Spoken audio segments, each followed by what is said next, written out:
Chapter 1 of the system is called Lotus. Lin Buyan, do you realize your mistake? And do you accept this punishment? A commanding voice resonated from above, and the petite figure nodded vigorously, resembling a garlic clove being pounded. The penalty of descending to the mortal realm was quite delightful, as it meant she could indulge in a plethora of delectable treats. Since that is the case, proceed with the execution. Lin Buyan was dragged away, swept into a torrent. Oh dear, this is not the path for mortal trials. What shall I do? As long as it does not lead her to reincarnation, it is of no concern. In the vast expanse of the 3,000 realms, every destination served as a trial. Indeed, it is the path to reincarnation. Why on earth did you not mention this sooner? Amidst the torrent, Lin Buyan felt as though she were being torn apart. Just as she was on the brink of losing consciousness, a beam of white light enveloped her. When she regained her senses, she found herself in a desolate, dilapidated street, the air thick with a foul stench. Where were the promised gourmet dishes?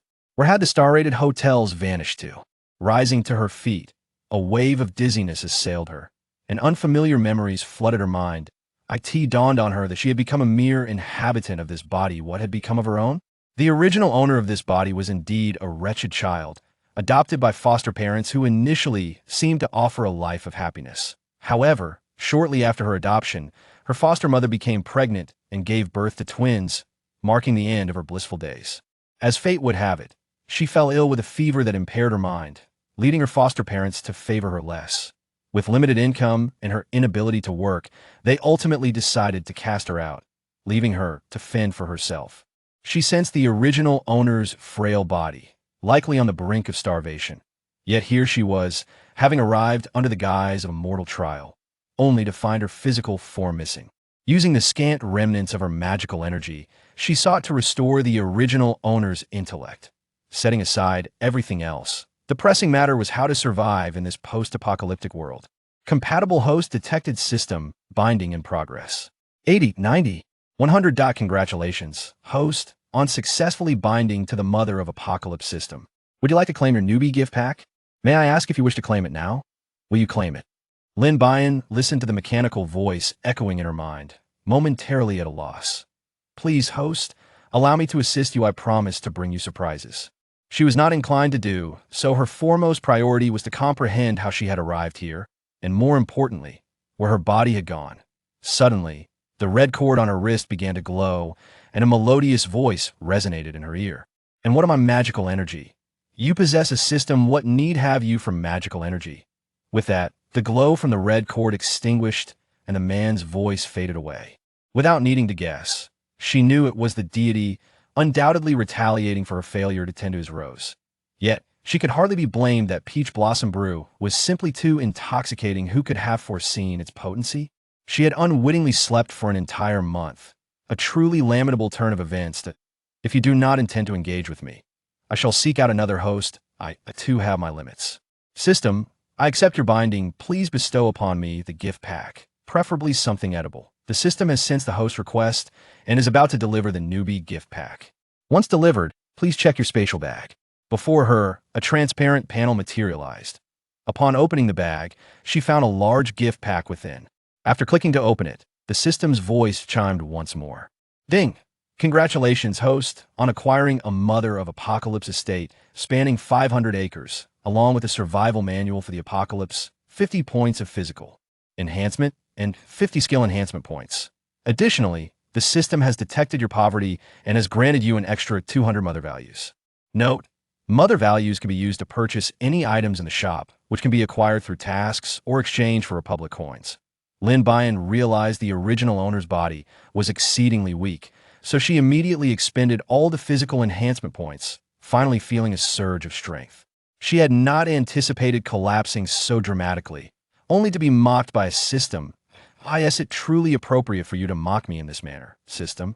I merely spoke the truth. Following the system's guidance, Lin Buyan made her way to her estate. The 500 acres indeed seemed vast, yet living alone felt rather unsettling. Although the Republic government had begun reconstruction, this area remained untouched, the surroundings filled with ruins and desolation. Lotus, come forth. Are you certain this place is habitable?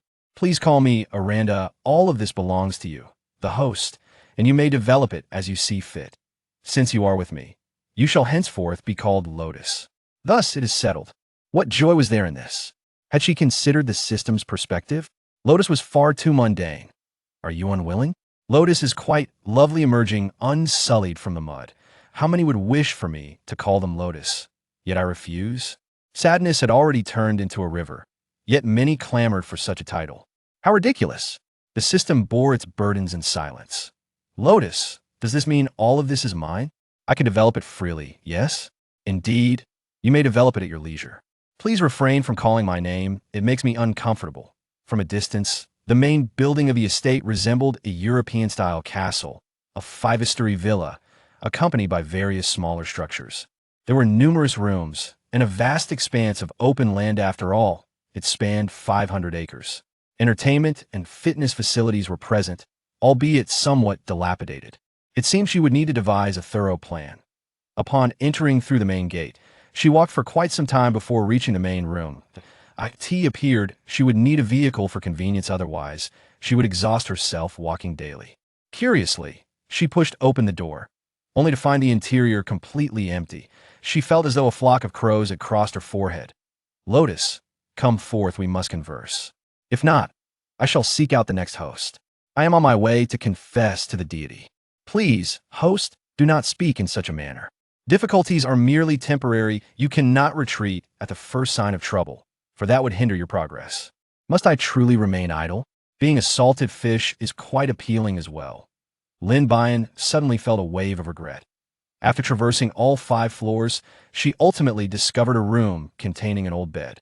Not bad, at least she could lie down and sleep comfortably. Recalling the mother values granted by the system, she decided to peruse the shop to see if any useful provisions were available. The shop boasted a diverse array of items, with numerous products under each category. To her surprise, there was even a cafeteria feature, albeit with limited dishes, though the prices were reasonable. This was undeniably a boon for her. Chapter 2: The brothers Lu Zhao and Lu Yao. Casting a glance at the dishes, all of which she had previously enjoyed, she ultimately settled on a serving of fried rice, primarily due to its affordability. In the products section, she exchanged 12 mother values for a set of 4 bedding items. Placing the items aside, she fetched water from the restroom, wiping down the entire room before changing the bedding. Only then did she comfortably sit at the bedside to enjoy her fried rice. Though the egg fried rice was inexpensive, its flavor was delightful, making it an overall worthy choice. Sitting by the bedside, gazing out at the overcast sky, I find myself in the 30-year aftermath of the apocalypse. Humanity has begun the arduous task of rebuilding their homes, yet the environment remains severely ravaged, compounded by numerous calamities. The challenges of reconstruction loom large at this moment. The blue planet is undergoing a resurgence of spiritual energy, leading to the emergence of various mythical beasts.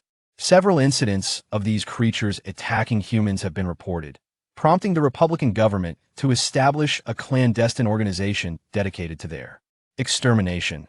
This knowledge resides in the protagonist's memory. The specifics of the organization pique her curiosity not at all, provided she is left undisturbed. System notification. The host must embody a benevolent spirit, striving to save more lives, in order to accrue additional benevolence points, which will enhance your quality of life. Hey Hiwa, do you hold a grudge against me? Why must you compel an ordinary person like me to save the world? I simply cannot manage that. Please speak plainly, host. Your mission is to perform good deeds to earn benevolence points, which are intended to improve your existence. Kindly refrain from misconstruing this. Then may I hire a maid to tidy the estate? After 2 days of cleaning, she has only managed to organize her immediate surroundings, lacking the strength to address the rest of the space. As long as the host possesses the capability, the system will not intervene. In just 2 days, she has nearly exhausted the benevolence points granted to her, yet she yearns to avoid labor. It seems unjust. The system, Hihua, fumed at the misfortune of being bound to such a lackluster host. Having arranged her room, she noted that she had 150 benevolence points remaining. She exchanged 40 points for 2 single beds, and then spent another 20 for a bedside table, followed by curtains and a stool, leaving her with just 54 points, while many rooms remained unadorned. She then used 40 points to procure a variety of vegetable and crop seeds, intending to cultivate the land outside and achieve self-sufficiency. With her tasks in order, her first priority was to find a mode of transportation, for walking alone proved to be exhausting. Moreover, a stroll might yield unexpected treasures. As she continued forward, a stray cat suddenly appeared by the road's idea, rare sight indeed. After 30 years of apocalypse, most pets had met their demise in the bellies of their human counterparts. To encounter a stray cat on the streets is nothing short of miraculous. The little feline was entirely black, save for its strikingly azure eyes, which lent it an air of mystery. Though it was a stray, its glossy fur suggested that it had once been well cared for, perhaps by a loving owner in unusual circumstance in an age where even humans struggled to find sustenance. Yet this cat had already caught the attention of two men lurking behind a nearby structure, their eyes gleaming with predatory intent. Lin Buyan sensed the lurking danger and prepared to turn away, but to her astonishment, the cat affectionately rubbed against her leg, displaying an unexpected fondness. Oh no, this might lead to my own demise. I must flee swiftly. 50 benevolence points equate to 5,000 Republican coins, a sum nearly impossible to acquire in this desolate world. But how could she possibly contend with two burly men? What if I refuse? She inquired. You'll end up starving on the streets. In any case, death loomed overhead. It seemed wiser to take a risk. Resolutely, she cradled the little cat in her arms. The two men hastened toward her, blocking her path. Young lady, do you not understand the rules of the street? We spotted it first. Surrender the cat, and you may leave otherwise. It will be you two who pay the price. Do you comprehend the consequences? It had been a long time since the men had indulged in flesh, and thoughts of cat and human meat tantalized them. The taller of the two exhibited impatience, his gaze piercing as if he wished to see through her very being. Lin Buyan was repulsed by such predatory looks. How naive. This is my cat. On what grounds do you believe you can simply take it? Do you even know who I am? Dare to touch me, and you shall meet a most gruesome fate. Well, a tough nut are we? Who are you to threaten us with such dire consequences? Do you have any idea who we are? Such arrogance. Lin Buyan frantically searched her mind for the names of prominent figures, but the original owner's memories were fragmented. Lacking any substantial information, she decided to speak boldly. My husband is the captain of a secret organization working for the Republican government. Are you not afraid? If I inform him that you have wronged me, he will surely break your legs. The men paused, stunned. The Republican government's clandestine organization, could it be the one led by Lu Jingting? Yet, they had never heard of him being married. Little girl, you seem young. Surely you jest? No jesting here in this apocalypse. Who could afford a grand wedding? We kept it low-key. If you don't believe me, ask him yourself. Ask him. In the whole of Dongzhou, no one dared to provoke this man. It wasn't merely his dominance, it was his immense strength and selflessness that commanded respect. Thanks to him, societal order remained intact. Hidden in the shadows, Lu Jingting's team had been eavesdropping on the exchange, and Feng Yu couldn't help but jest. Captain, when did you get married? Your little wife sounds rather charming. Silence. Lu Jingting observed the unfolding situation with a serious demeanor. May I leave now? Otherwise, my husband will become irate, and when he does, he will come looking for you. I fear your days of tranquility will come to an abrupt end. Seeing their lack of response, Lin Buyan surmised they were intimidated and prepared to make her escape. However, just a few steps away, she was halted once more. Wait. Lin Buyan's heart raced. Could they see through a ruse? Lu Jingting, watching from above, felt a surge of tension. How peculiar. Yes, there's something else. Feigning calm, she turned to face them, her large, round eyes locking onto theirs. Nothing of great consequence. We merely wish to ask if you could speak to Lu Jingting on our behalf, and request that we join the supernatural society. Well, once I see him, I shall surely mention it. Do await my good tidings. She attempted to leave again, but the two men obstructed her path. You haven't inquired about our names yet. Oh, how forgetful of me. What are your names? I am Lu Zhao, and this is Lu Yao. We are fraternal twins. Chapter 3. The wealth-bringing cat. Lin Buyan cast a glance at the two brothers, indeed surprised by their striking resemblance as twins. The system felt a pang of embarrassment, having never encountered such a heartfelt host. The brothers, shedding their previous menacing demeanor, were now overflowing with gratitude towards her. She had not anticipated that the name Lu Jingting would prove so effective. It seemed that wielding this identity could facilitate a brief marriage in this apocalyptic world. The members of the Ability Society above were in fits of laughter at this scene. "Captain, how could you be so inconsiderate? Not even allowing us to partake in the wedding feast. Indeed, Captain, why not introduce us to your little sister-in-law?" A chorus of laughter ensued. Yet Lin Buyan remained oblivious to their jests, lost in the joy of accumulating her saintly value. "Lotus, you have yet to reward me." "Reward? Do you even have the audacity to ask for one? You merely stated that saving the kitten would grant you 50 points, without specifying the method of rescue. Is this not a viable approach? You are merely leveraging my authority. Nevertheless, I shall grant you the reward." Recognizing that she was not a woman who adhered to conventional reasoning, the system grew weary of debating with her, knowing that even a discussion would likely be futile. Upon hearing the sound, indicating her experience points had been credited, a surge of glee welled up within her. "Little kitty, you are truly fortunate to have encountered me. Rest assured, I shan't devour you. Judging by your plumpness, you must have enjoyed a great many delicacies. Do share with me where I can find such treats. Let us partake together." The little kitten let out a soft meow, turning away in indifference, pondering, is this woman truly unhinged? Does she wish to snatch my cat food as well?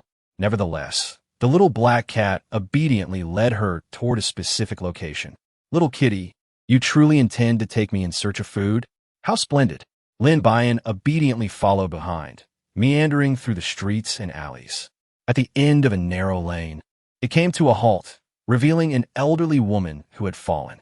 What is this all about? If I do a good deed and end up being scammed, what should I do? Should I help or not? The system prompted her that assisting the elder would reward her with 20 Saint Mother points and grant her a servant.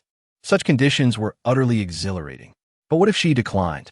The host would become a wanderer while the system sought a new one. "Fine, I shall assist," she thought.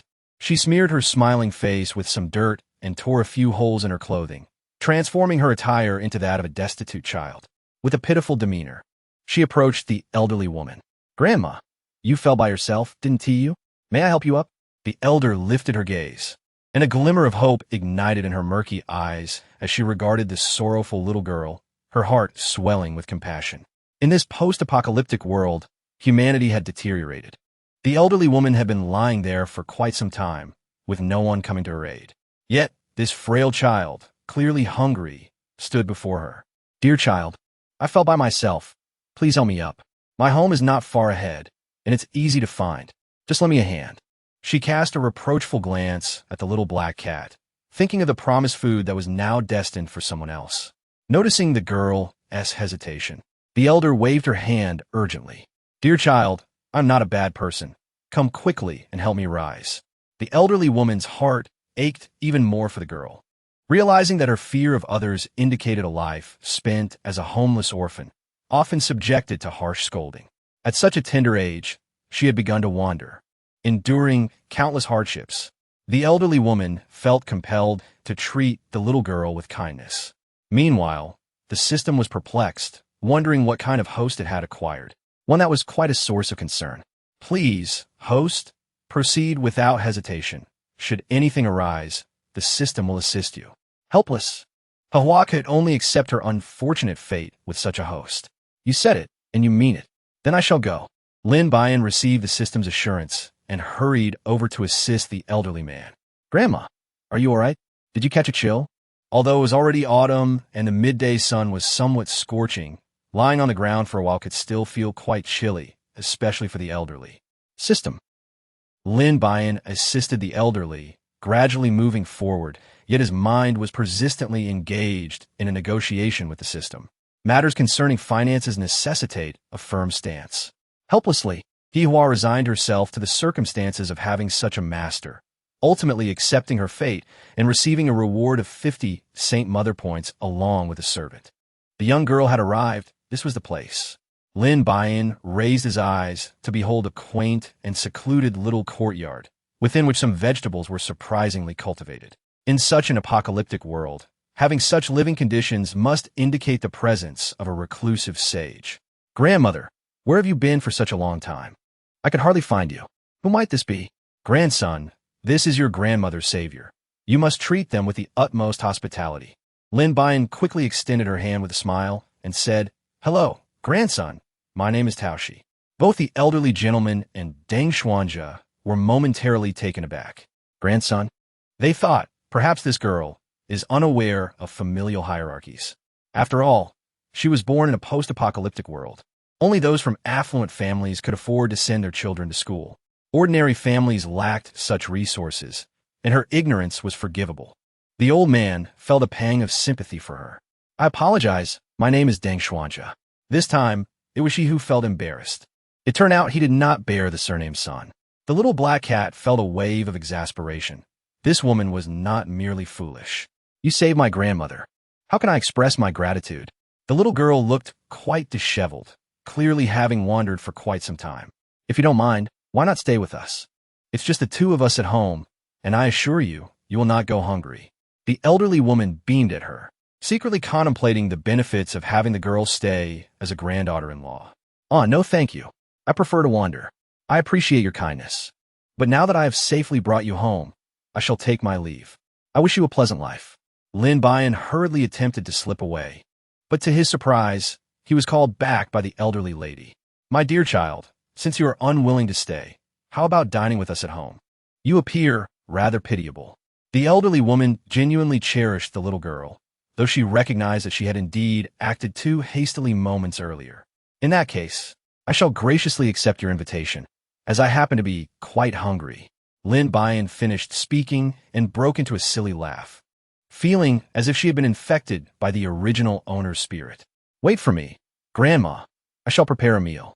At that moment, the elderly lady surprisingly moved with great agility.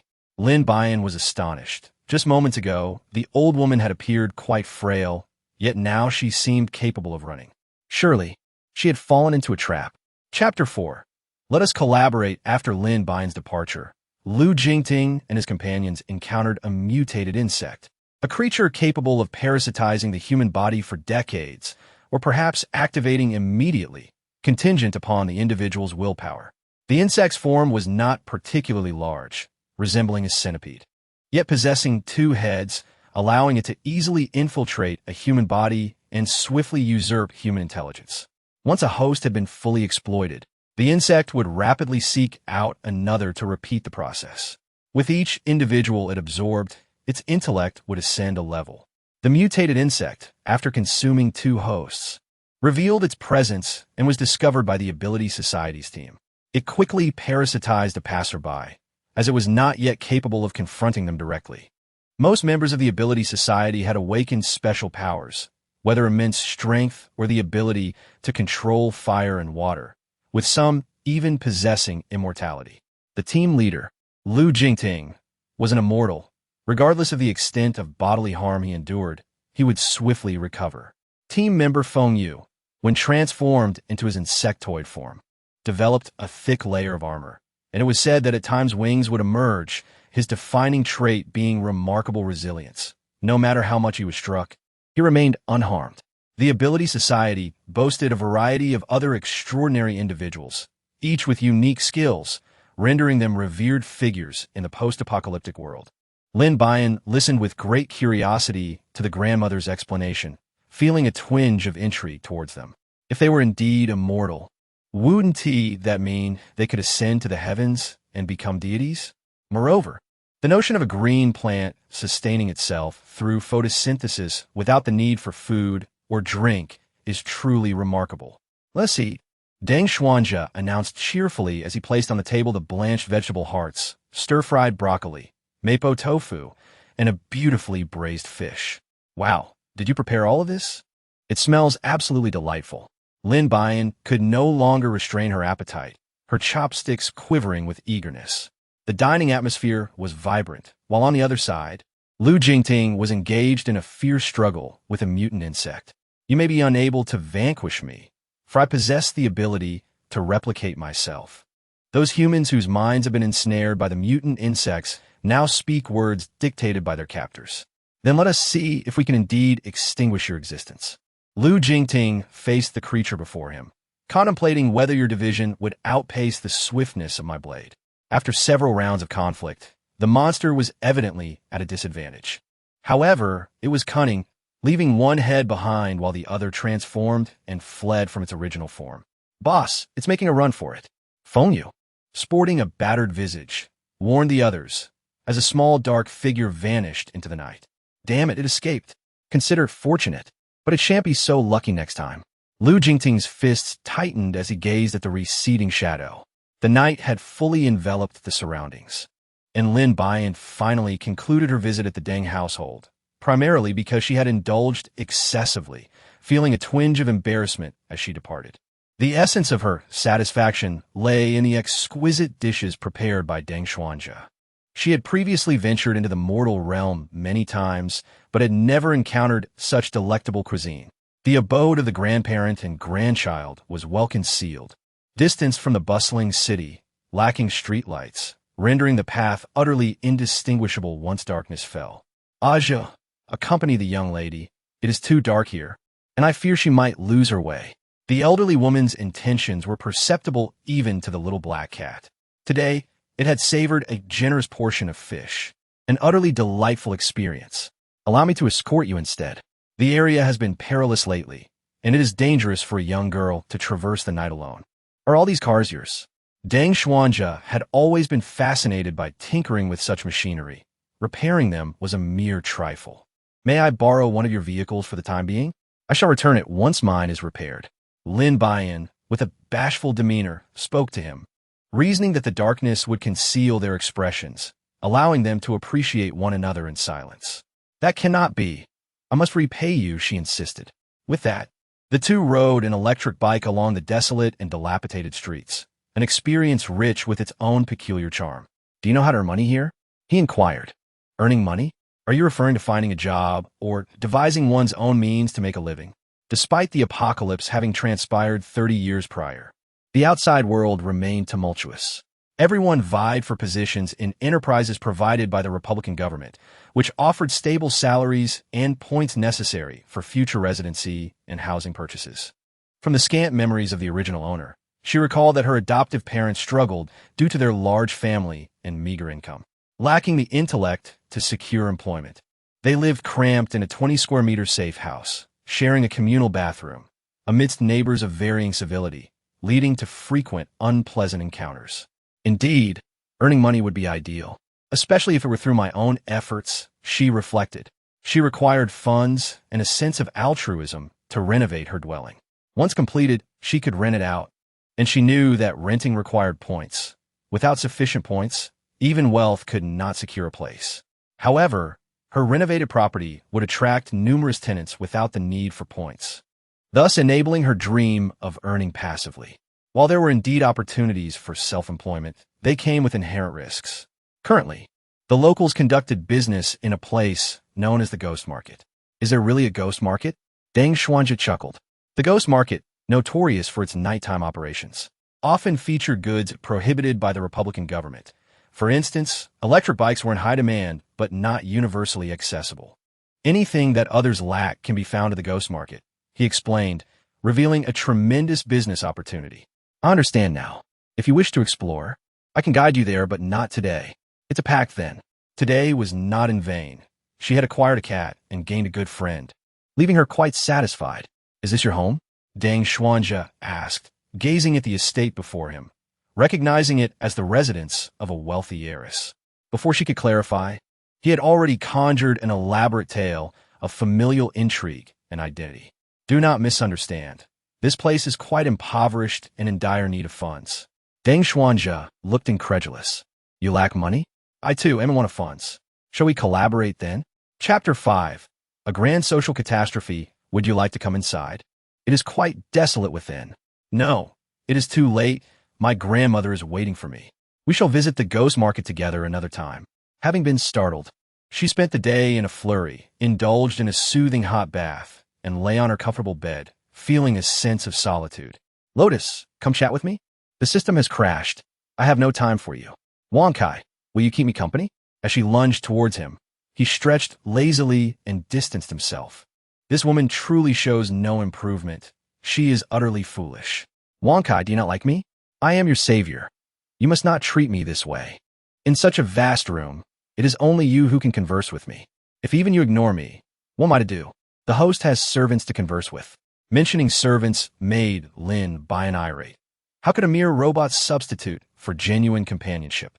In her frustration, she contemplated disabling the system. Host, please refrain from anger. This arrangement is based on your financial capacity. It requires no meals, no bathing, and offers unwavering loyalty, providing exceptional value. Lotus continued to prattle on, but the occupant of the bed soon succumbed to slumber, truly well-fed and able to sleep, unchanged in the slightest.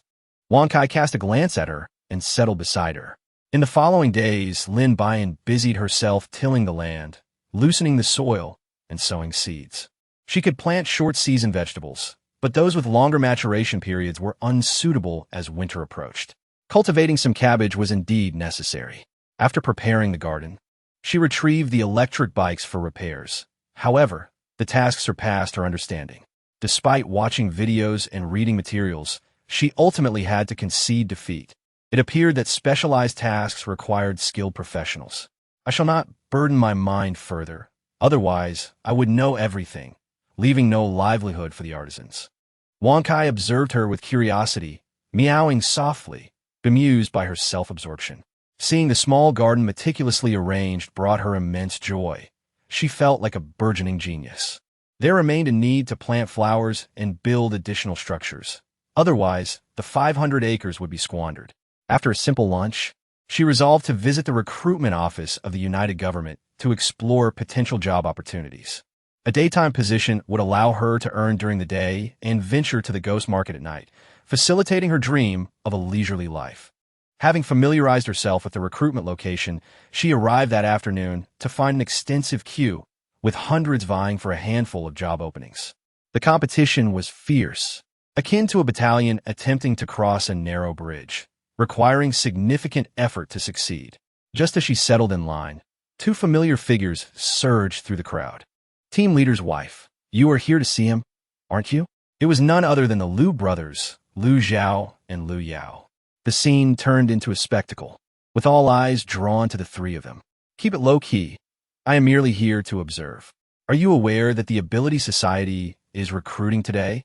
You must be here to support our team. Having spoken with the team leader, your position is undoubtedly secured. Liu Zhao boomed, his voice resonating through the crowd. The Ability Society traditionally did not recruit publicly, making this a rare occasion. Most attendees were drawn by the allure of Liu Jingting, hoping for a glimpse of his visage. How ludicrous that individuals of such low caliber dare impersonate team leader's spouse, the crowd murmured, expressing their disbelief. Indeed, one who resembles a sprout dares to boast of being the team leader's wife? Absurd in the extreme. A cacophony of derision ensued, targeting Lin Buyan. Silence. Do not speak nonsense. She is indeed the team leader's wife. I have witnessed them together with my own eyes, Liu Zhao bellowed, drawing the attention of the staff behind him. Lin Buyan yearned to find a crevice to hide in. He had never felt so mortified. Fear not. We shall escort you to meet the captain. We just saw him enter. Come on. What a stroke of misfortune. After inquiring about job openings for so long, he discovered that it was indeed the captain who was hiring. Had he inadvertently walked straight into a trap? Liu Yao, being a person of action, promptly took her brother's hand and urged him forward. However, there were likely still hundreds of people ahead, and making their way through would require considerable effort. Make way. The lady is here to see the captain. Step aside. No one paid heed to him, and the crowd only grew more congested, rendering passage nearly impossible. If one wished to cut in line, they would need a more persuasive excuse than simply being the captain's wife. Why not ascend to the heavens and wed the Jade Emperor instead? After all, they were merely ancient foxes playing tricks. Upon hearing this, Liu Zhao became indignant and raised his voice in protest. Silence. My principle is to never strike a woman, but do not push your luck. How am I pushing my luck? I dare you to try hitting me. The woman obstinately threw herself against him. Yet Liu Zhao, adhering to his principles, stepped back as she advanced, ultimately losing his balance and falling flat on his backside. The woman laughed heartily. You foolish buffoon, if you lack the ability. Do not pretend to be clever. Lin Buyan was exceedingly agitated at this moment, never having endured such indignity before. Do your earlier words still hold weight? She retorted. What I say is as clear as day. Of course it counts. No sooner had her words left her lips than a crisp slap resonated through the crowd. The woman momentarily froze, only to quickly regain her composure and scream in outrage, intent on retaliating against Lin Buyan. You truly cannot handle this. Did you not ask for a strike? I have merely obliged your request, and yet you cause such a scene? With her large, glistening eyes fixed on the tantrum-throwing woman, she also assisted Lu Zhao to his feet. The turn of events was too swift for anyone to comprehend. By the time they grasped the situation, Lin Buyan had already departed with her companions. A ripple of commotion surged through the crowd, and the previously orderly line was soon thrown into disarray. Lu Jingtian, seated at the very back, furrowed his brow. Never before had anyone dared to disrupt his recruitment fair. Was someone courting disaster? Chapter 6. The parasite, the woman's body, seemed to move of its own accord, lunging directly at Lin Buyan, as if compelled by an unseen force, drawn to the intoxicating scent exuding from her. This is bad. She has been parasitized. Everyone be cautious, Lu Zhao exclaimed, pulling her away. Being attacked could result in similar fate. Ding! An emergency situation prompted the system to bestow upon the host a new skill. Little fist punch to your chest. What on earth is this? Lin Buyan suspected that He Hua was orchestrating this. As long as the host executed this skill and shouted the accompanying slogan, they would be awarded 50 exquisite model rooms from the system, an opportunity too precious to miss. After all, no one was familiar with her. Uttering a phrase would bear no consequence. Lin Buyan fan syndrome has taken a daring turn. Lu Zhao, please step aside. Allow me to take charge. At this moment, the crowd had descended into utter chaos, with everyone scattering in a frantic escape, fearing an assault from the parasites. Lu Jingting furrowed his brow upon hearing shouts from outside, announcing the emergence of the parasites. Others hurried to maintain order, striving to prevent unnecessary harm, while he rushed towards the scene of the incident. Upon arrival, he spotted a petite girl charging at the parasite, her small fists raised in defiance as she shouted, "Watch me pound your chest with my little fists." Lu Zhao and Lu Yao, her brothers, nearly burst into laughter. Is she here to play? This is a parasite. Can her fists truly make a difference? Just as her tiny fists made contact with the parasite, the woman was unexpectedly hurled backward, the parasite expelled from her body. Fortunately, Lu Jingting was nearby and swiftly captured the parasite, placing it into a specialized container. The woman, now regaining her senses, found herself staring blankly at her seated self, with Lin Buyan striking a pose nearby. Suddenly, she recalled that it was this very woman who had slapped her earlier. As she attempted to rise and retaliate, a sharp pain coursed through her chest. Did you hit me? No, you fell on your own. You should visit a hospital. Your health is paramount. The two brothers, initially intent on retrieving Lin Buyan's body, rushed over to her, fussing over her arms and legs with utmost concern. Meanwhile, the members of the Ability Society had begun to disperse the crowd and approached Lu Jingting, only to discover their leader smiling at a girl who resembled a fragile sprout. Whispers among the onlookers speculated whether their leader was contemplating marriage. I believe it is quite possible. While discussions about Lu Jingting ensued, the two brothers were utterly enamored with Lin Buyan, declaring their desire to become her loyal subordinates. Boss, I finally understand why Lu Lao likes you. It turns out you possess immense strength. Does Lu Lao often train with you? What nonsense.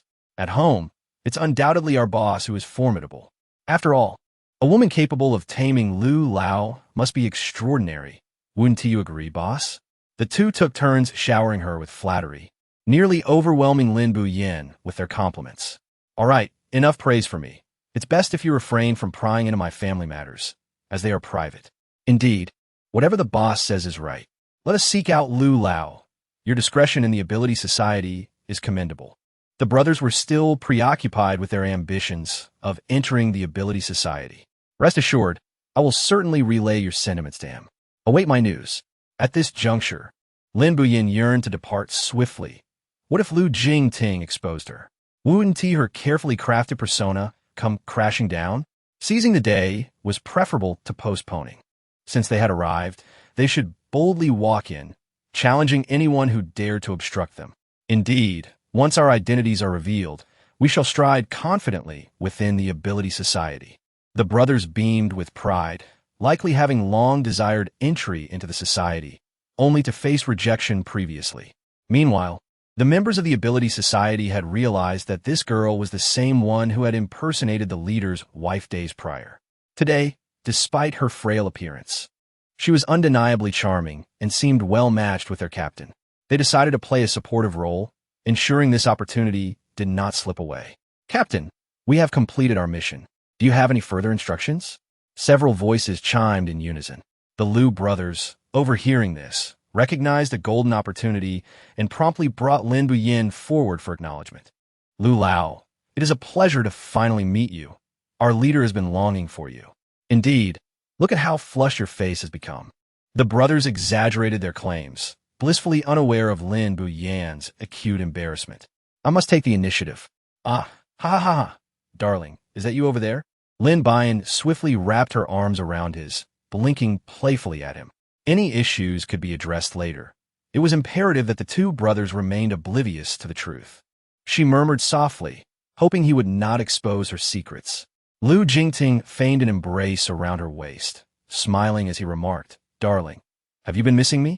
This created an illusion of a loving couple. The lad was indeed clever. Feng led the two of them to the office to fill out paperwork, stating that he would personally oversee the review. Afterward, he disregarded the peculiar glances from everyone and ushered Lin Buyan into his office, shutting the door behind them. "What are you planning to do? Don't act recklessly. I will scream," she warned. This was an office area bustling with people, and he likely wouldn't dare. To her surprise, he completely disregarded the expected decorum. "Go ahead and scream. I am not afraid," he chuckled, gazing at her. Although he was strikingly handsome, the second most attractive man after the deity, his smile instilled a sense of fear within her. "I acknowledge that using your name to navigate society is inappropriate, but circumstances compel me to do so. As a vulnerable woman, surviving in this apocalyptic world is already a daunting task. That day, I happened to encounter highwaymen, and in a moment of desperation, I resorted to your name. I sincerely apologize for any repercussions this may have caused you." After her earnest confession, she performed a deep bow, initially intending for just one, but ended up making 3 before Lu Jingting finally intervened. "What is the matter? Are you still unsatisfied? Would you like me to kneel and bow to you?" Lu Jingting thought, bemused by the absurdity of the situation. "Are you afraid of me?" This was a redundant question. In this place, fear was a constant companion. "I merely wish to clarify matters and hope for your forgiveness. Furthermore, I am in search of employment. I need funds to sustain myself." Lin Buyan confided his genuine thoughts to him, contemplating the possibility of latching onto his formidable support. While work could provide a resolution, he insisted upon one condition in return. Chapter 7. Striving to secure support. Lin Buyan, seeing a turning point in the situation, nodded vigorously, thinking that if she did not agree now, when would she? With a strong ally at her side, why not embrace the opportunity? Lu Jingting, however, was pleasantly surprised by her swift agreement and smiled at her. "Aren't you curious about what the matter is before you consent?" he inquired. "It's merely about me taking those 2 away. What else could it entail?" She blinked her innocent peach blossom eyes, revealing a set of pearly white teeth. Her smile as radiant as blooming peach blossoms in spring. "By the way, what is your name?" She had expected Lu Jingting to concur with her viewpoint, but to her astonishment, he made a complete turnaround. "My full name is Lin Buyan, and my nickname is Taoshi. My grandmother said that not being disliked is the essence of being liked." Lu Jingting couldn't help but chuckle.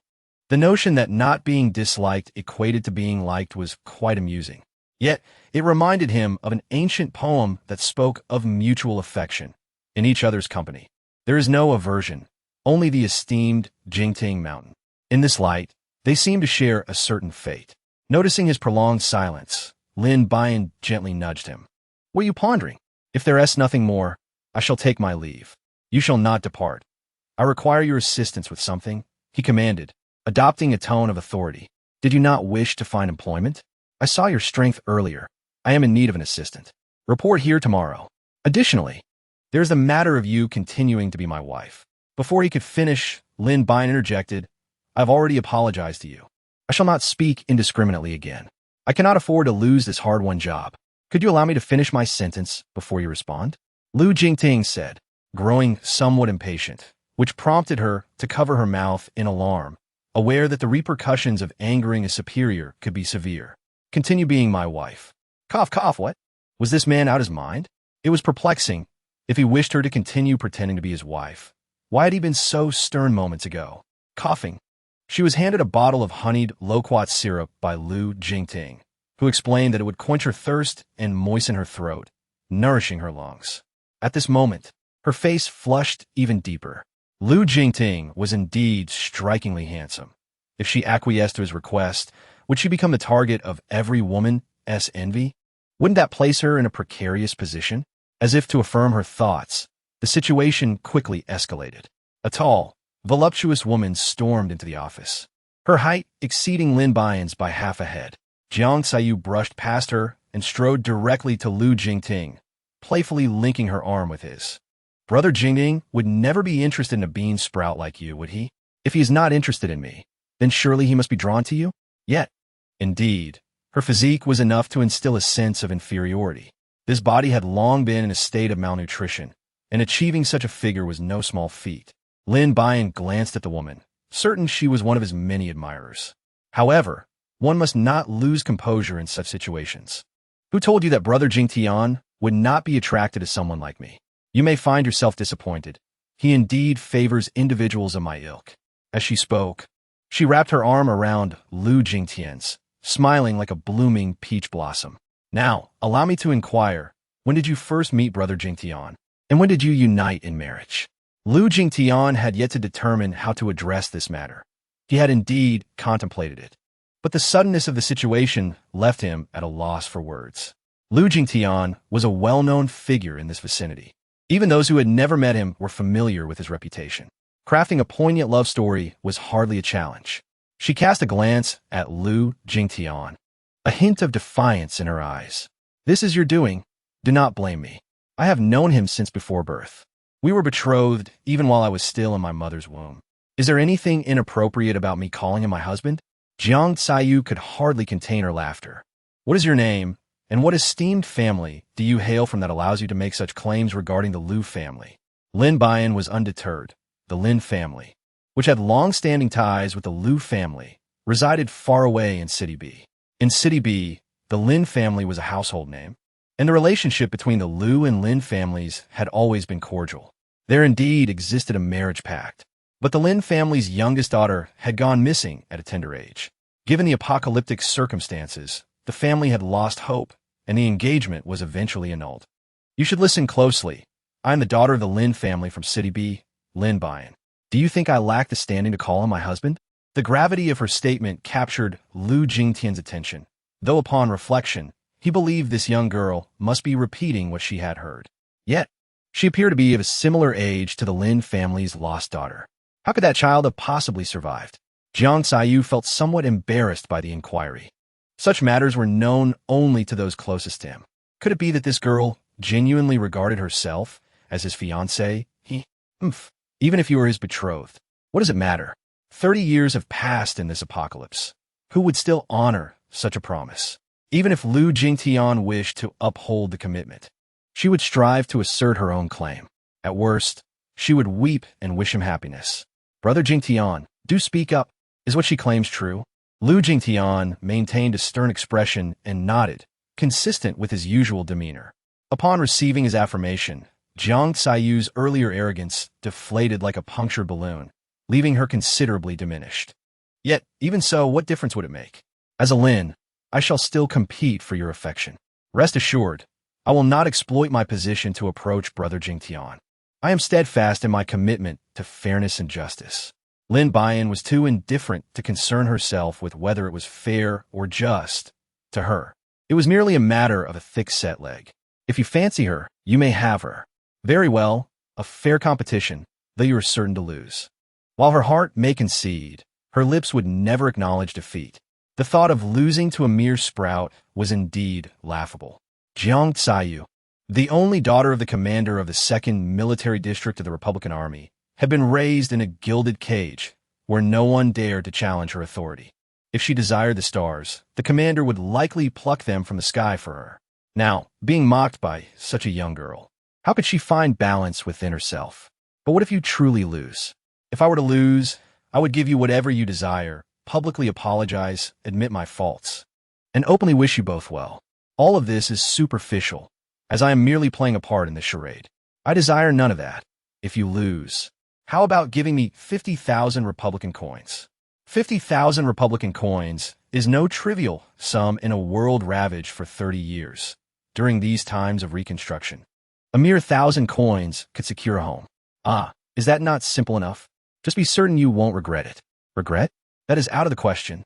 Although 50,000 Republican coins may only be exchanged for 500 St. Mother points, the realities of life necessitate money.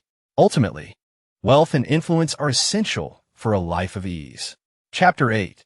The captain's wife is truly in need of funds. Planning to escape after committing a wrong? There is no need to run. Is the matter not concluded? I shall not disturb you further. Please rest well. Lin Buyan smiled at him with an expression of endearing charm, revealing what she believed to be her most exquisite smile. Was what you just said true? What is true? To be your wife, of course it is true. Do we not agree upon this? I meant, are you truly a member of the Lin family? Lu Jingting hesitantly voiced his thoughts. Oh dear, what a question. I am undoubtedly a member of the Lin family, though not the one you might be envisioning. She flashed a grin that showcased her 8 pearly teeth, adhering to the adage that one should not strike a smiling face, even if she had just uttered a falsehood. Her contrite demeanor should warrant forgiveness. Lu Jingting recognized his own abruptness. Despite her surname being Lin, it did not necessarily link her to the distant Lin family. He recalled meeting that little girl when he was 4 years old. She had been an adorable, rosy-cheeked infant, a memory that remained etched in his mind. Never mind. You should rest here for a while. I will go check on those 2 brothers. Wait, does that mean I have to stay here? Could it be that she has genuinely taken a liking to me? Lin Buyan reclined on the sofa, swinging her slender legs, engaged in a casual conversation with Hua. She summoned the information panel and noticed a new skill in her arsenal, a playful jab to the chest. Her stamina had been updated, reaching a level commensurate with that of an average person. Other attributes, such as appearance, seemed trivial in comparison. In this post-apocalyptic world, physical endurance was paramount. Everything else was mere folly. After all, her aspiration was to be a slothful existence, and possessing robust stamina would enable her to work and earn better.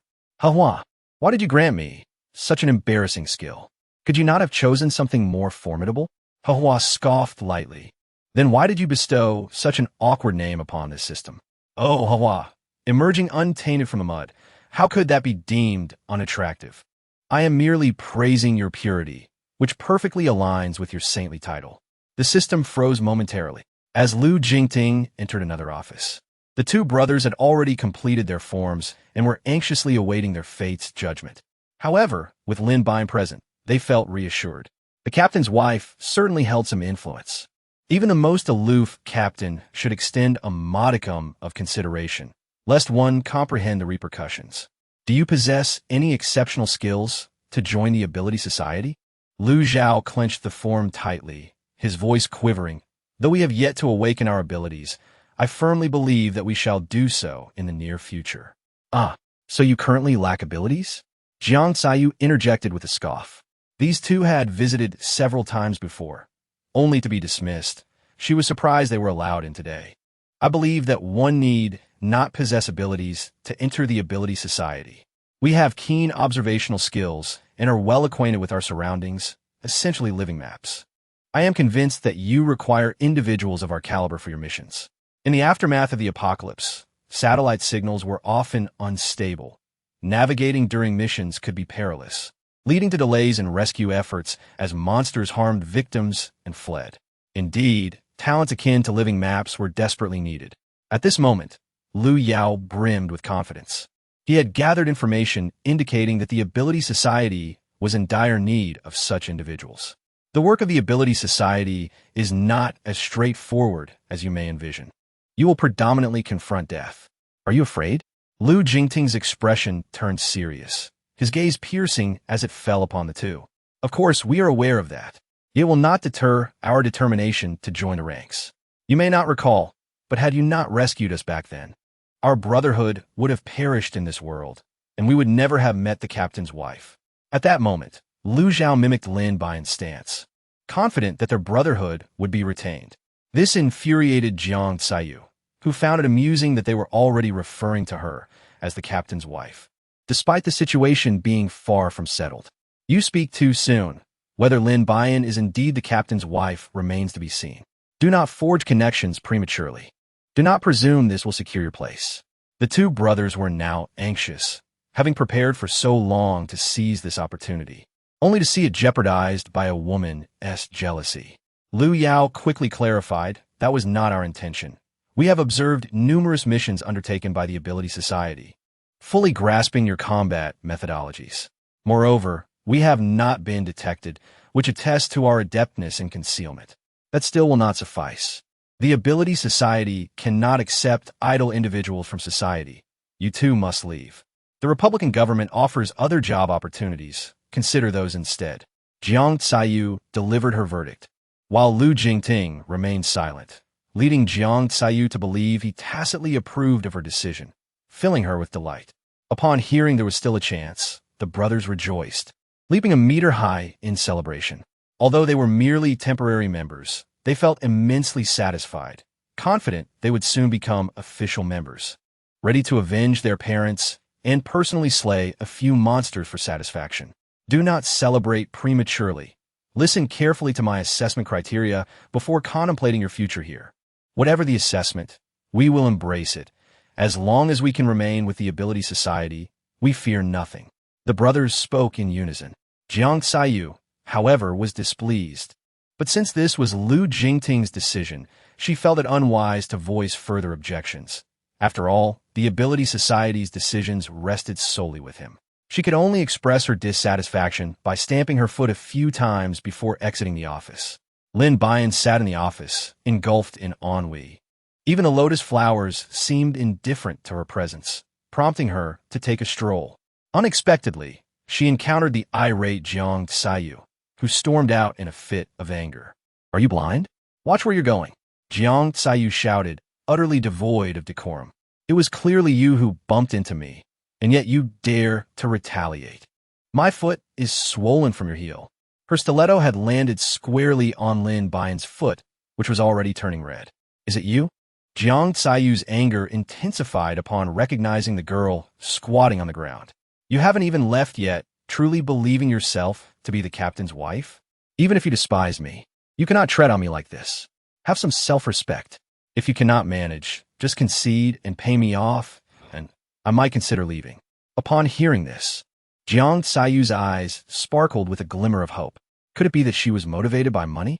If the price was right, she could easily be appeased, especially if it meant severing ties with Lu Jingting. However, their exchange had been overheard by Lu Jingting, whose expression darkened like ink. Goodness, it seems the captain's wife is indeed in dire financial straits. Chapter 9. Encountering a friend on the street, Jiang Tsayu felt a surge of glee. Though any discerning observer could see that Lin Buyan was merely a shield for Lu Jingting, yet Jiang Tsayu chose to believe otherwise. Do you think he will target me?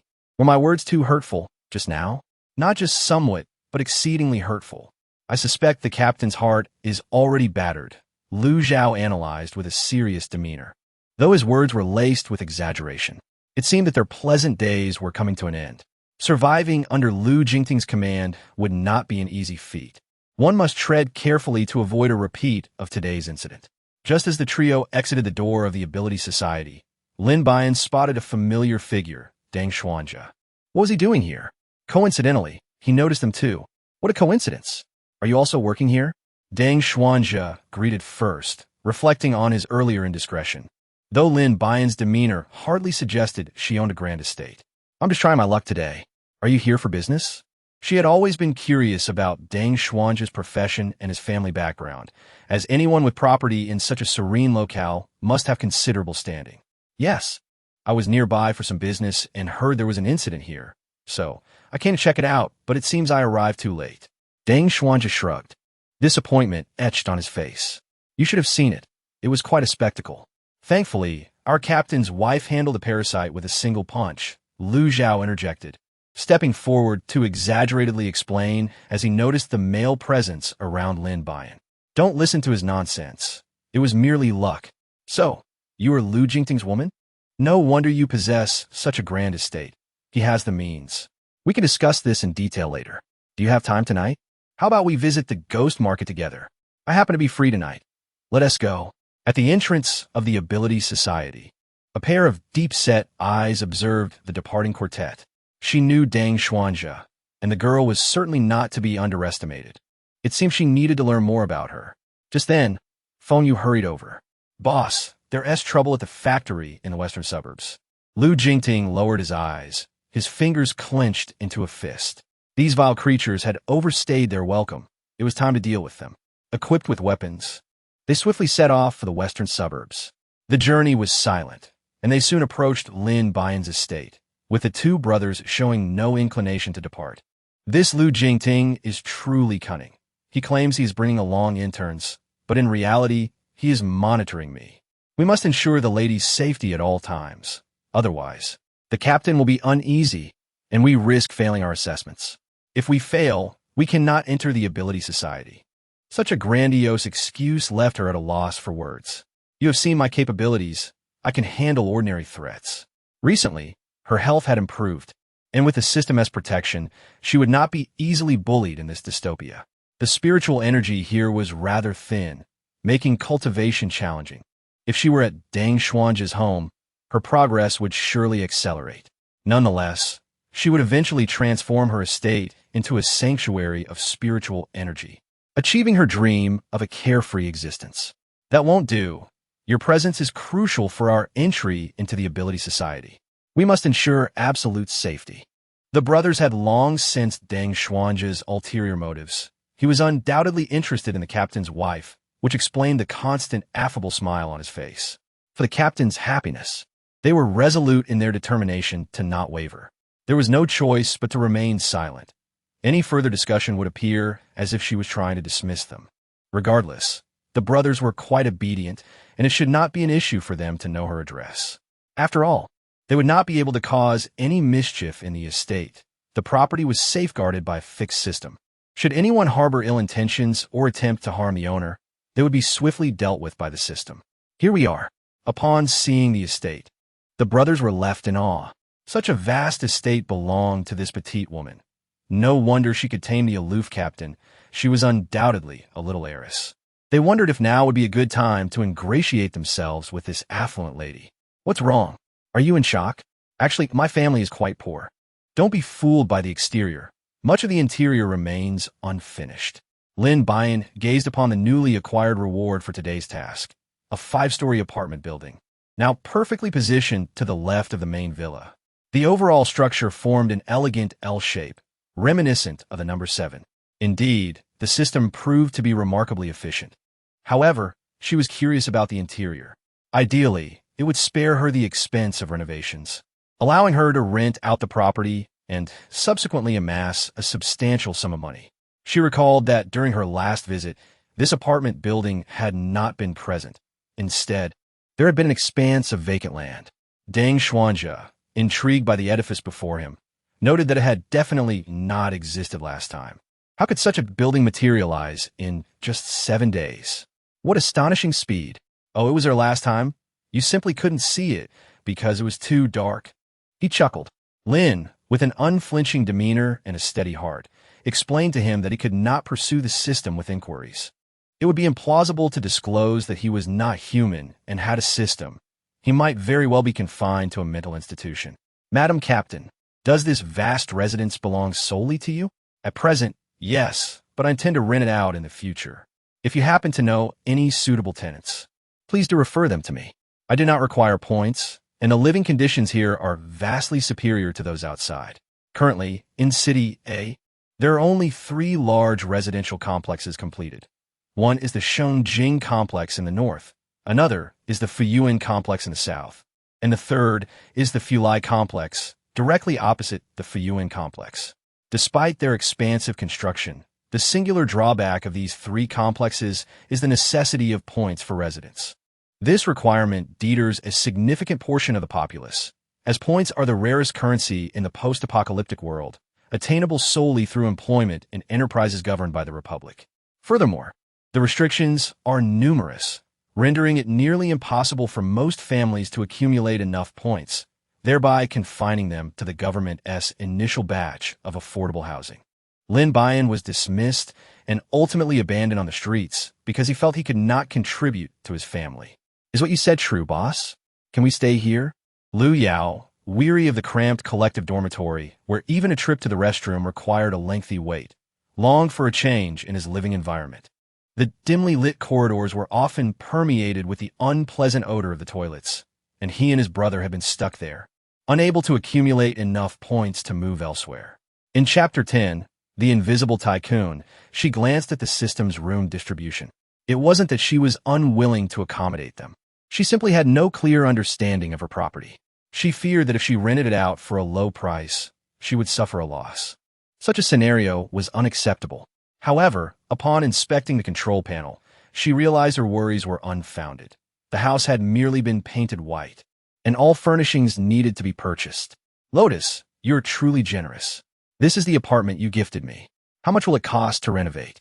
Achieving a state of relaxation seemed increasingly elusive. Do not fret. There are ready-made opportunities waiting for you to seize. Liu Zhao and Liu Yao were captivated by the environment. As soon as Lin Buyan made her offer, they were prepared to accept any conditions. Boss, just say the word. Money is not an issue for us. Although their parents had passed away, they had left behind a substantial inheritance, the origins of which remained a mystery to the brothers. They had refrained from touching the money, fearing that one day the rightful owner might come looking for it.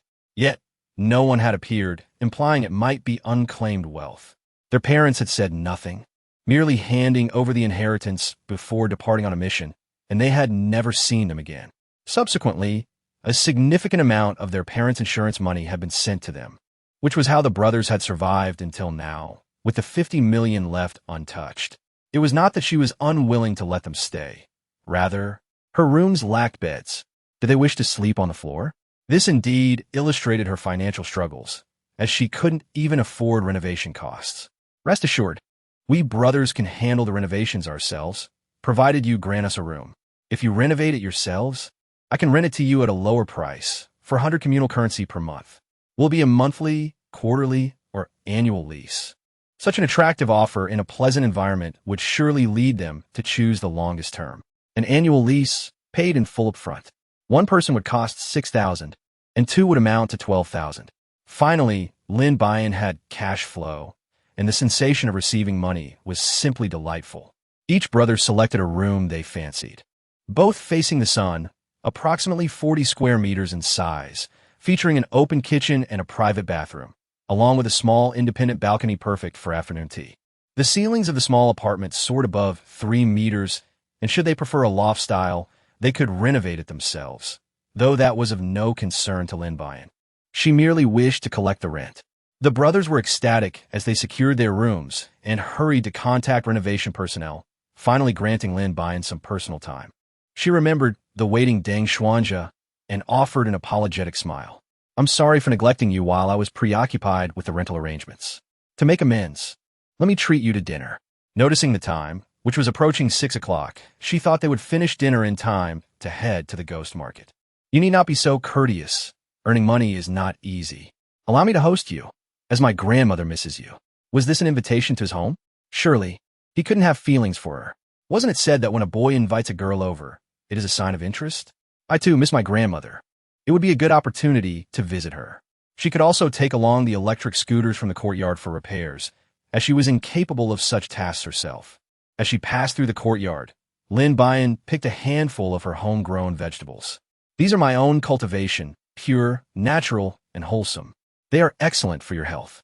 Take them to your grandmother for a taste. Though she knew they did not lack for such provisions, her heartfelt gesture, imbued with a touch of her own magic, made them special. Without that magic, the vegetables would not have grown so swiftly. Yet, her magical powers have been scant over these past few days, allowing only for accelerated growth. You have so many vehicles. When I have time, I will bring my tools over to help you with repairs. That works well. Let us consider it settled. As they approached the entrance, Wang Kai, the chubby cat, ambled over. Noticing the two together, the plump feline appeared somewhat displeased. This woman is out with a man again? It seems bringing her down to experience life was a grave error.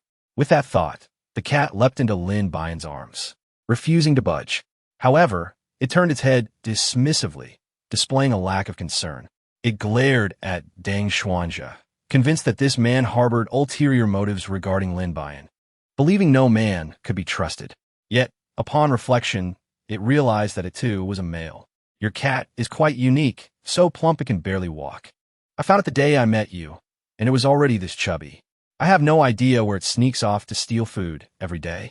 The round-bodied black cat, with its amber eyes glistening, exuded an air of pride and mystery. Since it was unwilling to leave, they decided to take it along. Perhaps the black cat would prove useful at the ghost market.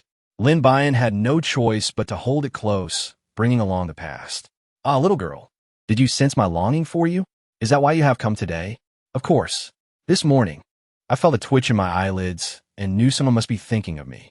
I guess it must be you, so here I am. Upon hearing this, Grandma Deng couldn't contain her joy and immediately invited her inside, insisting on preparing dinner for them. You arrived just in time. I have freshly caught carp, and I will make braised carp for you. Chapter 11. The rules of the ghost market. Deng Zhishuan initially intended to lend a hand, but was called by his grandmother to stay in the living room and chat with Lin Buyan. Observing their lively conversation, the elderly lady felt invigorated even while cooking. By the way, your name is truly endearing. Lin Taoshi? Haha, Taoshi is Xiaoming. I am Lin Buyan. If I am not disliked, isn't that the same as being endearing? Deng Zhishuan chuckled, stroking his head, realizing that Buyan equated to Taoshi, a rather charming naming convention. Wang Kai watched the two with a sense of discontent, inexplicably feeling a twinge of unhappiness, and deliberately leaped between them, attempting to create chaos, determined to stifle their budding romance in its infancy. And one more question. Are you truly married to Lu Jingting? Lin Buyan had just taken a sip of water, only to spit it out in surprise.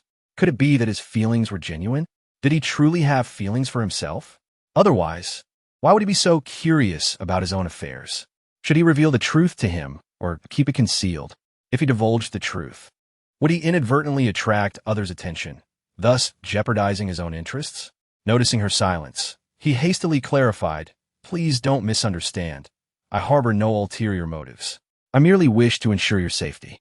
Sensing the atmosphere in the room had soured, Grandma Deng quickly brought out the dishes. "Grandson, go help me serve the food." Deng Xuanja promptly rose to assist in the kitchen, leaving Lin Buyan in bewilderment, clutching Wang Kai. What did those words mean? There must have been some misunderstanding. Yet the fish indeed smelled exquisite.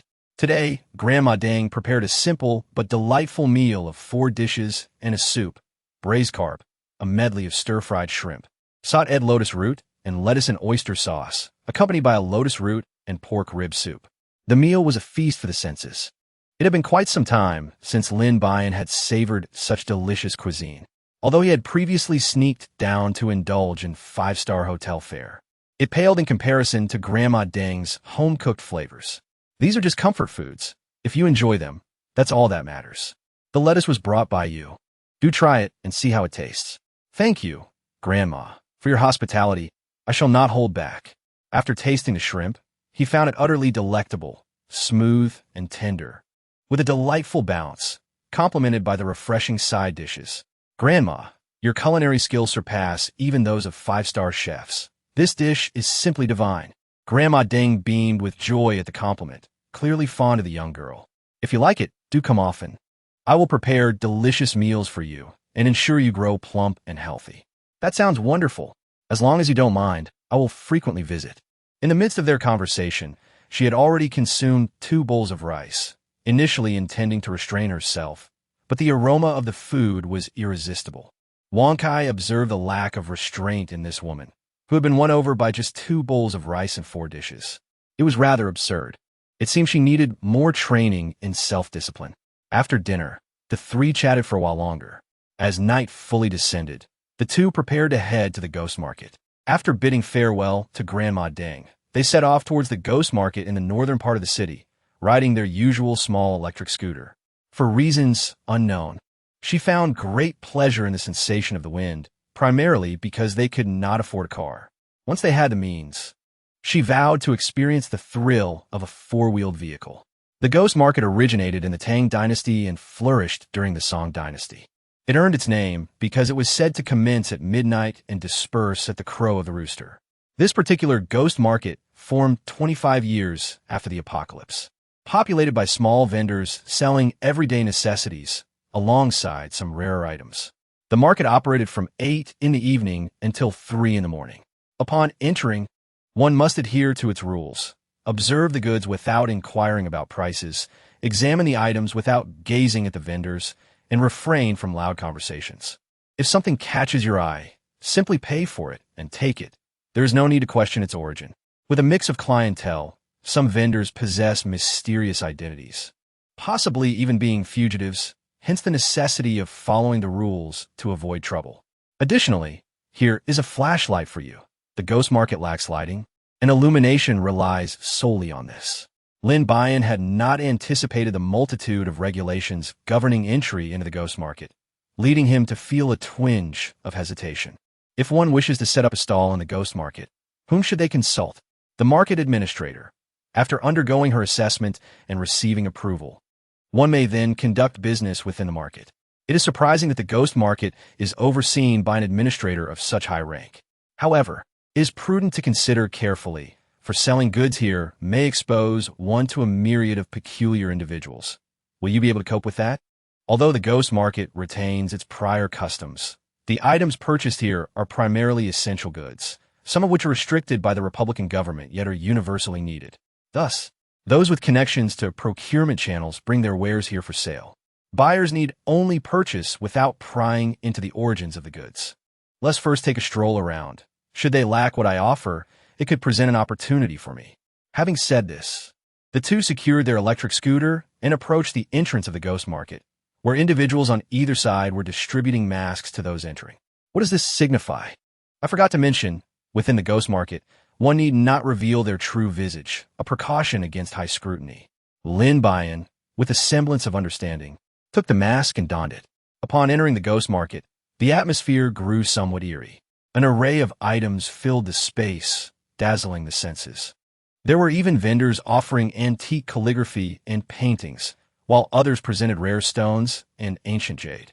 Additionally, one could find sellers of flora and fauna, as well as livestock and pets. Remarkably, there were even those peddling corpses, an unusual trade indeed. In essence, it was a place where the unimaginable could be found, and nothing was beyond reach. Lin Buyan's confidence was utterly shattered. Surrounded by a myriad of wares, she realized this place truly was not suited for her. She paused at a stall selling chicks, ducklings, and goslings, engaging in a silent negotiation that resulted in her purchasing 10 chickens, 5 ducks, and 5 geese for a total of 300 gongha coins, a price she deemed quite reasonable. The two continued their exploration when suddenly they spotted a stall selling peach trees, one of which was withering. Who would ever buy that? She glanced at the man, who coincidentally met her gaze. In that fleeting moment, they felt a vague familiarity, as if they had crossed paths before, though the memory eluded them. When she remained rooted to the spot, Deng Xuanja promptly urged her to move along. At that moment, the cat in her arms, Wankai, unexpectedly leaped in front of the man and gave him a swift swipe with its paw. Instantly, a crimson streak appeared across the man's face, marking the onset of trouble. Upon noticing the fierce expression of the large cat, the man fell silent, instead choosing to embrace it. Surely, he wasn't interested in her Wankai, was he? It was a non-negotiable treasure. Chapter 12. Peril in the ghost market. Inside the small abode behind the man, 3 individuals and a cat sat in an awkward silence. Lin Buyan contemplated how to swiftly flee with the cat once he captured it, for his stall was always available here. Pursuing them was an option. However, he was uncertain whether Deng Xuanja understood his intentions. It would be improper to abandon him should he run away. He had been casting glances at him for quite some time, yet he was unsure if Deng had comprehended. The atmosphere in the room had plummeted to an icy silence, as that plump cat, Wankai, had once again chosen someone else, leading him to the brink of bankruptcy. This gentleman, this is a stray cat. It is unrelated to me, he declared, grasping Deng Xuanzhe as he attempted to leave. Wait a moment, it ran out from your arms, and you claim it has no connection to you? That cannot be. Gao Mengwei chuckled, observing her with amusement, noting that the little girl's disposition had remained unchanged. The truth is it tried to bite me, which I thwarted, only to have it bite you instead. How about I take it away and consume it, as a means of apology? If anyone should consume it, it ought to be me, for it was my flesh it sank its teeth into. Ah, this he appeared to make a valid point. Wang Kai cast a resentful glance at her, and then at Gao Mengwei, reflecting on the company it found itself in. You ought to have been severely punished from the outset. Good sir, we are newcomers and did not intend to offend. This cat indeed belongs to us, and we will assume responsibility for any harm it has caused you. We kindly request that you return the cat to us. Deng Xuanzhe said politely, wearing an unassailable smile that took Gao Mengwei by surprise, instilling a sense of trepidation within him. I am not unreasonable. Since you acknowledge your fault, I shall release it. However, you must purchase my tree and ensure its survival, as I will be inspecting it. What sort of compensation is this? That wilted peach tree outside? Even a deity would shake their head at the notion of reviving it. Nonetheless, in order to escape this predicament, Lin Buyan consented to buy it, parting with 1,000 Republican coins, which was quite disheartening. Furthermore, to ensure you nurture the tree properly, I shall retain this cat until the day the tree thrives, at which point I will personally return the cat. That is unacceptable. I have already agreed to your conditions. What do you mean by withholding my cat? Lin Buyan felt a surge of anger. This man was utterly unreasonable, persistently imposing conditions upon them as if they were easy targets, displaying sheer shamelessness. As her words fell, a thick fog enveloped the area, and astonishingly, the man disappeared from their sight. My money! That scoundrel has resorted to using smoke bombs. How despicable! Her voice rose above the surrounding silence, starkly contrasting with the tranquility of the moment. Under the watchful gaze of those around her, she reluctantly balanced a battered peach tree on her shoulder, lamenting the state of the world. This was nothing short of highway robbery. I'll help you, Deng Xuanzhe said, cradling the peach tree in his arms and silently following her lead as they continued to browse. There was an abundance of affordable and practical second-hand furniture available. She had spent 5,000 Republican coins to secure 10 sets, having arranged for the owner to deliver them to the manor the following day. As she glanced at the Republican coins that had just been deposited into her account, she was dismayed to see that it was quickly dwindling to just 10,000, and she had scarcely made any purchases. There were so many items she wished to buy, yet her funds were insufficient. Comparing prices with those in the system store, she noted that they were nearly equivalent, and she planned to make her purchases there for the sake of efficiency. Don't you want to buy anything? She inquired. Not at the moment, he replied. Throughout the evening, he had accompanied her without buying a thing. He truly had no need for any of the items here. His home was already well stocked, unlike Lin Buyan's, which, despite its many houses, lacked much else. Just as they were about to leave, a piercing alarm suddenly blared through the ghost market. Everyone recognized the sound. It signaled the presence of a parasite and urged patrons to exit in an orderly fashion. Gathering their belongings, the crowd prepared to depart. How disappointing! The market hadn't even opened for the day, and they encountered a parasite. What bad luck! Who says otherwise? Day in and day out. Are we not allowed to live? The crowd murmured complaints, yet their feet moved in compliance with the alarm. Ding! The system has detected a suitable task for the host. Will the host accept? Is there money involved? There are rewards in the form of saintly values, which can be exchanged for goods. Will the host accept? Saintly values? How many? Will it be enough to wade through this mess? The system, exasperated beyond measure, contemplated finding a new host. Please respond, host. Squeak. The system was driven to the brink of madness. I will wait for you. Remember to give me the saintly values. Deng Xuanzhe couldn't help but chuckle, marveling at the girl's audacity. After all, they were dealing with parasites. One could easily become their next host in the blink of an eye. While everyone else was fleeing, she was charging ahead. No, I am a member of the Ability Society. It is my duty to eliminate potential threats to the populace. I must check it out. The system's reassurances sounded so noble. as if she were a paragon of heroism. Before Deng Xuanzhe could react, she had vanished like the wind. He felt helpless, realizing there was no way to rein her in. The next moment, he found himself beside Lin Buyan. If you, a girl, aren't afraid, then what do I have to fear? Lin Buyan felt helpless. How could she not be afraid? It was all for that saintly value. Otherwise, she would have vanished without a trace long ago. Was there truly no alternative? Why was he following her? If he were to get injured, how could she explain it to her grandmother? It was indeed worrisome. Deng Xuanzhe initially felt quite touched, but upon hearing her thoughts, he realized she was merely hoping for someone to prepare delicious food for her. Perhaps this was his true nature, and in all honesty, rather endearing. Deng Xuanzhe, mimicking her logic, remarked, which left Lin Buyan momentarily speechless. This man had a rather cunning side to him. Do as you please, but try to stay behind me. If you get hurt, don't cry out in pain. Thus, the two made their way to the scene of the incident. A parasite was gnawing on a passerby, whose body had been ravaged beyond recognition, seemingly beyond saving.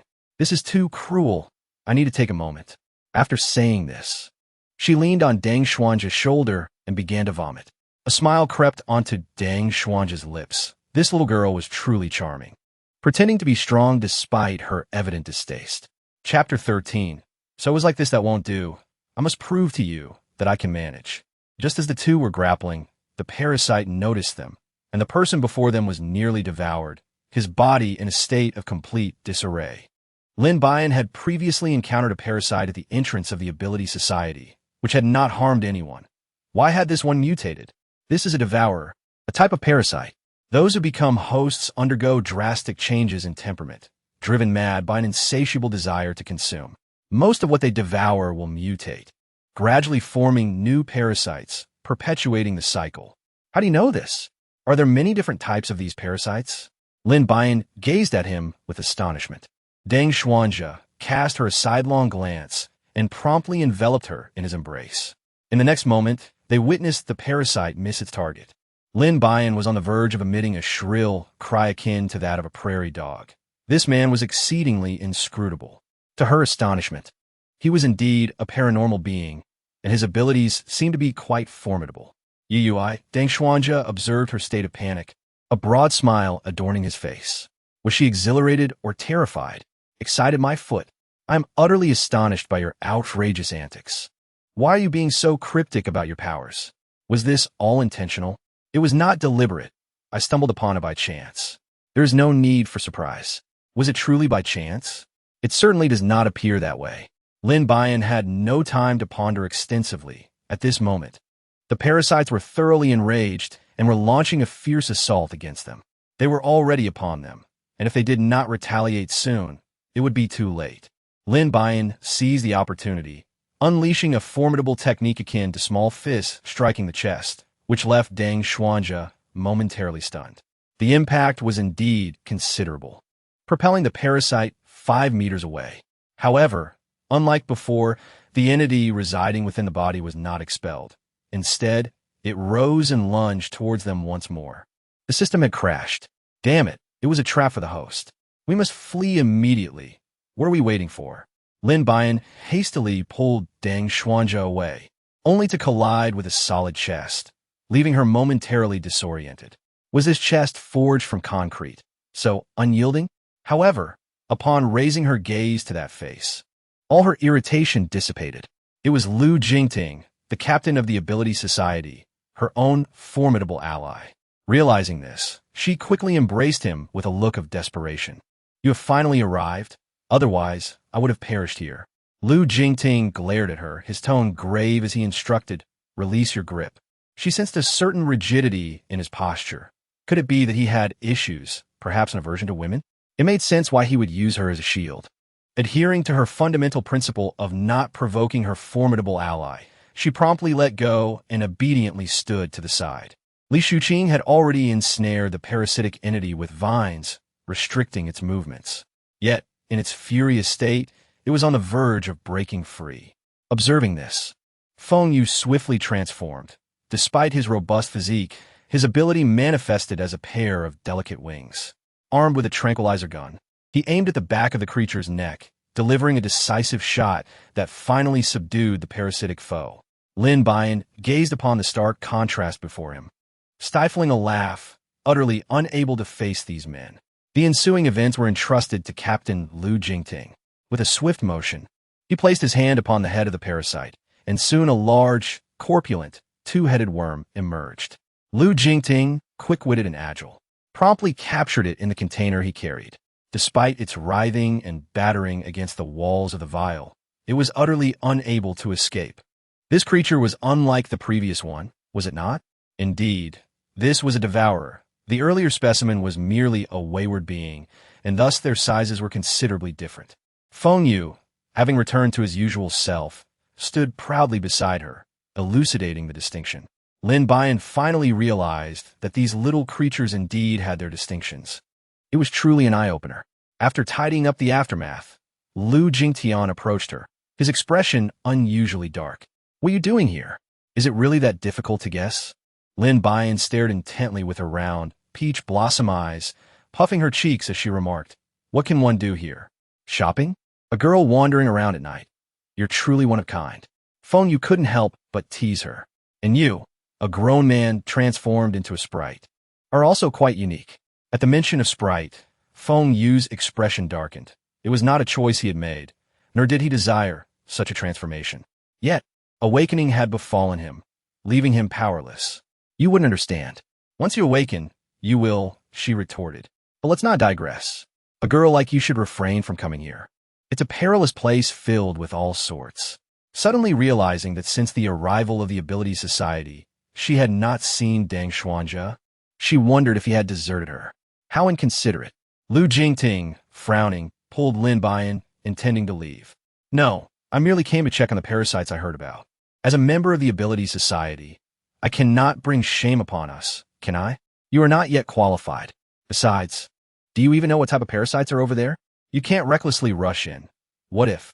Lu Jingting seemed to ponder something, falling silent. "What if what? There won't be a what if. I am quite formidable. I can eliminate parasites in a single sweep." This assertion echoed in his mind. He had once heard a girl laughingly say something similar beside him. For a fleeting moment, their faces overlapped in his memory, causing Lu Jingting to turn away, troubled. Lin Buyan declined with great decisiveness, turning away to stride towards the entrance of the ghost market, leaving Lu Jingtian and the others with a somewhat fragile yet resolute silhouette. Feng Yu gazed at Lu Jingtian, his face brimming with curiosity. The captain had always been one to prioritize pride over well-being. Although it was understood that they were not truly a married couple, everyone still hoped that the captain could emerge from the shadows. Lin Buyan anticipated his pursuit, yet to her surprise, he remained motionless, gazing at her departure. Alas, it seems her sturdy legs may not be as dependable as she had hoped. She could only place her hopes in her vast 500-acre estate. With Deng Xuanjia's absence, she wondered if her possessions had also vanished. After all, they were acquired with genuine gold and silver, and losing even a single item would be distressing. Most importantly, her cherished prosperity had inexplicably been replaced by a mere tree, perhaps one that might bloom in due time. In summary, her evening had been immensely unfortunate, akin to inviting misfortune into her home. Chapter 14. The frugal system transforms into wealth at the break of dawn the following day. Deng Xuanjia arrived at her doorstep, bearing gifts. He had brought the chickens, ducks, geese, and pigs she had purchased, along with the invaluable old peach tree. He expressed his apologies for the previous night, admitting he had left without informing her. There was no need for such regret. As long as her possessions remained intact, all was well. With the assurance that her tangible wealth was unharmed, she felt a significant sense of relief. Everything else seemed trivial in comparison. As for the system, it had been in a dormant state for 2 days, utterly unresponsive, likely wishing to obscure its own virtuous value. "Shall I assist you with the repairs?" he offered, placing his toolbox on the ground and rolling up his sleeves to commence the task. Lin Buyan arranged the chickens, ducks, and geese into a pre-established coop, ample enough for their movement, complemented by fresh grass for their sustenance. The pig pen had yet to be constructed, primarily due to her lack of expertise, so she decided to let the pigs roam free for the time being. Ultimately, she chose a picturesque location abundant in water to plant the peach tree. However, she overlooked the man's advice and failed to inspect the tree for any peculiarities. Once she had finished these tasks, the system was rendered dysfunctional, preventing her from purchasing food. As noon approached, she felt it was essential to treat her guests to a meal. Fortunately, the vegetables in the garden were ready for harvest, but the fish in the pond were still too small, making it a shame to eat them. Additionally, she lacked rice to cook, so she ultimately decided it would be best to dine out instead.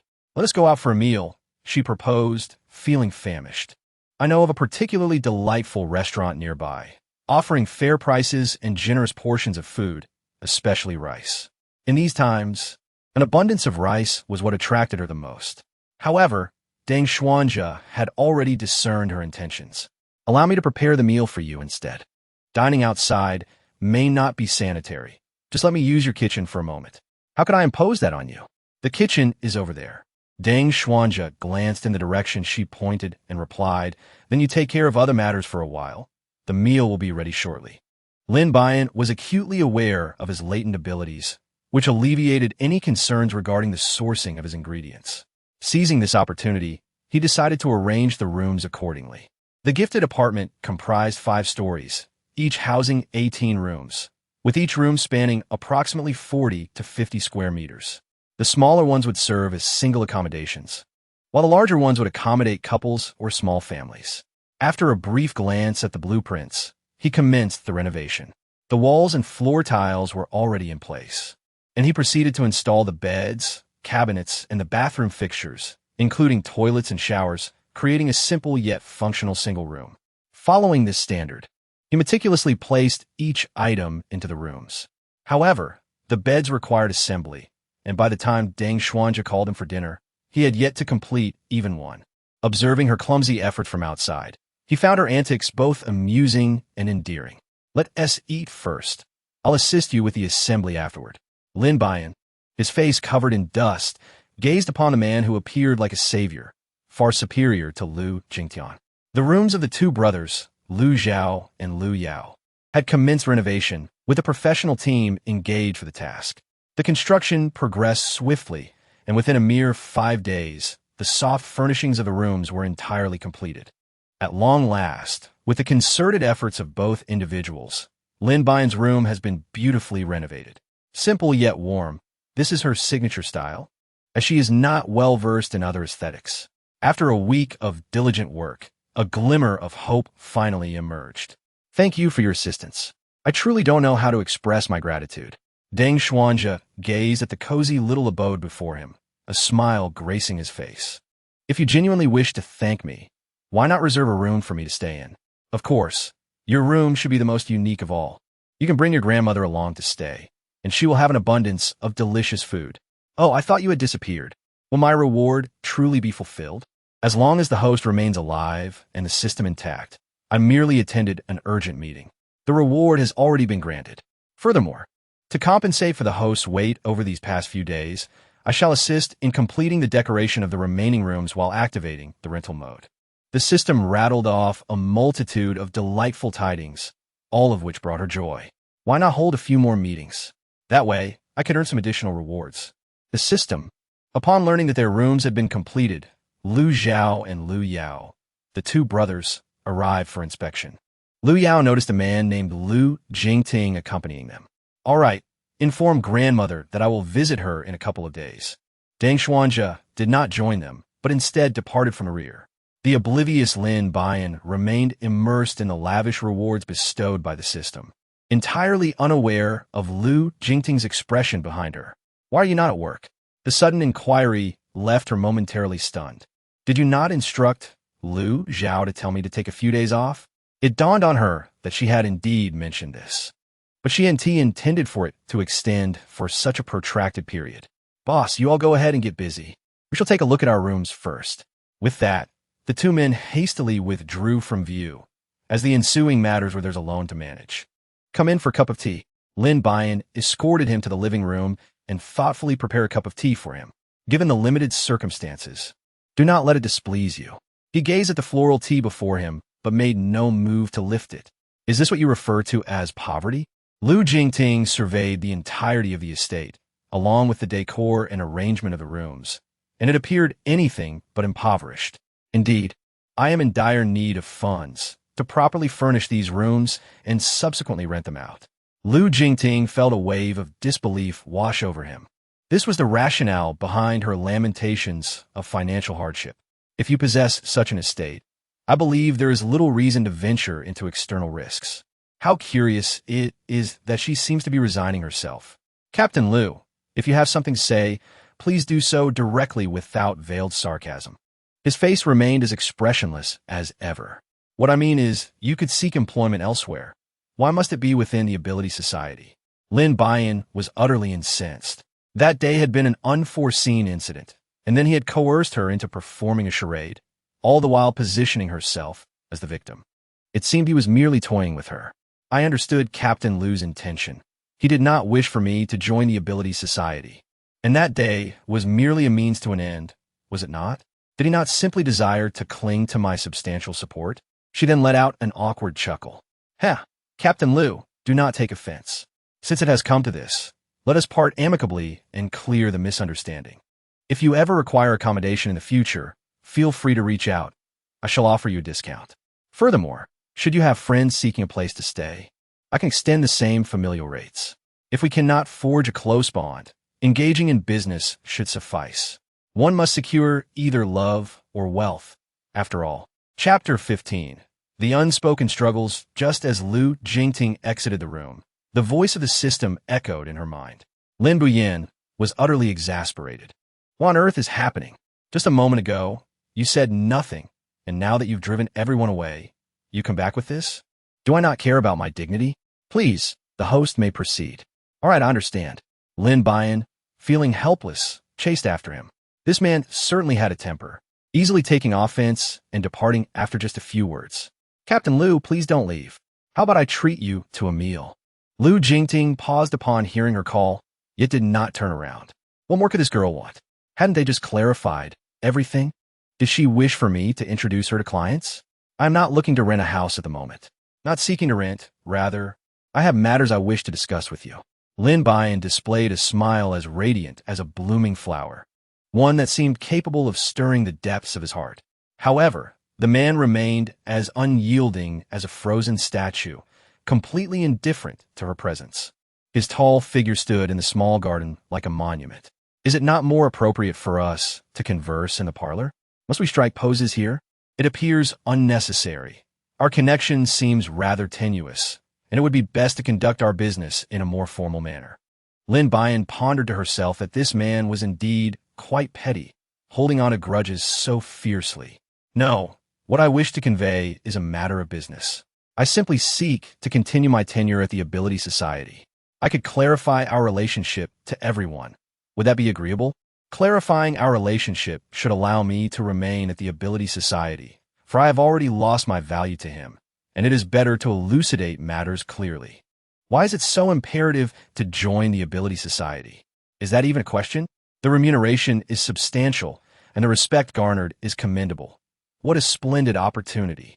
Most importantly, the financial rewards are considerable. But are you aware of the inherent dangers? This man is exceedingly verbose, who is unaware of such risks. Isn't that a requirement of the system?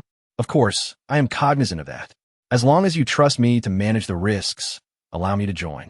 If you're concerned about potential disturbances in the future, we could draft an agreement. What do you think? She had already made significant concessions, and if he were to refuse again, it would be indefensible. Lu Jingting remained silent, merely gazing at the roses she had cultivated in the garden.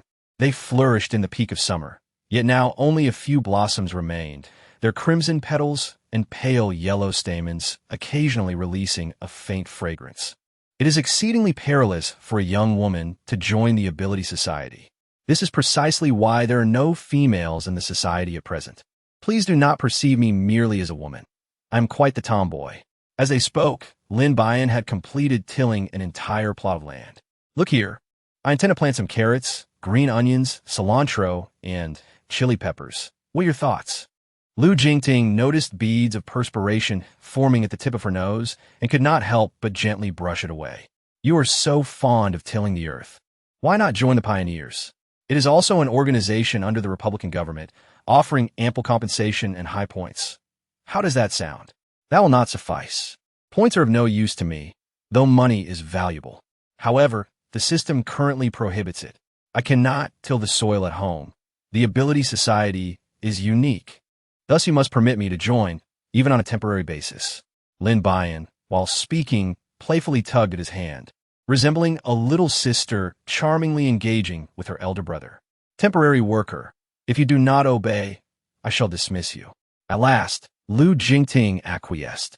The system's notification echoed in his mind, and Lin Buyan joyfully wrapped her arms around his neck, bouncing about like a little rabbit. Look, this is how the captain interacts with the boss. It truly evokes envy. The brothers Lu Zhao and Lu Yao shed tears of admiration. Meanwhile, Lu Jingting found himself in a dire situation, his body frozen in place, too apprehensive to make a move. Is there something amiss with your health? Lin Buyan sensed something unusual in his body and quickly jumped down to stand upright, gazing at him with utmost seriousness. If he were indeed unwell, perhaps she could devise a way to assist him. After all, friends ought to lend a helping hand. Upon hearing her words, Lu Jingtian's expression darkened further. I am fine, he replied curtly, attempting to depart. Do not feel embarrassed. I truly have a solution. Stay and share a meal with us, she insisted, grasping his hand and leading him toward the living room. This was a potential major client, and he must be treated with the utmost care. At that moment, Lu Zhao and Lu Yao, the two brothers, happened to arrive and, upon witnessing their affectionate interaction, could not conceal their delight. Captain, boss, we have come to assist, they exclaimed, pushing Lu Jingtian further inside. Lin Buyan secretly bestowed upon them a hearty commendation. The two brothers are destined to achieve great things. You all wait here. I shall prepare a meal for you. Today, without fail, you must savor my culinary skills. Lin Buyan warmly invited them to rest in the room while he busied himself in the kitchen. Boss, have you ever cooked before? One inquired. Hee, you all have come at just the right time. Today marks my inaugural attempt at cooking. Just wait and see what delectable dishes await you, he replied. The three men suddenly felt their appetites wane. I have matters to attend to. I must take my leave. Remember to report tomorrow, and do not be late. Lu Jingting declared as he attempted to depart, only to be firmly restrained by his two brothers. After a cacophony of clanging and clattering in the kitchen, a simple yet delightful spread of 6 dishes and a soup was presented. Scrambled eggs with tomatoes, lettuce sautéed in oyster sauce, stir-fried mixed vegetables, shiitake mushrooms with broccoli, braised pork, and braised ribs accompanied by winter melon meatball soup. The combination of meat and vegetables offered a nutritious and wholesome meal. Please, do not stand on ceremony. All the vegetables are from my little garden, grown naturally and without pollution.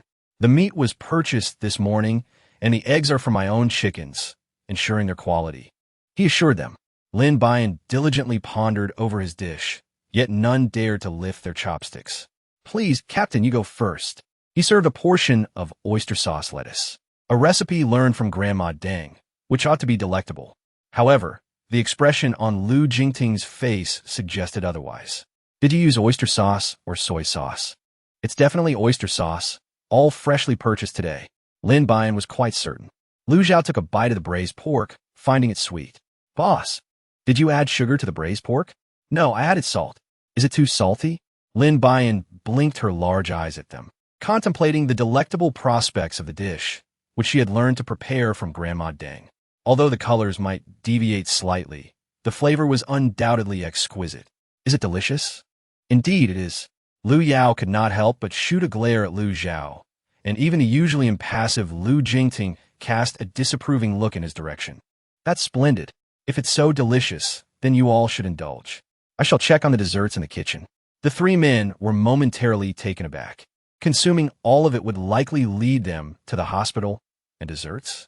Surely, they couldn't be savory, which was simply terrifying. Who just claimed it was delicious? Lu Yao hastily pointed at Lu Zhao. You finished it all, didn't you? Lu Zhao found himself at a loss for words. Chapter 16. An unexpected friendship. As dawn broke the following day, Lin Buyan rose early, engaging in some light exercise before watering her small vegetable garden. She also took the opportunity to feed the chickens and ducks, collecting the eggs laid the previous day. Passing by the peach tree, she suddenly noticed a familiar scar on the trunk, reminiscent of the scar on her own waist, a remnant from a mischievous fall when she was 1,000 years old. Could this be her life tree? Lin Buyan hurriedly crouched down to examine the tree trunk, realizing with dismay that her very own plant had withered to such a state. However, as she drew closer to the base, she sensed a continuous influx of spiritual energy entering her body, instantly making her feel considerably lighter. She gently waved her fingers, and indeed, she could feel the fluctuations of spiritual energy. The vegetables in the courtyard began to grow rapidly. Although it only took a mere 10 seconds, it was already a significant improvement. "Boss, why are you up so early?" Lu Zhao asked, approaching her with curiosity, clutching his stomach. "Just a habit. Is your stomach feeling any better?" Lin inquired, recalling that Lu Zhao had suffered from a stomach upset since yesterday's lunch, nearly on the brink of dehydration. "Much better. As long as you refrain from cooking again, I'll be fine."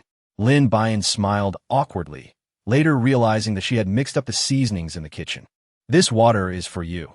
It will aid your stomach," she said, handing him a bottle filled with revitalizing liquid as a form of compensation. As the clock swiftly approached 7 in the morning, the trio packed their belongings, ready to head to work.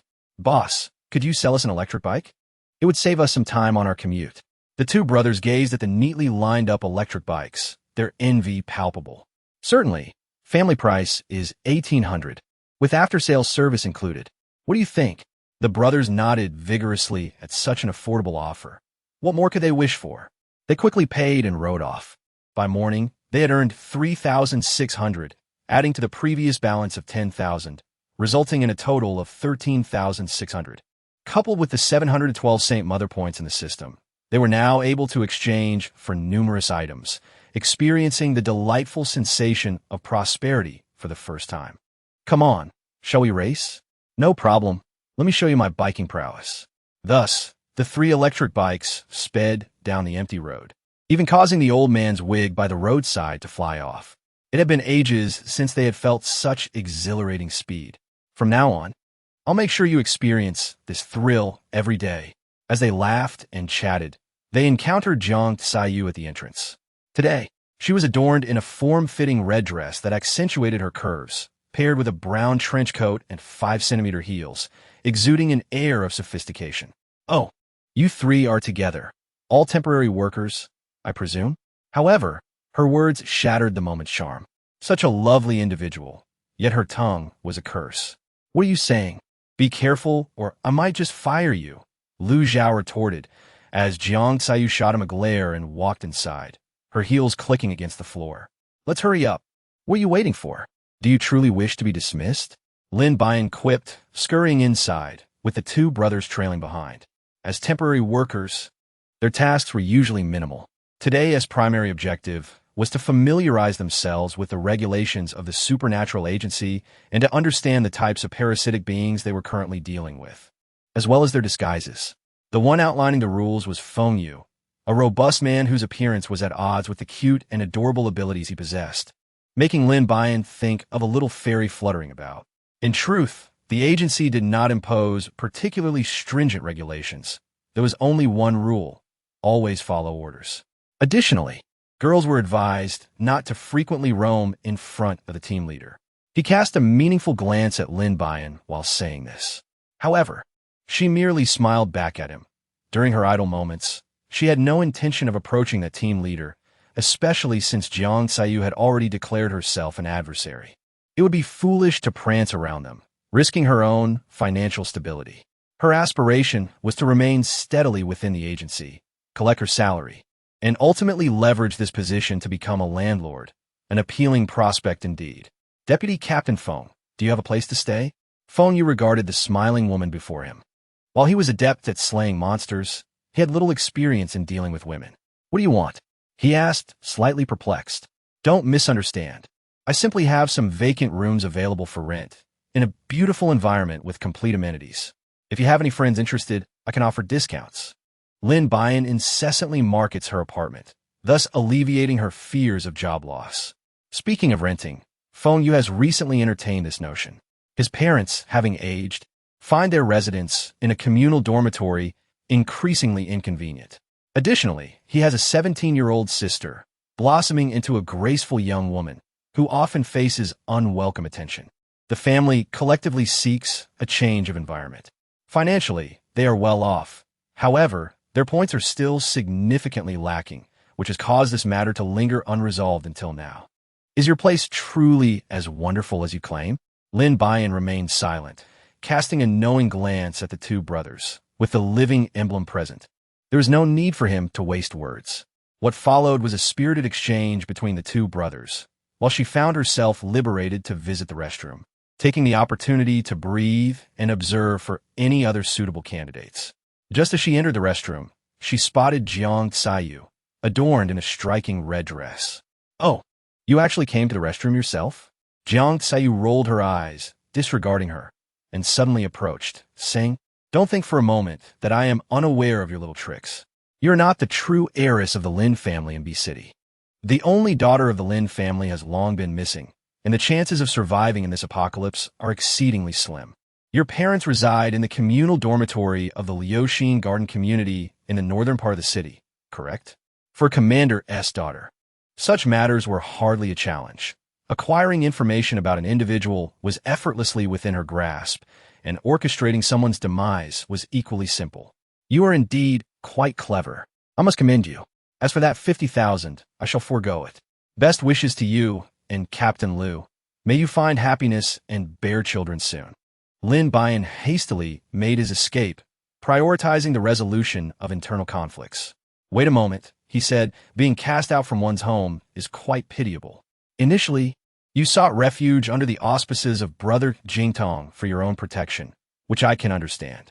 As long as you do not contend with me in the future, I shall look after you."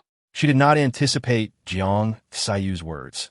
Having a friend who was the daughter of a commander was indeed advantageous.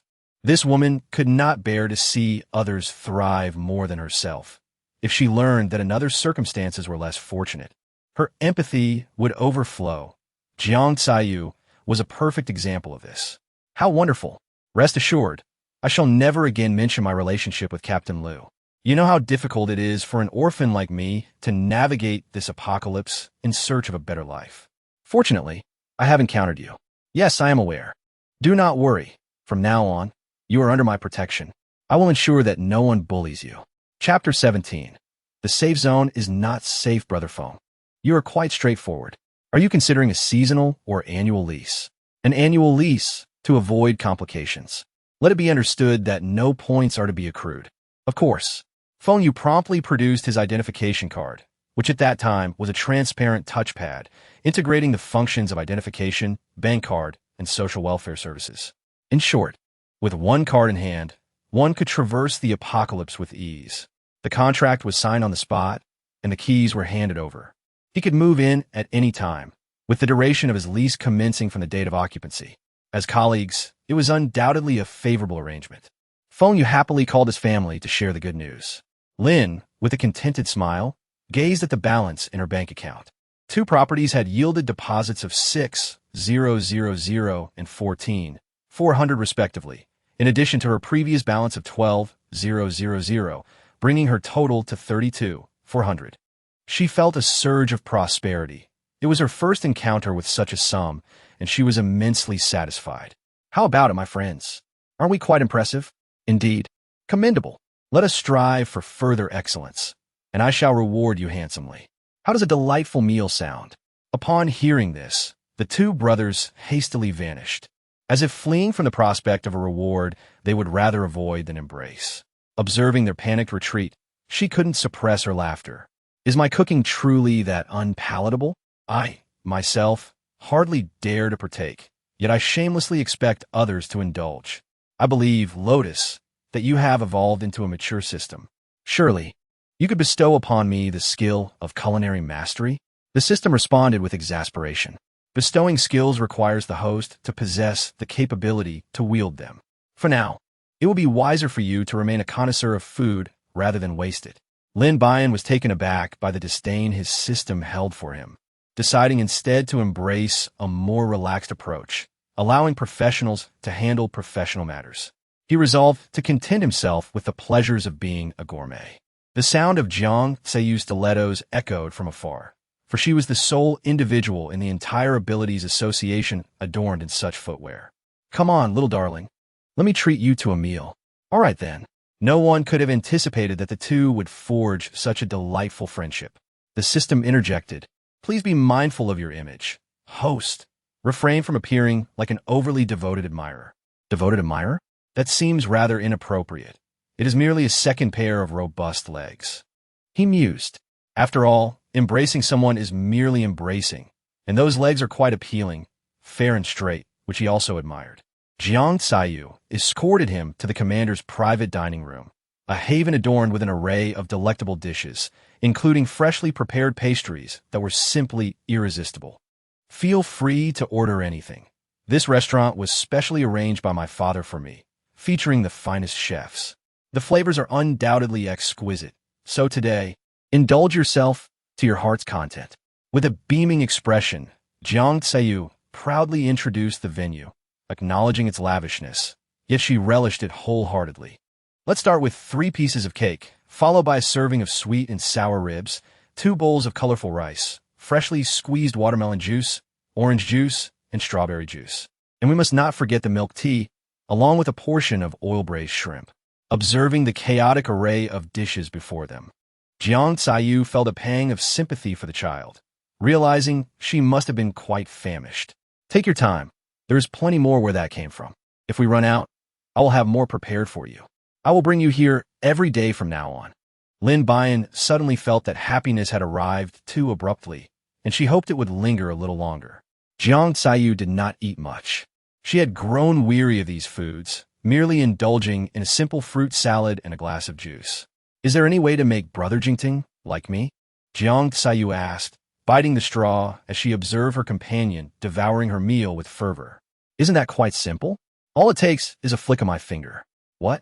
Lin Buyan suddenly realized that she had been boasting earlier. She was uncertain whether her romantic fortune was truly effective. It's nothing. I merely meant that if one harbors affection, one must strive diligently to pursue it, employing a few clever tactics along the way. She hastily took a sip of milk tea to calm her nerves. However, since her true self was present, could she perhaps experiment with her romantic fortune? This so-called romantic fortune was a skill she possessed in the Flower Fairy Valley, essentially a means of matchmaking. Yet, the success of such endeavors depended on the individuals involved. As her role was merely to initiate the connection, the ultimate outcome rested with the deity of love, Yulao. Ding! The system detected the host's intentions and generously bestowed upon her the most formidable matchmaking skill, along with a spool of the red thread of fate for her to utilize. She felt an urge to berate the system. Her longing for culinary delights was so profound, yet it chose to grant her a matchmaking skill instead. Truly remarkable. Does this mean that every match I make will succeed? Not necessarily. The outcome is not solely dictated by your will. Then what use is it? Lin Buyan exclaimed, deeming it worthless. If I possessed such abilities, I would have employed them long ago. No worries. Simply hold on to me. Lin Buyan smiled at her.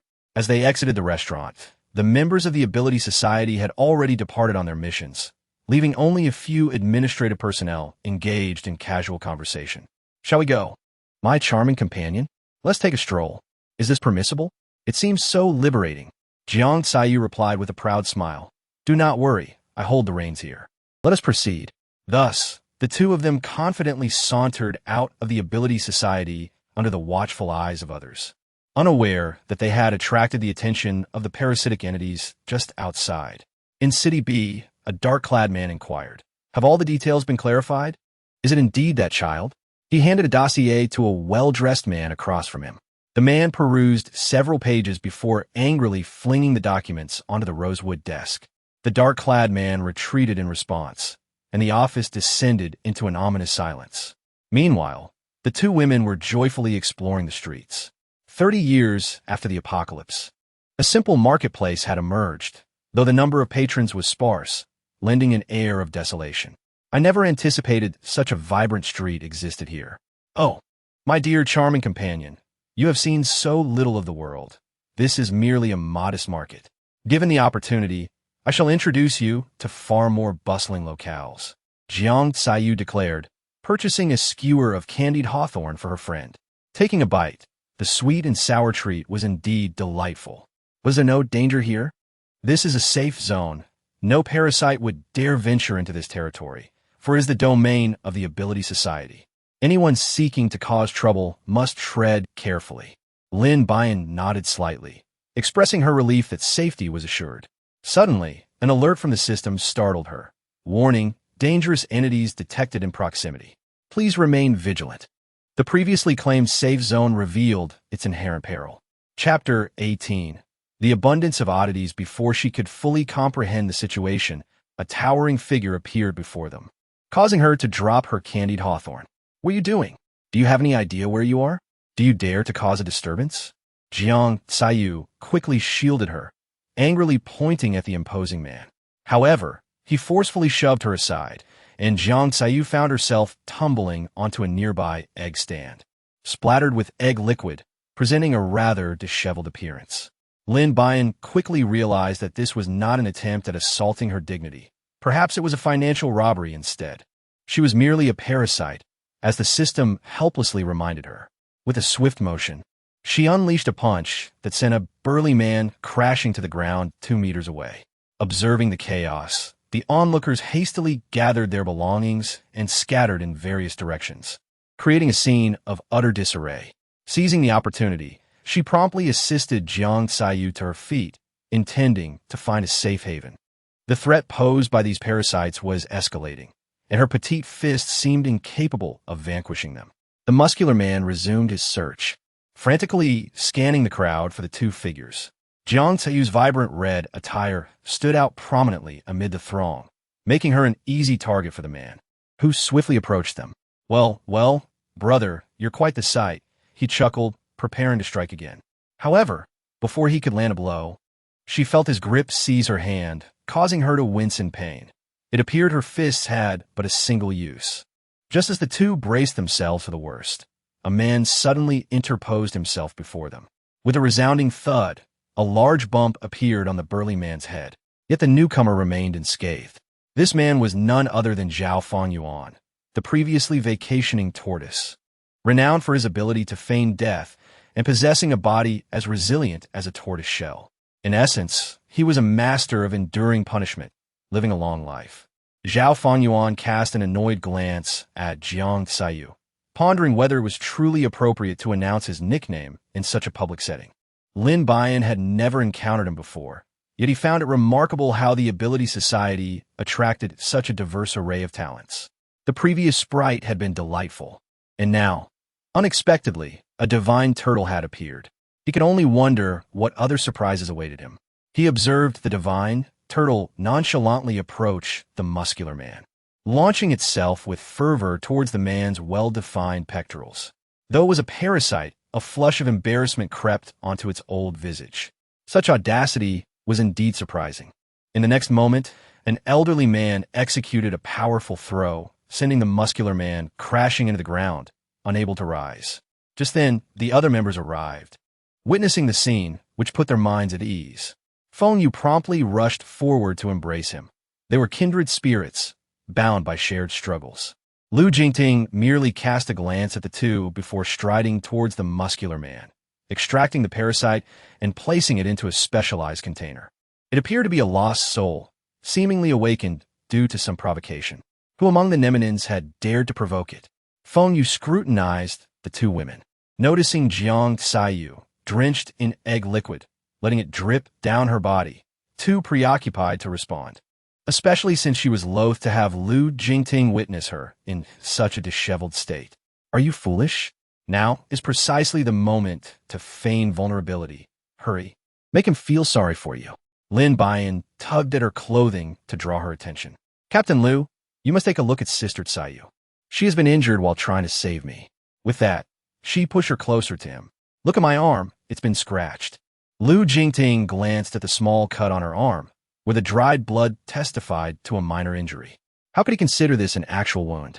He glared at Lin Buyan, perplexed by her antics. With a frown, he seized her collar and pulled her away. Upon witnessing this, Jiang Tsayu stamped her foot in frustration, her high heel snapping under the pressure.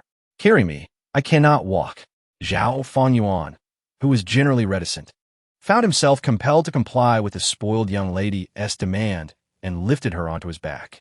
Lu Jingting led Lin Buyan to his office, slamming the door shut and tossing her onto the sofa.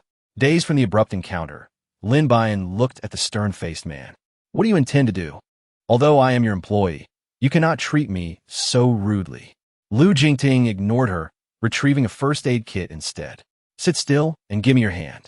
Realizing that her hand had been injured by the forceful grip of a man, she understood he meant to apply medication.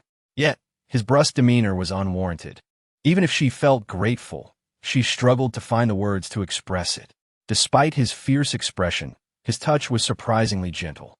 One should not overreach their abilities, she thought, exasperated. Was this truly a matter of overreaching? It was that man who had attempted to harm them. Could she simply stand by?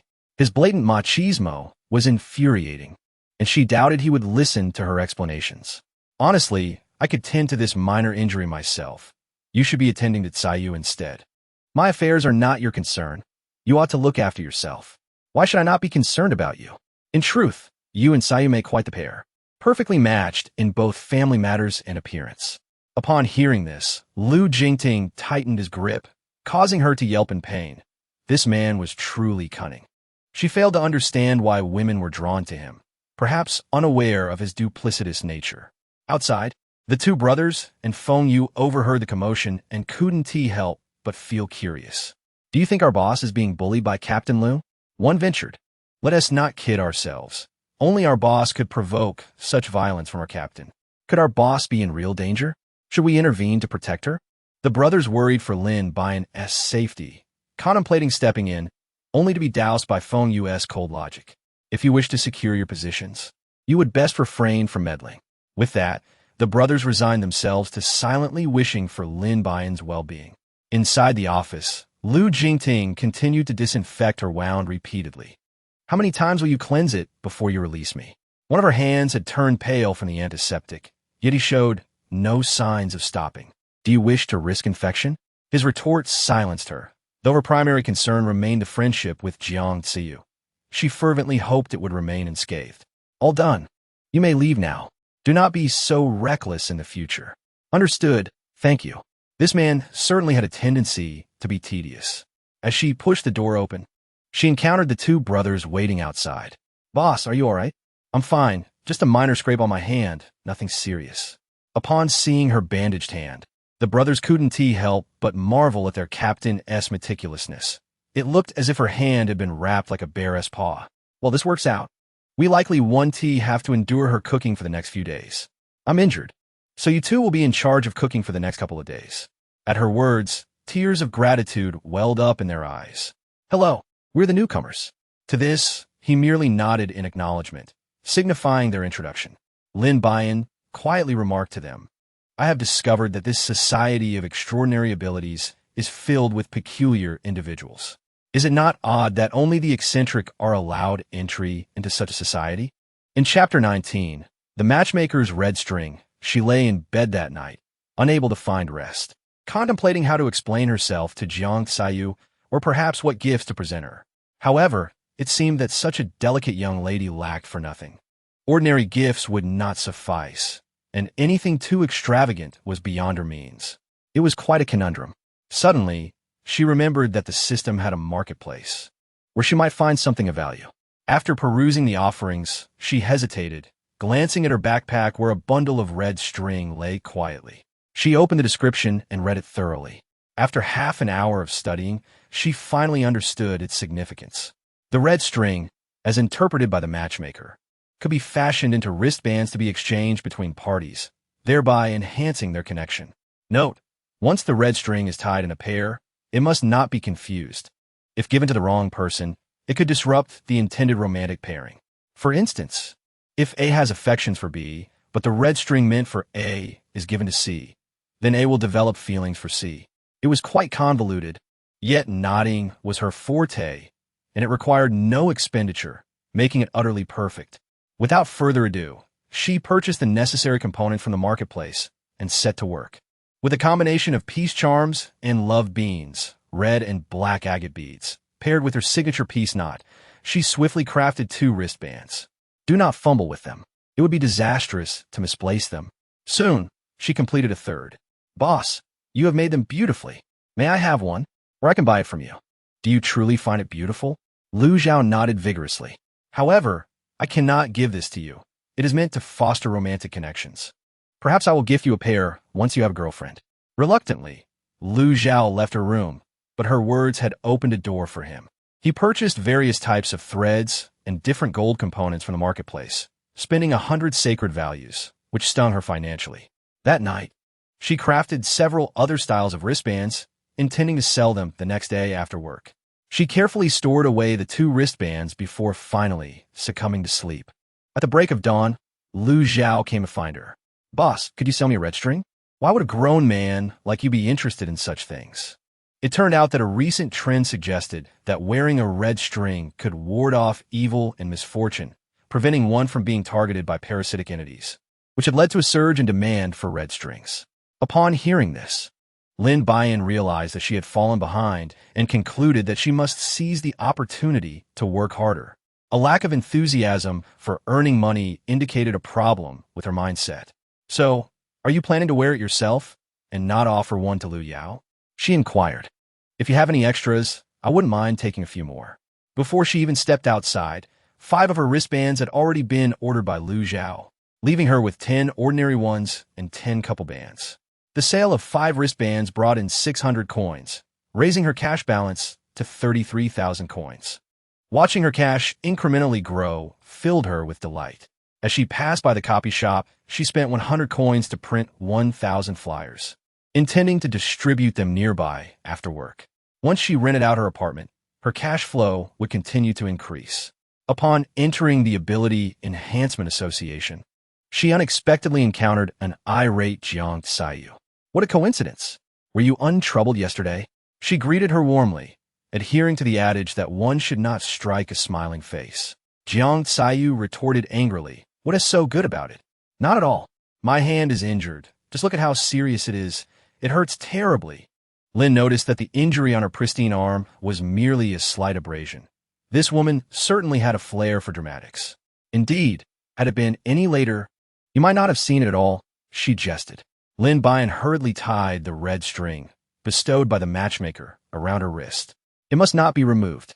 This enchanting red thread is said to enhance romantic fortunes, a gift I procured from the temple. You should adorn Lu Jingting with this one, and I assure you, it will transform your relationship for the better. After saying this, she pressed another string into Jiang Xiyu's hand. Jiang gazed at it for a moment, finding it quite exquisite and fashionable.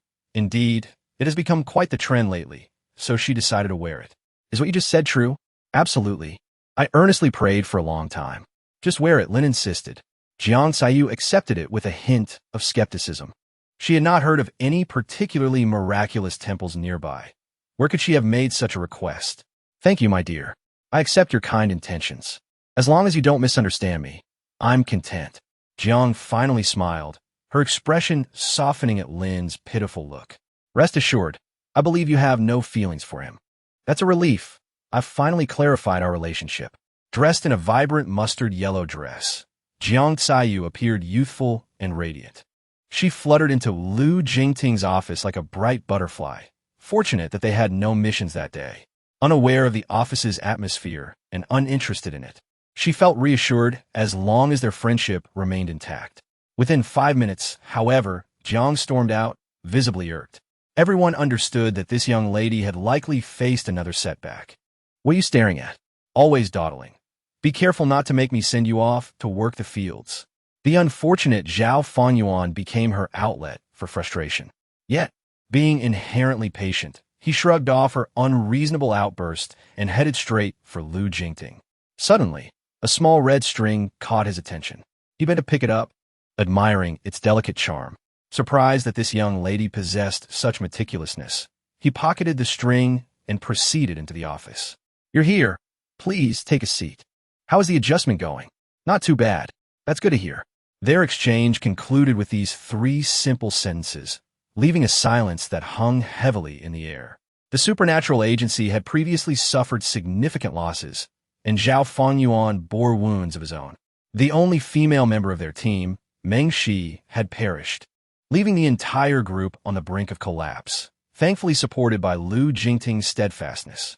Do you believe the few individuals you've recruited can handle the upcoming tasks? Zhao Fanyuan had witnessed Lin Buyan's capabilities the day before and deemed her a burden.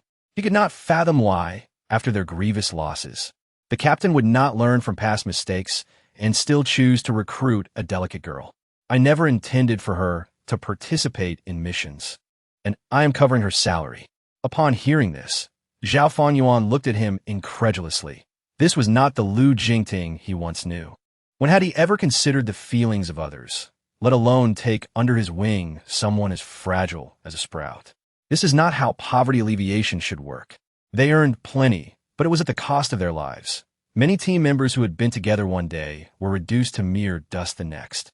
After voicing his thoughts, Zhao Fanyuan turned and left the office, leaving Lu Jingting in solitude, lost in contemplation. Chapter 20. The ineffectiveness of the red string. According to the information they had gathered, most of the current parasites were those who had lost their way. After years of coexisting with humans, many had come to believe themselves human, fully accustomed to human life, though occasionally some would be provoked into revealing their true nature. Lin Buyan's red thread business thrived remarkably, with her primary clientele being students, and her largest supplier was Lu Zhao. This fellow seemed to possess some mysterious method to penetrate the school market, which had become extraordinarily bustling, with daily sales of red threads exceeding her supply. In this apocalyptic world, children attending school hailed from affluent families, making the purchase of a red thread priced over 100 yuan quite effortless. However, she recently discerned some unsettling developments. The relationship between Lu Jingting and Jiang Caiyu appeared to be stagnant, while Zhao Fanyuan's gaze towards Jiang Caiyu began to reveal an unsettling interest. The most alarming aspect was that Jiang Caiyu seemed to reciprocate this interest. This was utterly illogical. Jiang Caiyu had been infatuated with Lu Jingting to the point of obsession. During their recent meals together, she had noticeably ceased to mention Lu Jingting, instead frequently bringing up Zhao Fanyuan. Could it be that her red threads had lost their efficacy, or had this young lady simply misdirected her affections? After much contemplation, she concluded that Jiang Caiyu had indeed erred, for she noticed the absence of a red thread on Lu Jingting's wrist, while the style of the one adorning Zhao Fanyuan's wrist seemed oddly familiar. Perhaps it was fate, and she ought not to interfere with the course of nature. Yet, tranquil days are often fleeting. On a day when Lin Buyan had intended a rest, dark clouds suddenly gathered in the sky, and soon a torrential downpour ensued. Despite having advertised her property for several days, no one had come forward to rent it. The surroundings were undeniably beautiful. Why then was there no interest? This conundrum perplexed her.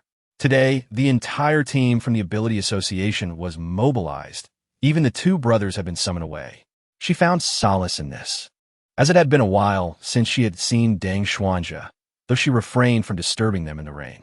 The clouds thickened ominously, as if the entire sky were bearing down upon her. This weather was conducive to slumber, yet she could not find rest. Her mind was in turmoil, completely overwhelmed. Feng Yu's family had yet to move in, leaving her alone in the expansive estate, and she mused that should she perish, no one would be the wiser. Yet, being a peach blossom spirit, she had lived for millennia and was not destined to die easily. As night fell, the rain intensified, and suddenly there came a knock at the door. Who would dare knock on such a stormy night? Surely, they weren't here to do me harm, she whispered to herself, slowly rising to answer the door, hoping for the best. The moment she opened the door, she was taken aback. It was her first encounter with the two brothers, drenched in blood. Yet upon closer inspection, it was evident that the blood was not their own. They were carrying a man in their arms, none other than Lu Jingting. Don't ask, just let us in quickly. We'll explain later, the brothers urged as they supported Lu Jingting into her room. After laying him down, they prepared to leave. Wait, at least tell me what happened to him. But before she could finish, the brothers vanished into the night. Lin Buyan had no choice but to cleanse the blood gourd on the bed. Upon closer inspection, she discovered countless intricate wounds adorning his body, each cut deep and troubling. Swiftly, she retrieved the first aid kit, an essential item in the aftermath of the apocalypse. After administering basic hemostatic treatment, at last, the bleeding ceased. With no male clothing available in the household, she decided against dressing him, opting instead to cover him with a light blanket, which sufficed. After laboring for over an hour, she finally managed to tend to his injuries. It was then she noticed the attractive profile of his sleeping face. His features were well-defined, his eyelashes delicately curled, and a captivating Adam's apple accentuated his neck. Ahem, best not to linger on that thought, better to cover him up. It appeared that today's monster was indeed formidable. Otherwise, how could even the captain have sustained injuries? He had once been the most formidable warrior. Yet, gazing at the myriad new and old wounds upon his body, it was evident that he had endured countless battles. Lin Buyan could not help but feel a profound admiration for him. The rain had poured throughout the night as she remained by his side, while the two brothers had not returned home all night long. Lu Zhao's expression was melancholic, his gaze fixed vacantly upon her. Lin Buyan cast a glance at Lu Yao behind her, whose body was already in a state of disarray. The entire arm had severed from the torso, and intestines lay exposed. This was not slumber. It was the finality of death. It was her first encounter with mortality. When her grandmother passed away, she had yet to grasp the concept, only that her grandmother had said they would meet again, that she would merely accompany her in a different manner. Well then, let him rest for a while. When he awakens, he shall guard you in a new way. Lin Buyan was at a loss for how to comfort him. The death of a loved one is the most heart-wrenching experience, one she had endured herself. Yet she found herself incapable of offering solace. The usually cheerful Feng Yu was unusually silent today, and Zhao Fengyuan was even more so. How was the captain? You should go check on him. He is yet to awaken. The two made their way to her room, while she assisted Lu Zhao in dressing Lu Yao in a clean outfit and tidying his appearance, ensuring he departed with dignity. Although they were unaware of the events of the previous night, any inquiry was met with their silence. Lu Yao's funeral arrangements were facilitated by the Ability Society, and his ashes were not interred in the Martyrs' Cemetery, but were instead placed in a serene mountain setting, surrounded by lush greenery, alongside their parents. However, when Lu Jingtian regained consciousness, he applied for martyr status on Lu Yao's behalf, which was approved by the higher authorities, and Lu Zhao's formalization was also sanctioned. Yet, Lu Zhao was not happy. His official status had come at the cost of his brother's life. The higher-ups permitted them a half-month leave, delegating the matters of the Ability Society to other departments. Nevertheless, Feng Yu and Zhao Fengyuan insisted on continuing their work. The Ability Society must not falter. Meanwhile, Lu Jingtian remained with Lin Buyan to recuperate. Why linger here when there are better places to go? Wouldn't it be more advantageous to be at the official sanatorium? The care provided there is thorough, far superior to what I can offer. The crux of the matter was that his presence was hampering her business. She was not naturally inclined to care for others, and it felt akin to forcing a reluctant hand. If you are unwilling, you may voice it. But should you choose not to care for me, you should return to work. Then I shall care for you. After all, receiving a salary while not working is quite a fortunate circumstance, a rare opportunity indeed. However, do not harbor any inappropriate intentions towards me. Lin Buyan rolled her eyes dramatically, expressing her indifference to being in your company. Chapter 21. The appointed time has arrived. In the days that followed, her small vegetable garden flourished abundantly, and her chickens, ducks, and geese began to lay eggs. The promised time for the ghost market was drawing near, yet the original peach tree showed no signs of revival. Are you preoccupied with gardening every day? Lu Jingting inquired, observing the vibrant manor filled with life, accompanied by the cacophony of poultry, while not far off. A little pig frolicked freely, embodying a life of leisure and ease. Indeed, you must admire my capabilities, thinking how impressive I am for nurturing so many little creatures. Lu Jingting was at a loss for words, pondering that these animals were merely there to satisfy her culinary cravings. Perhaps I could assist you in constructing a pig pen one day. There's no need for that. I cannot impose such a task on the captain. I shall find someone else to handle it. Noting her unwillingness, Lu Jingting refrained from further comment and simply wandered around the estate. Today, the Feng family had moved in, bringing a lively atmosphere to the small manor. Feng Yu's parents were quintessential intellectuals, typically reserved in conversation, yet exuding an air of seriousness. Feng Yu's younger sister, Feng Yuan, a spirited 17-year-old, beamed with joy upon discovering her own independent room, her excitement causing her to leap with delight. "Brother, you're the best. I absolutely adore this room." "Thank you." Feng Yuan clung to Feng Yu's neck like an ornament. "Come down from there. You look ridiculous. People will mock us if they see." Feng Yu felt a twinge of embarrassment as he glanced at the others, but Lin Buyan found no fault. The girl was simply genuine. "Ahem. It's perfectly fine as long as my sister is happy. Now, you both tidy up while I go check on the captain." Upon hearing that Lu Jingting was present, Feng Yuan's face lit up with excitement. "Is the captain you mentioned Lu Jingting?" Lin Buyan nodded slightly, pondering who else it could be. "May I accompany you?" she inquired. She remained oblivious to Feng Yu behind her, who was shaking his head. Witnessing the young girl's exuberance, it was evident she was an ardent admirer of Lu Jingting. Since she had expressed her desire, Lin Buyan decided to indulge her. "Of course, but do exercise caution. If he becomes irate, I shall not intervene." Upon this, the two departed together, making their way to Lu Jingting's room, while Feng Yu smacked his forehead in dismay. It was likely that Lu Jingting would indeed be upset. "Is he also a tenant here?" he asked. "He is merely recuperating and does not qualify as a tenant." As they spoke, they arrived at the room where Lu Jingting was engaged in physical training, clad only in a thin white shirt, his flawless physique on full display. "Ah, so handsome!" Feng Yuan could not help but exclaim. Her sudden outburst startled him, prompting him to hastily cover himself with his shirt, his face darkening with embarrassment. "I didn't call you. What brings you here?" Lin Buyan felt quite helpless. Despite having issued warnings all along, the situation remained unchanged. "So, may I inquire what you would like for lunch?" "I shall prepare it," he said. Lu Jingting cast a fleeting glance at Feng Yuan before directing a cold stare towards Lin Buyan. "Take her away, and return to my room shortly." Lin Buyan silently grumbled, feeling as though he were being treated as a servant, summoned and commanded at will. Nevertheless, he maintained a smiling facade. "Sister Yuan, let us depart. I had already informed you of his temper. You can see it for yourself now." Lin Buyan spoke intentionally, resulting in the young girl being utterly beguiled. "Did you not find his earlier display of anger remarkably handsome? I suspect you may have a penchant for masochism. His temper is notoriously fierce, and he has a proclivity for criticism. What is so admirable about him?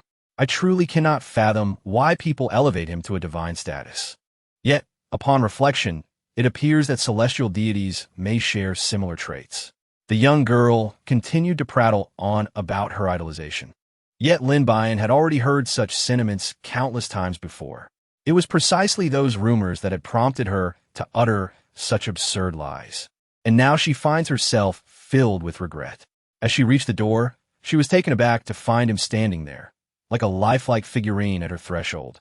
"You aren't waiting for me, are you? If there is something you need, you may simply command it. There is no necessity for you to venture out personally." She feigned utmost respect as she attempted to usher him toward her room, feeling overwhelmed by the pressure of his presence. To her surprise, he scowled and pushed her into the room. "What are you doing? I warn you, attacking the landlord could result in a one-way ticket." At that moment, the lotus flower was engrossed in the drama, equally captivated by Lu Jingting's masculine allure. "Who told you I intended to assault you? I merely wished to convey that I dislike being disturbed by anyone." She could sense his breath and the weight of his presence. "Let me go first. Do you not desire a definitive solution to completely extinguish their infatuation with you?" Lu Jingting remained unmoved, his hands firmly gripping her wrists, their posture undeniably ambiguous. "What do you propose? If you strike me, I shall exit and proclaim you a violent maniac, ensuring that no one will dare to admire you." Lu Jingting's expression darkened further. What a nonsensical strategy. "Release me. I cannot maintain my balance." Lin Buyan's footing faltered, causing her to stumble backward, just as Feng Yu's voice resonated from outside. Upon hearing the sound, Lu Jingting suddenly released his grip. "Ah!" Feng Yu, upon hearing the commotion, arrived at her room's threshold and chanced upon this scene. Lin Buyan was left dizzy and disoriented from the fall. This man was indeed serious. It would have been courteous to give a heads up. Lu Jingting's face flushed slightly as he observed the peculiar posture of the two, while Feng Yu had already pieced together the situation. Please continue. I have no pressing matters at hand. I merely stopped by to say hello. Go on, carry on. With that, he transformed with a resounding pop into a little sprite and flew away.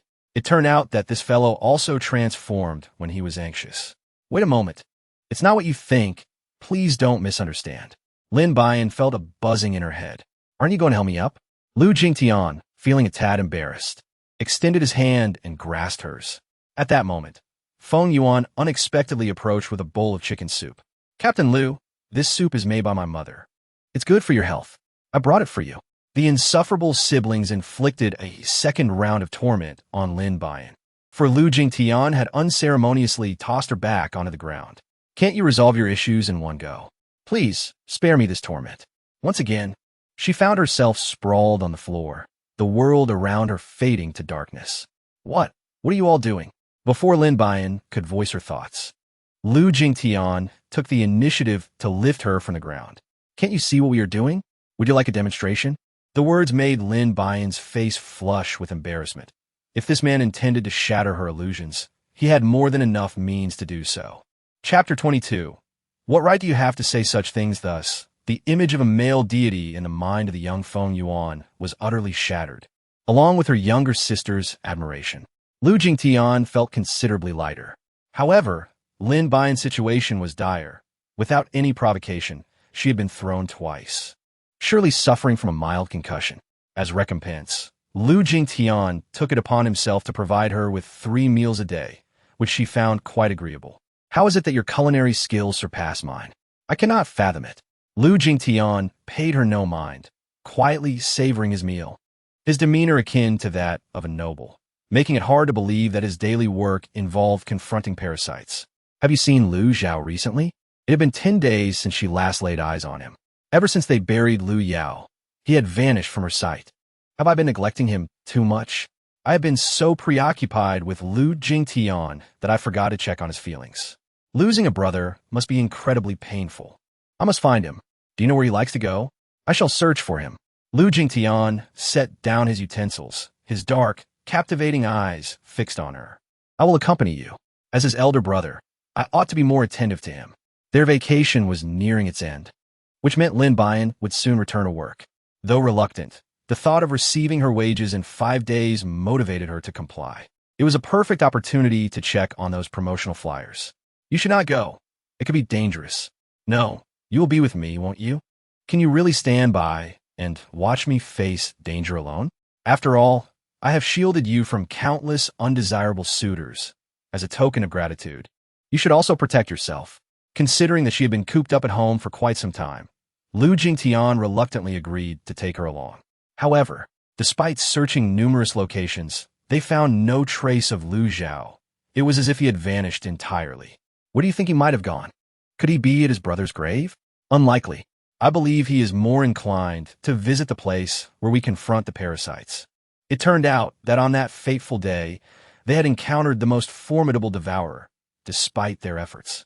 They had inflicted no harm upon it, and instead sustained significant injuries themselves. The two exchanged glances, suddenly realizing where he might have gone. Thus, they set off together towards their destination. Lin Buyan then realized that the location where they were battling the parasites was remarkably close to Deng Xuanzhe's residence. Please wait a moment. I shall pay a visit to a friend. Since she was already here, she might as well visit Grandma Deng, whom she had not seen for quite some time and missed dearly. Allow me to accompany you, Lu Jingting suggested, concerned about potential dangers in the vicinity. After all, what there were parasites lurking about. I am your man. It is only fitting that I accompany you. His words startled her. Was this man possessed by a parasite, uttering such nonsense? If he wished to follow, so be it.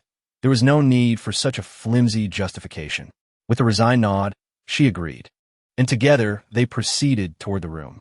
However, the home appeared markedly different from usual. The vegetable garden lay in ruins, and the pond had been ravaged, giving the entire place the semblance of having been attacked. A disquieting thought arose in Lin Buyan's mind.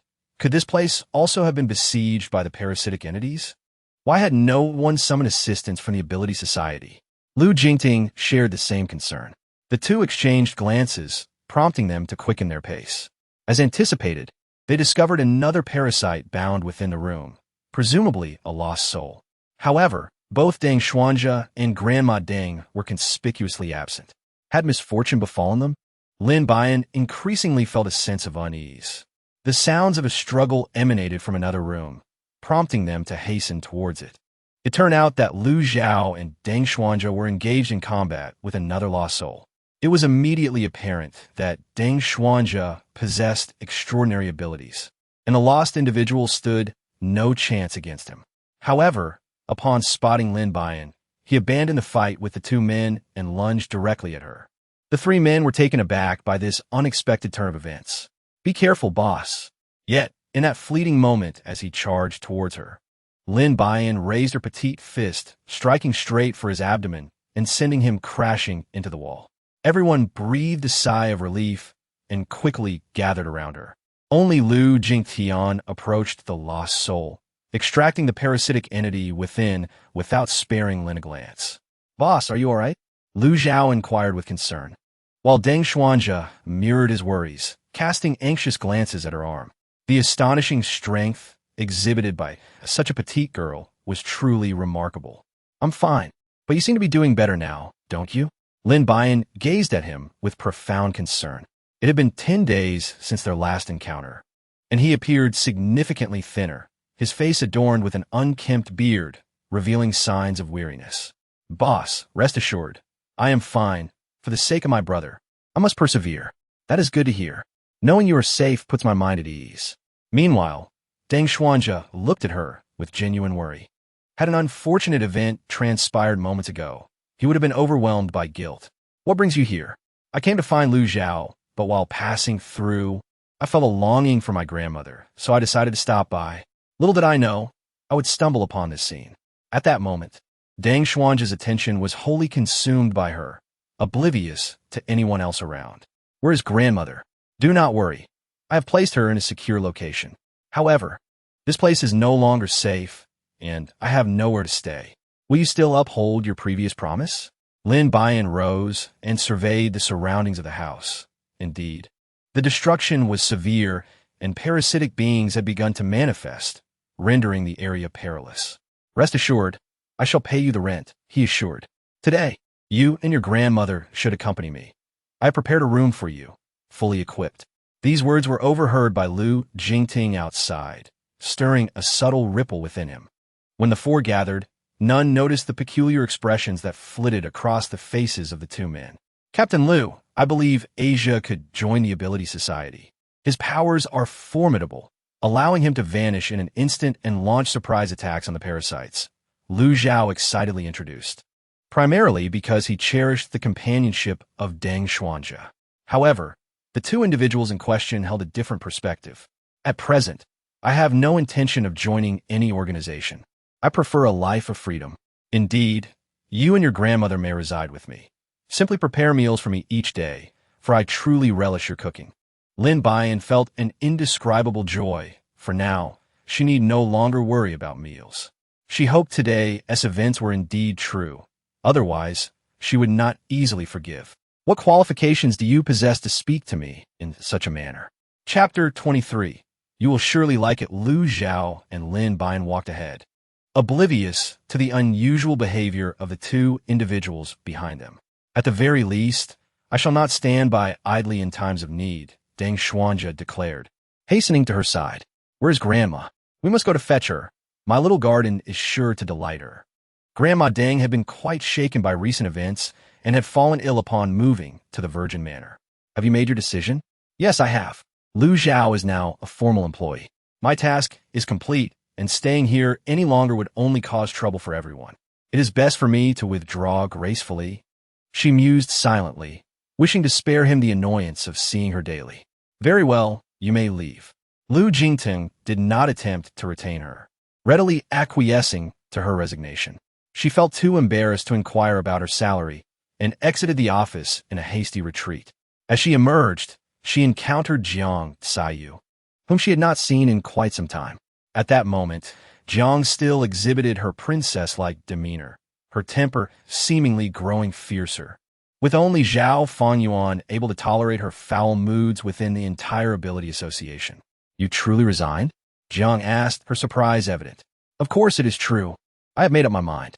The two proceeded to the dining hall, where Lin Buyan ordered an abundance of food, perhaps for the last time she would dine there. May I ask you a question? What do you think of Zhao Fanyuan? I was just about to ask you the same. What is up with your sudden change of focus? As anticipated, Jiang Tsayu had not sent out the red string that day. But how had she intended to give it to Zhao Fanyuan? Regardless, the situation was as it stood. Their relationship seemed to be stabilizing, and she felt it unnecessary to comment further. However, their temperaments appeared to complement each other quite well, certainly more so than with Lu Jingting. Let us drop the subject. It was a sudden realization. I find him rather agreeable. Most importantly, he listens to me.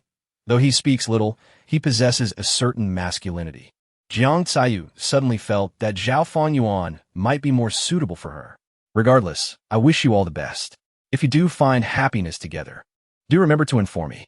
Lin Buyan, upon finishing his words, noticed Zhao Fanyuan appearing within his line of sight, not far away. I hope you don't mind. I've invited some others as well. Indeed, closely following him were Lu Jingting, Lu Zhao, and Feng Yu, all arriving together. Of course, I don't mind. Let us consider this a farewell dinner. As they spoke, the group approached the table. Without exchanging pleasantries, they took their seats, and to her surprise, Lu Jingting chose to sit beside her.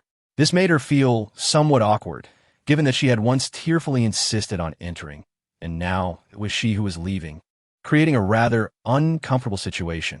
Little darling, what made you decide to resign? Lin Buyan is merely 18 this year, and she is uncertain whether she will awaken her extraordinary abilities on her birthday. Everyone affectionately refers to her as Little Delight. Feng Yu gazes at her with a cheerful smile.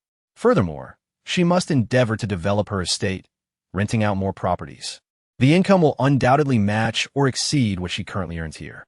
Boss, now that you've left, who will I follow? Lu Zhao's face is filled with reluctance. As a new employee, he spent the most time with Lin Buyan. But you still have Feng Yu and Zhao Fanyuan. You should learn from them. Who knows? One day you might stand on your own. Despite these reassurances, Lu Zhao understands that his entry into the ability society is largely due to Lin Buyan's influence, and his current circumstances are a result of his younger brother's efforts.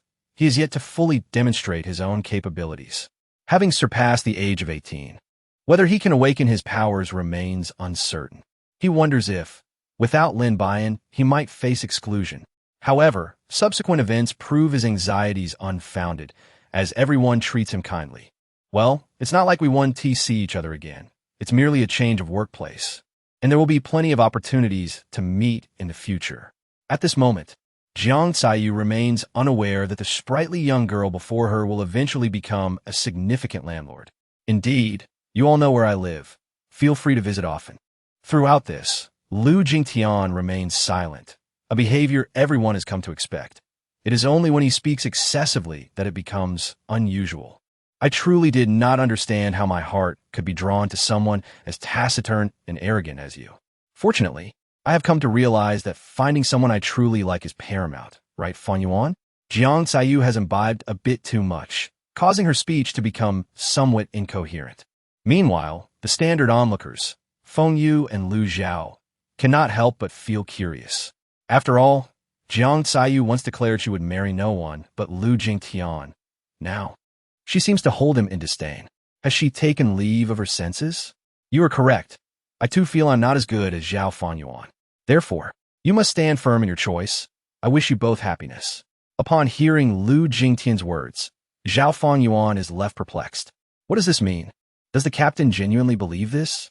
In truth, he also considers himself a good man, perhaps even superior to the captain. With this thought, his feelings for Jiang Tsayu deepen. She is the first woman to truly appreciate him, and he cannot let her down. Due to the bond of fate, Jiang Tsayu increasingly finds Zhao Fanyuan appealing. Reflecting on her past folly, thankfully, she has awakened early to find true love. The intimate display between the two at the dining table leaves the onlookers feeling unsatisfied, as they are instead served a hearty portion of dog food without a meal. And you, little delight, when searching for a boyfriend. Ensure you find someone who treats you well and listens to you. Do you hear me? Is it easy to find such a man? Lin Buyan harbored doubts. In her several millennia of existence, she had never encountered a man who heeded her words, likely a rarity in this world. As long as you are earnest, you can unearth such a person. Trust me, dear sister, I am a testament to that. Jiang Xiyu had indulged a bit too much, yet her demeanor remained endearing. Captain, do you believe men who listen to you are commendable? Lu Zhao jested, for he himself was quite obedient to the captain, pondering if this could validate his own worth as a good man. Are you attempting to prove yourself? I believe it varies from person to person. One cannot definitively state that an obedient man is inherently good, while a disobedient one is not. It all hinges on the individual. However, I hold the opinion that the men of the Ability Society are all admirable. Does that mean you think Deng Xuanjia is superior? Feng Yu interjected suddenly, and an air of silence enveloped the group as memories began to resurface. Chapter 24. The past 3 years ago, during the zenith of the Ability Society, the organization was open to female members. That year, a remarkably beautiful girl named Meng Shi joined, affectionately dubbed Little Shi by everyone. She was a girl brimming with laughter, consistently bringing warmth to those around her. Curiosity surrounded her, as many wondered how she could remain so cheerful amidst the apocalypse.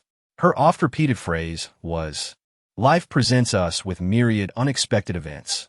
We must cherish the present joyfully to better face adversities." The little sister was beloved by all at that time. The Ability Society boasted the stellar duo of Lu Jingtian and Deng Xuanjia, both of whom showed her great care. However, Lu Jingtian regarded her merely as a younger sister. In contrast, Deng Xuanjia's feelings for her were conspicuously different. Although everyone noticed the distinction, they refrained from exposing it, leaving the trio's relationship shrouded in ambiguity. Yet, a particular mission would irrevocably alter the dynamics between the three. "You chatter too much. Hurry and eat," Lu Jingtian interrupted as Feng Yu prepared to elaborate further. Although Lin Buyan was curious, she refrained from further inquiries, as these matters no longer pertained to her. She had resolved not to cling to Lu Jingting any longer. His affections or indifference towards others were of no concern to her. However, she couldn't help but feel a twinge of regret for Deng Xuanjia. Possessing such remarkable abilities yet unable to utilize them, a true pity indeed. Lu Jingting, dissatisfied, downed a glass of red wine with an elegance that captivated the eye, even as he consumed it in one swift motion. "I merely offered a suggestion, with no ill intent. Why do you respond so fiercely?" The atmosphere in the room instantly grew tense. Yet, Jiang Xiyu, oblivious to the unfolding drama, felt a strange sense of satisfaction witnessing Lu Jingting's discomfort. "Enough. You've had too much to drink. Sit down, please." Zhao Fangyuan quickly assisted her into a seat. The instigator of the commotion, Feng Yu, promptly intervened. "We have sought Xuanjia on numerous occasions, but he has consistently refused to engage with us." Though unaware of the intricacies between the three, she surmised that the dynamic among the 2 men and 1 woman was likely rooted in romantic entanglements. It seemed that Meng Shi had harbored feelings for Lu Jingting, while Deng Xuanjia had developed an affection for Meng Shi, leading to a convoluted triangle that ended with Meng Shi's tragic demise on a mission, resulting in mutual resentment between the 2 men, a truly melodramatic tale. "Given this, I must apologize for misjudging you, Captain Lu." With that, she drained her glass of juice, for she could not indulge in alcohol. One sip would lead to disaster. "That is not right. Captain Lu has a past. How can you be so magnanimous?" Lu Zhao, who had always tacitly accepted Lin Buyan as the captain's partner, was now quite intoxicated yet remained convinced that Lin Buyan and Lu Jingting were a couple. He had long believed that her resignation today stemmed from Lu Jingting's concern for her safety, a notion that reflected his naive disposition. Lin Buyan truly did not wish to deceive him any longer. Once he regained consciousness, she was determined to reveal the truth. Her superior was not a petty individual, so she advised him to diligently follow her lead in learning. Consequently, Lu Jingting's countenance darkened with frustration. After bidding farewell to Jiang Xiyu and the other individual, Lin Buyan ultimately boarded the vehicle, taking her place in the passenger seat. Lu Jingting, with an authoritative tone, instructed her, causing her to promptly comply and sit beside him. Regardless of the circumstances, she felt an inexplicable fear of him when his expression grew stern, which was rather uncharacteristic of her demeanor. Meanwhile, the two men in the back seat were thoroughly intoxicated, utterly oblivious to their surroundings.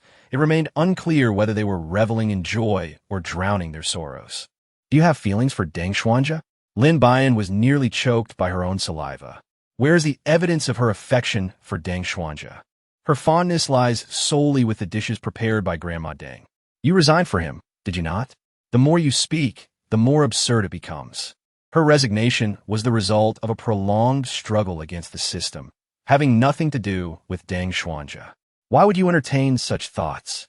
Was my earlier demeanor too overt? Or do you fear falling in love with the same woman as Deng Xuanja once more?" Lin Buyan candidly expressed her true feelings. "She possesses a certain confidence in her own allure." "Haha, you certainly have self-assurance. I never find myself attracted to the same person as others do, and you're even less likely to. Well, to so completely dismiss oneself is to extinguish any remaining fondness. I will decisively cast you into the blacklist. The conversation has reached an impasse. Let us sit in this awkward silence, as home is not far away." In order to avoid the awkwardness, Lin Buyan turned her gaze towards the window, watching as the withered trees swiftly receded into the distance, remnants of broken wells and dilapidated walls scattered about, bearing witness to past sufferings. Yet, amidst the desolation, there were occasional glimpses of green, a testament that the apocalypse would eventually pass and hope still lingered among humanity. "How much for my 10-day stay at your place?" Lu Jingting suddenly inquired. The mention of money instantly invigorated her. "Let us calculate it at 120 per day. For 10 days, that amounts to 1,200. I'll round it down to 1,000 for you. What does that sound? This is the most reasonable price. I haven't even factored in my own labor. Are you certain you won't suffer any losses? I'll transfer the amount to you shortly. No losses at all. I hope you will refer more clients to me in the future." The topic of money revitalized her spirit. Who would willingly oppose it? This was the fruit of her labor over 10 days, a hard-earned sum indeed. She felt a surge of excitement upon receiving the transfer notification on her Nokia phone. "Why don't you get yourself a new phone? This one serves me well. It's durable and dependable, and in critical moments. It could save my life, truly the best choice." In truth, her phone was of little utility. It primarily served to check her bank account balance. If the system were more efficient, she thought, perhaps this money wouldn't even need to be spent. "By the way, were you the one behind Jiang Sayue's situation?" "Yes, but she might have misunderstood." Lin Buyan rolled his eyes dramatically at the car window, feeling exasperated. If his skills were still at their peak, he would certainly deal with such a wretched situation, just to provoke a sense of discomfort in you.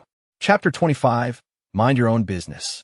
As Lin Buyan alighted from the vehicle, Deng Xuanja awaited her by the entrance. Their reunion was tinged with an awkwardness that lingered in the air. "You arrived just in time. Please assist me in helping Lu Zhao inside. As for Feng Yu, he has his parents and Lu Jingting to look after him, so there's no need for concern." The mention of food stirred Lin Buyan's appetite, and she admitted, "I am indeed feeling a bit hungry." "Very well. Let us settle him before we go for a meal," she added.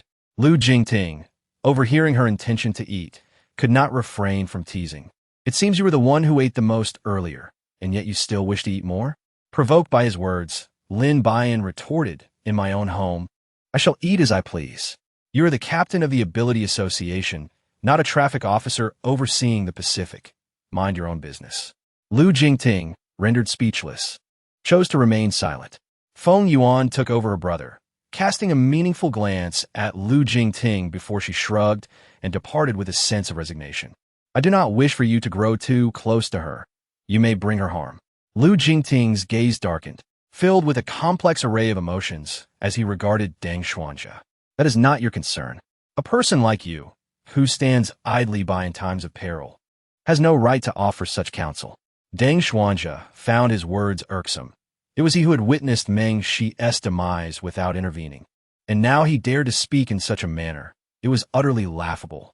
Regardless, the past was behind them, and he urged, I hope you will not dwell on bygone events. If you truly care for her, refrain from letting the past cloud your intentions. It is unjust to her. The two men stood like roosters ready to duel, neither willing to concede. What are you two up to? Lin Buyan was genuinely apprehensive about the possibility of a confrontation between the two, aware of their underlying discord. However, given the passage of time, it was reasonable to assume that bygones could be bygones. Shouting, is that you? A voice, slightly aged, suddenly resonated behind them. Grandma Deng, what brings you out at this late hour? I noticed you both hadn't entered the house, so I came to check. Is it truly you shouting? Upon seeing Grandma Deng, Lu Jingting hurriedly approached to greet her. Good evening, Grandma Deng. I didn't expect to drop by today. I'll visit you again another time. Just as he was about to leave, Grandma Deng called him back. Since you are here, why not stay for a meal before you go? It has been quite some time since I last saw you. As she spoke, she took his hand and led him towards a room, leaving the other two to follow suit. I had no idea you were coming. It's just a simple home-cooked meal, so please don't mind. How could I? Your cooking is always delightful. Lin Buyan beheld Lu Jingting smile for the first time, so amiable and warm. Forgive her for being unable to conjure any other words to describe the paternal warmth of his smile at that moment. Ah, you still possess the gift of eloquence. Do visit often, otherwise it would be rather dull here with just this old woman for company. Grandmother, may I stay home to keep you company from now on? Lin Buyan, while playfully charming her grandmother, savored the fish.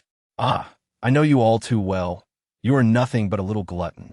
Hurry and eat, and I shall ensure that I prepare delicious meals for you every day. Among all those gathered at the table, only Lin Buyan indulged without a care, while the others harbored their own concerns. Grandma Deng was aware that the two of them had unresolved issues, and she hoped to use Lin Buyan as a bridge to connect them, believing that this would facilitate the resolution of their misunderstandings. Has Xiao Ting established a family yet? Not yet, Grandma, Lu Jingting replied with a polite yet awkward smile. If the right person comes along, you should consider a relationship. In this apocalyptic era, with a dwindling population, it falls upon your generation to increase it. With these words, she cast a meaningful glance at Deng Xuanja and Lin Buyan. And as for the two of you, do not think I am oblivious to your situation just because I have not mentioned it. How can one be so engrossed in eating fish and still be oblivious to such matters? Grandma, I am still young and not yet considering personal issues. However, it is indeed time for them to reflect on theirs. Lin Buyan hurriedly lowered his head to eat fish, anxious about the murderous glances from the two individuals. However, they offered no response, merely maintaining their silence. The meal left him with a pang in his stomach. Are you sure your stomachache isn't a result of overeating? This man indeed had a way with words, his remarks provoking a desire to retaliate. Thanks to the vigorous promotion by Feng Yu and Lu Zhao, Lin Buyan's small apartment for rent had become extraordinarily popular, to the point of being in short supply. Suddenly, a plethora of applicants emerged, necessitating the careful selection of suitable tenants. This task was not Lin Buyan's forte, so he entrusted the list to Grandma Deng, given her familiarity with the people around her. Grandma Deng, this important task is now in your capable hands, but take your time. Do not overexert yourself. Rest assured, my dear, I am well acquainted with these individuals. Leave it to me, and I will swiftly filter them out. Boss, do you have a moment? Is it payday? At this juncture, the only thing that piqued his interest was money. He wondered if Lu Jingting would be generous enough to grant him his salary. Boss, you are astute. I summoned you today precisely for this matter. However, let the concerned party inform you. With that, Lu Jingting stepped in from outside. Well, it seems you came prepared, but I am not intimidated. What? Now that you've become a landlord, do you no longer intend to invite your former superior for a cup of coffee? Instant coffee will suffice. Coffee is not only bitter, but also rather expensive. Tea is far healthier. Boss, you ought to enhance the supporting facilities. It's more lucrative than selling vegetables. Lu Zhao observed her toil from dawn till dusk, yet earning meager returns. You fail to understand. Selling vegetables is about cultivating a lifestyle. Besides, I have Deng Xuanja assisting me daily, so it's not exhausting at all. Lu Zhao beamed with pride as she glanced at Lu Jingting. What nonsense are you spouting? By the way, Captain Lu, what brings you to seek me? Lin Buyan presented the coffee before him, and Lu Xiaoshu, discerning the moment, gracefully exited the room. "Please, feel free to speak your mind," he encouraged. Lu Jingting retrieved a red envelope from his pocket and placed it on the table. "This is your salary from last month. Every penny is accounted for." She observed the envelope's bulging form, suggesting a substantial sum. "Isn't this a bit excessive?" Chapter 26. The Captain's Quest for Housing after some hesitation. Lu Jingting struggled to articulate his intentions, leaving the two ensnared in an awkward silence. "Isn't this rather charming?" A voice rang out from outside, the unmistakable sound of Deng Xuanjia. "I'm in the living room. Do come in. Since you have matters to discuss, I shall not intrude," Lu Jingting remarked, rising to depart, his fingers brushing against the plump envelope as he pursued her. Before him, she extracted a portion of the money, counting out her salary and returning the remainder. "What is mine, I shall accept. What is not, I shall refuse." Although the reason behind his generosity eluded her, Lin Buyan, despite her fondness for wealth, preferred to acquire it through rightful means.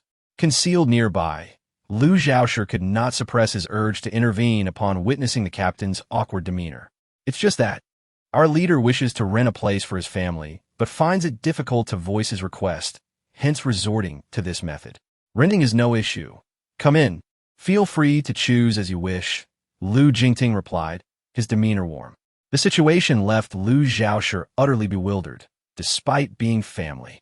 They interacted as though they were mere strangers. When Deng Xuanjia and Lu Jingting reconvened, the atmosphere remained tense. Thankfully, Lu Xiaoshu's vivacious presence alleviated the discomfort. "Sometimes, I ponder how it is that the two of you, the leader and the captain, seem anything but a couple. And what do we resemble then? Friends or strangers?" Lin Buyan deliberately teased him, as she had long wished to reveal the truth. Their relationship had never existed. It was merely his foolishness that blinded him to this reality. Yet, it was Deng Xuanjia who swiftly played the role of the truth-teller, inadvertently darkening Lu Jingting's expression. Even if the two were not involved, the parties concerned had yet to voice anything. It seemed rather annoying for an outsider to meddle with unwarranted comments. "Who said we have no relationship?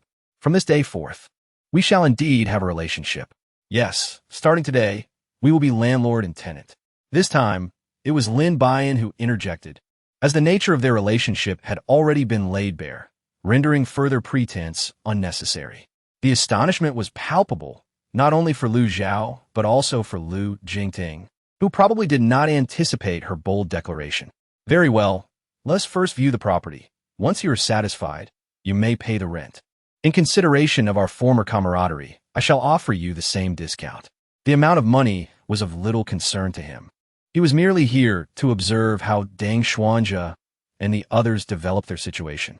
Lu Jingting did not care to assess the quality of the houses. He was indifferent to them all. Why not in your villa? If Deng Xuanjia could stay in her villa, then so could he, and he was willing to pay extra. "The villa is my property and is not available for rental." As for Grandma Deng and her family, their situation was different. They were the first to bring warmth to his life in this world, and that held a unique significance. "If they can reside here, I wish to reside here as well." In that moment, he resembled a child, throwing a fit and refusing to be reasonable. "This is not like you. In truth, this place is not for rent, primarily because it has not been renovated. If you do not mind, you may move in." Lin Buyan gazed at him with a sense of resignation. As long as the party involved did not express disdain, she was indifferent. "The room adjacent to yours shall be mine. Here is the rent, and should it fall short, I will supplement it. The conditions of my neighboring room may be quite unsightly, yet I shall ensure it is tidied up. Simply notify me in advance of your intended move-in date. Does this arrangement satisfy you?" Lu Jingting's previously stern countenance finally softened slightly, though no one noticed the subtle shift in expression on Deng Xuanjia's face nearby. "I wish to move in promptly, and I also desire the room next to mine. You may set the price as you see fit." "Very well. A client of such caliber deserves to be treated with utmost hospitality, for this individual may well be a future benefactor." Lin Buyan beamed at him. "Please expedite the preparations. I may very well relocate here any day now. Rest assured, ensuring our client's comfort and satisfaction is our fundamental tenet of service." Lin Buyan resembled an ancient courtesan, diligently enticing patrons. After bidding farewell to Lu Zhao and Lu Jingqian, she finally had a moment to rest. Just as she settled down, she recalled that Deng Xuanjia had sought her out earlier for some matter, but she had been so engrossed in introducing properties to Lu Jingqian that he had slipped her mind entirely. Thus, she hastily rose to find him. Bored, she opened the marketplace panel. With the increase in residents, Lu Zhao's suggestion held merit. Placing ingredients in the vending machine could indeed save time. Furthermore, a water dispenser was necessary in the hall, as most water sources in this post-apocalyptic world had been contaminated.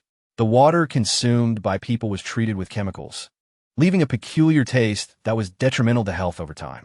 Selling large barrels of drinking water in the marketplace for a modest price, or even providing it for free, would be quite beneficial.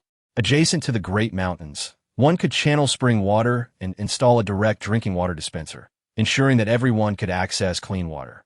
She spent 50 Sacred Mother points in the marketplace to purchase 50 barrels of water, placing them in the hall. Additionally, she ordered a purification direct drinking machine, intending to enlist Deng Xuanjia's assistance with its installation. Moreover, she acquired a freezer, positioning it prominently in the hall, stocked with boxed meals provided by the cafeteria. Each meal consisted of 2 vegetables, 1 meat, and rice, all priced reasonably at 12 yuan, offering excellent value. With these devices arranged in their designated spots and stocked appropriately, she noted that the current crowd was sparse, so she did not procure an excessive number of boxed meals, opting to assess the response first. If the food proved delectable, she would remember to leave a 5-star review. Lin Buyan placed sticky notes and a pen on the wall of the freezer, making it convenient for everyone to offer suggestions. Rest assured, I will certainly give you a 5-star review. After expressing her delight, she happily took her boxed meal and left.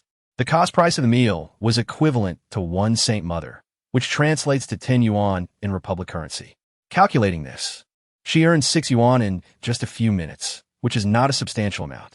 The boss should consider adding more of these user-friendly facilities. Rest assured, I guarantee your satisfaction. Lin Buyan gazed at the incoming funds, feeling somewhat dissatisfied. At present, he needed to explore additional ventures to augment his income. His wallet contained approximately 20,000 Republican coins, a contribution primarily from Lu Jingting today, with another 8,000 yet to be received. Previously, he had 40,000 on hand, bringing his total to 60,000 Republican coins now. While this amount was not exorbitant, it was sufficient to sustain him for a while. Grandmother, did you say you were looking for me? Yes, I have a matter that I would like your assistance with. Chapter 27. A new perspective emerges. Lin Buyan confided all her thoughts to him. What do you think of my ideas? Are they feasible? If we were to bring spring water down from the mountains, it would indeed be a monumental undertaking. You should first calculate the costs of labor and equipment. If you intend to provide this service for free, would it even cover the expenses? Initially, she had believed she could accomplish it on her own, only to realize that specialized tasks require the expertise of professionals.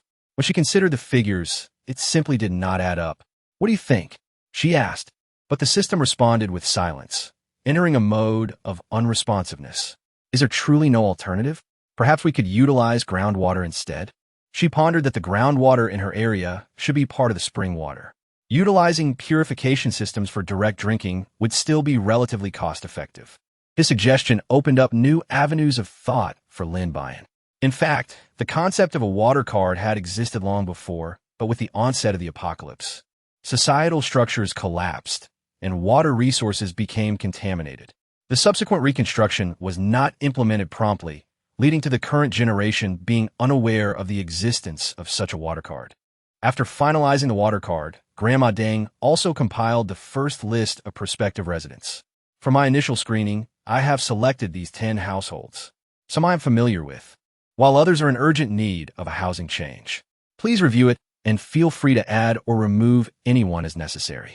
Lin Buyan took the list, which the elderly lady had meticulously annotated, rendering any further sifting unnecessary. Grandma, I trust in your capabilities. It will certainly be fine. Just have them come over tomorrow. The concerns regarding the residents had been addressed, and the next steps involved enhancing the infrastructure and ensuring the services were up to par. After a night of silence, at the break of dawn, Lu Jingting unexpectedly arrived. "Why are you here so early? I haven't even tidied up the house yet," she said, her hair a tousled mess. Her eyes still heavy with sleep as she regarded the man before her. He held a warm serving of soy milk and fried dough sticks, steam wafting from the food. The delightful aroma fully roused her senses. "I was just passing by on my morning jog. Thought I'd check on you," Lu Jingting replied, handing her the food before turning to leave.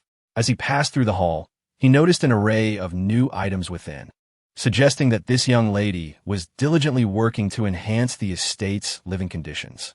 Indeed, she was quite the little tycoon. Lin Buyan held her breakfast, drowsily watching him depart. This man brought breakfast exclusively for her, leaving her utterly astonished. However, the enticing aroma of the meal soon dispelled her doubts, and she settled down to indulge in a delightful feast. Truth be told, it was quite delectable to have such a treat once in a while. As noon approached, a long queue had formed at the entrance of the estate, with everyone anxiously awaiting their turn. The 10 selected households had already received advance notification via phone and were now busily moving their belongings inside. Word had it that the environment here was exceptional, featuring private bathrooms that were impeccably clean. Indeed, the spacious beds promised immense comfort, and the rental prices were reasonable, requiring no points for access. Yes, I have been saving on my points for quite some time, and I was still a bit short on renting from the government. Now, with such a splendid place available, it felt extraordinarily welcoming for us common folk. Moreover, fresh vegetables were supplied at prices significantly lower than those outside. The crowd buzzed with chatter, their eyes filled with envy as they watched the new residents move in. I doubt this place is as wonderful as it seems. Just look at the caliber of those moving in. It's hardly a place for ordinary folks like us." Exactly. They claimed it was open to everyone, yet now they are filtering applicants? Indeed, I've been applying for quite a while, and still no word. It's rather disappointing. Though some discordant voices emerged from the crowd, Lin Buyan chose not to dwell on them. Everyone understood the sentiment of sour grapes when one could not attain what they desired. Lu Zhao had intentionally brought members of the Special Abilities Society today to prevent any disturbances from parasites. "Did you see? The members of the Special Abilities Society have arrived. It seems the landlord has considerable influence." Indeed, and I've heard several of the residents here are affiliated with the society. Wouldn't it be prudent to have some oversight? Absolutely. With the Special Abilities Society backing them, security is assured. A wave of admiration swept through the crowd, filled with longing as they pondered when they might have the opportunity to reside there. Once the 10 households had moved in, Lin Buyan promptly closed the main gate to deter any opportunists. "Please, do not fret. Notifications will be sent out gradually. Rest assured, there are ample rooms available for everyone." After the estate's gate was shut, all were left outside, shaking their heads in resignation. She then proceeded to announce the accommodation rules and familiarized everyone with the facilities in the hall. Those in need could scan a code to retrieve items. Additionally, a drinking water dispenser would soon be installed in the outer courtyard, allowing residents to access water with a card. Will we have to pay for our daily water usage? No, daily water is complimentary, sufficient for bathing and cooking. The water card is voluntary. There is no need to fuss over it. Upon hearing this, everyone nodded in agreement, appreciating the thoughtful design. Health-conscious individuals could purchase water cards for purified spring water, while others could simply use the water available in their rooms. Next came the allocation of rooms. The retired director of the original Housing Bureau, Meng Li-jun, and his wife, opted for a 30-square-meter apartment, which was ample for the two of them.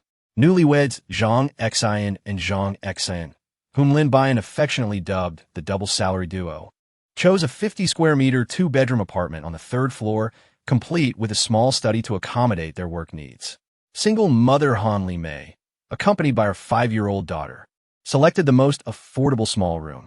However, it boasted excellent lighting and a spacious balcony, perfect for setting up a temporary children's area where her little one could read or play. The subsequent families chose their residences based on their needs, all expressing satisfaction with their selections. The rent was quickly remitted as everyone placed their trust in Lin Buyan's integrity, opting for annual payments. This windfall of over 100,000 yuan was indeed gratifying. Being a landlord had its perks. The financial windfall prompted Lin Buyan to ponder how to spend her newfound wealth. Perhaps a car would be a wise purchase, facilitating her future endeavors. At that moment, Deng Xuanja also finalized arrangements regarding the water source with his friends, with work set to commence the following day. I have identified the water source. It comes directly from a mountain beneath your estate, allowing for significant savings. That is splendid news. I cannot thank you enough. There's no need for gratitude. I have my own requests. Are you still renting out properties here? Chapter 28. The underlying matters. Lin Buyan glanced at Deng Xuanja, recognizing their friendship and trusting in his character. He readily replied, "Of course you can rent it. Do you have any specific ideas in mind?" Qin Yuejun clapped his hands in delight and grinned. "That's wonderful. I would like to rent a modest 2-bedroom apartment from you. Nothing too extravagant, just something simple." "All right," Lin responded. "In light of your friendship with Deng Xuanja, I shall accommodate your request." "Great. I will have my family move in tomorrow." Qin Yuejun's family was quite uncomplicated, consisting of just his wife and son. However, his wife was a source of considerable vexation. Lin Buyan had not yet discerned Deng Xuanja's expression, having agreed too swiftly, leaving him at a loss on how to convey the unfortunate news to her. In truth, his wife was not of a bad nature. She simply possessed an ardent passion for cultivating land. Wherever there lay an uncultivated expanse, one could be certain that by the next day, it would be transformed into a meticulously tilled plot. Deng Xuanja scratched his head, pondering how best to disclose this information to her. If his wife were to come here, it was likely that half the estate would be tilled by dawn. "Why the troubled countenance? You seem rather perplexed," she inquired. He hesitated, then spoke bashfully. "There is something I must share with you. Qin Yuejun's wife is utterly enamored with land. Her greatest delight lies in tilling it. I fear that if she moves in, all the land here will be rendered barren." Upon hearing this, she merely chuckled with delight. "I thought it was something of great consequence. There is so much land here. Let her till as she pleases. It is hardly a matter of significance. Then all is well. If you have no objections, there is nothing to worry about." Meanwhile, in the Ability Society, Lu Jingting was listening to Lu Zhao's report. "Captain, you should have seen the scene. It was a veritable sea of people akin to the recruitment events of the Ability Society." Lu Jingting's demeanor remained icy, revealing little emotion. "Did you observe anything unusual?" "Not particularly, though it appears everyone is eager to move in, and the selection process has stirred considerable discontent." Feng Yu lounged in his chair, casually remarking, "In truth, the immense popularity of Lin Buyan's estate is largely attributable to the efforts of the Ability Society." Lu Jingting personally led the promotional campaign. "I distinctly recall how Lin Buyan's flyers were quite the eyesore, resembling ads for finding a lady friend. It's no wonder no one dared to reside there." Later, Lu Jingting approached the copy shop owner, only to discover that the garish designs were Lin Buyan's own suggestion, aimed at crafting an enticing cover that would pique interest at first glance. Consequently, the owner had produced such advertisements and dispatched individuals to distribute them, ensuring exceptional service quality. Ultimately, everyone had no choice but to redesign and reprint new flyers, which were personally distributed by Lu Jingting, thus gaining the trust of the community. Feng Yu sometimes pondered why the captain, who clearly cared for the young lady, would not confess his feelings. He had done so much for her, yet refrained from revealing it, all while watching her grow close to others, an utter mystery to him. What has the captain done for the boss? Do you not recognize the dishes served in the cafeteria? Indeed, every morning, Lin Buyan sells vegetables, and the vendor is one of Lu Jingting's associates. They always offer a little extra. Ah, so the captain possesses a romantic side. Why not share this with our boss? You ask me? How would I know? The captain's intentions elude us.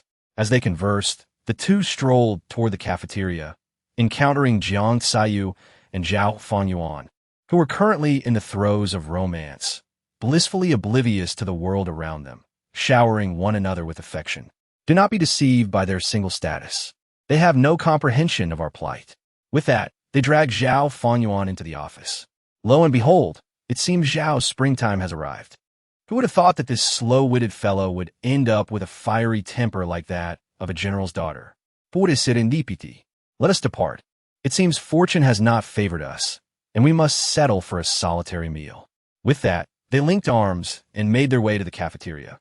As evening descended, Lin Buyan finally tidied up the two rooms, collapsing onto the bed, utterly exhausted and unwilling to move.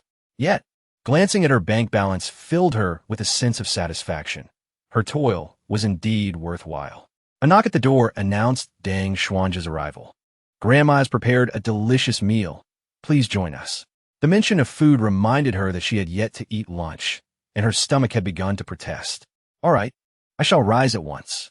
She quickly got up and followed him to Grandma Deng's room. Inside, Meng Lijun and his wife, Li Meiwan, were present. Li Meiwan was an old friend of Grandma Deng, and they had maintained their friendship over the years. Meng Lijun's only son had perished during the apocalypse, leaving the couple in prolonged silence. As the apocalypse faded, they had grown older, and, with little savings, they could not afford a home, residing instead in a communal dormitory, which was inconvenient and led to sleepless nights, leaving them in a state far worse than Grandma Deng. Had it not been for Xiaozhou accompanying me back then, I might not have survived to this day. But now we are together again. Indeed, let us not dwell on the past. Brighter days lie ahead, and we must look forward. With that, the three elders raised their glasses in celebration of their newfound life after hardship. "Is it inappropriate for me to enter?" Seeing their joy made her reluctant to intrude. "Come in. We are all friends here. Grandma specifically requested your presence. There is no need for hesitation." In the face of a delicious meal, Lin Buyan cast aside her reservations and followed Deng Xuanjia into the room. "Oh, my dear, you've arrived. Please sit and eat. You look rather thin. Do not starve yourself. A little weight is beneficial." Grandma Deng served her a generous helping of chicken. "This is from my own chickens. Do tell me how it tastes." With that, Meng Lijun and his wife began to eat. Having lived in a communal dormitory, they were unaccustomed to such a tranquil dining environment. Their current life felt akin to paradise. "Little darling, is it all right if we call you that?" Meng Lijun beamed at her with warmth. "I do not mind. I am but a younger generation. If you wish to call me so, I have no objections." She eagerly took a few more bites of the dishes. "You are indeed a delightful young lady. If I had a grandson, I would insist he bring you into my home." Li Meiwan gazed at her with affection, wishing the child before her were her own. "Whoever marries me must ensure a steady supply of delectable meals." She popped another piece of fish in her mouth, reminiscent of a cheeky hamster. "I see you and Xiaozhou are quite well matched, yes?" After saying this, Li Meiwan exchanged a knowing glance with Grandma Deng. "Indeed, I believe so. But the darling is still young. There is no rush." However, all that transpired within the room was overheard by Lu Jingting outside, who stormed into his own quarters, dark clouds gathering on his brow. Chapter 29. The first kiss. True enough, much of the meal revolved around the two of them. Thankfully, Grandma Deng was an open-minded elder, refraining from placing undue pressure on them. Otherwise, the meal would have been an uncomfortable affair. "We all understand. No need for explanations. We are merely young. I shall help you maintain discretion. Lotus, why have you yet to initiate protective measures? I fear I may be accosted. System upgrading. Truly unreliable." Lin Buyan attempted to call Deng Xuanjia, but her mouth was obstructed, rendering her completely voiceless. As her eyes adjusted to the darkness, she recognized the familiar face before her. It was none other than Lu Jingting. However, his complexion was flushed, and the scent of alcohol lingered on his breath. Had he been drinking? Was he intoxicated, prompting such unreasonable behavior towards her? After a prolonged moment, she blushed and pushed him away. Did he think he could take advantage of her just because he was drunk? She was on the verge of slapping him, yet he grasped her hand. Why was he so close to her? Arguing with a drunken man in this situation was futile. "You had better remember what transpired tonight, or I shall not spare you." Lin Buyan silently mused. Lu Jingting was utterly inebriated, likely unaware of what he was uttering. Perhaps he was grappling with some troubling matters that drove a grown man to such drunkenness. Surprisingly, she felt a pang of sympathy for him, despite his usual stern demeanor. He harbored a certain fragility within. "I know I can be harsh with you, and you must despise me. Yet, I cannot help myself," he murmured, burying his head in her embrace. "You are perfect just as you are. Do not blame yourself. Sleep now." Accustomed to his serious nature, she found it somewhat disconcerting to see him in such a state. "Then do not be with Deng Xuanjia. Stay with me, won't you? Her heart raced. Was he confessing to her? Yet, in the next moment, she dismissed the thought. Lu Jingting unexpectedly vomited all over her. Even if he was a godlike figure, the stench was unbearable. If you cannot drink, then do not force yourself. Why make things so difficult? I must have owed you in a past life to be cleaning up this mess. She wrinkled her brow, pinching her nose with her fingers as she tidied the room. After changing into a fresh outfit, she hurried back to check on him. Tomorrow, you will definitely pay for this. Though she complained, she still helped him change clothes. The upper half was relatively manageable, but the scars adorning his body were quite shocking.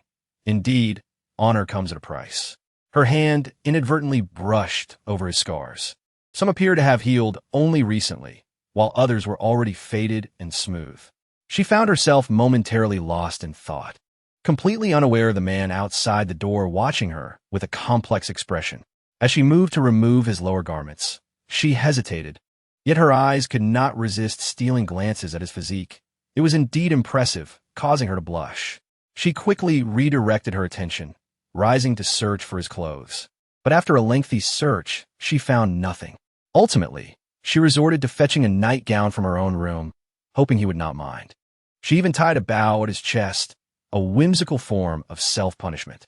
I hope you remember what happened today, though judging by your state, you likely will not. With that, she exited the room, and as she closed the door, Lu Jingting's lips curled into a sweet smile. The pendant around her neck was the very token of love that the Lu family had bestowed upon the Lin family, a jade pendant shaped like a raindrop.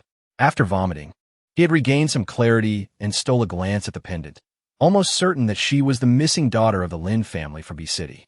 Lost in thought, he soon succumbed to sleep. However, Lin Buyan did not enjoy a restful night. She was stunned by his earlier words. Having lived for thousands of years without experiencing love, he was the first man to kiss her and confess his feelings, albeit inebriated. She tossed and turned, struggling to find sleep. Early the next morning, she was roused by the commotion outside. It turned out that Qin Yuejuan's family had moved in the previous day. Just as they settled in, his wife eagerly began cultivating the land. The clattering sounds jolted the slumbering individuals awake. Who was making such a racket so early? How irritating, she grumbled. It's a Sunday, and I can't even enjoy a lazy morning. It's truly exasperating. The older folks were fine, having already begun their morning exercises, but the younger ones, still lost in their dreams, were not pleased to be awakened and could not help but voice their complaints. Lin Buyan was similarly awakened, having barely drifted into slumber before the dawn arrived, accompanied by an unusual clamor that was unlike the norm. If anyone were to perpetrate acts that jeopardized the safety of others, the system would automatically issue them a flight ticket. However, at this moment, Hihua remained silent, suggesting that it was likely not an ill omen. The system detected that someone was vandalizing the estate's grounds. Should they be expelled? Lin Buyan suddenly recalled the words spoken to her by Deng Xuanji yesterday, realizing that it must be the family of Qin Yuejun who was at work. She decided to check on them, to inform her of the areas suitable for cultivation and those that were not, to prevent any mishaps. Dressed in her nightgown, she rubbed her sleepy eyes and exited her room, just as Lu Jingting emerged from his. In that fleeting moment of their shared gaze, Lin Buyan could not help but chuckle. It must be said that the man's physique was indeed remarkable. He appeared slim in clothes yet retained a well-defined form when undressed. Her nightgown looked unexpectedly charming on him, particularly the bow, which was the piece to our assistance. However, she soon noticed that Lu Jingting's gaze was fixated on her chest, where a pendant was prominently displayed. Realizing the inappropriateness of his stare, she felt a surge of indignation. After kissing her yesterday, he now brazenly lingered on her bosom. Just as she was about to express her displeasure, Deng Xuanji unexpectedly arrived to find her, witnessing this scene. Outside, the atmosphere had also grown lively, as someone could no longer tolerate the sound of Qin Yuejuan's wife tilling the earth and had come down to confront her.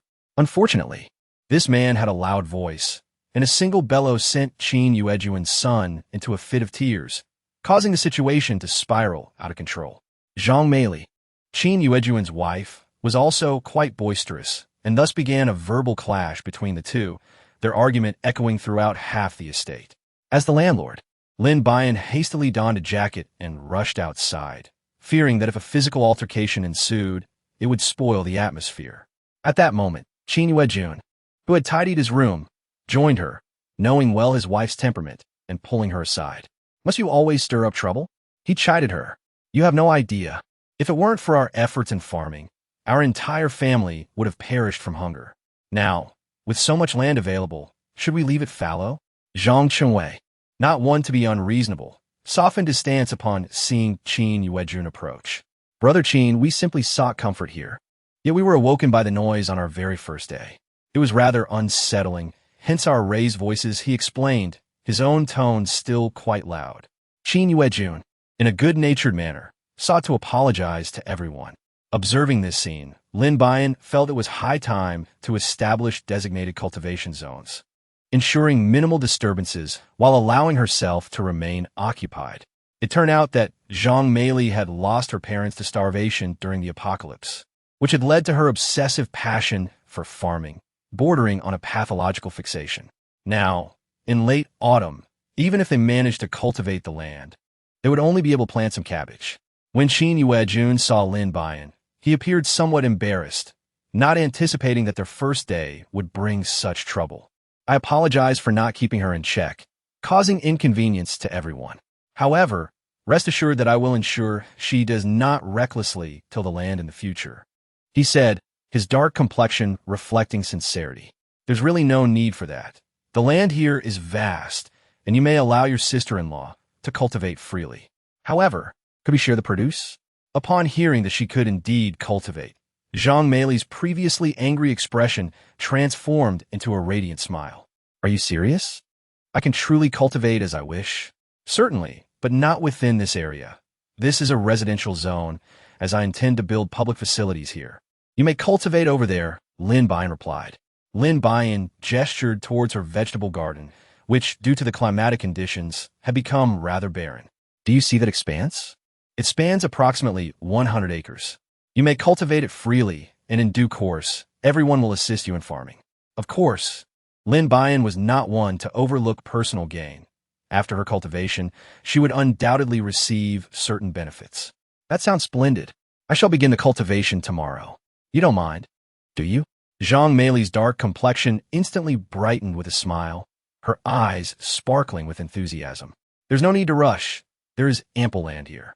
Take your time. You can grow vegetables, and any surplus can be sold to others or beyond. Rest assured, I will share with everyone. I simply cannot stand the thought of land lying waste.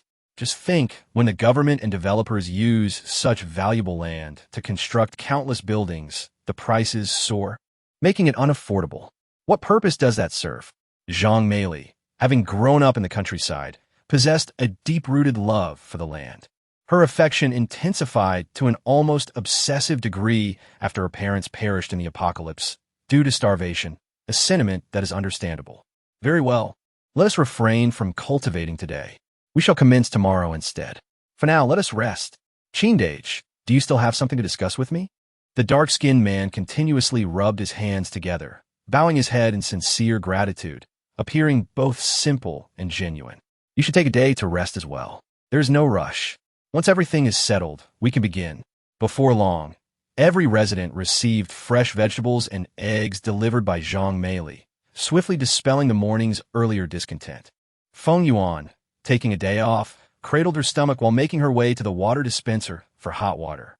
"Could you not arrange for some brown sugar or something similar to ease the plight of countless women?" It turned out that she was enduring her monthly menstrual discomfort, seeking a cup of hot water to alleviate the pain. However, since the onset of the apocalypse, brown sugar had become a scarce commodity, and sanitary pads were in equally high demand. Many women went an entire year without a single pad, suffering greatly during those days. "I'll see if I have any leftover brown sugar to lend you." "Oh, you are truly a celestial being descended from the heavens. Thank you ever so much. I've never used a sanitary pad before. You're an angel. I adore you." Feng Yuan's pale face lit up instantly, her pain momentarily forgotten as she swiftly pecked a kiss on her cheek and dashed away. In these past few days, she had indeed garnered much affection. First from a boy and now from a girl, it seemed she was quite endearing to others.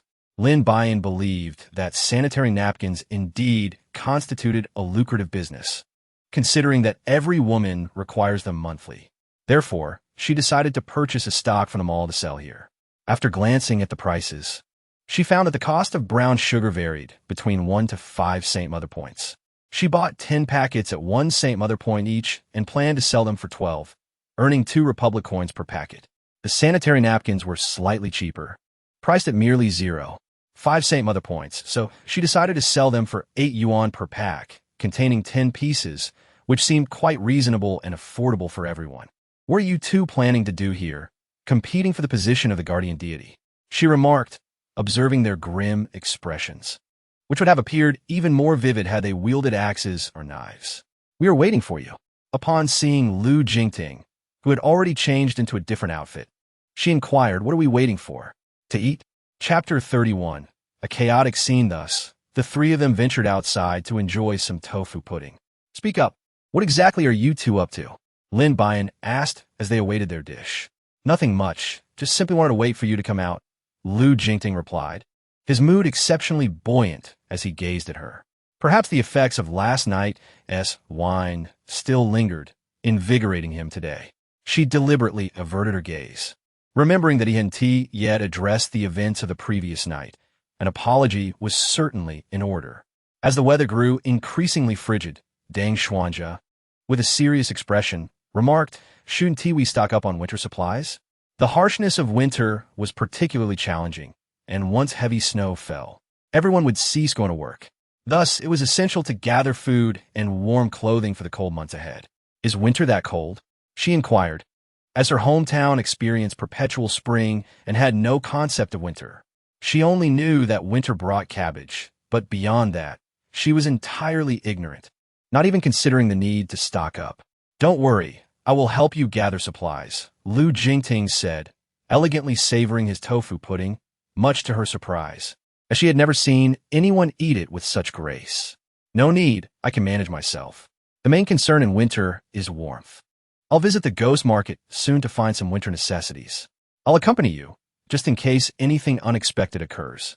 Deng Xuanja shot him a disapproving glance. Don't you have work at the Ability Society? Or was there nothing for you to do there? Recently, the commander has formed a new team with rotating shifts. So I'm relatively free, Lu Jingting replied.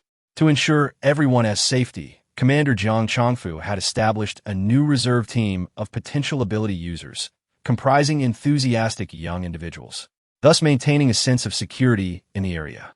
After breakfast, they all dispersed to their respective tasks. Since Lu Jingting followed closely behind, Deng Xuanja angrily sought out Qin Yuejun to discuss the water supply issue, aiming to resolve it before winter's arrival. Experiencing him so leisurely was quite an adjustment for her. I think it's feasible. Yet, she found herself locked outside. You should seriously reflect on last night's issue. I expect an explanation. Recalling the events of the previous night made her cheeks flush. Surely he wouldn't forget so soon. That had been her first kiss, after all. Drowsily, she slept until evening, and after a simple dinner, she realized that her neighbors had vacated. Their departure provided a moment of tranquility. Not only had Lu Jingting left, but also Feng Yu and Lu Zhao were absent from home. Had something occurred again? In any case, the parasitic entities were now easily managed by the Ability Society, so she assumed everything was fine and set aside those concerns. The days that followed were indeed leisurely. The estate welcomed a new batch of residents, making it livelier than before. She was particularly pleased with the nearly 30,000 yuan income that had been credited to her account. Her current balance had swelled to 70,000, raising the question of how to allocate these funds, which posed a dilemma. Due to the timing of planting, her peach tree had yet to sprout, but remained alive, albeit drooping in the courtyard. Suddenly reminded that the promised day had passed without the arrival of the man delivering her cat, she mused that even if the peach tree did bloom, it likely wouldn't bear fruit, as its care had not been exemplary. Zhang Meili's cultivation efforts were progressing smoothly. The cabbage she had planted was thriving, ensuring that she wouldn't need to purchase any this winter. After inquiring several times, she received only headshakes from Feng Yuan, who remained unaware of Feng Yu's whereabouts. As he never informed his family of his missions, fearing their worry. However, on the 8th day, Jiang Tsayu unexpectedly visited her. "Is all of this yours? I'm merely a worker. What brings you here?" Jiang Tsayu settled onto the sofa, her gaze sweeping the impressive surroundings. It was no wonder everyone had opted for the estate over the government-provided housing. It was evidently superior. "I came to view the property. Do you believe me?" Lin Buyan nodded gently, aware that her estate had recently garnered considerable attention, attracting a multitude of visitors, some of whom had caused disturbances. But she had swiftly dealt with them. How could someone as distinguished as you venture out in search of a residence? She found it hard to believe that Jiang Tsayu would be seeking a house here, considering that no one could surpass her in stature within this realm. Surely, there must be an abundance of properties available. There must be other underlying issues. "I knew you would see through everything. Let me be candid," she continued. It turned out that Jiang Tsayu intended to marry Zhao Fengyuan, yet Jiang Chongfu disapproved, criticizing Zhao Fengyuan for lacking a home. This led her to explore various options, ultimately arriving at this place. Nonetheless, the charm of the surroundings had indeed captivated her. Choosing to wed here would be quite delightful. "Really? You can't be serious. Marriage is no trivial matter." Lin Buyan's heart raced at the thought, especially since Jiang Tsayu had once held such affection for Lu Jingtian and was now contemplating a union with Zhao Fengyuan. She was acutely aware of the circumstances that had brought them together. What if one day the bond faltered? Would they end up divorced? Would they blame her for it? "I anticipated that you would all doubt this, but I am earnest this time. Previously, I admired Brother Jingtian. He was charming and gentle. Yet he did not reciprocate my feelings, rendering his kindness irrelevant to me. However, Zhao Fengyuan is different. His heart is entirely mine, and he tolerates my temper, which is more than enough." As Jiang Tsayu spoke of Zhao Fengyuan, her eyes sparkled with stars, revealing her genuine affection for him. "But are you not concerned that your feelings may be based on other reasons, leading you to mistakenly believe you love him?" Lin Buyan inquired with great tact, for it was well known that this young lady could be quite tempestuous when roused. "I understand you're referring to those 2 red strings. Look, they symbolize our genuine love for one another." Jiang Tsayu displayed her empty wrist, having already removed the red string, and Zhao Fengyuan had, too, discarded his. Yet, this did not diminish the depth of their affection. Witnessing this scene, she felt a wave of relief. Since their love was authentic, she could only wish them well. If indeed you're truly in love, feel free to choose any house here. Whichever you prefer, I shall extend a discount. It is impossible to forego payment entirely, as everyone needs to earn their keep, and living without cost would likely leave them feeling unsettled. Most importantly, Jiang Tsayu would never accept such a proposition. "Very well. It is settled then. In a few days, we shall proceed to finalize the housing arrangements." Chapter 32. What can I do? Jiang Tsayu remained for dinner. She was pleasantly surprised by the quality of the provisions available. It appeared she would enjoy a life of comfort henceforth. After purchasing 10 packs of sanitary pads, she placed them in her bag. Such luxuries were not something she could use casually. They were reserved for outings. Even her mother, a woman of exquisite taste, typically relied on basic supplies during her menstrual cycle. If she were to bring her a few packs, it would surely bring her joy. "Dear young lady, do save some for me. These items are not easily come by. Please leave a few for others." She was aware that this young lady would likely take everything. Hence she intentionally made her plea. While these items were plentiful in the marketplace, it was crucial that they not be perceived as easily attainable, lest their value be diminished. "Oh, I am not refusing to pay. Be generous and allow me to take these home as a gift for my mother. You can take your time. There is no need to hoard so many at once." Just then, Feng Yuan approached to purchase sanitary pads. Upon seeing Jiang Tsayu gather all the stock, she could not help but express her irritation. "How can you be so selfish? These items are here for everyone's convenience. Why must you monopolize them?" Feng Yuan was determined not to let such valuable supplies slip away. They were far superior to basic pads, remaining secure no matter the activity. And her friends would be utterly envious. "What if I choose to take them all? If you're displeased, that is your concern." The haughty Jiang Tsayu's temper flared, refusing to relinquish her bounty. "Listen, now is not the time for tantrums. This individual may become your neighbor. If you do not cultivate a good relationship now, how will you coexist in the future? The new bride, Zhang Exen, was drawn by the commotion, understanding that this was a shared benefit that should not be taken by outsiders. Younger girl, one must not be overly greedy. Just take a few packs and leave some for us. Ah, now that is the spirit. There will be ample opportunities ahead. Do not fixate on immediate gains.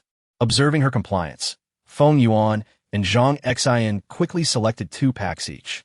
In time, they would all reside in the same courtyard, crossing paths frequently, and it was prudent to foster amicable relations. Being a young girl, Feng Yuan, having obtained her share, no longer wished to hold a grudge, and extended her hand with a smile, saying, "Welcome to Saint Mother Manor. Let's be good neighbors moving forward." Accustomed to a life of indulgence, Jiang Xiyu would have previously never bent to such humility. Yet, knowing she would return here and recognizing the importance of harmonious relationships, she too extended her hand, smiling as she said, "Today, I was overly greedy. I hope you will look after me in the future." Lin Buyan merely observed them from the side, and it seemed she had indeed made considerable progress.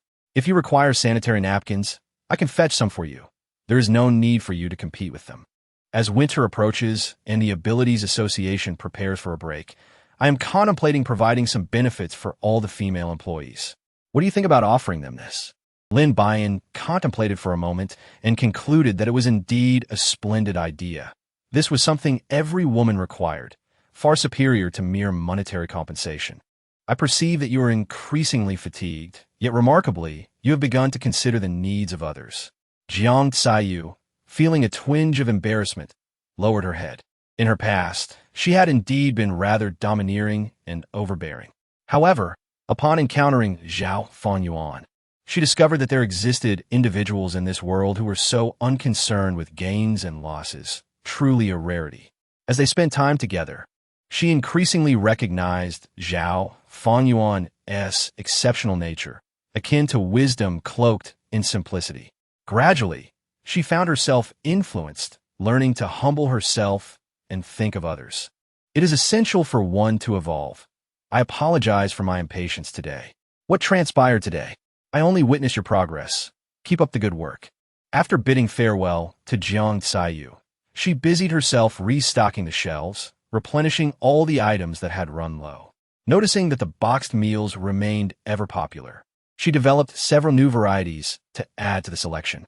Additionally, she restocked a freezer with fresh vegetables and fruits for everyone's convenience. Recalling the winter supplies mentioned by Deng Xuanjia, she planned to visit the ghost market in the coming days to procure some items. Although the shopping mall offered an abundance of goods, she still wished to venture outside, primarily to see if that man was still around and how her beloved Wang Kai was faring. Yet, she had not caught sight of Deng Xuanjia lately. He seemed to have vanished, much like those affiliated with the Ability Society. Each evening, Grandma Deng would seek her out for a chat, often bringing with her a plethora of delightful snacks, which had resulted in her gaining quite a bit of weight. "Guess what delightful treat I have brought you today?" Grandma Deng asked with a cheerful smile, her hands hidden behind her back. "Whatever you bring, Grandma, I will cherish. Though I must admit, I am rather famished at the moment." She patted her stomach, having eaten too little for dinner and now feeling quite hungry. "I knew you would be hungry. I brought you my homemade juju pastries. Come and have a taste." A plate brimming with juju pastries was placed before her, and she quickly devoured every last morsel. "So delicious. Grandma, you are truly a heavenly being. Having you in my life brings such joy. Then, would you consider becoming my granddaughter-in-law?" Lin Buyan was momentarily taken aback, for her grandmother awaited her here. "Silly girl, take a sip of water," Grandma Deng said with a benevolent expression as she handed her a cup. "I understand you are still young, but Xiaozhe carries a heavy heart. You must have heard about the situation involving Xiaoting and the others. It has long been a knot in his heart that I've wished to untangle. Yet, Xiaozhe's heart is as if sealed behind a door, utterly unyielding." With a worried look, Grandma Deng recounted the story, revealing to Lin Buyan the underlying circumstances. 3 years prior, the arrival of Mengxi transformed the dynamics between the two. Whispers circulated that Mengxi harbored feelings for Lu Jingting, while Deng Xuanjia was infatuated with Mengxi. causing the relationships among the three to become increasingly intricate. Deng Xuanja had always held affection for Mengshi, and thus he cared for her attentively. Gradually, Mengshi began to reciprocate his feelings. Lu Jingting clarified his stance to Deng Xuanja, assuring him that his feelings for Mengshi were akin to those for his sister, devoid of any romantic inclination. Tragically, during a mission, Mengshi sacrificed herself to save Lu Jingting, leaving Deng Xuanja in a state of despair and prompting his withdrawal from the Ability Society. However, Grandma Deng was aware that Xiaozhi yearned to achieve greatness, and the Ability Society was indeed his most suitable arena. Yet, the unresolved knot in his heart continued to hinder his return. Lin Buyan patiently listened to her until she finished, unable to resist asking, "So what can I do?" Chapter 33. The captain has injured Grandma Deng. Observe around. Cherubic face and handed her a photograph. Take a look at this. In the photo, three individuals were smiling joyfully, with no hint of discord. Indeed, rumors can be harmful. Mengshi was beautiful, perfectly matched with the other two. Examine it closely, Grandma Deng gently urged her. She scrutinized the photograph again, but could not discern anything unusual. Puzzled, she glanced at Grandma Deng, who chuckled and remarked, "You bear a striking resemblance to Mengshi." Holding the photo before a mirror, she compared it with her reflection and noted the similarity, particularly after gaining weight. Is it truly that uncanny? She returned the photo to Grandma Deng, gazing incredulously at her mirrored self. So, you wish for me to be with Deng Xuanja, to help him untangle his feelings? Only you can accomplish this, even if it means pleading from your grandmother, she was told. Yet if she agreed to this, what would it make her? An alternative or true love? Although Lin Buyan was not particularly attractive, she had no desire to be anyone's substitute. I fear I cannot assist you with this, Grandma. Deng Xuanja's heart belongs to Mengshi, not to Lin Buyan. Moreover, I refuse to be anyone's stand-in. Do not let Xiaozhi know about this conversation. He would surely object. And please, do not take it to heart. Consider my old confusion. Just forget it. She replied playfully, "Rest assured, I won't dwell on it. I'll forget by tomorrow." In truth, Deng Xuanja was a wonderful man, but she did not wish to be a mere substitute, a man with a cherished memory of another. How could she find happiness? On the other hand, the popular Lu Jingting was not an ideal choice either. Too many admirers and rivals could easily bring her trouble. After a restless night, she awoke with dark circles under her eyes. At dawn, Jiang Tsayu rushed in, flustered. "What happened? Did the parasite chase you away? You're in quite a state." "Not very ladylike at all. The two of them have not seen each other for so long. They must be longing for one another." "What? My old Zhao isn't even participating. He is training new recruits." "Then why the fuss? It doesn't concern you." Jiang Tsayu rolled her eyes, halting Lin Buyan's movements. "From now on, stop and listen carefully to what I have to say. It concerns your future happiness." Seeing her seriousness, Lin Buyan felt a smile creeping in, intrigued by the notion of her future. "All right, I'll be still. Go ahead, I'm listening. Do you know about Lu Jingting's background? I heard his fiancée, he from the Lin family in B City, is still alive. He went to B City on a mission and even shared this good news with the Lin family. Soon, they will come here looking for their child." Her voice was laced with indignation, her fair face slightly flushed. "What does this have to do with me?" She lightly tapped Jiang Tsayu's forehead with her finger. "Are you foolish? If his fiancée, is alive, then you cannot be with him. This is about your future." "Oh, I see. But there are so many men in the Ability Society. I don't need to fixate on Lu Jingting alone." She spoke lightly, viewing the initial misunderstanding as something resolved, with no need to rekindle old ties. However, the memory of that night's unexpected kiss still irked her. But there's only one Lu Jingting. So many aspire to marry him.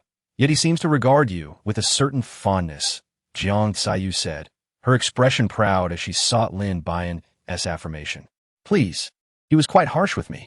Besides, being with him makes me uncomfortable. His fiancée, being alive, is simply wonderful." They continued to chat late into the night, and Jiang Tsayu reluctantly departed. The day passed amidst gossip, leaving Lin Buyan with a deeper understanding of Lu Jingting. As her 100th birthday approached, having never experienced love before, she felt a surge of curiosity to explore the taste of romance. That night, she dreamt of a tumultuous love triangle involving Deng Xuanzhe and Lu Jingting, an absurdly melodramatic scenario. In her dream, Deng Xuanzhe was infatuated with her, while she harbored a passionate affection for the married Lu Jingting. Such a perplexing entanglement. Upon waking, Zhang Meili brought her freshly harvested radishes and cabbages. "Sister, look at the radishes and cabbages I've grown. I'm sharing them with you." During winter, fresh vegetables were scarce, and cabbage was the most sought after. "Thank you," she said, quickly setting aside the cabbage. "I have plenty more. I left some in the hall. Anyone who needs them can just take." Zhang Meili's simple and honest face radiated joy, a reflection of her harvest delight. "How much do I owe you? I can't let your hard work go unappreciated. It's not anything of great value. Besides, if you're counting money, I haven't even paid you for the land yet. Gardening is my joy, and sharing it brings me happiness. Let us not discuss money." At that moment, Zhang Meili glowed with contentment. "Then I'll provide some seeds for you to plant. We can collaborate for mutual benefit." Zhang Meili smiled and nodded, leaving to continue her work with the cabbages. While winter vegetables were sorted, preparations for other essentials, such as coal, stoves, winter clothing, and primarily meat, lamb and beef, were necessary. Winter was perfect for hot pot, and they needed to prepare some broth bases as well. As she contemplated shopping, Jiang Caiyu rushed in again, even more urgent than before. "What's wrong? Is old Zhao a slowpoke? Did he not pass on the news? Why are you so frantic? This time it's serious. Lu Jingting is injured. Did you know?" Chapter 34. What does it have to do with me? The news she brought was indeed disappointing, and it concerned yet another girl. Lu Jingting's allure with women was undeniably strong. So what? Why should I care? What am I supposed to do? She was perplexed. What did Lu Jingting's situation have to do with her? Jiang Caiyu appeared exasperated, striking her chest with dismay. "Are you foolish? This is the perfect opportunity for you to win favor and show your affection. Don't say I didn't warn you. All right, I understand. You go on with your business." She handed Jiang Caiyu the sanitary napkins she had prepared. "These should be enough for your rewards. Hurry along." Lin Buyan was too indifferent to pay attention to her antics, believing it best to let things unfold naturally. Jiang Caiyu, with a sense of resignation, departed while gesturing encouragingly. The courtyard, once lush and verdant, had now been stripped bare. Meng Lijun had adorned the young peach tree with a winter coat to shield it from the frost. "You truly have an artistic flair, draping it in winter attire, though it likely won't perish from the cold.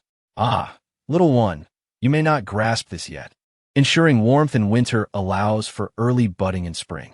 Meng Lijun, who took great delight in studying flora, was well versed in such matters, and thus Lin Buyan refrained from countering him, allowing him to wrap the plants in the courtyard. Meanwhile, Zhang Meili diligently prepared the soil, anticipating the forthcoming spring sowing. Their meticulous care rendered the courtyard entirely worry-free for her, and she relished this ease, content to embrace a life of leisure. Winter has arrived, and hardships await. "You ought to gather supplies to avert hunger later," he proclaimed loudly, simultaneously pruning the roses and tending to the soil around their roots. "I understand. I shall begin preparations in the coming days. If you need anything, do let me know. I can assist everyone." "Ah, you're still too youthful. We can manage our own supplies, so fret not." The apartment boasted heating facilities for all to use, and recently, takeout meals had been selling briskly, likely due to the cold weather causing many to prefer staying indoors. Some had already begun their holiday, nesting comfortably at home, which accelerated the turnover of takeout orders. Daily, the number of meals needed was replenished, and she also expanded the snack aisle to include instant noodles, treasure porridge, potato chips, fries, shrimp chips, sunflower seeds, yogurt, and milk tea, ensuring a comprehensive assortment. With food concerns addressed, she also prepared comic books, novels, and CDs to keep everyone entertained at home. "Mom, I want some potato chips. Can you buy me some?" "Sweetheart, we don't have much money right now. How about I get you some when I start working next year?" The little girl, with her large, dark eyes, nodded in agreement, saying, "All right then, it's a promise." She recognized this mother-daughter pair as Han Limei and her daughter Lu Meiqi, the first to move in. The girl, appearing around 5 or 6 years old, looked frail, reminiscent of Lin Buyan's own childhood. Chi-Chi, you are such a good child. I really like you. May I offer you this reward? Lin Buyan unexpectedly found herself in possession of a delightful snack gift bag, which she cheerfully handed to the little girl. The girl's eyes sparkled with joy upon seeing it. However, Han Limei quickly intervened, stating, "One should not accept gifts without merit. You have already been exceedingly kind to us. We cannot accept this." The mother and daughter duo were grappling with financial difficulties, and Lin Buyan had graciously granted them a 6-month deferment on their rent, for which they remained deeply grateful. Yet, in this apocalyptic world, a woman with a child faced significant challenges in securing employment. The jobs provided by the government were labor-intensive, leaving no time to care for a child. Moreover, enrolling the child in school required a substantial tuition fee, a burden she could not bear. Let's be clear, this is merely a gift for the child because I genuinely like her. Do not overthink it. With that, she pressed the gift bag into the child's hands. What child could resist snacks? The little girl accepted the treats and dutifully expressed her gratitude. "This is too much. Your money isn't easily come by." "How much is it?" "I will pay you." She reached for her purse. "If you continue this way, I might become displeased. Just take it. I have other matters to attend to." With that, she hurriedly stepped away, fearful that Han Limei might chase after her. She hopped onto her electric scooter and sped off, aiming to reach the ghost market before nightfall. With the chill of the season, the crowd at the market was sparse.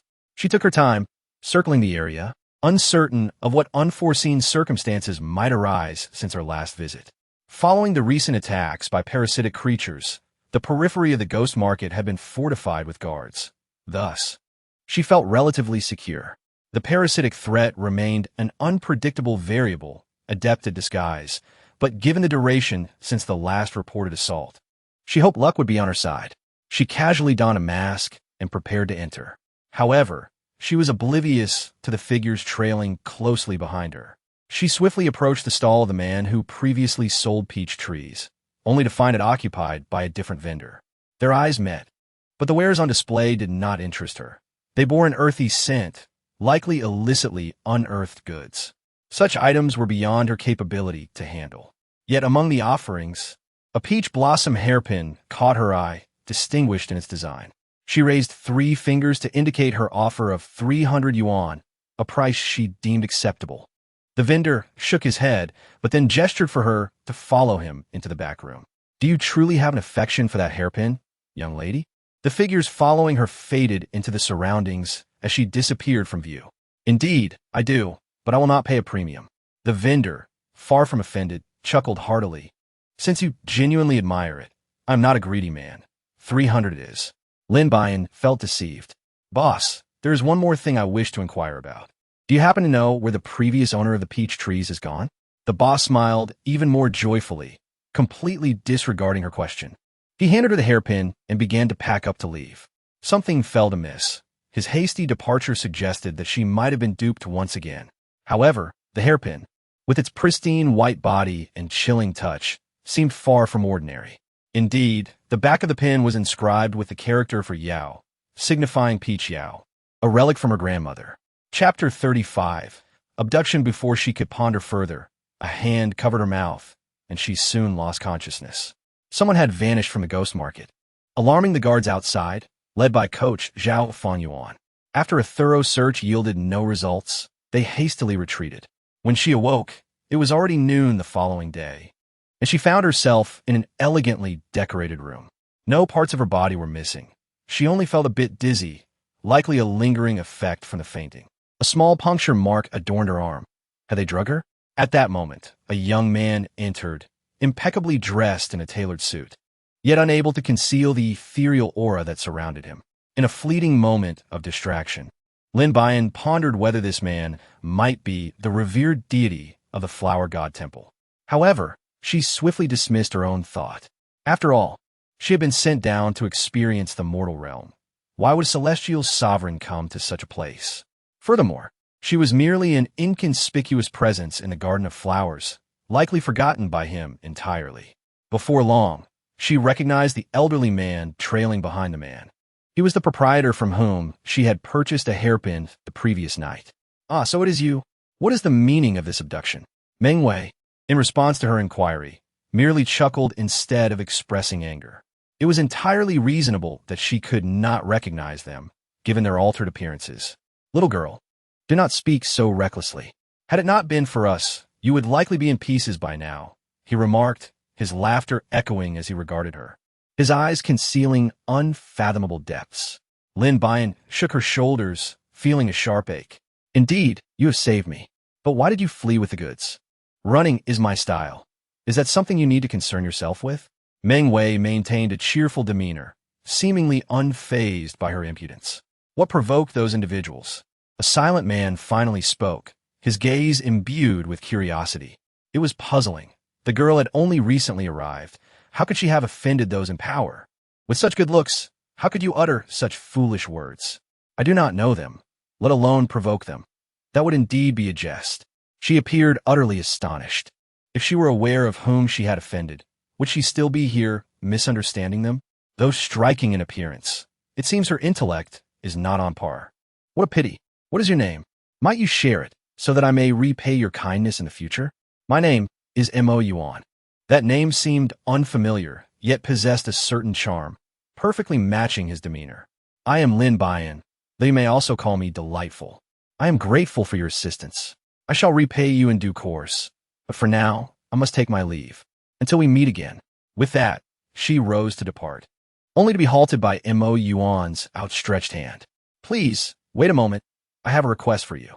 She paused, scrutinizing him with curiosity. What might such a well-dressed man desire from her? Speak. I shall assist you if it is within my capacity. Mo Yuan gestiert verheert sieht. And she obediently complied, awaiting his words. He elegantly lifted a teacup, offering her a steaming cup of black tea. This habit reminded her of the immortal lord, whom she had often observed in secret. Actually, we are from out of town and unfamiliar with the area. We seek a beautiful environment to settle in for our business endeavors. As a local, could you kindly recommend a suitable place? She surmised their business likely involved dealing in antiquities, a rather dubious trade in these times. Upon finishing, he placed 20,000 yuan before her, instantly capturing her attention with such generosity. Yet, she remained cautious. There were several neighborhoods established by the Republican government in City A, all of which boasted pleasant environments that met their requirements. Indeed, we have heard of a location known for its beauty, though we are unaware of its exact whereabouts. If you could guide us there, this money shall be yours. Meng Wei stifled a laugh behind him, quietly observing Mo Yuan's performance. Lin Buyan contemplated that the place they mentioned must be her own manor, yet she feigned ignorance and tilted her head in inquiry. Oh, I'm unaware of where you speak. Had I known, I would have gladly guided you there. Meng Wei silently rolled his eyes, finding the act rather amusing, as he too aspired to be an esteemed actor. Thus, they engaged in a charade, completely disregarding Meng Wei's predicament. After approximately half an hour, Lin Buyan could no longer maintain the fa-ade. She slapped her forehead in sudden realization, exclaiming, "Could it be that you speak of the exquisite Shengmu community in City A? You have indeed come to the right person. Allow me to lead you there." With that, she rose to take the lead. Mo Yuan exchanged a knowing glance with Meng Wei, who swiftly began to gather his belongings, preparing to accompany them. Just as they exited the room, Lin Buyan sensed something amiss. Did they not possess this residence? The antiquated charm suggested it was no trifling matter. "Excuse me for being presumptuous, but is this not your dwelling?" she inquired, gesturing towards the structure behind her. The young girl replied, "Oh, this is not our home. We are merely passing through and temporarily residing here. The landlord has expressed a desire for us to vacate, so we must seek alternative accommodations." After acknowledging this, Lin Buyan, still somewhat skeptical, led them towards her manor. This time, she rode in their vehicle, which not only offered swift travel, but also a comforting warmth, intensifying her desire to acquire a car of her own. In that moment, she momentarily forgot the harm those individuals had inflicted upon her. And since her body had not undergone any transformation during this time, she surmised it was likely not perilous. "Those individuals did not harm you when we arrived. They were merely drawing blood. Do you know for what purpose?" Mo Yuan reclined against the back seat, his eyes narrowed as he observed her. I truly do not know them, nor do I comprehend their intentions in seeking me. However, should I not express my gratitude for your intervention? Lin Buyan's hand never ceased its gentle caress of the car's interior. As Mo Yuan observed her, he surmised that no matter how many questions he posed, she would remain oblivious. It appeared he must uncover the truth himself. This young girl had shown no signs of growth. Her experiences seemed insufficient for her development. Meng Wei discerned his thoughts and realized that the immortal lord had indeed developed feelings for the girl, despite his facade of aloofness. Such complexities were beyond his comprehension. The car sped along, swiftly arriving at the entrance of the manor. She leapt from the vehicle and stood at the threshold, where the anxious individuals inside rushed towards her. They had spent the night worrying about her. Chapter 36. The safe return of the kidnapped. The first to reach her was Lu Zhao, who hurried to her side with utmost urgency. Boss, I've been worried sick about you all night. You must go see the captain. He is gravely injured. In his fervor, he positioned himself protectively before Mo Yuan and Lin Buyan, determined to safeguard the captain's woman from the unwanted attention of others. I am aware of the situation. Once I settle things here, I will visit him, she replied, gently pushing past Lu Zhao and leading the two men into the manor. Soon, Grandma Deng approached, grasping her hand with concern. In truth, she was uncertain of the events of the previous night. They had not harmed her, perhaps merely allowing her to sleep. It was better not to disclose the details to alleviate their worries. She spoke lightly, adopting a carefree demeanor. Mo Yuan offered a subtle nod to Grandma Deng, a silent acknowledgement, as they each chose a room to settle in. Lu Zhao, still trailing closely behind her like an anxious specter, queried, "Do you have something else to attend to? If not, I wish to rest." "No, boss, didn't you promise to visit the captain? Can you do it today?" he implored, wearing a somewhat mischievous expression. "I am tired. I will rest first and visit when my spirits are lifted," she declared, closing the door firmly, dismissing him from her thoughts. Every day, reminders of Lu Jingting's injury reached her, which she found absurd. He had been wounded while rescuing a woman, so why should she feel compelled to rush to his side? Lost in her thoughts, she soon drifted into slumber. It was not until the following morning that hunger roused her from sleep. She recalled that she had not eaten properly in 2 days and hurriedly got up to purchase a meal from the marketplace. After consuming a boxed lunch, she finally felt a resurgence of energy. Stepping outside, she set about replenishing the supplies that had dwindled. It seemed that everyone else was resting at home, and the consumption of boxed lunches had accelerated. After 2 days of absence, they were entirely depleted, necessitating a trip back to the marketplace. The snack area had also seen a significant reduction in stock, prompting her to restock those items as well. With the increasing number of residents in the manor, the accumulation of refuse had become more pronounced. Although most were conscientious, a few careless individuals remained, inevitably affecting the living environment. From a distance, she spotted a young girl diligently sweeping the yard, collecting fallen leaves and occasionally gathering stray bottles. It was Lu Meiqi, the thoughtful little girl. With winter's arrival, Han Limei had lost her job, and it seemed that life for the mother and daughter duo had become quite challenging. Lin Buyan resolved to find a way to assist them. After Lu Meiqi finished sweeping, Han Limei smiled as she joined her to collect the trash. "Good morning, Sister Han. We are truly grateful to you both for ensuring we have a pleasant living environment." Han Limei, a modest woman, felt a tinge of shyness at the praise. "I haven't done much. It just seems disheartening to see trash lying about. Since we have little else to do, we thought it best to tidy up, making it more pleasant for everyone." Her words were simple, yet Lin Buyan had noticed that Lu Meiqi was always the first to rise and clean each day. This time, she was determined to extend her help. "Sister Han, how about this? I have a job for you, to maintain cleanliness here. I can offer you a monthly salary of 1,000. The mention of such a salary brought a radiant smile to Han Limei's face, though she hesitated, feeling unworthy of such compensation. "It is merely a small effort. I would have done it without payment." Caught off guard by her generosity, Han Limei felt a surge of gratitude, understanding that Lin Buyan was looking after them. "Rest assured, I will do my utmost to maintain the cleanliness here."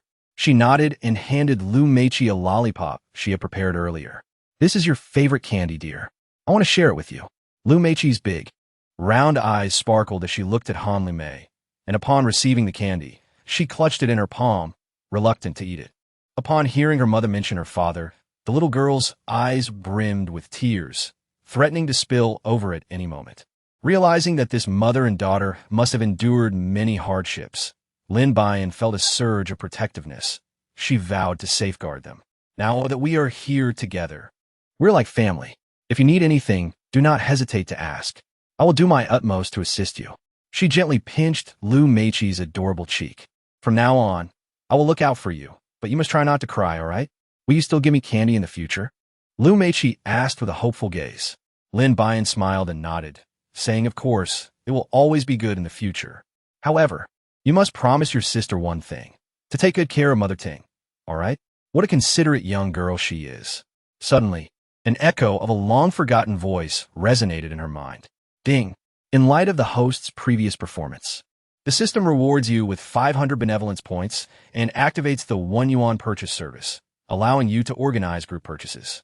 We hope you will continue to promote the spirit of helping others. Upon hearing of such generous rewards, Lin Buyan instantly felt invigorated. Such rewards are truly delightful, and she must engage in more good deeds in the future. Not far away, Mo Yuan inadvertently witnessed this scene, and the corners of his mouth involuntarily curled into a barely perceptible smile in response to her joy. Though the movement was subtle, it left Meng Wei, who stood beside him, utterly astonished. Having followed the celestial being for hundreds of years, he had never seen him smile before. He never imagined he would witness it today.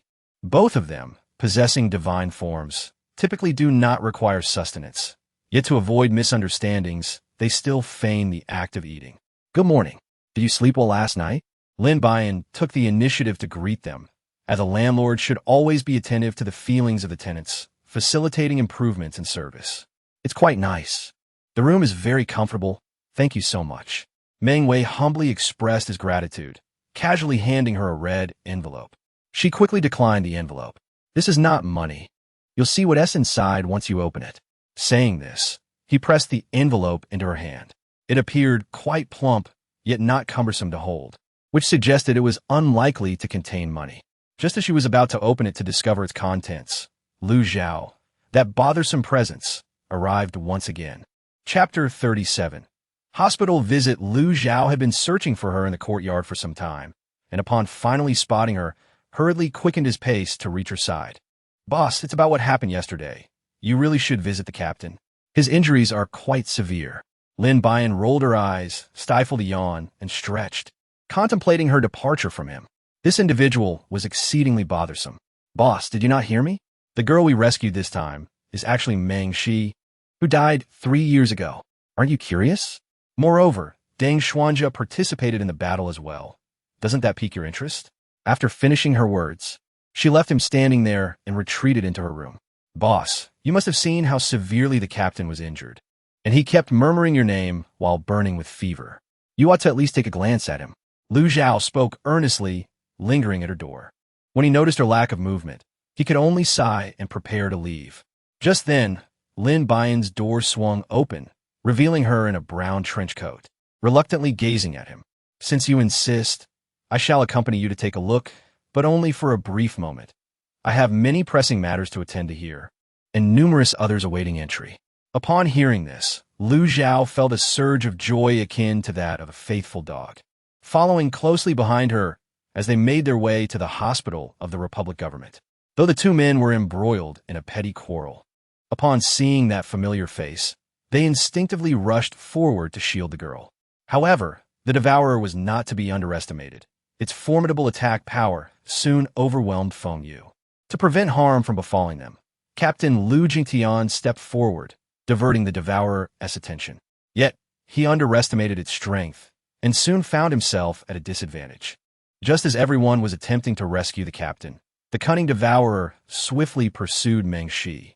In this critical moment, Lu Jingtian leaped to her side, pushing her away while he himself fell victim to the Devourer's grasp.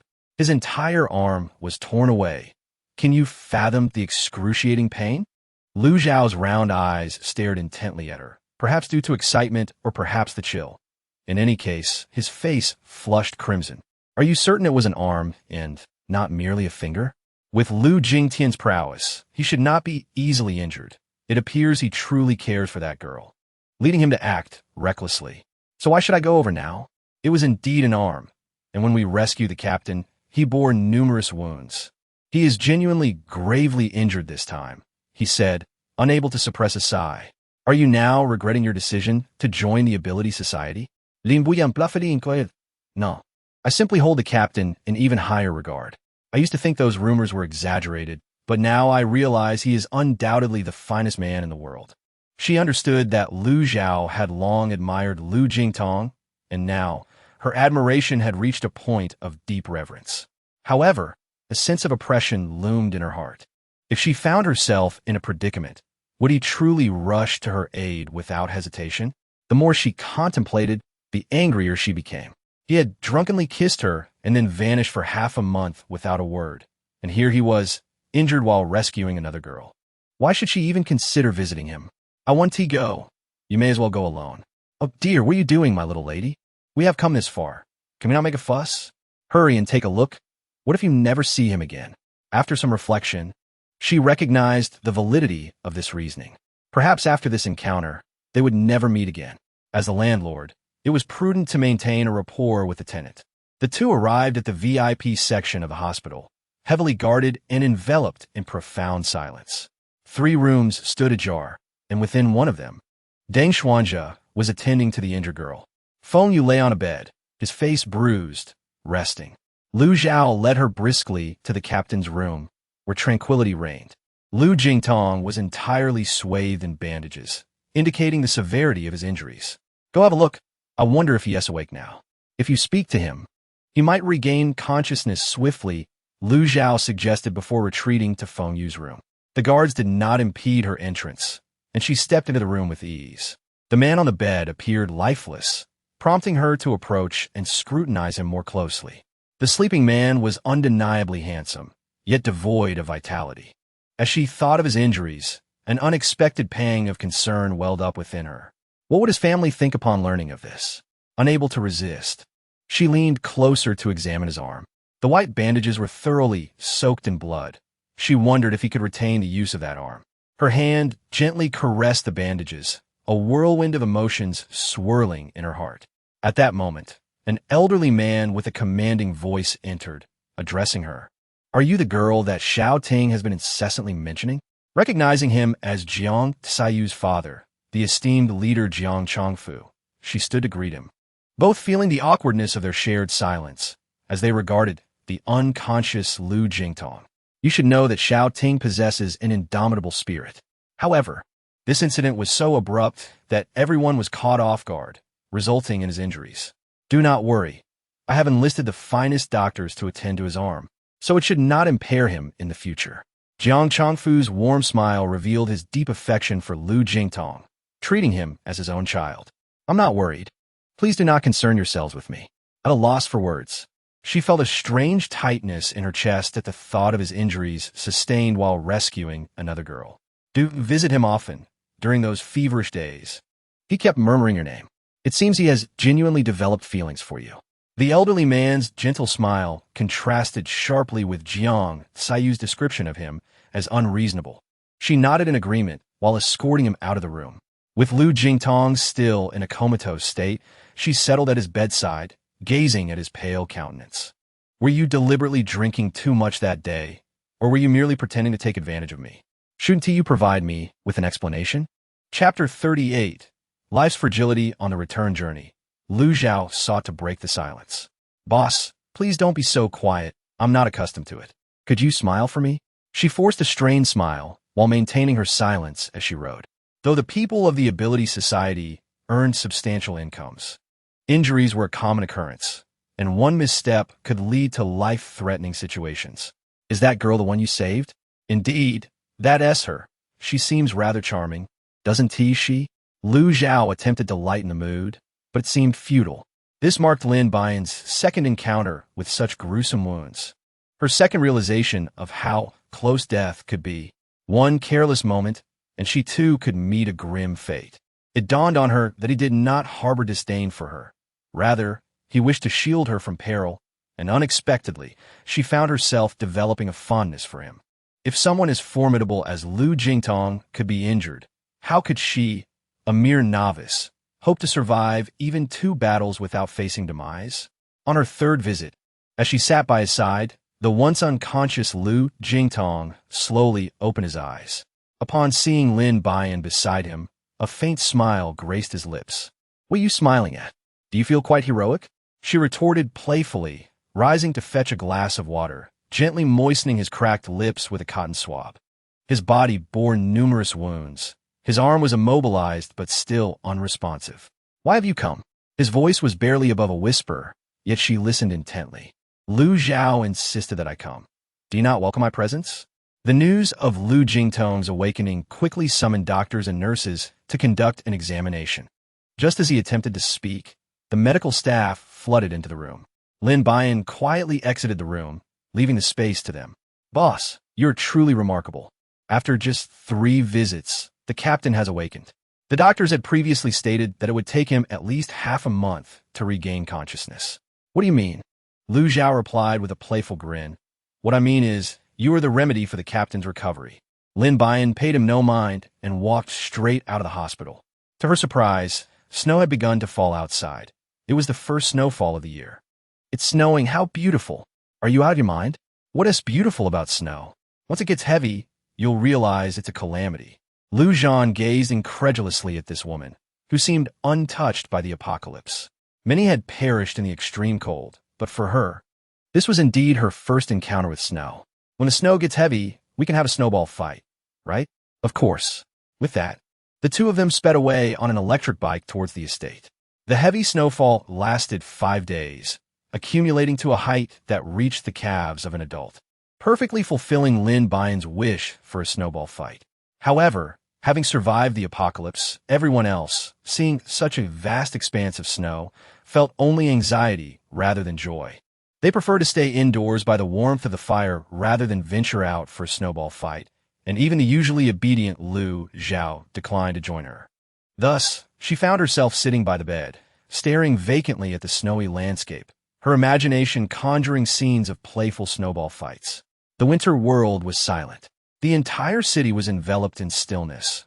All workers had ceased their labors, and the estate, devoid of tenants, was much quieter. Throughout the heavy snowfall, Lin Buyan did not visit Lu Jingtian at the hospital. However, on the 10th day after the university's closure, Feng Yu and the others were discharged. Deng Xuanja brought along a girl named Meng Shi, and to her astonishment, Lu Jingtian was also discharged.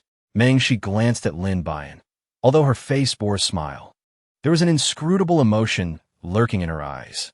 At the moment their bodies brushed past each other, Lin Buyan distinctly sensed a chill. Behind her, Lu Jingtian was watching her with a beaming smile. "What are you doing here? This is my house. Why shouldn't I come?"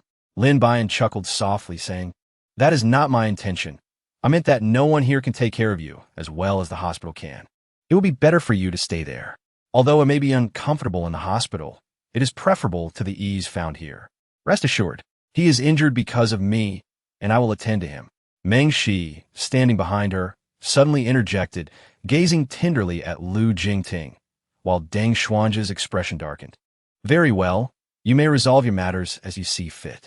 Please do go inside, as long as it does not concern her.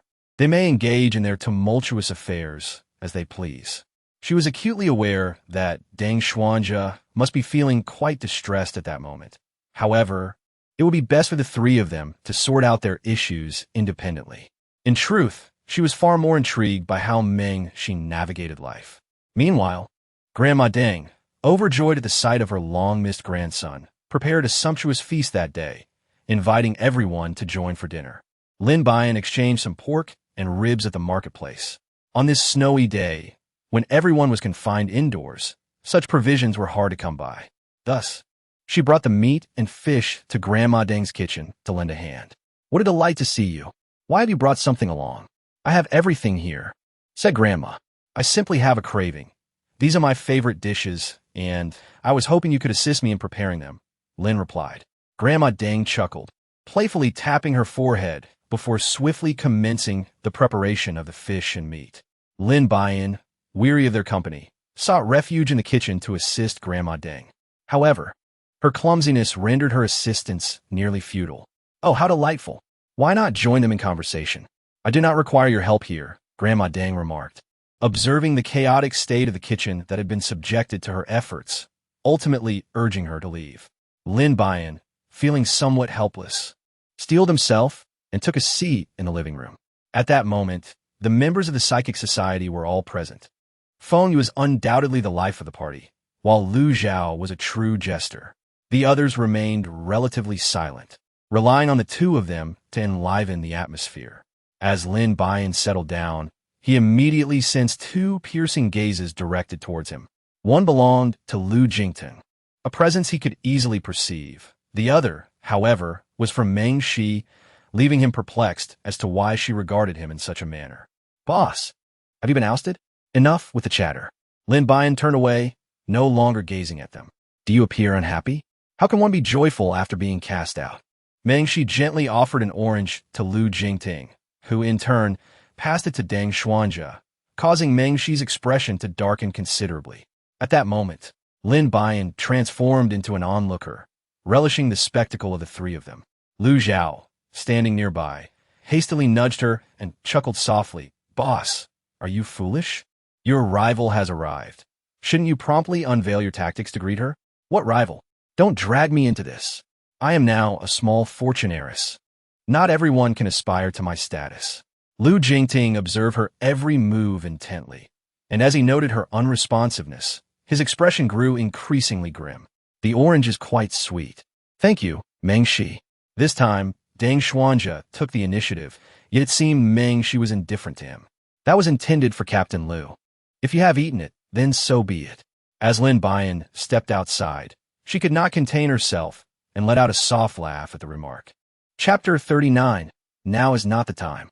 Soon, a table laden with an array of dishes was prepared, and Lin Buyan transformed into a diligent server, bringing the food to the table. She deliberately chose to ignore Lu Jingtian, wishing to avoid drawing the conflict among the three onto herself.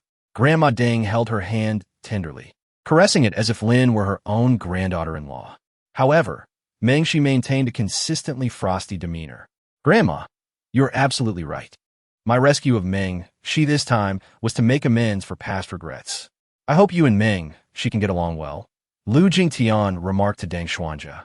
Yet Meng Shi's expression grew increasingly severe. Lin Buyan found the unfolding drama utterly captivating. The genuine dynamics between them were more dramatic than any soap opera. "Indeed, Miss Meng Shi, you and Deng Xuanja are truly a match made in heaven, perfectly crafted for one another. If you two do not end up together, I shall believe that fate itself has lost its sight." Lu Zhao swiftly sought to stoke the flames further, hoping to solidify their relationship without delay. "Wherever you go, there you are, always indulging in the feast while silencing any dissent." Lin Buyan understood the implication behind Lu Zhao's words. It was not his place to comment. Casually, he placed a piece of braised spare ribs into Lu Zhao's bowl. "Hurry and eat, you've grown so thin." Feng Yu, grinning widely, chimed in. "Why isn't there any for me? Have you not noticed that I too have lost weight? You're everywhere. How about I serve you a piece of the fatty meat?" Lu Zhao, with a mischievous grin, tossed a chunk of rich fat into Feng Yu's bowl. Laughter erupted around the table, yet the three of them remained solemn. "I feel it is essential to clarify something. I am not the Meng Shi you speak of. My name is Lin Shi, the daughter of the Lin family. I have long wished to correct your misunderstanding, but the situation was urgent at the time, and I could not find the words." Lin Shi paused for a moment, glancing at Deng Xuanja and then at Lu Jingting, before continuing. "That day you saved me, I mentioned that you had rescued the wrong person. Yet none of you believed me. Now, I feel it is time to clarify." Upon finishing her words, silence enveloped the group, with only Lin Buyan continuing to relish his meal. Noticing the shift in atmosphere, he reluctantly set down his chopsticks. "It matters not whether you are Meng Shi or Lin Shi. You are simply yourself. We do not regret saving you. It is our duty as members of the Superpower Society to assist those in need." Feng Yu promptly endeavored to lighten the mood. However, Deng Xuanja's countenance darkened considerably as he sullenly drained his cup. "Hey, don't drink alone. Let us share this moment together." Lu Zhao quickly raised his glass and drank alongside him. Xuanzhe, I am grateful for your care these past few days, and I dedicate this drink to you. Lin she raised her glass and toasted to Deng Xuanzhe. The two exchanged a glance and downed their drinks in unison. Lu Jingting, still nursing his injuries, was spared from partaking in the wine. However, his gaze lingered on Lin Buyan, who was also a member of the Lin family. Alas, how forgetful I am. Regardless of whether it be Meng Shi or Lin Shi, we are all family here, and we must coexist harmoniously. Should any difficulties arise, do not hesitate to seek our assistance. Thus, the meal progressed delightfully, at least from Lin Buyan's perspective. After indulging in food and drink, Lin Buyan assisted Grandma Deng in clearing the leftovers into the kitchen. She initially intended to wash the dishes, but was promptly shooed away by Grandma Deng. You all continue your conversation. I have some matters to attend to. Don't you think you should care for me a bit? She quipped. Even if you're injured, your stamina far exceeds mine.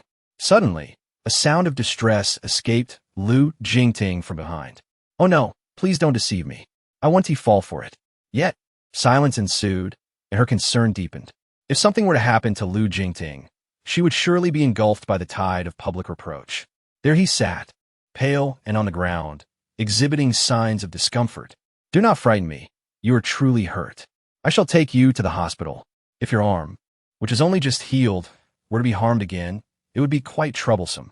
Are you genuinely worried about me? He suddenly smiled mischievously at her, showing no signs of injury whatsoever. I knew you were deceiving me, you great trickster. She playfully punched his chest, causing Lu Jingting to draw in a sharp breath. This time, it appeared he was indeed injured. Lin Buyan observed the crimson blood seeping from his chest, rapidly saturating his clothing. I am truly sorry. It was unintentional. How are you? At that moment, she appeared quite flustered. Lu Jingting, while speaking, nonchalantly brushed his hand across his nose, maintaining a grin that suggested he was entirely oblivious to the pain. How can you still smile at a time like this? I apologize. Let me help you remove your shirt so I can attend to your wounds. Only then did she realize his hands were not suited for the task. Noticing the glistening tears at the corners of her eyes, Lu Jingting reached out to wipe them away. I am fine. Why are you crying? Are you feeling sorry for me? Enough with the unnecessary chatter. I am merely frightened by blood. As she unfastened his shirt buttons, revealing a chest marred by scars, the wound continued to bleed.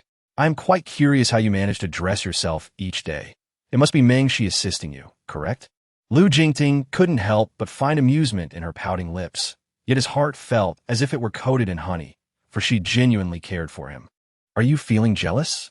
Lin Buyan pondered over the fact that this man consistently evaded her inquiries, prompting her to exert more force. A sharp pain caused him to draw in a breath.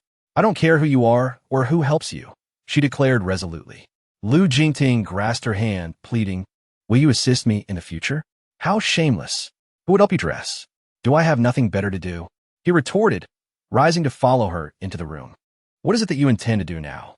The memory of their previous kiss resurfaced, causing her to instinctively retreat. Are you still upset about that night? You recall what transpired? That night, my actions were deliberate, yet my words were sincere. Do you wish to be with me? Outside the apartment, Mo Yuan observed the scene before him, his expression tinged with complexity. Look, this young lady cannot resist the allure of the mortal realm. Should we intervene? Mo Yuan waved his hand, indicating that the moment was not yet ripe. Chapter 40. A fluttering heart due to her overwhelming boredom at home.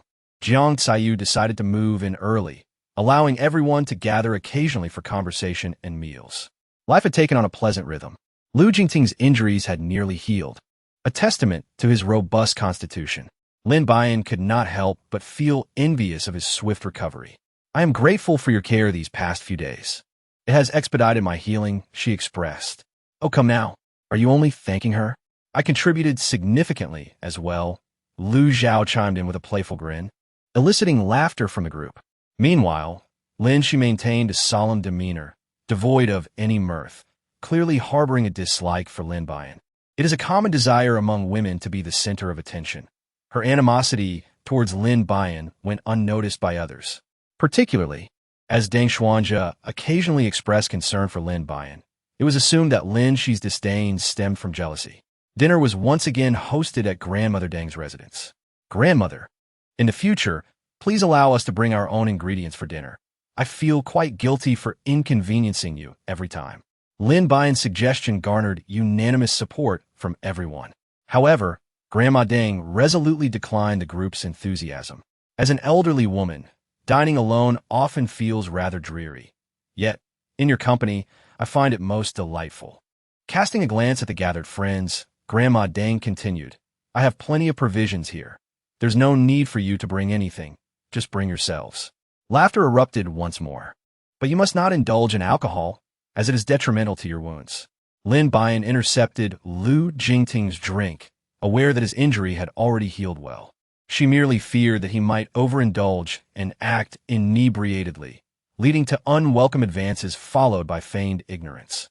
Rest assured, I'm not drinking excessively, she reassured, constantly monitoring Lu Jingting's behavior.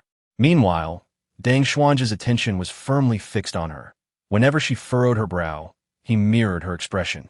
All of this did not escape the keen observation of Grandma Deng, who sighed, knowing that matters of the heart are unpredictable. She glanced at the carefree Feng Yu and Lu Zhao, who appeared quite envious. After finishing his drink, Deng Xuanzhe seemed to sense something amiss with Lu Jingting, fearing that past misunderstandings might resurface. He contemplated finding an opportunity to clarify matters. I have something to tell you tonight. Don't rush off. Lu Jingting whispered in her ear, his breath laced with the scent of alcohol, which suddenly reminded her of that fateful night, causing her cheeks to flush. This moment was perfectly captured by onlookers, who couldn't resist teasing the pair. Hey, you two are having dinner and still throwing dog food at us. Do you think we might starve? One remarked. Yes, the food was delectable, but now we're stuffed with your love antics. You must compensate us. Chimed in Lu Zhao and Feng Yu, their camaraderie evident. The evening's amusement largely stemmed from their antics, making them the joy of the gathering. Even Grandma Deng couldn't help but smile broadly. Why are you two still single? Hurry up and find girlfriends. Once you do, let us see if you dare to be this reckless. Lin Buyan feigned anger and glared at the two of them. After another round of laughter, everyone resumed their eating and drinking. It was only when the clock struck 10 that Grandma Deng began to feel drowsy, prompting everyone to take their leave. Lu Jingting closely trailed behind her, fearing that if he blinked, she would vanish without a trace. Why are you following me? She asked. Did I not inform you that I have something to tell you? Lin Buyan noticed that he was still awake, so she slowed her pace. Then speak here. I'm listening, she said. Lu Jingting quickly took a few steps to her side, walking alongside her. No, I must speak in your room. Lin Buyan couldn't help but blush again. You shall not take advantage of me. This time, she was resolute in not allowing him to kiss her again. If you're still concerned, you may come to my room. As they spoke, the two arrived at the door of Lin Buyan's room. Lu Jingting stood before her, his expression cool and composed. His black and white eyes sparkled with amusement. He relished witnessing the conflicted expressions on Lin Buyan's face, knowing that despite her turmoil, he would ultimately prevail. Lin Buyan gazed at him, observing his resolute demeanor, and ultimately opened the door to allow him entry. Speak. What is it that you wish to convey? Throughout his illness, Lin Buyan had taken great care of him, and their bond had undeniably deepened. To outsiders, they appeared as a young couple. Lu Jingting seemed to embrace their established relationship, while Lin Buyan remained ensnared in her own confusion. She was uncertain why she felt so conflicted, yet today she resolved to seek clarity. I must inform you that the Lin family will soon come to acknowledge you. It turned out that during a previous mission, he had revealed Lin Buyan's existence to the Lin family, and it was likely that after winter, someone would arrive to recognize her. What do you mean by that? I'm not even certain of my belonging to the Lin family. Why would they come here? I can ascertain that you bear the token of my family. Thus I am convinced that you are my betrothed. At this revelation, Lin Buyan was utterly bewildered. How could he possibly know that she carried their family's token? The only item I possess is a pendant, which I have worn since my earliest memories. Yet I have never revealed it in public. How'd you come to know? Lin Buyan's expression was somewhat displeased, his eyes fixed intently upon him. He lowered his head, feeling a twinge of embarrassment as memories of that night resurfaced. In truth, after the bout of nausea, I had regained my clarity. Many of my words were not mere drunken ramblings, but rather heartfelt confessions. Do you comprehend? Is this somehow related to the fact that I possess a token from your family? Contemplating this brought forth a sense of frustration. With her enchanting almond-shaped eyes blazing with indignation, she demanded, "Tell me swiftly, did you do something to me that I cannot recall? I am not so unscrupulous as to take advantage of another in their vulnerable state. Even if I were to gain from you, I would still uphold my responsibilities." "Who cares about your sense of responsibility?" Lin Buyan gently ushered him out of the room, only for him to unexpectedly bestow a swift kiss upon her forehead. "You are my woman, there is no doubt about it. And indeed, you are the precious daughter of the Lin family. Therefore, we must be together." It was the first time Lin Buyan had heard such flattery from Lu Jingteng, a declaration of necessity for them to be together. In this world, how could there be so many absolutes? "All right, you should retire for the night. I'm already feeling weary. Let tomorrow take care of itself. The most pressing matter at hand is sleep." After closing the door, her heart felt as if it contained a fawn, pounding rhythmically against her chest. Yet, all of this was observed by Lin Shi, lingering in her ears. She could not comprehend why her senses were so acutely attuned. Chapter 41. An unexpected quarrel. Lin Shi felt an inexplicable surge of anger upon overhearing their conversation, yearning to usurp Lin Buyan's place in Lu Jingting's heart. As night fell, she was reminded to rest. Deng Xuanja draped a coat over her shoulders from behind. The air was frigid, yet her attire was rather inadequate.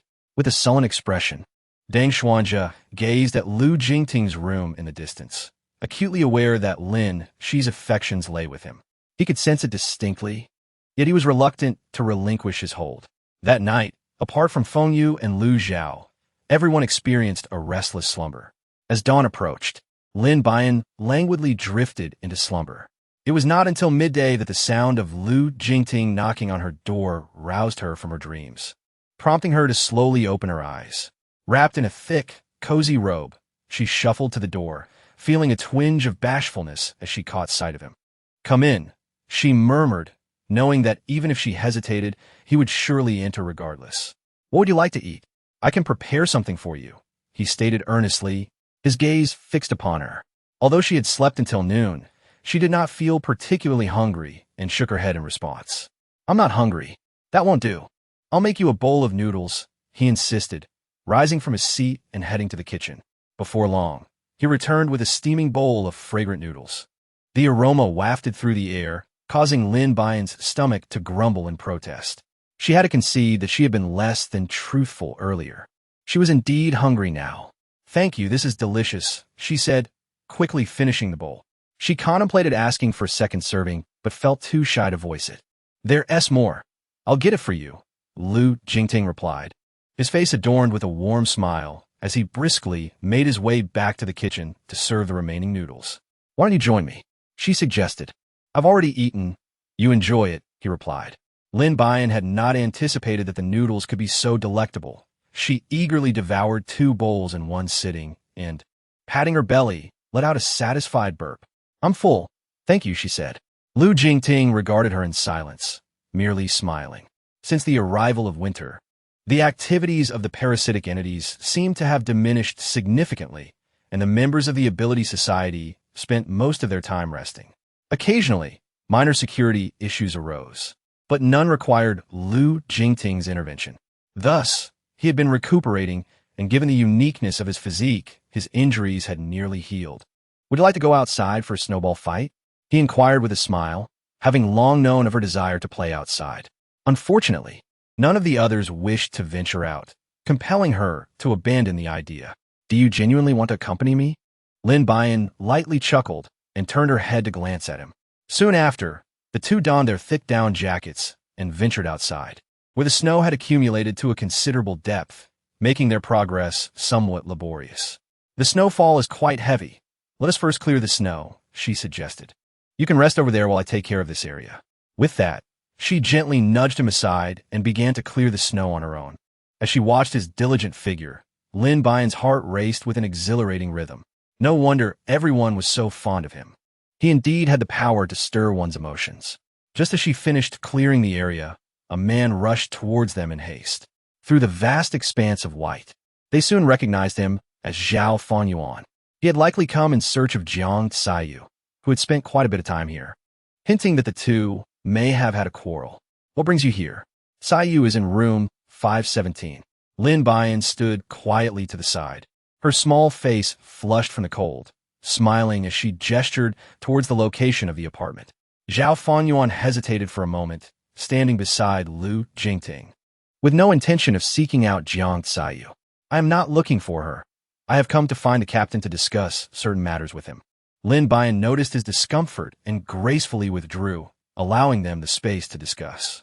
However, on the 5th floor, peering out to witness the commotion, Jiang Tsayu was filled with delight upon seeing Zhao Fanyuan approach, as it seemed he was coming to apologize.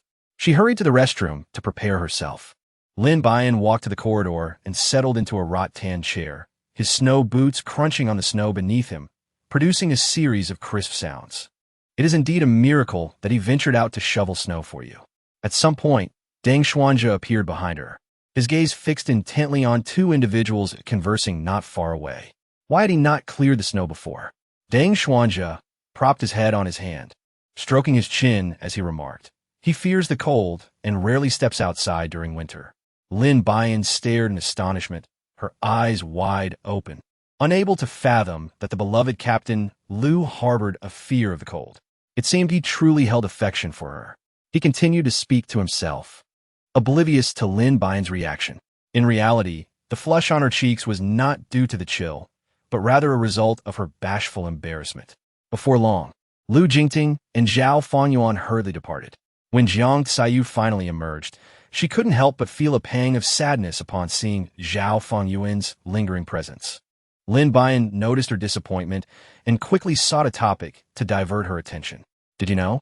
I am truly the heiress of the Lin family. Do you find that hard to believe?" In truth, Lin Buyan considered such conversation rather foolish, yet unable to find a more suitable subject at the moment. He could only resort to this. Lin Shi appeared behind the crowd without anyone noticing, although they were already aware of her identity. Hearing it spoken from her own lips felt rather peculiar. The Lin family is a prominent clan in City B, boasting a vast lineage.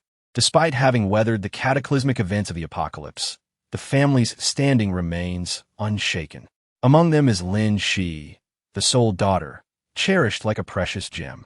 The sudden emergence of another heiress within the Lin household is simply intolerable to her. What madness are you spouting? How could you possibly be a scion of the Lin family? She cannot abide the thought of anyone usurping her cherished status as the sole heiress after 18 years. It is you. I was merely jesting, trying to amuse her." Lin Buyan observed Lin Shi's fierce demeanor as if she were about to devour him, and quickly retracted his words. After all, this was merely Lu Jingting's perspective. How could he take it to heart? Who are you to speak so harshly? Have you lost your mind? Jiang Tsayu was already irked by Zhao Fanyuan's absence, and found Lin Shi's unreasonable behavior towards her friend a perfect outlet for her frustration.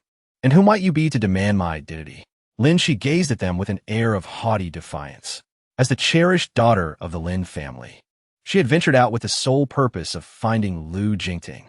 Jiang Tsayu, having endured such humiliation, stood with hands on her hips, her eyes wide with indignation. "Let me make it clear. I am Jiang Tsayu, the daughter of the commander of the Republic government. You have crossed me, so you better apologize at once." Her unreasonable temperament reemerged, leaving Lin Buyan utterly speechless. What had begun as a mere jest had unexpectedly escalated into a conflict between the two, which was truly perplexing. Had she known this would occur, she would have refrained from such remarks and contemplated her words more carefully. "All right, I merely mentioned it in passing. You needn't take it to heart. Why not sit down and enjoy some sunflower seeds instead?" With that, she placed a bag of seeds on the table, savoring a handful of the salted treats. Chapter 42. The first snowball fight. At that moment, Deng Xuanja emerged from the room, equally astonished by the scene before him. Everyone in the Ability Society was well aware of Jiang Tsayu's fiery temperament. She often found herself in disputes with others. However, Lin Shi had been notably reticent since her arrival, leaving him curious as to how she had ended up in a quarrel with Jiang Tsayu. Lin Buyan, feeling quite overwhelmed, wondered what on earth was happening. These two young ladies, having grown up pampered and never having experienced hardship, were utterly oblivious to the concept of humility. Just in time, quickly take Lin Shi over there to see the flowers. There are plenty to admire. Lin Buyan pointed towards the distant expanse of white, remarking on its beauty. Deng Xuanja found it amusing. Flowers in the heart of winter seemed implausible. He approached and grasped Lin Shi's arm, saying, "Come with me, I wish to show you something." However, much to his surprise, Lin Shi, akin to a fighting cock, forcefully shrugged off his hand and coldly replied, "I shall not go. My affairs do not require your intervention. Furthermore, I have made it clear that I am not Meng Shi. Do not project your feelings for her onto me." Her resolute demeanor sent a chill through the onlookers, as this was the first time they had witnessed such a side of Lin Shi. They all lived together as friends. Must their interactions be so strained?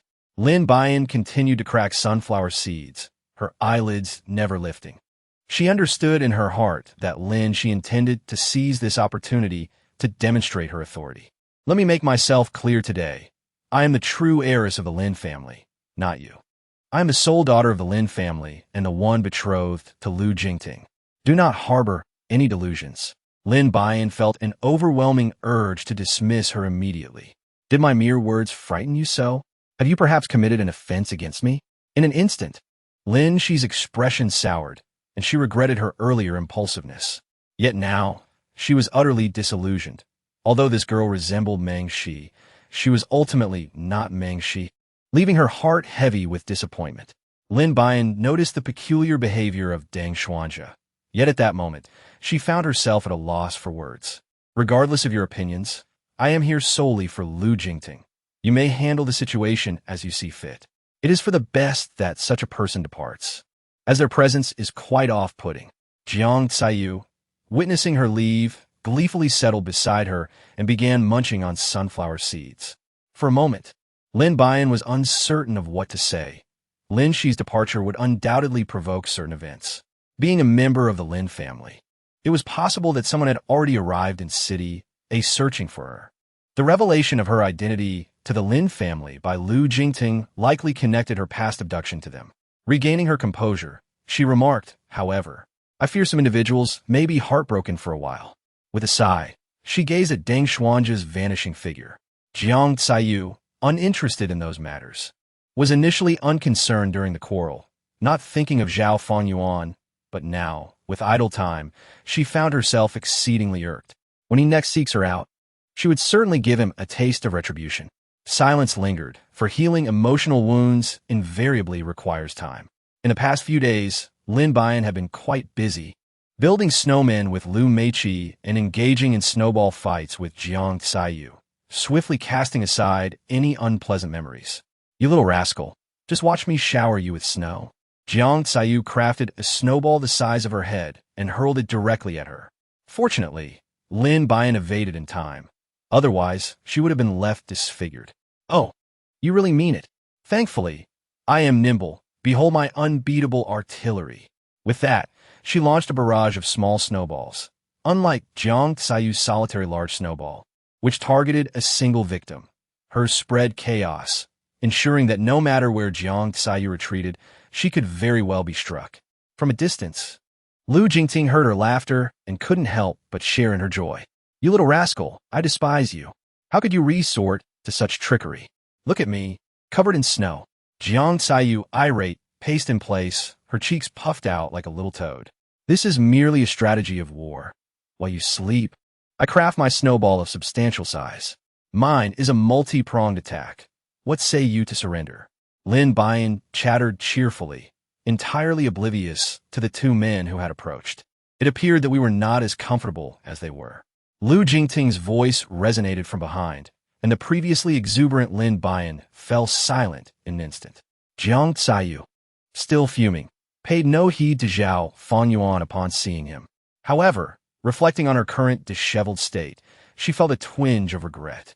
Naturally, certain individuals, having departed without notice, assumed they could leave me to endure the snowstorm alone. How mistaken they were. Look at us now, reveling in our merriment. As she spoke these words, a sense of indignation stirred within her. Not only had he left without a word, but But he also had the audacity to inform the Lin family. What if someone from the Lin family harbored ill intentions toward her? She was truly exasperated with this man. Are you angry? Or are you merely jealous? Lu Jingting teased, wearing a grin that seemed to invite a reprimand. Lin Buyan held a few useless snowballs in his hands. Upon witnessing his rather frivolous demeanor, she could not resist the temptation to hurl one at him. Caught off guard, he was struck and covered in snow, his appearance becoming rather comical, a stark contrast to his earlier imposing presence. Seeing Lin Buyan's antics, Jiang Xiyu, with a snowball in her own hand, felt a surge of indignation as she noticed Zhao Fangyuan standing there in a daze. Without hesitation, she threw her snowball, which landed squarely on Zhao Fangyuan's face. The impact was significant, causing his nose to bleed almost instantly. Alarmed by the sight, Jiang Xiyu rushed forward, using her handkerchief to staunch the flow of blood from his nose. Noticing his still silly expression, she playfully scolded him. How could you be so foolish? Didn't you think to dodge? Does it hurt? Zhao Fangyuan gazed at her, a goofy smile spreading across his face, and replied, It doesn't hurt at all. It feels quite worth it. Thus, the two managed to resolve their quarrel, which had persisted for half a month, with a single snowball. Seeing that he was teasing her on purpose, Jiang Xiyu bent down to scoop up a handful of snow and tossed it at him with a laugh, saying, Since you enjoy being pelted so much, let's have a snowball fight together. And so, the scene transformed from 3 participants to 5 in the snowy landscape. Chapter 43. Preparing for the New Year's goods. Lin Buyan did not inquire about what Lu Jingtian had been up to, as such matters were of no concern to him. Lin Buyan handed a roasted sweet potato to Jiang Xiyu, and the two sat by the hearth, indulging in its warmth and flavor. The sweet aroma of the roasted sweet potatoes filled the room, enticing Lu Zhao, who had just entered, to salivate uncontrollably. You're quite inconsiderate. Dear leader, couldn't you have roasted one for me? He lamented, knowing well that his insatiable appetite would prompt her to relent. If you speak to me like that, I might just decide not to share, Lin teased, placing the roasted sweet potato aside, seemingly unwilling to offer him any. Observing that there was still one left, Lu Zhao quickly sought to appease her. Oh, dear leader, I knew you had a soft spot for me. He reached out for the sweet potato, only to be met with a sharp burn. The sight of him enduring the heat rather than relinquishing his prize elicited laughter from the others. The room was saturated with the delightful scent of sweet potatoes, while Lin saved a portion of the roasted delicacy, intending to share it later with Han Limei and her daughter. Lu Jingtian glanced around, noting the gathering was complete, and cleared his throat to address the assembly. The purpose of today's meeting is to inform you of a matter of concern. A mysterious group has emerged in the northern part of the city. They may be lost among the parasitic beings. Although no harm has been reported thus far, the emergence of such a significant number of these entities is unprecedented here. What are your thoughts on this? His gaze swept across each individual present, ultimately resting on Lin Buyan, who remained blissfully unaware, savoring her sweet potato. Are you implying that someone here is deliberately creating these lost beings? Lu Zhao, with his mouth still full of sweet potato, spoke with a muffled tone, making his words difficult to decipher.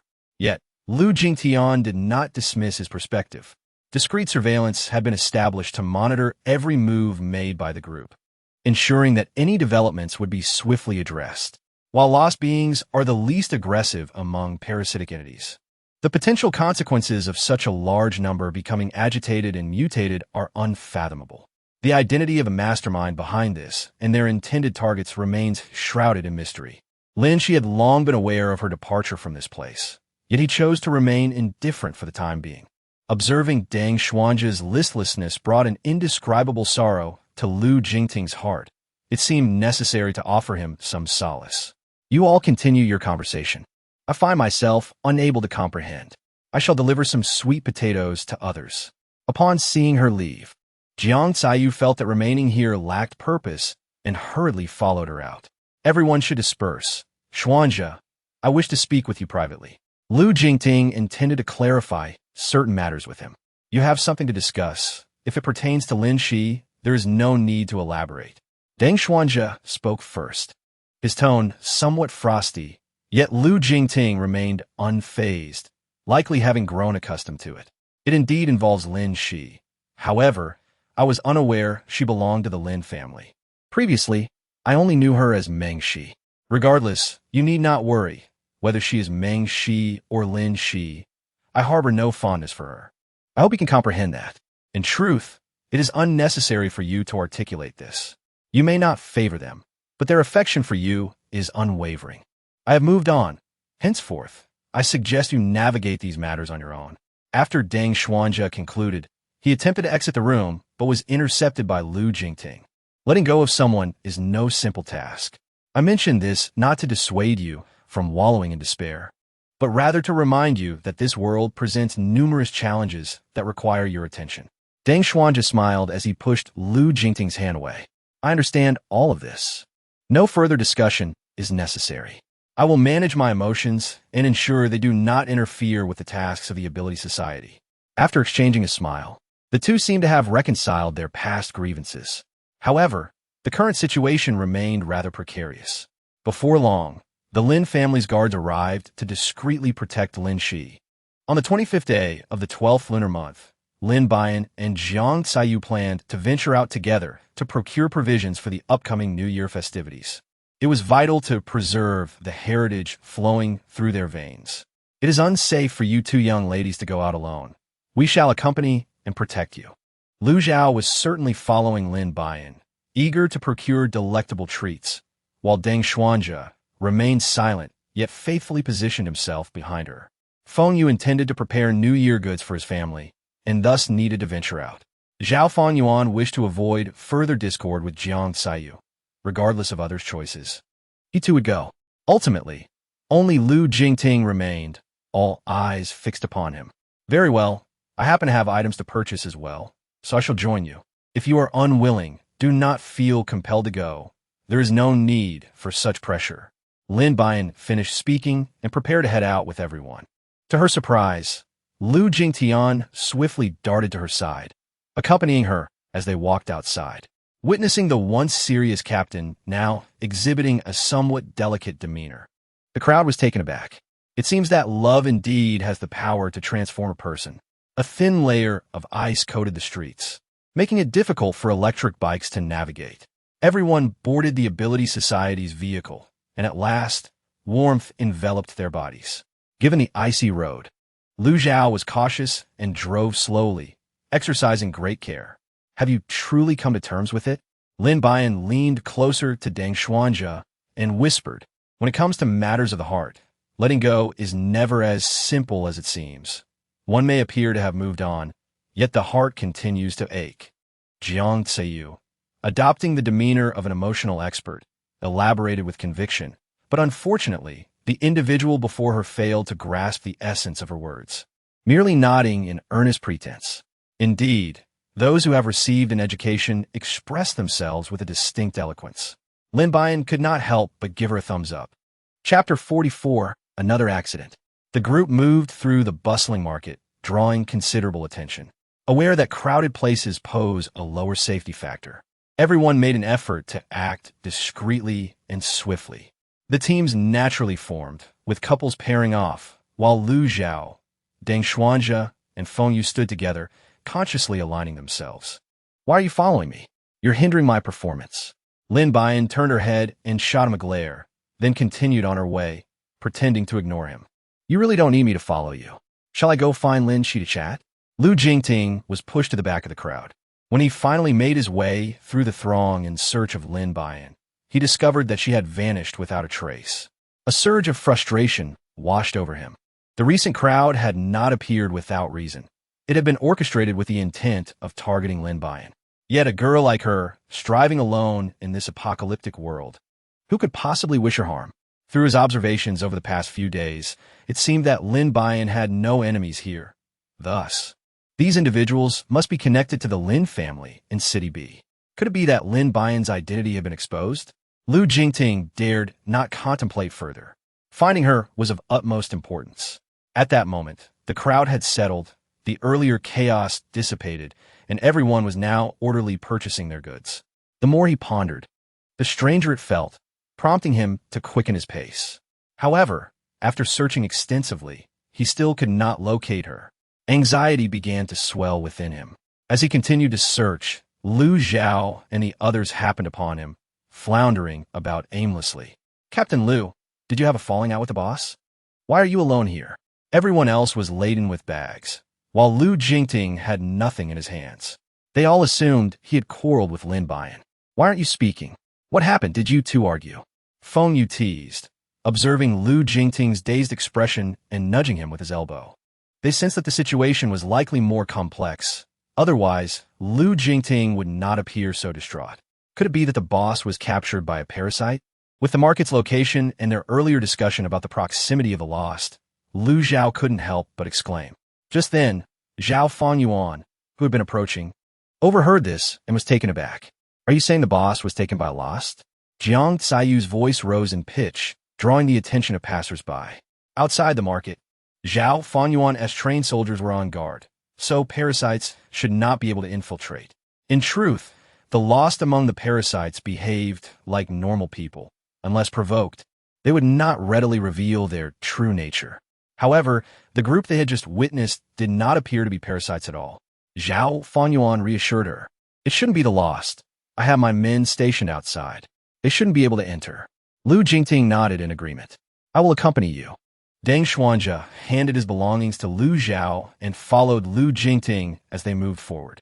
Lin Buyan, disoriented from the crowd's pressure, had just steadied himself in preparation to locate Lu Jingting, only to realize he had arrived in an unfamiliar place. Glancing behind him, he found no trace of Lu Jingting. Yet where exactly was he? Lin Buyan felt a chill behind her, surrounded by an expansive emptiness.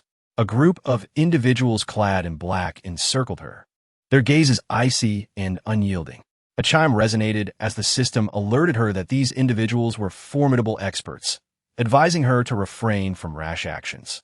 The familiar voice of He Hua echoed in her ears once more, stirring deep emotions within Lin Buyan, nearly bringing her to tears. What should I do now? Should I feign death or charge forward? Charging forward was out of the question. Perhaps it would be wise to wait a little longer. Lin Buyan rolled her eyes dramatically, contemplating selling the system by tomorrow, packing it up for good. "Could you not grant me a skill to elevate my stature?" Some readers have lodged complaints, insisting that the system must not be overly expansive, leaving me powerless to assist. Lin Buyan could hardly contain her frustration, nearly spitting blood in disbelief. How could this be happening? She had been reported, leaving her to suffer in the chilling wind. After a fierce struggle, the system finally ceased its engagement with her, compelling her to lift her head and offer a foolish grin to the onlookers. She hoped to buy some time, wishing that Lu Jingting and the others would find her swiftly. "Dear heroes, what do you gain by abducting a penniless wretch like me? I possess neither wealth nor allure. This venture is a losing business for you," she remarked. The crowd remained silent, their gazes fixed upon her without any movement or utterance, merely observing her as one might a monkey in a zoo. This scrutiny made her feel somewhat embarrassed. Being regarded in such a manner was difficult for her to accept. "If you choose not to speak, shall I take my leave?" she declared, mimicking a running gesture which instantly heightened the vigilance of everyone present, causing the circle to constrict by half. "Host, please exercise restraint. The system currently detects no murderous intent from them. Do not provoke danger." The voice of the system cautioned her once more. Yet, standing still in the biting cold was unbearable. What could these individuals possibly want? Remaining immobile as if to celebrate the new year? In this apocalyptic world, families capable of affording assassins were as rare as phoenix feathers. It was clear which few households could do so, mostly concentrated in City B, while City A belonged to the realm of the ability users, where no one dared to employ assassins. Indeed, there existed a faction of reckless individuals willing to risk their lives during the apocalypse, hence the presence of dark organizations.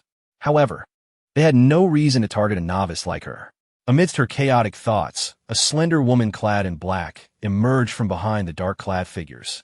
Her voice, altered through modulation, left Lin Buyan unable to recognize her identity.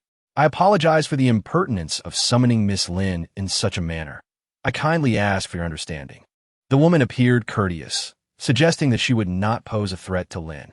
Lin Buyan silently complained to herself. "If you have something to discuss, Just say it directly. Once we finish, we shall part ways. It is far too cold. She had always lived in a place that was warm as spring, and she could hardly withstand such chill, tightening her down jacket around herself. However, she scrutinized the woman's figure, which bore a resemblance to the former Lin Shi. But why was she seeking her out? Could it be that she still harbored grievances regarding her identity as a young lady of the Lin family? This woman certainly held a grudge. You're Lin Shi, aren't you? Is all this effort truly necessary? Was it not merely a statement of my identity as a young lady of the Lin family? Is it really warranted to go this far? Despite being seen through, Lin Shi was not angered. Instead, she burst into laughter. Who told you to declare yourself? Now that someone seeks your life, what will you do? Trouble arises from one's own words. She continued to laugh, her smile blossoming at the corners of her eyes. Chapter 45. The golden finger expands its reach. Report to the host. Malicious intent detected. The system will initiate protective mode. Lin Buyan felt a sense of satisfaction, knowing that Hua would not neglect him. Others were oblivious, but within Lin Buyan, a layer of invincible armor had been donned, rendering him impervious to harm. Presently, the host was adorned in soft brocade armor, crafted from the finest ice silkworm silk, forged over a period of 49 days. It was hoped that this would safeguard the host's life. After speaking, Hua fell into a contemplative silence. Lin Buyan felt a twinge of anxiety. What did it mean to ensure one's survival? Implicitly, it suggested that one would still endure some hardships. Could not the golden opportunity be a bit more generous? She could not help but silently cry out in her heart. Having already seen through the facade, it was time to abandon the mask and engage in sincere discourse. However, Lin Shi remained unresponsive, maintaining her frigid demeanor. In truth, I had no intention of targeting you. It was merely unfortunate that you inadvertently revealed your identity. What a pity. Are you not the esteemed daughter of the Lin family? Why then do you engage in such nefarious dealings? Lin Buyan gazed at her with a hint of skepticism. Which of the words she had uttered previously at the manor were genuine, and which were mere fabrications? It appeared that he had indeed been overly naive, too readily placing his trust in others. Lin Shi was unperturbed by her knowledge, for she was destined for death. The veracity of my previous statements bears no relevance to you. You may inquire with the judge in the underworld. With a dismissive wave of her hand, the cloaked figures prepare to strike. Wait a moment, she interjected. It is you who wishes for my demise. You harbor affection for Lu Jingting, yet he favors me, which incites your jealousy, prompting you to summon these shadowy figures with the intent to slay me. Such a narrow-minded woman you are, willing to resort to murder over a man. Certainly not the mark of someone destined for greatness. If you truly care for him, pursue him. As the saying goes, a woman chasing a man is but a mere veil apart. If you do not attempt, how will you ascertain if he is worth pursuing? After all, he sought me out without my effort. The cloaked figures exchanged glances, sensing an air of irony in her words. Lin Buyan, do not assume it is merely a display of grandeur. Even on the brink of death, I shall not direct my ire towards you, for that is not my nature. You truly consider yourself significant, yet I desire simplicity. However, it is certainly not I who wishes for your demise. Lin Shi waved her hand once more, and the man in black advanced a step closer. Lin Buyan gazed into the distance, where a pristine expanse of white snow lay undisturbed, devoid of any human presence. Why had Lu Jingtian and the others not yet come to seek him out? It seemed that this was simply his fate. Even with a golden finger, it remained a mere shadow of its potential, unable to safeguard the life of its host. Lin Buyan was suddenly engulfed by a wave of sorrow, and with a fierce determination, she charged towards them, her small fist striking against her chest. Since she was impervious to blades and bullets, perhaps a reckless gamble could transform her bicycle into a motorcycle. With a resounding thud, one of the assailants clad in black fell in a parabolic arc, unconscious. Fueled by her momentum, she unleashed two more powerful punches, sending another pair of black-clad figures sprawling. Out of 6, only 3 remained, alongside Lin Shi, totaling 4. Did they now grasp the formidable prowess of this lady? Suddenly, the remaining assailants brandished their sabers with a flourish. Alas, I have been careless. Gentlemen, can't we converse more civilly? A A touch of elegance would be preferable. Once blood is shed, matters will take a turn for the worse. Lin Buyan seized the opportunity to search for a suitable weapon in the marketplace. Suddenly, the black-clad assailants were met with a swift blow, leaving them reeling in pain, grimacing as they fell to the ground, their heads buzzing with disorientation. It seems that appearances can be deceiving. One cannot judge the depths of the sea by its surface. A seemingly frail individual exhibited such remarkable explosive power. To his surprise, the host had concealed his true strength, and the system had rewarded him with a mysterious potion, now safely stored in his backpack. Lin Buyan paid no heed to the system. Initially, her display of weakness was intended to allow you to exert your influence. But little did she know that your golden touch was utterly ineffectual. She would have to rely on herself. Lin Shi, observing from the sidelines, was taken aback by her unexpected capabilities, truly an eye-opener. However, even if she triumphed over the cloaked adversary, her fate remained sealed. After Lin Buyan dispatched the last of the shadowy figures and prepared to strike at Lin Shi, the latter astonishingly drew a gun. Alas, she had been remiss in her caution. Yet, regret came too late. Lin Shi's aim was precise, the bullet finding its mark in Lin Buyan's chest. A sharp pain surged through her, causing her to curl up in agony, her hands crushing the blood bag, crimson fluids spilling forth. The gunfire echoed, drawing the attention of Lu Jingting and his companion, who hurried towards the source of the sound. Lin Shi sensed that something was amiss, and, without taking the time to assess her own situation, hurriedly departed from the scene. The black-clad individuals who had just lost consciousness soon regained their senses and hastily discarded smoke bombs before fleeing. As the fog cleared, Lu Jingting finally discerned the figure lying on the ground, Lin Buyan, drenched in blood. For a fleeting moment, he felt a wave of dizziness, unable to fathom the reality before him. Deng Xuanzhe swiftly approached to assess the situation, checking her breathing and furrowing his brow. He then turned her body over for a more thorough examination. The down jacket at her chest had been torn, the once pristine white feathers now stained a glaring crimson. Deng Xuanzhe merely shook his head at Lu Jingting, choosing silence over words.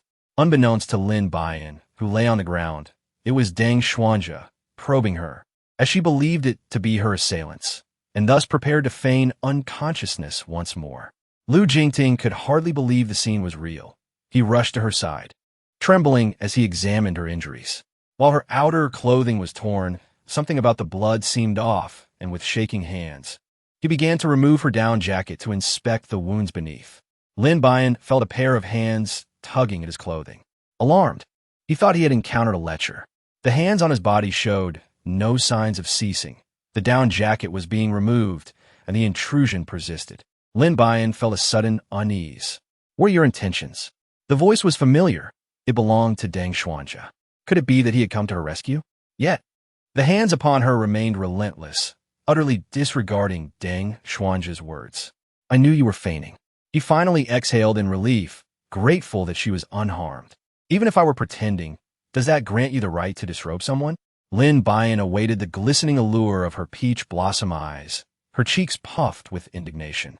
You resemble a pufferfish, he playfully teased, feeling an immense sense of relief at not having lost her. However, he recalled how she had previously demonstrated her skills. It seemed this girl harbored many more talents yet to be revealed. Nearby, Deng Xuanzhe observed the two with a peculiar sense of bitterness swelling within him. Chapter 46. Distancing from sources of danger on a return journey. Lin Buyan remained preoccupied with their tardiness, unwilling to engage in amiable conversation. In contrast, Lu Jingting not only offered her his down jacket, but also made every effort to amuse her throughout the trip. The carefully crafted image of aloofness had disintegrated completely. All right, have you two finished? I've had my fill of dog food along the way. Could you perhaps tone it down a bit? If you're afraid of consuming dog food, why did you even come along? You deserve this torment. Lin Buyan deliberately provoked him, and Deng Xuanzhe helplessly shook his head, realizing that women truly possess an unreasonable nature. Lu Jingting kept his hands tucked in his pockets, concealing the evidence he had gathered at the scene. Why are you silent? What occupies your thoughts? Nothing. I was merely contemplating that there must not be a next time. Otherwise, I fear I shall be terrified to death." The three of them shared laughter as they headed homeward. They had yet to purchase any New Year goods, considering they would buy some items at the mall during the festive season, especially since she currently held the privilege for a 1 yuan purchase. Although she had recovered, she had irrevocably become adversaries. The audacity to shoot oneself. Did she presume herself to be easily bullied? The thought of Lin Shi's affection for Lu Jingting made her unable to resist the urge to torment him. Yet upon reflection, she decided it was best to keep her distance.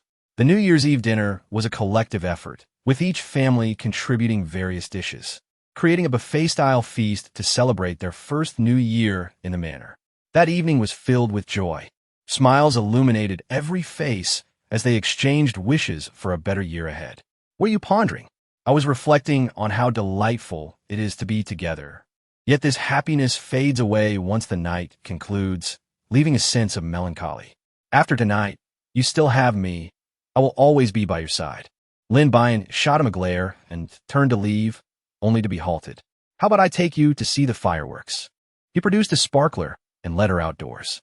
With a series of delightful pops, the fireworks erupted, illuminating her face in a beautiful glow. "Here you go."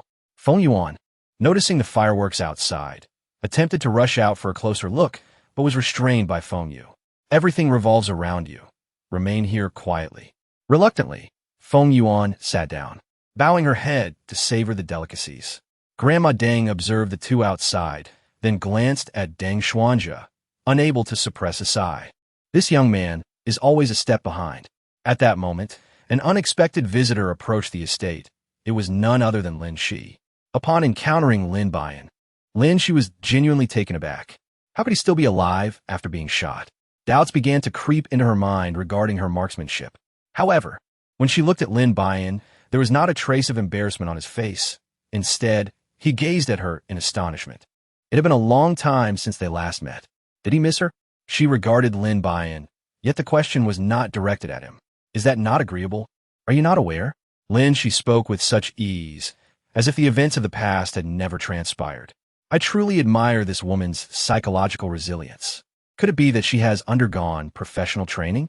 When Grandma Deng saw her, a fleeting glimmer of joy crossed her previously forlorn face, though it quickly vanished. With a gentle nod, she acknowledged her presence. Today, Jiang Caiyu and Zhao Fengyuan were absent. Otherwise, it is likely that the two would have clashed once more. "Am I disturbing the elegant atmosphere?" she gracefully inquired, greeting everyone. Aside from the members of the Ability Society, the others were unaware of the previous occurrences. They merely noticed the sudden arrival of a stunning beauty, which stirred feelings of love among some of the young singles. A beauty is always welcomed wherever she goes, and coupled with her currently gentle demeanor, it was hard not to be drawn to her. A group of young men quickly gathered around, eagerly introducing her to everything in the vicinity. Grandma Deng gave Deng Xuanja a gentle push, urging him to act swiftly, lest his wife be swept away. After a lively exchange, Lin Shi showed no intention of leaving, smiling as she gazed at Lin Buyan. "What? Do you still wish to kill me here once more?" she teased. "How would I be so foolish?" Lin Shi took a hearty gulp of beer, his gaze fixed upon the night outside. The estate had been meticulously adorned, with crimson lanterns illuminating the darkness, their festive red hues emerging against the inky blackness of the night. "You have come today to ascertain whether I am indeed still alive, have you not?" Lin Buyan took a sip of beer, gazing at her with a smile. "On one hand, if you were to perish, I would become the sole young lady of the Lin family, thereby allowing me to fulfill the marriage pact with the Lu family with rightful legitimacy." Lin, she sighed. "It is a pity that you are still alive. Otherwise, I could follow him. Coming here is merely an attempt to put my heart at ease. What you consider a joke was never intended as such. Take a look at this." With that, she handed her a paternity test report. Lin Buyan gazed at the weighty report in her hands, utterly devoid of the strength to unfold it. Was it indeed a member of the Lin family who kidnapped me last time? She recalled the previous incident of blood extraction, which surely bore connection to this document. "See, you are indeed the daughter of my uncle, the esteemed heiress of the Lin family, while I stand here as your mere substitute." At this moment, Lin Buyan was at a loss for how to console her. In truth, he cared little for such identities and merely wished to live quietly, like a small salted fish. If you cherish Lu Jingteng, I shall relinquish him to you. Lin Buyan chuckled merrily, while Lin, she felt an overwhelming urge to strike her. You truly deserve a reprimand. You are fully aware of Lu Jingteng's affections for you, yet you so casually declare your willingness to relinquish him to me. I cannot help but question the authenticity of your feelings for him. I merely desire a tranquil existence, free from entanglements. If you are fond of him and wish to claim him for yourself, you must ensure that my life remains undisturbed.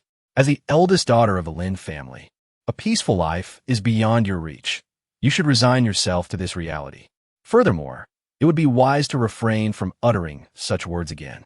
Should he overhear, do not involve me in any ensuing discord. Lin, she lowered her head and continued to drink, remaining silent. Lin Buyan blinked his eyes, glancing at the report in his hand before ultimately setting it down. Sooner or later, someone would come to remind him of his identity. It made no difference whether he looked or not. After a prolonged silence, Lin, she slowly spoke. Thank you for not disclosing what transpired that day to Lu Jingteng and the others. I merely feel that you should not be the one to take my life. Although you fired at me, I managed to evade the shot. Quite enviable, wouldn't you say? Lin Buyan smiled cheerfully at her, flaunting his physique. Chapter 47. A rewarding apartment building. Zhang Meili also commenced her New Year's endeavor in land cultivation. This time, Lin Buyan provided her with seeds and fertilizers, enriching the soil to increase yields. I am heading to work now. Please stay put at the estate. And don't wander off. If you need to go out, first visit the Ability Association to find me. I will assist you, Lu Jingteng said, his expression filled with concern as he gazed at her basking in the sun. The speaker appeared weary and worn, while the listener seemed utterly unconcerned. She waved her hand from the lounge chair, closing her eyes again to rest. Most of the estate's inhabitants had gone to work, leaving only the elderly and children to roam in the yard. Delightful. Here's the first batch of applications for the spring. Take a look. Han Limei presented her with the freshly printed application list. These have already been screened. Let me know if anything needs to be filled in. Due to her diligent work ethic and previous experience in clerical duties, Lin Buyan tasked her with assisting in completing forms and following up on rent payments. This round of applications included a total of 1,500 households, but we can currently accommodate only 40. I have filtered out 50 from the 1,500. Please review and refine the list further. A glance at the list revealed a familiar, yet strange name at the very end. Lin Chongping felt as though the gates of memory had swung open in an instant. He hurriedly sent the fool away, remarking on the already cramped nature of their home. You little fool, I could just as easily strike you down. Stealing a bite?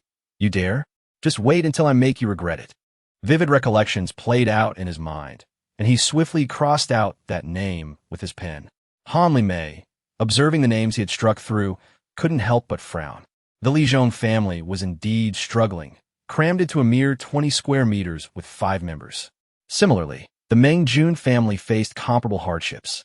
Rest assured about the rent. They all work for the Republican government, so finances aren't an issue, merely a lack of points. One name after another was dismissed by Han Limei, and as Lin Buyan reflected on the past, his irritation flared at her words. Discuss it with Grandma Deng. I am unfamiliar with the people here. Just remember, the housing is reserved for those who genuinely need it. Han Limei shook her head in astonishment and took the form to consult Grandma Deng. Before long, the list of new occupants was finalized, and Han Limei notified each individual by phone. One by one, they settled in, and Lin Buyan's finances swelled considerably. As he gazed at his increasingly plump wallet, the desire to purchase a car intensified. In the mall, he perused the latest models, and with 120,000 Republican dollars in hand, acquiring a modest vehicle should pose no problem. Yet, after a thorough search, he found none priced below 100,000. It seemed he would need to explore the used car market instead. The apartment building could accommodate 90 households, and with nearly full occupancy, expansion was necessary. Hua, are there any tasks for awarding housing currently? Indeed, there are tasks for awarding housing, but securing occupancy may not guarantee completion. With a disdainful expression, she added, Who do you look down upon? I dare you to say it. and I shall act. Lin Buyan was filled with indignation, firmly believing that there was no task he could not accomplish. Dear host, please take the initiative to deliver a meal to Captain Liu as a gesture of concern, and you shall be rewarded with an entire apartment building. This task indeed felt somewhat embarrassing. However, for the sake of a residence and financial gain, all obstacles seemed trivial. A reminder for the host. The meal must be prepared by your own hands, and only when you receive Captain Liu's praise will it be deemed successful. If you do not wish to offer a reward, simply say so. There is no need to put me in a difficult position. Lin Buyan finished speaking and turned to enter the kitchen, contemplating preparing a bento box for him, something she excelled at and which was relatively simple. After much deliberation, she selected several ingredients from the market. Following a flurry of activity, she prepared blanched okra, shrimp and egg paste, and stir-fried 3 vegetables, placing them into the food container. She also scooped a generous portion of rice, convinced that the dishes would be delectable. Clearly, the rice would not suffice, so she ladled out a bit more. "Where are you off to, my dear?" Grandma Deng inquired as she observed Lin bustling about in the kitchen for quite a while, now preparing to leave. "I'm going to deliver their meal." "Is there anything you need, Grandma?" "Nothing at all. I was just watching you work so hard." "So, you're taking them food? Off you go then." Lin Buyan sped along on her electric bike, eagerly anticipating Liu Jingting's reaction during their meal, believing he would be quite moved. Upon arriving at the entrance of the Supernatural Ability Society, she coincidentally encountered them heading to the cafeteria, prompting her to hasten her steps toward Liu Jingting's office. "Captain Liu, I brought you a lunchbox. Would you care to try it?" she said with a cheerful smile, shaking the food container in her hand. She quickly placed the lunchbox on his desk, urging, "Don't rush off. Come join us for a meal. Today, I prepared boiled okra, shrimp egg paste, and stir-fried vegetables for you all to sample." Recalling the painful experience from last time, Liu Zhao attempted to leave. "I had made plans with a friend. You all enjoy?" he insisted, casting frantic glances at Feng Yu, signaling him to depart swiftly. To his surprise, Feng Yu completely disregarded his cues and took a seat instead. "Well then, it seems I am in for a treat this time," he remarked, pulling Liu Zhao along and casting a glance at Liu Jingting. "You don't mind, do you, Captain?" Liu Jingting stifled a laugh, responding, "I don't mind, as long as you can enjoy it." "What do you mean?" "Yes, you." This time all the ingredients were meticulously prepared to standard. "After this meal, you will undoubtedly commend my efforts." Lin Buyan smiled brightly at Liu Jingting. "If I make some progress this time, would you be so kind as to praise me?" He thought to himself that, given her rare concern for him, he should commend her efforts even if the dish was not palatable. Rest assured, this dish looks utterly delectable to eat. So what do you think? Is it delicious? Indeed, it is absolutely delightful. If you don't believe me, you should try it yourself. Having been caught in the rain himself, he felt compelled to spoil someone else's umbrella. Liu Zhao initially had no desire to partake, but she succumbed to Feng Yu's persuasion and, with a surge of courage, tasted a piece of okra.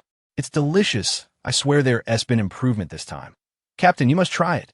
However, she quickly turned away and spat it out, revealing her inability to distinguish between salt and sugar. Liu Jingting anticipated the outcome, yet he still indulged in the meal with ease. Lin Buyan eagerly awaited his praise. "It is delicious. You have made progress." "Ding. Congratulations to the host for completing the task. You are rewarded with an entire apartment building." Chapter 48. The Mysterious Visitor. Lin Buyan leaped joyfully, finally feeling that her efforts were not in vain. "You two should hurry and eat. As a reward, I have decided to bring you lunchboxes for the next 2 weeks." Her eyes sparkled like crescent moons, revealing a set of pearly white teeth. "Oh dear, you need not trouble yourself. Please, rest comfortably at home. If you find yourself short on funds, do let me know, and I shall assist you. I implore you, refrain from cooking any further, if you would be so kind." Liu Zhao nearly fell to his knees in gratitude. "What is this? Did you not claim it was delicious? Why the grimace?" "Oh, dear aunt, are you truly unaware of the flavor of your own dish? Perhaps you should sample it yourself," Liu Zhao remarked, pushing the okra towards her. "It isn't inedible, so do indulge." Lin Buyan took a bite of the okra and pushed the dish towards Liu Jingting. "I trust you. Do give it a try." He calmly continued to eat without uttering a word, leaving Liu Zhao and Feng Yu suspicious of his taste buds. How could he possibly enjoy something that clearly tasted off? In no time, both the dish and the rice were completely devoured. Lu Zhao and Feng Yu looked at each other in admiration. This man truly accomplished great feats in silence. "Are you all right, Captain?" Feng Yu inquired, offering him a glass of water. "The food is quite delicious. It merely presents a different flavor. You will gradually grow accustomed to it," Lin reassured them. The two immediately waved their hands in refusal, insisting that such fortune should be reserved for their captain. "Since you seem to enjoy it so much, I shall occasionally bring it to you, but do not feel overly grateful," he added with a light-hearted smile. Lin Buyan neatly arranged the food box and set it aside. Lu Jingting, concerned about her potential encounters with danger along the way, resolved to protect her. Without waiting for further conversation, he skipped away from the Ability Society. Carrying the food box, "Captain, do you need some flufenazine?" Lu Zhao sympathetically offered him a strip of medication. He shot Lu Zhao a glare, took the medicine, and swallowed it with a gulp of water. "Captain, why do you have to take it all? You're just making things harder for yourself. You wouldn't understand."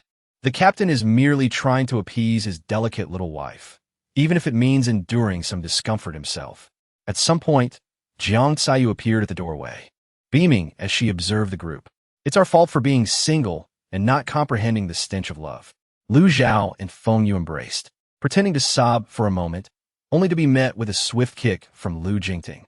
"If you find your workload insufficient, I can certainly add to it." Nevertheless, a smile lingered at the corners of Lu Jingting's mouth. Meanwhile, Lin Buyan was unaware of their current situation, but she was indeed facing a small predicament of her own. The black-clad men of the Lin family encircled her once more. "Brothers, why have you returned? Do you intend to kill me again?" She gripped her nunchucks tightly, poised for action. However, the black-clad figures adhered to their professional code. Without their master's command, none would dare to act recklessly. Could it be that Lin Shi, that little girl, is behind this? L'undicesimo, come forte. The black-clad men remained motionless, silent as the grave. Lin Shi, emerge so we can have a little chat. Do not blame me for being impolite. As she spoke, she began to twirl her nunchucks, yet this time the black-clad men seemed to see through her tactics, retreating to a safe distance. Although they had distanced themselves, they still kept her at the center of their formation. After a vigorous display, fatigue began to set in, yet she had not managed to harm them in the slightest. "Elders, what is it that you wish to do? Speak up." The response was a suffocating silence. "Young lady, your impatience may lead to trouble." A sharply dressed man in a tailored suit emerged from the crowd. Lin Shi closely followed behind him. Lin Buyan raised her gaze to scrutinize the man before her. He appeared to be in his 40s or 50s, with a countenance as refined as jade, exuding an innate authority even without anger. The brilliance in his eyes bore a striking resemblance to Lin Shi's, suggesting that he was the head of the Lin family. "Uncle, this is Lin Buyan, your daughter." Lin Weigua gazed at the frail little girl before him, her appearance unmistakably indicative of malnutrition, suggesting that she had endured considerable hardships outside. As he continued to observe her, tears unexpectedly welled up in his eyes. He hurried a few steps closer to her side. "My dear, you have suffered greatly over these years." Lin Buyan held no interest in such matters and could not comprehend his motives. In truth, she was not particularly keen on having such a frivolous father figure. The crux of the issue lay in her uncertainty regarding how to interact with him. "Lin Buyan, have you lost your senses? Your uncle has come to see you. Why are you still standing there in a daze? Hurry and call him father." Lin Shi gently nudged her shoulder, urging her not to remain standing there foolishly. "Hee, in fact, I'm doing quite well, so there's no need for you to feel so sorrowful."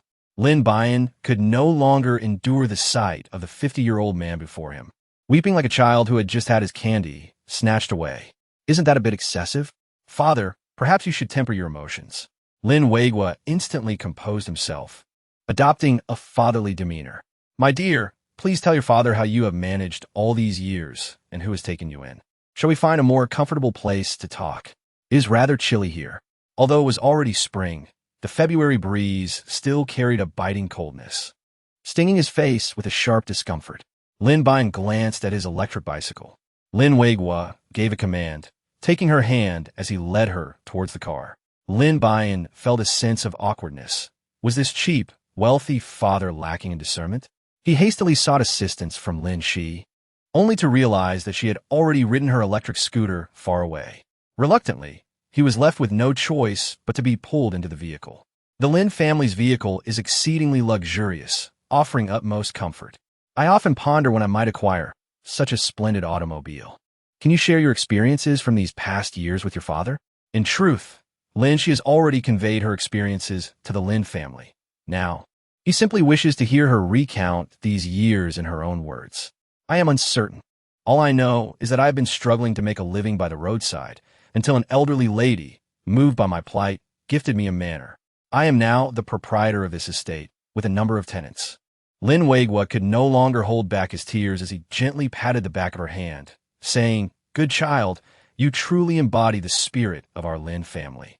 No matter where you find yourself, you will thrive." Lin Buyan could no longer endure the sight of his father, who wept at the slightest provocation. "Could you please contain yourself? I am living well. There is no need for your incessant tears."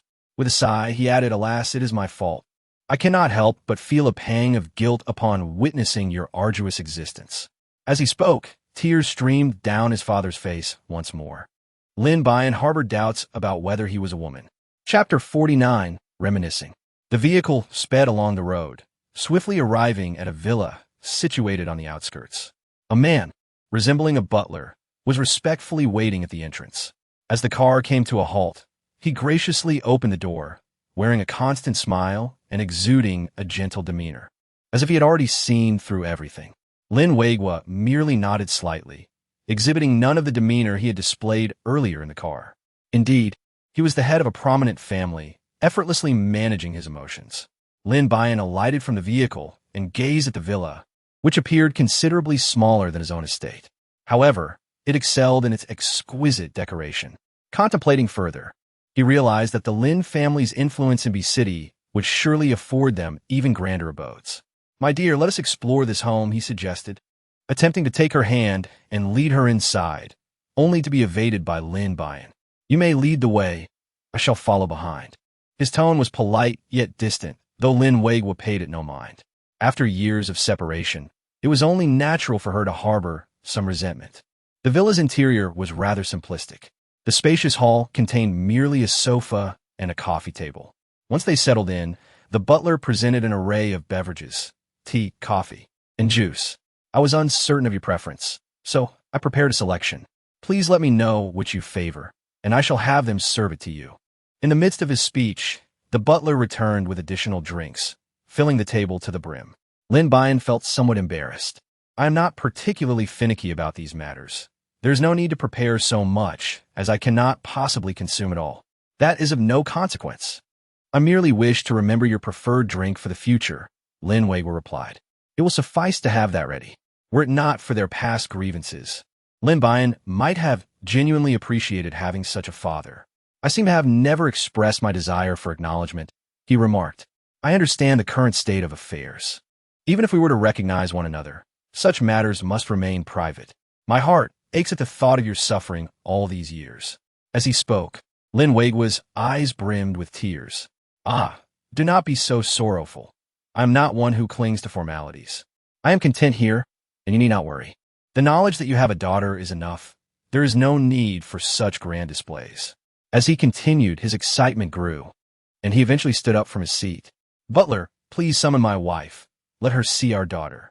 The butler complied, making his way towards the staircase, not ascending, but instead descending. Upon hearing this, sobs echoed from the staircase. "My precious daughter, let your mother see you." Madame Lin, Xiao Wanxin, hurriedly approached her, her almond-shaped eyes brimming with tears as she scrutinized her from head to toe. Lin Buyan then realized that her eyes resembled those of Lady Lin, while her nose and mouth bore a striking similarity to those of Lin Weigwa. In truth, there was no need for genetic testing to discern this resemblance. She oscillated between tears and laughter, and it took considerable effort from Lin Buyan and Lin Weigwa to soothe her. Xiao Wanxin hurriedly embraced her, affectionately calling her "my dear," which made Lin Buyan's scalp tingle uncomfortably. Is this how members of large families express their emotions? It is truly unbearable. May we engage in a proper conversation?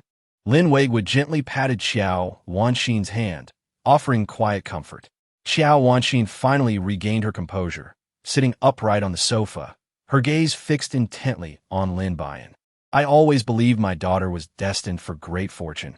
I never anticipated she would blossom into such beauty, albeit a little slender.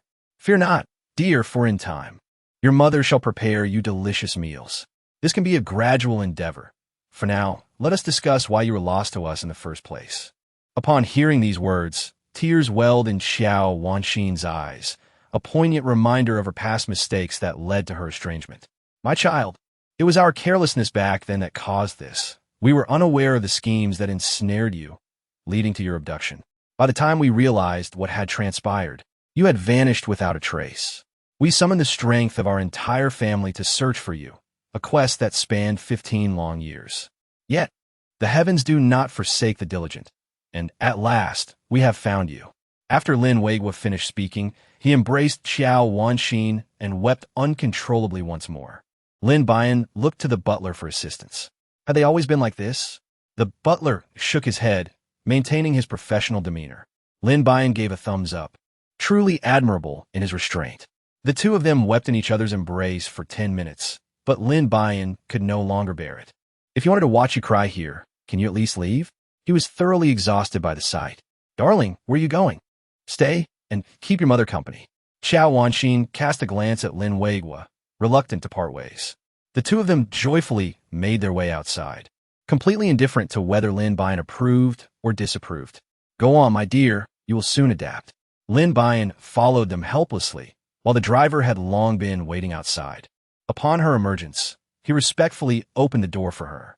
As soon as she entered the vehicle, Xiao Wanxin pushed Lin Weigwa out. You take the passenger seat. I wish to have a good chat with my daughter. With that, she pulled the girl close and gently stroked her head, saying, Your hair is a bit sparse. But fear not, dear, for I possess a secret remedy that will ensure your locks are as lustrous as ever.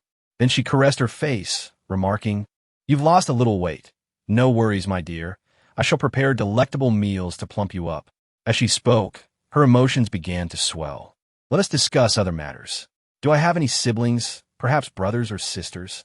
Upon hearing her curiosity about the Lin family, Xiao Wanxin eagerly opened up. Oh, you have 2 brothers at home, though they are quite unruly and not very obedient. Additionally, your second uncle has 2 brothers, equally disobedient. You are the sole girl of the Lin family, cherished dearly in the past. Your grandparents were exceedingly delighted, but alas, you went missing. And who is Lin Shi's daughter? Upon hearing Lin Shi's name, Xiao Wanxin sighed heavily. She is a poor child, adopted by your second uncle when she was merely 3 years old. Initially, he took her in for our sake, but we believed that no matter how much she resembled you, she could never take your place. Thus, we declined. She then began to pray, her demeanor appearing somewhat comical. Do not frighten my daughter like this. Disregard your mother's fanciful tales. I have always known you would survive. So, what do you think? Is your father still the best? Yes, both of you are wonderful. Lin Buyan helplessly praised them, silently contemplating the fortune of having such wealthy and humorous parents. As the car approached the entrance of the estate, Lu Jingting was waiting at the gate. Upon seeing the Lin family's car approaching, he quickened his pace and walked a few steps forward to meet it. As soon as Lin Buyan alighted from the vehicle, he hurried over to inquire. This scene was witnessed by Lin's father and mother, who exchanged satisfied glances and nodded in approval before joyfully disembarking. Uncle Lin, Auntie, what brings you here? Why didn't you inform me? I would have come to fetch you. You are so busy with work. We wouldn't want to impose on you. Besides, are you not aware of the Lin family's capabilities? We managed to come on our own. In truth, ever since they heard the news that his daughter was still alive, they had wished to visit, but their younger son had persistently delayed their plans, causing some postponement. It was only after Lin she sent them a message that they decided to come. Regardless of how busy I am, I always have time to greet you, and it is essential that I do so, Lu Jingting remarked, his gaze never straying from Lin Buyan. Xiao Wanxin now felt completely at ease, confident that entrusting her daughter to him was undoubtedly the right choice. With laughter and lightheartedness, the family made their way into the estate. The apartment building that Lin Buyan was most concerned about has been surrounded, preventing any misunderstandings. By the way, I almost forgot to ask, is this your masterpiece? Lu Jingting inquired curiously, pointing at the area enclosed by blue iron sheets. It was not due to a lack of funds, so why the expansion? Upon seeing Lin's father and mother, it became clear that she had a solid backing. Many desired to enter, yet it was difficult to turn them away. Thus, expansion became necessary. She spoke lightly, never revealing that this was the result of the unpalatable meals you endured at noon. After arranging the accommodations, Xiao Wanxin immediately busied herself in the kitchen, as the driver had already brought in the ingredients. Lin Buyan initially intended to venture into the kitchen to assess the situation, but she was promptly pushed out. Be a good child, go outside. The kitchen is filled with smoke, and I wouldn't want you to be affected. She picked up an orange, peeled it, and popped a segment into her mouth. Each cell burst with juice, and a wave of satisfaction surged through her. However, their presence at the scene of Lin Buyan's misfortune raised questions. Were they there to rescue her or to harm her? Lin Buyan refrained from mentioning the events of that day, leaving him uncertain. Are you suggesting that someone has kidnapped Wan twice? The first time she was unharmed, but the second time her clothing was torn, yet she sustained no injuries? Lu Jingting nodded gently. It seemed that Lin Lair was still undeterred. He felt compelled to confront him. He was fully aware of Lin Lair's actions, yet had chosen not to confront him until now. However, this time, when he dared to involve his daughter, he had truly crossed the line. Are you still discussing matters? Come out and have dinner. Lin Buyan knocked on the door, reminding them that dinner was ready. Ah, Nanan has called us to dinner. We must hurry. We cannot let our precious daughter go hungry. With that, the stern demeanor transformed, and they quickly followed Lin Buyan into the living room. Lu Jingtung shook his head in resignation. It seemed he was quite the indulgent father, and he would need to exercise caution in the future. Why are you so cheerful? Do you know there is something delicious? I'm delighted to hear you calling me to dinner. I care not for what your mother has prepared. As long as you are happy, I am content. Lin Buyan cast a glance at him, momentarily at a loss for words. At the dining table, Xiao Wanxin had already prepared a sumptuous array of dishes, a harmonious blend of meat and vegetables, ensuring a nutritionally balanced meal. The presentation was exquisite, filled with vibrant colors and enticing aromas, making it hard to fathom that this feast had been crafted by a wealthy matron. The dishes were so beautifully arranged that I almost felt reluctant to partake. What's there to worry about? Just enjoy your meal. I'll prepare this for you every day. Xiao Wanxin beamed, her smile radiant. Thoughts of her two mischievous sons came to mind, who often complained about her cooking, yet she found warmth in the comfort of her little darling. Her fondness for Lin Buyan only deepened. In the midst of their conversation, Lin Buyan's plate had already filled with an abundance of food. Eat a bit more. Gain a little weight. That way, a mother's heart can feel a sense of fulfillment, she remarked, her eyes brimming with tears. Lin Buyan swiftly intervened. All right, I shall eat now, and I promise to finish everything. Lin Buyan believes that there are two great pleasures in life, slumber and gastronomy. How could she possibly decline? Jing Ting, you should indulge as well. The fatigue from work has made you thin. Eat a bit more. In the future, Annie will prepare meals for you every day, ensuring that you grow pleasantly plump. This way, I may soon hold my cherished grandson in my arms. Lin inadvertently spat out a mouthful of cola. Indeed, the tastes of parents are remarkably similar. Rest assured, Aunt, I shall do my utmost. Lin Buyan shot him a glance, admonishing him for his nonsensical remarks. Are you endeavoring to gain weight, or are you striving to have her bear a grandchild? Lu Jingting, with a smile, served her a piece of sweet and sour spare ribs, knowing well her fondness for dishes with a tangy sweetness. How serendipitous! I too have a penchant for such flavors. No wonder it is often said that daughters take after their fathers. It seems there is indeed some truth to that. Lin Weiguo was overwhelmed with joy and served her another piece of rib. Eat more, dear. Father won't compete with you for it. Thank you. I will relish every bite. She replied.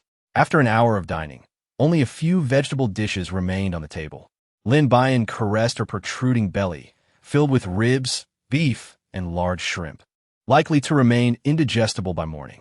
Turning her gaze towards Lu Jingting, she noted that his condition mirrored hers, compounded by an additional 2 bowls of rice, rendering him nearly immobile at this moment.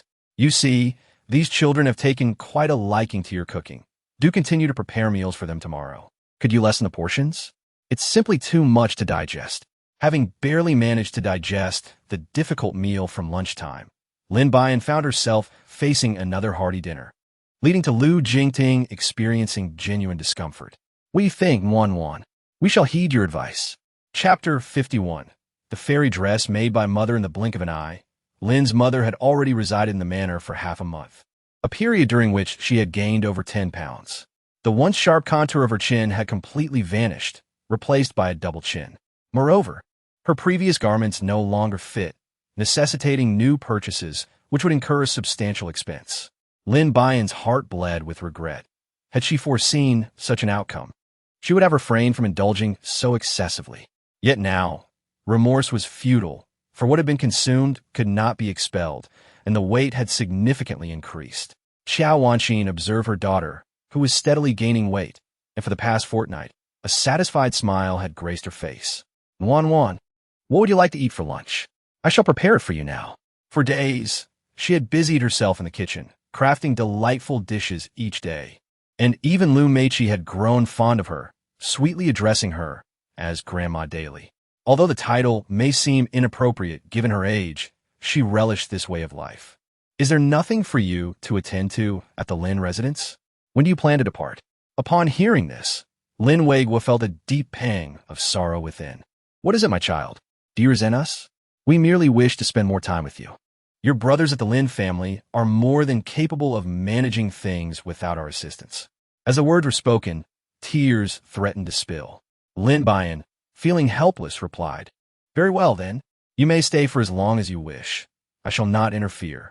However, I must insist that there be no tears. All right, no tears. As long as my precious allows us to remain, I shall not cry.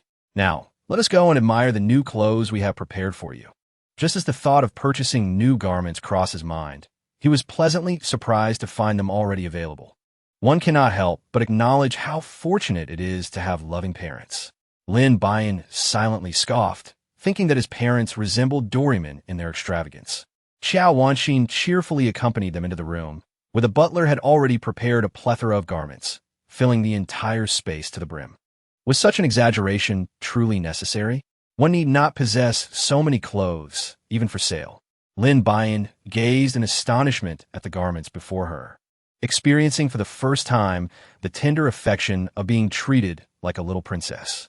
Wan, come and try on the clothes. Let Mama see. These are specially designed for you. One-of-a-kind princess dresses that exist nowhere else in the world. Put them on and show Mama. It turned out that Xiao Wanqin was not merely a luxurious matron of high society. She also pursued her own passions, fashion design and gastronomy. After Lin Buyan lost these interests, they transformed into mere hobbies, and henceforth, no one would behold the creations of Xiao Wanqin. She picked up a red qipao dress, a piece she had meticulously reimagined, retaining the qipao's dignified elegance while infusing it with some exaggerated Western designs, rendering it less rigid and more in harmony with Lin Buyan's playful spirit. Lin Buyan gazed at her gradually expanding figure, casting a glance at her clothing, feeling utterly incapable of managing it. Rest assured, dear, all of Mother S garments are tailored to suit your current physique, ensuring you will look exquisite in them. With that, she gently nudged Lin Weiguo out, personally assisting her in changing attire. It was her first experience of undressing in front of another, and she felt a twinge of embarrassment. I knew you would look stunning in red. Hurry and take a look in the mirror. Indeed, the reflection revealed her beaming face, flushed with a rosy hue. Her enchanting eyes sparkling, lips naturally tinted red, and the outfit accentuated her fair complexion. Truly, no one knows a daughter better than her mother. See, I wasn't deceiving you. Red is undeniably flattering. Outside, Lin Weiguo's impatience grew. Upon hearing sound from within, he hastily entered. Let me see. Has my daughter transformed into a fairy? What are you saying? Our girl is a fairy in her own right. Isn't she? Xiao Wanqin playfully reproached Lin Weiguo for his clumsiness with words, displaying her dissatisfaction with a teasing pout. Lin Buyan felt increasingly embarrassed upon witnessing their praise, as he had never before received such commendations from his elders. Indeed, parents often perceive their children as remarkable. Lin Buyan had previously been skeptical, but now, having witnessed it firsthand, he realized the ancients did not deceive him. Alas, he now deeply regretted entrusting his daughter to that lad from the Liu family. He thought to himself that he should have retained her for a few more years, ensuring that the young man would not easily win her over. Lin Weigua, filled with regret, pounded his chest in despair. Well, it was your decision to promise your daughter to him with a single stroke of the hammer. What good is regret now? I do not regret it. Rather, I simply wish to make it difficult for him to win her over easily. The couple conspired on ways to challenge Liu Jingtian, while Lin Buyan listened with delight, trying on several dresses that looked exquisite on her. Indeed, the craftsmanship of a mother is imbued with a profound understanding of her daughter. As night fell, their quarrel subsided, and Lin Buyan, satisfied with her attire, had tried on various outfits. These clothes are a gift from us for your 18 years. Your 18th birthday is approaching, and your father and I have prepared other gifts that are on their way. When it came to her birthday, Lin Buyan realized she had no recollection of it. The exact date of her birthday remained a mystery. When is my birthday? Lin Buyan observed them with great curiosity, all the while savoring a large apple in hand. My dear, do not tell me that you have grown up without ever celebrating your birthday? Xiao Wanxin began to feel a pang of sympathy for her. It's not a big deal. I'm still quite young, and a birthday, I isn't anything monumental. That's simply one do. How can the daughter of Lin Weigua go without a birthday celebration? Your 18th birthday must be celebrated with grandeur. In just 5 days, the third day of the third lunar month would arrive, marking your birthday. I remember that the peach blossoms were particularly beautiful the year you were born. I wonder if they can still be seen now. There's a large peach tree in my yard. I hope it survives this year. Speaking of peach blossoms reminded her of her own cherished peach tree, which had yet to sprout buds. She pondered how it would fare this year. The previous relationships had vanished, and she had thought that leading a laid-back life would suffice. Yet now, with the addition of her parents, life was indeed filled with both surprises and disappointments. Rest assured, with your father around, the peach tree will be just fine. I guarantee you will see the blossoms this year. Lin Weigua once dedicated himself to cultivating 100 acres of peach trees after his daughter went missing, nurturing them with great care. Each year, the trees would blossom abundantly, yielding exceptionally sweet fruit. In the early days of the apocalypse, these trees sustained many.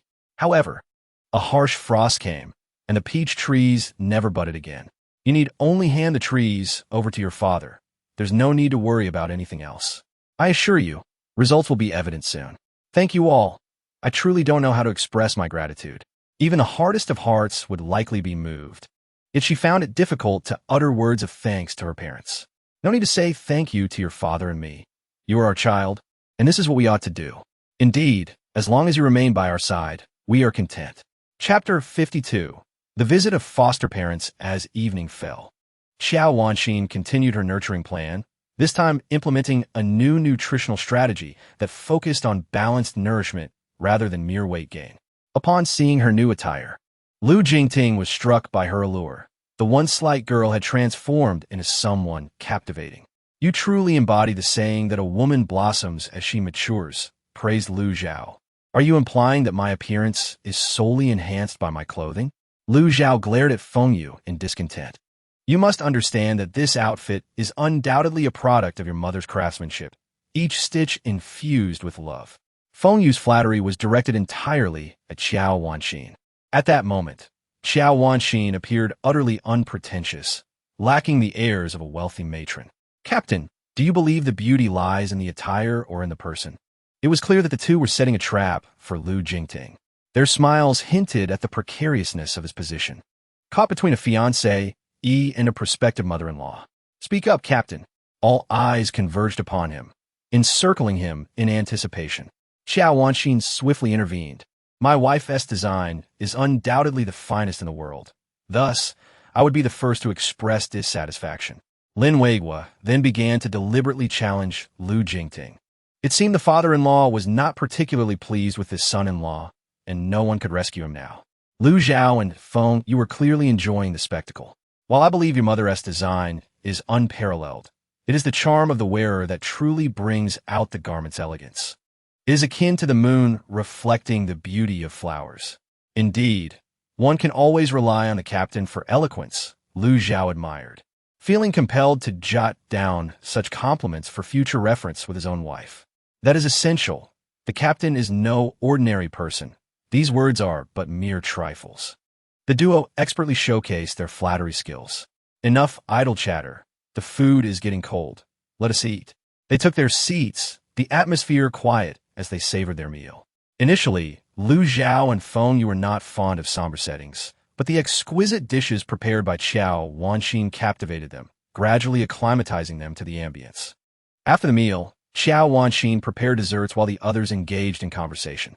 Is your birthday approaching? I thought it was on the 5th of May. That was merely a date I noted to commemorate Chu Yuan. How could I possibly recall my own birthday? Lu Jingting suddenly realized that the girl had never celebrated her birthday, stirring a pang of sympathy within him. He instinctively reached for her hand. But Lin Weiguo observed this with an unspoken discomfort.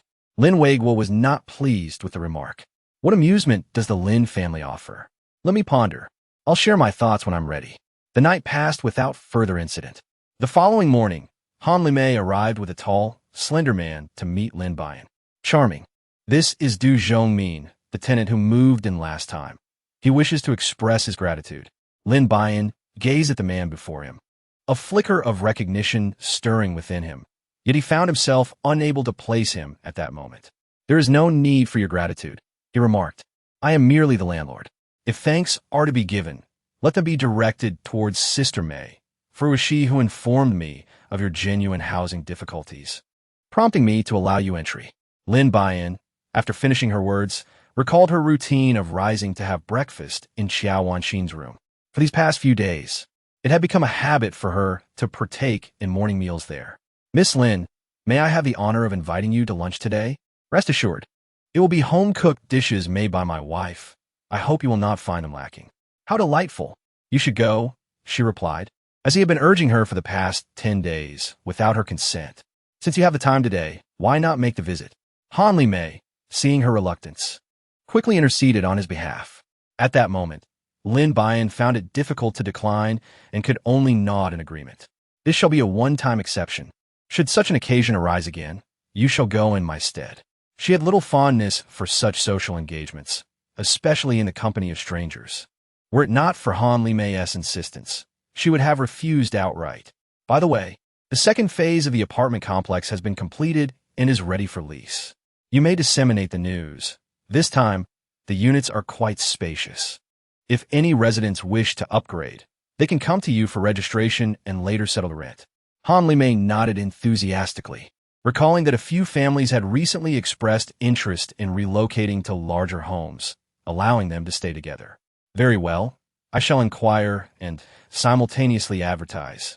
I anticipate a greater influx of applicants. Du Zhongmin, upon hearing this news, felt a surge of joy. With ample space, it would suffice for the Lin and He families. Thank you, Miss Lin. You must come for lunch, he urged, watching Lin Buyan's figure fade from view, a flicker of concern crossing his mind. Was she still the Na-Vi girl from the Lin family he once knew? She seemed entirely different now. Old Lin, I can only assist you thus far.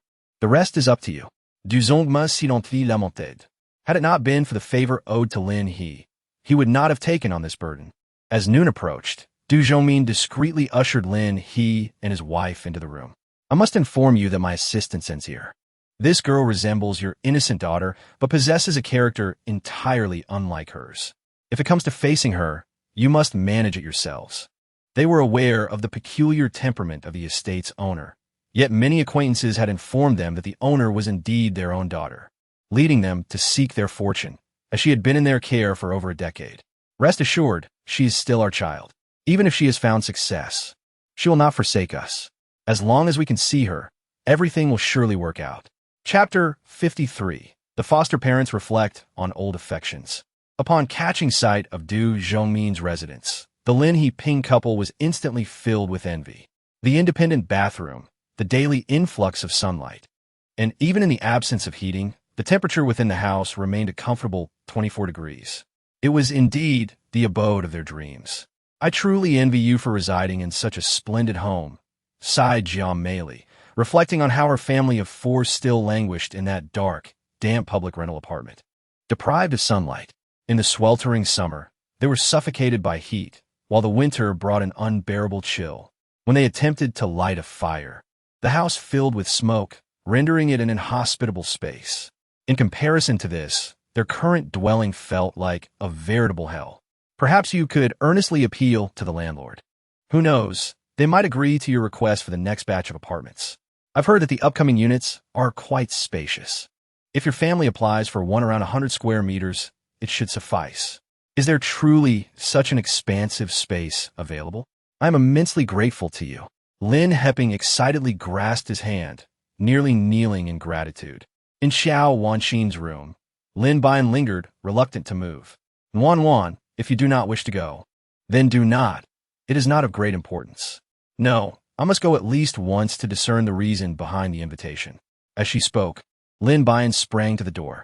The others in the manor had departed for work, leaving only the children and the elderly behind. She hurriedly made her way to Du Zhongmin's room, where a lavish spread awaited her arrival, and everyone was anxiously waiting. The moment she stepped into the room, Lin Heping's tense expression softened. Indeed, it was his daughter. My dear, you have arrived.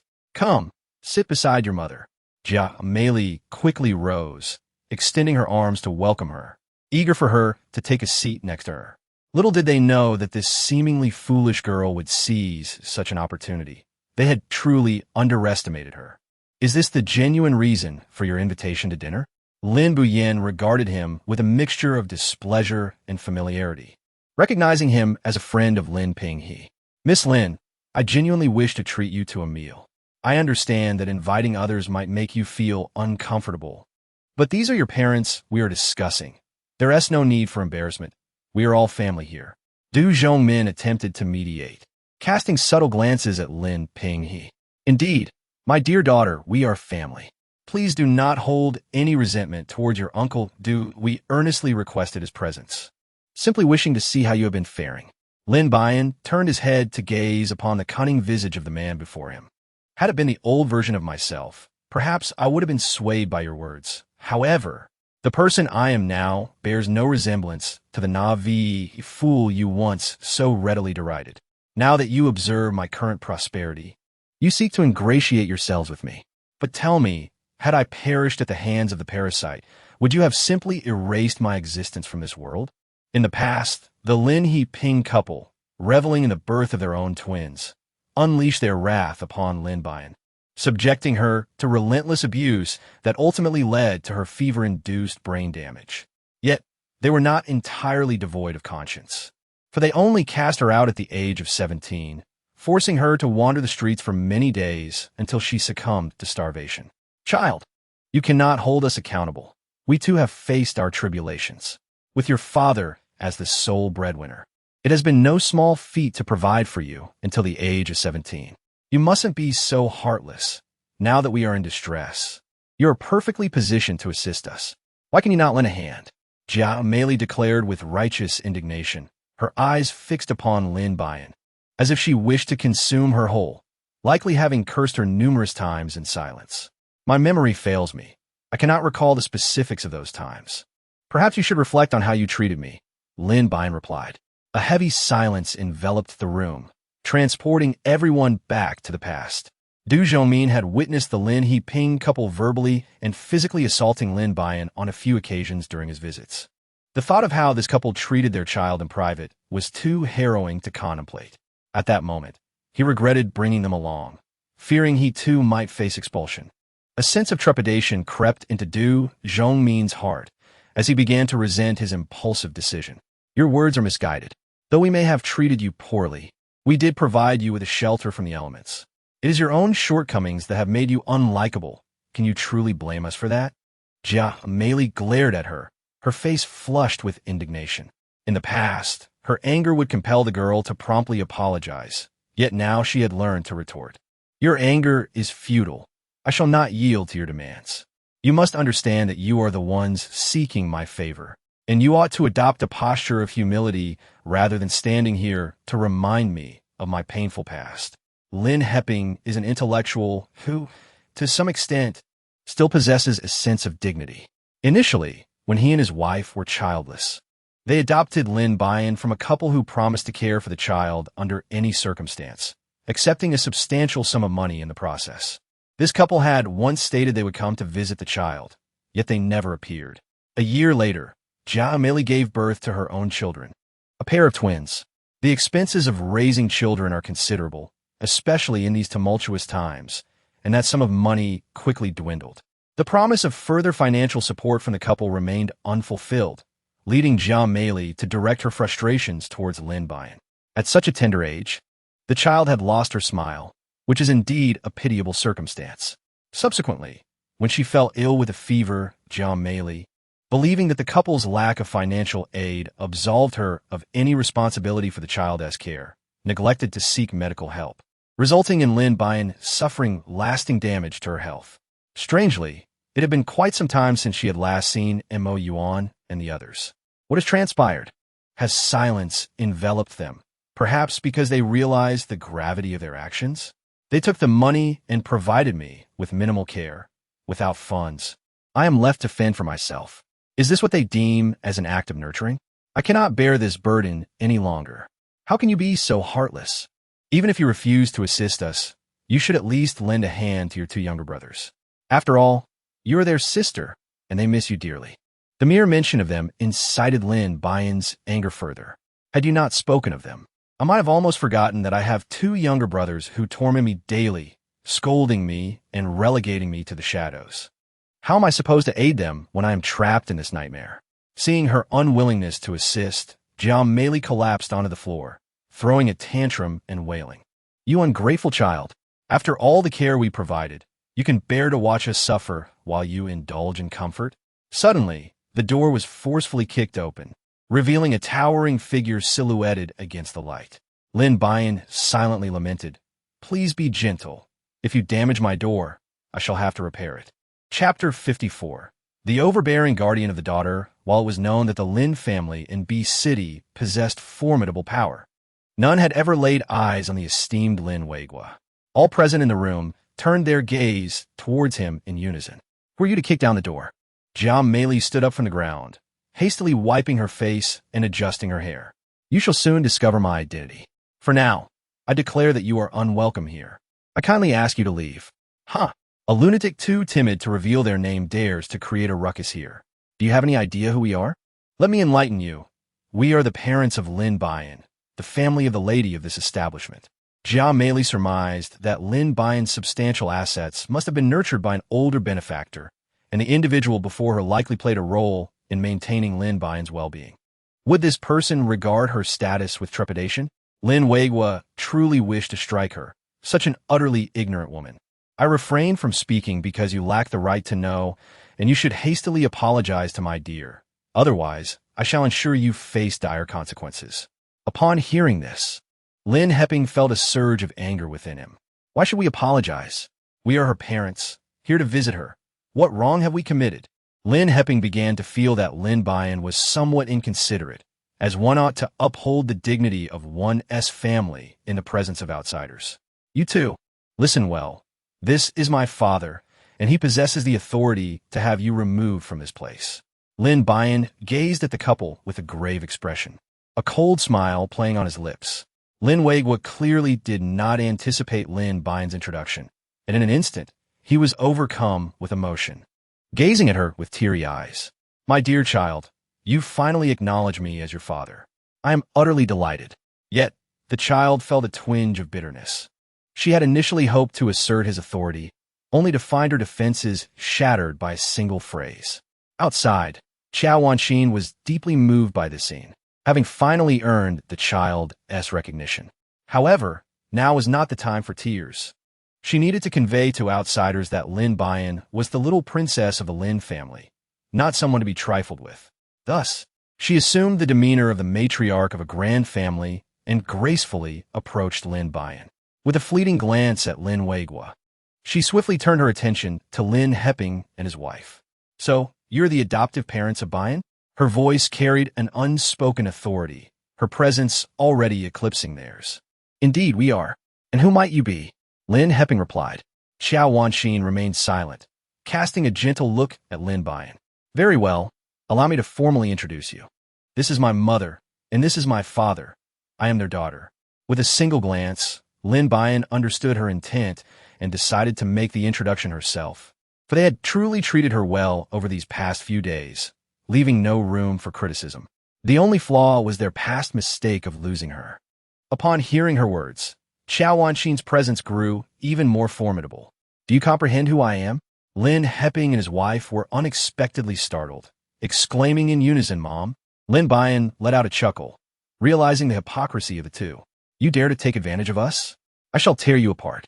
Jiang Meili, known for her domineering nature, could hardly tolerate such humiliation. Without hesitation, she lunged forward.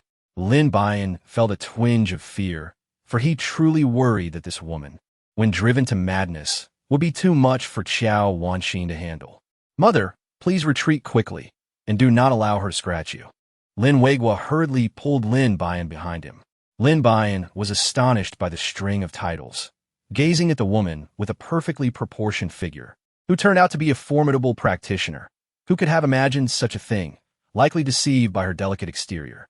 Xiao Wanxin maintained a constant smile, and as she approached, she seized her arm and executed a shoulder throw, leaving Jiang Meili ruthlessly crashing onto the dining table, a cacophony of dishes clattering to the floor. The scene was undeniably somewhat disheveled. Lin Heping glared at her with fury, yet hesitated to take action. After all, he could hardly contend with Jiang Meili, let alone this woman. So, are you in a fight? Xiao Wanxin observed them with an air of calmness. She had no objection to another bout, as she could use the exercise and they would serve as excellent practice. I advise you to leave promptly. You are not welcome here. Lin Heping glanced at Lin Buyan and reluctantly helped Jiang Meili up, limping away from the scene. Although they had departed, a lingering sense of indignation fueled his thoughts, realizing that he might never reside in such a place. He contemplated ways to bring ruin to it. Jiang Meili, too, was secretly devising her own plans when Lin Heping, momentarily distracted, failed to notice the ground beneath him, and both of them stumbled. What are you doing? Are your eyes closed, or are you lost in thoughts of others? Jiang Meili, inherently unreasonable, seized the chance to berate him. After being struck earlier, she noted his silence, suspecting he was merely mesmerized by someone else's beauty. Seizing the moment, she was determined to admonish him, as was her custom. What nonsense are you spouting? I was lost in thought, and didn't see where I was going. Let us hurry and leave. I don't wish to further embarrass myself here. Lin Heping spoke as he supported her to continue walking outside, but she forcefully shook him off. Now you find me embarrassing, but wasn't it the allure of wealth that led you to adopt that wretched child in the first place? And now you turn your blame upon me. The more Jiang Meili pondered, the angrier she became. She acted for whom? If not for the Lin family? She could endure some hardship herself, but her beloved son must not suffer any indignity. She was resolute in her decision to reside here. The couple assisted each other as they exited the estate, while Lin Buyan felt a sense of discontent brewing within him. What sort of people were they? Miss Lin, I apologize. I was unaware of your relationship with them. Had I known, I would not have brought them here. Reflecting on his past act of rescuing the heroine, Lin Buyan, despite the current misstep, found it somewhat justifiable and resolved to extend another chance. This matter isn't insurmountable. As long as you promise to keep an eye on the estate in the future, I can overlook this incident. Upon hearing that he wouldn't have to vacate, Du Zhongmin was willing to comply with any request. Speak freely. If it's within my capacity to assist, I shall agree. You know Jiang Meili will not relinquish this easily. She will undoubtedly take measures to retaliate against me. Your primary responsibility is to oversee our security here. If you discover anyone causing trouble, do not hesitate to confront them. I will bear the consequences. Indeed, we must not allow anyone to mistreat my daughter. Should any issues arise, direct them to me, and I will send help. Lin Weigua, with a grand gesture, proclaimed that his little princess of the Lin family must never be bullied. Yet, the thought of her childhood hardships stirred a pang of sorrow within him. Wan, you endured so much pain in your early years. Why didn't you confide in your father and mother? We would have compensated you well. We shall celebrate your birthday in B City. Chapter 55. Preparing to return to the Lin family in recent days, Lin Buyan's spirits have been far from buoyant. This was partly due to Lin Heping's incessant complaints during their clandestine meetings, and partly due to the memories of being taken in by a couple at the tender age of 3. They had promised to raise him with financial support, yet that couple had vanished, along with the promised funds. Where could they have gone? If only he could locate them, perhaps the mysteries of his existence would unravel. Seeing her daughter troubled, Xiao Wanxin felt a deep sense of urgency. She could only continue to prepare delicious meals to comfort her. "Andy, what are you doing?" The mother-daughter duo had been so engrossed in their thoughts that they did not notice Lin Shi's arrival. When she spoke, they were both startled. "It's Xiao Shi. Cool, mei. Keep Yin company while I prepare some fruit," she said, gently patting Lin Shi's shoulder, who nodded in understanding. "What is wrong? This isn't like you. Why are you lost in thought? Are you missing Lu Jingtian?" "No. I was contemplating my origins. There's a perplexing matter that I can't seem to grasp. What's there to worry about? You are the little princess of the Lin family, an undeniable truth. Why the anxiety?" Lin, she sat down opposite her, her expression calm and composed, entirely unlike the demeanor of someone who had once sought her demise. "Why are you now willing to acknowledge me as the little princess of the Lin family? Do you not harbor any resentment for having usurped your position?" "Of course I resent it. If you were dead, I would rightfully be the little princess of the Lin family, able to forge an alliance with the illustrious Lu family. Thus, from the moment I learned of your existence, thoughts of wanting to eliminate you occupied my mind daily." Lin Buyan curled her lips, fully aware that she must harbor resentment towards her. However, upon reflection, this position was originally hers. Having enjoyed over a decade of prosperity in the Lin family was already quite fortunate. What more could she desire? The absence of Lu Jingting did not seem to be the root of her discontent. She smiled as she grasped Lin Buyan's hand. "I will treat you well from now on. You are still a member of the Lin family." After conversing for a while longer, Xiao Wanxin's fruits were finally brought in. "Thank you for your patience.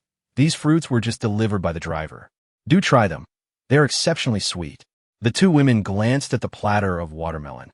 A rarity in this world. Lin Shi glanced at her, nodded in satisfaction, and reached for a slice of watermelon to savor. "Is what you said true? That's wonderful. I shall have your father prepare everything, and we shall set forth tomorrow." She gently nodded, signifying her agreement, seizing the opportunity to visit the place of her birth. "Are you ready?" "Ready for what?" "To meet my family while we have the chance." Noticing her prolonged silence, he spoke again. "It's perfectly fine. If you're not prepared, we can always go another time." In truth, it wasn't a matter of being unprepared. Rather, she felt uncertain about whether she would meet the expectations of the Lu family. After all, the Lu family was prominent, and the girls they favored were undoubtedly of refined stature, at the very least akin to Jiang Xiyu. However, she felt that she bore little resemblance to such esteemed young ladies, and feared that her presence might create an awkwardness between their families. "It truly doesn't matter. Do not burden yourself with pressure," Lu Jingtian reassured her softly, holding her hand.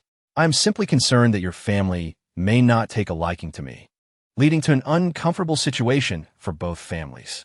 You are overthinking it. My family adores those whom I cherish. You needn't worry at all. I will take care of everything." Lin Buyan lightly chided, turning away from him, her cheeks flushed with a rosy hue. "Then do take care of yourself. I shall make arrangements for our work. We shall depart together tomorrow."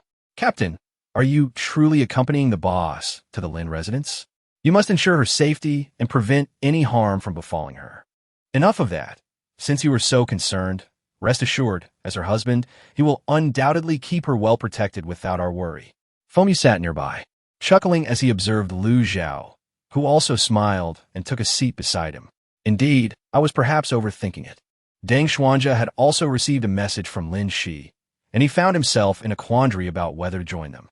Lu Jingting, noticing Deng Xuanja standing there in a daze, patted his shoulder and began to gather his belongings. "You see, it is evident that a single man has no right to enjoy a holiday. Come along. Sister Han, this is your salary in advance, along with a bonus. Please, do not feel hesitant. This is what you rightfully deserve." Han Limei caressed the thick red envelope, tears of joy brimming in her eyes. For many years, it was the first time she had witnessed her own hands earn such a sum. Rest assured, I will take care of things at home. You can enjoy yourself without worry, as I will oversee everything diligently. Lin Buyan nodded gently, harboring unwavering confidence in Han Limei's abilities. For any uncertainties, she could consult with Grandma Deng, Lu Zhao, and Feng Yu. They were all trustworthy individuals. I have taken note of everything. Boss, I truly find it difficult to part with you. Is it possible for you to stay? Lin Buyan gave his head a slight push, discovering that he had not been crying at all. How dare you deceive me? Just wait and see what I shall do to you. Lin Buyan understood the enigmatic nature of her work, hence she refrained from inquiring too much. A mere casual greeting seemed entirely sufficient. Displayed a rather aloof demeanor, merely casting a glance her way, presenting her with a token of affection. Chapter 56. Cherished family. The couple expressed their excitement with fervor, yet Lin Buyan remained composed, her emotions tranquil. The vehicle sped along the road, with Lin Weigua and his wife seated at the front, followed by Lin Buyan and Lu Jingting in the middle, while Lin Shi and Deng Xuanja occupied the rear. Should you feel weary, rest for a while. We shall arrive in approximately an hour. I will awaken you upon our arrival, Lu Jingting suggested, offering his shoulder for her to lean on, while he gazed out at the passing scenery. Spring had arrived, and the once barren earth now revealed hints of green, no longer the ashen soil of winter. I cannot seem to sleep, she confessed, following his gaze to the rejuvenated landscape outside. The journey continued in silence until the vehicle gradually approached an expansive estate, not smaller than their own, and it took nearly 20 minutes before they came to a halt. Sir, madam, we have arrived. Please disembark, the butler politely announced as he opened the car door. Lin Weigua transformed from his earlier jovial self into a figure of commanding presence, while Qiao Wanxin exuded an aura of grace and poise. The Lin family awaited in the living room, particularly Lin Buyan's two older brothers, Lin Yuxuan and Lin Yujie, who eagerly stretched their necks in anticipation of seeing their sister. In contrast, Lin Weimin wore a countenance of displeasure. Ever since he had seen them alight from the car, his face had been devoid of any smile. And upon catching sight of Lin Shi, his brows remained furrowed. Second uncle, are you feeling unwell? Why do you keep frowning? Would you like to rest for a while? Lin Yuxuan gazed at him with a look of deep concern. It's nothing. I'm just delighted. Can't you tell? Both of them shook their heads in unison, clearly unable to discern any signs of joy. It just seems that your expression is even more sour than your feet. Don't be anxious. There's no one else at home, just your second uncle and your two brothers. Relax. Your grandparents are likely not arriving until tomorrow. Lin Weigua gently reassured her, urging her not to feel anxious. Indeed, they are family. There is no need for apprehension. Whatever concerns arise, let them be addressed by your parents. You may proceed with confidence. Initially calm, her composure wavered upon their words, causing a flicker of nervousness. Do not fear. I am here, Lu Jingting said, trailing closely behind her, ever watchful of her every move. At the very moment Lin Weigua and Qiao Wanxin entered the room, the gazes of Lin Yuxuan and Lin Yujie converged upon Lin Buyan, eldest brother and sister-in-law. Congratulations on finding the long-lost daughter. Wei Min, we owe you our gratitude. Had it not been for Xiao Shi's guidance, we might never have located her. Lin Weimin's smile faltered momentarily, yet he quickly regained his composure, casting a fierce glare at Lin Shi. What a waste of his time. After nurturing her for such an extended period, she had managed to let the plump opportunity slip away. Greetings, second uncle. Lin Buyan sweetly called out to Lin Weimin. He turned around with a cheerful smile and said, All right, this is a gift to commemorate our first meeting. Lin Weimin was quite extravagant, possessing a set of ruby jewelry valued at 10 million. However, Lin Buyan had little understanding of such opulence. He merely admired its aesthetic appeal and left it aside. Lin Weimin was astonished to find that this young girl was no ordinary child. She possessed a worldly wisdom beyond her years. The multitude of exquisite jewels and ornaments she casually set aside made him realize that his gift might have been somewhat trivial. These are your two worthless brothers, Qiao Wanxin remarked sternly, her expression devoid of the gentleness she had displayed earlier while observing Lin Buyan. Mother, Your demeanor towards us is entirely different from that which you extend to our sister. Surely, this is not appropriate? Lin Yuxuan was originally a mischievous little monkey, but fell silent after receiving a sharp glance from Qiao Wanqin. Greetings, brothers. Lin affectionately called out brother, and they immediately understood why their parents had been so dedicated to finding a sister. The little sister was truly adorable, soft and tender, resembling a delightful bunny. This is the gift I present to you upon our meeting. I hope you do not find it lacking. Lin Yuxuan handed her a brocade box, within which lay a diamond necklace he had personally designed, perfectly complementing her elegance. Thank you, brother. I truly adore it. Upon receiving her praise, Lin Yuxuan couldn't help but glance at Lin Yujie with a sense of pride. This was a surprise he had prepared in secret, without mentioning a word to anyone. Lin Yujie realized that he was anticipating her embarrassment, so he similarly took out a brocade box from his pocket. This is a gift prepared for you by my brother. It may not be as precious as what our second uncle offered, nor as creative as what our eldest brother presented, but I believe it carries the most heartfelt sentiment. Lin Buyan smiled as she received the ornate box, which contained a charming brooch shaped like a pink gemstone peach blossom. Wow, it's so beautiful. Thank you, second brother. I absolutely adore it. As she spoke, she pinned the peach blossom brooch to her chest. After casting a glance at his elder brother, Lin Yujie winked at Lu Jingting to express his gratitude. Lin Weigua finished speaking and turned to enter the study, his expression somewhat grave. Lin Weiman understood that it was undoubtedly related to the matters in city, so he followed him into the study. The old stubborn man has finally left. Now, this is the domain of a youth. Let us go and enjoy a drink. You're always thinking of drinking. First, take your sister to see her room, and we shall address any dissatisfaction she may have afterward. Lin Yuxuan tapped his head and led them upstairs. Upon reaching the finest spot on the third floor, he pushed open the door, as if stepping into a realm of spring.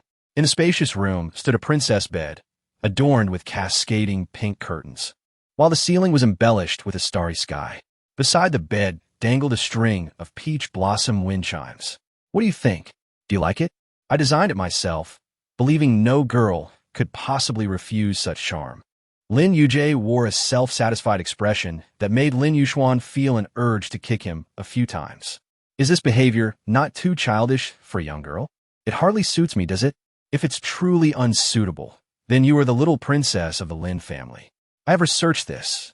A princess's chamber must possess such romantic qualities. Whatever other sisters have, my sister must surpass them all. Lin Buyan felt an indescribable sense of gratitude, never before having been so cherished. Alas, I fear I may be outshone by you all as elder brothers. It seems I must exert myself in the next 2 days, lest I be overshadowed by your camaraderie. Lu Jingting could not help but jest with them. The three shared a deep familiarity, unperturbed by such banter. Oomph. Do you think my sister is so easily won? You must first pass our test. Otherwise, you shall never wed her. At this moment, the two aligned in their stance, united against the outside. You two have truly burned the bridge after crossing it. Wasn't it you who sought my assistance over the phone? Times have changed. As they spoke, the three became a whirlwind of playful tussles, culminating in the two brothers pleading for mercy. Chapter 57. Never cross the elder sister-in-law. The young men engaged in lively conversation within the room, while two middle-aged men in the study argued vehemently. It turned out that Lin Weigua had thoroughly investigated matters in City A, uncovering that all had been orchestrated by Lin Weiman. Initially, he denied it, but under Lin Weigua's probing, he quickly confessed. Brother, since you are already aware, I shall no longer conceal the truth. Indeed, those matters were orchestrated by me, including the existence of Lin Shi, whom I had strategically positioned. Since her daughter went missing, I began my schemes, later finding and adopting Lin Shi, intending for her to take your daughter's place.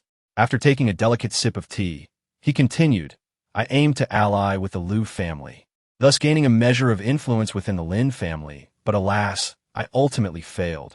It was revealed that all of this had been his design. However, he had not anticipated Lin Shi's betrayal, which derailed his entire plan.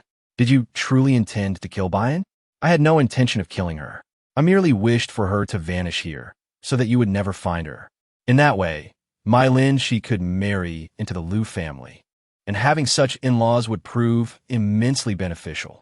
Lin Weigwa felt his blood pressure rising to 180, pondering how there could exist such a foolish man.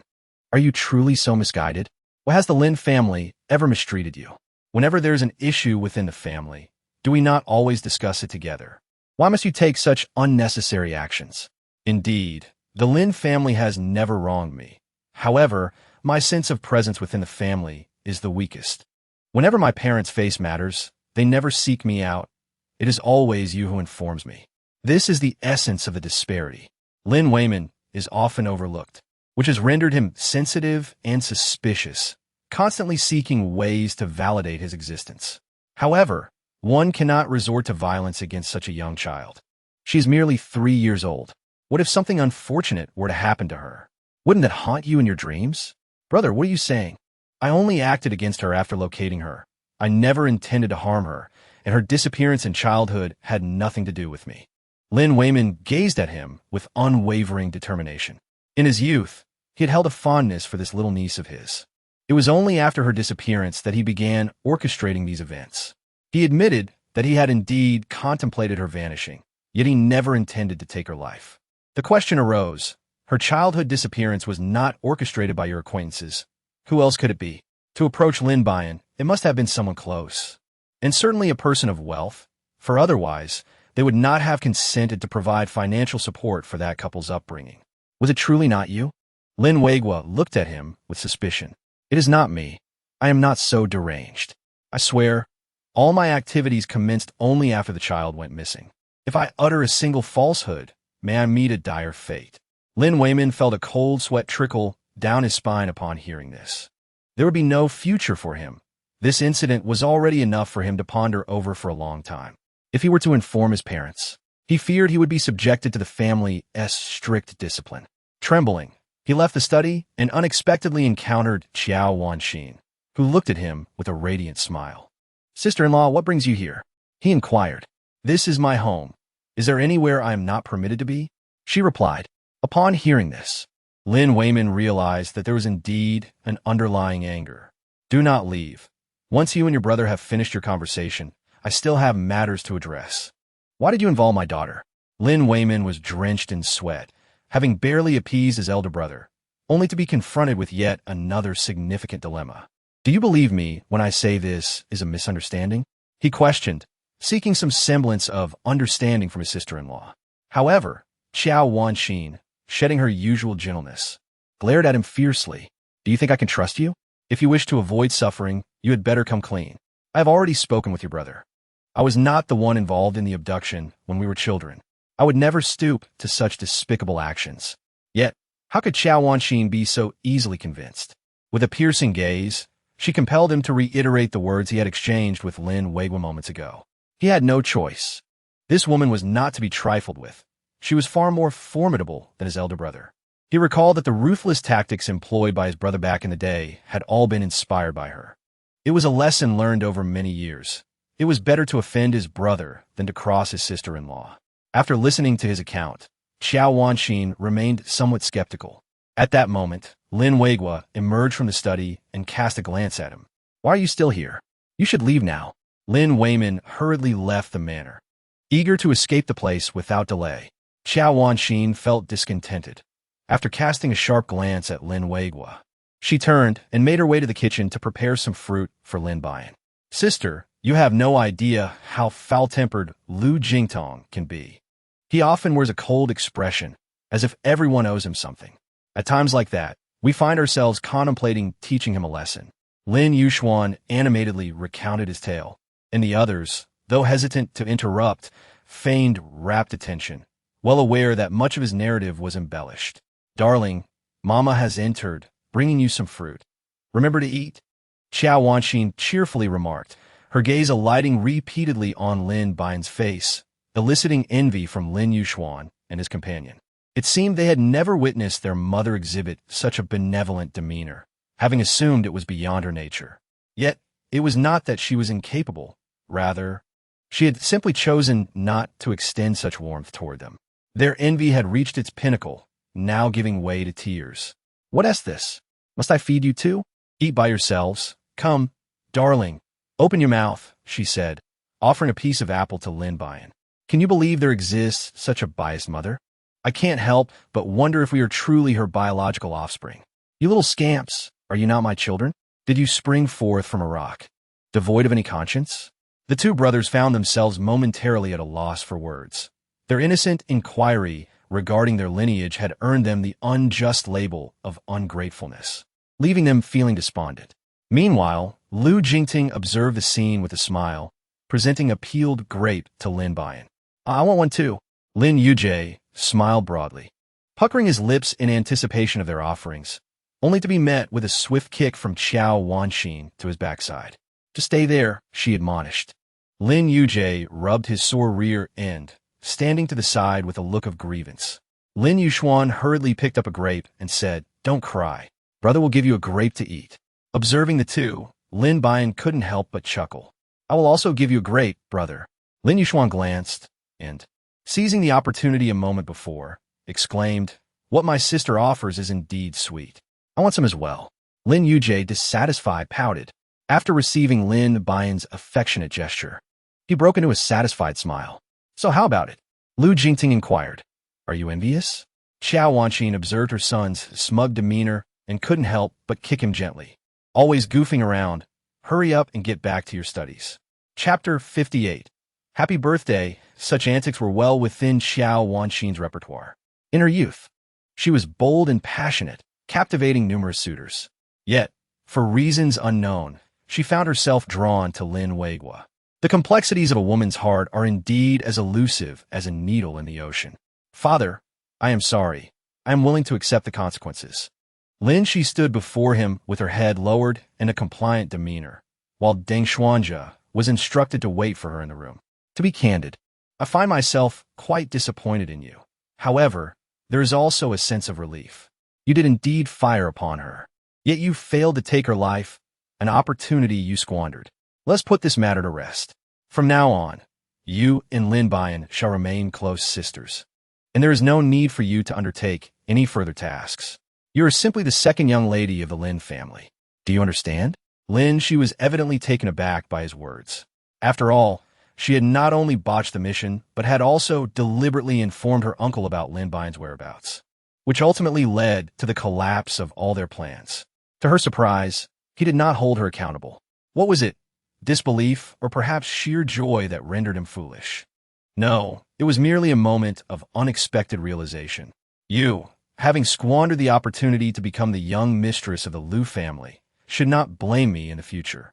I only had your best interests at heart. Lin, she smiled as she massaged his shoulders, saying, "I understand that father cares for me, but I do not harbor feelings for Lu Jingting. Thus, I shall not regret this choice." Lin, she smiled shyly, her face adorned with the innocent charm of a young girl. "I will safeguard you. Do not rush to open your heart completely. Let's first observe one's character before proceeding further."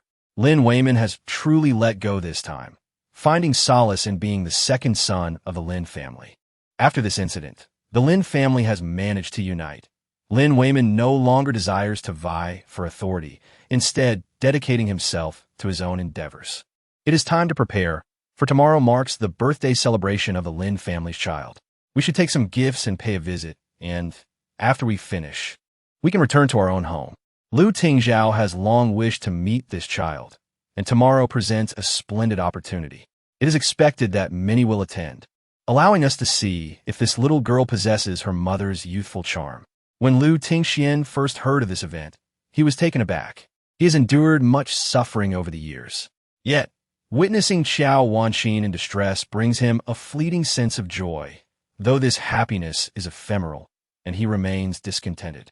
On the 3rd of March, Lin Buyan arose early, meticulously adorned for the day. No wonder mother adores you. You truly resemble her. Indeed, one cannot help but say you are identical, while we take after father, which is likely the reason for her indifference towards us. Lin Buyan gazed at the photograph of Qiao Wanxin, adorned in a resplendent red qipao that elegantly accentuated her delicate figure and distinguished aura. Despite her natural appearance, she undeniably radiated a beauty that eclipsed all others. Are you indirectly implying that mother is narcissistic? Lin Buyan returned the photograph to him, smiling as she remarked, "You little girl, if any issues arise later, do not come crying to me." Lin Buyan made a playful face at him and skipped away to find Xiao Wanxin. As she descended the stairs, the legendary grandparents had already arrived in the living room. The birthday celebration was set to take place in a floral hall located on the west side of the estate. Although it was March, the temperature in the hall was reminiscent of spring, meticulously cared for by dedicated gardeners, ensuring an endless bloom throughout the year. "Buyan, come and greet your grandparents." Xiao Wanxin called to her as she noticed two elderly figures with white hair seated on the sofa, their kind faces beaming with warmth as they looked at her. When she had gone missing, they had been even more anxious than Xiao Wanxin, suffering greatly in their distress. "Hello, Grandpa and Grandma." Lin Buyan greeted them with gentle warmth. Grandma grasped her hand, tears flowing uncontrollably. Grandpa gazed at her, showering her with compliments incessantly. The family oscillated between laughter and tears, engaging in a heartfelt conversation. The number of guests in the flower hall continued to swell. It appeared that the Lin family wielded significant influence in this realm. Among them was Hai Yunting, the esteemed daughter of the Hai family, renowned in B City for her exquisite beauty. Not only was she graceful in appearance, but she also possessed a remarkable education, making her the object of many admirers. Lin Buyan cast a glance at Lin Yuxuan. "Does that include you as well?" "Indeed, it encompasses my elder brother. Yet he is often disregarded and frequently meets with rejection." Lin Yujie looked at his embarrassed elder brother with a triumphant expression. "Do you not like her?" "I do not. I prefer the innocent and charming, not those who are heavily scheming." Upon hearing this, Lin Yujie felt a surge of displeasure. How dare he insult his goddess in front of him? It was utterly intolerable. "What nonsense are you spouting, you little brat? That is a goddess. Do you truly believe someone of your stature could ever win her affection?" It was as if he were boasting of his own success in pursuing her. Suddenly, a strikingly handsome young man entered the flower hall, prompting a wave of murmurs from the crowd. It had been years since anyone had seen him, yet he remained as captivating as ever. Indeed, time seemed to favor the handsome, leaving no trace upon his visage. People reminisced about the legendary couple he once formed with Xiao Wanxin, lamenting what could have been. As the crowd caught sight of Lu Tingxian, the discussions persisted, hinting at some connection he had with Xiao Wanxin. He surveyed the surrounding faces, indifferent to their whispers, and walked directly to Lu Jingtian's side. Clearly, Lu Jingtian had not anticipated his presence here. "Uncle," he greeted with a gentle wave, before turning to Lin Buyan, assessing her with a keen eye. "Indeed, you bear a striking resemblance to your mother. Happy birthday. Here is your gift from your uncle." He presented a set of exquisitely carved red coral jewelry, the authenticity of the coral evident, a rare and precious item. The crowd gasped in astonishment upon seeing the coral adornments. Chapter 59. The birthday gift. Upon laying eyes on this gift, the hall fell into complete silence. The significance of the jewelry was immense, and it was astonishing that it had come into her possession. They recalled how fiercely the two had fought over this very piece. Had it not gone missing? Who could truly say? Only those involved could clarify the events of that time. All others could do was speculate. Several young people, unaware of the jewelry's backstory, simply admired its beauty, recognizing how it complemented Lin Buyan's grace. "This gift is far too extravagant. I cannot accept it," she protested. "You are deserving. You and your mother share a striking resemblance. The red jewelry will enhance your complexion beautifully. Please take it." Lu Jingtian had previously sought this very item from his uncle, cherishing it too much to part with it. Yet now he was generous. "Since your uncle has given this to you as a birthday gift, you should accept it. Consider it from me as well." Lin Buyan cast a glare at him, questioning the value of such a gift. Meanwhile, Lin Weigua, who had been attending to the guests on the other side, noticed the commotion and approached with a cheerful demeanor, eager to uncover the source of their intrigue. Upon seeing the object in Lin Buyan's hand, an inexplicable surge of anger welled up within him. He had once faced misfortune due to this very item and was resolute in ensuring his daughter would not suffer the same fate. As Lin Weigua caught sight of him, their eyes met. Both wore smiles that failed to reach their eyes. "You still lack confidence in yourself. Their gifts belong to them, while mine is mine, and there is no conflict." I simply find myself drawn to this young girl. Lu Tingzhao raised his glass with a smile, elegantly making his way toward the bustling crowd. Lin Weiguo stared blankly at the retreating figure, questioning whether he truly lacked confidence. It was inconceivable. He could not possibly be devoid of self-assurance. After all, he was the man adored by Qiao Wanxin. Father, what are you thinking? Uncle Lu remains as charming as ever. Lin Yuxuan gazed at Lu Tingzhao's vanishing figure, unable to suppress a sigh, only to be met with a sharp slap from his father. Must you strike me on the back of the head? Is it impossible to choose a different spot? He grumbled. Just as he was lamenting, the stunning Hai Yunting unexpectedly approached them, igniting a wave of excitement within Lin Yuxuan. Could she be coming over to console me for the beating? He pondered. Yet, I suspect you are overthinking it. She is likely to not even cast a glance in your direction throughout. Lin Buyan's intuition told her that this woman was approaching Lu Jingtian, and there was an unmistakable admiration in her gaze. You must be the eldest daughter of the Lin family. It is indeed true that seeing is believing. I hope my unannounced visit does not disturb your elegant gathering. She appraised Lin Buyan's figure from head to toe, her gaze ultimately resting on Lu Jingtian. Brother Jingtian, it has been such a long time. You have changed so much. There has been no change, he replied, his expression indifferent, not even lifting his eyelids. This demeanor left the beautiful woman from Hai somewhat unsettled, and feeling a touch of awkwardness, she glanced between them before turning to leave. Miss Yunting, please do not depart so hastily. It will be delightful for all of us young people to engage in a conversation together. Lin Yuxuan hastily intercepted Hai Yunting, who was about to depart. Is it truly permissible? She then cast her gaze towards Lin Buyan. This look elicited a sense of disdain within Lin Buyan. Since my brother has chosen to keep you here, you might as well stay and enjoy yourself. There is no need to regard me. Lin Yujie gazed at his younger sister, her angry expression strikingly reminiscent of their mother. Come, little sister, let us go over there and allow big brother to accompany Miss Yunting. Lin Buyan had never been fond of large crowds, so she was quite pleased to follow Lin Yujie as they departed. Seeing them leave, Lu Jingting hastened to trail behind them, which caused Hai Yunting's expression to falter. She had anticipated Lin Buyan's embarrassment, yet they unexpectedly chose to exit. Glancing at Lin Yuxuan beside her, who gazed at her with adoration, she felt a twinge of discontent. It was not that Lin Yuxuan was lacking. Rather, Lu Jingting was simply too exceptional, a more fitting match for her. Lin Yuxuan seemed like the foolish son of a wealthy landlord. Since they had all left, why not explore a bit? Allow me to show you around. It's quite stifling to remain here. Qiao Wanxin was graciously attending to the guests when, from a distance, she spotted Lu Tingzhao seated there, his unwavering gaze fixed upon her, causing her to spill some tea. It had been a decade since she last saw him. Upon this reunion, she was taken aback to find he remained unchanged.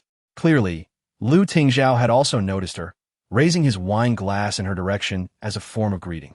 Qiao Wanxin chose not to dwell on him further and continued with her tasks. However, memories of the past resurfaced vividly. Wanxin, has the tea overflowed? Oh, I apologize. I was lost in thought. I'll get a new cup. She instructed a servant to remove the spilled tea and bring a fresh one. Once she finished her duties, she hurried away, for despite the passage of time, her heart remained unsettled. Lin Weiguo observed her momentary distraction, a flicker of concern crossing his mind. Are you all right? I'm fine, it's all in the past. Since I'm here, I can't just leave without saying hello. Let us go together. The two shared a smile as they approached Lu Tingzhao's position. He continued to gaze at them with a charming smile, exuding elegance and poise.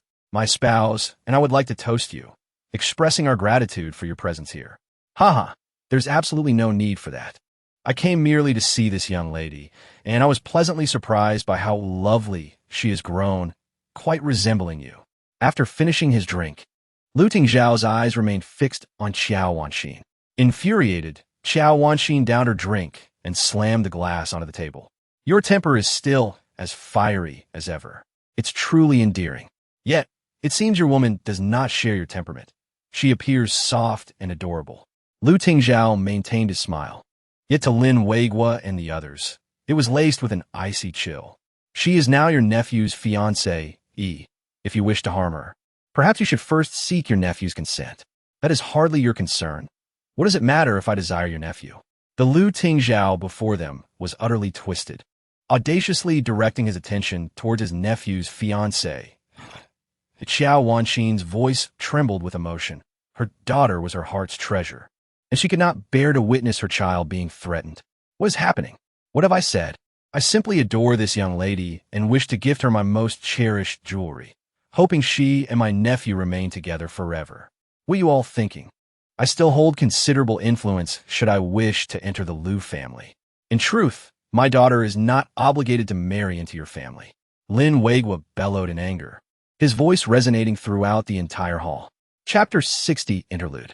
His thunderous outburst silenced the entire chamber. The couple, Lu Tingxian and his wife, swiftly approached, their expressions filled with concern. What is happening? Weigua's words are not to be taken lightly. I do not speak without reason. Our daughter from the Lin family is not obligated to marry into the Lu family. I believe it would be best to annul the previous engagement. Lin Weigua could hardly fathom the scenes his daughter would encounter if she were to marry into that family, regardless of the circumstances. He could not allow his daughter to suffer. Weigua, let us sit down and enjoy a cup of tea. It is unwise to discuss matters after partaking in alcohol, he suggested. Lu Tingxian shot a disapproving glance at his younger brother and promptly led Lin Weigua to the study for a serious conversation. Li Meiyun quickly took Xiao Wanxin's hand and guided her to a nearby table, offering a gentle smile in her direction. Wanxin, I am uncertain about the events that transpired between the three of you in the past, but the engagement was arranged by our elders. It would be prudent for us to adhere to their wishes, as the union of our families will undoubtedly bring prosperity to both, without hindering their development. Xiao Wanxin was fully aware of this, and what troubled her most was the unspoken agreement between the two children. Discussing their separation now would be inappropriate. Yet, witnessing Lu Tingzhao's demeanor filled her with trepidation. That man had reached an alarming level of obsession. I merely fear for my daughter's well-being. Rest assured with me around. Your daughter shall not endure even the slightest hardship, Li Meiyun reassured, already considering Lin Buyan as her own child. No mother would willingly subject her daughter to suffering. The three individuals, who had been enjoying flowers and juice, quickly approached upon hearing Lin Weigua's furious outburst. Father, what has transpired? It is quite unusual for you to lose your temper in such a setting. In Lin Yujie's memory, Lin Weigua was a parent of stable emotions, never prone to outbursts, especially not in a situation like this. Clearly, someone had crossed his boundaries. Does Dad even have boundaries? Lin Buyan recalled the tearful Lin Weigua from a city, uncertain of where his limits lay. You may not know this, but I surmise it pertains either to our mother or to you, although the previous remark was more closely related to your circumstances. Indeed, he spoke with such volume that everyone present could hear him. At this moment, Lu Jingting's countenance darkened considerably. He had initially hoped to use this opportunity to deepen their relationship, but an unforeseen incident had occurred instead. When the three of them arrived, Lu Tingzhao was still drinking alone, seemingly indifferent to the earlier events, observing them as if he were an outsider. Mother, what on earth transpired? Nothing significant. You three should go play over there. This does not concern you, Li Meiyun said, gently pushing the trio aside. With a reassuring pat on Lu Jingting's shoulder, she indicated that he should escort Lin Buyan away from the scene. Lin Buyan gazed at Lu Tingzhao in the distance, only to discover that he was also looking back at her. With a soft chuckle, she nodded and decided to depart, her instincts urging her to steer clear of this man. It seemed that her parents' recent indiscretions were undoubtedly linked to him. Buyan, trust me, our engagement will not be cancelled. Once the banquet concludes, I shall introduce you to my family officially. Let's discuss this later. As for this gift, it would be best to return it to your second uncle, for I feel uneasy keeping it. Lu Jingting's expression darkened significantly, taken aback by her refusal. Since the gift was given to you, it belongs to you. You may handle it as you see fit. Fine, I shall manage it myself. Well, this is splendid. Can't you be a bit accommodating towards her? Sometimes, girls can be quite unreasonable. Why don't you comprehend that? Lin Yujie looked at him with a sense of disappointment. He was well aware of Lu Jingting's temperament. Although he appeared affable on the surface, he was, at his core, just as obstinate as Lu Tingzhao. An irate Lin Buyan locked himself in his room, contemplating that perhaps it would have been better not to come here at all. Living a carefree life alone seemed far more appealing than bearing the burdens of being a daughter of the Lin family, which had led to so many complications. It was truly overwhelming, and he couldn't help but wonder how things were faring at the estate. You seem to have forgotten about me. If there are any issues, I shall contact the authorities. Hihua, who had remained silent for a long while, suddenly interjected. You're still here? I thought you had left, he replied, surprised. Lin was on the verge of forgetting its existence. Today marks the 18th birthday of the host, and, as a sophisticated system, I have decided to bestow upon you a gift. What kind of gift, you ask? Today she received an abundance of presents. Yet she remained curious about what the system would offer her. For now, it shall remain a secret. How dull, resorting to mystique. If you choose not to reveal it, so be it. I shall take a moment to rest, and you may withdraw for now. Lin Buyan dozed off for a while when a knock echoed at the door. It seemed to be Lin Yujie. Sister, the birthday ceremony has begun. What are you doing? Everyone is waiting for you. Lin Buyan abruptly opened his eyes, only to realize that dusk had already descended. After straightening his attire and hairstyle in front of the mirror, he was relieved to find it was not too disheveled. Apologies for dozing off. Let us proceed. The two of them made their way to the flower hall, where the vibrant lights had illuminated, set against a backdrop of azure skies and fluffy clouds, accompanied by a sea of blossoms, creating a uniquely enchanting atmosphere. The significance of turning 18 is heightened by the possibility of awakening latent abilities. The attendees engaged in fervent discussions. The Lin family's emphasis on this child likely distinguished him from others. Perhaps he is destined to possess extraordinary powers. It is said that if one can awaken on their 18th birthday, the likelihood is greatly increased. The chatter filled the air, and Hai Yunting absorbed every word. It seemed that Lin Buyan was fated to be an ordinary individual. To elevate Miss Lin's spirits, I have resolved to perform a piece for everyone's enjoyment. With Lin Yushuan's assistance, Hai Yunting approached the piano on stage, gazing at her with admiration. Play to your heart's content. I am here for you. Today, Lin Yushuan felt an overwhelming sense of happiness, astonished that the stunning Hai Yunting was sharing the stage with her. Only Lin Buyan understood that her intentions were to draw attention to Lu Jingtian. He worried how Lin Yushuan would react to the truth. The melodic notes of F. R. Elise floated gracefully through the air, captivating the audience who were entranced by what could only be described as celestial music.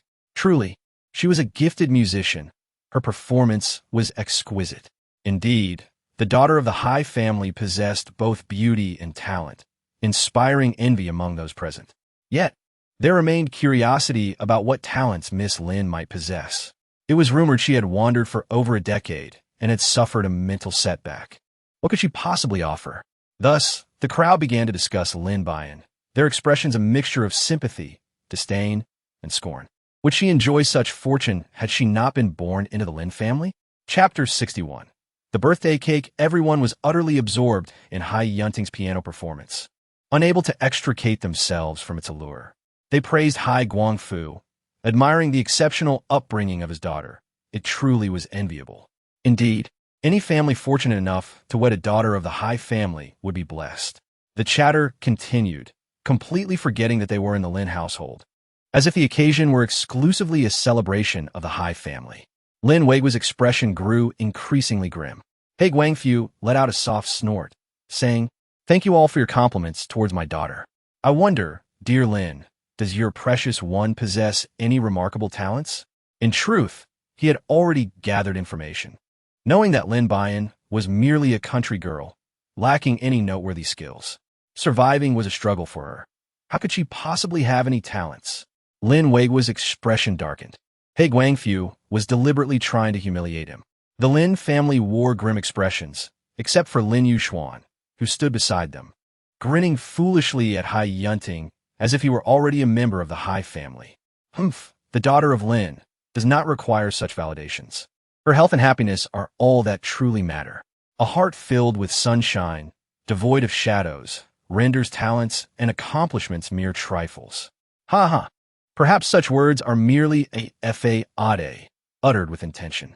Hai Guangfu continued to cling to his garments with an unyielding demeanor, while Lin Weigua's face darkened with anger. Meanwhile, the guests seated below began to murmur amongst themselves, engaging in hushed discussions. Lin Weigua clenched his fist, wishing he could resolve the matter with a single blow. I wholeheartedly support Weigua's sentiment. As long as the child is healthy, nothing else matters. Lu Tingxian quickly stepped forward to defend his in-law. He Guangfu observed the two without saying much. His objective was merely to attract the attention of the Lu family, and now that he had achieved his aim, he refrained from overstepping, especially in the Lin household. Meanwhile, Lin Buyan, standing on the same stage, cast a glance at Lu Jingtian, his face devoid of any smile. His gaze intensely fixed on Hai Yunting. It was truly remarkable. Did you not see how astonished the audience was? Lin Yuxuan remained seated, pining away for her affection. However, Hai Yunting merely regarded him as a stepping stone, her gaze fixated on Lu Jingting. Lin Yuxuan, you foolish individual, she doesn't even acknowledge your existence. And yet you continue to foolishly shower her with devotion. Although Lin Yujie is younger than him, he can certainly discern the underlying motives. It is hard to believe that he remains oblivious. Please be quiet. Miss Lin, I sincerely apologize for my previous abruptness, and I hope you can overlook it. I do mind. In fact, I mind quite a lot. I wish I could cast the piano away immediately. Not at all. I'm completely unfazed. Otherwise, my parents would have to hire someone to perform, but now that Miss Hai has performed, it is only natural that remuneration will follow. The smile on Hai Yunting's face faltered. In the audience, Lu Tingzhao revealed a hint of amusement. It seems this young lady is even more formidable than her mother, effortlessly delivering an insult to Hai Yunting. His admiration for her grew. How can one speak so? Miss Hai is merely offering you her blessings. Do not be obstinate. No, it is entirely my fault for taking liberties and inadvertently becoming a source of annoyance. I apologize. Tears welled up in Hai Yunting's large, expressive eyes, showcasing a pitiful demeanor.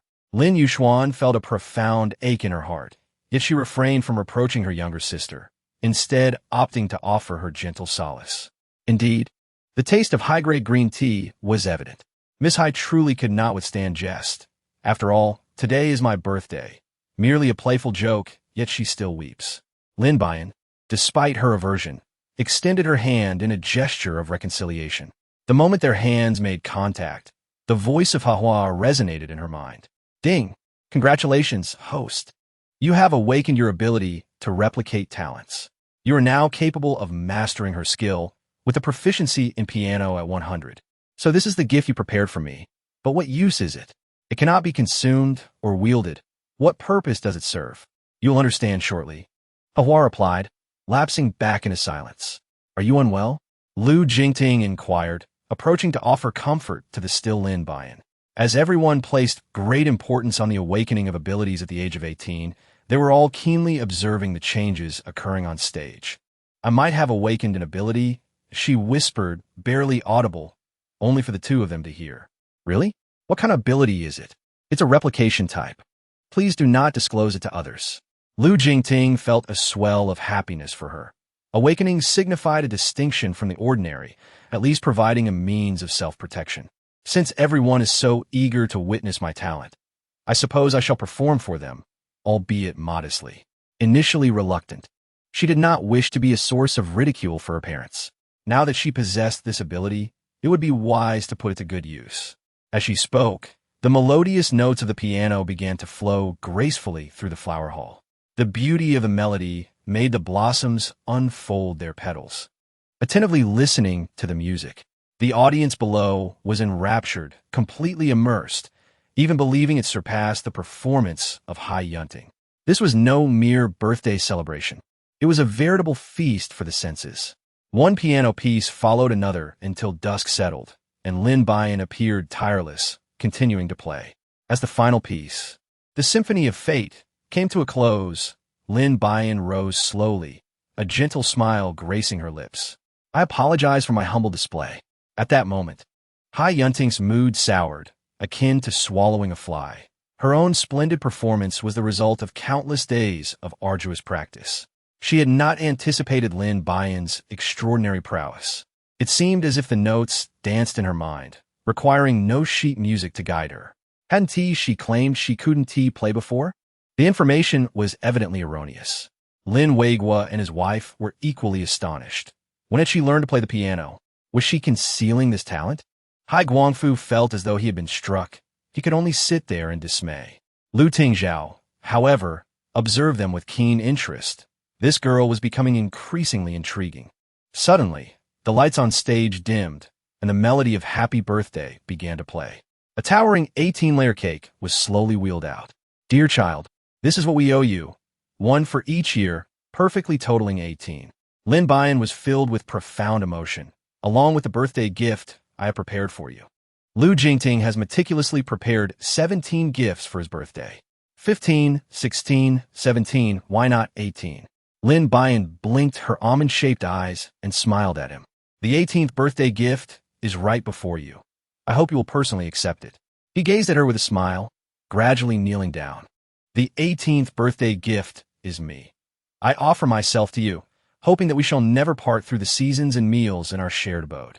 Below the stage, Hai Yunting couldn't help but clench the hem of her dress, astonished that he had declared his feelings in such a public setting. Lin Yuxuan, moved, embraced her shoulder. It was truly touching. I too wish to confess my feelings to my beloved in such a setting.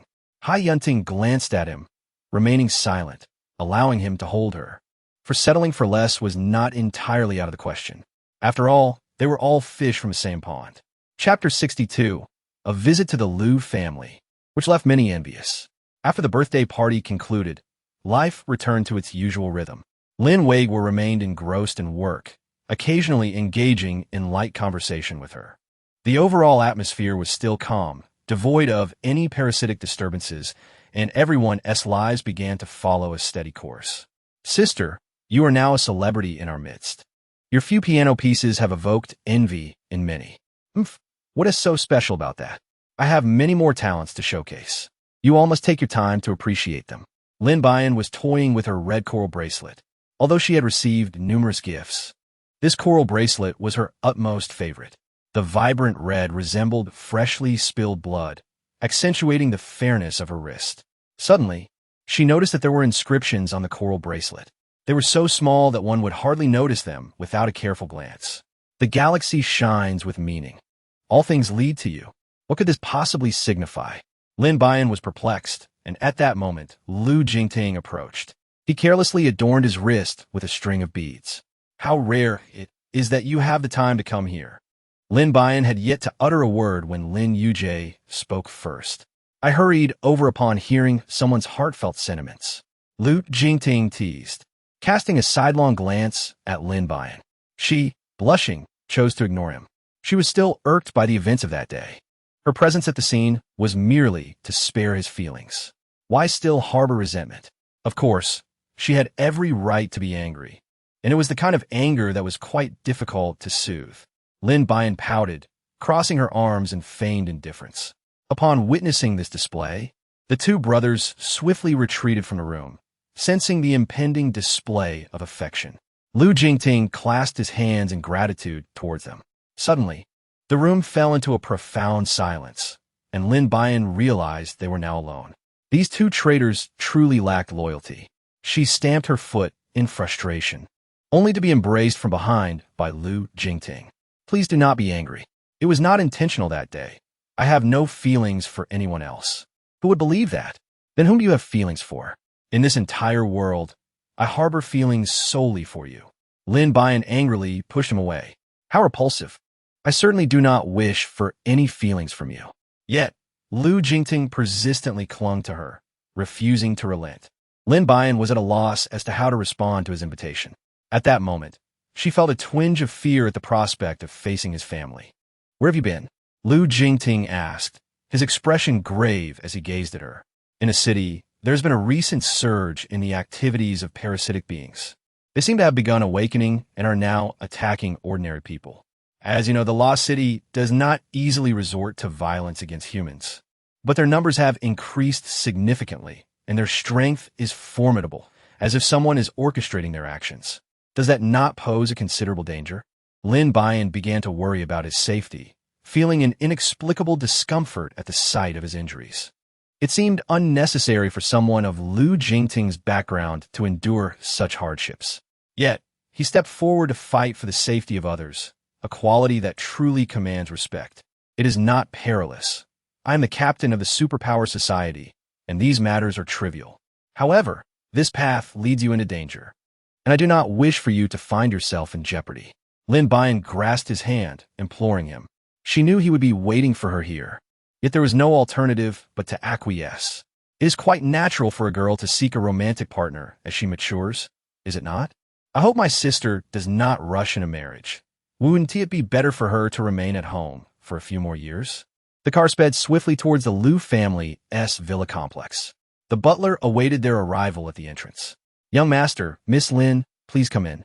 Following the butler's lead, they entered the reception room, where Li Meiyun was already waiting, accompanied by Hai Yunting, who was engaging her in conversation.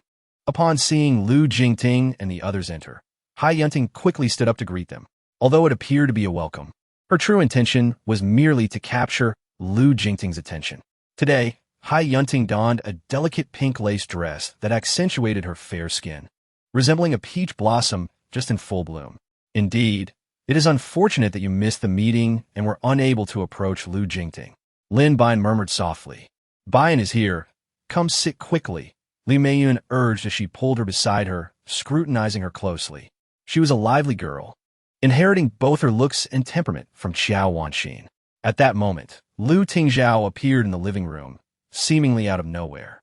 The little girl has arrived? He chuckled, taking a seat and fixating his gaze on Lin Buyan, causing her to feel a bit shy. Hello, uncle, she greeted while rising, before resuming her seat to chat with Li Meiyun. Lu Tingzhao noticed the coral bracelet adorning her wrist. This bracelet is quite exquisite, so I decided to bring along. It suits you perfectly. Wear it, he suggested. Hai Yunting, feeling ignored by everyone, shifted her gaze, pondering a new topic. You didn't bring my gift. I'm a bit upset, she remarked, feigning annoyance at Lu Jingtian. You've given me far too many gifts. I couldn't possibly bring them all at once. This one is particularly special, so I chose to bring it. You know I rarely wear jewelry, he replied. Lin Buyan explained with an earnest expression. Miss Lin is indeed fortunate, suddenly bestowed with 18 years of gifts. One wonders how she got lost in the first place. The living room fell into an utter silence upon those words, particularly for Lu Tingzhao, who had abandoned this child years ago. Seeing her now filled him with regret. Had he known, he would have raised her himself, for she bears an uncanny resemblance to Qiao Wanxin. Miss Hai posed a remarkably insightful question. Had I known who lost me, I certainly would not be seated here now. Moreover, so many years have passed. The manner of my disappearance is now a relic of the past, and pursuing it further serves no purpose. As she spoke, her gaze occasionally flitted towards the others. Yet Lu Tingzhao's eyes remained steadfastly fixed upon her. Chapter 63. A secret long overdue for revelation. The events of that year are well known in B City.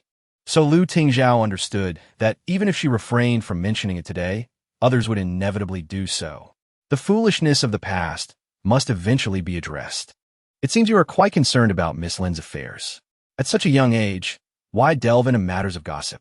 Before prying into others' affairs, one should first consider whether their own standing is sufficient. Lin Buyan initially harbored a poor impression of Hai Yunting, yet was unexpectedly impressed by Lu Tingzhao's adeptness at confrontation. She couldn't help but silently applaud behind him, only to be caught by Lu Jingting's gaze, prompting her to obediently lower her hands. All of this did not escape Lu Tingzhao's notice. He regarded her as quite the mischievous child. I did not mean it that way, Auntie. I was merely curious. Hai Yunting lamented, realizing she could no longer continue her conversation with Lu Tingzhao and was left to plead with Li Meiyun.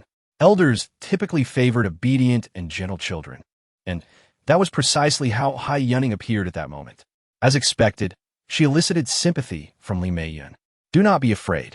It is just the elders having a chat with you, Li Meiyun reassured her, before turning to Lu Tingzhao and adding, look at how frightened the child is. You mustn't frighten her like this in the future. Normally, Lu Tingzhao was never seen in such gatherings, yet today he sat there like a revered statue, showing no intention of departing. My sister-in-law is correct. It is merely a conversation, so there is no need for fear.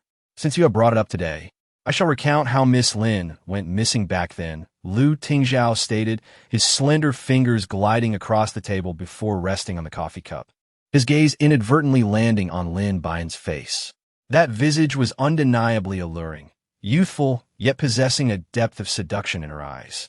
Uncle, do you truly know what transpired back then? Your elder brother may need to speak with you. You should go see him. It is rather inconvenient for you to remain here with us, Li Meiyan observed, her anxiety evident as she rose to invite Lu Tingzhao to leave. Yet he remained motionless. Lin Buyan discerned her discomfort stemmed from the affair's connection to the Lu family. Otherwise, her father would not have reacted so vehemently on her birthday. In truth, it mattered little, for she was currently thriving. Had it not been for Lu Tingzhao, perhaps another circumstance might have led her to a less fortunate fate. Lu Tingzhao's demeanor was cold as he took a delicate sip of his coffee, exuding an air of aristocracy. Are you trying to drive us to madness? You are nothing but a scourge, Li Meiyan exclaimed, her emotions fraying as she trembled while pointing at Lu Tingzhao, momentarily forgetting her role as a sister-in-law, embodying more of a maternal figure in that instant. Calm down, sister-in-law. I am merely stating facts. Today, Hai Yunting has raised these questions, and who knows what harsher words may come in the future. It is better to confront this now, Lu Jingting interjected, having never witnessed his mother's loss of composure to such an extent. His expression darkened. He had always admired and respected his uncle. Yet he now sensed that Lu Tingzhao was somehow entwined with Lin Buyan's disappearance. He cast a worried glance at Lin Buyan, pondering whether she might resent him, given that it was his family who had caused her loss. Having achieved her objective, Hai Yunting reveled in the thought that Lin Buyan could not possibly be so magnanimous as to remain composed in the presence of her adversary. She cast a furtive glance at Lin Buyan, eager to witness her disappointment. To her surprise, Lin Buyan remained unfazed, casually enjoying her orange. Miss Lin, do you not wish to uncover the truth? Lin Buyan set down the orange in his hand, his gaze icy as it fixed upon her. Since earlier, you have clung to the past without respite. I assure you, I have long been aware of the truth, and there is no need for your incessant reminders. Do you comprehend why I find myself happier than you? It is simply because I choose to remain unconcerned with trifles. I focus solely on bettering myself. Hai Yunting's expression grew increasingly grim, ultimately succumbing to a despondent silence. Aunt, please do not be upset. I am aware that the events of the past were orchestrated by my second uncle. I have moved beyond them. Moreover, he has presented me with a gift, which I have graciously accepted. Let's consider the past settled. Lin Buyan smiled innocently, playfully waving her coral bracelet before him. Indeed, she was a good child. Perhaps Annie was too narrow-minded. After Li Meiyan made her remark, she deliberately glanced at Hai Yunting. Despite having received a fine education, her perspective was rather limited. Even Lu Tingzhao, who typically wore a stoic expression, found his admiration for Lin Buyan had doubled at that moment. The young girl was astonishingly more perceptive than her mother. Why don't you all sit and chat while I prepare lunch? Li Meiyan suggested. I'll assist you, Annie. Hai Yunting offered as she rose to follow Li Meiyan into the kitchen. It would be better if you stayed here and waited for the meal, Lu Jingtong advised. Well aware of her culinary skills, having suffered from her cooking on 2 occasions, he preferred to spare others from a similar fate. I know, are you scared? She teased, casting a playful glance at him, only to find Lu Tingzhao lost in thought, gazing at his coffee. Though he was the same age as Lin Weigua, he appeared remarkably well-preserved. One could easily believe he was in his 30s. Uncle, is there a spirit in that coffee? Why do you keep staring at it? She jested. Her playful spirit ignited. Mind your manners. That is your elder, Lu Jingtong, feigned annoyance. To his surprise, Lu Tingzhao merely chuckled and replied warmly. Are you not the little spirit who has flown into my home? His smile was genuinely warm, reaching deep into his eyes, leaving Lu Jingtong somewhat astonished. It was the first time he had ever smiled in such a manner. At the dining table, everyone was engaged in lively conversation, while Hai Guangfu still harbored the humiliation from the birthday party. He contemplated how to make Lin Buyan appear foolish, especially after learning that his daughter had been outsmarted once again. Thanks to Yunting helping me in the kitchen today, otherwise I would have truly struggled. Li Buyan expressed her satisfaction towards Hai Yunting. It's all due to Auntie's guidance. I merely assisted. Brother Jingtong, do try this dish and let me know if you like it. If you do, I shall often prepare it for you, she declared, presenting herself as the mistress of the house. Lu Jingtong remained silent, continuing to eat with elegance, causing a hint of disappointment to flicker across Hai Yunting's face. Lin Buyan lowered his head and curled his lips, taking a bite of plain rice. Don't be modest, Buyan. Do indulge a little more. Miss Lin is indeed the recipient of countless affections, unlike our Yunting, who has diligently pursued numerous courses from a young age and excels in culinary arts. Next time, you should come to my home and savor Yunting's culinary skills. This father-daughter duo is truly talented. Why must they compare when praising one another? Lin Buyan expressed his profound bewilderment. Chapter 64. Peril in the Peach Blossom Grove. After finishing dinner, Lin Buyan could no longer endure He Guangfu's incessant boasting about his daughter. Seizing the pretext of needing to use the restroom, he stepped outside to enjoy a breath of fresh air. It was already mid-March, and in the blink of an eye, nearly 20 days had passed since he had ventured out. He could only wonder about the state of his home. The weather in March had turned quite warm, and the trees had long since begun to bud. To his surprise, the backyard of the Liu family boasted a splendid grove of peach trees. The peach blossoms danced upon the branches like tiny sprites, swaying gracefully in the breeze, each displaying a myriad of enchanting postures. Lin Buyan found herself entranced, inadvertently wandering into the heart of the grove, lost amidst a sea of blossoms, dancing gracefully. Memories of her days in the flower garden flooded back to her. She couldn't help but wonder about the condition of the peach tree in her courtyard. A sudden wave of concern washed over her.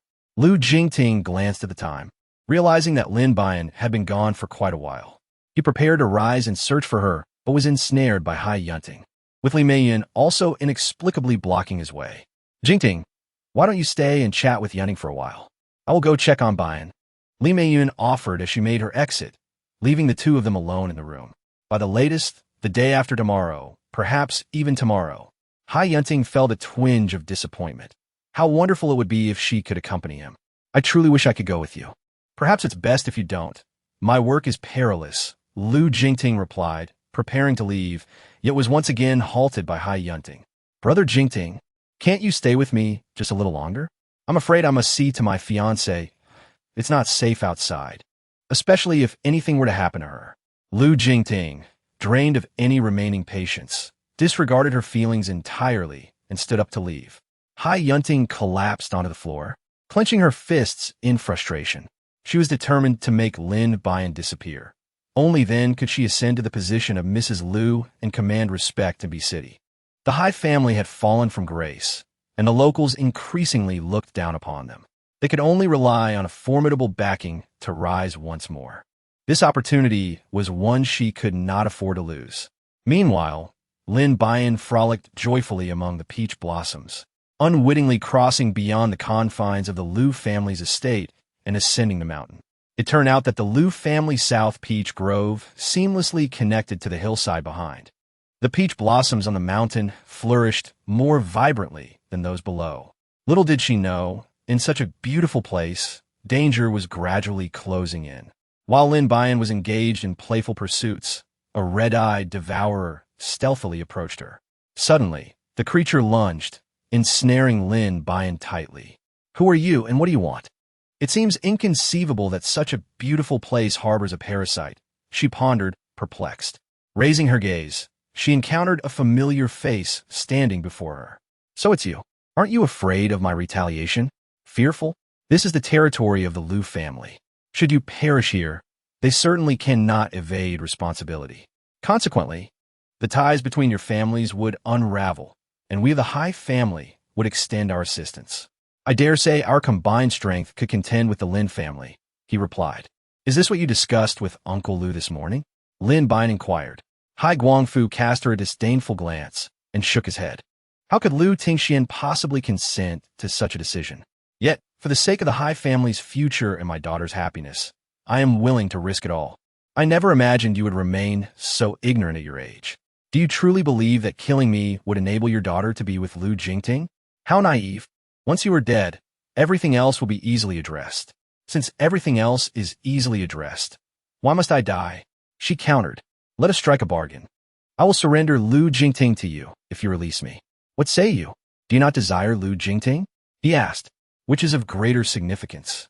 Your life or your affections? Just tell me if you're willing to gamble. Even if I were to concede him to your daughter, they could never be together. Impossible. Absolutely impossible. Once you are dead, I shall find a way. Alas, my attempt at transcendence has failed. Very well then, go ahead and kill me. Hai Guangfu had not anticipated such ease. Lin Buyan seemed resigned to her fate.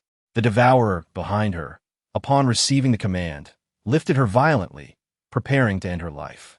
If you do not intervene, I am doomed. Suddenly, she cried out, and a man's figure emerged. You knew I was nearby? You've been tailing me for half an hour. How could I be unaware? Yet, she had not expected Lu Tingzhao to confront the situation alone, believing he should have had time to summon reinforcements. You aren't alone, are you? Uncle is merely jesting, right?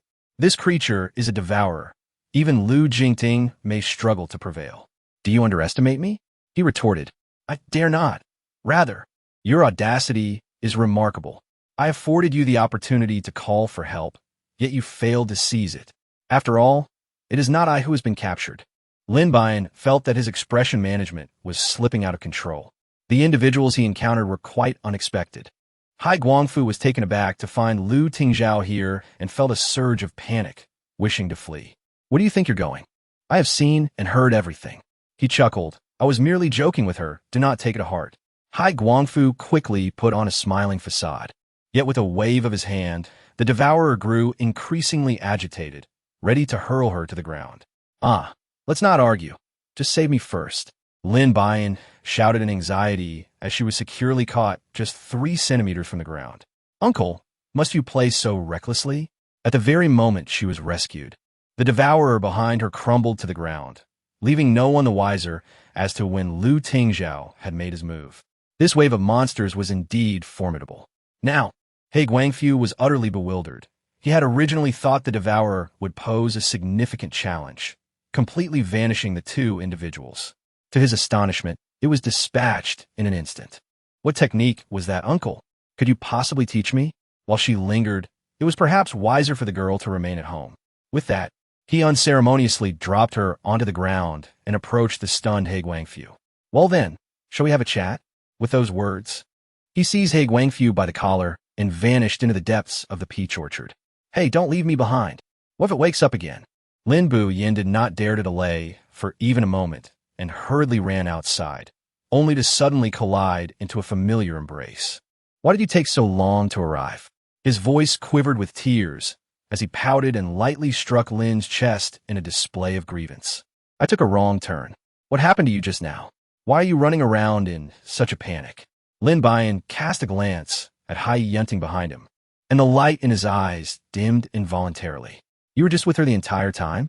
No, she has been clinging to me. What a scoundrel. She's still here, and you dare say that? Hai Yunting felt a surge of frustration. Did these 2 not regard her as a person at all? The bitterness in her heart deepened, and she vowed that one day she would make her pay. It was I who was pursuing Brother Jingting. I truly apologize. I didn't realize you were being chased by a dog. Indeed, a rather fierce dog, with a receding hairline on its head. It has already been taken away by my second uncle for a lesson. Hai Yunting clenched her fists in anger, momentarily at a loss for words. Chapter 65. Urgent mission. After a day of turmoil, Lin Buyan felt pain coursing through his entire body. Lin Weigua and his wife sensed that something was amiss. Yet no one voiced their concerns. The following morning, before Lin Buyan had risen, he was startled awake by the sound of Lin Yujie knocking at the door. Miss, how can you still be asleep? This is for you. He tossed Lu Jingtong's urgent letter to her and turned to leave.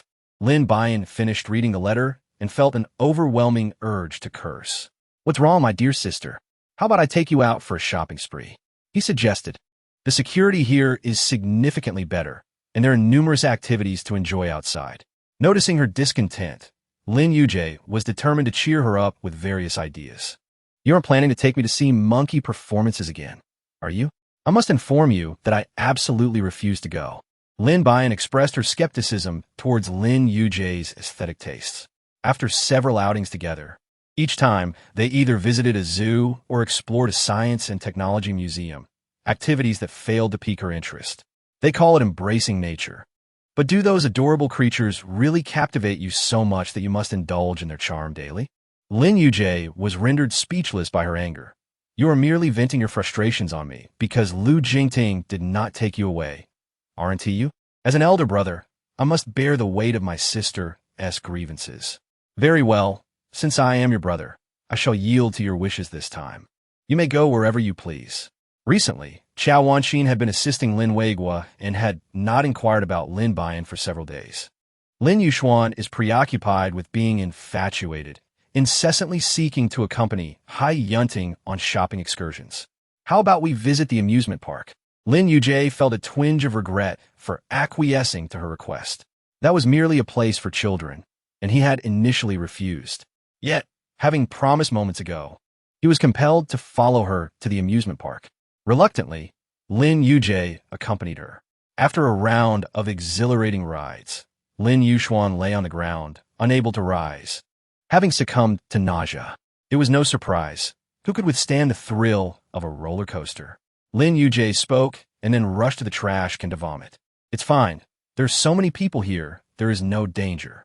Lin Buyan, weary of further conversation, plunged into the crowd to continue her revelry. Yet, an unsettling sensation lingered, as if someone were trailing her, a feeling that irked her immensely. Could it be yet another wealthy admirer from Haiguang? She swiftly departed from the amusement park, navigating through winding paths until she arrived at the entrance of a quaint CAF. Suddenly, a pair of strong hands pulled her into the small back room of the CAF. Just as she was about to cry out for help, she recognized a familiar scent, her second uncle. Uncle, what brings you here? Lin Buyan appeared to be overwhelmed with excitement, bouncing around as if he had seen something delightful. Are you not afraid that I might push you out there for them to devour you? It was evident that this man was not one to utter kind words. If you truly wish for them to end my life, you would not be here rescuing me. Lin Buyan was quite certain of this. He was indeed clever. Yet one must not forget that it was I who ordered your abandonment in your youth. Lin Buyan understood that he was reminding himself that he was not a good person, and that gratitude was unwarranted. I know, so you should compensate me now. How about accompanying me on a shopping trip? Lu Tingzhao felt somewhat helpless, pondering the absurdity of this reasoning. Lin Buyan walked ahead with a buoyant stride, while Lu Tingzhao trailed behind like a devoted bodyguard, deterring the assassins from the Hai family from approaching any closer. Uncle, why don't we take a ride on that Ferris wheel? It looks quite splendid, she suggested. The Ferris wheel is best admired at night. For now, allow me to take you to a place that I assure you will delight you, he replied, firmly guiding her to the lakeside. What is this? Are you trying to show me a water monster? Lin Buyan squatted by the lake, gazing downward. Can you swim? Lin Buyan shook his head. That would be fortunate. If I were to kill you here, do you think anyone would notice? Uncle, don't be ridiculous. You must be joking, right? Lu Tingzhao flashed a devilish smile and swiftly approached her. Do you still intend to kill me? I'm afraid that my dear nephew would fight me to the death, so I shall refrain from taking your life. Lin Buyan suddenly felt a surge of anger. Lu Jingting had departed without uttering a word, leaving him in a state of utter disinterest. It was infuriating to think of him. What sort of person leaves without a word? The next time he sees him, he would surely deliver a sound thrashing. Ha! How childish. Is he truly so enraged by his abrupt departure that he feels the need to resort to violence? Would you like my assistance in this matter? Lin Buyan caught sight of Lu Tingzhao gazing at him with a cheerful smile and immediately sensed that he was jesting. I do not possess such wealth to offer you. I shall manage it myself. Lu Tingzhao ceased to speak, reclining on the grass beside him, resting his arms beneath his head as he gazed at the azure sky. Lin Buyan gazed at the sky as well. The March sky was a deep azure, with a gentle breeze caressing the verdant willows along the embankment. Lin Buyan suddenly discovered that there were still many wildflowers here, which was quite remarkable. This is my secret haven. Whenever I feel disheartened, I come here. It allows me to find tranquility, and the beauty of this place is ever present throughout the 4 seasons. If you ever have the chance, You should come and experience it for yourself. Lu Tingzhao observed his eager demeanor and found it somewhat amusing. Could it be that he was the only one capable of escorting you away? Lin was not averse to lying down. The grass was soft, and it was quite comfortable. She had no objections, but she feared her parents might disapprove. Thus, she did not immediately acquiesce. So, the two of them spent the afternoon lounging in this tranquil and delightful manner. Come on, I shall take you to ride the Ferris wheel. Lin Buyan opened his eyes to find that the sky had already darkened. Has time passed so swiftly? Let us go. There is no need for idle chatter. If we delay, the Ferris wheel will close, and you shall miss the opportunity to ride it. Lin Buyan was unwilling to miss the fleeting moment of the Ferris wheel and leaped up in excitement. Come on, uncle, please hasten your pace. Due to an urgent assignment, Lu Jingting and his companions, Lin Shi and Deng Xuanjia, departed from City B that evening. If Buyan were to find out, she would undoubtedly be furious. She had long desired to leave, and now that our trio has vanished, she would likely be beside herself with rage. Lin Shi watched Lu Jingting with a light smile as he playfully teased him. Chapter 66. The Ferris Wheel in the Night on the Ferris Wheel. Lin Buyan admired the night scenery outside, surprised to find that the night view of City B far surpassed that of City A, being far more vibrant and bustling. What was on his mind? Should he have something to eat? All right. The waiter promptly prepared and served the food. Who would have thought dining on a Ferris wheel could be so romantic? A smile graced Lu Tingzhao's lips. Wouldn't it be even more enchanting if he were with that rascal Lu Jingting? He certainly lacks a sense of romance. Lin Buyan angrily sliced the steak on his plate, as if it were Lu Jingting. The Ferris wheel spun round and round, while Lin Buyan chattered excitedly without pause. Lu Tingzhao listened quietly, occasionally interjecting a remark, and the two seemed to be enjoying a pleasant conversation. Unbeknownst to them, chaos had already erupted within the Lin household. Lin Weigua loudly reproached Lin Yujie in the study. Even if she wishes to indulge, you should ensure that several individuals accompany her. Our Lin family is not lacking in such people. The mere thought of the past misdeeds committed by He Guangfu against Lin Buyan filled Lin Weigua with a surge of indignation. What if he remained relentless? Wouldn't that place his daughter in peril once more? Father, you're being overly dramatic. Didn't my sister manage perfectly well on her own back then? Why is it that when it comes to you, she is suddenly portrayed as fragile and incapable of self-sufficiency? Lin Yujie could not fathom why his father was so worried. At the very least, he understood that his sister was no ordinary individual. She always managed to turn peril into safety. Otherwise, she would not have survived this merciless apocalypse until now. What do you understand? No matter how capable she is still a girl. I do not concern myself with how she lived before, but now that she has family, she cannot continue to live as she once did. Lin Weigua, filled with anger, rose from his seat and, accompanied by his companions, made his way to the amusement park. Xiao Wanxin, feeling uneasy, insisted on accompanying them. What is the matter, brother? Hai Yunting is determined to go to City A, and I cannot dissuade her. Could it be that she is seeking out Lu Jingting? Although Lin Yujie was reluctant to see his elder brother suffer, he nonetheless articulated the most unwelcome truth he wished to avoid. The Hai family, having no relatives or acquaintances in City, meant that Hai Yunting's presence there was undoubtedly in pursuit of Lu Jingtian. Lin Yushuan angrily tapped his forehead. Where is everyone? I have an important announcement to make. They want to find my sister. Then what are you doing here? Why didn't you go? Lin Yujie glanced at him, rose to don his clothes, and prepared to leave. If it weren't for waiting for you, I would have departed long ago. Lin Yushuan leapt to her feet and followed him to the amusement park. Upon their arrival, Lin Buyan and Lu Tingzhao were just ascending from the Ferris wheel. Be careful not to hit your head, Lu Tingzhao said, attentively shielding her head and gently pulling her along. All of this was observed by Lin Weigua and his wife. What are you doing? Lin Weigua shouted in anger, his gaze fixed fiercely on Lu Tingzhao as if he wished to crush him. Dad, why are you here? We are riding the Ferris wheel. Lin Buyan pointed towards the Ferris wheel behind him. Xiao Wanxin was initially reluctant to disembark, yet upon witnessing her daughter alongside Lu Tingzhao, she could not resist stepping down. They appeared as a picturesque scene. Lu Tingzhao, whether you harbor hatred or blame towards us, Those grievances lie solely between us. Please do not transfer such animosity onto our child. Your minds have yet to reach her level of maturity. Had I wished to harm her, what you would see now would be her lifeless body.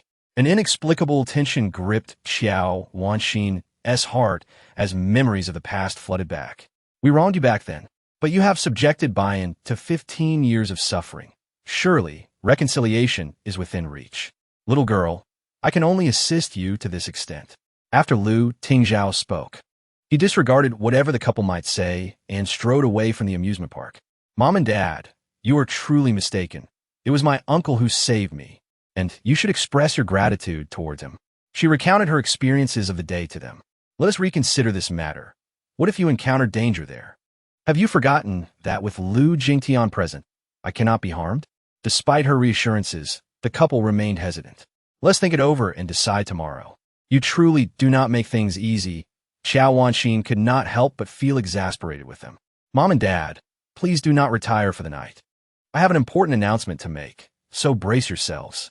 Xiao Wanxin assumed he was about to reveal he had a girlfriend, her heart fluttering with a slight thrill. Stop keeping us in suspense, just tell us. Lin Weigua felt a great deal of agitation within, growing increasingly impatient. I must prepare to depart for City A. I shall leave tomorrow. Lin Weigua suddenly felt a throbbing pain in his head. It baffled him that everyone was eager to leave this place and venture into such perilous territory. What is the purpose of going there? Are you prepared to offer yourself as sustenance for the parasites? Lin Buyan let out a light chuckle. His father was truly endearing, so dismissive of his own son. Were you saying, Father? I am merely pursuing love. You should consent to it. To send a few bodyguards with me. Indeed, bodyguards were necessary. It was evident that this young man was incapable on his own. Must you always be so reliant? Why bring bodyguards? Did you not once claim that our family does not lack for such individuals? Lin Yujie finally found the opportunity to refute his father. That little rascal is waiting for me here. Though angered, he is still my child. What can I do? I can only hastily arrange for personnel to prepare the luggage overnight. Since you're determined to go there, I might as well let your sister accompany you, so you will have someone to look after you on the journey. Upon hearing that both of them had departed, Lin Yujie realized that remaining behind would only lead to frustration, so he decided to accompany them as well. Thank you, Mom and Dad. I shall miss you dearly. Once we have completed our tasks here, it would be rather peculiar if we did not visit you. Fortunately, it is merely a 2-hour drive. Since they are all going, I too shall partake in the journey to admire the scenery over there. You mischievous lad, always focused on play. Perhaps you should take a page from your brother's book and seek out a girlfriend sooner rather than later. Lin Yujie shook his head, dismissing the notion that only foolish individuals like Lin Yushuan would appreciate such a girlfriend. He had no desire for that. After exchanging a few words, the family reluctantly drifted into slumber. On the other hand, Lu Tingzhao had already packed his belongings early, eagerly awaiting the dawn to embark on his journey. A promise to protect her must be upheld without fail. Chapter 67. Returning to the manor as the first light of dawn broke, Xiao Wanxin rose early, dressing herself before stepping out to seek Lu Tingzhao. You have arrived. Are you still worried about me? She inquired. Xiao Wanxin offered no reply, but settled into a secluded corner of the CAF. In the past, there were rumors that you harbored feelings for me. Yet that was never the case. Your vengeance against me was not born from affection, but rather due to my hand in the death of Xiao Wanyu. Was it not? Though Xiao Wanxin had wished to avoid revisiting past grievances, the matter concerned her daughter's safety, compelling her to bring it up once more. So you finally admit to having killed Wanyu? He queried. You must understand that in such dire circumstances, her death was for the greater good. But did you know that Wanyu was already with child at that time? You took my baby's life. Xiao Wanxin lamented, her hands covering her face as she bowed her head in despair. She was acutely aware of these truths, yet she believed that Wanyu, infected as she was, posed a threat to many if left alive. She could not bear to see her sister exist in such a wretched state, nor did she wish for her to harm the innocent. Bear in mind, she was the kindest soul, unable to withstand the suffering of others, he retorted coldly. I cannot say. All I know is that it offered her release from a burdensome existence. You are indeed selfish, he accused. And what of your own selfishness? Using 15 years of my daughter's life to exact your revenge? A chilling aura enveloped Fu Tingzhao. I wished for her demise, yet I was astonished by her resilience. A 3-year-old child, without parental care, managed to survive. A true miracle, would you not agree? Qiao Wanxin felt a shiver run through her as the man before her appeared monstrous. Surely, after all these years, you must have gathered enough burdens. I implore you, do not harm my daughter. Keep your distance from her. Why should I heed your pleas? Did you not disregard my wishes when you left Wan Yu behind? Qiao Wanxin found herself momentarily speechless. The recollections of the past pierced her heart like a dagger, suffocating her. The mistakes of that time were mine to bear, and you have retaliated in kind over the years. If you feel it insufficient, then direct your wrath at me. Go ahead, take my life. She produced a dagger and extended it towards him, willing to sacrifice herself if it might alleviate his hatred. I shall not kill you. Do you not see the resemblance between your daughter's features and Wan Yu's? Qiao Wanxin had long noted that Lin Buyan bore her likeness, yet the eyes were unmistakably those of Qiao Wanyu. What do you intend to do? She is already engaged to Lu Jingting. Do not act recklessly. That is not your concern. Lu Tingzhao glanced at the time, unwilling to further entangle himself with her, and rose to leave, for other matters awaited him. Consider it a plea. Do not harm my daughter. For the sake of her resemblance to Wan Yu, I beseech you. Qiao Wanxin's voice quivered with desperation, fear gripping her heart at the thought of this man potentially inflicting harm upon Lin Buyan. She feared she might lose her sanity. Lu Tingzhao made no promises, pushing open the door to exit the CF. As Qiao Wanxin emerged, the sun was striving to ascend the sky, casting a brilliant glow, a sight she felt she had not witnessed in ages. She gazed at the morning light. Surely, the weather promised to be splendid, yet her spirits remained profoundly low. What were you doing out so early? I went to procure some food for the children. The local delicacies are favorites of Buyan, and I thought to bring some for her to enjoy on the journey. Clutching a bag of snacks, Qiao Wanxin gestured briefly before retreating into the kitchen. Lin Weigua did not perceive anything unusual and continued his morning exercise. Hurry down for breakfast. It's all your favorites, he called out. Indeed, it was all to their liking. Lin Buyan noticed that her eyes were red, as if she had been crying. Mom, you surely don't want us to go, do you? Who said that? I would prefer you to keep your distance. It would save me the trouble, she retorted, lightly pinching her nose in playful reproach. Humph, I see you are merely putting on a brave face. You clearly can't bear to part with us, Lin Buyan teased. Are you feeling mischievous again? Qiao Wanxin exclaimed, chasing after Lin Yujie in a playful scuffle. Why are you picking on me? Isn't it unfair that Buyan gets to say whatever she wants? Lin Yujie, while running, provocatively challenged others with bravado, only to be met with a few solid slaps, which swiftly silenced him. You see, do refrain from mocking your mother. She surely cherishes you deeply. Last night, she could hardly sleep, and this morning, she rose early to prepare food for you. Yet, you continue to tease her. If not you, then whom should she reprimand? Lin Weigua rarely wore a serious expression. Lin Yushuan spoke while serving vegetables into Qiao Wanxin's bowl. Mother is currently worried about you. As for those two boys, she has no concerns at all. You must take good care of yourself. Qiao Wanxin grasped Lin Buyan's hand, as if there were endless words to share. I told you, Mother is not worried about us. She simply cannot bear to part with her little cotton-padded jacket. As soon as Lin Yujie's words fell, he was struck on the head by Lin Weigua. So you think you're the only one who can speak? Hurry up and eat. Once you finish, leave promptly and ensure your sister's safety. Lin Yujie, nursing his head after the altercation, found himself momentarily at a loss for words and hastily lowered his gaze to his meal. It wasn't until 9 o'clock in the morning that their vehicle finally began its slow departure. Unable to contain herself, Qiao Wanxin kept stuffing various items into the car.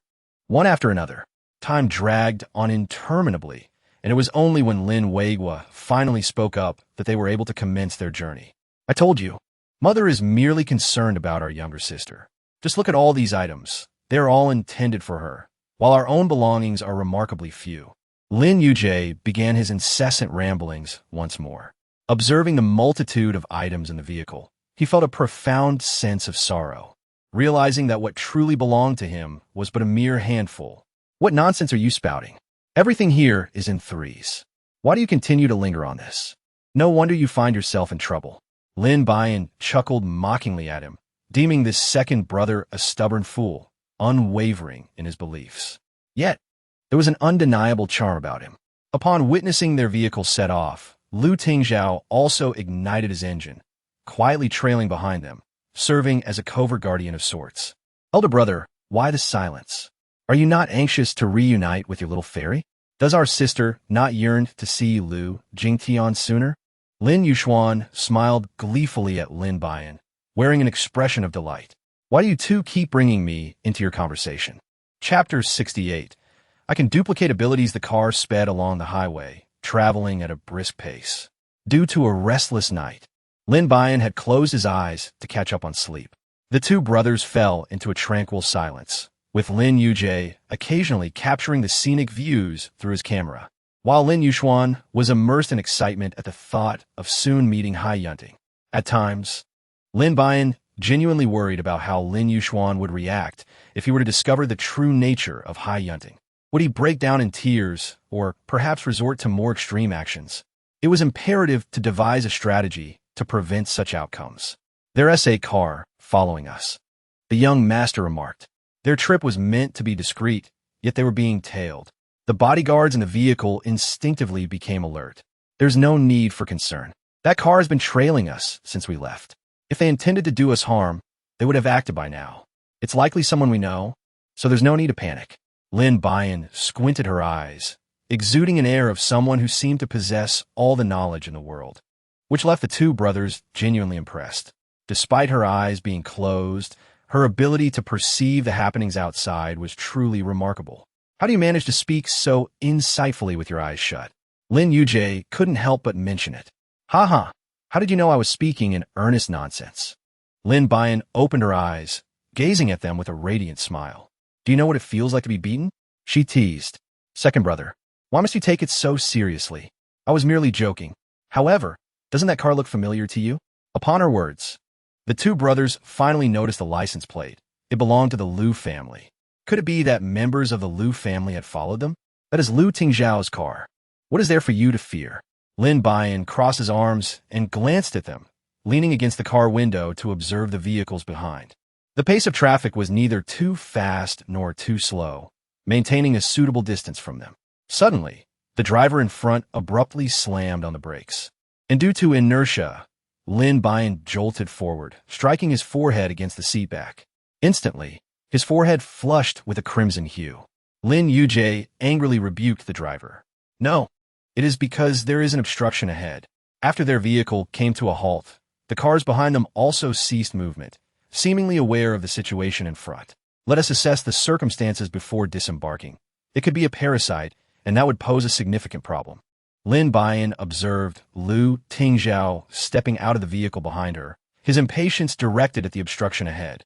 Typically, parasitic beings do not attack humans. However, some individuals have discerned this pattern and begun to exploit the characteristics of these creatures, training them to become instruments of assassination.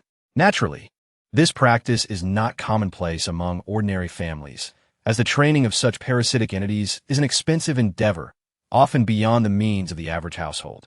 Yet affluent families, particularly those with ambitions, hire specialists to train these parasites for clandestine missions.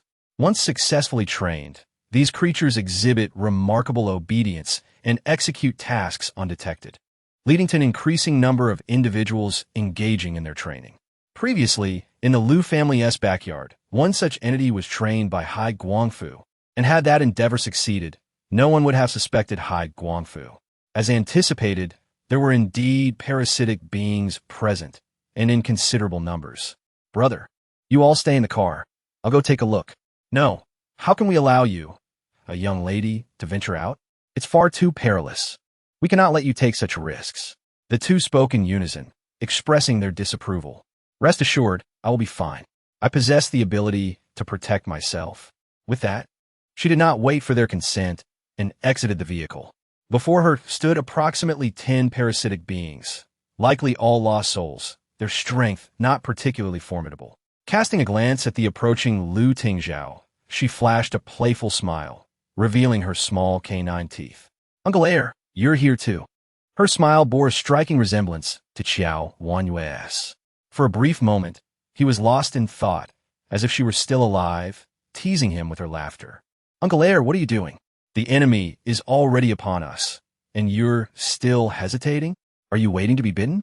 Lin Buyan loudly reminded him to draw out his weapon and confront the lost souls. These entities seemed to harbor no intention of attacking Lu Tingzhao. As they all advanced towards Lin Buyan, why are they all targeting me? Does he Hua possess any practical magical artifacts? The extraordinary ability awakened during his birthday was of no use now, and no one had prompted him to replicate it. Perhaps he could attempt to mimic the power of the parasitic entity? Host, do not act impulsively. Should you replicate the power of the parasite, you will irrevocably forsake your humanity. At present, there is someone who can assist you. Speak quickly, dear Hua. If you do not, you may find yourself exchanging hosts. Lin Buyan appeared to be struggling, and the two brothers in the car looked quite anxious. Brother, how about I step outside for a moment? What do you go out for? To offer assistance automatically? Lin Yuxuan angrily slapped his forehead. The bodyguards in the car had already disembarked to assist, and now they merely needed to remain inside the vehicle, awaiting news. Descending would only complicate matters. You should replicate Uncle's abilities. His strength is no less than that of Lu Jingting.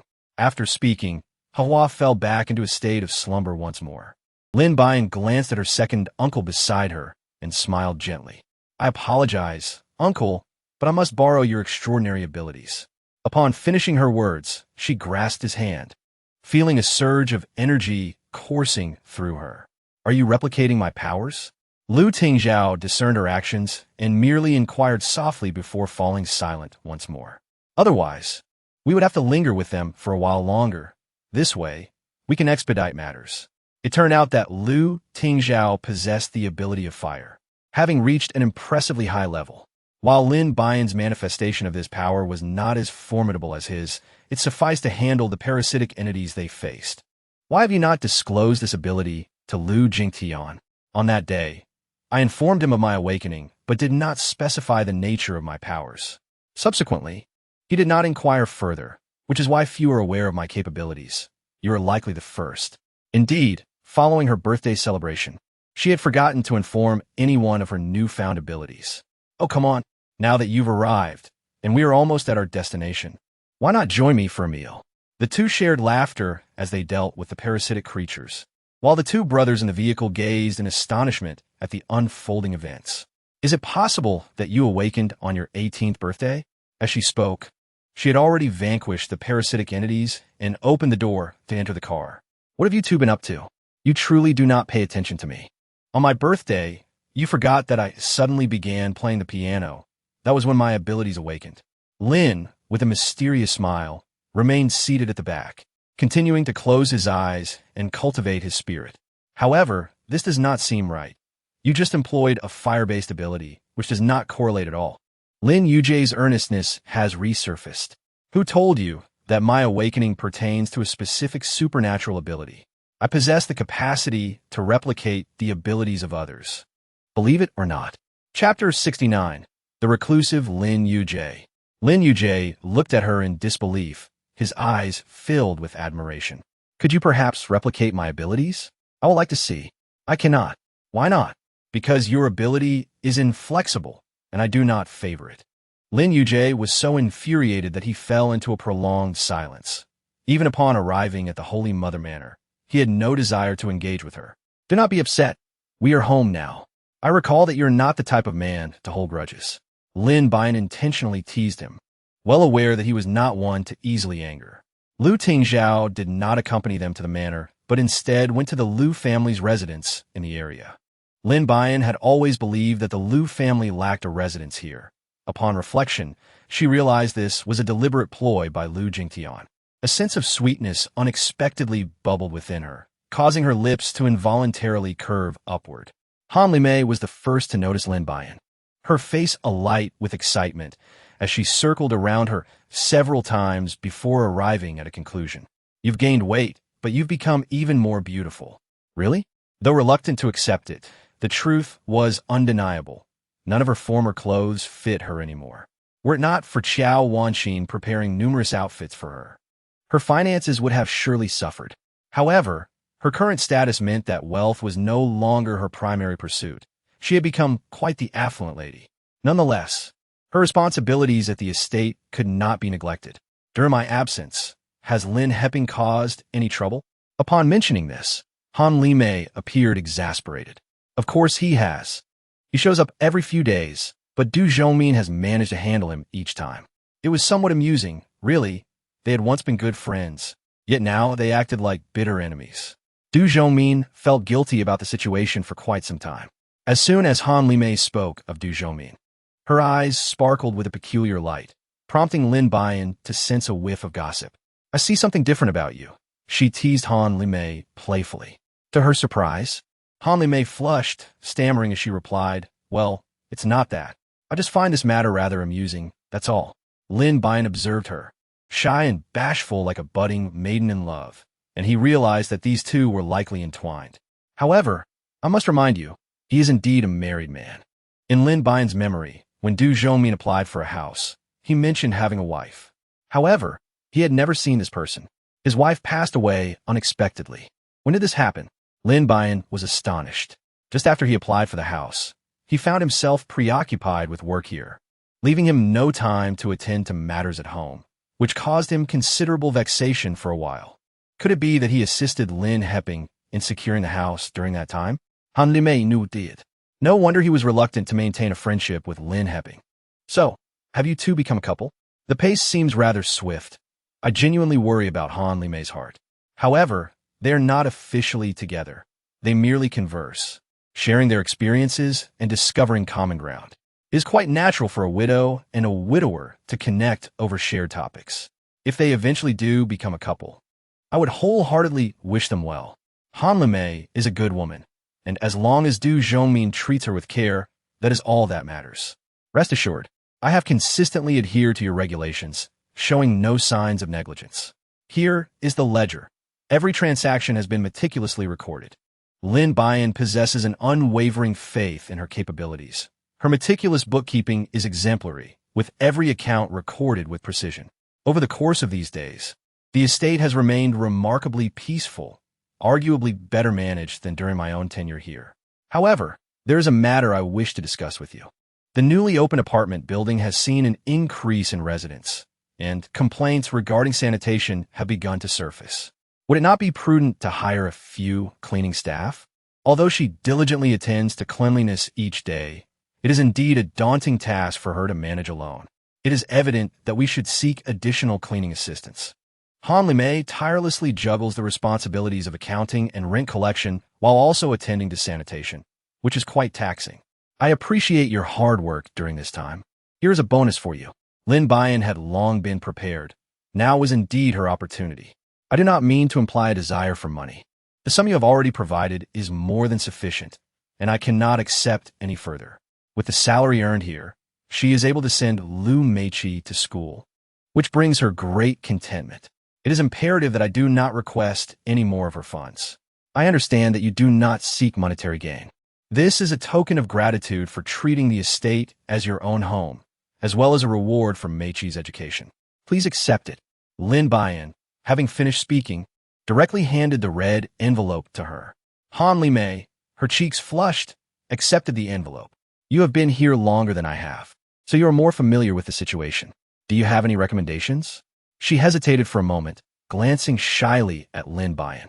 I actually think there are two individuals who would be quite suitable. One is Zhang Qian from room 512. She has just lost her job and is currently unemployed. Her family has many financial needs, and she has always envied my position. The other is Sister Han from room 405. She is 40 this year and finds it difficult to secure employment elsewhere. She wishes to work here as a cleaner to support her family. These two individuals are of different ages. I wonder if they can fulfill the requirements.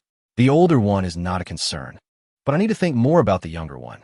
It is undoubtedly better for someone young to seek opportunities outside rather than remain here. Let us have Sister Han assist for now. As for Zhang Qian, being young, she has far better prospects out there. All right, it's settled then. I will continue searching to see if there are any more suitable candidates. However, She could no longer find the uncle who sold peach trees. And her own fortune had vanished. After chatting for quite a while, not a single person from the Ability Society had appeared. For some reason, Lin Buyan felt a sense of disappointment in his heart. Lu Jingting was unwilling to fight alongside him, which made him feel undervalued. Chapter 70. Preparing to depart during dinner. The three siblings resolved their meal in Grandma Deng's room. Lin Yujie caressed his round belly, letting out a contented belch. Grandma, your culinary skills are truly remarkable, nearly rivaling those of a five-star chef. You sweet-talking rascal, she replied. If you enjoy the food, feel free to come over any time. After all, I am alone, and having company at the table is quite delightful. Lin Yujie was absolutely elated upon receiving compliments for his eloquence for the first time. He had finally found someone who could appreciate him. Grandma, I will visit you often from now on. Please do not dislike me. Nonsense. You're just like my grandson in age. I adore you, so how could I possibly dislike you? The two of them grew increasingly fond of one another in their conversation. In the end, Lin Yujie felt as if he could kneel down to express his gratitude. Grandma, be cautious. This person has a tendency to be quite irritable when speaking, and this demeanor is merely a fade. Lin Buyan intentionally provoked him. Are you still my sister? How could you undermine your brother like this? Grandmother, do not believe her. I am truly well-behaved. She playfully pouted, astonishing the other two individuals. Grandma Deng observed this scene with great delight, for her solitary existence was often lonely, and having someone to converse with brought her joy.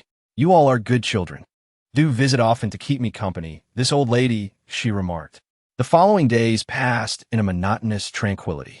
Lin Yushuan ventured out several times in search of Hai Yunting, yet she remained elusive, leaving him feeling despondent and lost. Lin Buyan shared a similar sentiment. There was no news from Lu Jingting, and Lu Tingzhao seemed to have vanished entirely, leaving him with an overwhelming sense of ennui as he idled away his days in the estate. The only one bustling with activity was his second brother, Lin Yujie. He had a penchant for studying land structures, crops, and biology, and here he encountered Zhang Meili, with whom he instantly connected, nearly forming a bond akin to sworn brothers. Every day, he accompanied Zhang Meili in researching ways to increase crop yield and enhance soil fertility, fully engrossed in the agrarian pursuits. Blissfully unaware of the troubles that plagued the others. What are you doing? I'm basking in the sun. Did you not go looking for Hai Yunting? How did it turn out? She had anticipated such an outcome. That type of girl is not suitable for you. Perhaps you should seek a more compatible partner. What are you saying? Yunting has gone out. I heard she encountered danger, and the situation is quite urgent. On compterait de danger? With the Hai family harboring so many protectors, how could she possibly be in peril? Noticing her silence, he continued. I heard that the location where Yunting faced danger seems to be quite close to where Jingting and the others are on a mission. Do you think they might be together? Lin Buyan could hardly restrain the urge to knock some sense into his brother's thick skull.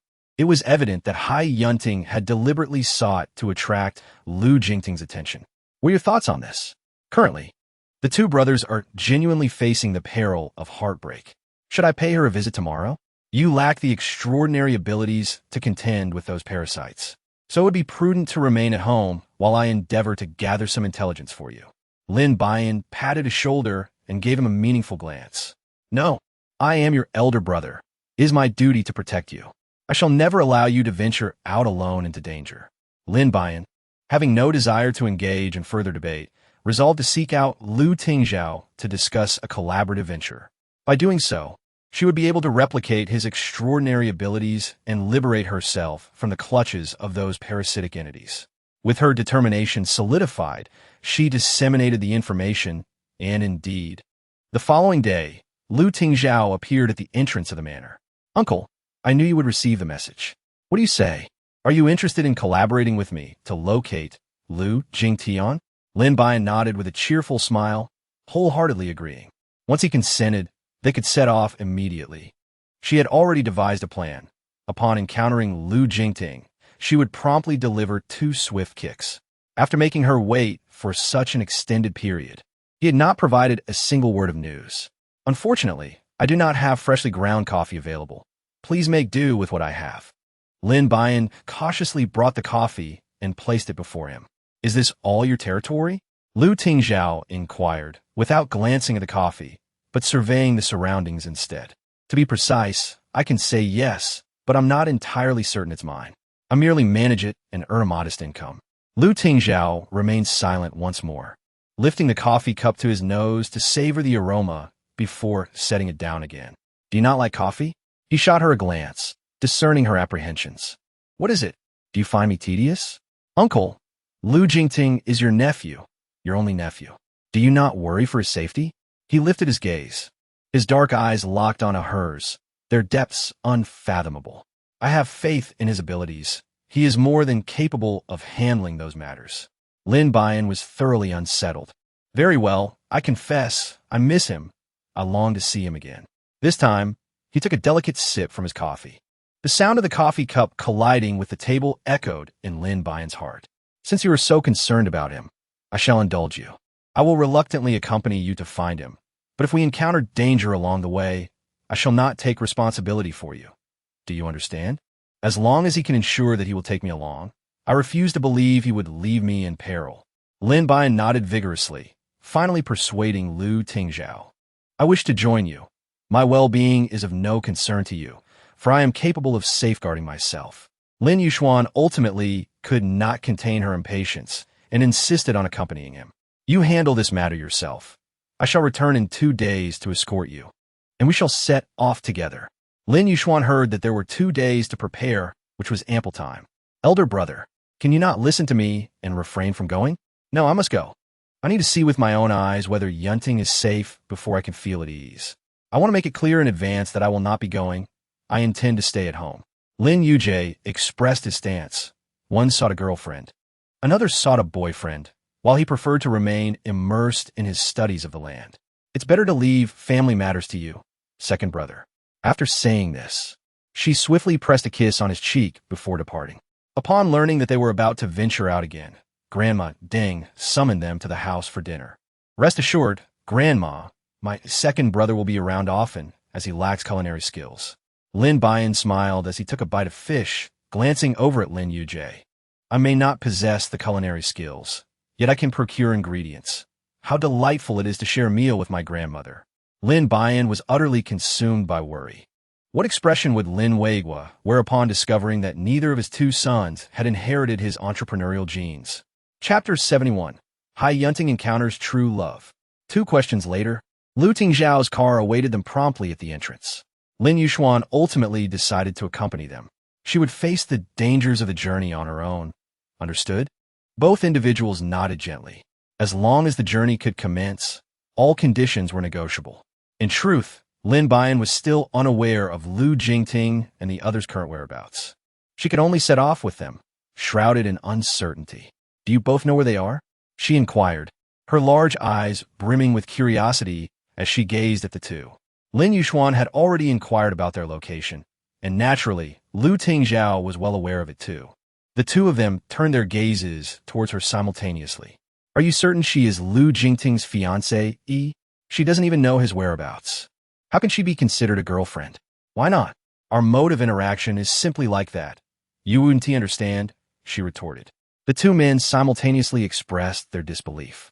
The journey had been relatively uneventful, yet the distance was indeed considerable, and they had yet to reach their destination by nightfall. On the other hand, someone had already reported their situation to Hai Yunting.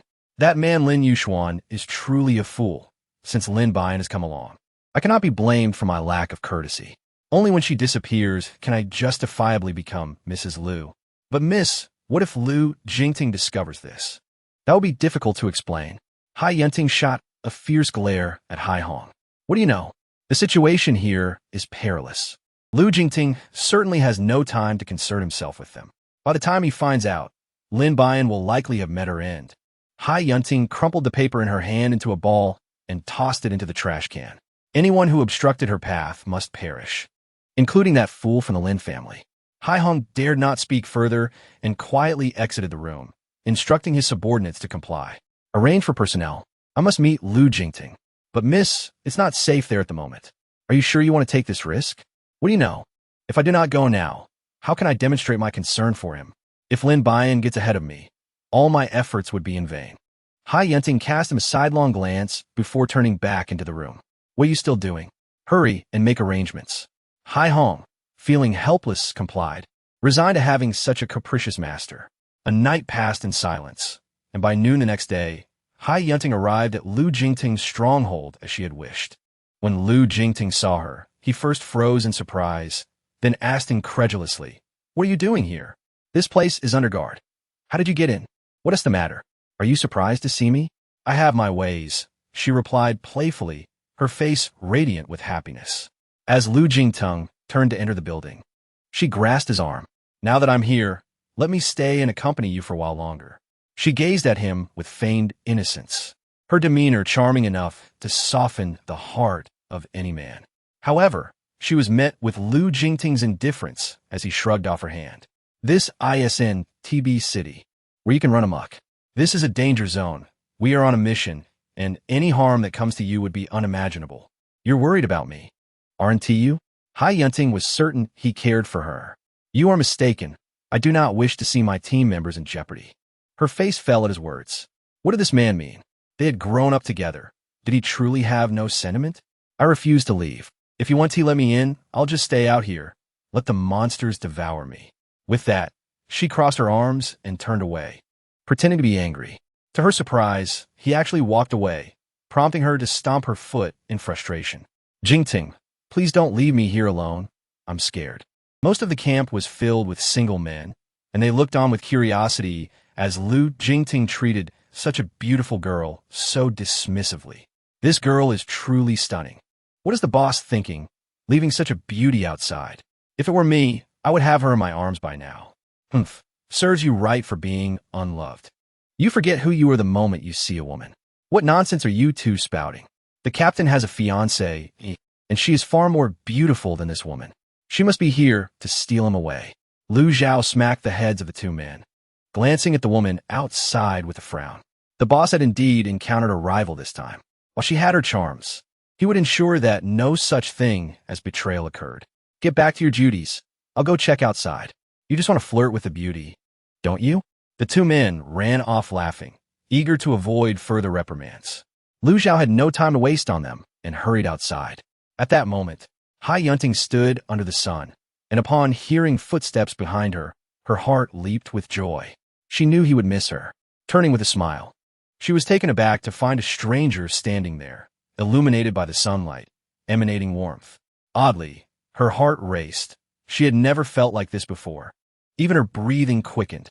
"Miss, are you feeling unwell?" Lu Zhao had initially meant to scare her off, his expression fierce, but upon seeing her suddenly short of breath, he felt a twinge of concern. Had his intimidating demeanor genuinely frightened her? "My heart is racing. Could you lend me a hand?" Who could refuse such an invitation from a beauty? Lu Zhao graciously stepped closer, gently supporting her waist. Seizing the opportunity, Hai Yunting felt the solid muscles beneath his clothing. He was indeed a strong man.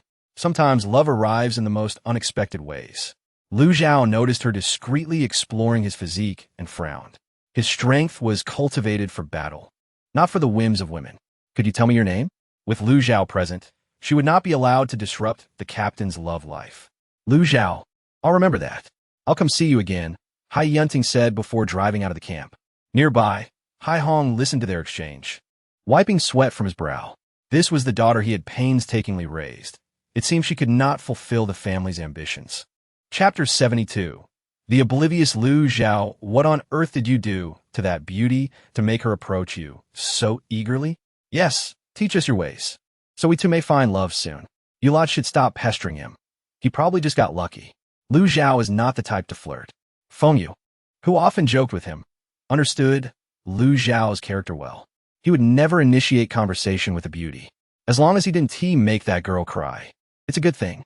That girl was unwell. I simply assisted her. Stop spreading rumors. I have a mission to uphold. Lu Zhao was determined to protect the captain's love, ensuring that no distractions emerged. Did you hear that? Our Lu Zhao cares most for his boss. It seems he is destined to remain single. Feng Yu teased him with a grin, but Lu Zhao remained unfazed, focused solely on helping the captain defend his affection. Originally thinking she wouldn't return the next day, Hai Yunting surprised everyone by showing up again. "Captain, Just leave her to me. I have experience dealing with women like her. Lu Jingting merely chuckled, patting his shoulder, leaving Lu Zhao feeling the weight of his task had increased significantly. Here lies your backyard, and you come and go as you please? Lu Zhao's expression was far from amiable, yet, to his surprise, Hai Yunting appeared utterly unconcerned, approaching him with a cheerful demeanor. My feet are my own. I shall come here if I wish. What of it? You may come here as you please. But should you encounter peril, you alone shall bear the consequences. Lu Zhao spoke without casting a glance at Hai Yunting, his demeanor exuding arrogance. At the side, Hai Hong was rendered speechless. After expending so much time and effort on their plans, it was disheartening to see someone who seemed disinterested in their endeavors. One could only wish to peer into Hai Yunting's mind to ascertain whether it was muddled. Can you not accompany me for a while? Lu Zhao turned and entered the camp, ignoring Hai Yunting entirely. Finally, unable to restrain herself, Hai Hong remarked, Miss, I feel compelled to remind you, do not forget the Master's instructions. Our purpose here is to secure Lu Jingtian's favor, yet you are now continue, if you must. Do not presume I am unaware. You were sent by Father to keep watch over me, were you not? Hai Hong, not wishing to conceal the truth, nodded gently. Consider this, miss. We have exerted ourselves to offend the Lin family solely to gain the support of the Lu family. However, if you were to develop affections for another, our plans would be irrevocably thwarted. Upon hearing this, Hai Hong felt a bead of sweat trickle down.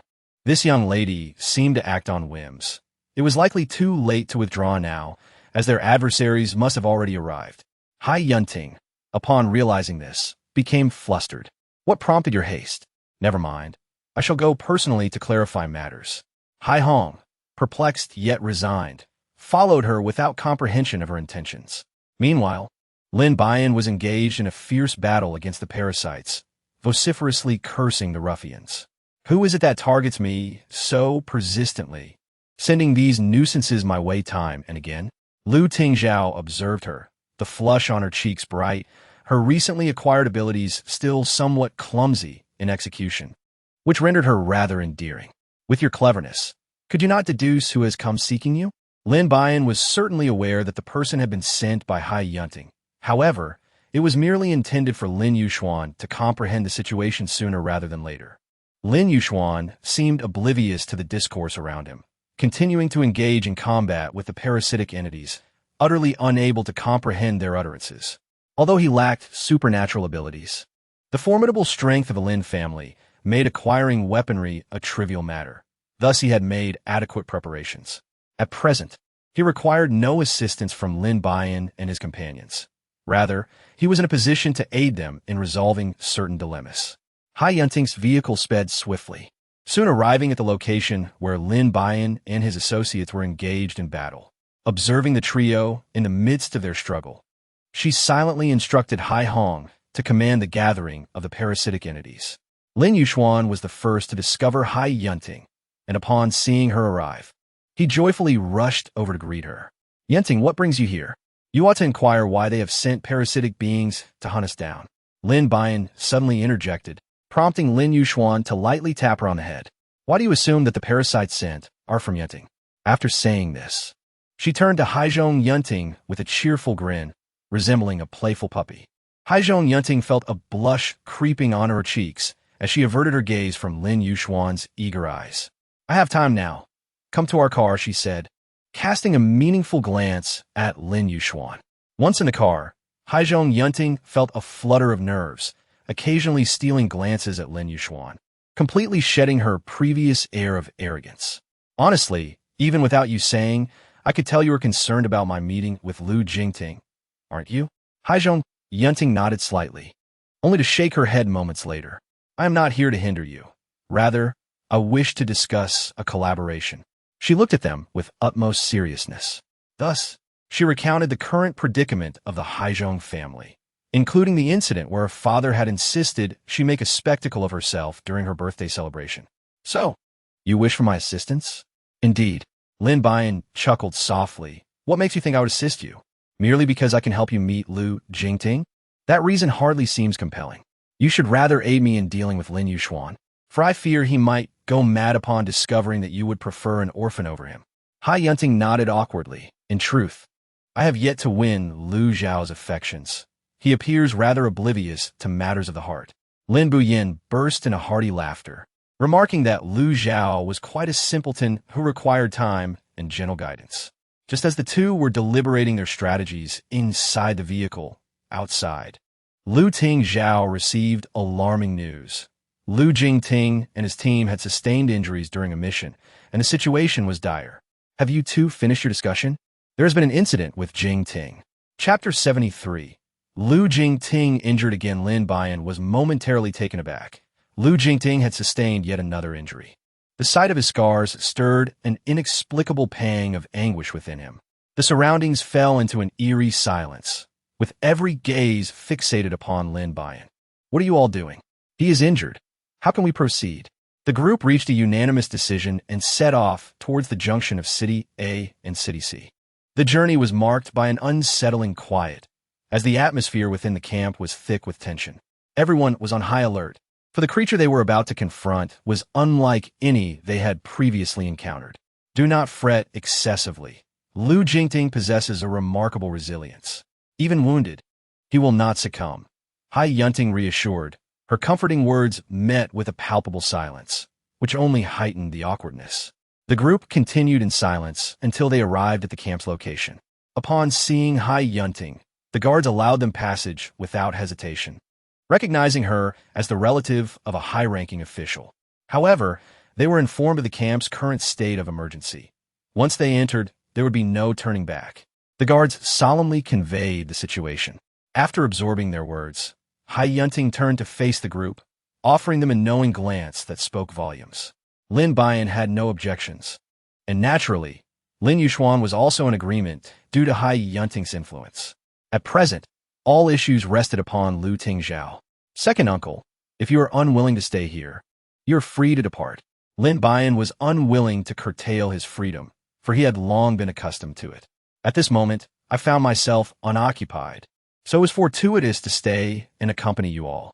Lu Ting Zhao waved his hand nonchalantly, proceeding to register alongside them as they entered the camp. At that moment, Lu Jingting had already been transported to the hospital for treatment and was not present in the camp. Boss, you actually came. When he noticed Hai Yunting accompanying her, a look of surprise crossed his face. How dare you show up? My boss is here. And do you still intend to entice our captain?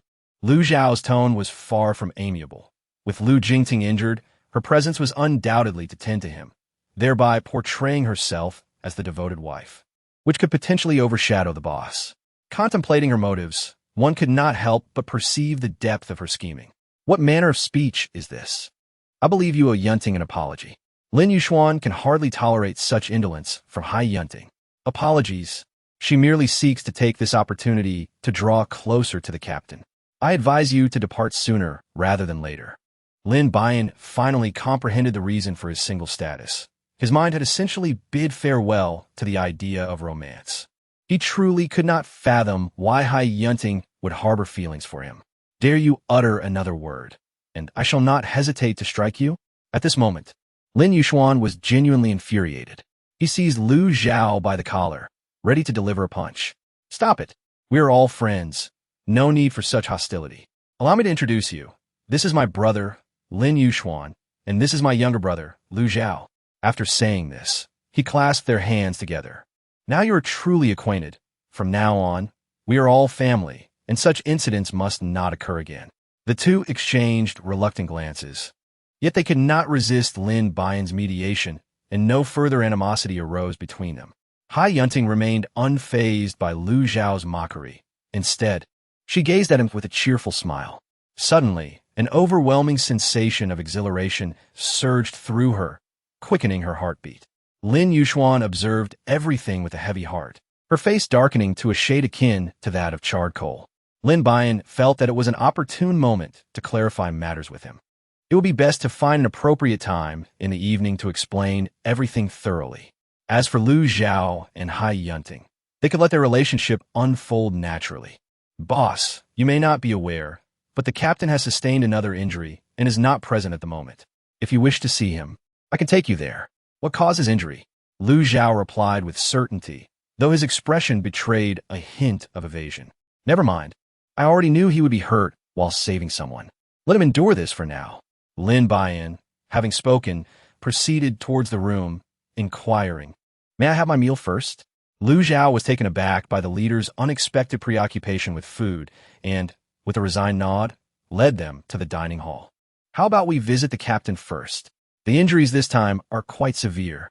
He regarded everyone with a solemn expression, hoping for their assistance. "You should go and see him first. After all, he is your fiancé.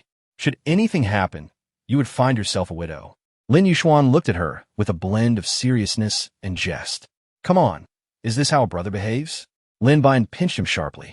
"Well then, you all stay here. I will go see him with Lu Zhao."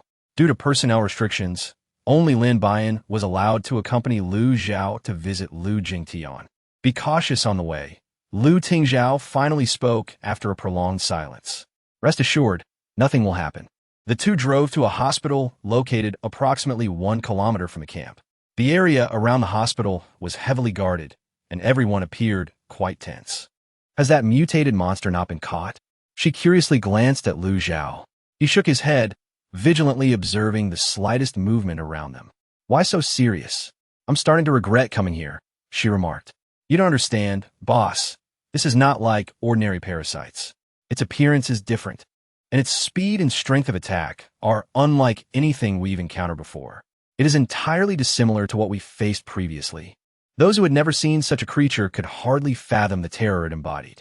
Certainly, Lin Buyan was equally oblivious. "All right, let us proceed to see him." Noticing that she still did not grasp the gravity of the situation, Lu Zhao deliberately led her in circles outside the hospital. It wasn't until the second lap that Lin Buyan called out to him. "If my memory serves me right, we have already walked this path twice. Are you unaware of the exact location?" Lin looked at him with evident anger. "No, I simply want to ensure you are mentally prepared. If we happen to encounter him later, I hope you won't be unable to accept it. Is he missing an arm or a leg, or something of that sort?" Lin Buyan was aware that Lu Jingting possessed the extraordinary ability of immortality. No matter how grievous the injury sustained, he could swiftly recuperate.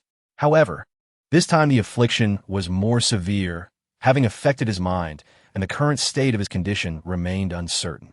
An injury to the brain is notoriously difficult to treat, with the potential for memory loss and a multitude of lingering repercussions.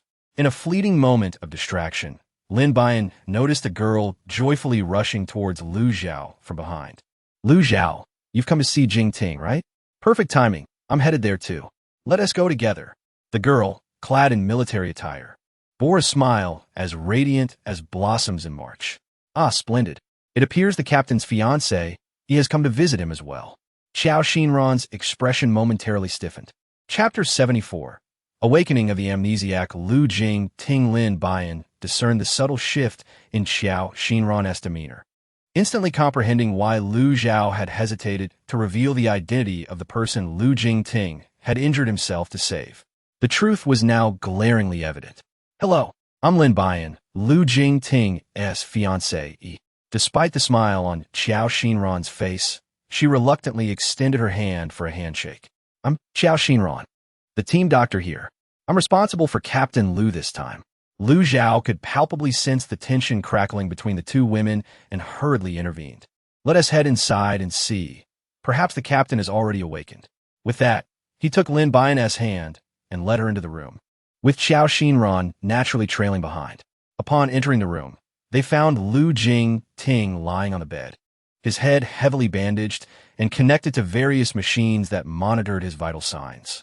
Although Lin Buyan had anticipated his condition, witnessing it firsthand stirred a pang of sorrow within her. Xiao Xinran, standing beside her, wore an expression of deep concern. "It's all my fault. If I hadn't insisted on going out, he wouldn't have been injured." Guilt washed over her. Yet she secretly reveled in the fact that Lu Jingting had risked himself to save her. He looked so valiant. Now, with her eyes closed, her mind was flooded with memories of his anxious gaze directed at her. How could one not be enamored by such a man? Conversely, she surmised that Lu Jingting likely held no affection for his so-called fiancé. Otherwise, she wouldn't be so eagerly waiting by his side. A hint of disdain for Lin Buyan crept in her thoughts. Meanwhile, Lin Buyan found herself at a loss for words. Knowing Elu Yingting, he would selflessly rescue anyone in peril. Yet witnessing this woman's evident admiration for him stirred an inexplicable discomfort within her, even a tinge of jealousy.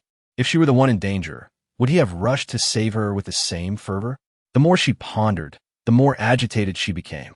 Sitting beside Lu Jingting's bed, she felt an overwhelming urge to delve into his thoughts. Captain, I'll be here watching over you. You all should leave for now. He won't awaken anytime soon. Xiao Xinran's dismissal stung Lin Buyan's heart further. While she acknowledged her presence, offered little aid. She resented the notion of this girl instructing her to leave, especially with the air of someone who believed she knew Lu Jingting intimately. Lin Buyan paid her no mind. Instead, he approached him, seated himself, and clasped his warm hand within his own. They felt the shared warmth and the rhythm of their heartbeats. Witnessing this, Xiao Xinran experienced a pang of dissatisfaction, yearning to grasp that hand as well. Lin Buyan whispered in his ear when suddenly the machine on him began to beep. What are you doing? Hurry up and get out. Xiao Xinran shouted angrily at Lin Buyan. All the doctors and nurses outside rushed in to check on Lu Jingting's condition, forcing both Lin Buyan and her out of the ward, while Xiao Xinran remained inside. In that moment, she felt an overwhelming sense of jealousy. A wild jealousy directed towards Xiao Xinran. She yearned for Lu Jingting to awaken and see her first, not anyone else. All right, I will listen to you. Why are you looking at me like that? Have I offended you in some way? You haven't bothered me, but do not entertain any ideas about the captain, otherwise Lu Zhao will not be polite. Hai Yunting's face flushed red with anger as she secretly clenched the hem of her clothes. You're such a blockhead. How did I perform just now? Rest assured, as long as I am by the captain's side, no other woman will be near him. You are indeed quite foolish. What happened to that brat? Lu Tingzhao was the first to inquire. He injured his head and is unconscious. He hasn't spoken to me. Do you think he will die? She genuinely felt fear this time.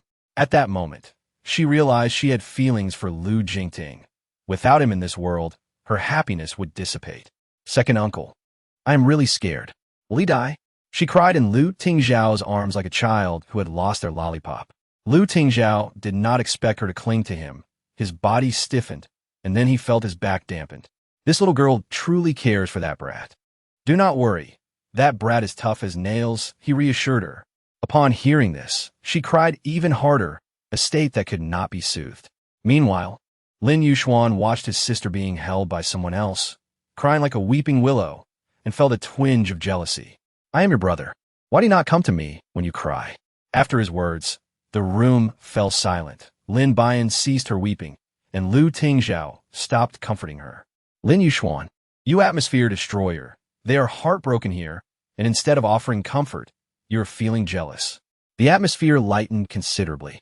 Unbeknownst to them, Lu Jingting in the hospital had already regained consciousness. Xiao Xinran looked at him joyfully. You are awake. Is there anywhere that feels uncomfortable? Where am I? Lu Jingting looked at Xiao Xinran with confusion.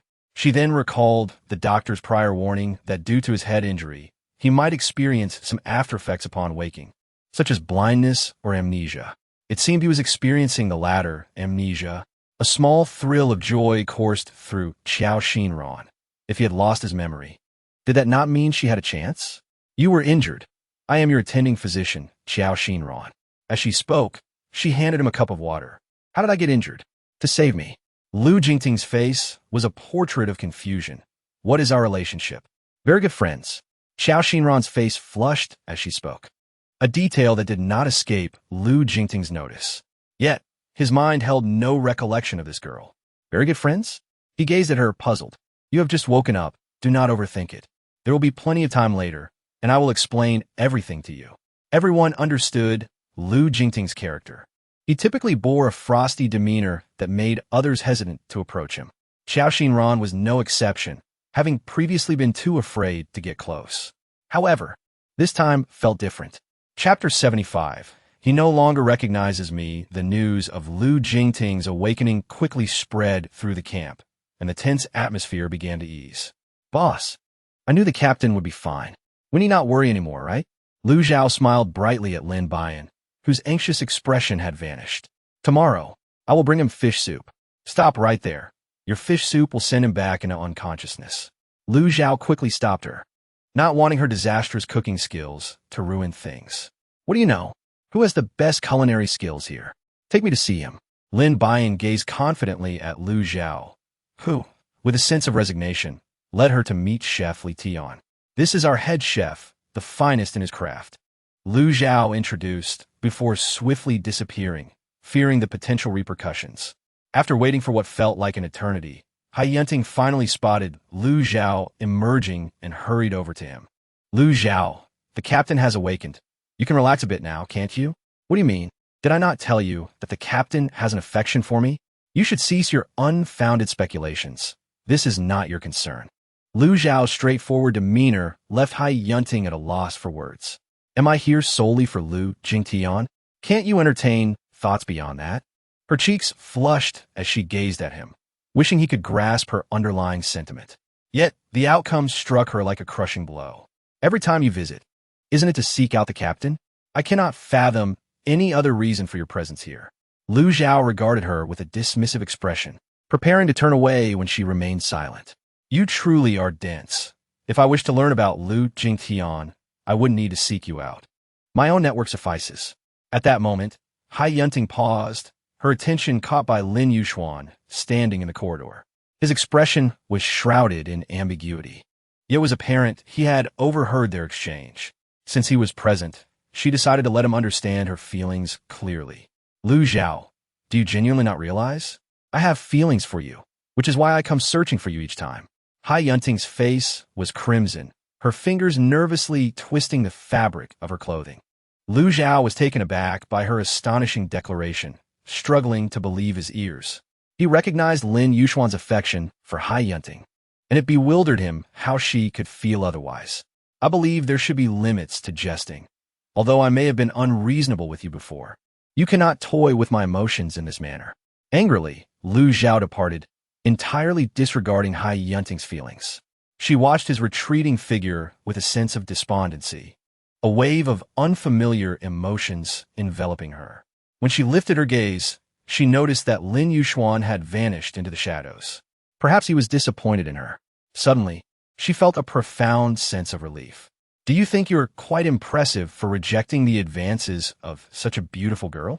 Lin Yuxuan's voice suddenly resonated within the room, causing Lu Zhao's heart to skip a beat once more. When did you arrive in my room? Lu Zhao inquired, gradually recognizing the visitor. I overheard your conversation. Do you harbor feelings for her? I am aware of your affection, yet today's events have no bearing on me. I'm also uncertain why she abruptly expressed those sentiments to me, so please do not take it to heart. Lu Zhao nervously endeavored to clarify, though a flicker of guilt lingered within him. Who could resist the charm of a beautiful girl, especially one as talented and gentle as Hai Yunting? Upon hearing his words, Lin Yuxuan dejectedly exited the room. Even without verbalizing it, Lu Zhao understood his sentiments. Men possess an inherent understanding of one another.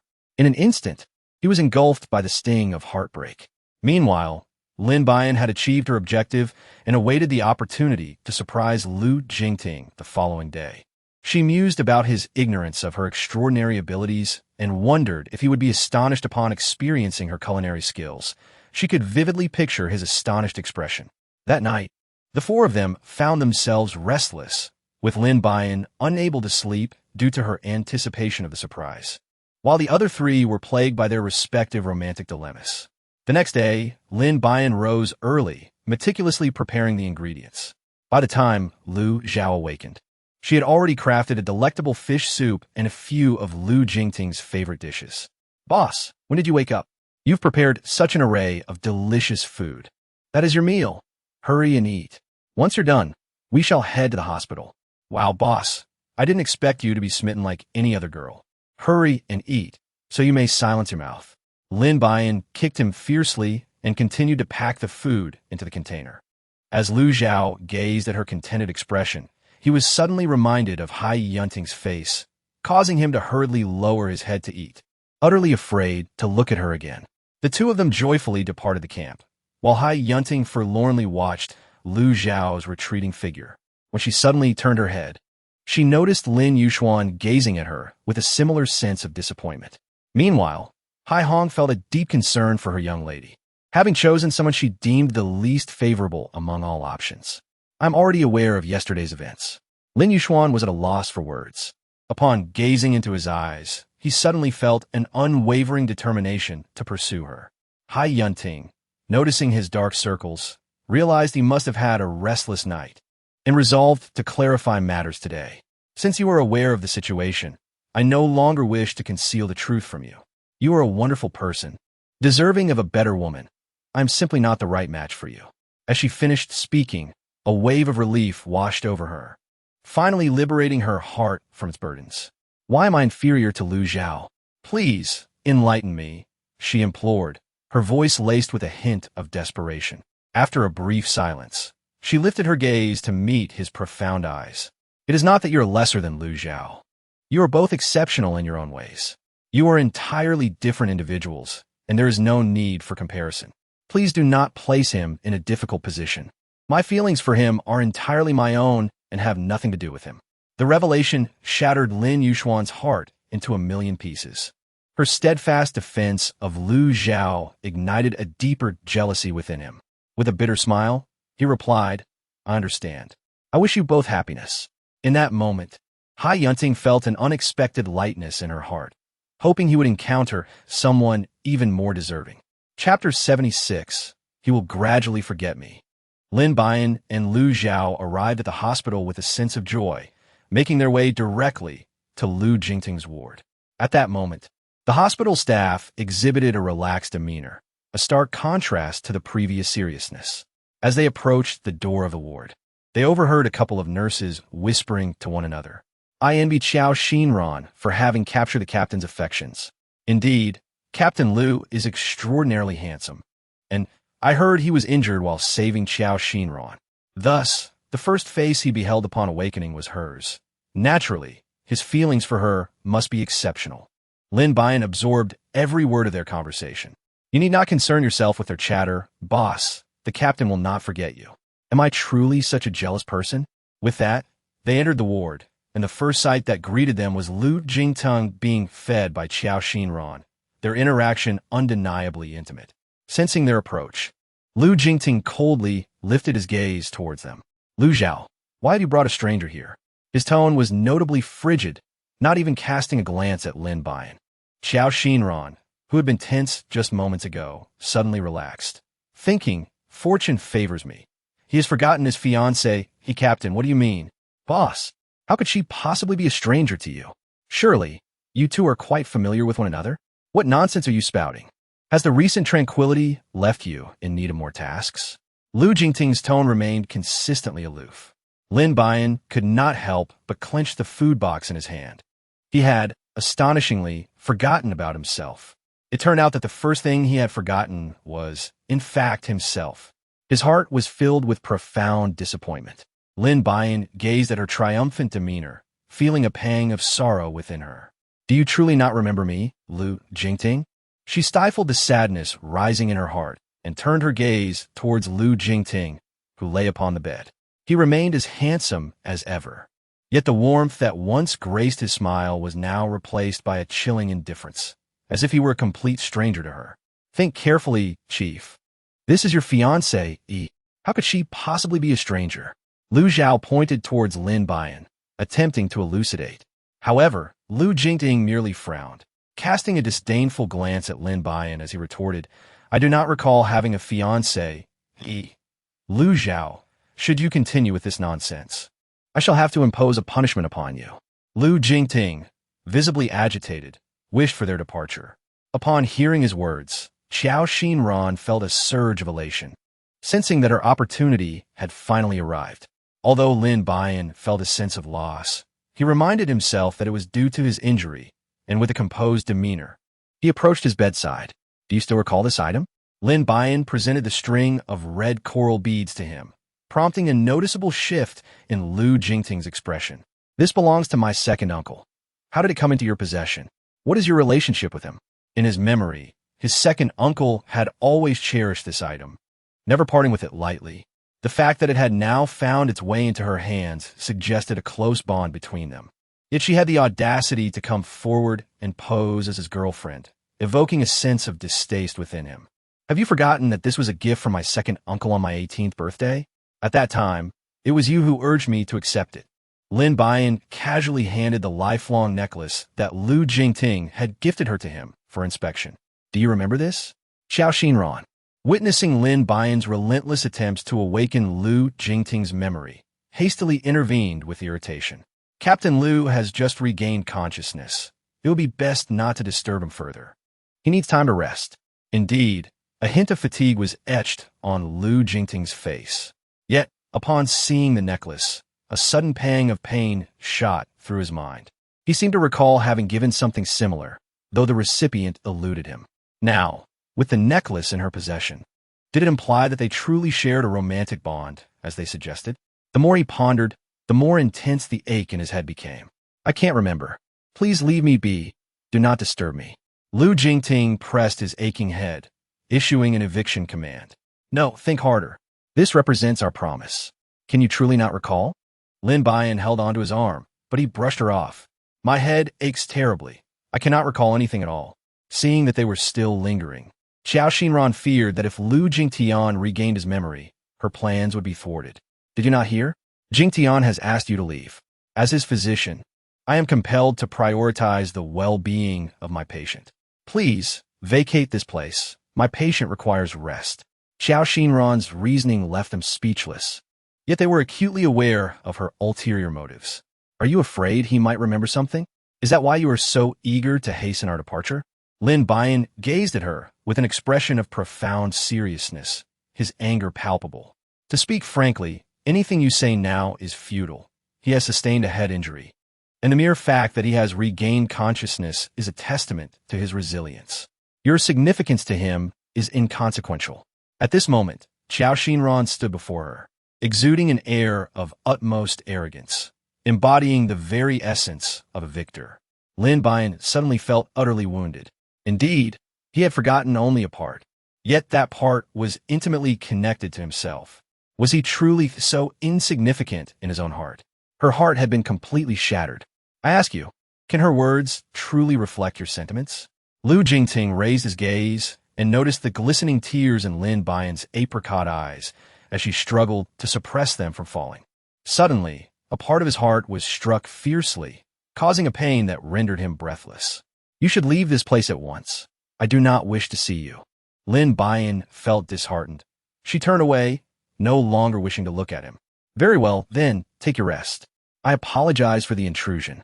Her body trembled, and only Lu Zhao noticed the tears streaming down her face. Captain, consider this once more. She is indeed your betrothed. You were once the envy of all. Upon seeing Lin Buyan vanish down the hospital corridor, Lu Zhao hastened to pursue her. Lu Jingtang's head still throbbed, and he glanced at the food container she had brought. This meal is likely cold. I might as well discard it. Xiao Xinran was determined to prevent him from recalling Lin Buyan, as it would jeopardize her own chances.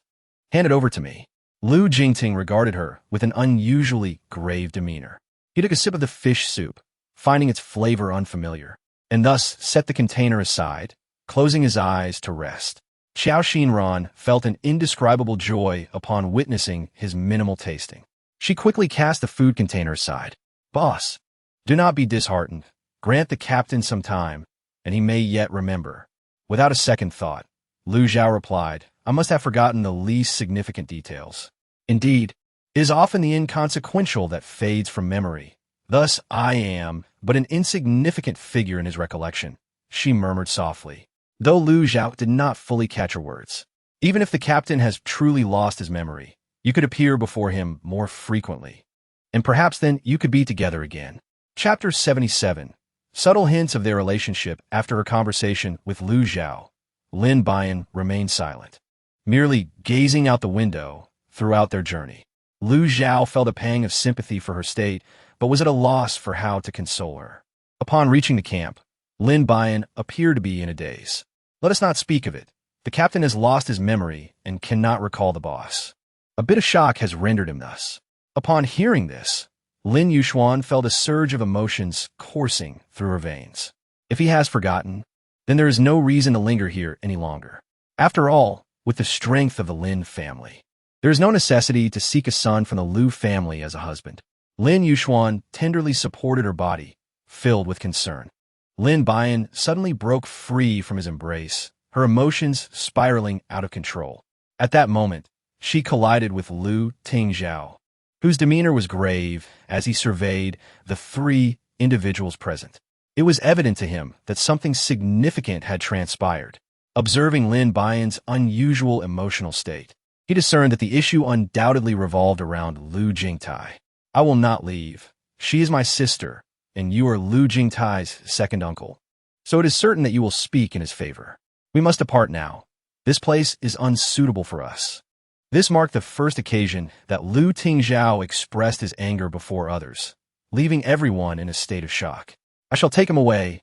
You may continue your discussion. After Lin Yuxuan was taken away by Lu Zhao, Lin Buyan regained his composure. Stop right there. I cannot believe that you have truly recovered in your current state. Lu Tingzhao's eyes were profound, resembling a deep spring of water. Lin Buyan gazed into his eyes, momentarily lost in thought. Their eyes indeed mirrored one another. She offered a faint smile, assuring him, "It is true. I can adjust swiftly, trust me." No matter who knocked, the door remained unyielding. When Lu Jingting saw everyone, he felt a surge of joy. Feng Yu was unaware of the dynamics between him and Lin Buyan, as he was preoccupied with external security matters and lacked insight into the happenings here. Are you aware that Buyan is here? Xiao Xinyan was reluctant to hear that name. Upon its mention, she furrowed her brow and shot him a glare. Jingting is a patient now. Refrain from discussing unnecessary individuals and matters in his presence. Feng Yu was perplexed by her words, questioning what she meant by unnecessary individuals. You remain oblivious, don't you? Buyan is indeed his girlfriend, not an unnecessary person. Feng Yu elaborated with utmost seriousness. Xiao Xinyan glared at him even more fiercely, thinking him truly foolish. How could you also assert she is my girlfriend? Is that really the case? Lu Jingting felt a severe headache whenever he thought of this person. Of course it is true. Have you forgotten how you pursued her? Feng Yu teased, grinning at him. When you were after her, you were quite relentless, despite having a family of your own, insisting on residing in her home. Have you forgotten? Another wave of pain gripped Lu Jingting's head as these memories eluded him. At that moment, Lu Zhao emerged from the room upon hearing the commotion and promptly joined in the banter. Captain, have you seen the boss? The intent in Xiao Xinyan's gaze could not be concealed. She dreaded encountering Lin Buyan here, recalling that when his head faced stimuli, it could trigger memory recovery. Naturally, she had divulged none of this information to anyone. She kept it a secret, believing that as long as she warded off any interactions related to Lin Buyan, time would cultivate feelings. Taking care of him like this should surely evoke his gratitude. I do not require your assistance. I can walk on my own. Lu Jingting declined Xiao Xinyan's offer of support. As he returned to his room, curiosity piqued him.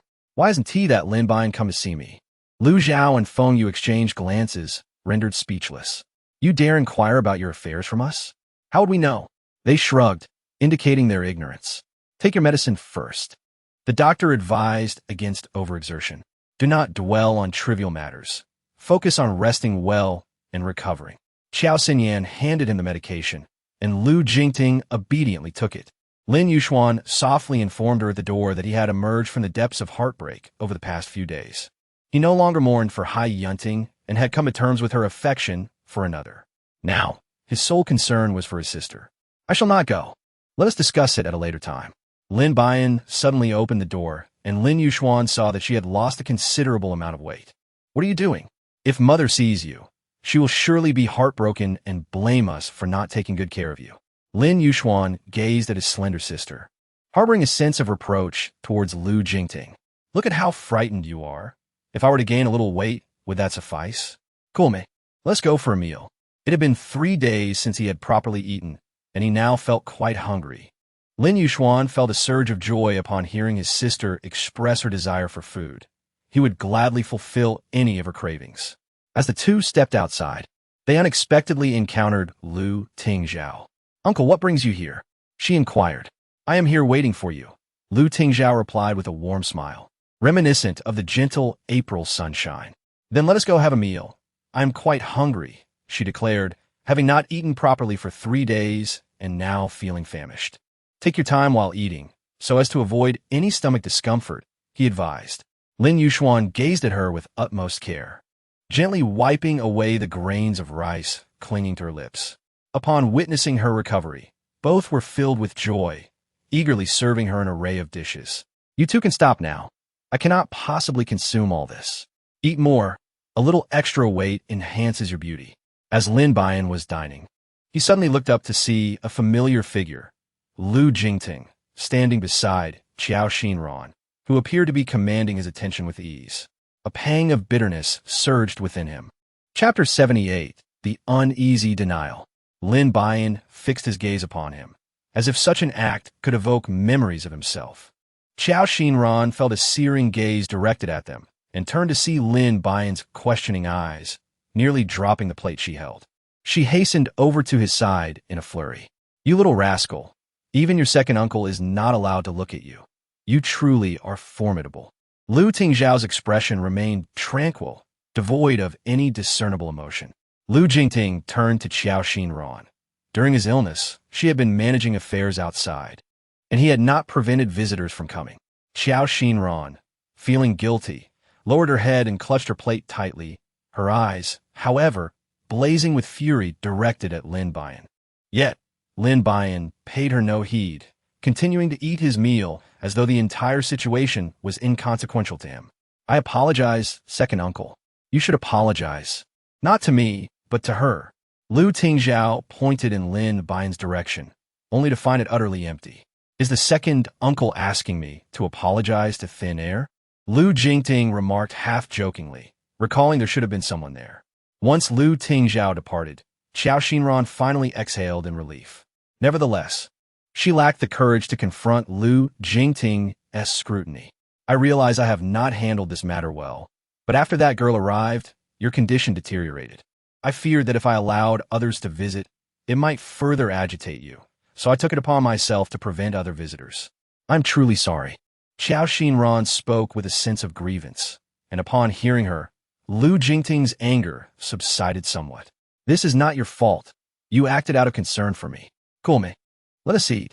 Feng Yu and Lu Zhao observed this scene, both concerned for the captain's arduous journey in pursuit of love. Let's make a wager.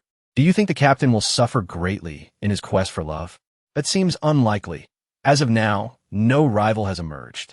Even if one does, the captain should be able to handle it with ease, Feng Yu remarked, casting a glance at the popular Lu Jingting with a hint of envy. Not necessarily. Our chief is not so easily pursued. If the captain fails to recall anything soon, he may face dire consequences. Lu Zhao expressed sympathy for Lu Jingting, predicting he would likely be tormented in the future. Just then, he caught sight of a striking figure draped in red, her features delicately sculpted as if carved by a master. Feng Yu stared in admiration, nearly drooling. Conversely, Lu Zhao unusually lowered his gaze, no longer daring to look. Hai Yunting was searching for Lu Zhao amidst the crowd, but found nothing, having dressed up specially today, determined to win over him. Suddenly, she noticed Qiao Xinran's fiery gaze upon her. Initially thinking it was mere jealousy among women, she soon realized it was directed at Lu Jingting. This woman was the thorn between Lin Buyan and Lu Jingting. If she could remove this thorn, would Lu Zhao then take a liking to her? Resolute in her decision, she sauntered towards Lu Jingting with an alluring gait. I told you, beautiful women are indeed fond of the captain, Feng Yu remarked, observing the unfolding drama with keen interest.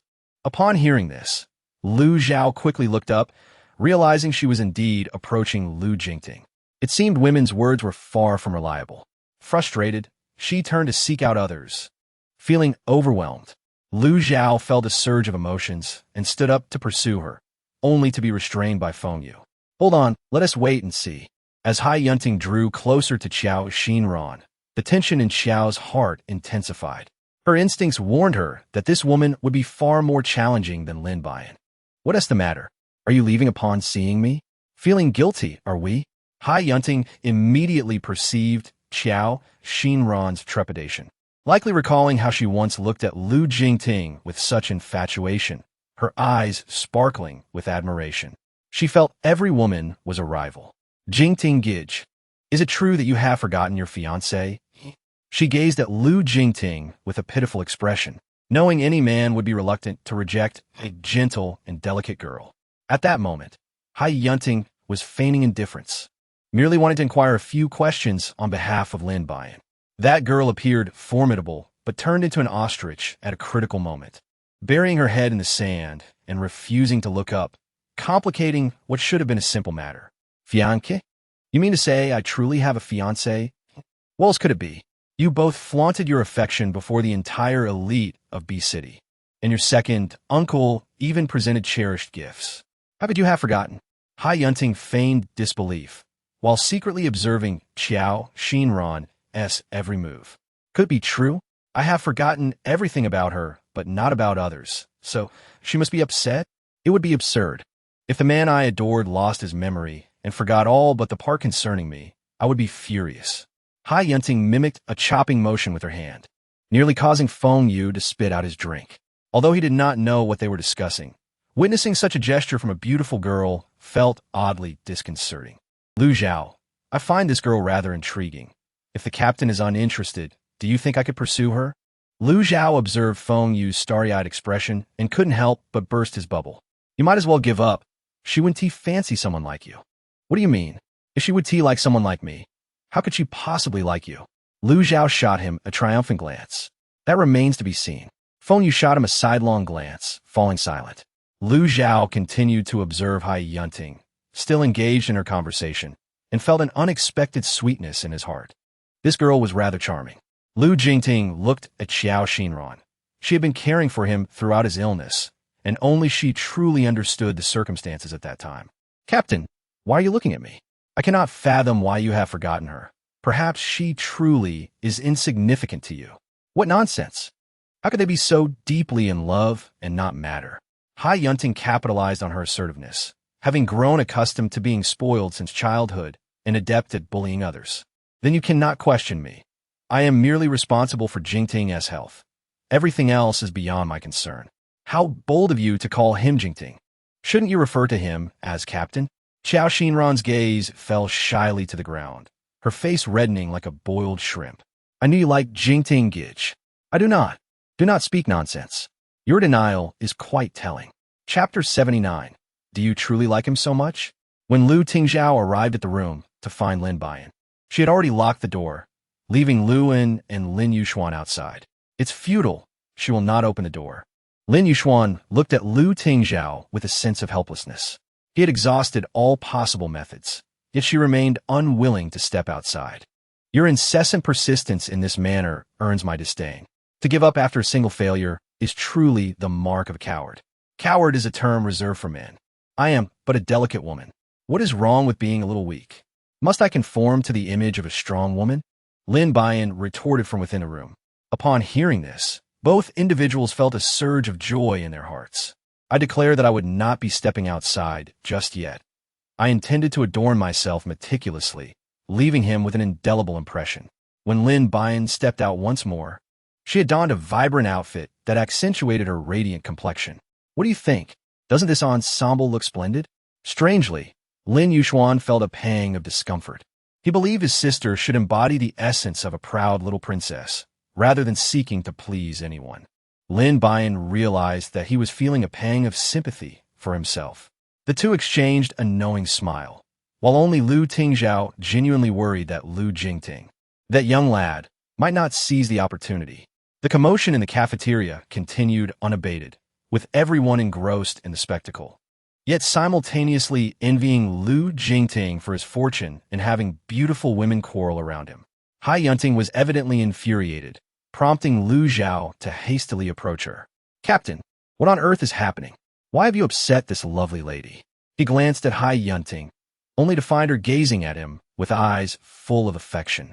He thought to himself that this girl truly lacked discretion, seemingly eager for others to notice. You've arrived. Please settle this. She simply adores Brother Jingting, does she not? To everyone's astonishment, Hai Yunting boldly linked her arm with Lu Zhao's in full view of the crowd. The cafeteria erupted in excitement. What was initially believed to be Hai Yunting's affection for Lu Jingting suddenly revealed her true feelings for Lu Zhao.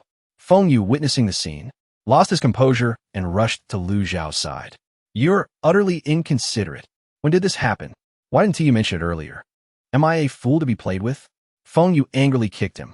At that moment, Lin Buyan and her companions entered the cafeteria, and upon seeing Hai Yunting with her arm around Lu Zhao, Lin Yuxuan felt a twinge of discomfort, but managed to greet them with a smile and a nod. Lin Buyan, witnessing this scene, felt a twinge of sympathy for Lin Yuxuan. Over the past few days, he had been throwing tantrums, completely disregarding Lin Yuxuan's despondent feelings. "Brother, I am truly sorry. It is my capriciousness that has caused this." Lin Yuxuan remained silent, gently squeezing her hand. When Lu Jingting beheld Lin Buyan, his gaze was filled with confusion. Could she truly be his fiancée? Upon the arrival of yet another beauty, the crowd fell into a hushed reverence.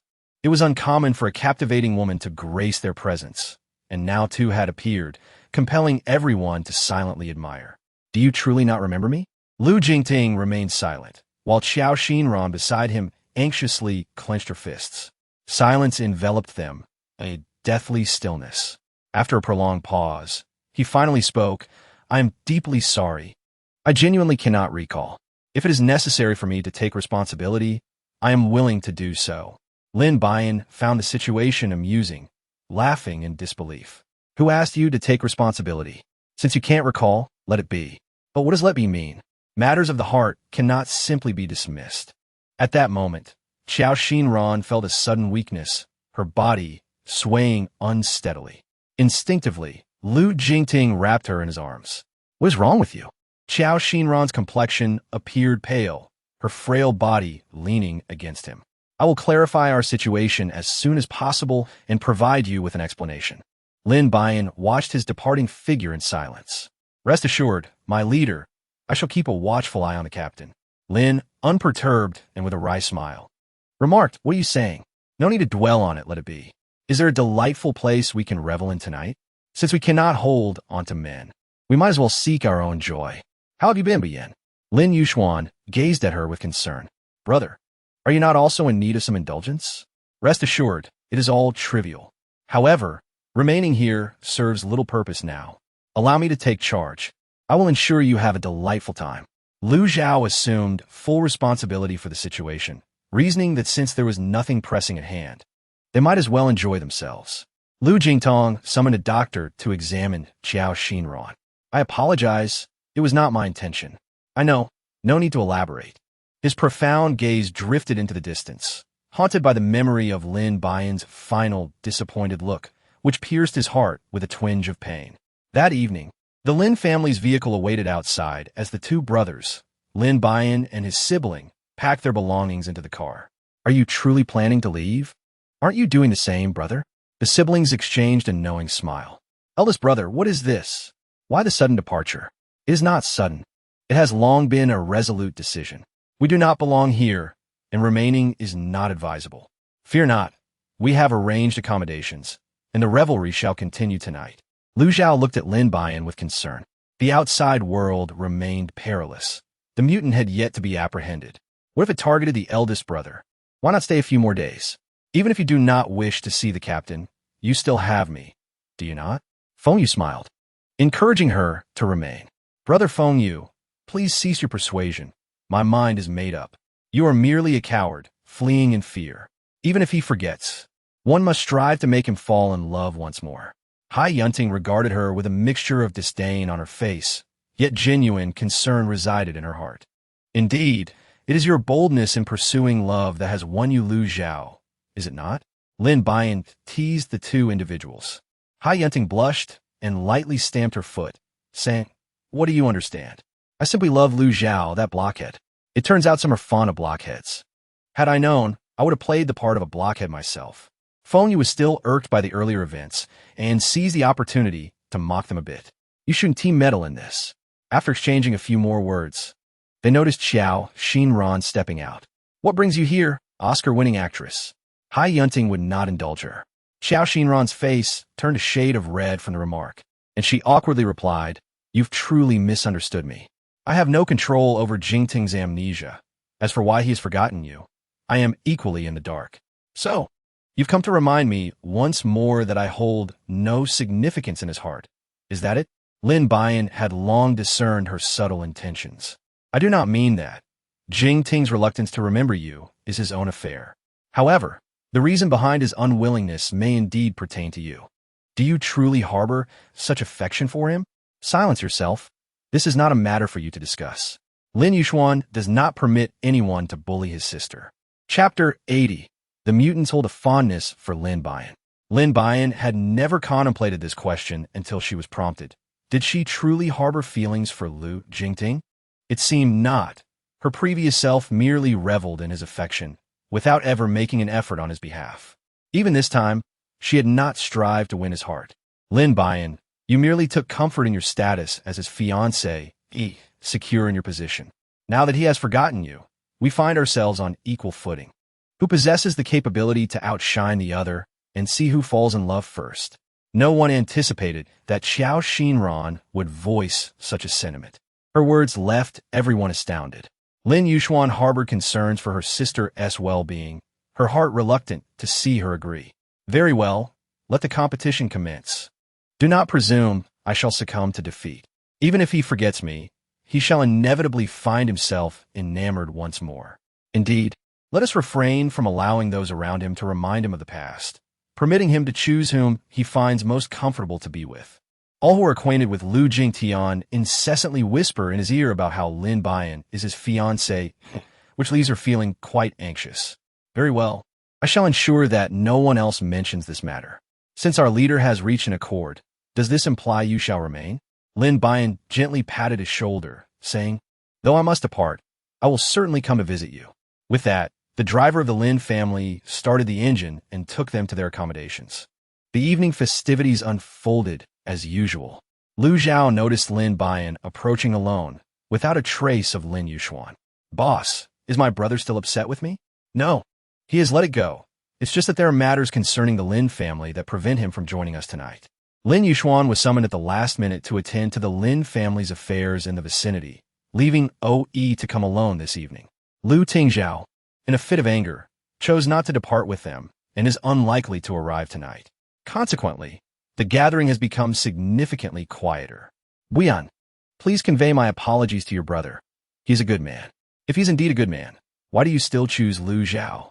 Lin, half joking and half serious, gazed at her. Since the relationship has ended, there is no need for superfluous words. Dislike is simply dislike. What constitutes a good person? If you do not favor a good person, must you choose a blockhead? "Elder brother, you cannot speak like that about Yunting.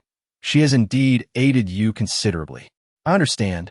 As long as the two of you genuinely love each other, there is no need to mention my brother again, for he has been deeply wounded." When Fengyu arrived, he found the three of them seated, each wearing an expression of profound contemplation. "What troubles you? Has the wine deepened your sorrow?" He chuckled, taking a few hearty sips of juice. "So, you are all gathered here. It seems you have been rather idle lately." The voice of Lu Jingting unexpectedly broke the silence. Lin Buyan cast a glance at the group and, filled with indignation, inquired, "Speak up. Who has divulged the secret?" Lu Zhao and Fengyu promptly shook their heads, indicating their innocence. "Then it must be you, Hai Yunting Lil Tingting." Hai Yunting hastily denied, "It is truly not me. I have no desire to encounter that Xiao Xinran, and I certainly would not seek him out without reason." Lin Buyan discerned that whenever there was leisure, Xiao Xinran would invariably be by Lu Jingting's side. An inexplicable pang of jealousy washed over Feng. "How could you go out for drinks without inviting me? Shouldn't you be reprimanded for that?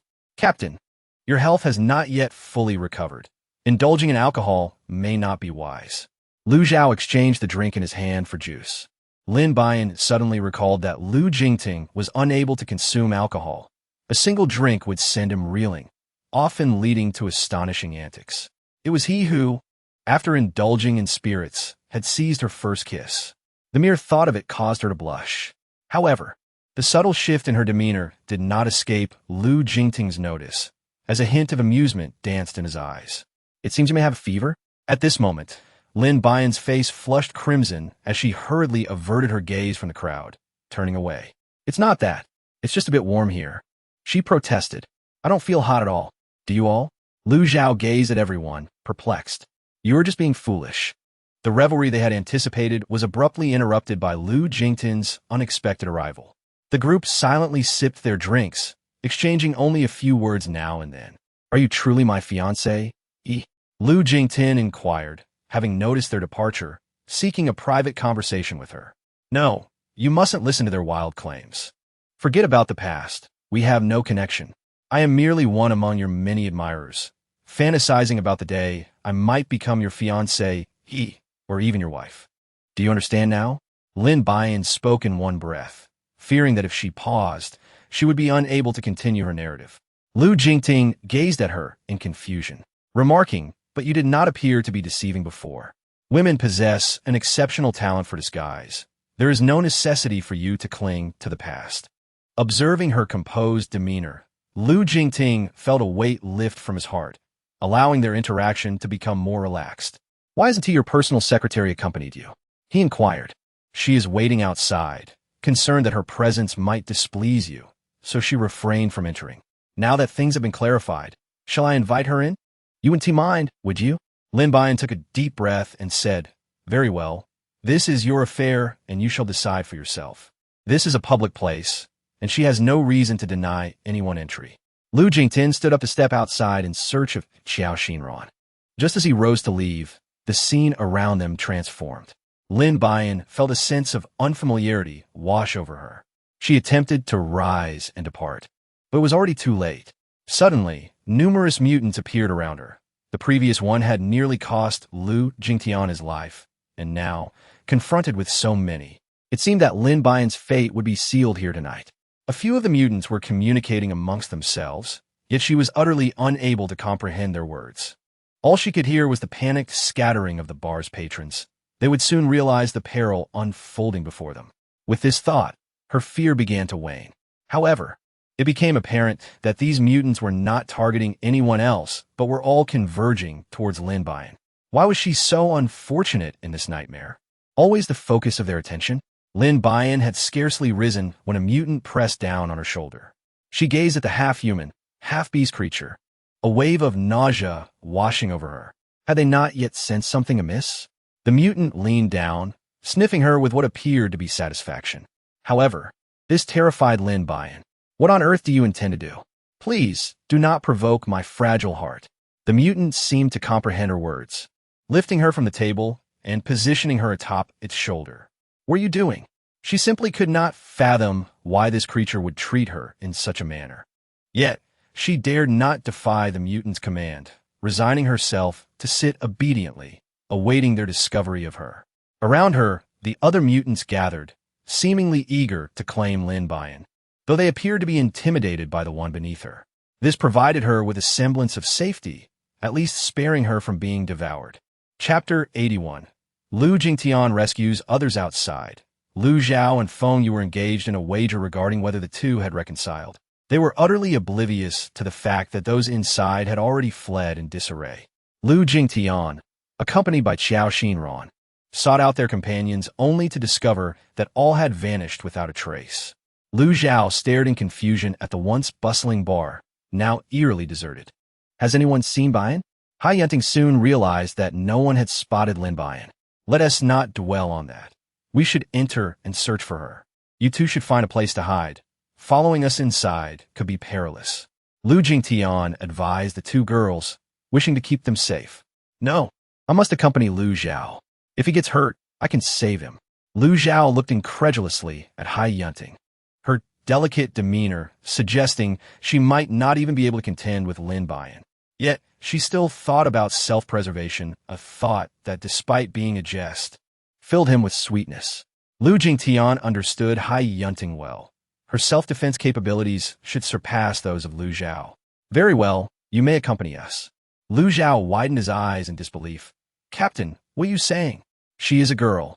Having her along would be a burden. You simply do not understand her. Xiao Xinran, seeing that Hai Yunting could enter, refused to be outdone. I shall go in too. I can protect myself, and not be a hindrance. You should remain outside. What if danger lurks within and you get hurt? Lu Jingtian's tone was gentle, leaving Lu Zhao and Feng Yu astonished, as they had never witnessed the usually stern captain speaking so tenderly to any woman aside from Lin Buyan. Rest assured, I will safeguard myself and will not complicate matters for you. Just this once. Lu Zhao and Feng Yu were truly taken aback.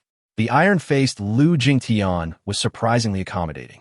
Inside the bar, now devoid of life, 5 mutants remained, one in the center, with the other 4 encircling it. They emitted hissing sounds, causing Lin Buyan to freeze in fear, terrified that if the central mutant were displeased, she might be cast into the midst of the others. Please, steady yourself. Do not throw me out. The enormous mutant seemed to understand, nodding and holding her even tighter. Not so tight, I can hardly breathe. She heard the mutant exhale a deep breath before loosening its grip, nearly causing her to tumble to the ground. This time, Lin Buyan learned her lesson. She no longer dared to issue commands. However, the surrounding mutants did not relent, continuing to encroach upon her, and soon Lin Buyan found herself face-to-face with the other 4. Ding! The system detected that the host was in peril and granted the extraordinary skill of immense strength to aid in the host's survival. Lin Buyan was on the verge of tears, as the long-dormant system suddenly became aware of the impending danger. It was akin to a parched seedling receiving much-needed rain, arriving at the perfect moment. Hawa, I thought you had given up on me, yet here you are, she mused. The system reassured her, stating that as long as the host remained alive, it would persist. However, it sensed that the host did not particularly require its assistance, and thus it found contentment in its own existence. With newfound strength coursing through her, Lin Buyan summoned her courage and directly leaped onto the giant's back, executing a shoulder throw against the approaching mutant.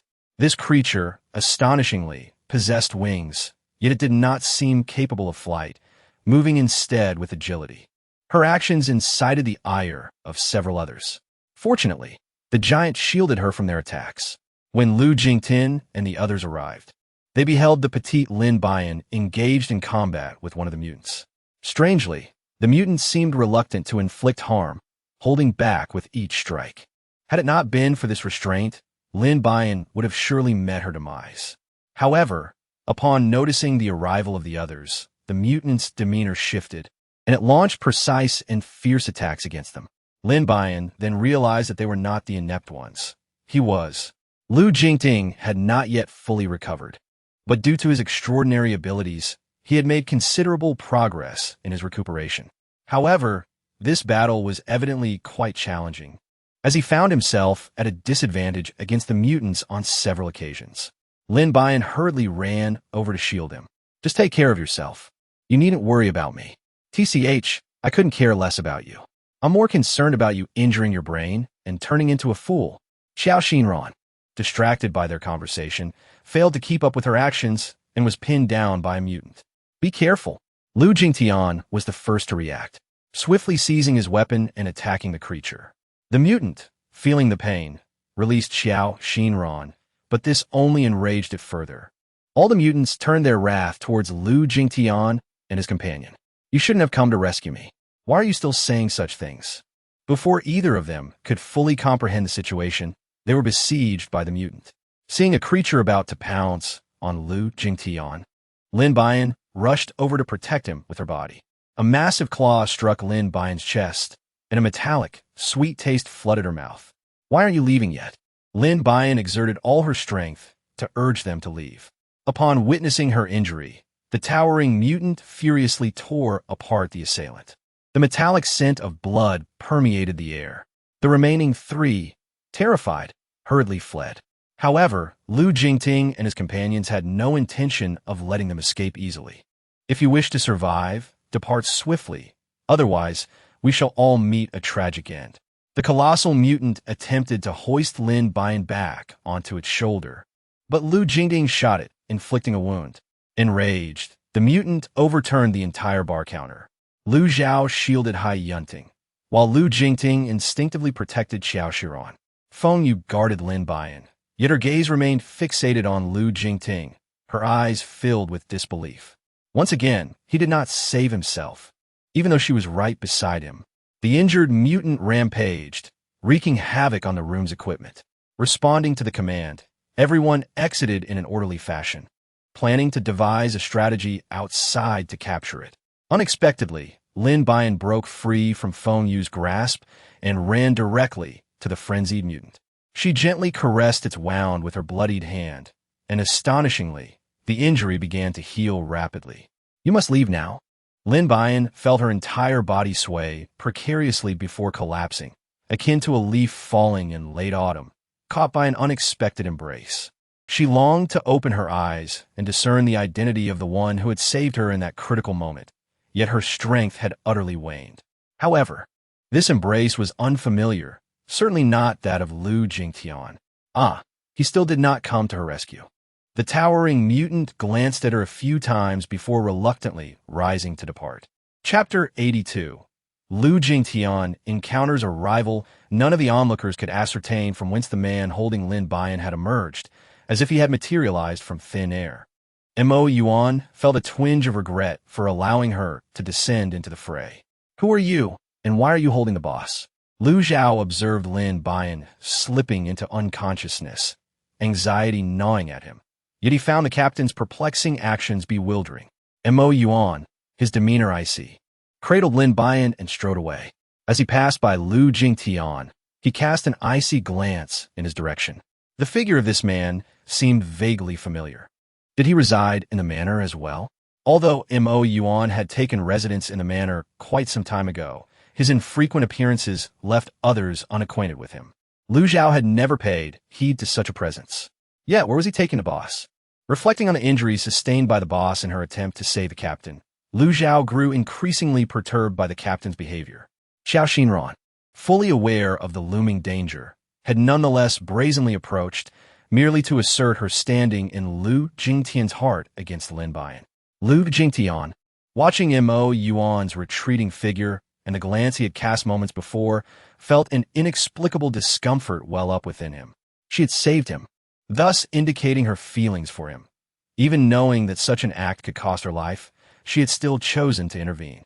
A throbbing pain began to pulse in Lu Jingtian's head. Had he erred in his actions? Yet that monster had seemingly heeded her commands. Even if he had not intervened, those creatures would not have harmed her. "Jingtian, what's the matter? Is your head starting to hurt again?"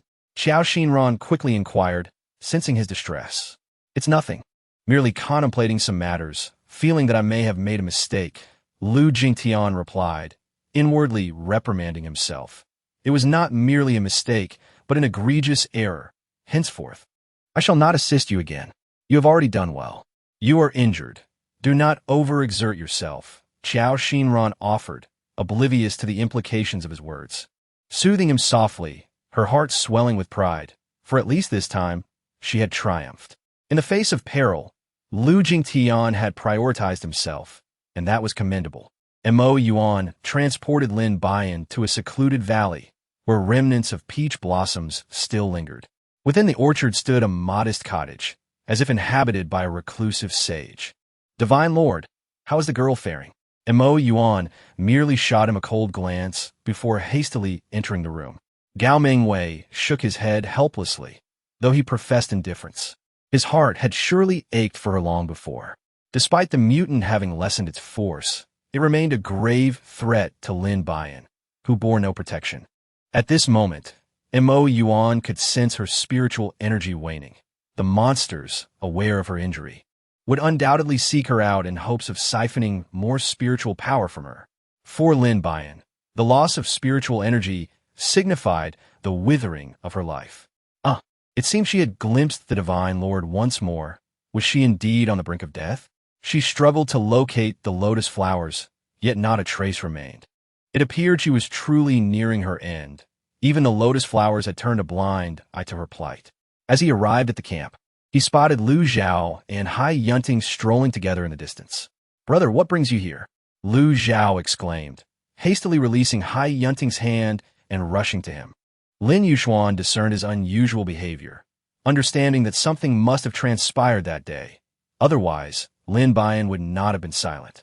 "Brother, listen to me," he implored. "The incident occurred unexpectedly. We were all outside, and those creatures seemed to infiltrate from nowhere. By the time we realized it, the leader was already under their control. Lu Zhao observed Lin Yuxuan, growing increasingly agitated, unsure of how to convey the subsequent events to him. "Bring out that scoundrel, Lu Jingting." I demand to hear his explanation. The veins on Lin Yuxuan's forehead throbbed prominently, and his palm was clenched into a tight fist.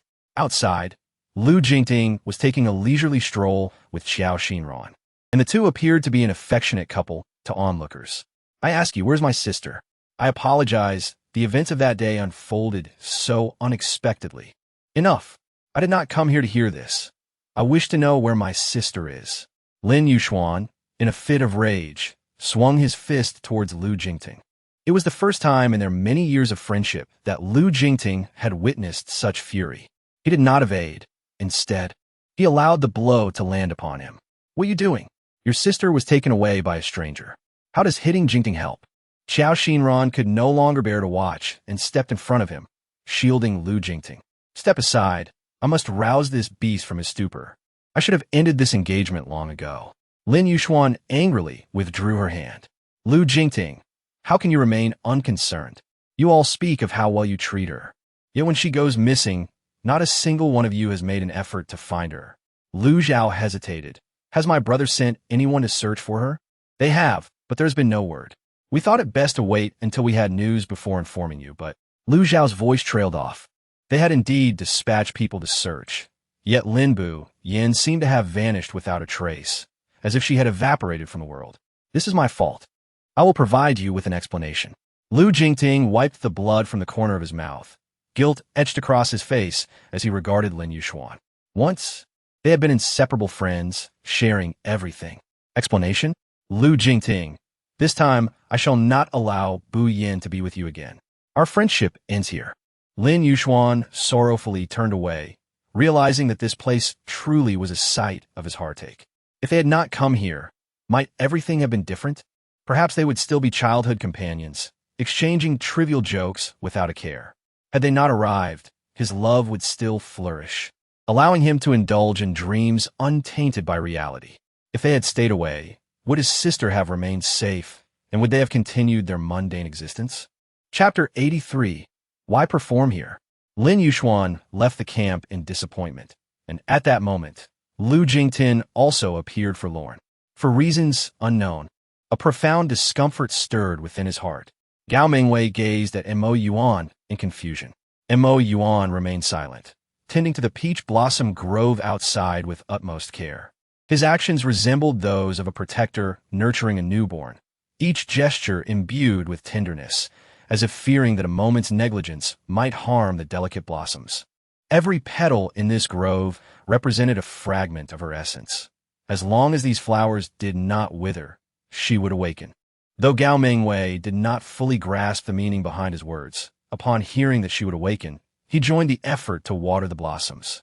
Lin Buyan felt as though she had been ensnared in a lengthy dream, where individuals entered her world, only to depart, leaving her utterly alone in the end. Fear gripped her as she opened her eyes, surveying her surroundings. It was not the hotel room she was accustomed to, which meant she had been rescued by someone. Mo Yuan sensed the fluctuation of her spiritual energy, set aside the tools he had been using, and approached her room, discovering Lin Buyan lost in thought. "You're awake? Was it you who saved me?" Lin Buyan's enchanting peach blossom eyes scrutinized the man before her. She remembered him as remarkably discreet, having always assumed he was involved in covert activities. There were times when he would vanish for days on end, leaving no trace. "You're curious as to why it was I who rescued you?" Lin Buyan remained silent, merely nodding at the enigmatic figure before her. At that moment, she found herself at a loss for words, compelled to listen to his discourse. "First, drink some water. Later, you may have some porridge. You have been in a stupor for several days without sustenance. Consuming some porridge will be beneficial for your health." He consistently exuded a gentle demeanor, yet with a touch of restraint, or so it appeared to Lin Buyan. Indeed, the mention of food reminded her of her own hunger. "How long have I been asleep?" 3 days. He had already brought forth the porridge, a small bowl of millet porridge accompanied by a delicate peach blossom cake, meticulously carved, reflecting the care with which it was prepared. "Did you prepare all of this?" Don't you like it? Mo Yuan's expression was inscrutable. His gaze calm as he observed her finish her meal. No, on the contrary, it is quite delicious. Lin Buyan smiled warmly at him, sincerely offering praise. Yet, there was an inexplicable sense of pressure when she was in his presence. Lin Buyan's face suddenly flushed, and she murmured softly, "I harbor no other intentions." However, her voice was barely audible, seemingly meant only for her own ears. "Your friends have been searching for you these past few days. It will be wise for you to meet them." "Really? They are truly looking for me?" Her heart yearned for him to reveal that Lu Jingting had come seeking her. Yet, as time lingered on, Mo Yuan remained silent. She lifted her gaze, only to find Mo Yuan observing her with a curious expression. Suddenly, she felt an unsettling familiarity in his eyes, a sense of being looked down upon that was all too recognizable. "Are you disappointed that the person you longed for has not appeared?" Mo Yuan spoke slowly, entirely disregarding her feelings. Lin Buyan curled her lips in disdain. This man was deliberately provoking her, undoubtedly wishing to witness her tears. She would never grant him that satisfaction. Whether he came or not was inconsequential. After all, there were others in this world who cared for her. Gao Mengwei, standing at the door, unexpectedly overheard the conversation between the two, and a faint smirk crept upon his lips. The Divine Lord clearly had a fondness for this little girl, all while pretending not to acknowledge it. As Lin Buyan stepped outside, she was greeted by the vibrant blossoms of peach flowers, which instantly uplifted her spirits. She plunged into the sea of flowers, petals cascading down like confetti in her wake, transforming her into a celestial being that had descended to earth. Not far away, Lu Jingting and the others also beheld this enchanting scene, captivated and unable to tear their eyes away. At that moment, Mo Yuan had mysteriously acquired a flute, and as its melodious notes filled the air, Lin Buyan gracefully adjusted her dance steps, twirling amidst the peach grove. "Captain, this is the first time I've witnessed such a feminine side of our leader. It truly opens my eyes," one of them remarked. Lu Jingting merely observed her dance in silence, an inexplicable ache stirring within his heart. He harbored feelings for this woman, even though his memories were lost. His heart could not deceive itself. As the melody reached its conclusion, Mo Yuan suddenly spoke, "Your friends over there are watching you." Lin Buyan breathed heavily, lifting her gaze towards the other side of the peach orchard. To her astonishment, Lu Jingting was there, causing her heart to skip a beat. They had been there for a while. Mo Yuan continued to deliver his blows. "Then why didn't you tell me sooner? Why did you have to accompany me in such an embarrassing performance? Your dance just now was exquisite. I couldn't bear to interrupt." Mo Yuan's calm demeanor betrayed no emotion. Yet his words quickened Lin Buyan's heartbeat. "Boss, so you were here all along." Lu Zhao could no longer contain himself. Had it not been for Lu Jingting's constant restraint, he would have erupted in excitement. "You were simply stunning just now. I never expected you to possess such an enchanting side." Unable to suppress his exhilaration, Lu Zhao moved to embrace her, only to be halted by Mo Yuan. "There are boundaries between men and women. You should keep your distance." Lu Zhao was intimidated by the formidable aura exuded by Mo Yuan. Though the man did not outwardly express anything, he emanated an invisible pressure. Reluctantly, he withdrew his arms. "What are you doing? We are all friends." Lin Buyan hurriedly stepped forward, gazing at Lu Zhao with a cheerful smile. Meanwhile, Lu Jingting remained silent, his eyes fixed on Mo Yuan, as the two engaged in a wordless contest. The atmosphere crackled with tension, rendering the onlookers mute. Lu Jingting grasped her hand, preparing to depart. "Hold on. If anyone is to escort her, it shall be I, not you." In that moment, everyone sensed Mo Yuan's ire. "The nature of my relationship with Buyan is not for you to concern yourself with. Is that so? Yet, it was you who initially relinquished her. Now that she has awakened, you return to assert that your bond is extraordinary. How convenient for you." Lin Buyan floated into his embrace like a delicate peach blossom. The scent emanating from him was oddly familiar, as if she had encountered it somewhere before. Lu Jingting was taken aback. Never had anyone managed to pull a woman away from his grasp. In this back-and-forth exchange, Lin Buyan became dizzy from the unexpected turn of events. Angrily, She uttered a parting remark and lowered her head, preparing to depart. No one had inquired about her feelings. Why bother putting on a performance here? Chapter 84. The Tall One. Zhuang, while everyone stood in stunned silence. Lin Buyan had already distanced herself by several meters. Lu Zhao couldn't help but chuckle at the scene. It appeared that the captain had genuinely met his match this time. Gao Mingwei, also observing, noted that it was the first time he had seen the divine being care so deeply for someone. It promised to be an entertaining spectacle. If you cannot protect her properly, it would be wise to let her go. Someone better will come along to safeguard her. Lu Jingting naturally refused to concede. How can you be so certain that I am not the one most suited for her? Lu Zhao felt a surge of electricity crackling in the air. Captain, if you do not pursue her soon, she may reach home before you know it. Looking around for any sign of Lin Buyan, both men felt a wave of urgency wash over them. They had been too focused on their rivalry to realize that the burly figure was also present. Mo Yuan slapped his forehead. Since they had managed to find this place, it was evident that the mutants could do so as well. With a swift leap, he hurried in the direction Lin Buyan had taken. However, by that time, she had already vanished without a trace. Lu Jingting and his companions searched tirelessly throughout the night, yet they could not find her shadow. Their hearts sank to the depths of despair. When Lin Yuxuan arrived, he could only see the despondent faces of Lu Jingting and the others, understanding that Lin Buyan had once again fallen victim. It turned out that as soon as Lin Buyan stepped out of the peach grove, a mutant was waiting for her outside. Upon spotting her, he swiftly hoisted her onto his shoulder and fled, leaving Lin Buyan unable to utter a single cry for help. However, the giant had no intention of causing her harm. They soon arrived at a cave where the giant pointed at the area on her hand with his mutated fingers. Are you asking if it still hurts? The giant nodded, wiping his saliva-covered mouth. It doesn't hurt anymore. It has healed, so there's no need for concern. Lin Buyan observed the large figure's foolish demeanor, noticing its bewildered nods of understanding. Surely, you did not bring me here merely to inquire if I'm still in pain, did you? The giant remained silent, only emitting muffled sounds from its mouth, gesturing with its hands and feet in an animated manner. Lin Buyan did not quite comprehend its meaning, attempting to guess nonetheless. Are you injured? In need of my healing? A shake of the head. Do you wish for me to remain here with you? Another shake.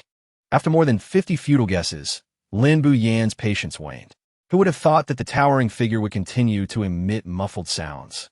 Grasping her hand to prevent her from leaving? What is it that you truly desire? I cannot fathom your thoughts. The giant bent down, holding her hand and guiding it to caress his bald head. The mutants possessed human forms, yet their physical structure differed significantly from that of humans. They were devoid of hair upon their heads, their thighs were remarkably muscular, their arms had atrophied, and wings sprouted from their backs, leaving it uncertain whether they could fly. The giant displayed a look of sheer delight, feeling an incessant flow of spiritual energy coursing into his being. So, you wish for me to stroke you? Well, that is quite simple. Lin Buyan observed his tall and robust stature and suggested, how about we call you Zhuang from now on? Zhuang looked at her and nodded in agreement, signifying their consensus. Lin Buyan gestured towards the gradually darkening sky outside. This time, Zhuang remained silent, instead lifting her effortlessly into his arms. He spread his wings and soared into the heavens. You can actually fly? Lin Buyan marveled, feeling Zhuang's embrace tighten around her, as if he feared that a moment's inattention might cause her to slip away. As they approached the peach orchard, several men came into view, illuminated by the distant glow, patiently awaiting her arrival. Lin Buyan gently patted Zhuang's arm and pointed to the ground. He slowly descended near the peach orchard. Mo Yuan sensed a fluctuation of spiritual energy, realizing she must be nearby. Indeed, he saw Lin Buyan dismounting from the mutant in the distance, causing him to furrow his brow. However, when a small figure approached, an air of alarm swept over everyone. Boss, hurry over here. Why are you with that monster? The first to lose composure was Lu Zhao. His voice caught Zhuang's attention, and a tremendous wailing erupted from his mouth, the scent of blood overwhelming their senses. Zhuang, stay calm. They're not bad people. With me here, they won't harm you. Lin Buyan finally managed to soothe Zhuang, and those around her looked at her with newfound respect, astonished by her ability to control the mutant. Please refrain from speaking loudly. It frightens Zhuang, and do not provoke him, or you shall face the consequences. Moreover, do not harm him. He means no malice, at least not towards us. Hurry over. Buyan. This creature is a mutant, devoid of emotion. Should he lose control, he could inflict harm upon you. Lin Yuxuan could not bear to witness her folly. That entity was devoid of emotions. It was they who had previously inflicted harm upon Lin Buyan. Brother. Lin Buyan directly rushed into his embrace. These days have made you suffer. It is my fault for not protecting you well. Not at all. I have not endured any hardship. Mo Yuan has been taking care of me. As you can see, I am perfectly fine now. Lin Yuxuan nodded slightly to Mo Yuan, a gesture of gratitude. Lu Jingting and his companions remained apprehensive about Zhuang, encircling him with firearms to prevent him from seeing Lin Buyan.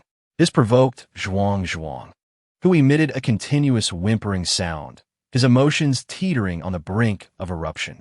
You should let Zhuang leave this place. I fear he might harm others. Mo Yuan softly advised as he approached Lin Buyan.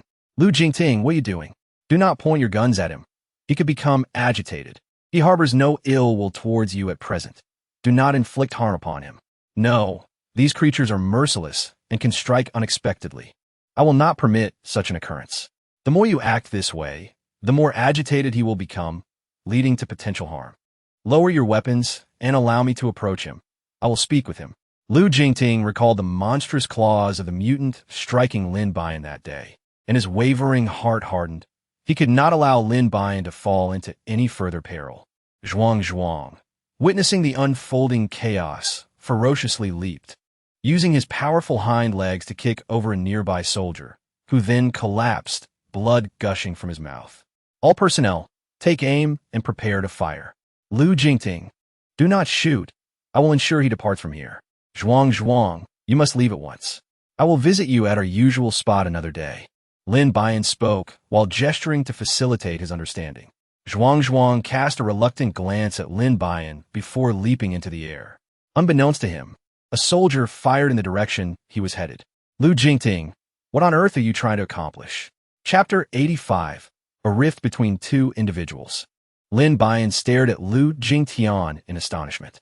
Do you realize that your actions just now could have endangered everyone? If I do not eliminate him today, it will lead to endless repercussions in the future. Lin Buyan stared at him in disbelief, feeling an unprecedented sense of unfamiliarity towards the man before her. I am doing this to protect you. You must not associate with him any longer. He is a thoughtless beast capable of inflicting harm. Lu Jingting asserted with righteous fervor. Yet Lin Buyan found herself unable to absorb his words. She was unwilling to listen. Enough. Do not speak further. I do not wish to hear it. At that moment, she felt utterly exhausted. Can you not heed even a sliver of my advice? That Zhuang is a monster. He can indeed cause harm. Are you not aware of this? Lu Jingting gazed at her in perplexity, persistently articulating his concerns as he followed closely behind. Lin Buyan turned, clearly reaching the limits of his patience. Lu Jingtian, you were the one who abandoned me, and they have never harmed me. It is you who has inflicted pain. However, you cannot deny their harm to others. This time, Lin Buyan fell silent. Even if they had not caused him personal injury, they still posed a threat to other innocent lives. In the blink of an eye, 7 days had passed, and the ability association had resolved the threat posed by the mutants in this area.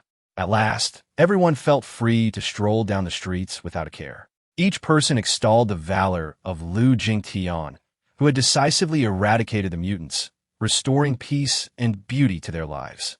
What are you thinking? You can't possibly be considering giving up on such a remarkable man as Lu Jingtian, Hai Yunting asked, unable to contain her curiosity upon seeing her friend lost in thought. Did you not also relinquish such a fine man? Lin Buyan lowered his head and sipped the milk tea in his hand, observing the street regaining its former liveliness. He realized that he had indeed been mistaken. You and I are different. He harbors no feelings for me, whereas he is fond of you. The issues between you are merely temporary. Once clarified, I believe you'll find your way back to each other. Hai Yunting took a deep breath of her caramel milk tea, reminiscent of the sweetness of love, tinged with a hint of bitterness. So, your relationship with Lu Zhao has stabilized, and now you come to advise me? I simply cannot bear to witness lovers ultimately unable to be together. Lin Buyan lowered her head with a bitter smile. What kind of lover can be easily forgotten? She was uncertain and perplexed. If their love was truly as profound as they claimed, why would there be an unwillingness to explain? A series of questions lingered in Lin Buyan's mind. Unable to find clarity, she chose to dismiss them. Buyan, let us wander elsewhere, said Hai Yunting, pulling her in another direction before she could fully comprehend the situation. What are you doing? It's lively over there. I want to take a look. Behave, and I will bring you back later. Today is not suitable, she replied, continuing to drag her along. However, not far away, Xiao Xinran had already spotted the two of them. She was devising a way to let Lin Buyan know that she had already secured half of her victory. At least her relationship with Lu Jingting was the strongest.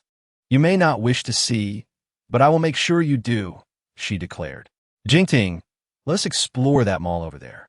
Though reluctant, Lu Jingting eventually nodded in agreement and followed her in the direction Lin Buyan had vanished. While Hai Yunting and Lin Buyan were selecting jewelry, a charming voice suddenly chimed in beside them. Jingting, do you like these earrings? Upon hearing his name, all the nearby girls cast envious glances. The legendary aloof captain had appeared here today. What extraordinary luck. However, everyone was even more envious of the girl standing beside him. To have the captain accompanying her while shopping for jewelry must be a delightful experience. It was evident that Xiao Xinran reveled in the attention, feeling as though she was the envy of every woman in the world at that moment. Lin Buyan froze at the sound, utterly taken aback. Lu Jingtin had never accompanied her to a jewelry store before. Just as she contemplated leaving, Xiao Xinran suddenly spoke up. What a coincidence to find you here, Buyan. Do lend me your opinions on which ones look appealing.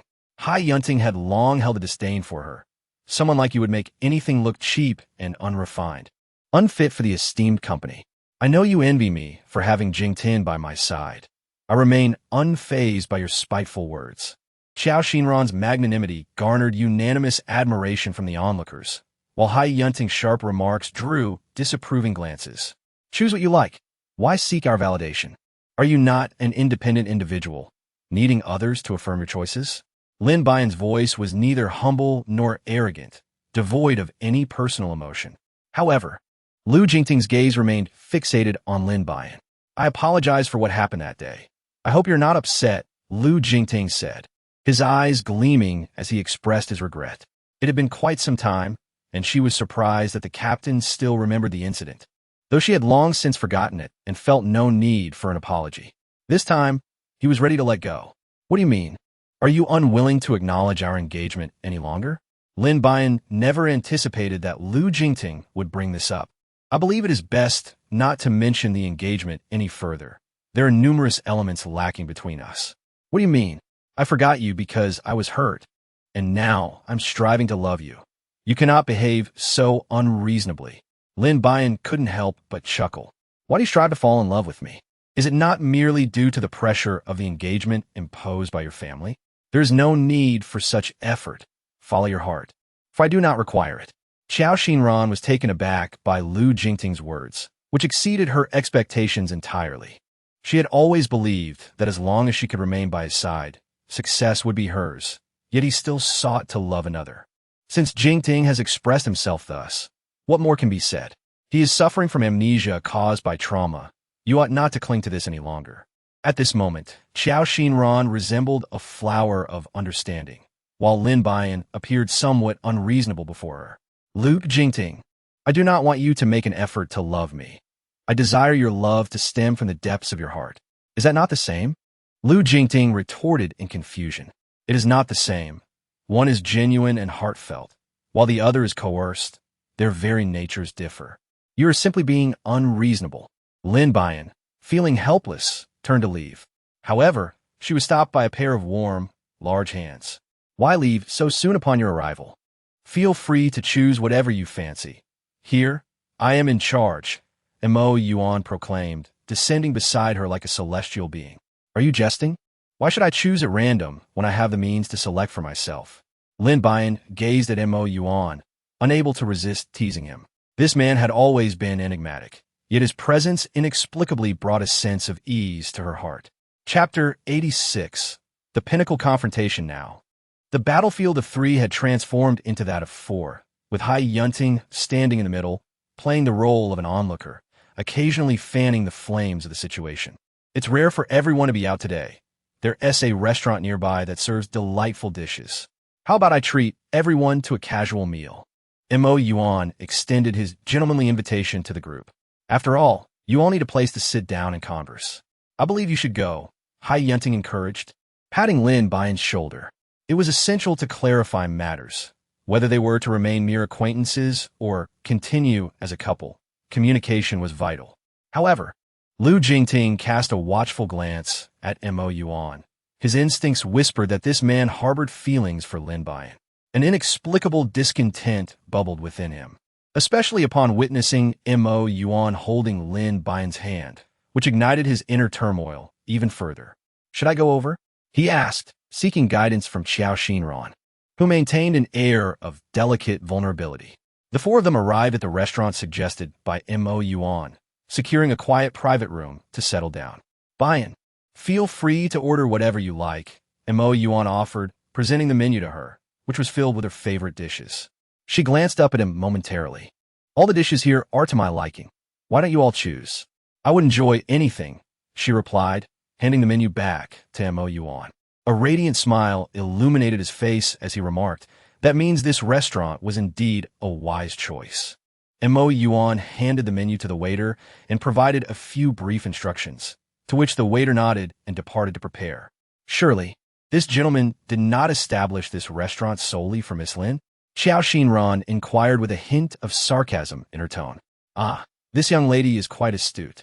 Indeed, this establishment has been in the works for quite some time, specifically crafted for Buyan, Mo Yuan replied candidly, revealing the truth without reservation. Lin Buyan gazed at him in disbelief. In her memory, the interactions between her and Mo Yuan were lamentably scarce. What could possibly motivate him to assist her in such a manner today? Clearly, Mo Yuan's words had made an impression. Lu Jingting was no longer the icy figure he once was. He appeared to be quite attentive to every move Lin Buyan made. I find myself quite curious about when Mr. Mo Yuan began to take notice of my fiancée, having gone so far as to meticulously prepare her favorite delicacies. His tone was nonchalant, yet his expression bore an undeniable gravity. To be candid with Mr. Lu, my acquaintance with Buyan predates yours. However, at that time, her memory was rather poor, and she failed to recall me. Lin Buyan's eyes widened in astonishment. She was genuinely unaware of these matters and naturally did not recall him. No wonder she felt a sense of tranquility upon seeing him. It turned out they were acquainted prior. Given this, Mr. Mo Yuan would undoubtedly refrain from engaging in any outrageous behavior. Yet, I had initially believed she could find happiness with the one she cherished. However, witnessing the current situation dissuaded me.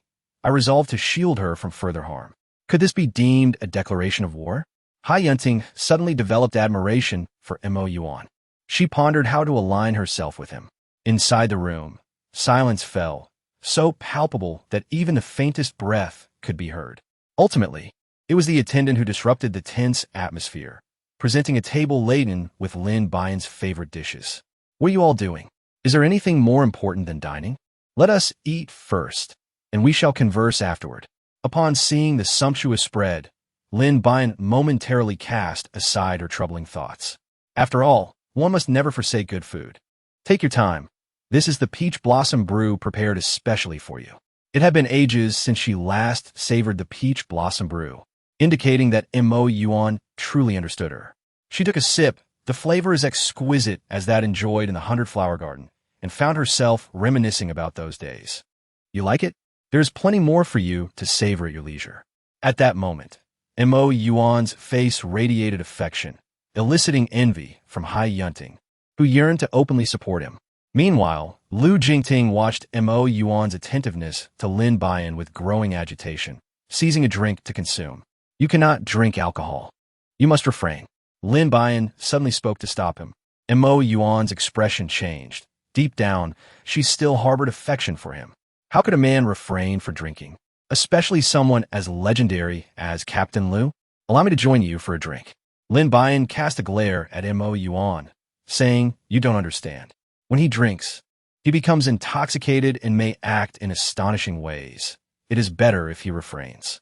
As she spoke, she seized the wine glass from his hand and downed it in one gulp. "Juice is a far better choice for you." Without allowing for any refusal, she handed him a glass of juice. Jingting had already recovered and was fit to indulge in wine. Xiao Xinran took the juice away and replaced it with wine, offering it to him. "I'll listen to her and do not drink." To everyone's surprise, this time, Lu Jingting declined her offer. Lin Buyan sat down contentedly to continue drinking. Even the finest wine should not be consumed in such a manner. It will lead to intoxication. Mo Yuan recalled the incident when she drunkenly flirted with him in the 100 Flowers garden. When inebriated, this young lady would engage in all sorts of antics. What astonishing deeds might she perform here? Lu Jingting rose and seated himself beside Lin Buyan, gently taking the wine cup from her hands. "No more drinking. You will get drunk," he said, his voice exceptionally tender, evoking memories of the previous Lu Jingting, who always spoke to her with such gentleness.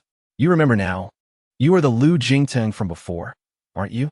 At this moment, Lin Buyan's delicate face was slightly flushed, her little hands cradling Lu Jingtian's face as she gazed at him earnestly. "You remembered me, didn't you? You feel sorry for me, right? You used to be so fierce. How could you forget me? You are not Lu Jingtian. He is certainly with someone else now, having completely forgotten about me." At this, she suddenly burst into tears, her sobs mingling with saliva and snot, leaving Lu Jingtian in disarray.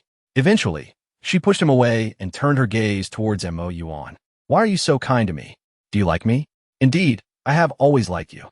However, you were so afraid of me before, which is why I maintained a serious demeanor towards you." Heavens, is this a confession?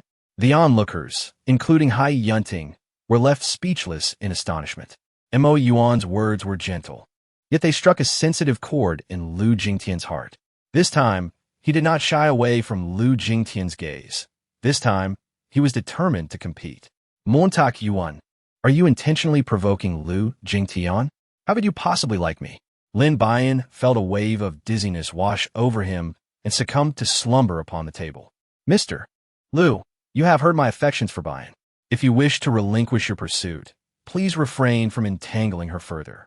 I shall safeguard her in the latter half of her life." Was this a declaration of war? Nonetheless, Hai Yunting greatly admired Mo Yuan's character. When one holds affection, it ought to be boldly expressed rather than concealed. Upon returning, be sure to inform Lu Zhao, so he may learn from this. "I shall not let go. Buyan is my woman, and none shall wrest her from me."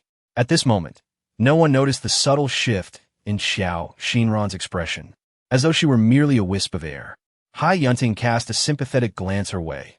Perhaps it was better to be a bystander in this unfolding drama. Chapter 87.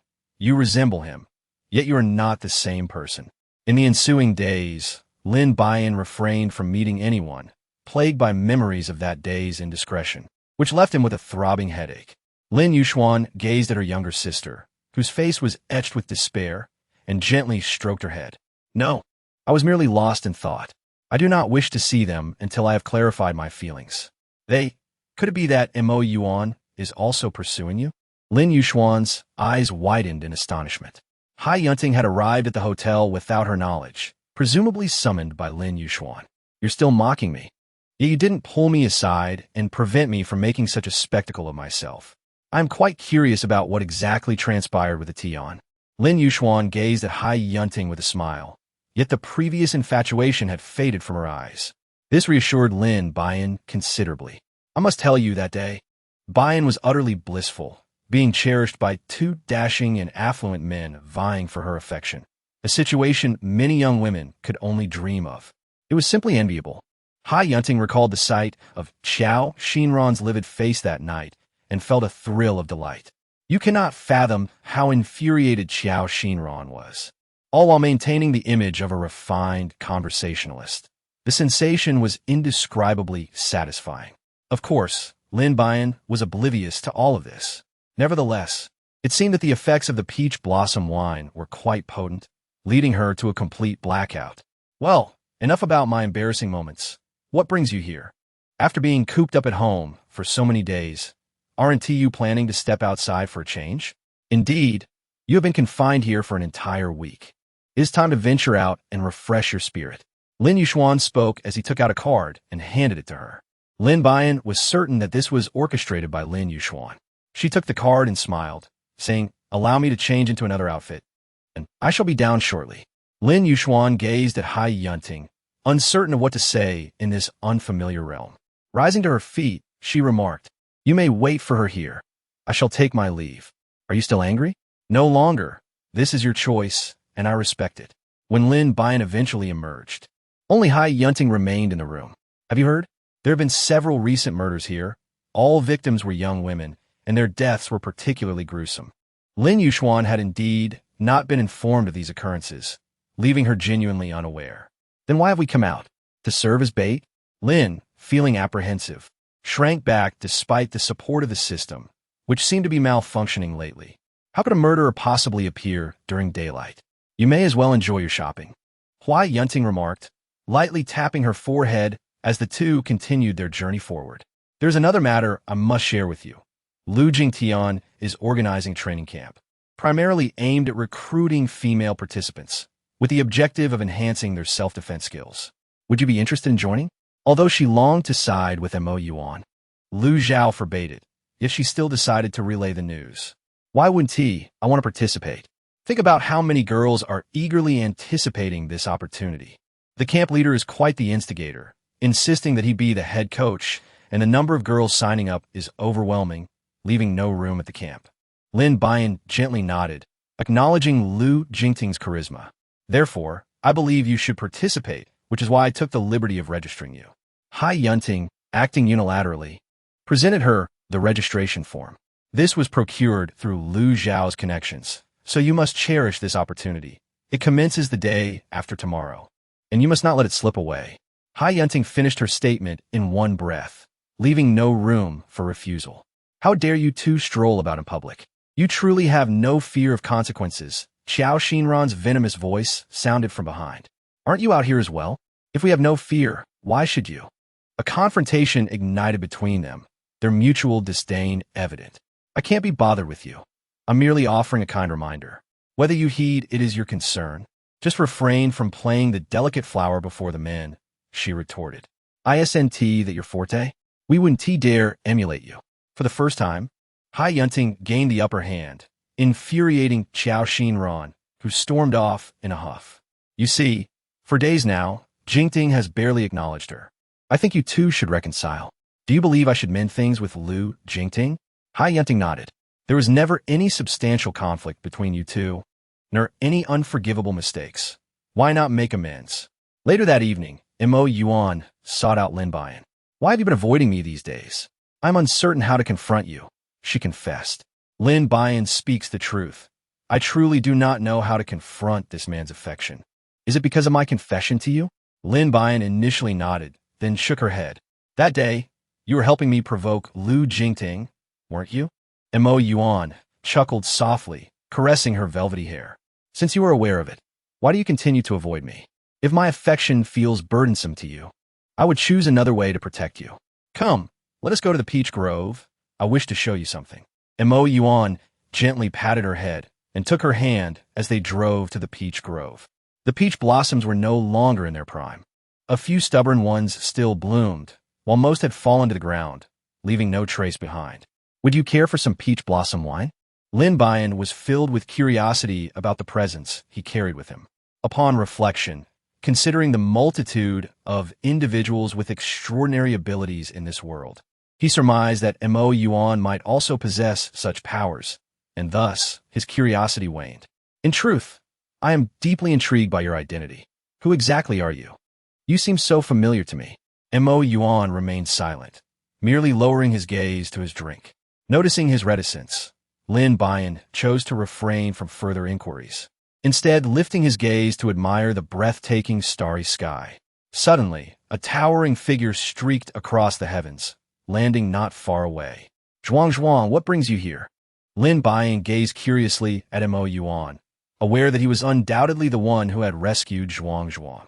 I noticed the bond you share with him, so I discreetly saved him. Rest assured, he poses no threat to anyone. I truly appreciate your kindness. Mo Yuan gently stroked her hair and drained the peach blossom brew in one gulp. Lin Buyan suddenly felt that resembled a divine being, but this notion was swiftly dismissed by herself. The divine figure always regarded her with disdain, punishing her for even the slightest error, which starkly contrasted with the gentleman before her. What are you thinking? In truth, already comprehended her innermost thoughts. He merely wished to hear her articulate them. I find you strikingly similar to my former employer, yet distinctly different. You exude far more gentleness. You must not be the same person. Offered a wry smile, questioning whether she truly appeared that fierce. She simply struggled to convey her emotions adequately. Chapter 88. Attending the training camp on the third day, Lin Buyan was once again persuaded by Hai Yunting to attend the training camp. It was only upon her arrival that she genuinely believed Hai Yunting's words, that the atmosphere had indeed mellowed significantly. Upon sighting Lu Jingting, the girls in attendance erupted into a chorus of high-pitched squeals, leaving Lin Buyan utterly astonished. See? I told you. If you hadn't come, Lu Jingting really would have been snatched away. The fact that he could be taken indicates that he does not truly belong to you. Lin Buyan gazed at the girls, each radiating youthful exuberance.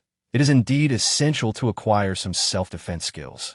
The appearance of Qiao Xinran by Lu Jingting's side stirred a commotion.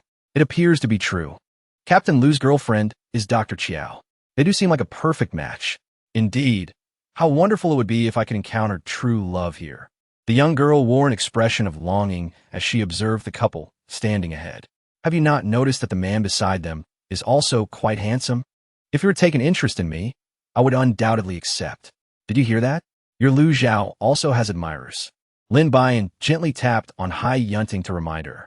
Rest assured, if my Lu Zhao dares to harbor any improper intentions, I shall not hesitate to deal with him decisively. Hai Yunting gestured with her hand as if wielding a blade in Lu Zhao's direction. Lin Buyan scanned the crowd, her gaze locking onto Lu Jingting. She had little interest in the leader's speech during the ceremony, which had lulled her into a stupor. It was not until noon that the address concluded, and once dismissed, everyone surged toward the cafeteria, secretly hoping for a serendipitous encounter along the way. Perhaps such a meeting could determine the course of their lives. In this era of daunting job searches, being in their company would at least alleviate the concerns surrounding housing points, and, if fortunate, could also bring benefits to their families.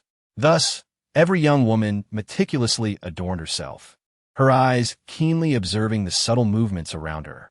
While it was futile to hope for someone like Lu Jingting, there remained opportunities with others. The leader genuinely did not anticipate your attendance. It instantly elevated the caliber of our training camp. Lin Buyan lightly tapped his head, saying, So you think you're the only one who can talk?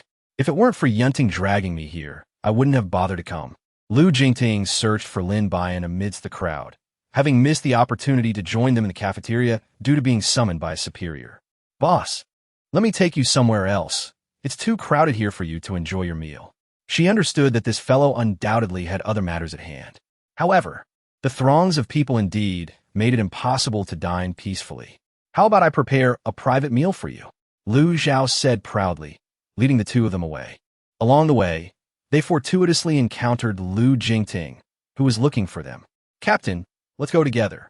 Lin Buyan paid him no mind, quietly trailing behind Lu Zhao. This was their first encounter since the last drunken escapade, and Lin Buyan felt a twinge of awkwardness. Jingting, I've been searching for you for quite some time. Qiao Xinran announced, the newly appointed female instructor responsible for the students' health and logistics, thus possessing legitimate grounds to seek out Lu Jingting. We can discuss matters later.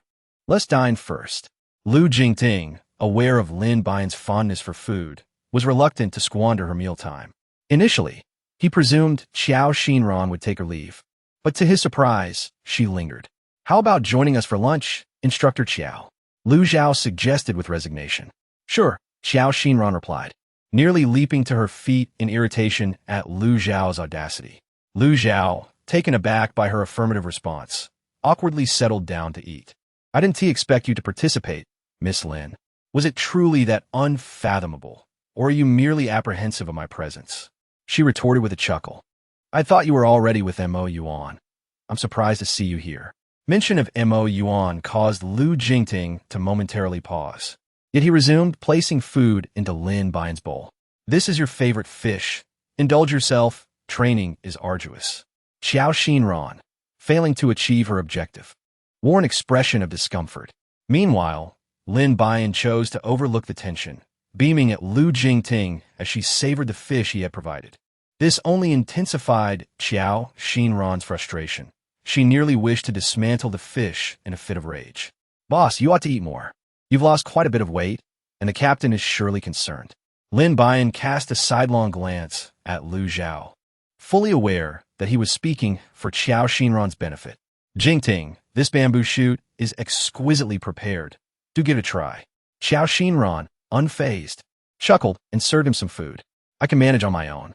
Lu Jingting politely declined, yet his gaze remained fixated on Lin Buyan, as though fearful of inciting her displeasure. Hai Yunting continued to play the role of an amused bystander, observing their respective performances. Fortunately, she had experienced a moment of clarity and realized her affections lay with Lu Zhao. Otherwise, she too might have found herself caught in this rather awkward scenario. Noticing Xiao Xinran serving food, Lin Buyan mirrored her actions, using the communal chopsticks to offer Lu Jingting a portion. The two engaged in a playful exchange of offerings. And soon Lu Jingting's bowl was piled high with an impressive assortment. On the surface, Lu Zhao expressed sympathy for his captain, but inwardly, he struggled to suppress his laughter. It seemed that men were indeed bewilderingly remarkable. Otherwise, his own stomach would not have been able to endure such a feast. I can't eat anymore. Initially, Lu Jingting had been leisurely savoring his meal, but as the situation spiraled out of control, he found himself overwhelmed and in need of rescue. Do not waste it. This is a gesture of kindness from others, and you must finish it all. Lin Buyan, though reluctant, felt a certain discomfort if she did not engage in a bit of political maneuvering. To soothe her own spirit, she resolved to let him endure a modicum of suffering, especially since he seemed oblivious to the art of refusal. In the end, Lu Jingting, with no other choice, reluctantly consumed everything presented to him. During afternoon training, he found himself frequently rushing to the restroom, which brought a sense of satisfaction to Lin Buyan. Xiao Yanzi, don't you think you should express some concern? Inquired the strategist Hai Yunting, who had returned to offer her counsel. Why should I show concern? Doesn't he enjoy having others serve him food? Let him revel in it, Lin Buyan retorted. Hai Yunting gazed at her with an expression of exasperation, as if to say, you truly are naive. This is precisely the moment he needs care. You must learn to soften your stance. I've discovered that Lu Jingting is currently receiving in 4 in the infirmary. I've shared this information with you. It's up to you to decide if you wish to visit him. With that, Hai Yunting stood to seek out Lu Zhao. Noting his considerable charm with women, she was resolute in ensuring that no one would undermine her position. After all, who could rival a girl as gentle and beautiful as she? She held a firm conviction in her own allure. Lin Buyan pondered for a moment before rising to make his way to the infirmary. The situation was of his own making, and it was only fitting that he express some concern. Hai Yunting had relayed the incident to him, yet she had neglected to inform him of the infirmary's location. After navigating through a maze of corridors, he finally spotted the sign that read infirmary. However, within the room, he faintly discerned the sound of conversation. The voices belonged to Xiao Xinran and Lu Jingting. Chapter 89. It is perhaps best that we cease all communication. Initially inclined to leave, he hesitated at the thought of Hai Yunting's words. He could not continue to be a coward. Some matters must be confronted. Jingting, you know I have feelings for you. You cannot be so heartless. What are you saying? I have someone I care for. You should abandon this hope. A flicker of sweetness arose in Lin Buyan's heart. He mused that the person he spoke of must be himself. Yet, let us not forget the events of that fateful night when you promised to be with me. I shall uncover the truth of that night. Grant me a little time, and I will provide you with answers. Xiao Xinran continued to speak loudly. The facts are abundantly clear. You were intoxicated, and we engaged in a relationship. Do you not wish to acknowledge it? Lin Buyan felt as if a bucket of icy water had bin poured over him during the frigid winter, leaving him utterly chilled to the bone. How could they have engaged in such an affair? What purpose was there in lingering around him? What are you doing here? Why aren't you training? Feng Yu, noticing Lin Buyan standing outside the infirmary, intended to surprise Lu Jingting. Little did she know, it startled her instead. Indeed, I ought not to be here. I should be training. Lin Buyan finished speaking and dashed outside. Alas, that was not my intention. Feng Yu wished to stop her, but it was too late. Qiao Xinran wore a smug smile, relishing the thought of their separation. Seeing her run far away, Feng Yu shook his head and entered the infirmary. Captain, are you feeling better? I just saw Xiao Taoyi outside. I scared her on purpose, and she vanished in an instant. Lu Jingting's face drained of color as he glanced at Qiao Xinran, who was grinning triumphantly. In that moment, he comprehended her motives for bringing up the earlier incident. It was then that he began to harbor feelings of disdain for Qiao Xinran. Why don't you go check on the training situation? I'm fine here. Once the foredrip is done, I will join you. I should stay back to look after you. No need. For the first time, even Feng Yu was taken aback. Lu Jingting had never spoken so sternly to anyone, especially a girl. Qiao Xinran's face blanched, and covering her mouth, she fled the infirmary. Feng Yu was perplexed by the unfolding events. Noticing Lu Jingting's silence and somber demeanor, he refrained from asking further and left in a dejected manner. So, my little swallow, is he grateful to you, swearing he shall marry no one but you? Hai Yunting mused, filled with romantic notions. What's wrong? Are you so happy you've lost your mind? Hai Yunting shook her, attempting to rouse her from her reverie. Yet it proved futile. She stood there like a statue. Let us conclude today's training with a 5-kilometer run, shall we? Lu Zhao passionately rallied from the platform. We're girls. Can we not do that? Fan Xiaoya was the first to voice her dissent. This girl was Hai Yunting's newly made friend, the young lady from the Fan family in City C, pampered and accustomed to a sheltered life. Such training was a hardship she could hardly bear. This is an order, and orders must be obeyed unconditionally. Lu Zhao remained resolute. Undeterred by her protests, 5 kilometers commence. With the command given, despite their complaints, everyone gritted their teeth and persevered. Hai Yunting, worried about Lin Buyan's condition, kept pace behind her. To her astonishment, Lin seemed oblivious to fatigue, her speed relentless, quickly leaving Hai behind. Round after round, Lin Buyan lost track of how many laps she had run, only feeling breathless, as though her heart might burst. Even when no one else was in sight, she continued. Lu Zhao, go check on Xiaoyan. Something seems off with her. Hai Yunting anxiously observed Lin Buyan as she persisted in her laps, fearing for her health. You all can go eat and rest. I'll find her. Under the captain's command, they had no choice but to comply. Lu Zhao hurriedly took Hai Yunting away from the training ground. Sweat soaked her clothing, and the evening breeze sent shivers down her spine. She slowed her pace, her mind replaying images of Lu Jingting and Qiao Xinran in their intimate exchange. Unconsciously, she quickened her steps, as if that would banish her troubling thoughts. Buyan, you must stop. This is harmful to your health. Lu Jingting's voice echoed behind her, but she chose to ignore it, pushing herself to run faster. Yet, after so many laps, her stamina waned, and her heart throbbed painfully. Why are you so foolish? Why subject yourself to such torment? Lu Jingting grasped her arm, drawing her into his embrace, which finally compelled her to halt, though her heart still ached. You heard, didn't you? It's not as you imagined. I assure you, I never laid a hand on her. Lin Buyan stared at him with wide eyes, struggling to force a mocking smile at the corners of his lips. Yet, no words could escape his mouth. I swear to you, I have never laid a hand on her. I am currently investigating the events of that night. Grant me a little time, and I shall provide you with the clarity you seek.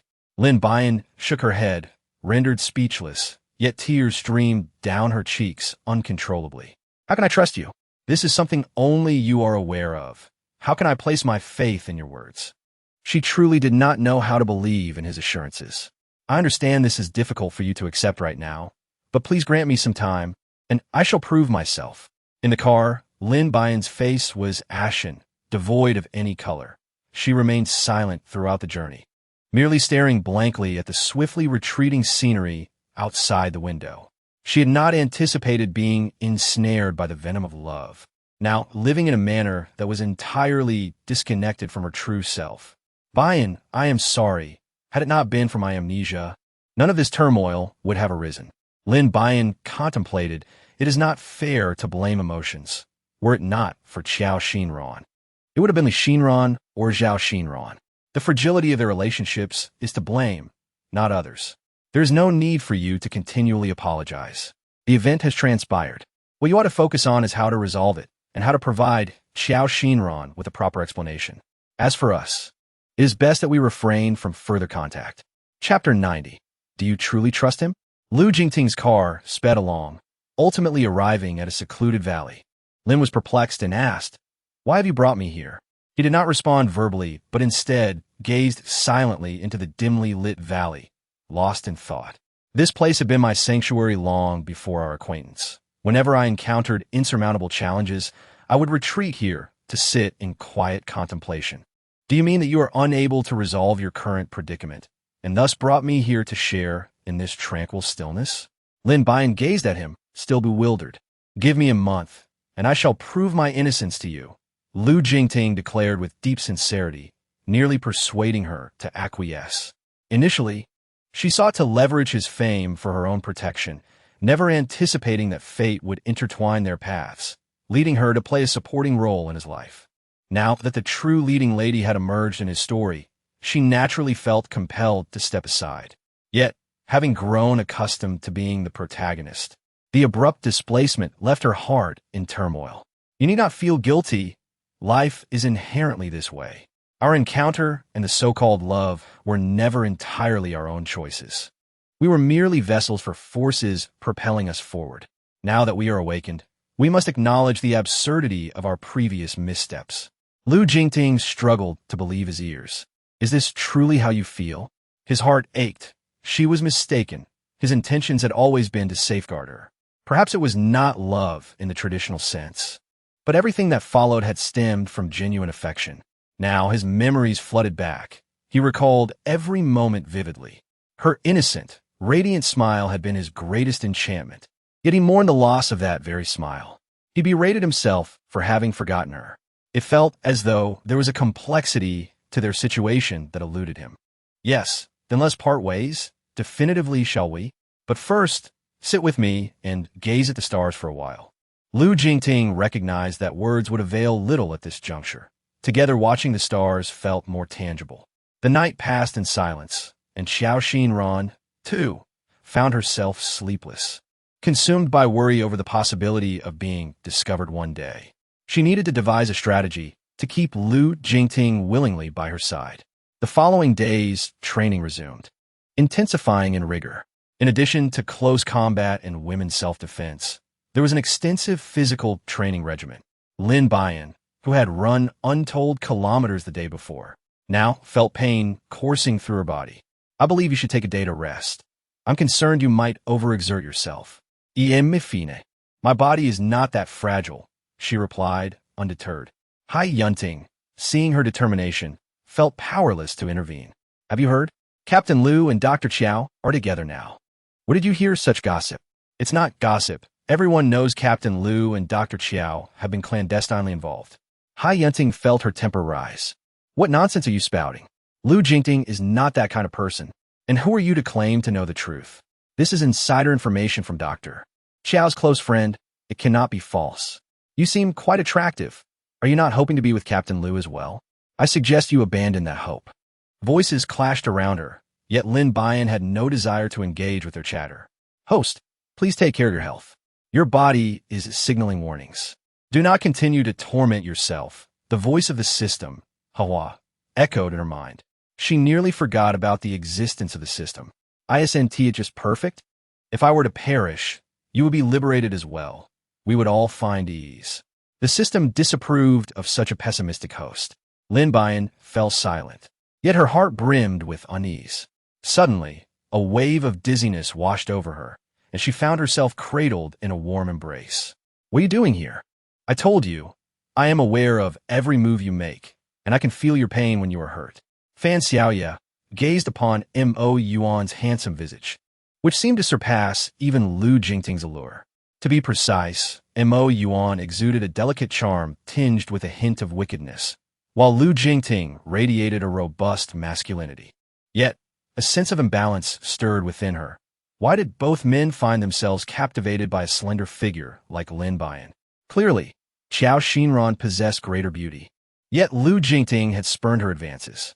The entire training ground was enveloped in astonishment. Where did this man emerge from? It appeared as though none had noticed his presence. Yet, in a moment of public spectacle, he had audaciously rescued Lin Buyan. This time, Hai Yunting felt no inclination to assist Lu Jingting any longer. You are a deity, are you not?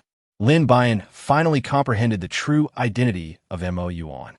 No wonder there had always been a familiar sense of oppression emanating from him. He was, after all, a deity. There was no rush. It was prudent to observe the situation before making any decisions. Mo Yuan did not hasten to escort her away. Instead, he led her to a hospital.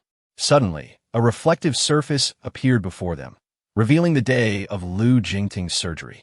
Qiao Xinran stood by his side, engaged in a discussion with the chief surgeon regarding the surgical plan. Why are you showing me this? It no longer holds any significance. Is that truly the case? Do you not wish to know why he has forgotten everything, yet you alone remain absent from his memory?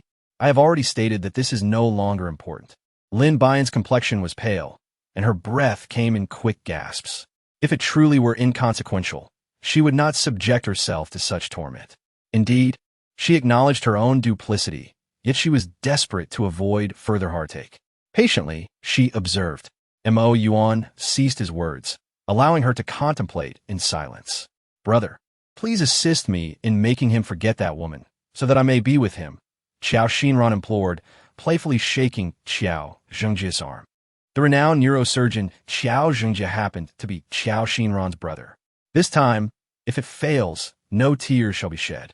Unable to withstand his sister's persuasion, Qiao Zhengjia reluctantly acquiesced. The surgery was evidently successful, yet the incessant reminders from those surrounding Lu Jingting disrupted Qiao Xinran's plans. This woman is quite cunning. Do you not feel you've misjudged Lu Jingting? However, our relationship encompasses more than this singular matter. I genuinely believe we are ill-suited for one another. Mo Yuan affectionately ruffled his hair, realizing only now how astonishingly soft this little girl's hair was. Lin Buyan shook her head, filled with doubt. She had been swayed by Qiao Xinran's words, preferring to believe them rather than considering Lu Jingting's feelings in depth. Could it truly be that she was in the wrong? She gazed at Mo Yuan in confusion, who simply gestured toward her heart. Chapter 91. Lin Buyan's masterstroke. Mo Yuan observed Lin Buyan, understanding that although this young girl claimed indifference, her heart had never truly let go. Will you still punish me? She asked. Lin Buyan gazed at him with large, innocent eyes filled with a sense of grievance. Had it not been for your punishment that compelled me to undergo trials, none of these matters would have arisen. Lin Buyan silently lamented, convinced that her thoughts would remain unheard. Unbeknownst to her, Mo Yuan possessed the ability to read minds, and her inner turmoil had long been revealed to him. The water mirror before her had vanished, yet the image lingered in her mind. It became evident that her own distrust had precipitated the current predicament. The root of all issues lay within herself. Cautiously, she gazed at him, tentatively inquiring. Mo Yuan merely smiled, gently caressing her hair. I will agree, provided you promise not to torment yourself any further. Is that acceptable? Lin Buyan began to harbor doubts. Could this truly be the once fearsome deity? How is it that he now exhibits such gentleness? Why does he not desire? Lin Buyan suddenly nodded vigorously, expressing her willingness with great enthusiasm. I am indeed willing. Thank you, Divine Lord. Mo Yuan gazed at the diminutive figure before him. As a surge of spiritual energy coursed into her being, Lin Buyan felt an instantaneous surge of strength coursing through his body. If you ever harm yourself like this again, I shall confine you as punishment, and we shall see if you dare to inflict such pain upon yourself once more. This time, Mo Yuan's tone was unmistakably laced with reproach. Lin Buyan playfully stuck out her tongue and stood up, preparing to leave. Should I perhaps scare him a little? It's entirely up to you. This time, Mo Yuan still affectionately stroked her hair as always. Lin Buyan shyly lowered her head, contemplating how best to act. Perhaps feigning death would elicit a reaction from him. You'd better decide quickly. He is on his way. Mo Yuan overheard her thoughts and mused that this idea was rather juvenile. Yet, he did not wish to disrupt her playful spirit and chose to indulge her performance.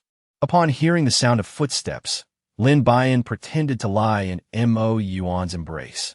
Mo Yuan gazed deeply into her face, and to his surprise, tears began to spill down his cheeks. There is no need for such emotion. I'm not truly dead, merely acting. Mo Yuan felt a tinge of disdain at her remark. Nonetheless, he maintained his demeanor. What has happened to her? When Lu Jingtian observed Mo Yuan's despondent expression, a flicker of fear crossed his heart, accompanied by a sense of regret. It is all my fault. I took her to the hospital. Lu Jingtian stepped forward, intending to embrace Lin Buyan, but was halted by Mo Yuan. Do you think I would allow you to take her away and cause her further harm? Lu Jingtian recalled the words Mo Yuan had spoken to him that fateful night, and his guilt deepened. Give me another chance. I promise I will never allow her to be hurt again. Then hasten to prove to her that you did nothing that night. Lin Buyan could not help but want to give Mo Yuan a thumbs up, yet she was pinched by Mo Yuan, causing her to let out a soft whimper of pain. Upon awakening, Lu Jingtian approached, inquiring whether she wished to see him. Mo Yuan, maintaining an impassive expression, continued to play along with her charade. Lin Buyan was quite remarkable, aware that Mo Yuan was assisting her, gazing at him with dreamy eyes. In a voice as delicate as a whisper, she addressed Lu Jingting. What are you doing here? I do not wish to see you. She felt a wave of nausea wash over her. I apologize. It is my fault. I shall prove it to you. Lu Jingting's demeanor was earnest, his face etched with remorse. Mo Yuan cast a discreet glance at Lin Buyan, suggesting she not go too far to know when to retreat, as there was no need for further complications. Was this shift in behavior a bit too drastic? Lu Zhao was taken aback, astonished that such a maneuver was even possible. Mo Yuan watched her retreating figure, ultimately remaining silent. Were you doing that intentionally? Lu Jingtang asked as he drove, turning his head towards her. At that moment, Lin Buyan could not claim to be happy, yet she was no longer particularly angry. Fidgeting with her fingers, she replied, It wasn't entirely intentional. I truly felt unwell. I merely wished to gauge a reaction. Lin Buyan's rise seemed to be a playful flirtation, as Lu Jingting gently grasped her face with one hand. No more of this in the future. You must trust me. I would never easily betray those I hold dear. She allowed a soft huff, yet her heart brimmed with sweetness. Does this mean you currently harbor feelings for me? She gazed at him with her innocent, wide eyes, fluttering her lashes in a manner both naive and endearing. Indeed, I have feelings for you, but do you feel the same for me? Lu Jingting experienced an unprecedented lightness in his heart, finally able to vocalize this sentiment he had long anticipated. Lin Buyan remained silent, yet his cheeks flushed crimson as he hurriedly lowered his head to conceal his emotions. I noticed this. There was no need for him to hide, for I comprehended his heart. In this moment, the two of us experienced an unparalleled sweetness, and the unpleasantness of our past encounters faded away into oblivion. Lin Buyan gestured with her pinky finger, indicating just how small it was, which elicited a chuckle from Lu Jingting. Trust me, I will soon prove my innocence. With one hand on the wheel and the other clasping Lin Buyan's hand, Lu Jingting wore a blissful smile, as if the very air surrounding them was imbued with sweetness. In the back seat, Lu Zhao observed the car ahead, seemingly enveloped in a rosy hue, and couldn't resist giving Feng Yu a playful nudge. Did you see? This is going to happen. Why are you happier than the captain? Feng Yu asked, puzzled. Because I wagered with them that tonight the captain would take home a beauty. They didn't believe me, but I won. Feng Yu shot an incredulous glance at the smug Lu Zhao. Share the spoils, or I'll tell the captain and have him punish you. Lu Zhao inwardly lamented his naivety. One should never become too complacent. Ultimately, he found himself compelled to yield half of his winnings under Feng Yu's pressure. Upon arriving at the camp, Xiao Xinran stood at the entrance, her face aglow with anticipation for Lu Jingting. You handle this. I don't want to watch. The sight of them alighting together stirred envy among onlookers. Xiao Xinran's smile faltered, her eyes brimming with questions. How did you two end up together? Allow me to formally introduce my fiancé, Lin Buyan, Lu Jingting declared, draping an arm around her shoulders, his demeanor serious as he presented her to his comrades. A chorus of teasing erupted, with some even calling for a kiss. Xiao Xinran felt her face burn with embarrassment, her nails digging in her flesh, yet she felt no pain. How wonderful, but let us not forget our night together. You still owe me an explanation. Chapter 92. The contest between two women. Lu Jingting regarded her coldly, as if he had long since seen through her. You know precisely how you came to be by my side, and you are most aware of the nature of our relationship. I will gather evidence to prove my case. Xiao Xinran's final defenses crumbled. She longed to scream in despair, but suppressed the urge. She had not yet lost. As long as she remained present, they could not find solace in one another. Miss Lin is truly magnanimous. Your man has shared a bed with another, and yet you can still forgive him? I already know who Qiao Jizha is. Aren't you curious? Xiao Xinran's expression shifted slightly, her gaze evading Lin Buyan's scrutiny. She realized it was time to withdraw gracefully to avoid further humiliation, yet the thought of an open confrontation unsettled her. You think too highly of yourself. I will have Lu Jingting. If I cannot have him, then I will wait until I can ruin him. The contest between the women had officially commenced, leaving the men at a loss for words, standing at a distance. Several times, Lu Jingting attempted to intervene, but Lin Buyan blocked him, forcing him to relent. Thank you for believing in me. Enough with the trust. Find the evidence quickly. My faith has its limits. Lin Buyan pouted and hurried into her room. Inside, Hai Yunting was applying a facial mask and noticed her flushed face upon entry. How many kilometers did you run this time? She teased. What are you talking about? I didn't run at all, Lin retorted. Then why is your face so red? Were you harassed? Hai Yunting continued to jest. You better shut up, or you'll wrinkle your mask and end up with lines on your face, Lin warned. Hai Yunting quickly rushed to the mirror, suddenly at a loss for words. Yet her curiosity remained piqued about that enigmatic figure, Mo Yuan. Can you tell me what kind of man Mo Yuan is? Lin Buyan removed the mask from her face and, gazing intently in her eyes, said, Did you not see? He's a man with two legs. Hai Yunting, incensed, slapped her. How inconsiderate. If you choose not to speak, then I shall not listen either. Do you not harbor feelings for Lu Zhao? How can you so easily shift your affections? I must tell you, Mo Yuan is not a man worthy of our admiration. Turning away in anger, Hai Yunting retorted, I have not shifted my affections. I merely observe how well Mo Yuan treats you, and I wish to stand by his side. Lin Buyan's eyes widened in astonishment, hardly able to believe what she was witnessing. Were they truly blind? What had Mo Yuan ever shown her kindness? After all, she had only seen him display a fierce demeanor toward her.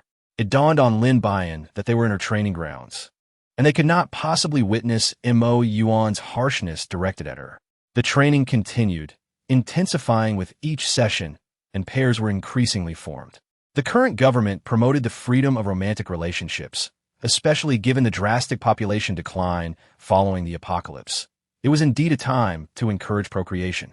Thus, the camp refrained from obstructing romantic engagements.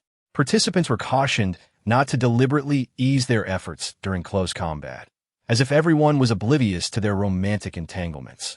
The single and somewhat disgruntled Feng Yu found the intentional leniency utterly intolerable. Who would like to demonstrate the proper technique with the captain? He provocatively inquired, casting a pointed glance at Lin Buyan. However, at that moment, she preferred to bury her head in the sand rather than stand out. Yet, who could have anticipated that Hai Yunting, the traitor, would prevent others from taking a step back, thereby exposing her? Very well, how brave. Now, let us invite Lin to come forward and demonstrate the standard technique with the captain. Lin Buyan was taken aback. It was astonishing that such a blatant situation could arise. However, Lu Jingting appeared to revel in this arrangement, his countenance serious yet his heart brimming with uncontainable delight. Amidst the crowd's raucous encouragement, Lin Buyan reluctantly ascended the stage, feeling a sense of helplessness. To be honest, his skills in close combat practice were rather lacking. and he couldn't help but feel that this was an embarrassing display in front of such a large audience. Lin Buyan winked at him, saying, "I'm not skilled in close combat. What shall I do? With me here, there is nothing to fear." Below them stood a gathering of soldiers, all of whom had heard tales of their exploits, thus knowing that Feng Yu was a man of action. Aware of their anticipation for the captain to brazenly show leniency towards his beloved, he had deliberately orchestrated this contest. With that in mind, there would be no need for restraint. Lin Buyan immediately assumed a stance that appeared quite impressive. However, after just a few exchanges, Lu Jingting realized it was merely a facade, lacking practicality, and he swiftly subdued him. With a decisive shoulder throw, Lin found himself on the ground. Did you all witness that? Surely you all saw it. It is indeed visible, but come nightfall, it shall be beyond your sight. Lin Buyan was truly dizzy from the harsh fall. Amidst the raucous cheers of the crowd, Lu Jingtian pulled her up from the ground. "I will apologize to you shortly. Will you allow me to be dismissed?" Lin Buyan glared at him, feigning anger, and declared, "No, I must throw you twice later." Lu Jingting chuckled softly and whispered in her ear, "No problem. As long as you enjoy it, I am at your service as many times as you desire." Everyone witnessed this exchange. Some whistled from below, while others shouted for them to marry on the spot. Only Lin Buyan noticed Xiao Shinran's malevolent glare, her eyes seemingly intent on devouring her whole. However, it mattered little to her. She was indifferent, knowing there was nothing Xiao could do to her. The afternoon was reserved for outdoor training, with the chosen location being the nearby mountains. The weather was indeed splendid for climbing. Hai Yunting inhaled the fresh air at the mountainside, feeling completely rejuvenated. Indeed, it was a liberating experience. Fan Xiaoya had long harbored discontent towards Lin Buyan. After all, her dear friend and Lu Jingting were meant to be together, yet Lin clung to him, causing Xiao Xinran great distress. You truly have the audacity to pursue him, fully aware that Captain Lu is with Dr. Qiao. How shameless can you be? It was then that Hai Yunting realized Lin had been using her all along. What do you know of the affair between Lu Jingting and that despicable Xiao Xinran? If you are ignorant, best remain silent. What do you understand? Lu Jingting is already sleeping with Xinran. It is she who is shamelessly entangled. Fan Xiaoya pointed at Lin Buyan, reveling in her perceived triumph, as if she had caught the mistress in the act. The noise of their quarrel attracted a crowd, and soon, everyone surrounded them, voicing accusations against Lin Buyan. The reason was simple. They were envious of what she possessed, something they could not attain themselves. First, you must comprehend that my acquaintance with Lu Jingting predates Xiao Xinran, and before her, we had already established our relationship. It is she who has disrupted what we had. Lin Buyan had little inclination to engage with these mindless women and turned to leave this contentious place. You're merely feeling guilty. Chapter 93. The Truth. She was not guilty. She simply could not be bothered with them. Hai Yunting was still embroiled in a quarrel with Fan Xiaoya, oblivious to Lin Buyan's departure from sight. However, Xiao Xinran observed everything, recognizing that this was a perfect opportunity to eliminate her now that she had distanced herself from the crowd. She stealthily followed Lin Buyan until they reached the edge of the woods on the back mountain, a place where one could evade the gaze of others, ensuring that any confrontation would go unnoticed. "You've been following me. You intend to take this chance to get rid of me, don't you?" Lin Buyan stated. Xiao Xinran was taken aback, clearly not anticipating that Lin Buyan had already perceived her presence. You're clever. Eliminating you here would leave no one the wiser. It is as if fate is aiding me. Why do you harbor such hatred towards me? Is it merely because Lu Jingtong is fond of me? Why must women complicate matters for one another? If you had not appeared, he would have been mine. Once you vanish, I will find a way to make him love me.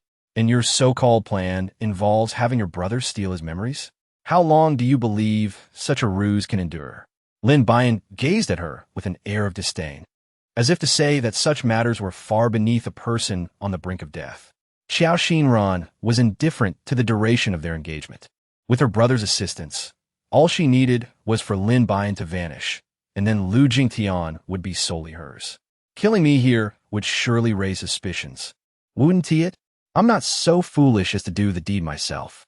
As she spoke, she clapped her hands, and soon a group of parasites emerged, clearly well-trained and formidable in nature. I never imagined you two were nurturing parasites. She laughed. But I don't mind sharing. After all, you are about to meet your end. These are my family's assassins, and you will be the very first on their list. Consider an honor. Qiao Xinran chuckled coldly, gradually descending into madness. You've lost your mind. Do you not realize your own identity? You are a military doctor, yet you harbor these parasites, which are known to be dangerous. Oh, spare me your lectures. I am far more aware than you think. Never forget what I am capable of. If I can manipulate Lu Jingtian, then I can certainly control those creatures as well. Lin Buyan discerned that these parasites were far more formidable than those nurtured by the Hai family. It appeared that they had manipulated the situation. Since you are already privy to everything, I wish you a most pleasurable demise. Lin Buyan rolled her eyes dramatically, exclaiming in disbelief, "What is this all about? Must you persist in this manner? Otherwise, are you truly capable of relinquishing Lu Jingting to me? You might as well end my life." Qiao Xinran, increasingly deranged, retorted, "Then enjoy yourself thoroughly." With those words, she vanished without a trace, leaving Lin Buyan alone with the parasitic beings. Clearly aware that she was no match for them, she silently hoped that Lu Jingting would discover her disappearance soon. Even if Hai Yunting were to find out, it would be preferable to fading away silently and without a trace. The parasites commenced their assault. Initially, she managed to fend them off with ease, but soon realized that her stamina was utterly inadequate. Were it not for the armor provided by the system, she would have likely been crushed long ago. Suddenly, a massive figure soared through the sky, its roar echoing across the mountaintop, capturing everyone's attention. Lu Jingtung, who was in the midst of a meeting, furrowed his brow. He recognized this formidable creature from the previous extermination of the mutants, during which they had been unable to locate it. To his astonishment, here it was, in this very place. "I must excuse myself for a moment. Please continue your discussion. I accept the consequences regarding my punishment," he stated. "Do you hear this? There is ambiguity surrounding my daughter, and yet no explanation has been provided. I find this utterly unacceptable." Qiao Tianhong fumed, slamming his hand on the table. His daughter had been wronged, and this issue could not be resolved so simply. "Rest assured, we will provide you with a satisfactory response," the camp leader assured. Attempting to placate him, this managed to temper Qiao Tianhong's fury, and he sank into the sofa, falling silent as a tense atmosphere enveloped the office.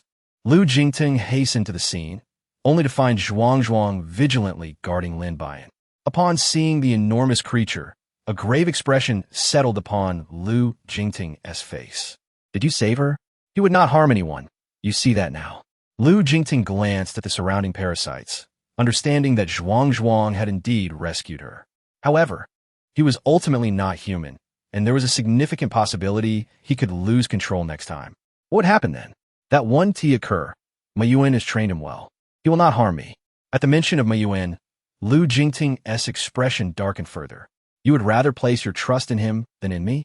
Such a stance is rather petty. It is rather ungracious to persist in your doubts after I have assured you of his nonviolent nature." Lin Buyan turned away, ignoring him, as others rushed over, among them Qiao Xinran, who concealed herself within the crowd. She had come to witness Lin Buyan's demise, anticipating a rather unsightly spectacle. However, what met her eyes was a vibrant and animated Lin Buyan, causing her expression to darken instantly. How could it be? With so many meticulously trained parasitic beings, how could they possibly fail against Lin Buyan, unless there were skilled individuals aiding her? Yet, it was improbable that Lu Jingting could have arrived so swiftly. Could it be that there was someone formidable supporting her from behind? The more Qiao Xinran contemplated, the angrier she became, ultimately striking the large tree beside her in frustration. Naturally, Lin Buyan had already noticed Qiao Xinran, provoking her with a mere nod. However, Qiao Xinran remained undaunted, with only the two of them present. A single account would lack credibility.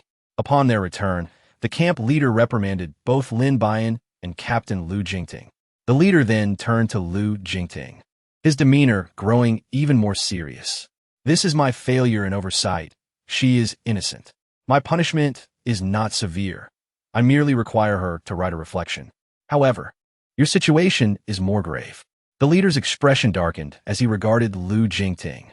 He held great admiration for Lu Jingting's capabilities. Yet he knew he could not afford to offend the Qiao family. After much contemplation, he realized he must provide an explanation to them. Speak, I can bear it. At that moment, he appeared composed, while Lin Buyan, standing at the door, listened intently to the conversation within, particularly curious about the Qiao family's standing. She wondered what kind of influence they wielded. You have two options. First, to remain with Qiao Xinran, thus concluding your matters. Second, to accept the punishment, which entails departing from the ability society. Can you accept this? Lin Buyan felt a sudden darkness envelop him upon hearing this. The Qiao family possessed such formidable power that they could compel the camp's leadership to punish Lu Jingtian. I have chosen the second path, to depart from the ability society. Lu Jingtian spoke in a calm tone. His expression relaxed as he regarded the leader before him. You are mistaken. Xin Yan is a wonderful child. Isn't it splendid to be with her? Moreover, you are already together. Wouldn't it be fitting to hold a ceremony? I reiterate, nothing has transpired between her and me. Chapter 94. The extreme father and daughter pair. When Lu Jingtian emerged, Lin Buyan's figure had vanished from the doorway. He was unaware of the conversation he had with Hai Yunting, which had prompted her to hastily seek out Lu Zhao. Everything had transpired too abruptly. He understood what the ability society signified for Lu Jingtian, yet he was about to abandon the place he cherished the most for his sake. Was he being somewhat selfish? If he facilitated their union, might he preserve his position? After a moment of tumultuous thoughts, a curious little girl suddenly pushed the door open and entered. Lin Buyan regarded her with a furrowed brow, as he had no particular impression of her. Are you here to see Hai Yunting? She has stepped out. Perhaps you should return shortly. Li Jiaojiao cautiously observed him, hesitating at the doorway for a moment before slowly raising her head. The timidity she once exhibited had vanished, replaced by a newfound resolve. I have come to seek you. I overheard everything you said today. With that, Li Jiaojiao finally summoned the courage to speak, exhaling a long breath of relief. What did you hear? Lin Buyan believed that today's events would remain undiscovered. Yet to his astonishment, there were witnesses. It turned out that Li Jiaojiao had experienced a sudden stomachache while on the mountain and had discreetly ventured into the woods for relief. Just as she finished and intended to leave, she overheard the conversation between Lin Buyan and Qiao Xinran. She heard everything from beginning to end. I have come to seek you out precisely to prevent Captain Lu from being wronged. I have already reported these matters anonymously to the camp leadership, and I trust they will not unjustly accuse an innocent person. Thank you. However, this alone is far from sufficient. The Qiao family's influence in this area means that a mere letter of complaint is unlikely to affect any change. It is imperative to locate video evidence from that day. For only then can Lu Jingting truly extricate himself from Qiao Xinran's clutches. Should you require any further assistance from me, I am more than willing to help. Lin Buyan felt a profound gratitude for her bravery. However, he worried that this incident might inadvertently implicate Li Jiaojiao, which would be unfortunate. Very well. I shall remember your assistance. Li Jiaojiao, somevat bashful, nodded in acknowledgement. Noticing that she had no further inclination to converse, she gently exited the room. Soon, news of Lu Jingting's punishment spread throughout the entire camp. Naturally, everyone was well aware of his character, and whispers about Qiao Xinran began to circulate. I am now free of official duties, yet you must focus on your training. Lu Jingting lay casually on the lawn, his expression indifferent as he gazed at the clouds above. Perhaps you should simply agree to be with Qiao Xinran. It could prove to be quite agreeable. Are you speaking nonsense again?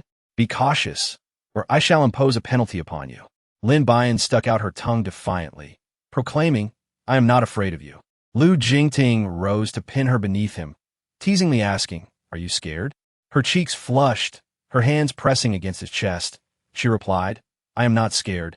Simply not scared. As soon as the words left her lips, his kiss descended upon her. Lin Buyan felt as though she were suffocating and hurriedly patted his back. Only then did he lift his head, gazing at her with a look of curiosity. What's the matter? Aren't you fearless? Yet, I too require air.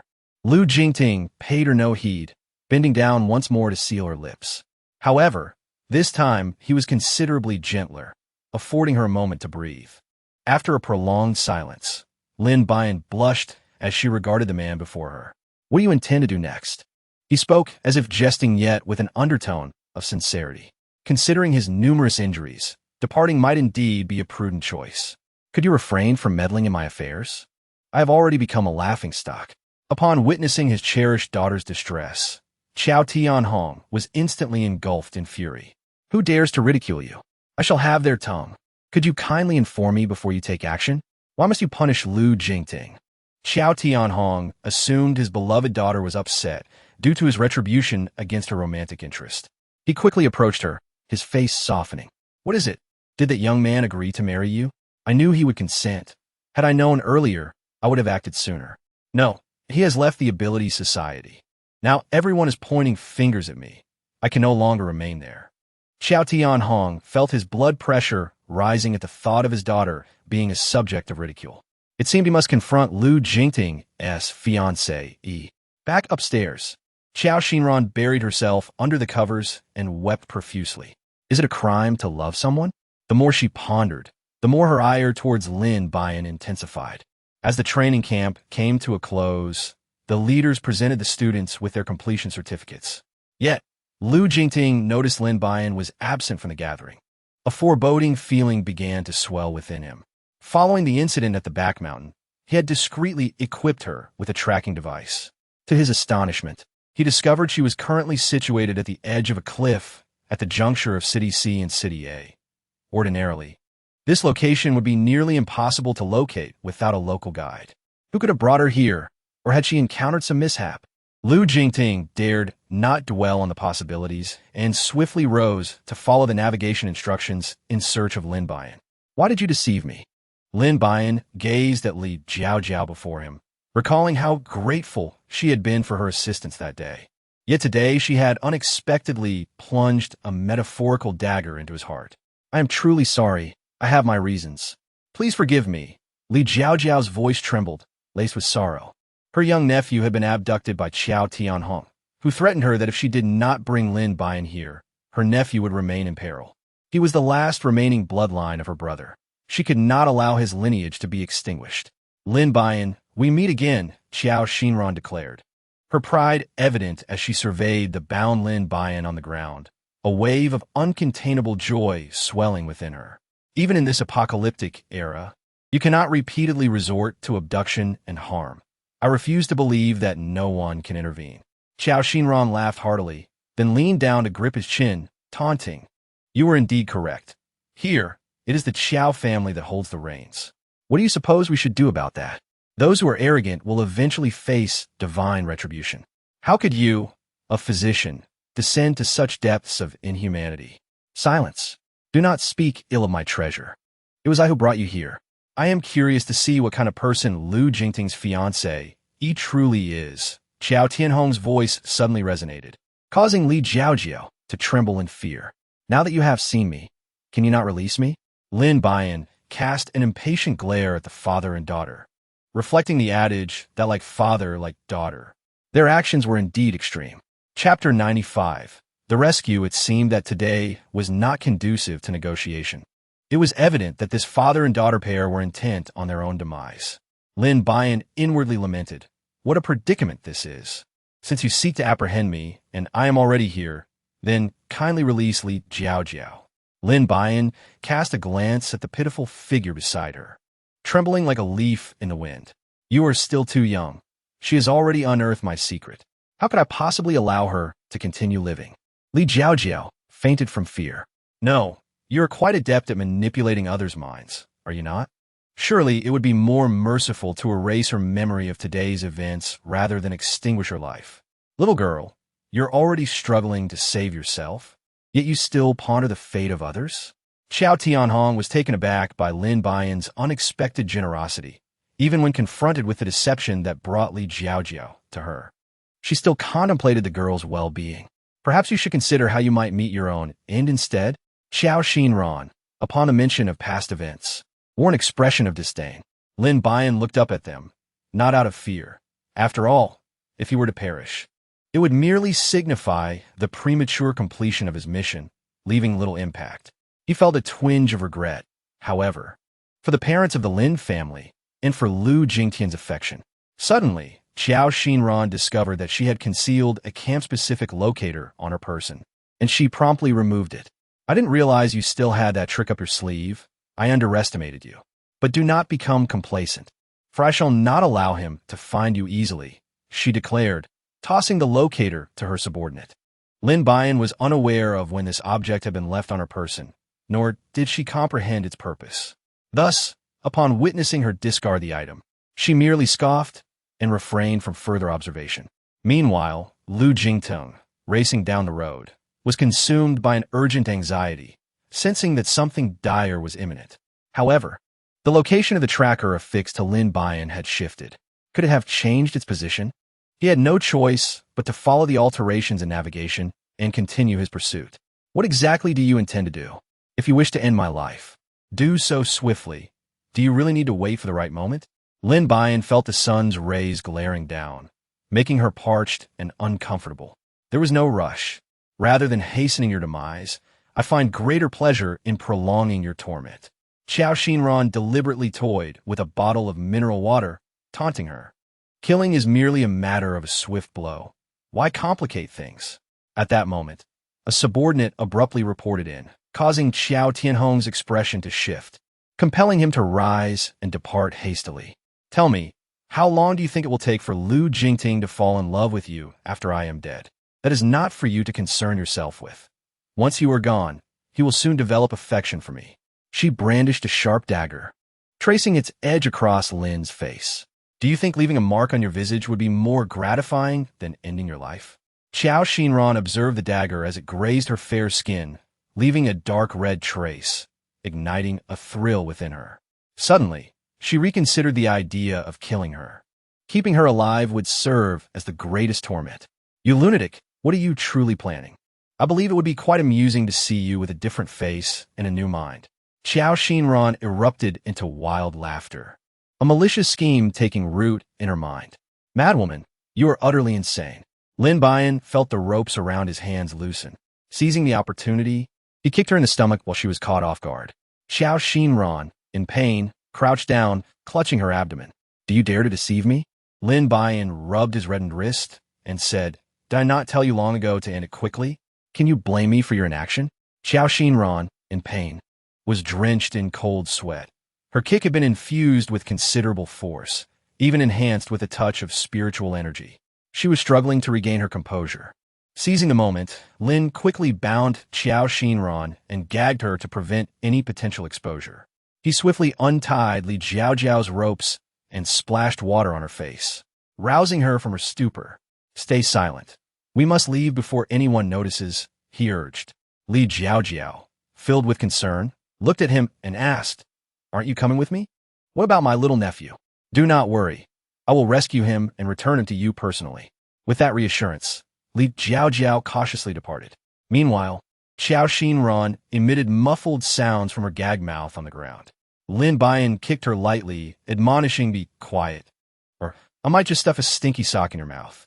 To her surprise, she fell silent. Now, tell me, where Li Jiaojiao's family? This time, it was Lin Buyan who brandished a dagger, tracing its blade across her face and body, finally resting it against her chest. Xiao Xinran stared at her in terror, emitting muffled sounds. Do speak up.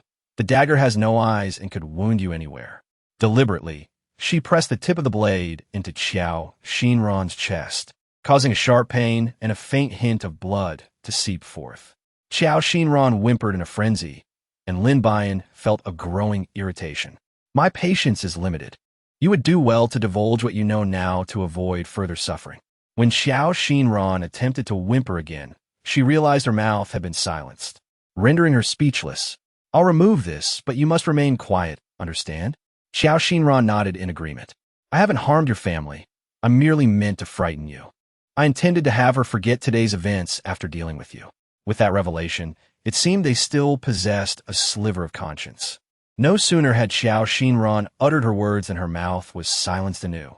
She gazed at Lin Buyan incredulously, as if she wished to devour her whole.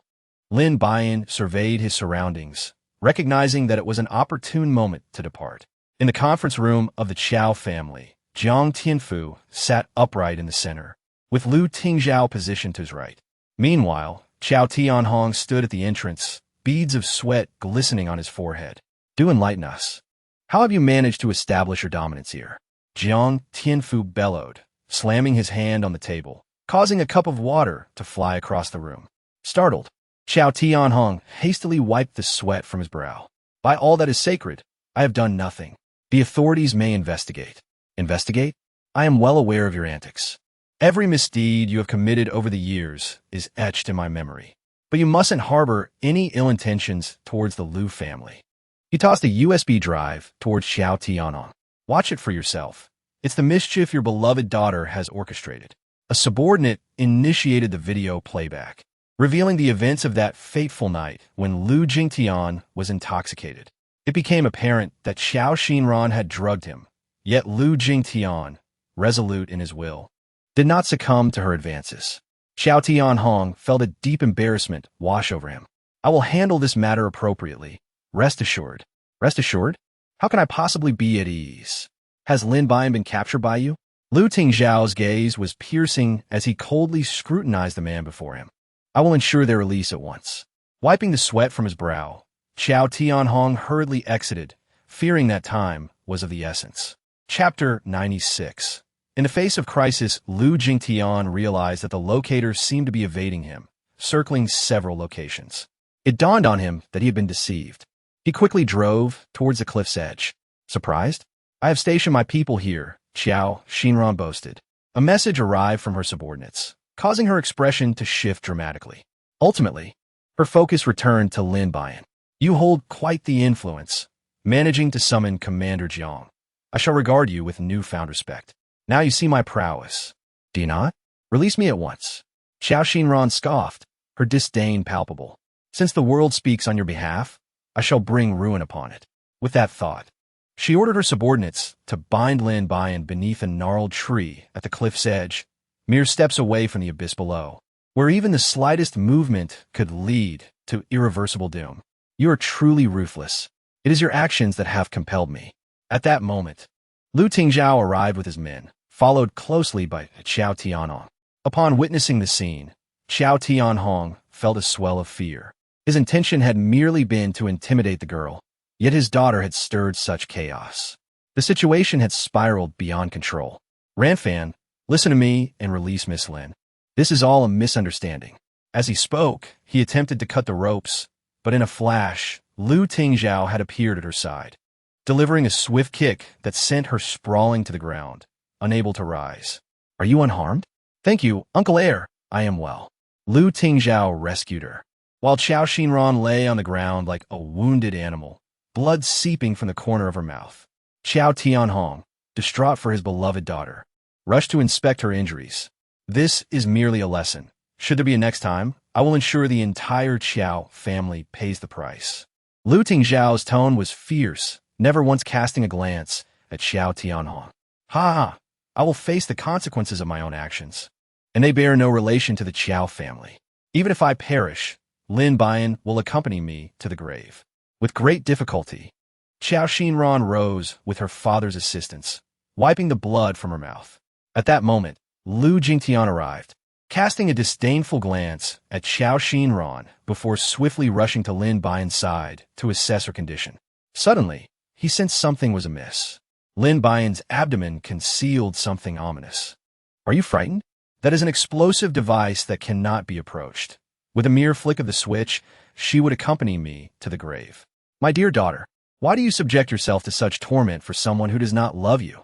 Qiao Tianhong gazed at his daughter, heartbroken, wondering when she had become so obsessed, and she seemed unaware of it herself.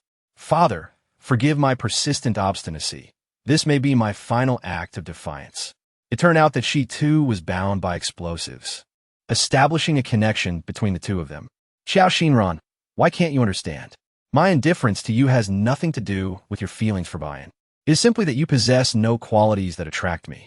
Qiao Xinran smiled bitterly. She was well aware of these truths. Yet once one's heart is ensnared, it becomes exceedingly difficult to discern reality. Lu Jingting, you are right. I am indeed oblivious, but what can I do? My life has been irrevocably shattered. and this is the only way I can ensure you remember me. Perhaps by taking away the one you cherish most. You will recall that I once existed in your world. You too should leave at once to avoid being caught in my turmoil. This is no mere jest. Lu Jingting, please look after my parents for me. They have only just found me after such a long time, and now they are on the verge of losing me again. They will likely be heartbroken for a while, but they should recover quickly, considering they have endured it for over a decade. Lin Buyan smiled cheerfully at the two of them. They were indeed handsome, but regrettably, she could only indulge in a few more glances. I will not allow you to die. Let me examine this explosive device, and I shall dismantle it. Lu Jingting, you should relinquish your hopes. You can only watch helplessly as she meets her fate. At this moment, Xiao Tianhong gazed at his daughter with profound sorrow. Calm down, my child. Do not act so impulsively. We cannot remain here. Let me take you away. Shall we find a new place to live, my dear Xiao family? Xiao Jingjie had also hurried over, and upon witnessing his sister's agitation, he regretted having indulged her desires in the past. Otherwise, she would not have found herself in such a predicament. Slowly approaching Xiao Xinran, Xiao Zhangjie held a syringe in his hand, behind his back. Brother is here. Everything will be all right. Xiao Xinran felt a sharp pain in her back, her body growing weak. However, she had already activated the explosive device on Lin Buyan. The red countdown flickered incessantly. This is it. It seems we are truly saying goodbye this time. She forced a smile as she bid them farewell. Do not speak nonsense. With Uncle Air here, nothing will happen to you. Lu Tingzhao swiftly examined the bomb attached to her. Indeed, it was of the indissoluble kind.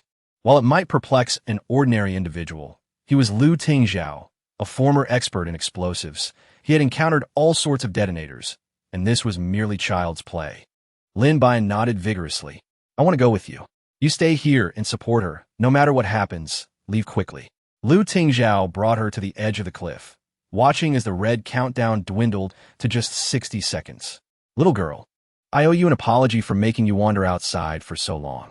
Although you say you don't hate me, I still feel remorseful. Now that I have saved you, can we consider ourselves even? Uncle, what nonsense are you talking about? I said I wouldn't hold it against you, and I truly mean it. You saved me again today, and I'm very grateful to you.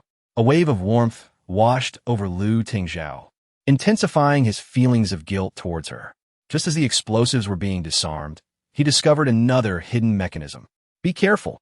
Lu Jingtian held her tightly, covering her eyes.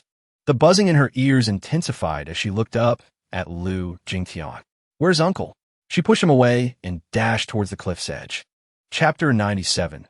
A new crisis arises. The Qiao family had completely vanished from Sea City, leaving no trace behind, merely a woman with amnesia in some corner of the world. Of course, that was a matter for another time. The Lu family had already heard the news of Lu Tingzhao's death and did not blame Lin Buyan. They understood that Lu Tingzhao had been trying to make amends with her. Perhaps this was his best choice. Lu Tingxian sought out Lin Weiguo to discuss the possibility of allowing the lovers to be buried together. Xiao Wanxin did not object, merely nodding in acquiescence. With death, what love or hatred could still be spoken of? Perhaps being together was the best option.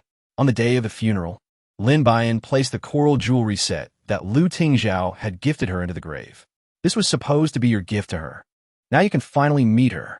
Please give her this jewelry. Lin Buyan could never come to terms with Lu Tingzhao's death. The cost of his mistakes was too great. Do not blame yourself too much. The reason your uncle did this was simply to find some peace within himself. Perhaps this is the best outcome. Lu Jingtian gently comforted her. My dear daughter, you look so much thinner. Why not stay here a few more days? I will make you something delicious, all right? Mom, I still have things to take care of. And what about my two brothers? Aren't you worried about them? Speaking of Lin Yuxuan and Lin Yujie, Xiao Wanxin felt rather unconcerned. After all, they are boys. How much trouble could they possibly get into? But my precious daughter, you must not face any more mishaps. Lin Buyan reluctantly stayed with the two until Lu Tingzhao departed at 5 or 7 o'clock. What plans could I possibly have? I merely need to oversee my estate. But have you truly made the decision to leave the Ability Society? Does your estate require a bodyguard? I cannot afford your services, so you might as well abandon that thought. Lin Buyan chose to ignore him and pretended to sleep in the back. However, from a distance, she noticed a considerable number of people queuing up. The size of this crowd far exceeded the capacity of the estate, and they did not appear to be locals. Lin Yuji spotted Lin Buyan's figure and hurriedly rushed out. Upon witnessing the scene before him, Lin Buyan initially suspected that his adoptive parents were orchestrating something sinister behind the scenes. However, this notion was swiftly dismissed by Han Limei. They lacked the capability to execute such a scheme, and moreover, all these individuals hailed from distant regions, reportedly fleeing due to the emergence of a new lethal virus in their homeland. At that moment, the manor exuded an atmosphere of vibrant prosperity, evoking feelings of warmth and comfort. "How many rooms do we have available now?" "None," came the response. "All the rooms are currently occupied, and we are unable to accommodate these individuals for the time being." Lin Buyan once again cast his gaze upon Lu Jingtin. "Are you aware of any other places here where people can find shelter? These individuals have fled from disaster. Do they possess any funds for accommodation? Moreover, even if they had the means, they would still lack the qualifications to reside there." Lin Buyan suddenly remembered that accommodation here came with certain conditions, without a few provisions. Everything would be in vain. However, it was unacceptable to let them sleep on the streets. Sister Han promptly arranged some food for them, prioritizing their immediate need for nourishment before addressing other matters. Han Limei responded to the call, preparing a large pot of porridge along with steamed buns, and additionally set aside some pickled vegetables to temporarily satisfy their hunger. The individuals gratefully accepted the food, and as Lin Buyan observed their emaciated and suffering forms, a pang of sorrow pierced his heart. "Take your time eating. There's more if you need it." Just as the crowd quietly and orderly accepted the food, a commotion erupted from the back of the throng. "This is bad. Someone is having an episode. Everyone, run." At that moment, the system also issued a warning, indicating that dangerous individuals were approaching the manor and that the electric shock mode would soon be activated. The front of the crowd panicked and fled, while the afflicted individuals began to frantically attack those around them. Amidst the chaos, Lin Buyan witnessed a small girl collapse to the ground, crying out in heart-wrenching despair. Lu Jingtung dashed forward, scooping the girl into his arms and handing her to Lin Buyan. Meanwhile, a middle-aged man with bloodshot eyes and drooling lips, though slow in movement, possessed formidable strength, and several individuals nearby had already succumbed to injuries. Just as Lu Jingting reached out to assist them, a youthful voice halted him. "Do not touch them. If you wish to live, do not make contact." The boy, approximately 15 or 16 years of age, donned tattered clothing, a scar marred his face, and his hair was disheveled. "They have already been infected. It is best to find a doctor for treatment. Otherwise, they will end up like that man, becoming soulless husks." "Why should I listen to you, little brat? You would do well to heed my warning. I'm only trying to help. If you choose not to believe me, that is beyond my control." With that, he casually strolled towards the afflicted man, flames suddenly igniting in his hands. The man, startled, quickly sought refuge. The little girl, upon seeing the boy, joyfully extended her arms, exclaiming, "Brother, hug me." The boy approached Lin Buyan, nonchalantly extending his hand. "Please hand my sister over to me." Lin Buyan scrutinized them closely, noting a semblance among their features. "Are you an ability user? Does this concern you? You are quite beautiful. So let me divulge this. The little girl in Lin Buyan's arms is named Li Yuanxi, the sister of the boy. Their parents were among the first victims of this calamity. The chemical factory in F City discharged hazardous substances into the drinking water, resulting in a significant number of people contracting a mysterious virus. The survivors were those who had not consumed that contaminated water, as well as individuals with robust physical constitutions who displayed no adverse reactions even if they had ingested it. However, it seems they had celebrated prematurely today. The virus possesses an incubation period. Its prior dormancy was due to the body's immune system at work. In light of your honesty, shall I allow you to remain here? Do not treat me like a child. I'm already 16, and you do not appear to be much older than I." Li Yuanxi looked at Lin Buyan with dissatisfaction. "Indeed, I am 18. You shall call me elder sister." "Humph, I refuse such a childish sister." Chapter 98. Surprise inspection. The man had already been subdued by Lu Jingting and the newly arrived Lu Zhao, and was taken to the research department of the Ability Association. To better calm the crowd, Lu Zhao arranged for them to be placed in a temporary quarantine zone and deployed medical personnel to conduct examinations to prevent the spread of infection. What does it mean to confine us here? We do not wish to stay. Yes, we want to go outside. You cannot restrict our freedom. We are human beings. You cannot imprison us like this, especially since we are uninfected. If an infected person appears here, we wouldn't even be able to escape. The crowd erupted into a cacophony of protests, although some preferred to stay, as the provision of food and drink was far superior to braving the elements outside. Everyone, please do not quarrel. We are not detaining you. Rather, we are conducting a health examination. As long as you are unharmed, you will be released outside. Additionally, we will patrol around the clock to ensure your safety, Lu Zhao announced. And an immediate hush fell over the crowd as they began to cooperate with the medical personnel for blood tests. Nevertheless, Lu Zhao could not take a moment's respite. He needed to report to his superiors and address the situation at its source. Lin Buyan retained the siblings Li Yuansheng and Li Yuanxi, who were presently indulging in delightful cuisine. She had also prepared fresh garments for the pair. After satisfying their hunger, they were to take a bath. Here are the clothes she had arranged for them, so do remember to wear them. You are truly kind, miss. Might you consider becoming my sister-in-law? My brother is a good person as well. Alas, this sister is the wife of your brother. She cannot assume the role of your sister-in-law. What does wife mean? If she is your wife, can she not be my sister-in-law? A flicker of astonishment and disappointment passed through Li Yuanxing's dark eyes, yet he continued to savor his meal. Do take your time eating. Be careful not to choke. You two are not married yet, are you? He suddenly lifted his gaze, hope glimmering in the depths of his eyes. Such a little brat, always meddling. No, we are not. Lin Buyan tapped his forehead, and no one noticed the sudden glimmer in his eyes. As long as one is unmarried, there remains a possibility. With this thought, he deliberately cast a glance at Lin Buyan, confirming that she was indeed the type he favored. Lin Buyan also holds a deep admiration for Li Yuanxu, who awakened his extraordinary abilities at the tender age of 16, undoubtedly a remarkable individual. What captivates him even more is the aura that radiates from Li, which he finds quite appealing. This is precisely why he chose to keep them around. I do not harbor idlers. If you partake of my provisions, you must contribute to my endeavors. Do you understand? He stated. Now, speak up. What do you require of me? Li Yuanxu had already donned a fresh set of clothes, embodying the essence of a radiant youth.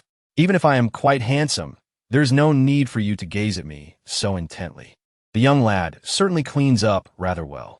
Lin intentionally tousled his hair, provoking him to redo his hairstyle in frustration. Are you not aware that a man's hair should not be disturbed? Lin Buyan shook her head, yet there was something amusing about the boy's soft hair. Oomph. Considering your ignorance, I shall forgive you this once. Let's speak of serious matters. In a few days, we may need to journey to your hometown, and you shall serve as our guide. Do you possess any special abilities? Can you protect yourself? If not, I advise against our expedition. Do not underestimate others. I have undergone training, you know. Look, I shall demonstrate my strength. She showcased her muscles to him. TCH, such antics are merely child's play. Those creatures do not wait for you to flaunt your strength. They strike with lethal intent. Li Yuanxu gestured dismissively before retreating to his room with his hands in his pockets. Regardless, you are obliged to be our guide. This is a non-negotiable condition. Merely a heads up for you. Consider it an agreement. Within 3 days, 5 new cases of infection were discovered at the temporary shelter, causing great concern among all about who might be next. Each day was fraught with trepidation, and even local residents began to show signs of infection. The mood among the populace was dismal, as they dared not venture outside. Some establishments had already commenced their holidays, and just as production had resumed, it seemed poised to halt once more, eliciting a collective sigh of dismay. One cannot help but wonder when such days will come to an end. Yet, upon witnessing the dire plight of the infected, complaints ceased. After all, living is preferable to succumbing to infection. For now, we shall endure. In this current predicament, do you still intend to remain hidden? I promise to accompany you, and here I shall stay. Lu Jingtong's hand caressed her smooth, cascading black hair, the faint scent of flowers lingering in the air. But can you truly find peace while witnessing the suffering of so many? Lin Buyan was acutely aware that his heart was undoubtedly more anxious than anyone else's. He simply refrained from voicing his concerns. You know, I lack any supernatural abilities and cannot safeguard myself. If you choose to remain silent, I might find myself in harm's way. Lin Buyan blinked her large eyes at him, certain that he would acquiesce. Perhaps you should refrain from going. I can accompany them for a brief visit. It was evident that he could never truly let go, as his heart remained perpetually concerned for the well-being of the common folk. This was brought by Lu Zhao. Take a look. Do you know something? I do not, but I can surmise that the Ability Society cannot function without you. Hence Lu Zhao has brought this today. The two exchanged knowing smiles, understanding each other's sentiments. This scene was witnessed by Li Yuanchu, who felt an inexplicable surge of jealousy and let out a soft huff. This is a public setting. You should exercise some discretion. He maintained his nonchalant demeanor, hands tucked in his pockets, indifferent to the affairs of the world. Little brat, what do you know? I believe we should allow him to join your Ability Society. That way, someone can rein him in, which is far better than letting him laze around all day. Lu Jingting smiled at Lin Buyan, nodding in agreement. It's a splendid idea. Do you consent, you little rascal? Li Yuanchu shot them both an irate glare. Do not address me in such a manner. I am merely 2 years your junior, and I have my own name. Temperamental, aren't we? The two exchanged glances but said nothing further. Given the current circumstances, the outlook was grim. I am merely a temporary leader for everyone. Once this task is completed, I ask that you select a leader whom you trust. That will not do. Once a captain, always a captain. You shall forever be our leader, regardless of the time. Lu Zhao, your flattery skills have certainly improved. I am quite impressed. Laughter erupted among them as they prepared for the forthcoming events. Chapter 99. Sudden encounter with an infected individual after meticulous preparation. Lu Jingting ultimately succumbed to Lin Buyan's persistent pleas and agreed to take her along. The same tactic worked on Hai Yunting, though she was a tad more assertive than Lin Buyan, leaving a distinct red handprint on Lu Zhao's cheek. Are you two women certain that this is wise? We are merely here to attend to your needs. Rest assured, we have no other intentions and will not roam about.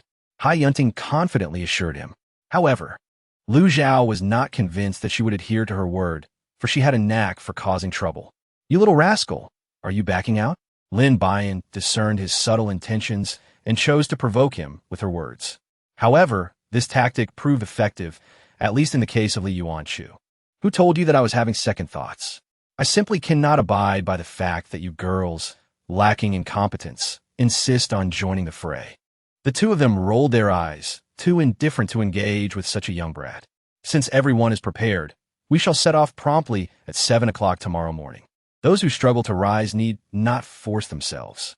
This statement was directed at Lin Buyan, who had been rising quite late each day, the reasons for which remained a mystery. You need not be so indirect. Simply addressing me by name will suffice. A chorus of laughter erupted, and they dispersed to attend to their respective tasks. Come along, you shall join us. We will assist you in gathering some daily necessities. Lin Buyan and Hai Yunting gazed at Li Yuanchao with deep concern. The others were of no worry, but this newly arrived younger brother warranted some attention.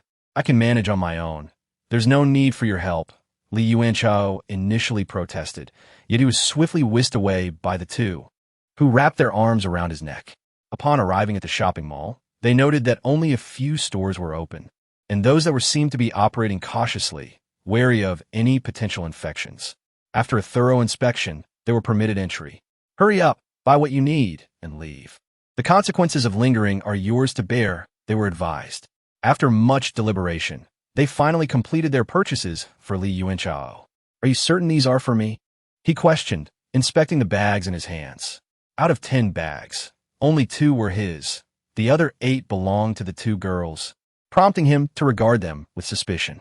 Do the girls not deserve gifts when they step out? Hai Yunting patted Li Yuanchao on the shoulder, relishing the advantage of free labor. Reluctantly, he acquiesced, trailing behind them as they meandered through the store. You've already circled this place 3 times. How many more laps will satisfy you? Li Yuanchao remarked, noticing that the sales staff were likely becoming familiar with their presence. One must always compare options. One cannot rush the art of shopping, they replied. But they've already urged us to be quick. Did you not hear that? Li Yuanchao questioned, pondering whether the girls had truly registered the warning. Unbeknownst to them, a sudden commotion erupted within the sparse crowd, transforming the once quiet mall into a scene of chaos. A woman began to contort, her expression twisted in agony. She had been infected. "Everyone evacuate," was the urgent cry. However, the trio, nestled in a quiet corner, remained oblivious, with Hai Yunting and her companion still indulging in ice cream. The throng surged toward the exit, but they found themselves jammed at the doorway, providing the infected ample opportunity to strike, as several individuals had already fallen victim to bites. The startled cries roused the trio, with Li Yuanchao being the first to rise. "You two stay here. I'll assess the situation," he declared, dashing toward the fray. Inside, those trapped began seeking refuge in enclosed spaces as the infected, moving sluggishly, could not keep pace with their frantic escape. At last, the pathway opened, allowing patrolling guards to enter and assess the situation. These guards, trained by Zhao Fanyuan, executed their duties with precision, effortlessly handling the two infected. Their immediate objective was to evacuate the crowd swiftly to prevent further infections. Several infected individuals shuffled toward Lin Buyan and her companions. "What is this? A new breed of zombies?" Hai Yunting, having never encountered the infected, remained blissfully unaware of their menace. Her voice, however, caught the attention of the approaching infected, who quickly redirected their efforts toward her. Lin Buyan drew forth her personal weapon, a customized dagger crafted for her by Lu Jingting, which proved quite effective for self-defense. Several infected individuals soon lunged towards them, prompting the two to engage in combat. Li Yuanchao ventured outside, but found no infected. Instead, he observed numerous patrollers dispersing the crowd. Upon inquiry, he learned that infected had appeared within the mall. By the time he arrived, the two had already subdued the infected, who lay bound in the center of the open space. "Did you two do this?" Lin Buyan nodded with a hint of pride. Hai Yunting crossed her arms and raised her chin, saying, "Are you beginning to see us in a new light? Well, I must admit I'm somewhat surprised, but this is quite perilous. You should exercise caution." Li Yuanchang scratched his head, acknowledging the capabilities of the two individuals. Lin Buyan gazed at him, unable to resist ruffling his hair once more. "Why do you behave like this? Did I not tell you not to touch a man's hair?" He picked up the items from the ground, still maintaining his hands in his pockets. "Let us depart. Someone will come shortly to escort us." The rapid spread of the virus took everyone by surprise, leaving the other two in astonishment. As they made their way outside, they encountered members of the Ability Society rushing over. Outside, a crowd had gathered around Lu Jingting, demanding answers.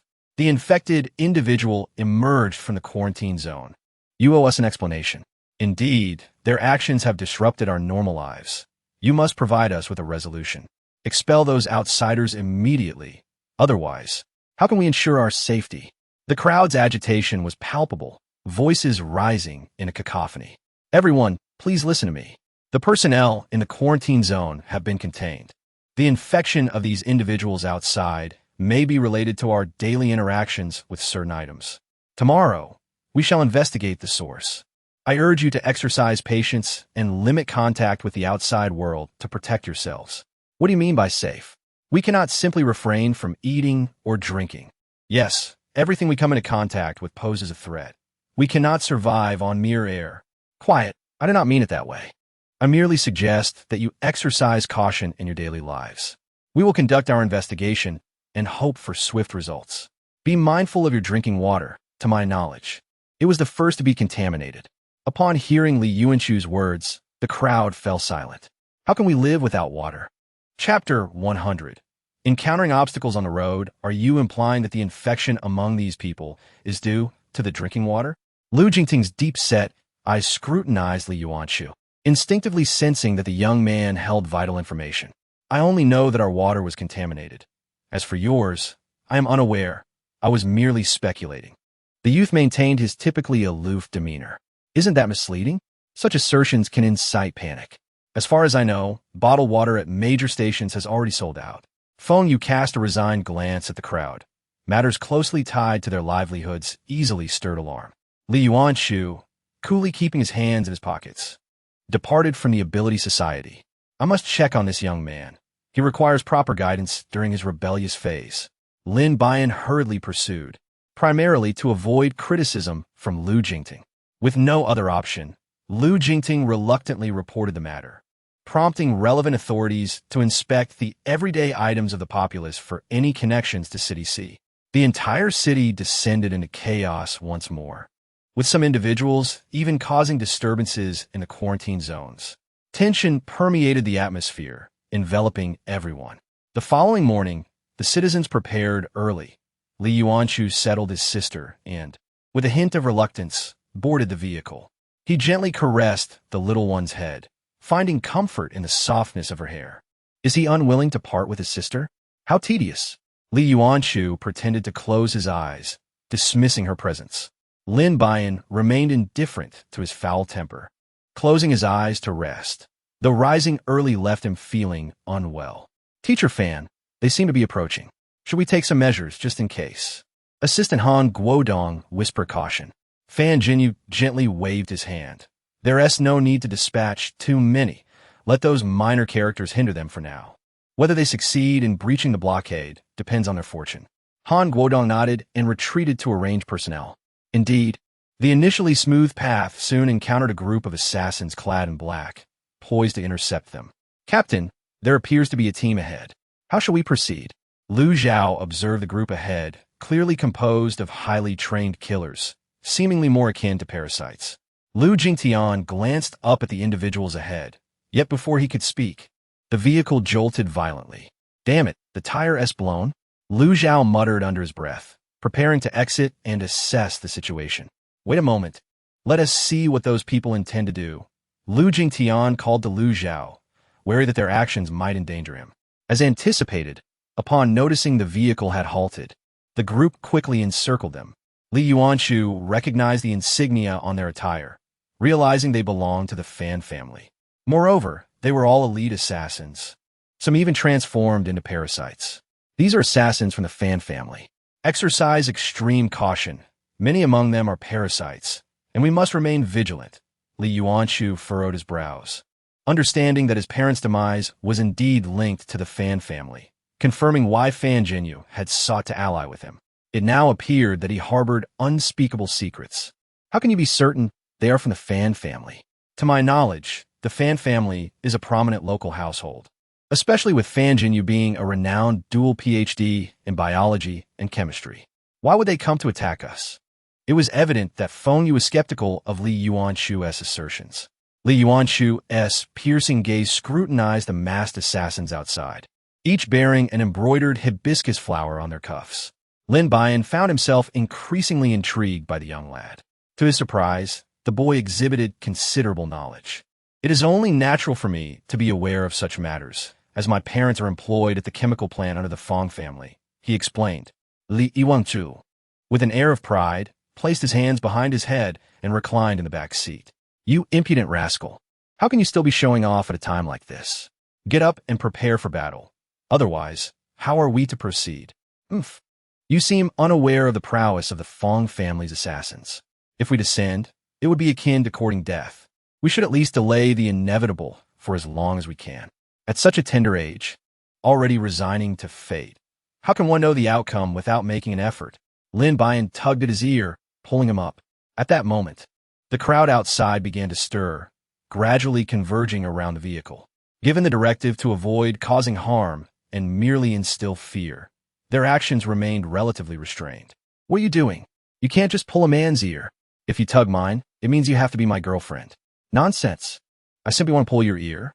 Lin Buyan playfully tapped him on the back of his head and then tugged at his other ear. At that moment, Lu Jingting discerned the intentions of the individuals outside and cast a meaningful glance at Li Yuanqing. This fellow was undoubtedly more complex than he appeared on the surface. Lu Zhao observed Li Yuanqing, contemplating that the boss's romantic interest had surfaced. This time, the captain would surely become anxious, which was rather amusing. Just as he was engrossed in the scene, a sudden wave of pain pierced through his ear. What are you lewdly grinning about? How vulgar. Ouch, that hurts. Let go. I wasn't thinking anything. Suddenly, the car door swung open, and Lu Jingting stepped out. Everyone was taken aback. The captain had bravely exited alone?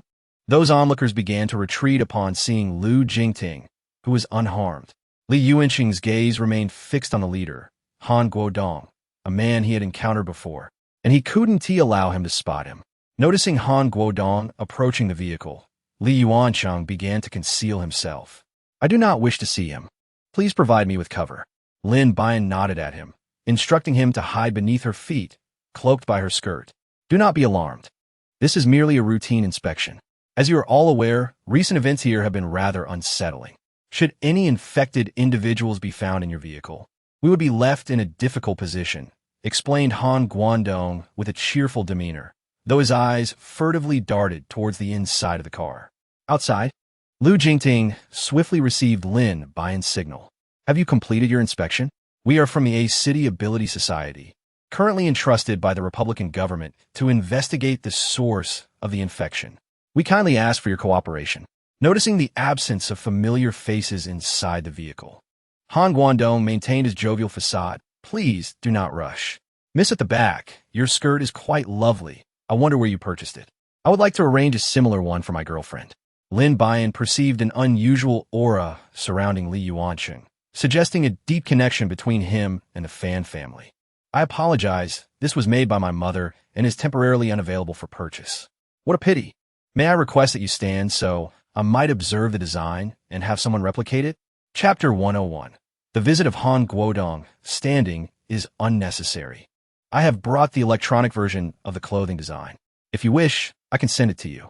As she spoke, Lin Buyan waved the electronic blueprint before him, prompting Han Guodong to awkwardly retract his hand. Very well then, I shall not intrude further on your business. Since your vehicle is broken down, might you consider riding in mine? It would serve as a form of apology. No need, everyone replied in unison, firmly declining. Han Guodong left, somewhat embarrassed, whispering a few words to his subordinates before departing. The group finally exhaled in relief upon seeing their figures vanish. Come forth. Surely you owe us an explanation? At this moment, Li Yuanqing peeked out, his face flushed as he regarded everyone, except for Lu Jingting, whose expression was rather unfriendly. After all, he is a young man. They are searching for me, likely due to sensitive information my father possesses. Do you have that information? Li Yuanqing shook his head. I am also in pursuit of it. However, my father vanished after becoming infected and did not divulge anything to me. Yet, I do recall he kept a diary, which may contain clues. A silence enveloped the group. Given the recent circumstances, it was evident that Han Guodong would likely station personnel near their residence, making entry exceedingly difficult. My father's diary is not at home. It is in a church.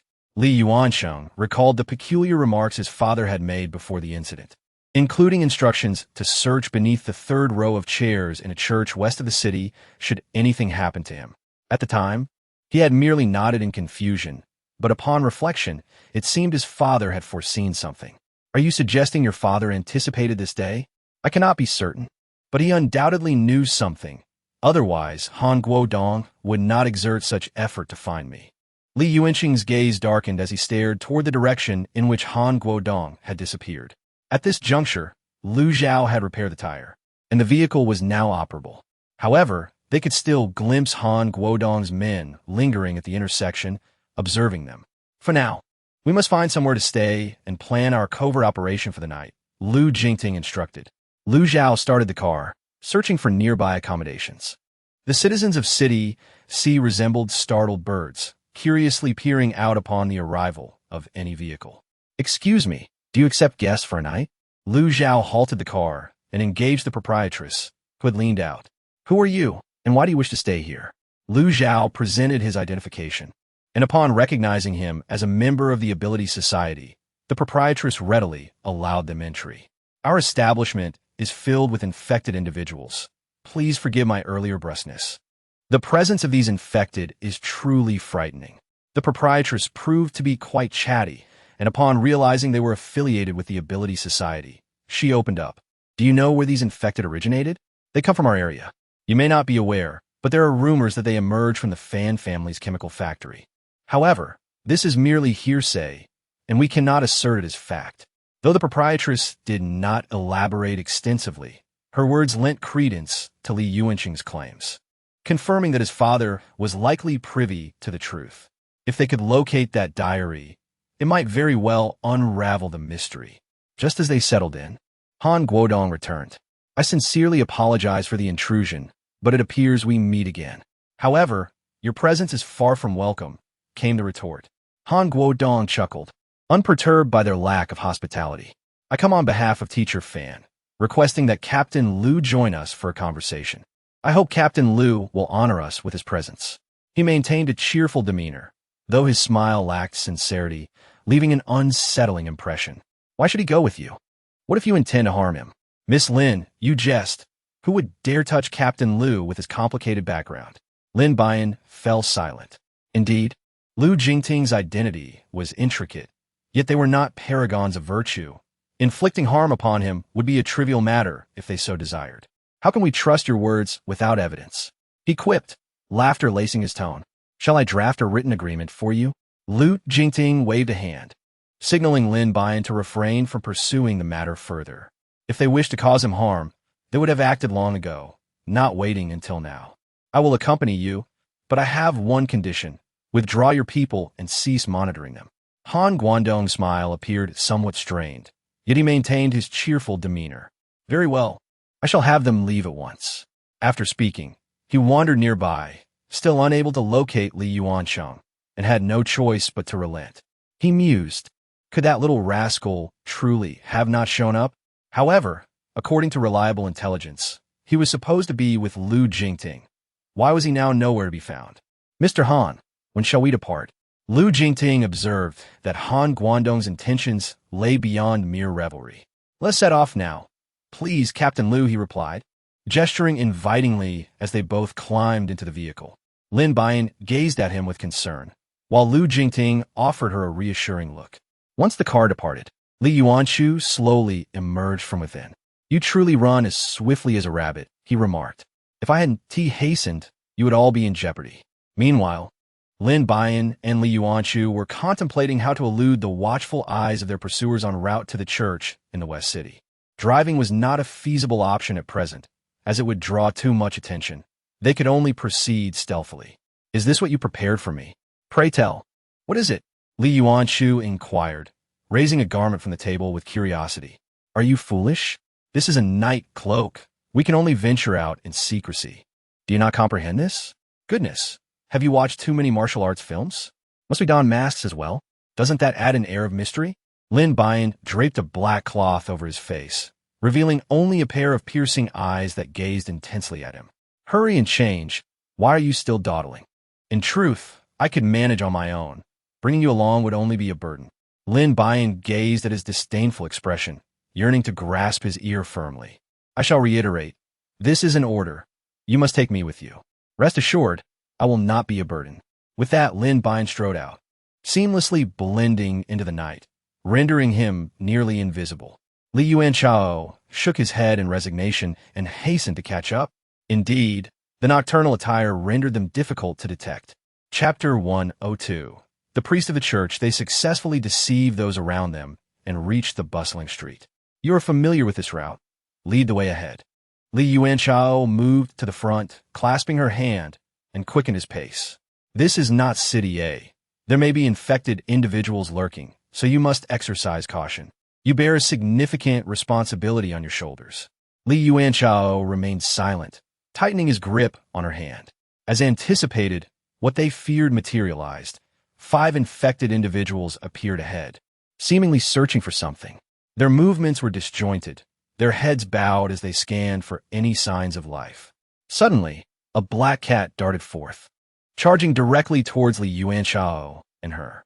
The commotion of the felines startled the infected, who staggered toward them in a grotesque manner. Li Yuanqing swiftly conjured a massive flame in his palm, directing it towards the infected. Clearly, they were terrified of fire. One was singed, while the others hastily evaded the blaze. Lin Buyan gazed at the scene before her, feeling an inexplicable mixture of sorrow and amusement. Once, they too were human, capable of fearing the flames. However, to harbor sympathy for them now would indeed be a grave misjudgment. For those who had escaped swiftly turned their aggression towards her.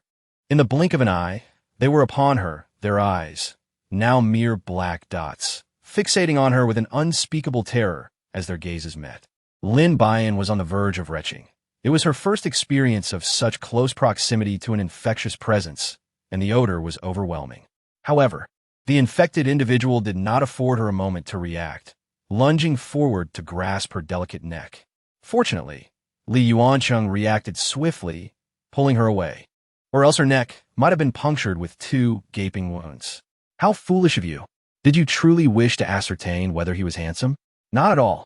I was merely startled by his terrifying visage. At that moment, the true instigator, a black cat, was adorably nuzzling at her feet, gentle and obedient.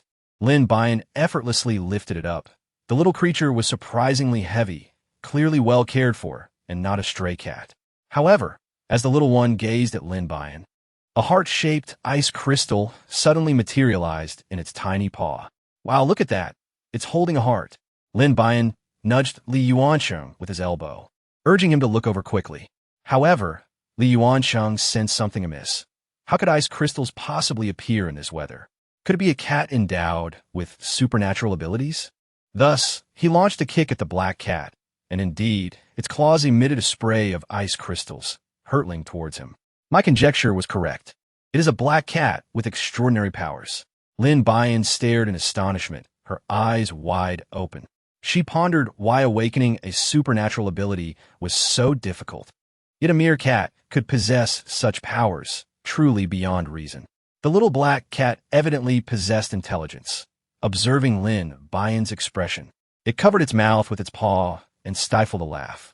Can it really laugh at me? Lin Buyan was infuriated and wanted to cast the creature aside. Yet it clung to her as if it were an extension of herself, impossible to shake off. However, now was not the time for grievances. They needed to press on, for if they alerted those lurking nearby, it would spell trouble. Thus, the 2 humans and 1 feline ventured toward the church ahead. Their colors harmonized perfectly, rendering them nearly invisible in the enveloping darkness. Li Yuancheng sought to ignore her. The closer they approached the church, the more his heart quaked with trepidation. What if the outcome was not as he hoped? What if his parents were involved? Such questions plagued his mind, leading him astray on several occasions, eliciting a few grumbles from Lin Buyan. Fortunately, they ultimately arrived at the church, its grand doors tightly shut, stripped of their former splendor. Yet the door was slightly ajar, allowing for easy entry. Being near the outskirts, human presence was scant, making the creaking door sound jarringly loud. Was there danger lurking within? The black cat remained alert, gazing ahead without signaling any threat, indicating that the coast was clear. Upon entering the church, they found themselves at the familiar chairs of memory, when suddenly an aged voice echoed through the air. The 2 jumped in fright, but the black cat showed no signs of alarm, suggesting the speaker was not malevolent. You have arrived. I have waited for you for quite some time. You finally made it. An elderly man emerged from the shadows, holding a candle. Li Yuancheng soon recognized him as the old pastor, Tong Xuejuan, with whom he had only a fleeting acquaintance. Do you remember me? How could I forget? You mischievous young lad nearly set my church ablaze during your first visit. How could I possibly forget you? Tong Xuejuan chuckled, nostalgia gleaming in his eyes, though time had inevitably taken its toll. You've come to retrieve your father's belongings, have you? Follow me. The 2 followed Tong Xuejuan as he turned left and right, leading them to a small room cluttered with books. He rummaged through the tomes until he unearthed 3 thick journals. Previously, members of the Fan family came here searching, and I sensed their significance, so I discreetly concealed them. As per your father's instructions, now that you have arrived, I shall return them to you, fulfilling your father's trust. Tong Xuejuan held deep admiration for Li Yuancheng's father, and they had even forged a bond across generations, which filled him with joy upon seeing Li Yuancheng. There is also a letter your father wrote to me on the night of his disappearance. I shall fetch it for you. As Tong Xuejuan turned to leave, he suddenly felt a cold object pressed against his head. Are those 2 little rascals here? No, what do you mean? Are you accusing me? Clearly, Han Guodong did not believe him and intended to inspect the premises personally. Tong Xuejuan realized that if Han Guodong discovered Li Yuancheng's presence, he would surely face dire consequences. Thus, he raised his voice. "Director Han, are you here at such a late hour for prayer?" The two inside tensed at once, despite the absence of followers. "Why have they been located? Why are you shouting? Is someone inside?"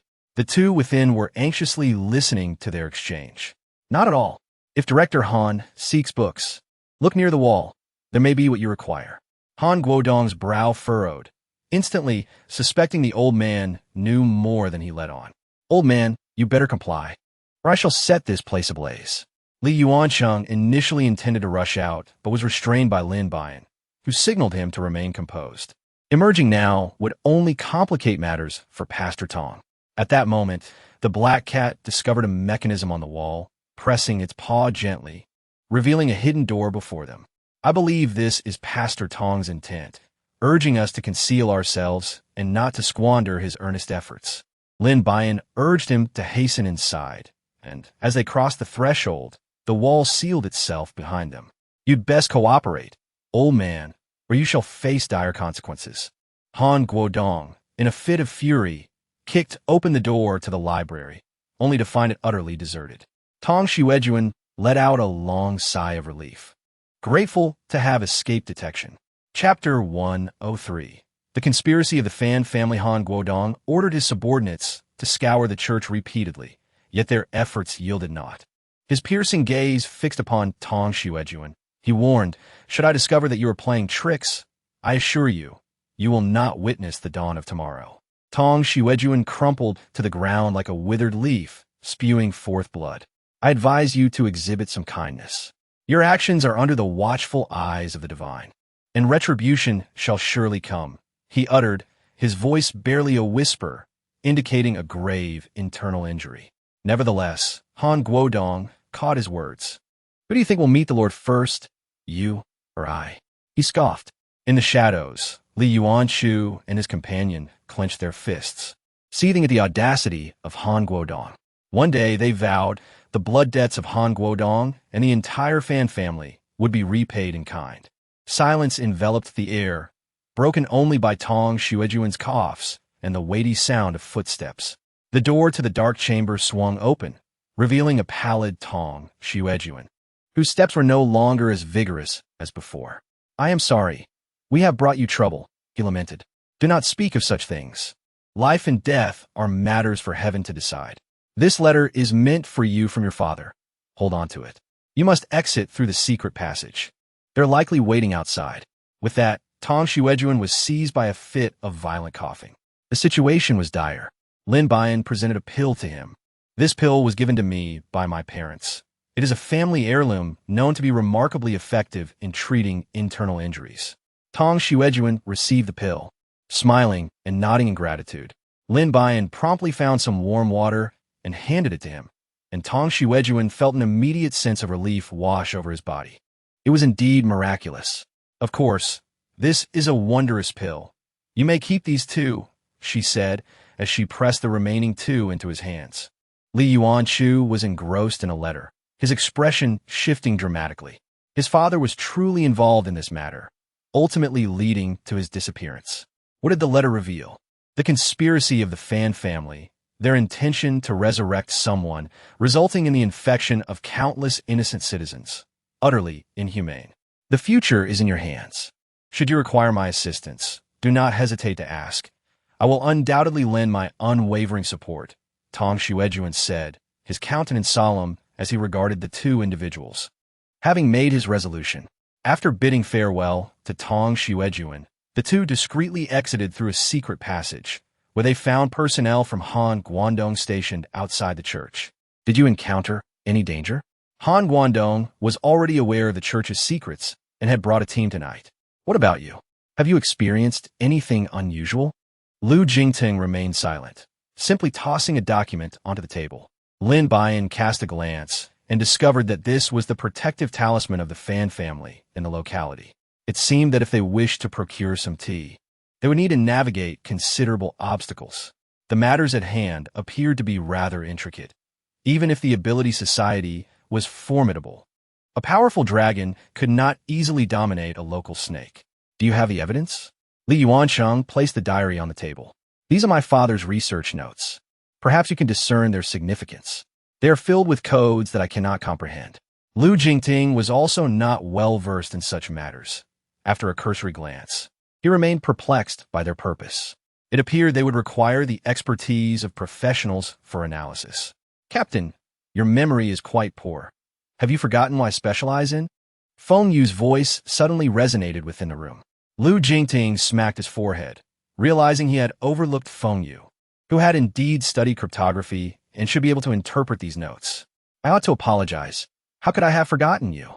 He then handed the diary to Feng Yu, saying, please examine this thoroughly and inform us of your findings shortly. His gaze then shifted to the black cat, sensing something unusual. Where did this cat come from? Is it the landlord's pet? No, we found it. And it is a cat with abilities quite impressive, isn't it? Lin Buyan's face flushed with excitement as he affectionately kissed the black cat. This peculiar feline exuded an inexplicable strangeness. Are you certain it is an ordinary cat? Lu Jingting took the black cat into his hands and scrutinized it closely, finding no external anomalies. However, the cat's gaze towards him was unsettling, evoking discomfort.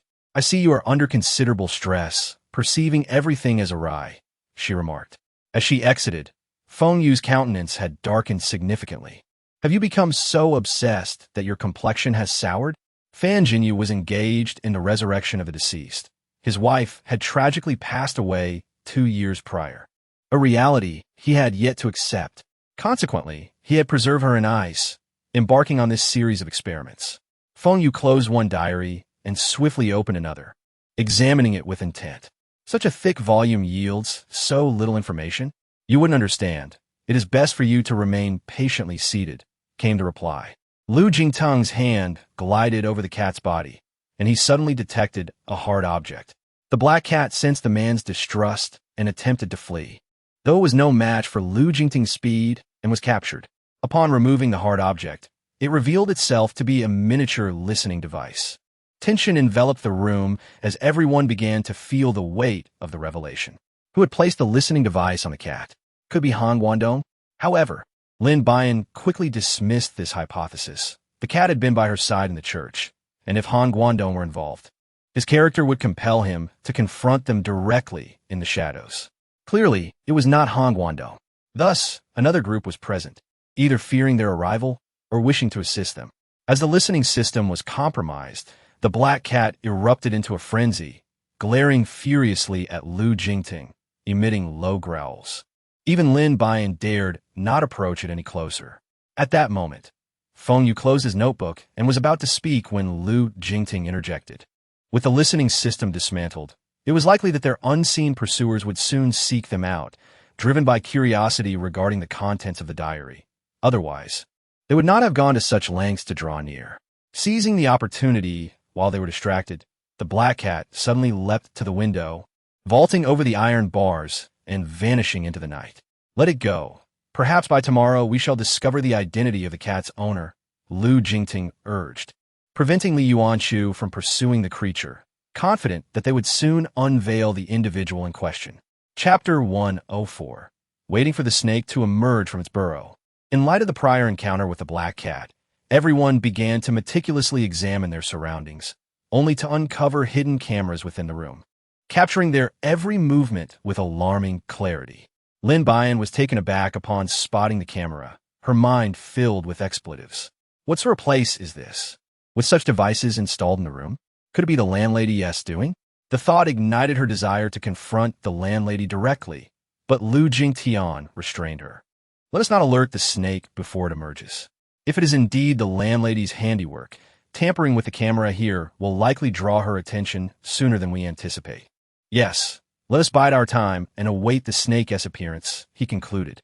The group suppressed their impatience, acting as though nothing had transpired, each engrossed in their own activities. The night passed with no further incidents, and on the following morning, the landlady greeted them warmly, engaging in cheerful conversation as if she were oblivious to the events that had unfolded. This left everyone in a state of confusion. If it wasn't the landlady, how could one explain the discovery of the camera within her premises? Landlady, you've remodeled this place recently, haven't you? Lu Jingtian inquired with a smile as he traced the wall with his fingers. You seem quite perceptive. Indeed, renovations were made just a few days ago. The landlady replied happily. In fact, you are among the first to occupy this space. At this, the group exchanged glances, deducing from the landlady's demeanor that she appeared unaware of the underlying situation. Yet, who could have known in advance that they would be coming here? Moreover, how could it be that their stay had been so precisely anticipated? The more they pondered, the more peculiar it seemed. Could there be an issue within the inner circle of the Ability Society? Unconsciously, their gazes shifted to Li Yuancheng, as he had been the one to guide them here. Was he orchestrating these events from the shadows? Just as their thoughts spiraled, a sudden visit from Han Dong interrupted their musings. Today we are all in high spirits. Our young lady heard of your arrival and specifically came to see you. As he spoke, a girl in a pale pink dress glided out from behind him. This was Fan Xiaoye, formerly the sycophant of Qiao Xinran. Lin Buyan and Hai Yunting felt a sense of foreboding upon seeing her. This girl was notorious for stirring up trouble. To their surprise, she turned out to be the daughter of the Fan family, which made everything much clearer. Who would have thought we would meet again? Fan Xiaoye raised her chin haughtily, relishing the astonished expressions on their faces, her heart swelling with unspoken pride. Now that she was on her own turf, it was time to unleash her frustrations, especially since they had previously bullied her. Her dear friend Xinran was now missing, leaving her without a companion for amusement. The culprits of her misfortune stood before her, carefree and infuriatingly aloof. We do not welcome you here, nor do we wish to see you, she declared. Who do you think you are? This is my domain. It is not your place to dictate my movements. Fan Xiaoye looked down upon everyone, relishing her dominion in this space. Mind your tongue, for even in this apocalyptic world, your insolence is intolerable. With that, she chose silence, scoffing softly before striding out of the hotel. Now that she was assured of their presence, dealing with them would be a simple matter. As long as they remained here, everything could be resolved. In the wake of her commotion, Lin Buyan had forgotten to inquire with the hotel owner about the surveillance cameras. Once their figures vanished, Li Yuanchao emerged from within. However, it seemed that his whereabouts had already been compromised. Perhaps Han Dong was deliberately creating a facade, opting not to act against Li Yuanchao. The morning passed with everyone lost in their thoughts. Breakfast left largely untouched. After the meal, Lu Jingting took several members of the Ability Society to investigate the chemical plant's emissions. The diary's entries suggested that the plant was merely a smokescreen, concealing the true location of the laboratory, which remained elusive. Nonetheless, the mutations affecting humanity were indeed linked to the chemical plant. It was imperative to promptly close the plant's discharge outlets to address the pollution at its source. Naturally, the investigation would not proceed smoothly. The Fan family would not easily permit them to take action.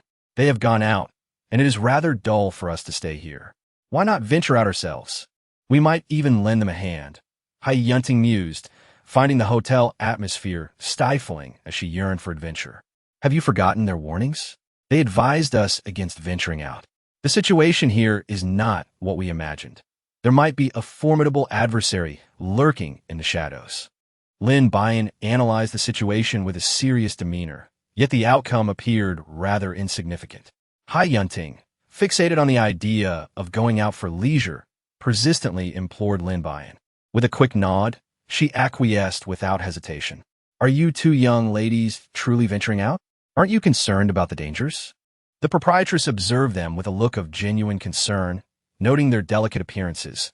Encountering an infected individual could lead to serious troubles. Indeed. Are there any recommended attractions around here? Hai Yunting inquired, tugging at the proprietress's arm for suggestions. Naturally affable, the proprietress, encouraged by Hai Yunting's enthusiasm, eagerly opened up, enthusiastically recommending various enjoyable locales. There were indeed many delightful places to explore. However, several were closed due to the infection issue. Presently, the blooming flower fields at Banlipo were in full splendor, making an ideal spot for a pleasant day out. Shall we go there? Is it far? Hai Yunting asked. There's a vehicle in the courtyard that you can use, the proprietress kindly offered, handing them the keys while advising them to drive cautiously. Allowing for more time to enjoy the attractions, as the remote location was unlikely to attract any infected individuals.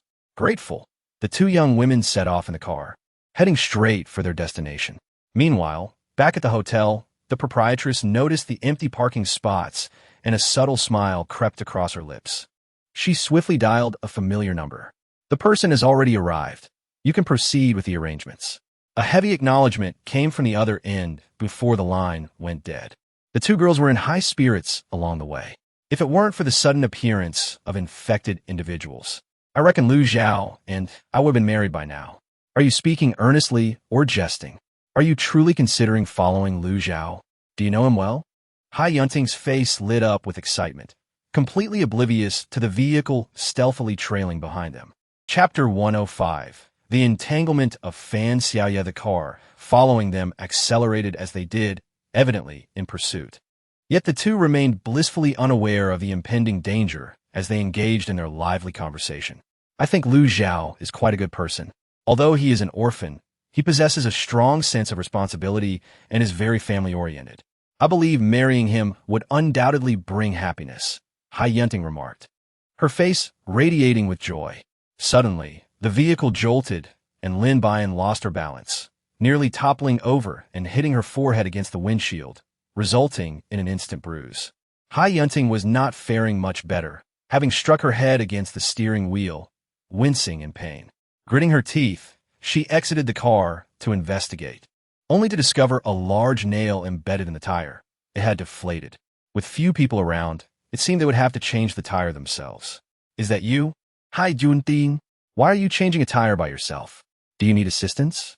Fan Xiaoya stood behind her, arms crossed, as Lin Buyan also stepped out, rubbing her swollen forehead. Why are you everywhere? You truly are a persistent shadow, Hai Yunting retorted, pulling out the jack to lift the vehicle. I've told you, this is my territory. I can go wherever I please, and it's none of your concern. Who wishes to meddle in your affairs? Just mind your own business, or you might find yourself in trouble. As Hai Yunting waved the tool before her, Fan Xiaoya took a few steps back in alarm. You really are quite uncouth. I misjudged you from start. How dare you speak of the past? You befriended me solely for your own benefit. Don't think I'm unaware of your intentions. Your previous actions are inextricably linked to our current predicament. Reflecting on past events, Hai Yunting felt foolish, realizing Lin Buyan's injury had significant ties to her own decisions.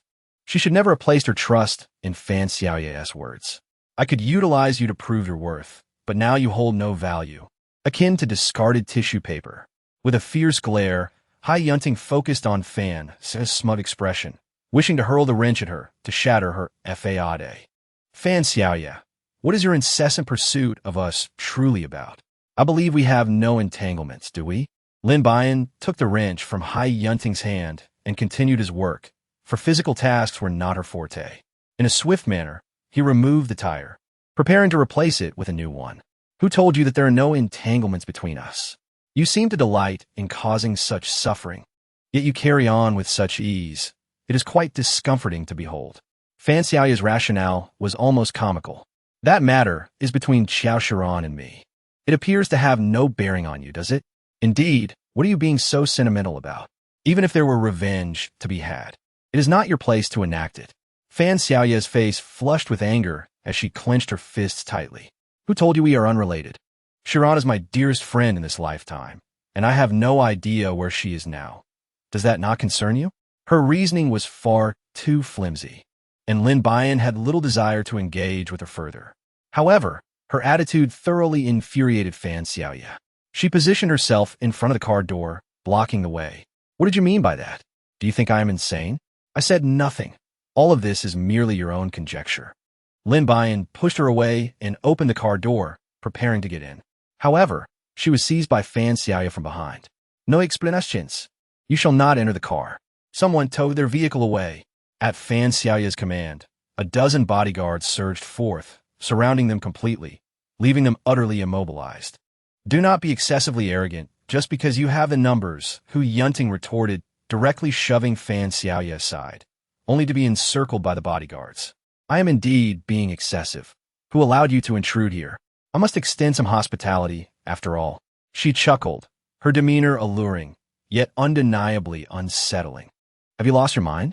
If you wish to resolve our grievances, how about a fair fight between us? Do you dare? Fan Xiaoya cast a disdainful glance at Lin Buyan, sneering, with your pitiful state, I wouldn't even bother to engage. Since you perceive us as so feeble, why then do you have them surrounding us? It seems you are not as formidable as you claim.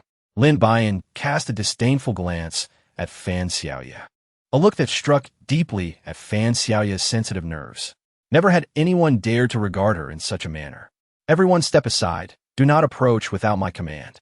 The bodyguards complied and retreated, leaving only the three of them behind, as the conflict between the women was poised to escalate.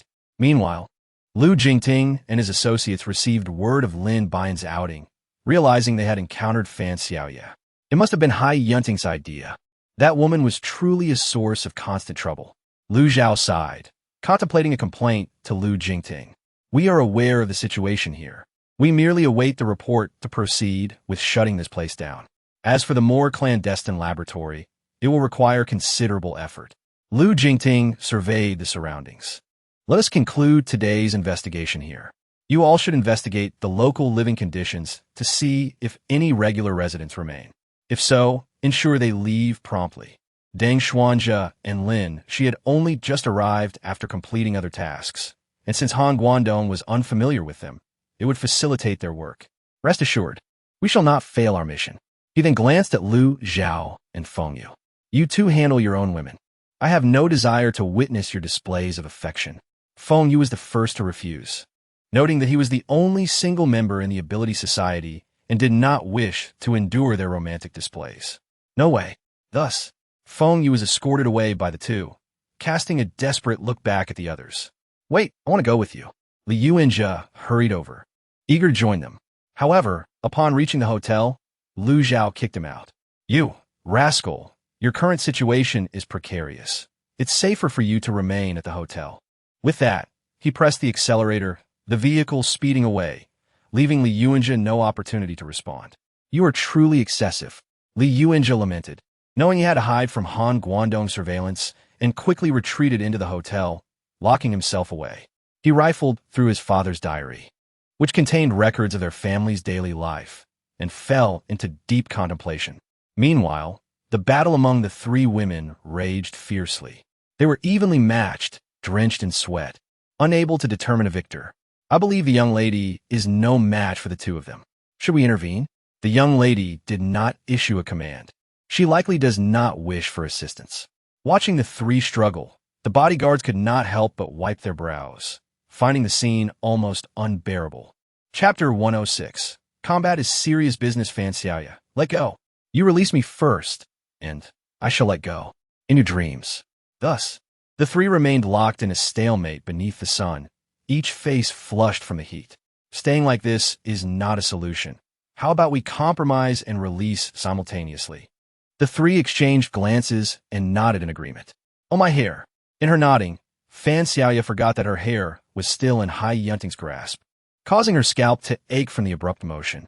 The three collapsed onto the ground, their dignity forgotten. Is this all you can do, young lady? Just pinching? Look, my arm is bruised from your grip, and you dare criticize me? Look at my hair. You must have nearly ripped it out. Hai Yunting shot a glance at Fan Xiaoya, and they both involuntarily burst into laughter, turning to Lin Buyan. So you are unharmed? They both asked in surprise, having witnessed the intensity of their earlier clash, yet she seemed unscathed. You two are foolish. The three exchanged knowing smiles, as if nothing had transpired. If you continue to be so domineering, I shall pluck your hair bald. Hai Yunting threatened, gesturing dramatically, prompting Fan Xiaoya to hastily cover her hair, her scalp still stinging. The bodyguards behind them looked on in bewilderment, struggling to comprehend the sudden turn of events. Rest assured, we are now acquainted through this conflict. You two are my friends, and I shall refrain from mentioning your names in the future. Let us not. I fear retribution. Hai Yunting teased her, knowing the young lady's temperament would likely offend many. What Xiao Xinran? Though reluctant to inquire, she could not suppress her curiosity. Fan Xiaoya merely shook her head. I do not know how she is faring now. I only know her family has moved away, and no one knows their whereabouts. After speaking, she turned to Lin Buyan. Do you feel any guilt? No. I simply do not wish for her to be troubled by love. A silence enveloped them, pondering whether anyone truly existed in this world unburdened by the woes of love. Suddenly, the bodyguards stirred with urgency, indicating an imminent crisis. "What are you doing? Have you become too idle?" Fan Xiaoya snapped at them, though her words bore little weight. "Young lady, we must flee. The infected are approaching," the leading bodyguard stammered, his voice quivering as they gazed apprehensively at the oncoming threat. Lin Buyan raised his head to gaze in the direction the bodyguard was observing. Indeed, a dark mass loomed ahead, with infected individuals interspersed among the parasites. "Are those your kin?" Lin Buyan interrogated Fan Xiaoya, while Hai Yunting cast a disapproving glare in her direction. "What a joke. It is truly terrifying to be accompanied by such a creature." As Fan Xiaoya spoke, she attempted to pull the two of them into the vehicle. "The modified car belonging to my family would not be easily overrun by them." Fan Xiaoya tugged at the two individuals, urging them to enter the car, as the bodyguards swiftly climbed aboard. However, the speed of the infected was not to be underestimated. They quickly approached, making it difficult for the vehicle to escape. The bodyguards who had failed to board in time were overwhelmed, leaving behind only a pool of blood on the ground, a shocking crimson stain. Why have so many hungry infected suddenly appeared? Wasn't it said that this area was sparsely populated and rarely frequented by the infected? Hai Yunting was puzzled. The proprietress had clearly stated that few ventured here. So why this sudden influx of infected? It was evident that we had been ensnared in a trap. Someone was manipulating events from the shadows. After hearing Lin Buyan's analysis, Hai Yunting cast a wary glance at Fan Xiaoya. "Is it possible that your family, the Fans, created these infected to launch an assault against us?" Fan Xiaoya looked at Hai Yunting, bewildered. "Have you lost your mind, or are you feverish? What nonsense are you spouting? My former lover would never create infected beings. I despise those abominations more than anything, as my mother fell victim to them. My father would never harbor such creatures." Outside the vehicle, the infected and parasites relentlessly pounded on the windows, some shaking the car in an attempt to overturn it. The two were taken aback to learn that Fan Xiaoya's mother had been claimed by parasites. Yet it was an undeniable truth that Fan Jinyu was indeed manufacturing infected beings. Now was not the time for such disputes.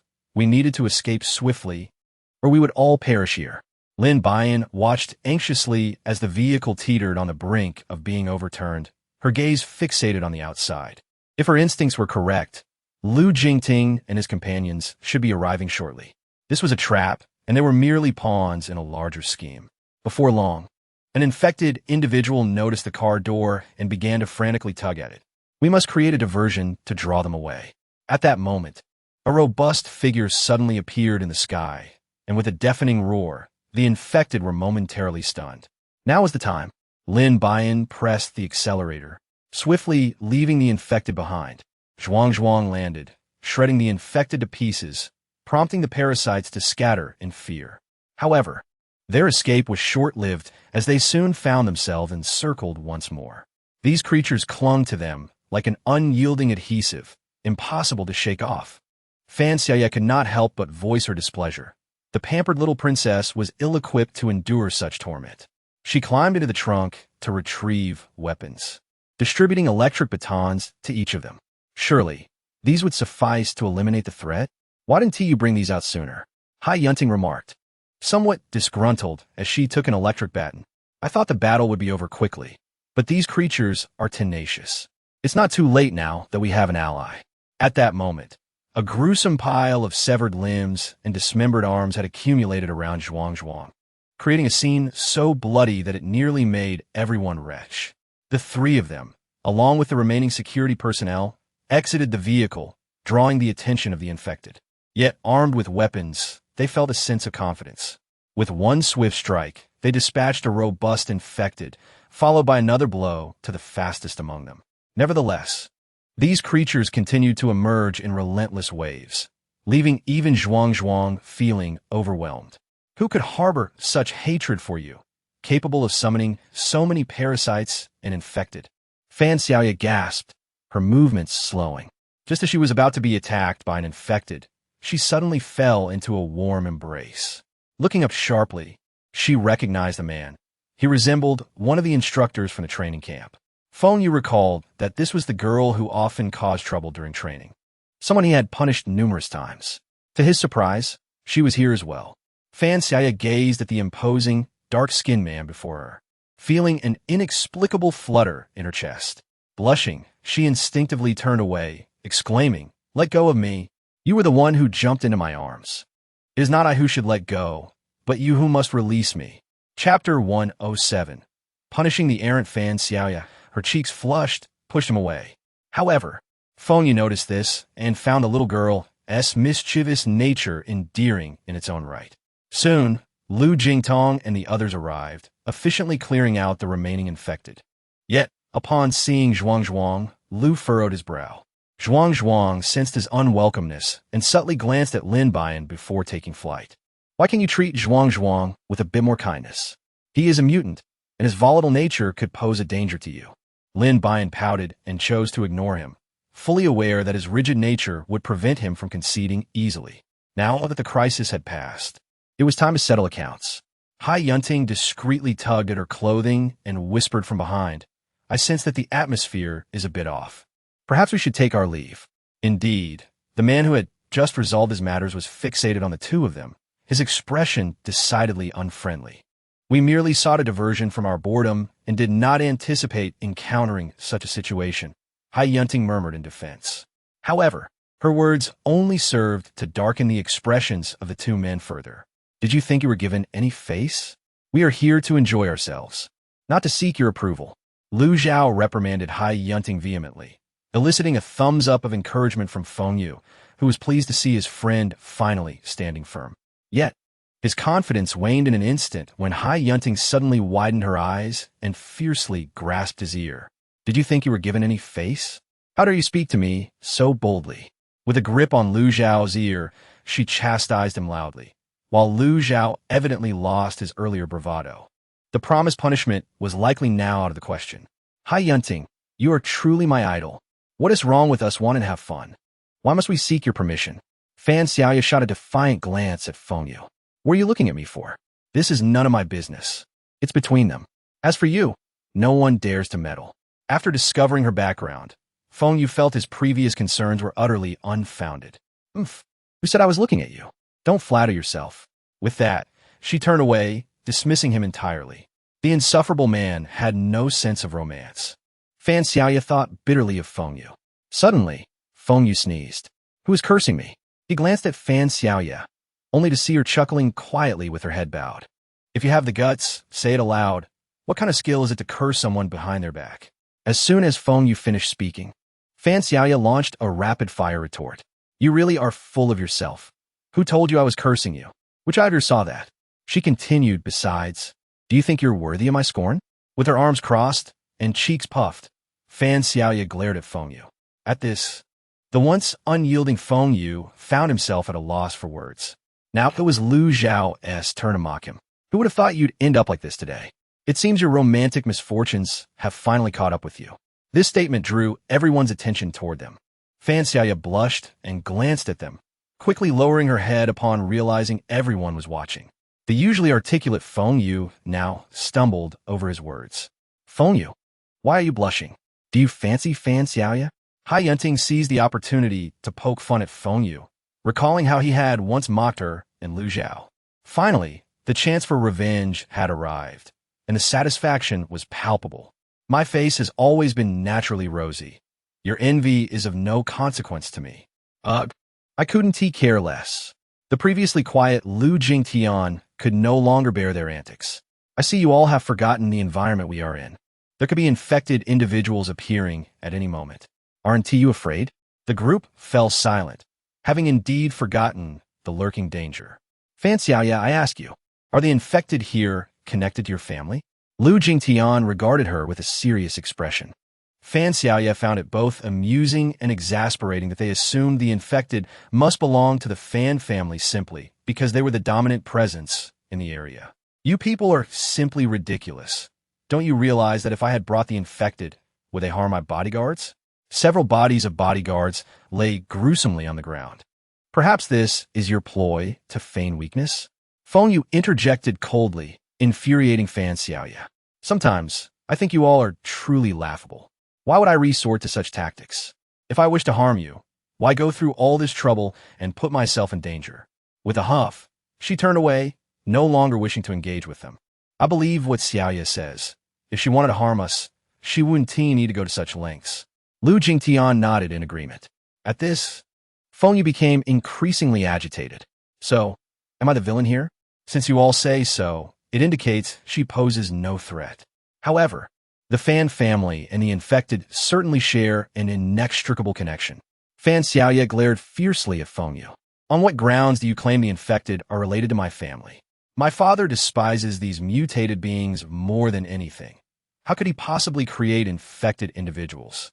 Fengyu was about to reply, but was silenced by Lin Buyan's piercing gaze. What's wrong? Weren't you quite the talkative one? Now you find yourself at a loss for words? Watching him hesitate, a flutter of excitement stirred within her. Oh no, I'm starting to develop feelings for him. Due to the earlier chaos, all their vehicles had sustained significant damage. It seemed they would have to compensate the owner for a new one.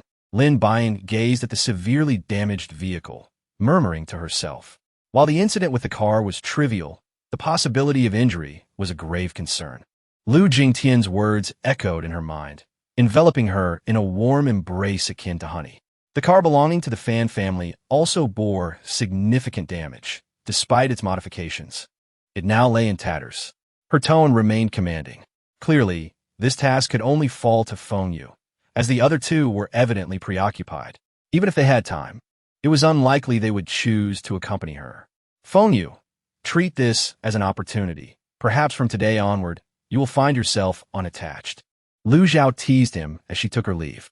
Fan Xiaoya, her face darkened, truly wished to ignore him. Why do you speak as if I have any interest in you? Where does your confidence stem from? After declaring this, Fan Xiaoya turned her attention away from him and waved to Lin Buyan and Hai Yunting outside the window, promising, I will visit you both when time permits. As a compensation for today. With that, Fengyu's car shot away like an arrow released from its bow. You are insane. You nearly gave me a heart attack. Fan Xiaoya scolded him softly, clutching her chest. Chapter 108. Unexpected events. Fengyu said nothing, mildly amused by the girl's startled expression. As silence fell, an awkward atmosphere settled in. Fan Xiaoya discreetly glanced at Fengyu, noticing that while his words could be sharp, he was undeniably handsome.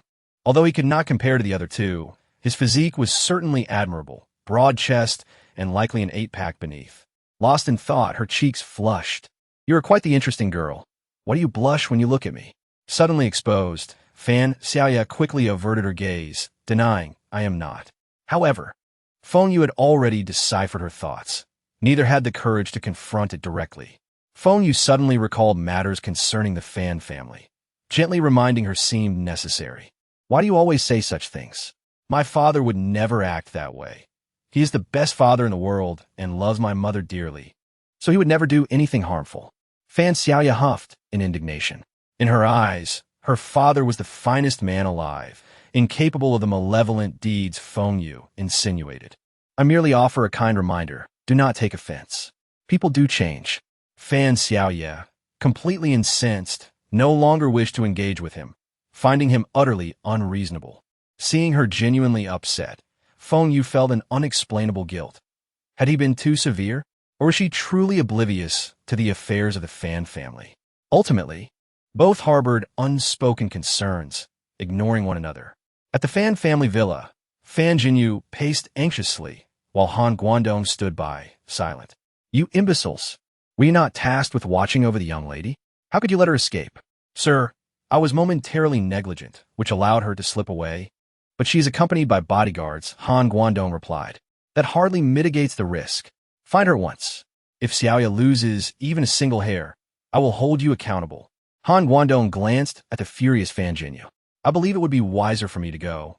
My personnel are more capable than theirs. Fan Jinyu nodded in agreement, but remained deeply anxious. She was his only daughter. He could not allow her to face any danger. How could he face his deceased wife otherwise? The thought brought a wave of guilt, prompting him to dismiss everyone. As Han Guangdong's team exited the villa, they spotted Fengyu helping Fan Xiaoya out of the car. Each encounter with her had been irksome. Now, Witnessing her hand in his stirred an uncomfortable feeling within him. Where have you been? Why are you with him? Han Guangdong interrogated Fan Xiaoya, though concern was evident in his eyes. My legs belong to me. I can go wherever I please. What business is it of yours? Feng Yu, sensing Han Guangdong's hostility, quickly released Fan Xiaoya's hand. As he prepared to leave, Fan Xiaoya shot a glare at Han Guangdong. Since you are here, why not come in for a cup of coffee? You can meet my father. Han Guangdong's heart sank at the implication of meeting the parents. His instincts warned him that Fan Xiaoya harbored feelings for Feng Yu. As he reached for her hand to lead her inside, she retorted, "You don't understand. I want him to see what my father is truly like. Not today. Let's save that for another time. You can visit me at the hotel instead, and I will treat you to coffee." Feng Yu interrupted, glancing at Fan Xiaoya. Delighted, she asked, "Are you inviting me?" Feng Yu nodded silently. Meanwhile, Han Guangdong seethed with frustration, wishing he could shoot Feng Yu on the spot. "Well, since you have invited me, I suppose I cannot refuse. Tomorrow, then, I will come find you." Feng Yu nearly stumbled at the rapidity of her response. "Xiaoya, it is dangerous outside. You must not wander aimlessly. Your teachers will worry." Han Guangdong admonished her, observing her eagerness. "My father will agree. He is the best father in the world." Fan Xiaoya exclaimed joyfully as she bounced into the room. Han Guangdong, however, blocked Feng Yu's path. "I advise you to keep your intentions clear regarding Xiaoya, or I will ensure that the entire ability society accompanies you to your demise." His voice was grave. Devoid of the earlier warmth he showed to Fan Xiaoya. "You misunderstand. I seek to safeguard her, while you are the ones gradually leading her astray, not I." Feng Yu pushed past Han Guangdong and headed straight for his car. With a rev of the engine, he sped away. The dust clouded Han Guangdong's vision, causing him to cough. "You scoundrel, I will make you pay dearly for this." Han Guangdong glared at the departing vehicle, plotting his revenge. When the proprietress spotted the two unscathed individuals before her, she was taken aback, but her surprise quickly faded into a welcoming smile. Li Yuansheng emerged from within and, upon seeing Lin Buyan unharmed, felt a weight lift from his chest. She continued to smile, though the warmth did not reach her eyes. "I sincerely apologize for damaging your vehicle. Rest assured, we will compensate you." Lin Buyan spoke solemnly to the proprietress, who, being a generous soul, did not take offense, but merely remarked, "As long as one is unharmed, everything else is but a fleeting concern." With that, she proceeded to prepare food for them. "Why do you have nothing to say to me?" Li Yuancheng tidied his tousled hair. "I've told you countless times not to mess with my hair. Why do you refuse to listen? I have matters to discuss with you privately." He led her away from the hotel, stopping in a secluded spot.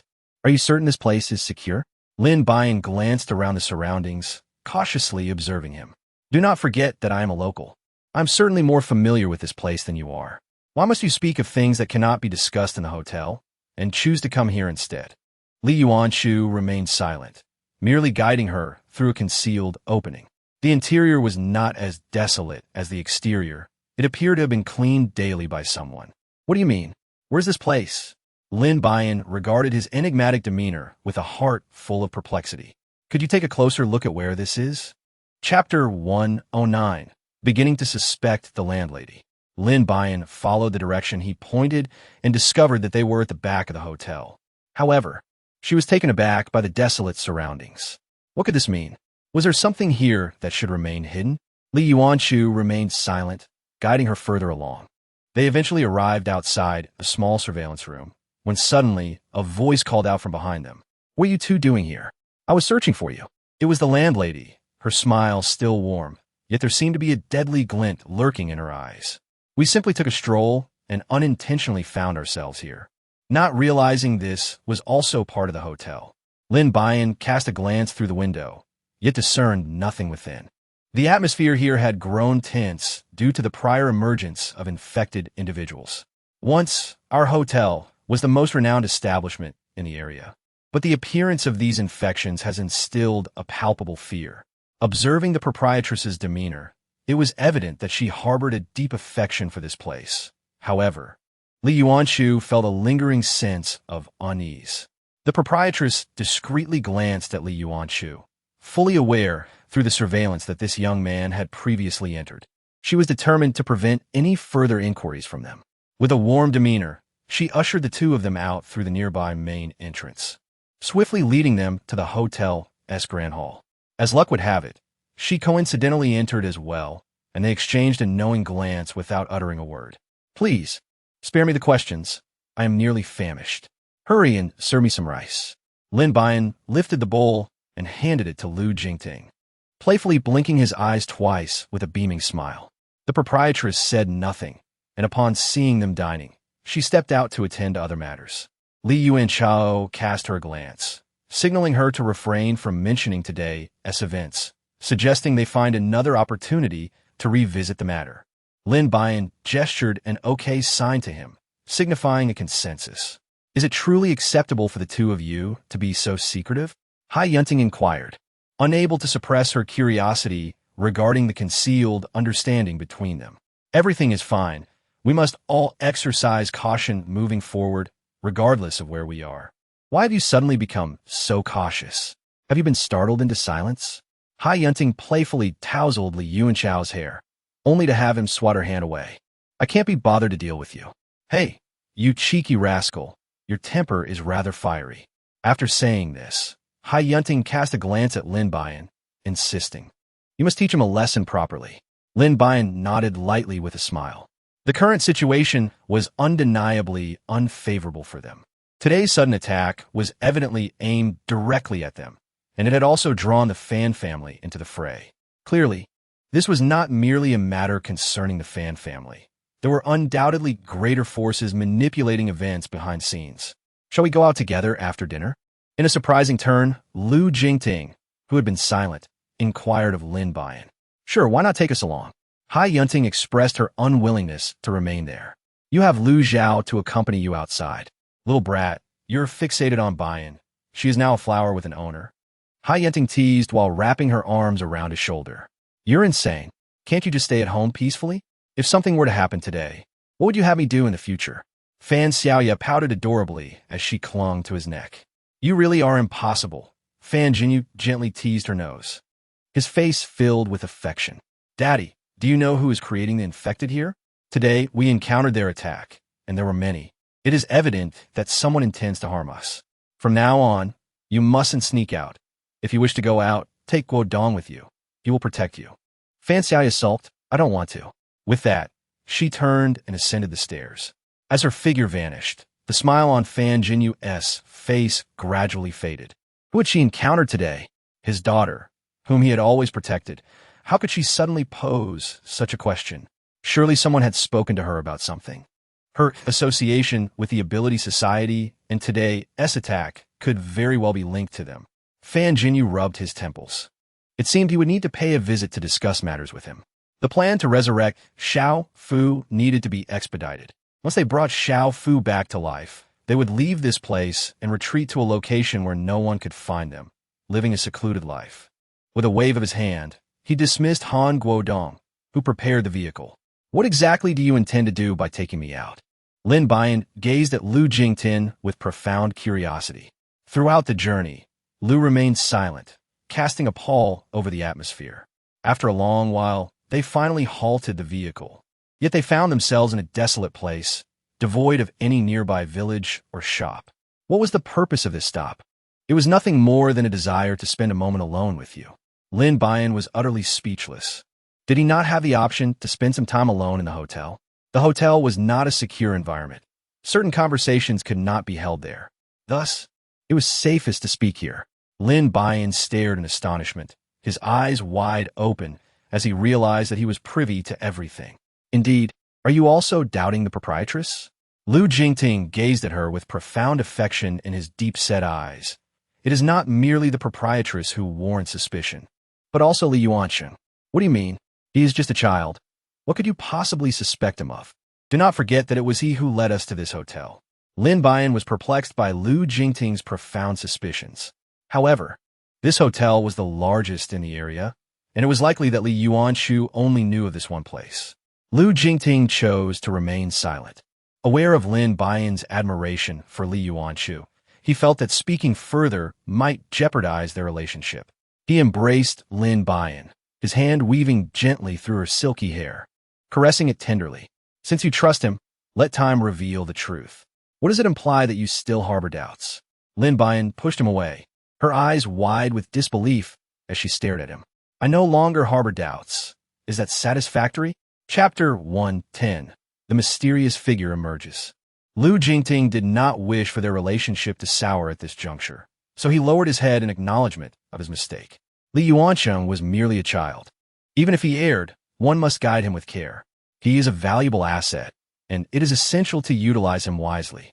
Lu Jingting nodded, conceding to this notion. It was indeed the right time to employ individuals, and careful consideration was paramount. The immediate concern was the proprietress. On the surface, she appeared harmless, yet behind the scenes, she was acutely aware of their every move, possibly even leaking their information. It was crucial to ascertain whether the proprietress was allied with the Fan family. If so, the resolution would be straightforward. If not, complications could arise. The two fell into silence, acutely aware of their unfavorable circumstances. The others had already retired for the night, and the pair refrained from disturbing them. In an underground laboratory nestled within the dense woods on the outskirts, Fan Jinyu awaited anxiously. Suddenly, the laboratory doors swung open. A young man emerged, tall and fair-skinned, possessing striking features, albeit appearing somewhat haggard. What brings you here? He inquired. I simply wish to understand your ulterior motives in assisting me.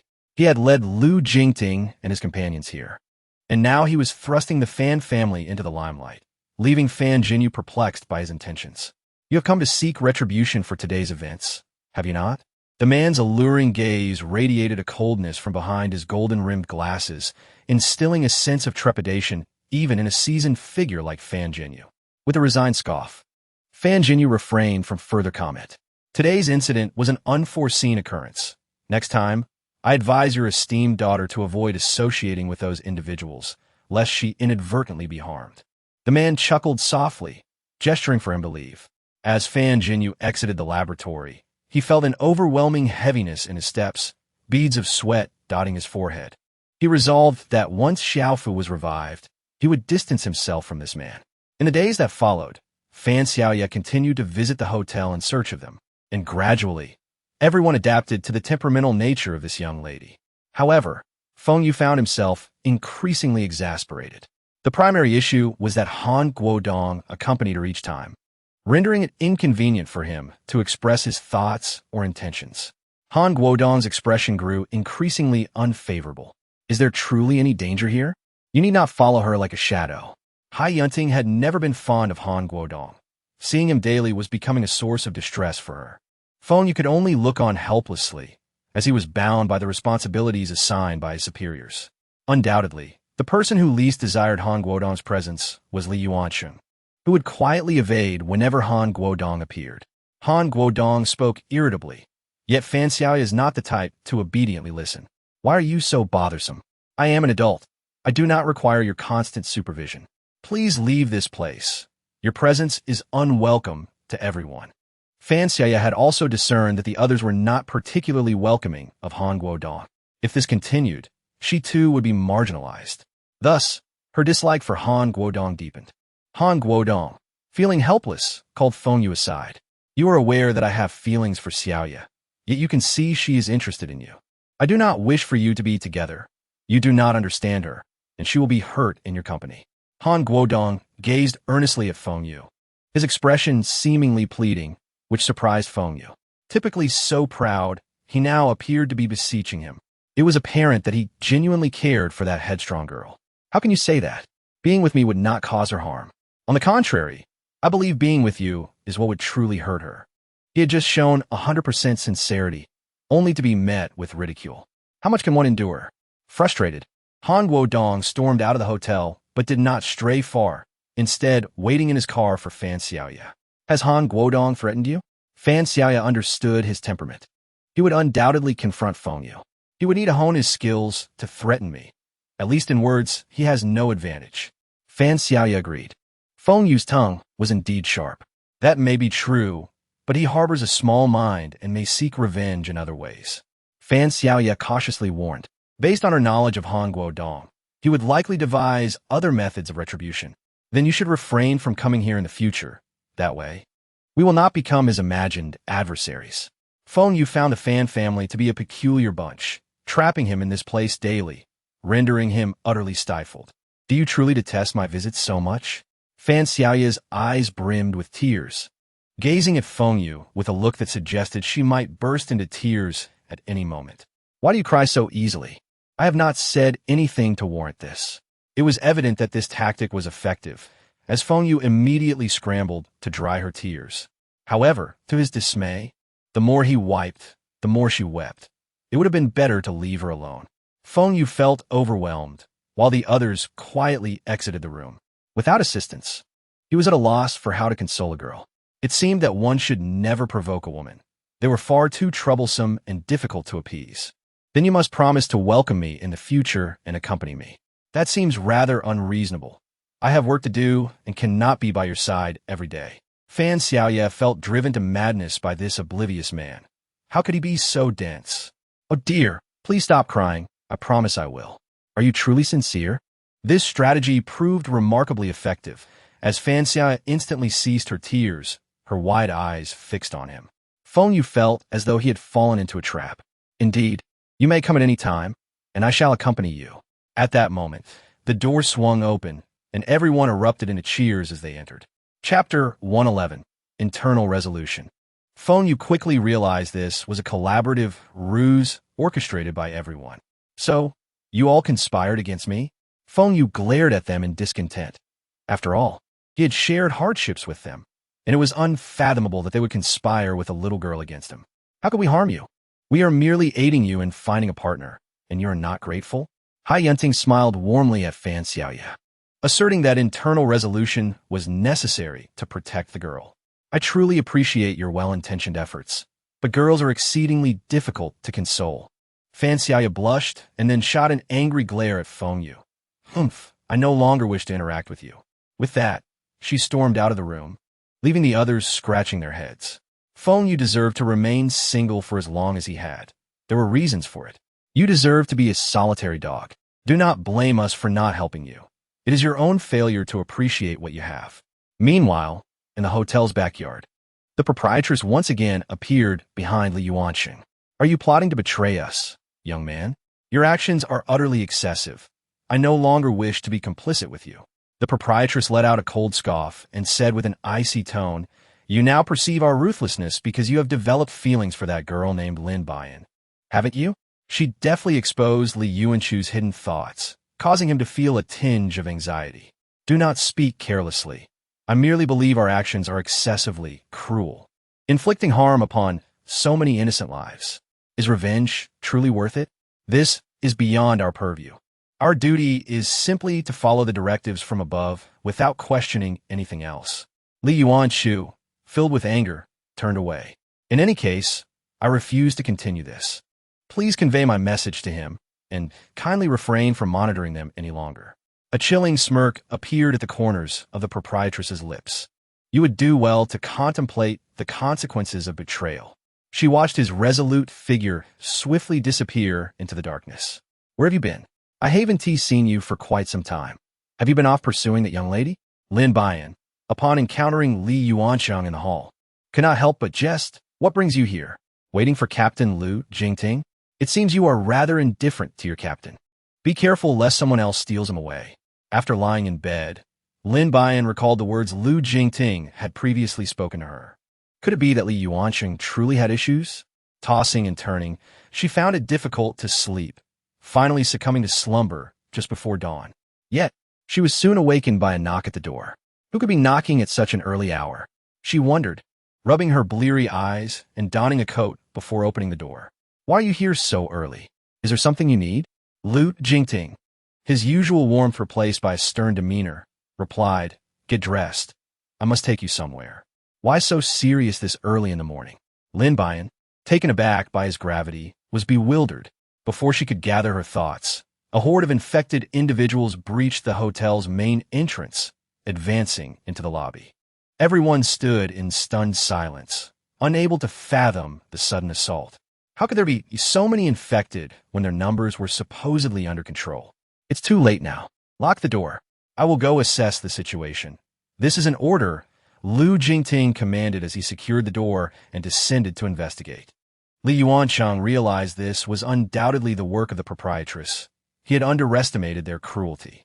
Flames erupted from his palm, incinerating several infected, their agonized screams echoing through the air. The members of the Ability Society sprang into action, but the sheer number of infected, most of whom had evolved and grown significantly stronger, proved overwhelming. At that moment, Fan Xiaoya burst into the hotel. "Feng Yu, even if you didn't want me here, I'm coming anyway." Feng Yu, bewildered, thought, why must she arrive at such a chaotic time? Isn't she just complicating things? The infected, drawn by her voice, turned their attention toward her. Feng Yu leaped forward, shielding her with his body. Han Guodong, sensing the commotion, rushed in and, upon seeing the multitude of infected attacking Xiaoya, disregarded his own safety to join the fray. "Thank you for saving me," Xiaoya said, her cheeks flushed as she grasped Feng Yu's arm. "This is not the time for sweet nothings. You need to get to safety, or we will both perish," Feng Yu replied, exasperated by her lack of urgency. As Han Guodong's bodyguards joined the battle, the tide began to turn. Feng Yu had hidden Xiaoya beneath a table, but soon an infected individual discovered her. Her piercing scream reverberated throughout the lobby, drawing the attention of all nearby infected. Han Guodong rushed to her side, swiftly severing the infected's head, blood splattering across the floor. Xiaoya, paralyzed by fear and covered in blood, fainted. Han Guodong gathered her in his arms, intending to retreat upstairs, but the infected blocked his path. Just then, he spotted Li Yuancheng at the top of the staircase, confirming his suspicion that this young man was allied with them. "Surprised to see us in such circumstances?" Li Yuancheng remarked, looking down at Han Guodong. "Enough with the small talk. Saving Xiaoya comes first. Our grievances can wait," Han Guodong insisted. But Li Yuancheng had no intention of delaying their conflict. "You must choose. Let the woman in your arms live, or save yourself." Flames flared from Li Yuancheng's hand, driving back a portion of the infected, yet many still threatened Han Guodong. "Time is of the essence. Make your choice," Li Yuancheng urged. Recalling the atrocities Han Guodong had committed against his family, a surge of rage compelling him to eliminate him on the spot. "Take care of Xiaoya." He placed her at Li Yuancheng's feet and turned to descend. "Do you think I would spare her? Do not forget she belongs to the Fan family, and my enmity with them runs deeper than with you," Li Yuancheng retorted, cruelly kicking Xiaoya down the stairs. The onlookers were stunned. Was this truly the Li Yuancheng they once knew? The kindness he had once exhibited now seemed a mere facade. Chapter 112. The fallen Han Guodong rushed forward as he saw his beloved tumble down the stairs, cradling her in his arms. Xiaoya's forehead was bloodied from the fall, the scent of her blood attracting even more infected. Feng Yu, sensing the danger, hurried to assist Han Guodong. "I entrust Xiaoya to you. Please take good care of her. She knows nothing of this, and even at the end, do not harm her," Han Guodong pleaded. His body already marred by 2 infected bites, blood oozing profusely. Soon, the remaining infected, drawn by the scent of blood, followed Han Guodong outside the hotel. Feng Yu pursued them, only to find an overwhelming number of infected waiting outside. "Stop pretending to be a good person. I will not be grateful. Just take care of Xiaoya. She is not a bad girl, but she cries easily. You must not let her cry. Otherwise, even in death, I will not forgive you," Han Guodong warned. "Why do you have to say so much? Can't you just focus on surviving?" Feng Yu exclaimed, swiftly dispatching a group of infected. But more continued to pour in. "Just go. I cannot survive this. You need not linger here and wait for death," Han Guodong resigned, allowing the infected to tear at his flesh. "Take care of Xiaoya," were the last words Feng Yu heard from him. Soon, Han Guodong was engulfed by the swarm of infected, and a once vibrant life was extinguished. Before long, the rescue team from the Fan family arrived, alongside local military forces. At last, this grand spectacle of chaos was drawing to a close. "Bring my daughter out," Fan Jinyu demanded, his gaze sharp as he surveyed the scene. With Han Guodong deceased, and his body nowhere to be found, he lamented the loss of yet another significant figure in his life. Now, his daughter was his only remaining kin. Xiaoya had awakened and listened as Feng Yu recounted Han Guodong's final words verbatim. "He died to save you. You need to know the truth," he said gently, fearful of triggering her tears. "Why didn't you save him?" she asked, her voice trembling. "In such dire circumstances, we could not attend to everything. I'm truly sorry," came the response. Xiaoya staggered to her feet. "Sorry? Why apologize? It was my fault. I should not have come out today. I caused his death, didn't I? You need rest, not to dwell on such matters now." Feng Yu spoke as he lifted her effortlessly and carried her downstairs to Fan Jinyu. "Her current mental state is not very good, so please take good care of her. We still have many matters to attend to here, so feel free to manage on your own." "But where is Li Yuanqing?" It was only when everyone finished clearing the scene that they realized Li Yuanqing was inexplicably absent from the hotel. Lu Jingting hurried upstairs to find Lin Buyan, only to discover that the door to her room was ajar. It was crucial to note that he had locked it earlier to prevent Lin Buyan from getting hurt, and it was a lock that could only be opened from the outside. Now, with the door open, it could only have been done by Li Yuanqing. Lu Zhao noticed that the door to Hai Yunting's room was also open and rushed to find Lu Jingting. With both of them missing, could it be Li Yuanqing's doing? But what could he possibly want with them? In the laboratory on the outskirts, Lin Buyan and Hai Yunting slowly opened their eyes. They realized their mouths were stuffed, rendering them unable to speak. The two of them communicated with muffled sounds, yet they could not comprehend each other's words. Looking up, they were startled to see Li Yuanqing standing not far away, coldly observing them. Noting their astonished expressions, he instructed his subordinates to remove the cloth from their mouths. "What are you up to, you brat? Kidnapping us?" Hai Yunting felt a surge of frustration and began to scold Li Yuanqing as she pulled away the cloth. "Why are you doing this?" In contrast, Lin Buyan remained remarkably composed. It seemed that what Lu Jingting had told her earlier was indeed true. She had simply failed to believe it. "Did you never suspect my identity? What of your identity?" "Falsifying it and deceiving others with the credentials provided by your parents. How clever you are." Li Yuanqing ignored Hai Yunting's words, his gaze fixed coldly on Lin Buyan. He understood that with Lu Jingting's intelligence, he must have already begun to doubt his identity. As for Lin Buyan, she was certainly aware of the truth, but it was merely a matter of belief. Even if your identity is fabricated, we harbor no animosity towards one another. So why have you brought us here? Lin Buyan gazed at Li Yuanqing with a perplexed expression.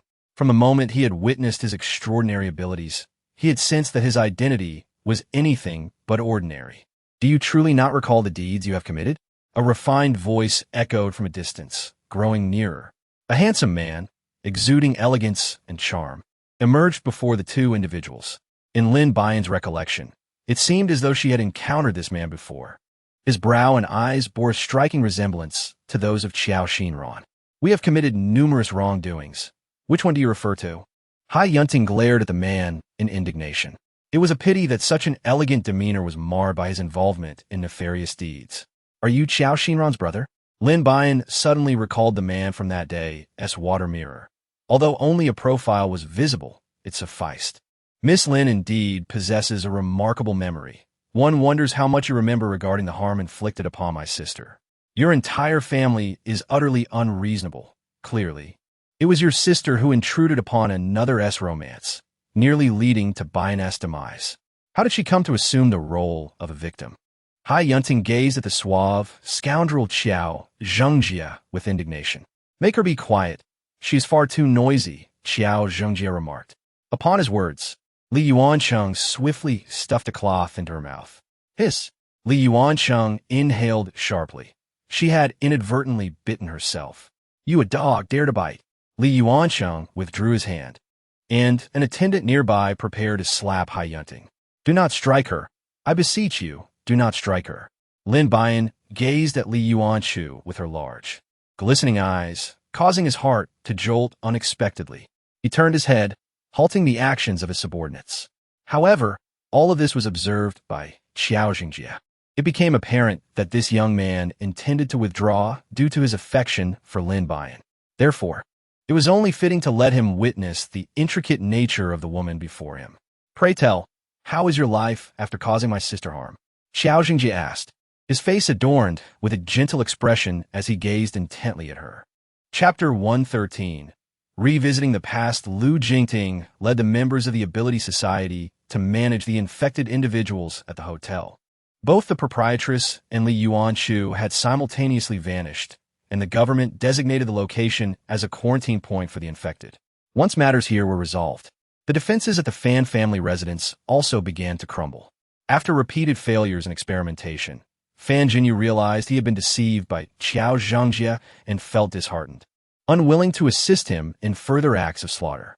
"Dad, what do you do in the basement every day?" During her recuperation at home, Fan Xiao uncovered Fan Jinyu's secret. "I'm dealing with some matters in the basement. It's best if you don't concern yourself with it. Focusing on your recovery is the priority," he replied, affectionately pinching her cheek. After finishing breakfast, Fan Jinyu hurriedly left to seek out Qiao Zhengjie, leaving Fan Xiaoya alone at home. At that moment, she recalled Feng Yu's words and mustered the courage to head towards the basement. The basement door was locked and lacking the key. It seemed there were indeed secrets within that were not meant to be seen. After searching fruitlessly, the butler entered, saying, "Miss, there's a man named Feng Yu outside looking for you. Should I let him in?" Surprised that Feng Yu would come looking for her, she felt joy. Yet the memory of Han Guangdong's death cast a shadow of blame upon him. Thus, she replied with irritation, "Tell him if he is here to apologize, there's no need. If he misses me, let him in." Watching the butler depart, her heart brimmed with anticipation. Would he enter or leave? Her heart raced like a startled deer. However, after waiting a considerable time, neither the butler nor Feng Yu appeared. Fan Xiaoya's heart plummeted. She knew this man was unreliable and realized her worries had been unnecessary. "What's going on? Is there a new mission?" Feng Yu asked, bewildered, gazing at Lu Zhao. The captain informed them that a big catch was about to surface, and they needed to keep a close watch without making any mistakes. Feng Yu nodded, understanding the gravity of the moment. Any error could lead to their efforts being in vain. "Who are we watching?" Feng Yu inquired, puzzled. "You," Lu Zhao quipped, eliciting a playful slap on the back of his head from Feng Yu. "Are you serious?"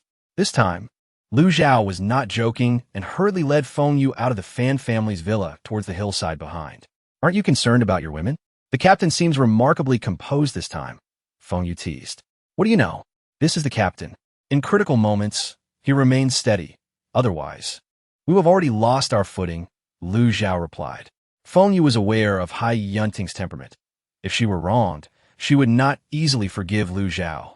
"Not worried, but the captain won't let me act, so I must wait. I believe my Yunting is a woman of understanding and foresight."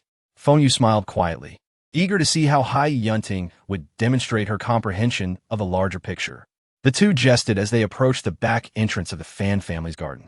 "It should be right here." Lu Zhao halted, crouching to tap the ground. He picked up a shovel he carried and began to excavate the surface. Indeed, after removing the grass, a square iron door was revealed. What is this? In the apocalypse, a basement. Despite its modest entrance, it is quite expansive inside. After considerable effort, they managed to open the entrance. Just as Feng Yu was about to crawl in, Lu Zhao stopped him. "The captain instructed us to wear this." He handed Feng Yu a set of thin garments. Lu Zhao's cheerful demeanor made Feng Yu want to kick him, yet he accepted the clothing and donned it, placing his trust in Lu Jingting. Together, they descended further underground, discovering that the space became increasingly spacious. The wealthy truly know how to indulge.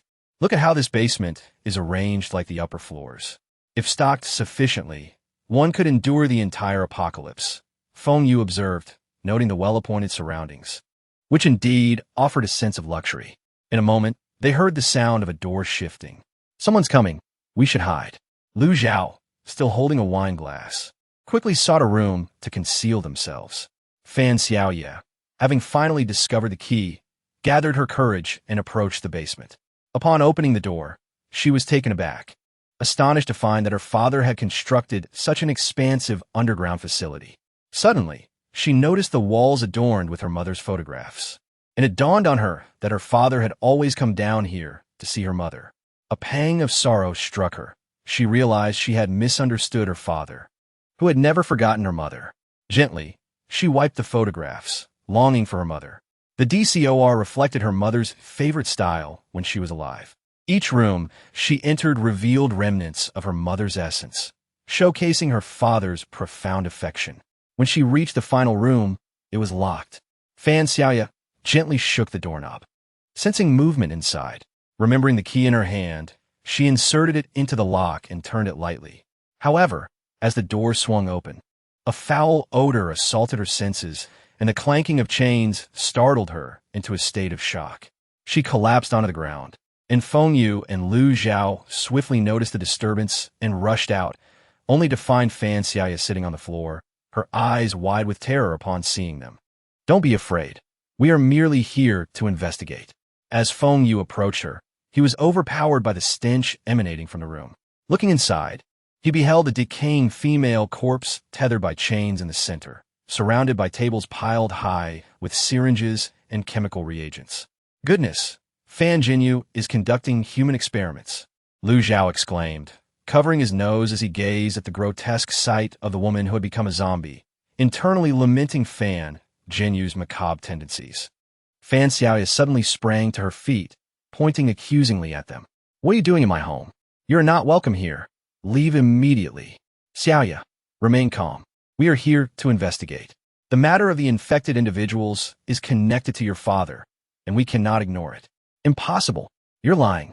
My father is merely caring for my mother here. You cannot suspect him." Yet, the reality outside was grim, with numerous infected individuals roaming about, all stemming from her father's misguided beliefs. "You must face the truth," Lu Zhao insisted, observing that Fan Xiaoya's spirit had shattered completely. She could not believe that those infected were creations of her father and could not fathom that he could be so heartless. Chapter 114. Love can lead to madness regardless of your belief. Everything before you is the truth. The emergence of the infected is undeniably linked to your father. Fan Xiaoya stared blankly, unable to muster a rebuttal. The reality before her was indeed a fact, yet she was unwilling to accept it. When Fan Jinyu arrived at Xiao Zhengjia's office, he found him engrossed in his documents, the sunlight streaming through the window. This moment reminded Xiao Zhengjie of his sister Xiao Xinran, who would bounce into his office playfully, demanding to inspect any books he held for love letters. Suddenly, he lifted his gaze upon hearing footsteps, only to find that his sister's presence was now a mere memory. "What brings you here?" Xiao Zhengjie asked, his displeasure evident on his face. "I am here to inform you that from today onward, I shall no longer collaborate with you in your morally reprehensible endeavors." Xiao Zhengjie remained unfazed, a slight smirk curling at the corners of his mouth, just as his wife entered bearing coffee. "I understand you blame me for Han Guangdong's demise, but can you truly hold me accountable? He sought his own end. How can I be blamed for that?" Xiao Zhengjie elegantly lifted the coffee cup to his nose, inhaling its rich aroma. "It has been ages since I savored such fragrant hand-ground coffee. You arrived just in time. Please sit and indulge." Fan Jinyu had no interest in the coffee's origins. "I implore you to reflect carefully on my words. I refuse to collaborate with you any longer." As Xiao Zhengjie set down his cup, a portion of the coffee spilled due to the force of his action. "See? Such a pity for such exquisite coffee. Yet there are those who fail to appreciate it." Xiao Zhengjie's icy gaze fixed upon Fan Jinyu. Having boarded this ship together, how could he allow him to disembark so easily? "By age, I should address you as uncle. Given our family's long-standing friendship, why sever ties over someone with no blood relation to us?" Fan Jinyu looked up at the man before him, scoffing disdainfully. "Humph. I have good relations with the Qiao family, but you do not embody them. How can an adopted son represent the Qiao lineage? I detest when others bring up past grievances in my presence. It seems you truly wish to end our collaboration, unless you can return Han Guangdong to me. Our discussion is moot." For some time, Fan Jinyu had understood that Xiao Zhengjie could not resurrect his wife. He merely used this pretext to manipulate him into working for him. "In the end, you still care about Han Guangdong's death. Yet the harm inflicted upon my sister was also a result of your daughter's actions, was it not?" Xiao Zhengjie stubbornly believed that Fan Xiaoya had incited his sister to pursue Lu Jingting, leading to her tragic amnesia and forced seclusion. Fan Jinyu was left speechless. "Your sister's suffering is her own affair. It has nothing to do with Xiaoya. You are being unreasonable." With that, Fan Jinyu turned to leave. "Uncle Fan, I advise you to think matters through carefully. Otherwise, regret will be your only companion." I, Fan Jinyu, never regret my actions." As Fan Jinyu exited, "Kyo Muya Sumunad," Li Wensa. There's a task I need you to accomplish. If you succeed, I shall release your sister. Li Yuansa clenched his fists. Can you also free Lin Buyan and her companion? Xiao Jingjie regarded him with a cold, commanding gaze, a smirk playing on his lips. Do you have feelings for that woman? No. I merely wish to prevent her from suffering. Xiao Jingjie said nothing, dismissively gesturing for him to leave. Why does the world adore that woman? What merits does she possess? He could not fathom why she would inflict such pain upon his sister. In a fit of anger, Xiao Jingjie knocked the coffee off the table, staining the floor with dark liquid.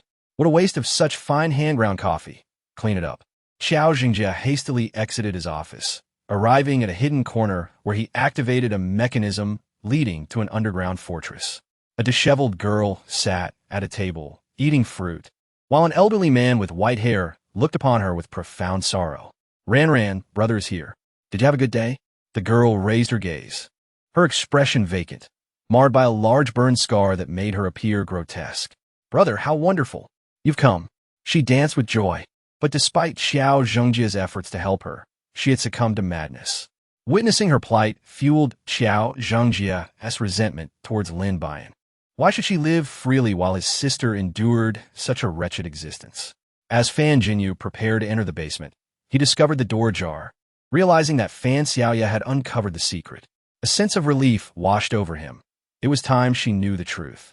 Yet, the deeper he ventured, the more he sensed something amiss. His daughter was not alone.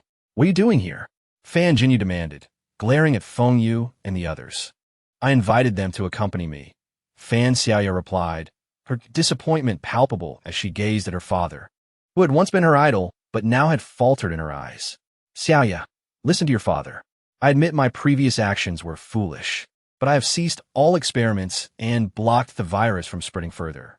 Fan Xiaoya looked at her father, his face earnest, and embraced him gently. I know you love mother, but she has passed. You cannot keep her from resting peacefully. She was beautiful in her final moments. But can you say she remains so now? Fan Jinyu glanced at the woman in the room, her skin withered and decaying, filled with remorse. Indeed, your mother cherished beauty. What you see now is not how she wished to be remembered. Fan Xiaoya nodded. Yes, mother adored lovely dresses. Let us dress her up and allow her to rest beautifully, shall we? Feng Yu and the others watched in silence as the father and daughter wept together, unsure of how to respond. If you need assistance, do not hesitate to ask. We shall do our utmost to help. As Feng Yu and the others left the basement, they were at a loss for words, their feelings a tumultuous blend of emotions. What are you pondering? Lu Zhao inquired, offering him a cigarette. I am contemplating whether anyone truly becomes so fixated due to love.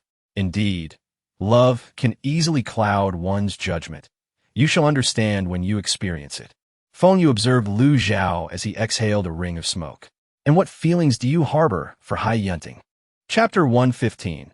Li Yuan's choice. The issues within the Fan family had finally been resolved. Though Fan Jinyu had awakened to reality, he still faced consequences. Naturally, Xiao Jingjie would not easily let him off the hook. With Feng Yu's assistance, Fan Xiaoya managed to ensure her mother's arrangements were in order. Henceforth, Fan Jinyu confined himself to a room, clutching an urn and hiding underground. Thank you. Without you, I would not know how to confront all of this. These matters are trivial, merely a gesture of goodwill. Indeed, growth can occur in the blink of an eye. Fan Xiaoya transformed from her previous obstinate demeanor into a much gentler and clearer version of herself, prompting Feng Yu to view her in a new light. What are your plans moving forward? We still have unfinished business.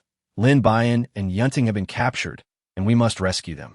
Fan Xiaoyu looked at him in astonishment, realizing that there were indeed individuals capable of capturing others within the Ability Society, which truly broadened her horizons. The Ability Society is not omnipotent. It too has its oversights. Moreover, even a tiger may doze off, considering that they had been taken away amidst the confusion. What would they have done? This revelation left Fan Xiaoyu even more astonished.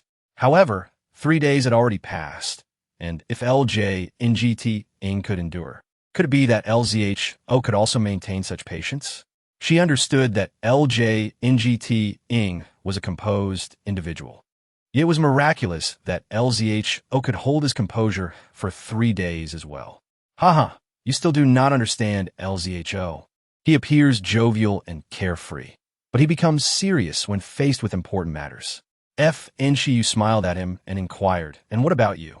Are you as you appear on the surface, or do you conceal a different kind of passion within? Instinctively, she took his hand. If a girl stood before you, would you feel a stir in your heart for her? Ny lowered his gaze, meeting Nshiyu's fervent eyes, and in that instant, he was captivated. Through their days together, especially witnessing Nshiyu's growth, he realized that she had already taken root in his heart. He leaned down to kiss her lips, a scene that was fortuitously witnessed by FNZH New York as he emerged. FNZH New York had also noticed his daughter's feelings for Ny. Previously, due to the conflict with the Ability Society, he had been reluctant to allow his daughter to be with him. However, it now appeared that being with him was indeed the best choice for her. After reflecting on this, he ceased to oppose their relationship. Nothing was more important than his daughter's happiness. Nshiyou was taken aback by the sudden kiss. Her cheeks flushed as she attempted to push him away. What is this? Isn't this the outcome you desired? However, she replied, what I seek is your genuine heart, not your pity. Ny smiled gently, tenderly caressing her silky hair. Previously, he had not understood why LZHO adored stroking Hiy and Tiang's long hair so much. But now he realized how soft it was, akin to petting a little rabbit. Nshiyou leaned contentedly against his shoulder, wishing that such blissful days could continue indefinitely. FNZH New York prepared lunch, and the three of them dined together. During the meal, Nshiyou worried that FNZH New York would oppose a relationship with Ny. To her surprise, the two conversed remarkably well, leaving her to realize she had overthought the situation. It's rare to see you both enjoying the conversation so much. I truly worried for nothing. Humph, you were worried about Ny, right? You wouldn't be concerned about me? FNZH New York teased her, though his eyes were filled with affection. Not all. After all, your temper is quite foul. What if you chased Ny away? Nshiyou pretended to joke, testing the waters. She expected him to be angry, but instead, FNZH New York laughed heartily. Am I really such a fierce person? I saw everything earlier. I will not oppose your relationship. Clearly, neither of them anticipated such smooth sailing, both wearing expressions of surprise. However, Nshiyou quickly blushed. Dad, how could you spy on us? She chided softly. Haha, perhaps next time you might choose a more discreet location, Ny said, attempting to mask his embarrassment with a joke. It seemed he had been careless, failing to observe his surroundings before acting. Their dinner passed harmoniously. Could you accompany me tomorrow? I'm afraid not. There are still individuals who need to be rescued. Please be patient for a couple of days while I handle matters over there, and then I'll come find you, all right? Ny's tone had noticeably shifted, and Nshiyou shyly nodded in agreement. All right, I will wait for you. After Ny gently stroked her hair one last time, he prepared to leave the FN residence, only to be startled by LZHO, who suddenly appeared. The single dog of many years has finally found love. Should I congratulate you? Both were taken aback, exclaiming in unison, when did you arrive? With a mischievous smirk, Ny kicked him twice. If you arrived early, why were you hiding? Were you seeking a beating? Au fin d'innocence. I was merely giving you two a bit of private space. Now that you found a girlfriend, you should cherish her. For my good intentions, you repay me with kicks. Truly, a dog biting LDNGB and does not recognize a good heart. If you utter one more foolish word, I'll kick you into the air. LZHO had experienced Ny's strength, so he adopted a serious demeanor as he addressed them. Is this acceptable? I'm here to convey the captain's message. There will be an attack on the FN residence tonight, so we must prepare our defenses and not allow any mistakes. At this moment, Nshiyou remained oblivious to the fact that her father was being manipulated by her best friend's brother, and upon hearing this news, her heart filled with fear. Rest assured, with us here, nothing will happen to you. Ny sensed her anxiety and discreetly squeezed her hand for comfort. With his promise, Nshiyou instantly felt emboldened. Yes, I trust you. She leaned against his chest, feeling the powerful rhythm of his heartbeat. Oh dear, now I find myself consuming dog food too. Yet you two are like expired dog food. It's quite choking. F-ing Y delivered another kick. This time LZHO evaded it skillfully. Brother F-ing, you must show me some respect. There are so many brothers watching. After all, I am the captain appointed for this operation. Grant me some leniency. F-N-She-O you couldn't help but chuckle at LZHO's shameless demeanor. Having promised to protect her, he would ensure her safety. Chapter 116. The trap fails to capture the prey. With meticulous preparations complete, everyone took their positions, each fulfilling their duties. Until the latter half of the night, the entire deployment was met with utter silence. Doubts began to creep into their minds. Could it be that the information was erroneous? Perhaps the attack was not to occur tonight? Just as the uncertainty began to settle in, a piercing scream echoed from within the villa. Everyone froze, realizing that despite their intricate setup, they had still allowed an opportunity for infiltration. What are we standing around for? Let us hurry inside and check. They rushed into the villa, only to find it eerily quiet, as if nothing had transpired. Could there be another route?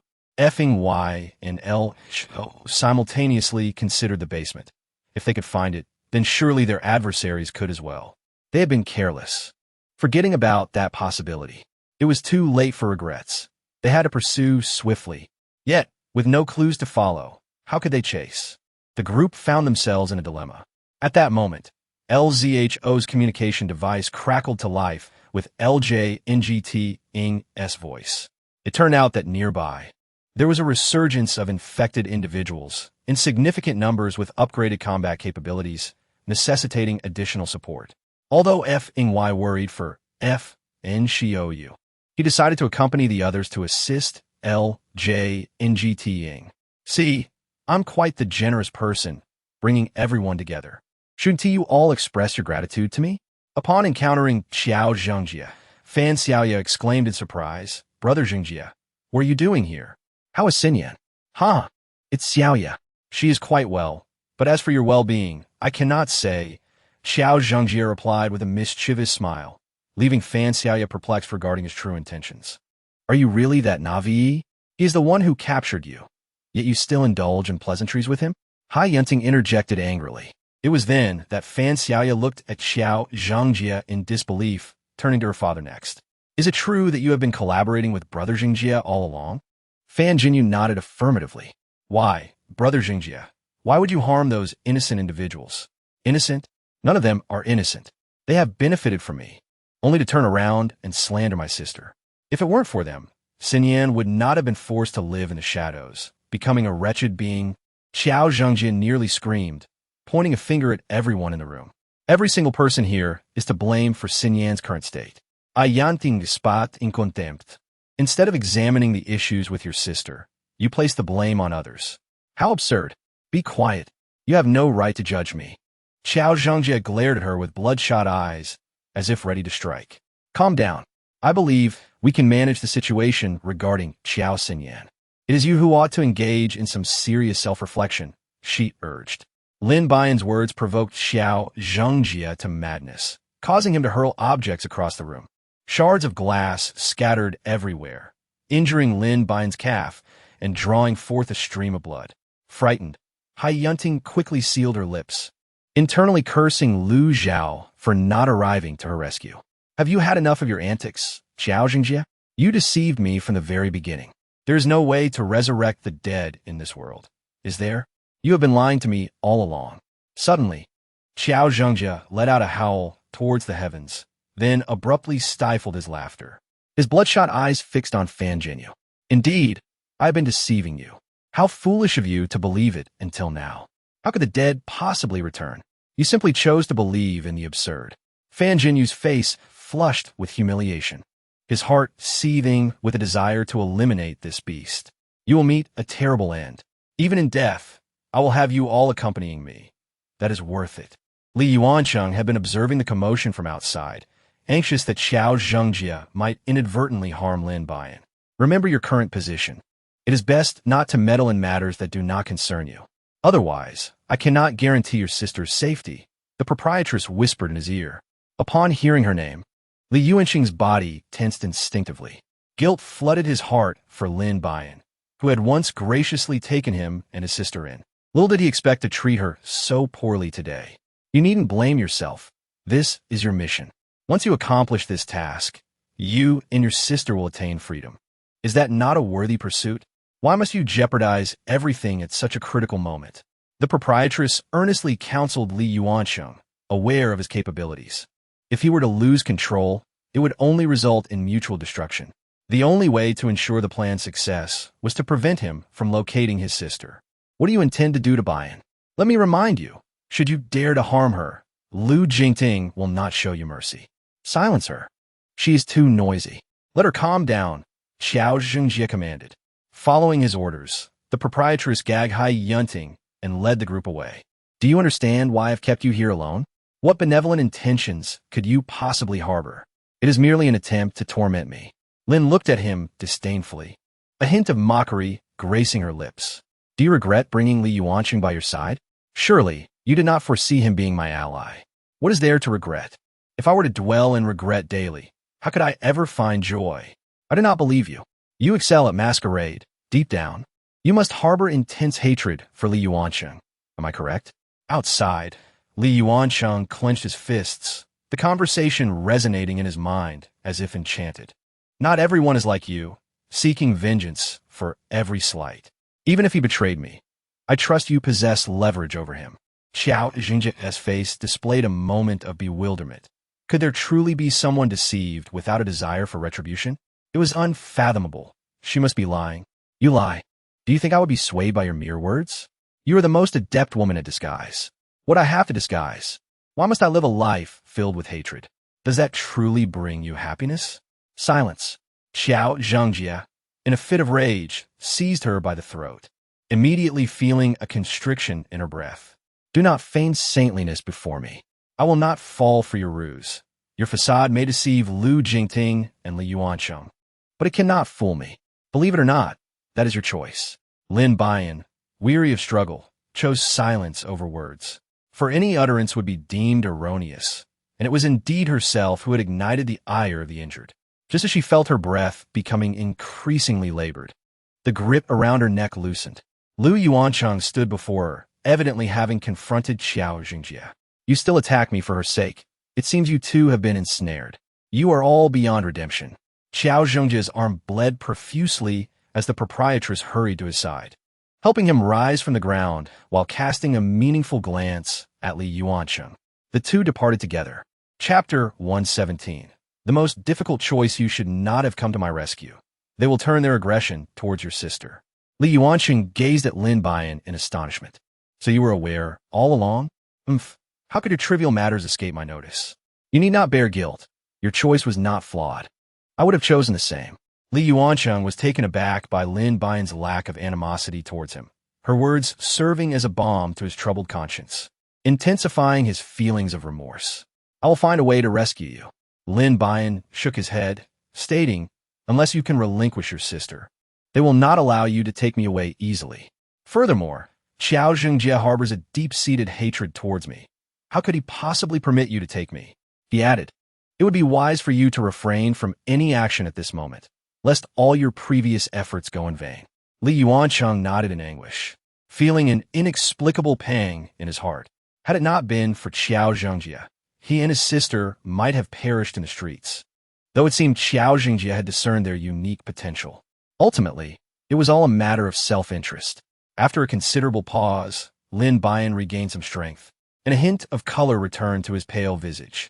You should leave quickly to prevent him from going mad again. After this ordeal, I shall depart from this place entirely, never to engage in such morally reprehensible deeds again. Lin Buyan gazed intently at him, asking, were the things you previously mentioned regarding your parents merely fabrications? Li Yuanqing nodded in shame. Then that black cat also belongs to you, does it not? Forgive me. I have my own unavoidable reasons. Lin Buyan closed her eyes and softly uttered, you may leave. I wish to enjoy a moment of tranquility. She pondered on the preparations that Lu Jingting might be undertaking. If assistance did not arrive soon, her fate would likely be sealed here. Due to the surge of infected individuals, Lu Jingting found himself unable to extricate himself to rescue the hostages, yet he sensed that the significant adversary would soon reveal themselves. Everyone hastened to resolve the chaos at hand, enabling them to embark on a mission to rescue the captives. At this juncture, Lu Zhao could not help but tease Feng Yu. Now there are 2 more hostages. Our ranks are steadily increasing. Feng Yu cast a grave glance in his direction. Choosing silence, his attention focused on the lifeless bodies before him. What's wrong? Your girlfriend has just been taken, yet you seem so unfazed. This is unlike you. What style could I possibly have? I am but a fool, Lu Zhao replied, perplexed by his friend's demeanor. Noting Feng Yu's discontent, he refrained from further jesting. Suddenly, a figure emerged from the darkness. It was Li Yuanchu. In his hand, he held a letter, silently approaching Lu Jingting and handing it over. To rescue Lin Buyan, they were to follow the instructions contained within. Why must you do this? Buyan trusts you, why cause her harm? Li Yuanchu merely regarded Lu Jingting in silence. This is my affair. It does not concern you. Just adhere to the directives in the letter, he stated, unwilling to linger, and vanished into the night. What is this fellow's intention? Is he here to challenge us on behalf of another? No. It seems the significant adversary can no longer contain themselves, Lu Jingting replied, unfolding the letter. Upon reading its contents, his brow furrowed, as if he had already deduced the identity of this formidable foe. What does the letter say? It demands that you run naked around the city center 3 times at noon tomorrow, in exchange for the release of Hai Yunting. With this revelation, Lu Zhao's spirits lifted. Does that mean Feng Yu must run 6 times, given that he has 2 hostages? After all, he was holding 2 individuals. What are you thinking? Can't you see the captain is jesting with you? Feng Yu tapped his forehead with a grin. This matter does not involve you. It is solely mine. As for Hai Yunting, she will assuredly be unharmed. The situation concerning Fan Jinyu and his daughter, however, is less certain, as they have collaborated before. Fan Jinyu knows too many of my secrets, which could render him vulnerable. Nonetheless, do not fret. We will ensure that personnel are dispatched to rescue them. Even if accountability is to be sought, it will not fall upon Xiao Jingjie. Lu Jingting's gaze suddenly deepened, revealing an unsettling intensity. The Qiao family truly lacks reason. Lin Yuxuan was anxiously awaiting Lu Jingting at the hotel. This time, he had brought the elite from both the Lin and Lu families, who were not to be trifled with. Mr. Lin, Captain Lu has instructed that you are not to go out. Why have you arrived so early? Is this early? If it weren't for Yuzha informing me that someone had been taken from the manor, would you have still kept me in the dark about Nian's kidnapping? Upon seeing Lu Jingting for the first time, Lin Yuxuan couldn't help but express his grievances. His precious sister was suffering in captivity, and yet Lu was not the first to attempt her rescue. Instead, he prioritized dealing with the infected individuals. Lin Yuxuan had long harbored dissatisfaction towards him. It's not that. I was merely concerned about your worries, which is why I refrained from informing you. Besides, after all this time, do you not recognize my capabilities? Spare me the excuses. If my sister had not known you, she would still be living as the young lady of the Lin family. Lin Yuxuan was indeed somewhat enraged. His precious younger sister had been kidnapped right before his eyes, and as her boyfriend, he seemed not to prioritize her rescue, which infuriated him further. I understand your distress, and I too feel her pain. However, this is a situation we cannot avoid. We must endure for a while to resolve the larger issue before addressing our personal concerns. This is not a trivial matter. Should anything happen to her, you will surely regret it. Lu Jingting found himself momentarily speechless, bowing his head in contemplation. If you lack the time to care for her or to rescue her, do let us know. She has family who can assist. Lu Jingting refrained from further argument, merely nodding in acquiescence. I assure you, this is no jest. Should she be harmed, my father has vowed to call off the engagement. You must consider your actions carefully. Rest assured, should anything happen to her, I will hold you accountable. As dawn approached, Lu Jingting lost all desire for slumber. He picked up the letter and, adhering to its instructions, made his way to the agreed-upon location. It was once again at the edge of the cliff, where Lin Buyan's figure emerged beneath a tree. Lu Jingting's brow furrowed. Was the previous scene about to unfold once more? I have arrived as promised. You may release the others now, correct? Of course. Lu Jingting halted, gazing at Xiao Zhengjie. who had once been his lead surgeon. He had not anticipated such madness from him, engaging in such morally reprehensible actions. You see, follow the instructions in the letter. He was eager to witness whether one could maintain their nobility when confronted with life and death. Chapter 118. Bound by life and death, I must ensure the safety of the others before I can proceed as instructed, Lu Jingting insisted. Xiao Xingjie said nothing, merely clapping his hands. Soon enough, Hai Yunting and Fan Xiaoye were brought forth. See, they are safe now. You may fulfill your end of the bargain. With a wave of his hand, the innkeeper released them. Having secured the safety of the two, Lu Jingting rose and approached the tree where Lin Buyan was bound. Hidden behind, Lin Buyan could only shake her head in resignation at the unfolding events. When Lin Yuxuan awoke from her slumber, she discovered that Lu Jingting had vanished without a trace. Even the personnel he had brought along had disappeared. The audacious Lu Jingting actually left me here, embarking on a solitary quest for heroism. Lin Yuxuan hastily tidied up, yet he remained oblivious to his whereabouts.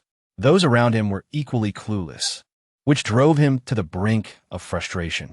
Upon reaching the foot of the mountain, the two individuals spotted their beloved waiting for them, unable to contain their tears. Was it not a relief? Why weep? Why had they not come sooner to rescue them? Did they not realize how terrified he had been inside? Hai Zunting, Sopbet, Sopti, incessantly lamenting about Lu Zhao. Meanwhile, Fan Xiaoye exhibited greater composure, merely observing Feng Yu as he wept without uttering many words. This time, however, Feng Yu demonstrated remarkable understanding, embracing Fan Xiaoye tenderly and offering her gentle reassurances. Do not worry too much. We shall certainly rescue your father. Upon hearing his words, Fan Xiaoye lifted her tear-filled gaze to him. Really? Are you telling the truth? Feng Yu nodded, soothing her back with tender strokes. You see, even Feng Yu possesses a greater capacity for comfort than you. Why do you not comprehend this? Hai Yunting was infuriated by Lu Zhao's utter lack of sensitivity. Even the previously oblivious Feng Yu had learned how to console a girl. Is it merely a matter of holding you? What is so difficult about that? After saying this, Lu Zhao attempted to mimic the gesture, but was promptly kicked aside by Hai Yunting. Hurry and rescue Lu Jingting and Buyan. They will be in danger if we delay any longer. Indeed, her words jolted everyone awake, and they quickly organized personnel to escort the two down the mountain while they proceeded with their planned actions. Just as they prepared to descend, they encountered the proprietress and Li Yuanshu waiting for them on the opposite side. What a coincidence to meet here again. The proprietress initiated the conversation, her smile no longer exuding warmth, but rather an ominous aura. Are you truly content to be someone else's dogs? This time, Hai Yunting was incensed, witnessing the proprietress hurl accusations, her ire also directed towards Li Yuanshu. The thought of Buyan's kindness towards Li Yuanshu, only to be met with betrayal, pained her heart. Recalling the repugnant rag from the previous night made her feel nauseous. Do not even start. If you can capture me, then speak. The last time you caught us was due to my negligence. Do you think you can capture me again? Dream on. Lu Zhao and Feng Yu were taken aback by Qiao Zhengjie's duplicity. He had ostensibly released them, but had actually set an ambush. Li Yuanshu, will you persist in your delusions? Do you not see how Buyan treats you? Is this how you should reciprocate? This is my affair. You need not concern yourselves with it. Focus on your own matters. Li Yuanshu remained silent, knowing that if he could endure until today, he would be reunited with his sister, freeing himself from Qiao Zhengjie's threats and allowing for a fresh beginning. Li Yuanshu, remember your mission, even if you forget. Do not overlook that you have a sister. The proprietress discerned his wavering resolve and loudly reminded him. You need not keep reminding me. I know what I must do. The impending battle loomed, and the situation above was equally dire. Lu Jingting had already secured himself to a tree as instructed.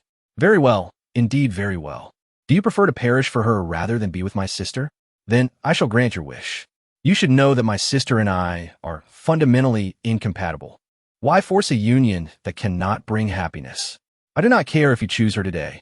You shall all meet your demise. Lu Jingting had anticipated such an outcome. Then, may I have a glimpse of the living Lin Buyan?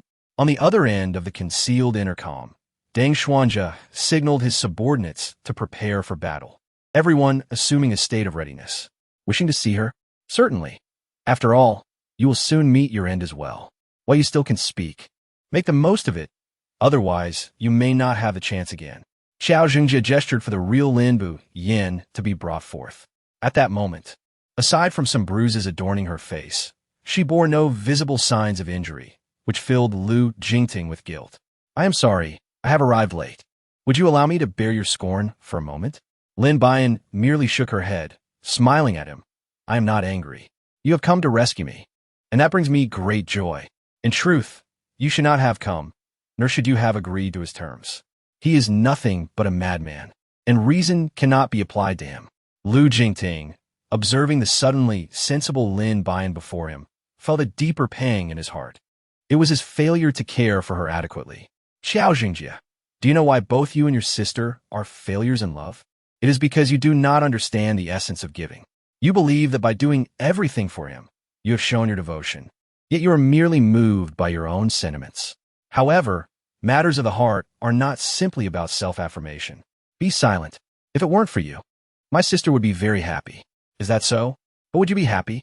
If I am not mistaken, you're deeply infatuated with Xiao Xinran. No, it is love, the kind that penetrates to the very core of your being. Xiao Zhengjie stood stunned. His love for Xiao Xinran had always been concealed within the depths of his heart. He was aware that his status precluded a union with her, yet he could not help but adore her. Over time, his affection morphed into an obsessive desire. He would go to great lengths to fulfill her every wish. Yet his love for Xiao Xinran was genuine, and that was beyond doubt. Chapter 119, In Life and Death. There will always be hope. Xiao Zhengjie, on the verge of collapse, gazed at the two of them. Indeed, I do love Xinran, but I cannot comprehend why she would choose to love you. What is it about you that she finds appealing? Hence, I took matters into my own hands. Now you have finally realized who truly harmed your sister. It is you. You are the one who has hurt her the most. Xiao Zhengjie fell to the ground in despair. No, it is not that. I simply love Xinran too much and do not wish to cause her harm. Seeing Xiao Zhengjie in such a state of desolation, his subordinates swiftly bound Lin Buyan. Meanwhile, news reached Deng Xuanzhe, who began tightening the encirclement while down the mountain. Lu Zhao also found himself in a tense standoff. Good news soon followed from behind. Lin Yujie had rescued Li Yuanxi and Fan Jinyu, allowing everyone to breathe a sigh of relief. Li Yuansheng, you need not exert yourself so desperately. Look up and see who is there. Lu Zhao pointed towards the mountaintop, where Li Yuanxi waved vigorously at her brother. Brother, I am safe now. It was this big brother who saved me, Li Yuanxi said, her face radiating joy as she pointed at Lin Yuxuan. Seeing his sister freed, Li Yuansheng felt an indescribable sense of gratitude. Are you truly planning to leave just like that? Do not forget that the gentleman once saved you. He saved me with ulterior motives. He sought to exploit my abilities for his own unspeakable secrets. His rescue is entirely different from what Lin Buyan and the others did for me. The proprietress, sensing his impending betrayal, drew a dagger intending to strike at his chest. Be careful. Feng Yu, quick on his feet, stepped in front of him, and the dagger struck his back. However, due to his defensive ability, the blade shattered upon contact, leaving him unscathed. Seizing the moment while the proprietress was momentarily stunned, he kicked her to the ground. I leave the rest to you. Whether you choose to kill or spare her is entirely up to you. I can assist you no further. Li Yuansheng was caught off guard by the proprietress's sudden hostility, as she had always appeared kind-hearted.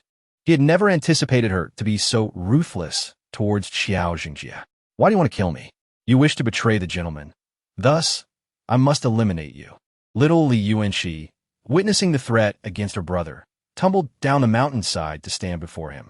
Brother, are you all right? Are you hurt? Why does she want to kill you? That is just too wicked. With her chubby little hand, she pointed indignantly at the proprietress. I'm fine. How do you think I should handle this person? Such a woman, intent on causing harm, should be eliminated. What if she decides to hurt someone else in the future? Li Yuansheng gently stroked her head and replied, You make a valid point, sister. It is time to put an end to her. You two are ungrateful wretches. It was a mistake for the gentleman to save you. Perhaps you ought to starve on the streets. You cannot say that. He saved us, and we have repaid him in kind. However, you sought to harm my brother, and we cannot remain passive.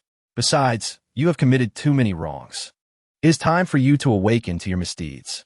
If you remain stubborn, we cannot be blamed for our ruthlessness. An ice shard shot forth from her hand, encasing the proprietress within. Before she could utter her final words, she was completely frozen. Everyone was taken aback by the little girl's remarkable prowess, realizing that what they had thought was a mere novice was, in fact, a formidable force. Even seasoned ability users like Feng Yu were astounded by her capabilities.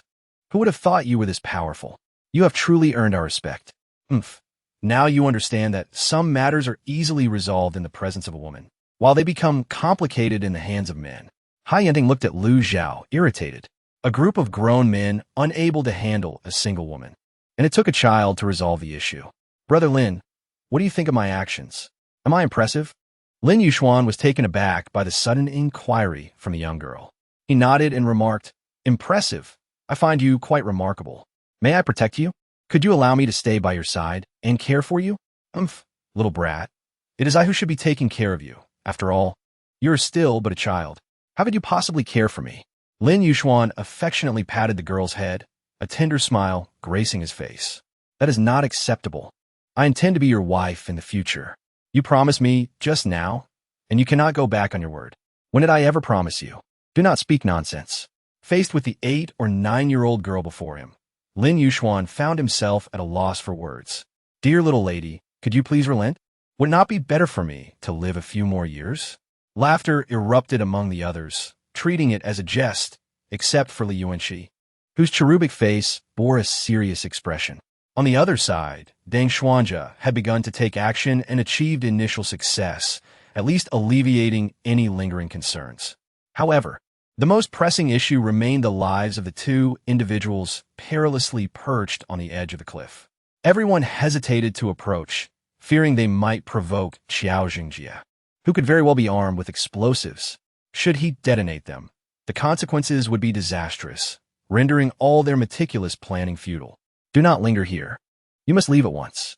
Outside, Deng Xuanja and Lin Shi are keeping watch. If you can escape this place, your safety will be assured. I refuse to leave unless you accompany me. Otherwise, we shall perish together. Lin Buyan expressed his desire to free himself from the ropes binding him, yet found them impossibly knotted. At that moment, Qiao Zhengjie sensed a peculiar disturbance behind him, realizing betrayal was afoot. Thus, he released the infected individuals, who swiftly emerged upon the mountain, plunging everyone into peril. Suddenly, Qiao Zhengjie's voice resounded from above, evoking astonishment among all present. Did you truly believe I was oblivious to your petty tricks? Now, prepare to witness the grand spectacle I have orchestrated for you. Oh, and do savor the experience. No sooner had he spoken than the infected surged forth, catching everyone unawares. How does it feel, Lu Jingting, that your plans have unraveled? In this moment, no one can save you. You might as well resign yourselves to your fate. Qiao Xingjie cackled maniacally, wishing fervently that Shinran could witness this scene. The thought of his impending vengeance filled him with exhilaration, yearning for the instant when both foes would meet their demise. Qiao Zhengjie, you shall come to regret this. It should be you who perishes, not Xiao Shinran. At that moment, none noticed Li Yuanxu materializing behind Qiao Zhengjie. Chapter 120. Love that transcends life and death. In the crucial moment of life and death, Li Yuanxu appeared swiftly behind Qiao Zhengjie. You have finally arrived. It seems your sister has been rescued. Why must you drive them to their demise? Is it not possible to resolve matters calmly? Li Yuanxu inkirat parplaksha. Did you not also murder the proprietress? Is this not the same rationale? It became clear that he was well aware of the circumstances. However, I do not wish to kill you, provided you spare the two of them. Releasing them is out of the question. After all, my sister's life has been irreparably marred by their actions. Qiao Zhengjie gazed at the two figures precariously perched at the cliff's edge, feeling an inexplicable envy. How he longed to be with Qiao Shinran in such a manner. Yet, the world was cruel, and they were destined to remain apart. He cast a despondent glance at the sky when suddenly, a colossal entity descended upon the mountaintop. Lin Buyan recognized Zhuan Zhuan. It seemed he had come to rescue him once more. However, this time, disappointment loomed, for he could not save himself. The situation on the mountain shifted rapidly, as everyone anxiously observed their surroundings, fearing that the slightest disturbance could spell their doom. Xiao Zhengjie stared blankly toward the cave, momentarily believing he was hallucinating, for a girl in a wheelchair was smiling as she approached him. It was Xiao Xinran, and she was indeed smiling. As she drew nearer, he finally heard her sweetly call out brother, which brought him to tears of joy. "Is it really you?" he exclaimed. Xiao Xinran gazed at him with eager anticipation. Though half of her face was disfigured, in Xiao Zhengjie's eyes, she remained as beautiful as ever. Her gaze was solely fixed upon him, entirely oblivious to the people and events surrounding them. Everyone was aware that her mental state might be unstable, yet this did not diminish Xiao Zhengjie's affection for her. Li Yuanse looked at Xiao Zhengjie, hoping he would truly reform. "I'm sorry, but I genuinely cannot assist with this," he said, pushing Xiao Xinran away, preparing to leave, only to find their path blocked by the infected. They could not descend the mountain. "Did you do this?" Xiao Zhengjie gazed at him in disbelief. "Indeed. Do you think you are the only one capable of controlling these creatures? I assure you, I can as well. If you release them, I can just as easily release you," he retorted. Xiao Xinran merely gazed vacantly at her brother, utterly unaware of the unfolding events.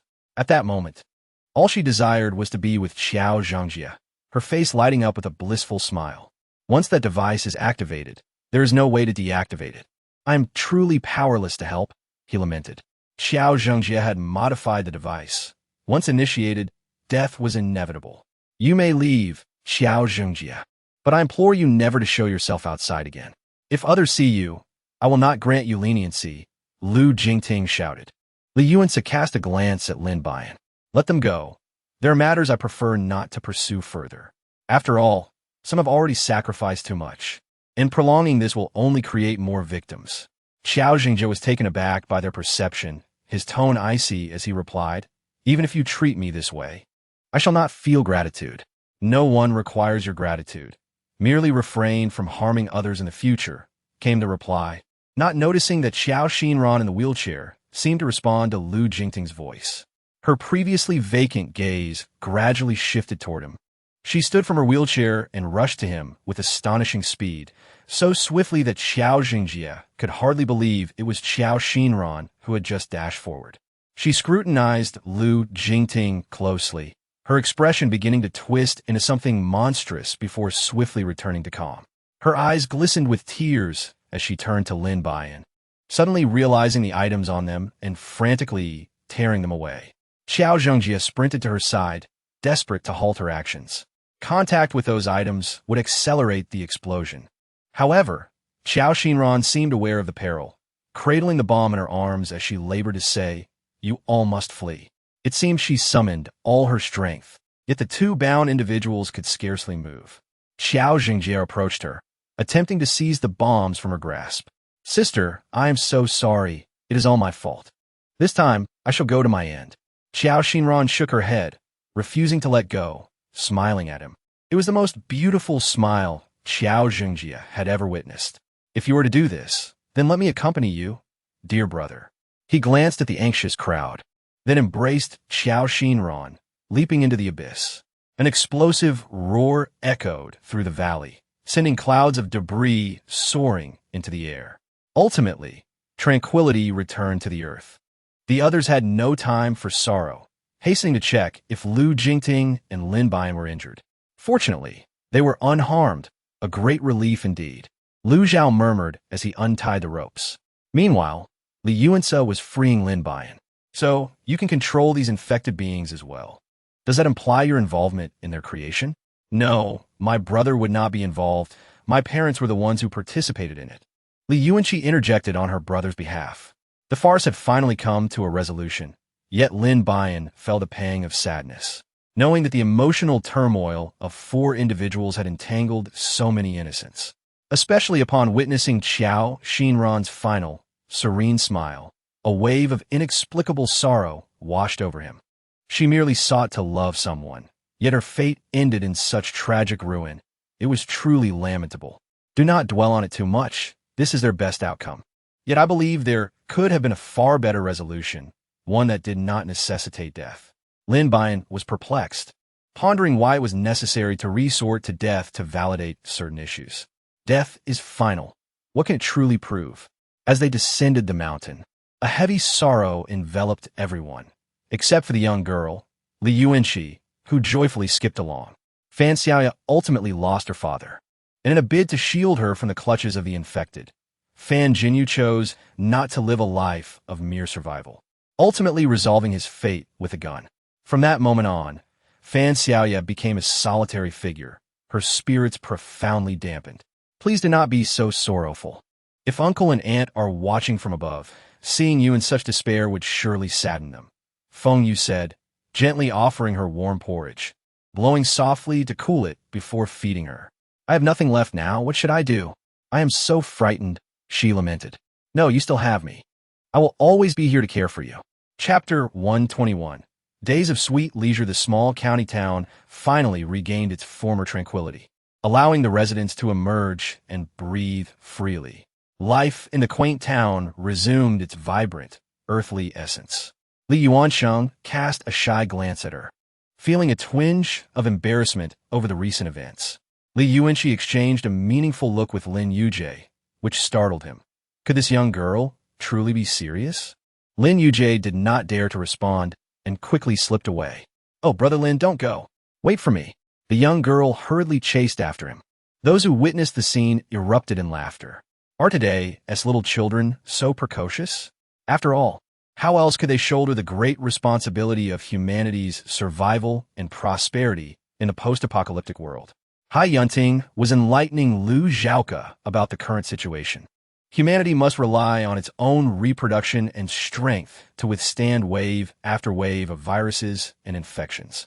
Li Yuanchao made a final decision, while Lin Buyan gently caressed his head like an elder sister.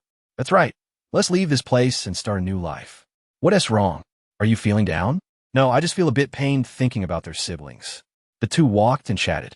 At the edge of the cliff lay a pile of ashes. Recently burnt, someone had just come by to offer paper in remembrance. This thought deepened Lin Buyan's sorrow. While they had departed and found peace, the pain remained with the elderly. What are your thoughts on this matter? Are you referring to our relationship? Lu Jingting gently nodded, gazing at her with tenderness. He wished to understand her feelings. Having endured so much together, he believed their bond should be relatively mature. Yet, he was uncertain about Lin Buyan's true thoughts and hoped to see if they could advance their relationship further. Do you not wish for our relationship to progress? How can we move forward? Lu Jingting affectionately ruffled her hair and softly said, Silly girl, wouldn't it be wonderful for us to become a lawful couple? Lin Buyan immediately flushed, burying her face in his chest. Well then, let us first resolve our matters, and then we can hold a wedding together. What do you think? That is indeed a good plan, but the current dilemma is where to find two suitable young ladies. Lin Buyan began to feel a throbbing headache. In the current circumstances, many girls her age were being urged by their parents to marry, making the quest for a suitable partner indeed a challenging endeavor. Was she truly expected to wait for Li Yuanqi, the one she had nurtured? It was undeniably a perplexing dilemma. However, she decided to set it aside for the moment. Fate would soon reveal itself, and such matters could not be hastened but rather required patience in their pursuit. Lu Jingting gently massaged Lin Buyan's tightly furrowed brow, offering her words of comfort. Lin Buyan rested her head on his shoulder, gazing at the moon in the sky. It was the 15th day again, and the moon was both large and round, illuminating the entire valley with its brilliance. The night here is truly beautiful, a sight I cherish. Yet so many unpleasant memories have transpired. Indeed, let's erase those unhappy recollections and embark on a new beginning, shall we? Lin Buyan gazed earnestly at him, nodding emphatically. All right, let us cast aside our grievances and start anew. The two of them shouted loudly towards the valley. Will this attract the infected? No, but it seems to have drawn your companion, Zhuang. Lu Jingting pointed towards the large shadow in the sky. Indeed, it was Zhuang. They were surprised to find him still present, drawn by her voice.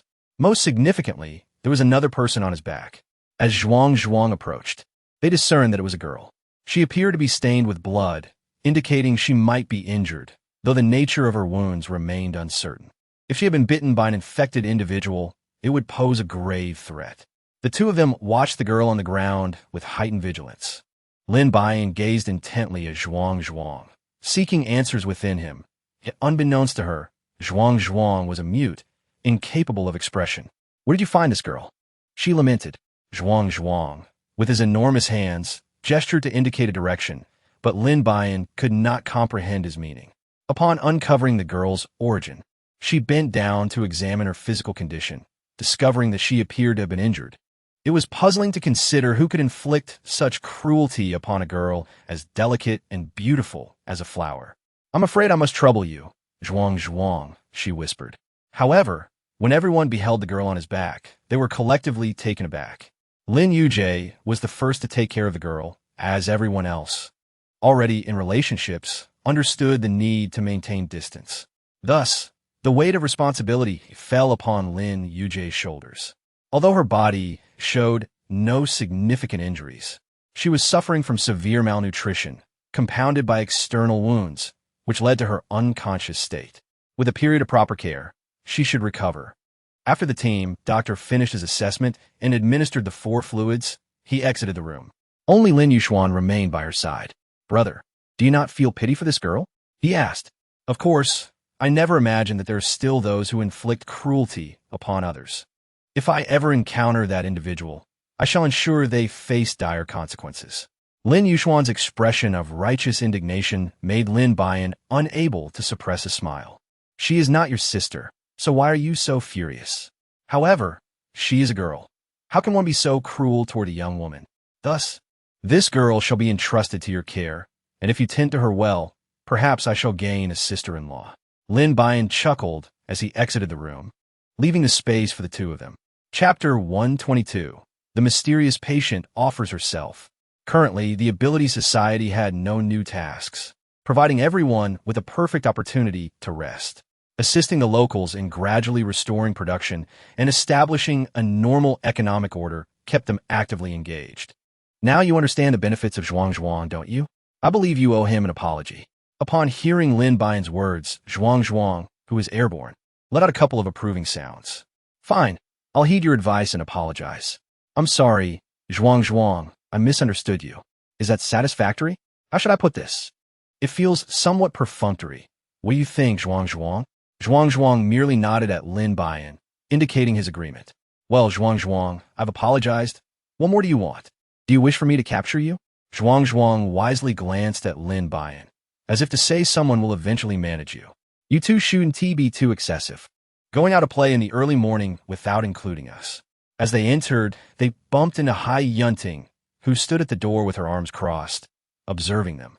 "We merely went out to see what was happening outside, not to play. You can ask Zhuang for confirmation." "Oh, please. I know Zhuang is your steed and will undoubtedly speak in your favor." As their bickering continued, Li Yuanxi emerged from the room with a sulky expression. The sight of her made everyone burst into laughter. "You are still a child and should be in school. There are plenty of boys there waiting for you to choose from, many of whom are 1,000 times better than Brother Lin." "That's a lie. I think Brother Lin is the best man in the world." "Little brat, what do you know about men? How could you call him the best when you've barely encountered any?" Li Yuanxi pouted, lifting her chin defiantly. Some people spend their whole lives searching for good men, yet they fail to see that a good man is right before them. Brother Lin is precisely the kind of good man who goes unnoticed." Hai Yunting was left speechless by the little girl's retort and stood aside in silence. "You're still young. Besides, Brother Lin is merely helping to take care of that sister, not in the way you think. I believe Brother Lin would prefer playful and adorable girls like me." Hai Yunting pouted, but ultimately chose to remain silent. Everyone regarded her words as innocent childishness, not taking them to heart, as the age difference between the two was too vast. They treated it merely as a jest. In the evening, Lin Buyan took over Lin Yuxuan's shift. "Thank you for your hard work these past few days. I'll look after her tonight." "It hasn't been hard at all. The team doctor has been handling everything. I was merely assisting in monitoring the fluids, so I'm not tired at all." Lin Yuxuan touched his head and continued. "Has that little girl gone mad at you?" "Indeed. What did you do to provoke her?" Lin Buyan did not expect this young girl to be so precocious, possessing an understanding that surpassed even that of adults. It was I who rescued her from the precipice that day, and since then, she has clung to me. I believe that even if I had not intervened, she would have managed to save herself. Lin Buyan concurred with this notion. Both Li Yuanxi and Li Yuanse possessed extraordinary abilities, making them more than capable of dealing with those little rascals. The question was not whether they could handle them, but rather if they wished to. Thus, when Lin Yuxuan rescued Li Yuanxi, she sensed something amiss. Had the young girl plotted this all along? At that moment, the girl on the bed suddenly opened her hollow eyes, curiously surveying her surroundings. "Brother, look, she has awoken." Lin Buyan noticed the girl's actions and happily nudged Lin Yuxuan. Upon seeing Lin Yuxuan, the girl initially displayed a look of fear, but once she realized that the man before her was not the nightmare figure from her dreams, she could no longer contain her tears and began to weep uncontrollably. However, the girl seemed entirely oblivious to his words, crying incessantly. Was she perhaps overly cautious? Or had she been so traumatized that she had lost her sanity? Lin Yuxuan softly inquired of Lin Buyan. At that moment, the girl's cries abruptly ceased, and she gazed at him with her large, tear-filled eyes. "You saved me, didn't you? Then you must be my boyfriend. I will be with you for life. You must never abandon me." As she spoke, tears began to flow down her cheeks once more. Lin Yuxuan suspected that this was not tears, but rather tap water. How could one simply shed tears and come and go as they please? "Please, do not be so agitated. You have yet to tell me your name." "My name is Han Xin, hailing from the northern part of the city. My parents were both bitten to death by the infected, and now I'm all alone. I implore you not to abandon me." Lin Yuxuan never anticipated this turn of events. She was, after all, an orphan. Who was it that inflicted those injuries upon you? "Fear not. Whatever difficulties you face, simply speak of them, and we shall find a solution for you." The girl attempted to voice her thoughts several times, yet ultimately, the words remained unspoken. Lin Buyan gestured to Lin Yuxuan, urging her to remain patient, for such matters require a gradual approach. Upon learning that Han Xin had awakened, Li Yuanxi hurriedly rushed over to assess her appearance. Unfortunately, Han Xin was not particularly attractive. Her frail figure was devoid of flesh, and it was evident that Brother Lin would hardly be inclined to favor her. At this remark, Han Xin quickly averted her gaze, feeling embarrassed. "What nonsense are you spouting? Little girl, do not frighten her. She possesses a timid nature," Li Yuanxi chided, glancing at Han Xin's ailing demeanor, which only fueled her irritation. "I have said nothing to warrant this embarrassment. Are you truly so immature for your age?" Li Yuanxi glared at her with wide, expressive eyes, brimming with indignation. "No, I am not overwhelmed," Han Xin retorted softly, her voice barely above a whisper. "You're a white lotus," Li Yuanxi remarked, observing her fragile and helpless state before leaving the room with a parting shot. "Do not heed the ramblings of this little one. Her words should not be taken to heart." "Yes, I understand. I am not the person she claims I am," Han Xin murmured, her head lowered and cheeks flushed. Her fingers entwined as she quietly awaited Lin Yuxuan's response. Lin Yuxuan gazed at the blushing Han Xin, feeling an inexplicable stir within him. Such a tender-hearted girl could easily evoke a man's protective instincts. Yet, he remained curious about the identity of her assailant, a question that Han Xin never divulged. Although he wished to inquire further, he hesitated, choosing instead to wait patiently. "I hope you could trust me. I believe in you." In a moment of uncharacteristic impulse, Lin Yuxuan gently caressed her hair, and when they both regained their composure, their faces were aflame with embarrassment. This entire scene was clearly observed by Li Yuanxi outside, who felt an overwhelming urge to push Han Xin aside and leap into Lin Yuxuan's embrace. Chapter 123. Li Yuanxi's departure from home. Li Yuanxi stormed off in anger, skipping dinner altogether. "Your sister has quite the temper. You should urge her to come out for dinner. The menu features her favorite dishes, and she'll surely regret missing it." Lin Buyan playfully gazed at Li Yuansheng, who maintained an air of indifference. "Do not concern yourself with her. She will come around to eat when she has sorted out her thoughts." This had been her way in the past. No amount of persuasion could sway her until she reached her own understanding of a matter. Thus, Li Yuancheng harbored no worries for his sister, though he did feel a twinge of concern for Lin Yuxuan. This woman appeared vaguely familiar, yet he could not place where he had encountered her. However, he was certain her identity was not ordinary. While none of the others present seemed suspicious of her, she could not elude Li Yuancheng's discerning gaze. She undoubtedly harbored some secret. Eat this fish. It is good for your health. And here's some shrimp and meat. Consume more and gain some weight for your well-being. The straightforward Lin Yuxuan persistently served dishes to Han Xian, leaving everyone astonished. There is no need for so much. I cannot eat all of this. Han Xian blushed as she attempted to stop him, yet this earnest fellow continued to fill her bowl. Without comparison, there is no harm. You two should quickly learn from this and help us with more dishes. Hai Yunting always seized every opportunity to prompt Lu Zhao. He wished to refuse, but could not withstand Hai Yunting's forceful coercion, thus surrendering to her insistence. Lu Jingting cast a glance at Lin Buyan, but was met with rejection. She preferred to serve herself. Are you feeling jealous that your brother is not serving you? You're no longer his sole focus. Ha ha! You truly cannot keep your mouth shut even while eating. Hurry and enjoy your meal, for a brother remains a brother, does he not? Lin Yuxuan smiled and nodded, realizing that her sister truly understood her. As Li Yuanxi strolled down the street, she suddenly noticed a group of individuals whose behavior seemed quite suspicious. Intrigued, she discreetly followed them to uncover their intentions. The leader of the group appeared familiar. She recalled that her brother and she had once been under his influence. At that time, she was merely a child, only remembering the scar etched on his face. It was unusual for such individuals to be so brazenly visible in public, making her encounter with them today all the more peculiar. With time on her hands, she stealthily trailed them. After navigating numerous turns and nearly losing her way, she found herself outside a villa. The group effortlessly entered the premises, leaving Li Yuanxi with no choice but to linger at the entrance. In an instant, a boy appeared before her, swiftly covering her mouth and dragging her 5 meters away into a low grove, signaling her to be quiet. Though she initially wanted to protest, the boy's serious demeanor compelled her to suppress her anger and focus on the direction of his finger.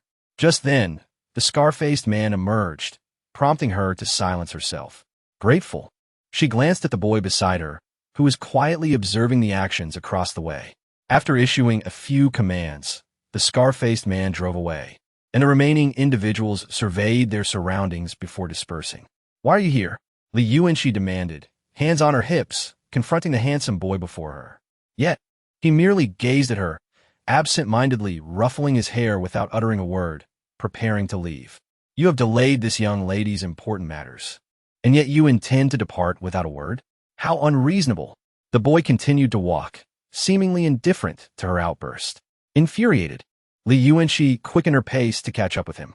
Grabbing his arm, she felt him wince in pain, his expression contorting slightly. Are you hurt? She asked, immediately releasing her grip. The boy remained unresponsive, continuing his march forward, proving to be quite the obstinate character. Li Yuanxi, inexplicably angered by his glare, muttered under her breath. Suddenly, the scar-faced man's vehicle returned, halting before the two. You little brats have some nerve following us. You have no idea what we're involved in, do you? His voice boomed, causing Li Yuanxi's ears to ring. Why speak so loudly? We aren't deaf. Moreover, is this road owned by your family? Just because we passed by doesn't mean we were tracking you. I could just as easily claim you were following me. Though apprehensive, her tone remained assertive. A lesson taught by her father and brother. The boy appeared visibly frightened by the scar-faced man, remaining silent. You sharp-tongued girl, it seems you're not one of us. Where do you hail from? I'm his friend, here to find him. Is that unacceptable? The scar-faced man erupted in laughter. Li Yuanxi regarded him with disdain, her expression betraying her contempt. The boy, rendered speechless, anticipated punishment from the scar-faced man. However, to her surprise, he only chuckled, eyeing her with amusement. You know, you are the first girl brave enough to speak to me like that. I'm in a good mood today, so I'll let slide. But remember, there won't be a next time. He gestured for his men to usher them into the vehicle. Where are you taking us? Li Yuanxi inquired. Don't ask too many questions. You'll get out once we arrive, was the curt reply. As the vehicle lurched forward, the boy's brow furrowed deeper. Yet Li Yuanxi felt a flicker of relief that her identity remained undiscovered. Perhaps he hadn't recognized her face due to her youth at the time. Observing the boy's anxious demeanor, she felt a pang of compassion for him. Unconsciously, her small hand clasped his cold palm. The boy looked at her in surprise, and her warm smile brightened his heart, hidden away in shadows. As the vehicle ventured into a dense forest, Li Yuanxi felt a sense of familiarity. "Why had you brought us here?" she asked, curiously surveying her surroundings. This was indeed the domain of the scar-faced man's organization, akin to a group that exploited abilities for profit, assisting employers without regard for morality. Their sole motivation was monetary gain, and they performed their tasks with unwavering diligence. Chapter 124. The truth unveiled. To Li Yuanxi, the two were assigned to a room at her request. The boy was no stranger to the individuals here. Li Yuanxi remembered the cruel punishments inflicted within these walls, indelibly etched into her young psyche. "Stop scaring him. Who told you he escaped? He was simply out to meet me. Understand the truth before you speak." Li Yuanxi stood protectively in front of the boy. "Oh, so the mute has a romantic interest? Why don't we have one?" Her remark incited laughter among the group, who began teasing her. Though the number of abilities here was limited, each individual was exceptionally skilled, dedicating their days to rigorous training alongside task completion. The scar-faced man's philosophy emphasized quality over quantity. Surprisingly, they treated Li Yuanxi with care, showing no intent to intimidate her, which left her somewhat astonished. In contrast, the boy frequently faced bullying, unable to express his dissatisfaction. Li Yuanxi finally comprehended the reason behind his silence. "Don't worry, I'll protect you. I won't let them bully you." The boy gazed at her, silent. She had already learned his name was Qiao Yu, but she preferred to call him the mute, as it suited his current demeanor. Qiao Yu maintained a deliberate distance, perhaps misunderstanding her intentions. Thinking she was affiliated with the scar-faced man. "I am not one of his people. You must believe me. I will help you escape from here." Qiao Yu merely nodded, clearly not fully convinced. That night, as Li Yuanxi lay in bed, she pondered how long she had been gone without anyone from Lin Yushuan's group searching for her. Feeling a wave of disappointment wash over her. She had overestimated her significance to them. She was not as important as she had believed. Beside her, Qiao Yu fiddled with a pendant that seemed vaguely familiar. Suddenly, realization struck her. She rolled out of bed, snatching the necklace from him to examine it closely. "What is your connection to Han Xian? Why do you possess this necklace?" Upon hearing Han Xian's name, Qiao Yu froze, gripping her hand tightly, his deep eyes shining with an unprecedented light. "You want to know where Han Xian is, but first, you must tell me your relationship with her." Li Yuanxi turned over in bed, clutching a necklace, and looked at him with a playful smile, crossing her legs. Qiao Yu, feeling anxious, quickly took out paper and pen, scribbling, "She is my sister, an ability user who escaped from here. How is she faring now?" Li Yuanxi glanced at the crooked handwriting, thinking, "Isn't it said that one's handwriting reflects one's character?" This was clearly not an accurate representation. Seeing that Li Yuanxi remained silent for a long while, Qiao Yu nervously nudged her, urging her to reveal how her sister was doing. Recalling the peaceful days they spent at home, Li Yuanxi felt a surge of anger. She had no intention of responding to him. The more anxious he became, the more she reveled in the moment, wondering if Lin Yushuan missed her. "I'm tired. I'll sleep first and tell you when I wake up," she declared, tossing the necklace to him and turning away to sleep. Qiao Yu, filled with worry, waited beside her, only to be met with the sound of her snoring. Resigned, he tucked her in and lay quietly, unable to sleep, reflecting on the past and feeling increasingly useless for being unable to protect those he cared for. Neither Qiao Yu nor Li Yuanxi slept that night. Despite her tender age of 9, Li Yuanxi had experienced much, and her heart had matured beyond her innocent visage. She often perceived things more clearly than many adults. "Hey, little mute, how did you become mute?" After breakfast, Li Yuanxi swung her legs from her chair, idly admiring his quiet, alluring profile. Due to her youth, her training here was minimal, leaving her with ample free time, and with the special attention of the scarred-faced man, she became the envy of everyone. After last night's incident, Qiao Yu was reluctant to engage with her. When she posed a question, he stood up and distanced himself. "Hey, petty man, Still holding a grudge? I was going to tell you, but perhaps I won't after all. After a night of contemplation, she realized that sharing her thoughts wouldn't be a detriment. It could merely add another heartache, and perhaps they could empathize and forge a unique bond. As 10 days passed with no one searching for her, she suspected she had truly been forgotten. Is there any task you could assign us? Li Yuanxi blinked her large eyes at the scarred-faced man, aware that no one dared to speak to him in such a manner. Tasks were never something one sought after. They were always assigned by him. Was this little girl out of her mind, daring to request a task from him? The others were sweating bullets on her behalf, and some had already concocted plans for her demise. Feeling her optimism was unwarranted, the scarred-faced man pinched her chubby cheeks, half smiling, half seriously saying, "You really think I won't hit you? You're my sister now. Know your place and stay here contentedly. You're hurting me. I just want to share some of your burdens." "If not, I take it back," she retorted. For some reason, upon seeing Li Yuanxi, he appeared as if he had lost his senses. "Believe it or not, there's indeed a task suited for the two of you. After the meeting, I'll keep you both behind to discuss in detail." As the others were taken aback, Li Yuanxi gleefully nudged Xiaoyu, realizing the opportunity had finally come. And this time, she must seize it. Chapter 125, a task bound to fail. The wait for the meeting to conclude was excruciating. Li Yuanxi, nearly drifting off to sleep while listening to their arguments, jolted awake when the scarred-faced man finally announced the end of the meeting. She sprang from her chair, clapping enthusiastically. The others looked at her in curiosity, a smile creeping across their faces. It had been a while since they had seen such an adorable child. Here, ability users train daily, only to undergo brainwashing at night. Since Li Yuanxi's arrival, their monotonous lives had finally been infused with vibrancy. The little girl was always a bundle of mischief, devising different antics to irritate the scarred-faced man, only to charm him afterward, leaving everyone's emotions on a roller coaster. "Weren't you going to assign us tasks?" Clearly, the scarred-faced man had forgotten. "Oh, you two sit down. The others may leave." Eager to escape, everyone vanished in an instant, as if fearing they would be left behind. "Seems like you don't have many friends, do you?" Li Yuanxi chuckled quietly, settling beside him. Regarding the task, Xiaoyu was likely the most eager to participate. "We've learned where your sister is. We need the two of you to go undercover and take those people down." Li Yuanxi felt a wave of dread wash over her. She anticipated that her first mission would involve infiltrating her own family. How could she coexist with everyone afterward? "I just want to ask, why must we take them down?" "It's not so much about taking them down.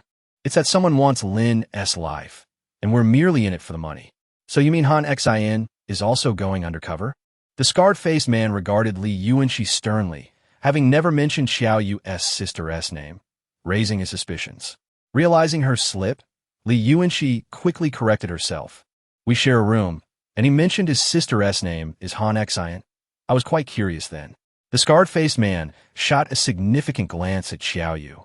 Noticing his lack of reaction, he dismissed his doubts. "Your task is simple. Pretend to recognize Han Xin and have her bring Lin Yuxuan out. We'll handle the rest." At that moment, Li Yuanxi finally comprehended Han Xin's role. She was to seduce Lin Yuxuan. With a glare at Xiaoyu, she thought, "I knew you weren't good people. Thankfully, I infiltrated the enemy's ranks. Now, my mission is to unveil Han Xin's true nature, ensuring Lin Yuxuan remains unharmed." "Little girl, I don't believe I've ever asked where you came from."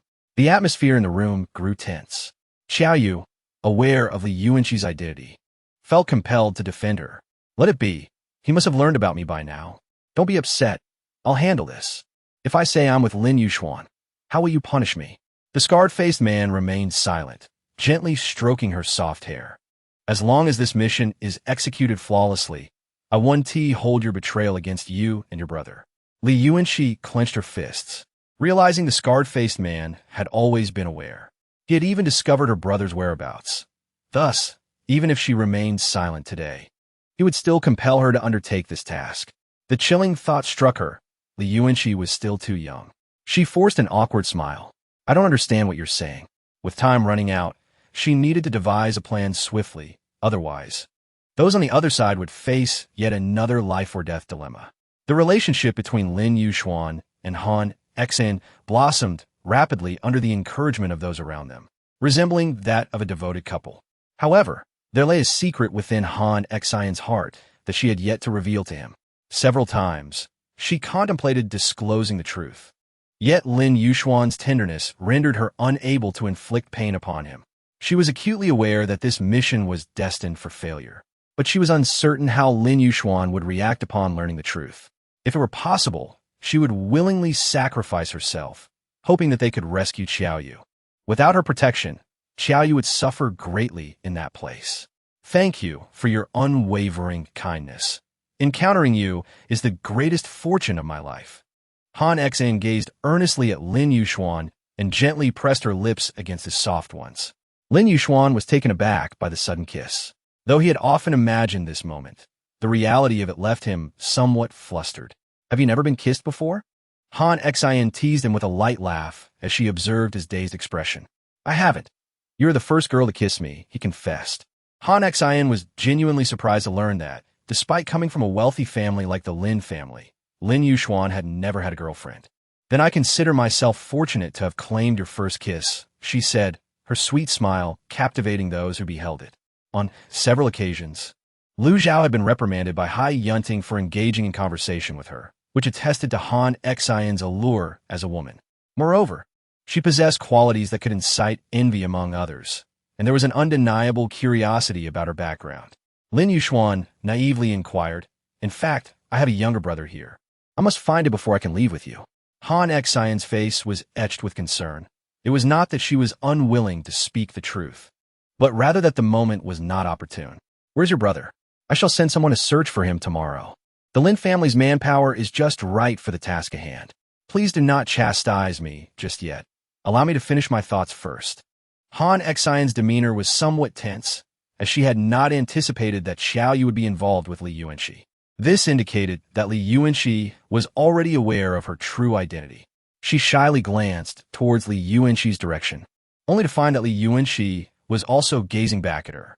In that fleeting moment of eye contact, a heavy silence enveloped everyone present, as they realized that Han Xian's origins were undoubtedly more complex than she had led them to believe. Do you not wish to know where I have been these past few days? And Lin Ge, are you not concerned for my safety? She deliberately refrained from exposing Han Xian's fade at that moment, perhaps believing that allowing the story to unfold further would render it even more intriguing. It was likely that many would find it difficult to sleep tonight, as they needed to understand that indifference toward her, Li Yuanxi, would come at a cost. Of course, we're worried about you. Where have you been? We have searched high and low for you. There exists a hint of reproach in Lin Yuxuan's tone. I visited an amusing place and made a good friend named Qiaoyu. In Chapter 126, Han Xian's emotional entanglement unfolds as Qiaoyu nods to acknowledge everyone. Do not be surprised. He is a mute and cannot speak, having already introduced himself. After Li Yuanxi's remark, everyone nodded in acknowledgement. Sister Han Xian, are you not delighted to see your brother? Yet you haven't shown the slightest expression until now. How could that be? I am indeed very happy. Han Xian's countenance shifted repeatedly, and Li Yuansheng, observing his sister, sensed she was aware of something. Thus, when everyone else took a break, he discreetly sought out Li Yuanxi. You, as my brother, have truly been remiss. I have been missing for so many days, and you did not even look for me. Li Yuanxi's first words were a complaint upon seeing him. Nonetheless, Li Yuansheng remained silent, merely smiling at her. I am aware of your capabilities. You're only capable of kidnapping others. If someone were to abduct you, it would surely be their misfortune. Indeed, you are my brother. Guess whom I encountered? You would never believe it. You saw the scarred face, didn't you? Li Yuanxi Bota, Feiming Display Asura. Could you not pretend to be oblivious for once, allowing me a moment of pride? Li Yuansheng chuckled and shook his head at her. TSK, how ungracious of you. Do you think he knows who I am? Based on his understanding of the scarred face, upon seeing Li Yuanxi, he had undoubtedly uncovered her background. Moreover, they had both lingered in that environment, scraping by under his command. The scarred face would be well aware of this. Thus, knowing Li Yuanxi's identity, yet still assigning them this task implied only one possibility. He was entirely confident in securing the individuals here. The moment Li Yuanxi perceived her brother's expression, she comprehended he was privy to everything. You are truly dull. Can you not indulge my vanity, even slightly? Li Yuancheng shook his head, his mind racing with thoughts of the scarred face's next scheme. The surroundings were likely already rigged with traps, waiting for prey to leap into them. Wait here. I shall inform the others not to leave the room hastily. Oh, wait a moment. Do you not wish to know about Han Xian's identity? I am already aware. Indeed, nothing could be concealed from her brother. Li Yuancheng hastened toward Lin Buyan's chamber, where Lin Yuxuan coincidentally resided. The two were engaged in a discussion, but ceased their conversation upon his arrival. Is there a matter at hand? Have I interrupted you? Nevertheless, this is of utmost importance. I cannot delay further. Li Yuancheng disclosed everything he had experienced with the scarred face to them, including his conjectures regarding Han Xian's identity. It was better for her to discover it herself.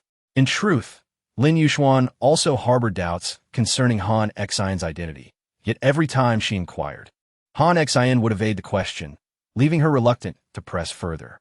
Brother, we ought not to discuss this matter excessively. It is best for you to ponder it carefully. At that moment, her anxiousness rendered her visage alluringly flushed.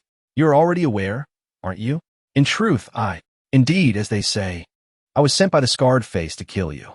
I had deceived you previously, but my feelings for you are genuine. Lin Yuxuan remained silent, quietly bringing over a cup of coffee and handing it to her. Take a sip and speak slowly. There's no need to rush. Lin Yuxuan's demeanor left Han Xian rather perplexed. Did he not feel any anger towards himself?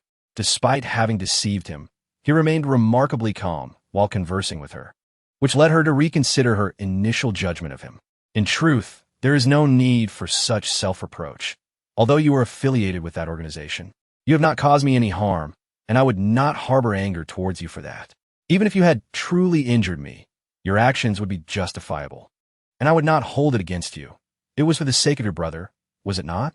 Han Xian was taken aback by Lin Yuxuan's unwavering trust in her, and her eyes began to well with tears. So, this is your final mission, is it not? Last night marked the task, after which you can leave that place alongside Xiaoyu, correct? Lin Yuxuan looked at her with curiosity and softly inquired. His hand gently caressed her face, the motion delicate as if he were touching a treasured artifact. Han Xian nodded with red-rimmed eyes. I'm sorry. I didn't expect to meet you, but I truly do not wish to hurt you. Fool, you have not harmed me. Did you not share the whole story with me? It was not you who wished to kill me, so there is no need for you to feel guilty. Han Xian wrapped her arms around his waist, resting her head against him. I'm sorry, and thank you for being so magnanimous in forgiving me, but I cannot remain by your side. Before she could finish her sentence, Lin Yuxuan kissed her lips. His kiss was assertive and lingering, causing Han Xian to feel slightly breathless. I will not allow you to say such things. You are the woman I have chosen, now and forever. Regardless of what you have done, you will always be mine. The rest is for me to handle. Han Xian had never been cherished in such a manner, and an overwhelming sense of happiness threatened to overflow. Thank you. Meeting you is my lifelong fortune. This is merely the beginning. Your fortune lies ahead. At last, Han Xian's heart was unburdened, and the two of them nestled together in bliss. Meanwhile, Scarface and his crew had been lying in wait outside all night, but saw no one until morning when they were met with Lu Jingting and his group. Chapter 127. Scarface captured upon seeing Lu Jingting. Scarface's first thought was to flee immediately. He must not let Lu Jingting capture him. Li Chang, long time no see? Scarface was momentarily taken aback, as it had been ages since anyone had called his name. Today, hearing it again brought memories flooding back. He was a painful reminder of a past he preferred not to revisit, a source of shame. However, with Lu Jingting's arrival, those memories were unexpectedly ripped open. Before he could hide, he was completely exposed. So, it is Captain Lu. I have long admired you. A hearty laughter echoed through the space, leaving everyone stunned, as they had never seen Scarface exhibit such mirth. Indeed, I never imagined you would engage in such nefarious business upon our reunion. Scarface's expression darkened, the scars on his face becoming more pronounced. I never thought you'd still enjoy lecturing after all this time. Scarface picked up some grass from the ground and chewed on it, casting a sidelong glance at Lu Jingting. He had always been a laid-back individual, disliking constraints, which was why he had never appreciated Lu Jingting during their time working together. Lu Jingting was methodical in his approach, a trait Scarface found intolerable. He had often contemplated going solo, but after an incident during a mission where Scarface was injured due to his own negligence, leading to a couple being captured by parasitic creatures, he left the Ability Society in a fit of anger. He then established a similar organization here, where he could lead without being constrained, living a carefree life. Different. You made no progress and have fallen to such a pitiful state. The two locked eyes, and the air seemed to crackle with tension. Everyone held their breath, watching the confrontation. Lu Jingting, I have been displeased with you for quite some time. How about we settle this with a fight? If I lose, my men will be yours. If you lose, you must not interfere with my affairs, and allow me to kill that young man from the Lin family. Lu Zhao, standing nearby, found this amusing. Realizing that Scarface was still unaware of Lu Jingting's current status as Lin Yuxuan's brother-in-law. The thought of killing Lin Yuxuan seemed rather far-fetched now. No problem, but you might find yourself lacking the skill. Scarface, unwilling to back down, scoffed. Everyone, stay back. I wouldn't want to get blood on you. Lu Jingting gestured similarly, and the crowd discreetly retreated, creating space for the impending battle. Everyone had only heard of Lu Jingting's prowess but had never witnessed it firsthand, so they were keenly focused, not wanting to miss a single moment. Such a confrontation would be rare in the future. They could not afford to miss it now. The two squared off, preparing for combat, with onlookers eager to capture the event. Scarface was the first to unleash his abilities, but Lu Jingting remained calm and unruffled, showing no signs of distress. After a few exchanges, Scarface's energy began to falter, his moves becoming disorganized, while Lu Jingting stood composed, smiling at him. I knew this would be the outcome. Let us end this before I embarrass myself in front of my brothers. After all, I have been the boss for quite some time. My men are yours, and I will keep my word. They stood facing each other, Scarface hurriedly finishing his statement, fearful that Lu Jingting might change his mind. Rest assured, I will honor your words, but I have one additional condition. You must accompany them. They are your troops, and you know them best, so you must lead them. Upon hearing he had to return to the Ability Society, Scarface felt a deep aversion.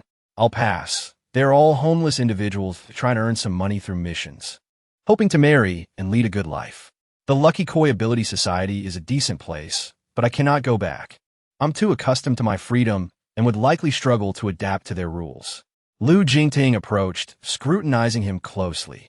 You have not truly let go of the past, have you? Otherwise, you would not have kept Han Xin and her siblings by your side.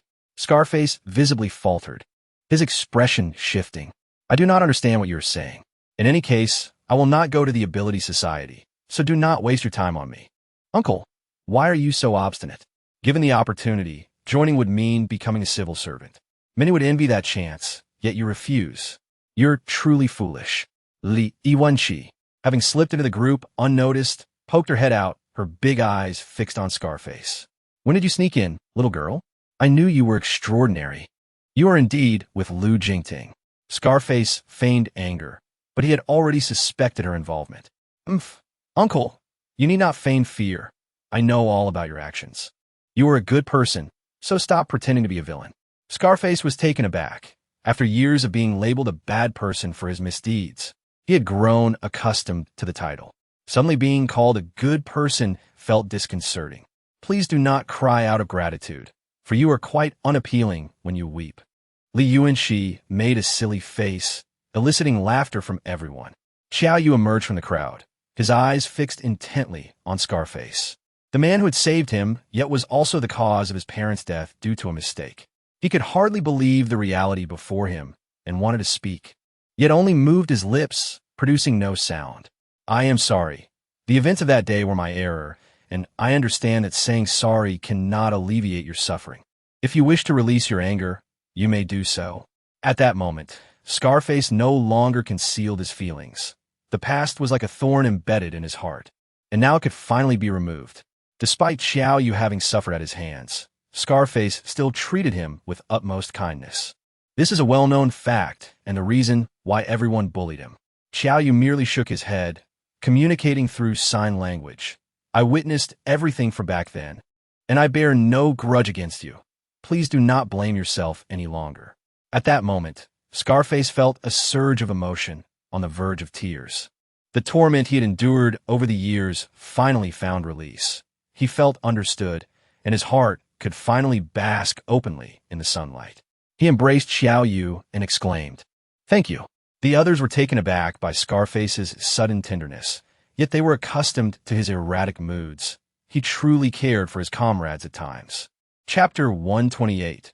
Waiting for the big fish to bite, Scarface's emotional knots had been unraveled, making the previous night's efforts worthwhile. The Ability Society welcomed fresh blood, and the team continued to grow. In this post-apocalyptic world, individuals with abilities were particularly precious, earning everyone's respect and a desire to join the Ability Society. However, Scarface remained silent regarding his intentions to stay or leave.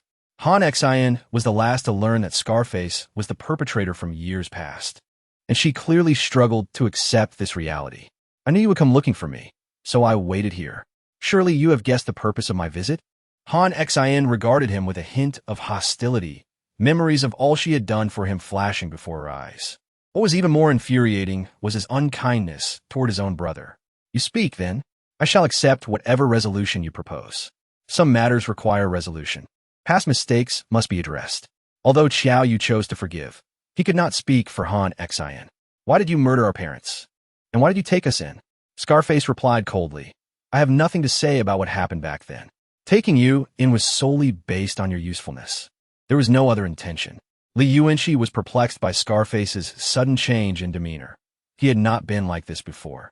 "Uncle, you're being mischievous again. It was an accident, not intentional. You and Xiao Yu have already cleared things up.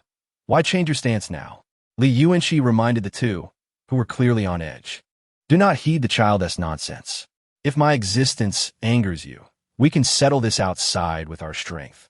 Scarface maintained his icy demeanor, casting a disdainful glance at her. "Very well, I have long wanted to fight you. If I lose, our grievances will be erased. If you lose, stay far away from our lives."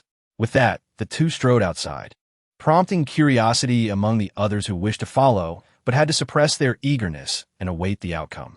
Xiao Yu observed the unfolding scene, calmly sipping his tea, which piqued Li Yuanxi's curiosity. "Aren't you worried they might seriously injure each other?" Xiao Yu looked up, his crystal-clear eyes meeting hers, and wrote on paper, "No, they know their limits. Nothing will happen." Li Yuanxi felt a flutter in her heart at his words. "Since you say it's fine, I shall not worry." Xiao Yu, amused by her playful demeanor, gently tugged at her hand, signaling her to sit down. "What's the matter? Do you want me to keep you company? Then I shall reluctantly stay for a while." Her adorable antics elicited laughter from those present. "You clearly wish to sit with Xiao Yu. Why pretend to be aloof?" "Hey, be careful. Hai Yunting. I saw Lu Zhao eyeing other women. Do you wish to know who he was looking at?" Lu Zhao, seated on a nearby sofa, suddenly found his fruit tasteless. "Little brat, what nonsense are you spouting? Why drag me into your conversation?" Lu Zhao felt a surge of annoyance as Hai Yunting pulled him up. "You must clarify who I looked at and how many times," Lu Zhao demanded anxiously. "Hai Yunting, don't rush. Bribe me a little, and I'll tell you who he was looking at," Li Yuanxi said with a smirk. "I'll give you anything you want. Just tell me who he looked at." After a brief negotiation, Li Yuanxi leisurely replied, "He looked at me several times." Laughter erupted as everyone found the situation amusing, while Hai Yunting felt exasperated with the little imp. "Return my belongings, or I shall have your skin."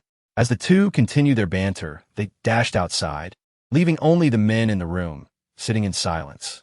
Unbeknownst to them, Lin Buyan and Lin Yuxuan were already out fishing for big catches, having been sent by Lu Jingting. "Is what Lu Jingting said credible?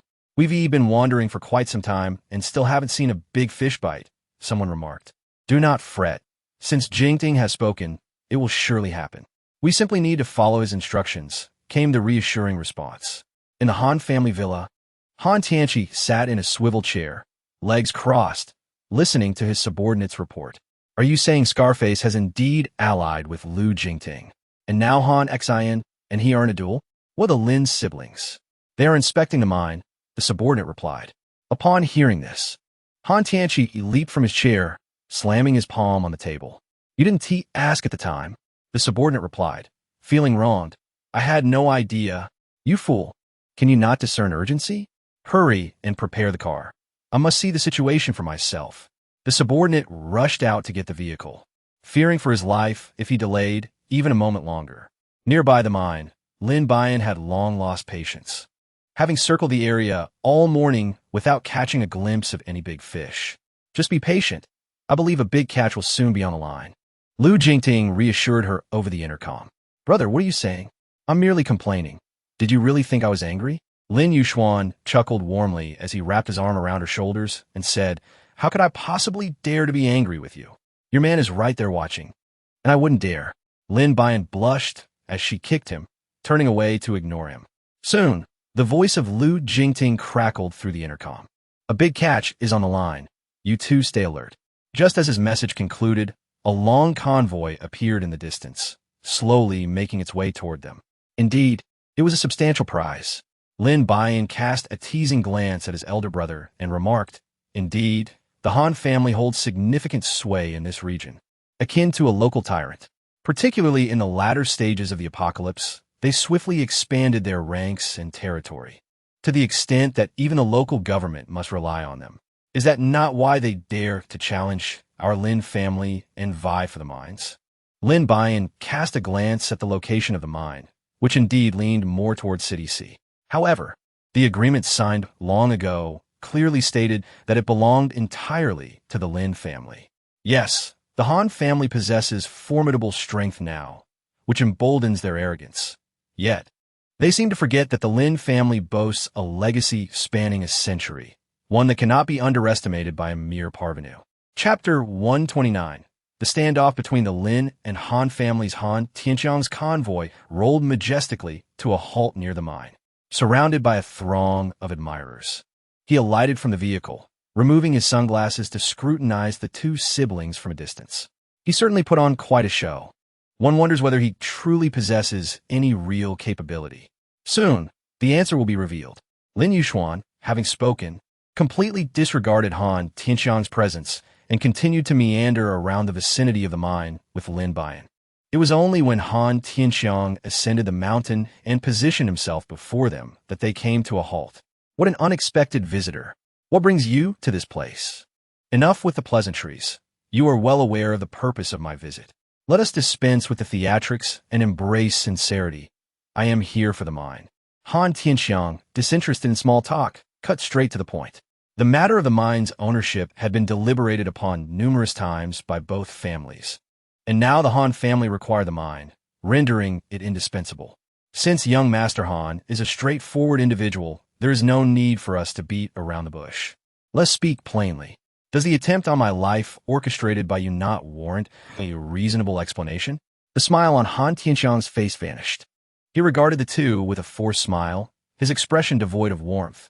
What nonsense is this?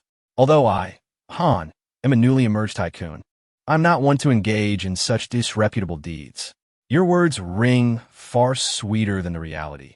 Others have already claimed that you were the one who instigated this, and yet you continue to quibble here. Does that amuse you? Lin Buyan cast an impatient glance at him and retorted, Surely. You must be the little princess of the Lin family, and indeed, you are quite lovely. I wonder if you have a boyfriend. If our families were to unite in marriage, this mine would belong to both of us. What do you think? As he spoke, Jean Aaron reached out to stroke Lin Buyan's face, only to have it brushed away by her. Are you daydreaming in broad daylight? Such fanciful thoughts. Perhaps you should consider whether you are worthy of them. Despite Lin Buyan's scornful remarks, Han Tianxiang did not take offense. Instead, he continued to regard her with a smile, his eyes filled with admiration. It seems your backyard is about to catch fire, Deng Xuanzhi teased as he observed Lu Jingting. However, Lu Jingting remained unperturbed, his gaze fixed intently ahead, wary of any potential harm that Han Tianxiang might inflict upon Lin Buyan. The captain is too preoccupied to pay you any mind. He is likely concerned for his delicate wife, the crowd jeered. Yet, Lu Jingting remained indifferent to their jests. This is no mere fantasy. It is a beneficial arrangement for both our families. If you marry me, the dowry will be this mine, and my bridal gift will also be this mine. How splendid it would be for both parties. I believe Mr. Han ought to consult a physician. It is rather odd to utter such nonsense without a fever. Lin Buyan looked at Han Tianxiang with a mocking gaze. The man before him resembled a toad, his face riddled with acne. His tone was so audacious that it was bewildering to fathom where he found the audacity to boast about himself in such a manner. Mr. Han, from whom did you learn the art of business? This mine rightfully belongs to the Lin family. Why should it serve as your bride price? Ha! We are all family, so why engage in such pleasantries, am I right? The Han family members gathered at the foot of the mountain, encircling the two siblings, creating an atmosphere of intimidation. What does this signify? It signifies nothing more than their curiosity about what the lady of the house looks like, prompting their visit. Upon finishing his words, he waved his hand, and those individuals stood still, no longer moving. Mr. Han, do you believe you can intimidate the Lin family simply because we are fewer in number? Lin Yuxuan, disinterested in engaging with him, clapped her hands, prompting the Lin family members to surge forth from behind the mountain. Is it merely a matter of numbers? Every family possesses at least one individual. Their numbers were double that of the Han family, and Han Tianxiang was taken aback by their sheer quantity, causing his confidence to wane. Why take this so seriously? We are all family. I was merely jesting, so please do not take offense. Han Tianxiang, even now, you remain as shameless as ever. Is it only when I present evidence before you that you will finally speak the truth? What compels such a statement? Why should I acknowledge actions I have not committed? The individual you apprehended may not necessarily have been dispatched by the Han family. Perhaps he simply bore animosity towards them and sought to frame us. Lin Buyan thoroughly witnessed the true essence of a rogue. This individual was, without a doubt, a paragon of unscrupulousness. The three stood in a tense standoff, the atmosphere plunging into a frigid silence. Those from the Ability Society behind them were drenched in cold sweat, some even unable to contain their desire to step forward and take sides. Han Tianxiang held unwavering confidence in his companions. They had undergone rigorous training, easily capable of handling ordinary infected individuals, let alone these seemingly normal humans. Why not put it to the test and see whose prowess prevails? Lin Yuxuan confidently surveyed the Lin family soldiers behind her, all-seasoned warriors forged in the crucible of true battle, rigorously trained in military discipline, and thus unafraid of their adversaries. Even if they were to falter, there was the steadfast support of Lu Jingting behind them, rendering their concerns negligible. As both sides prepared for combat, it presented an opportune moment for Lin Buyan to extricate herself from this contentious locale. In truth, we could simply sit down and engage in a calm discourse.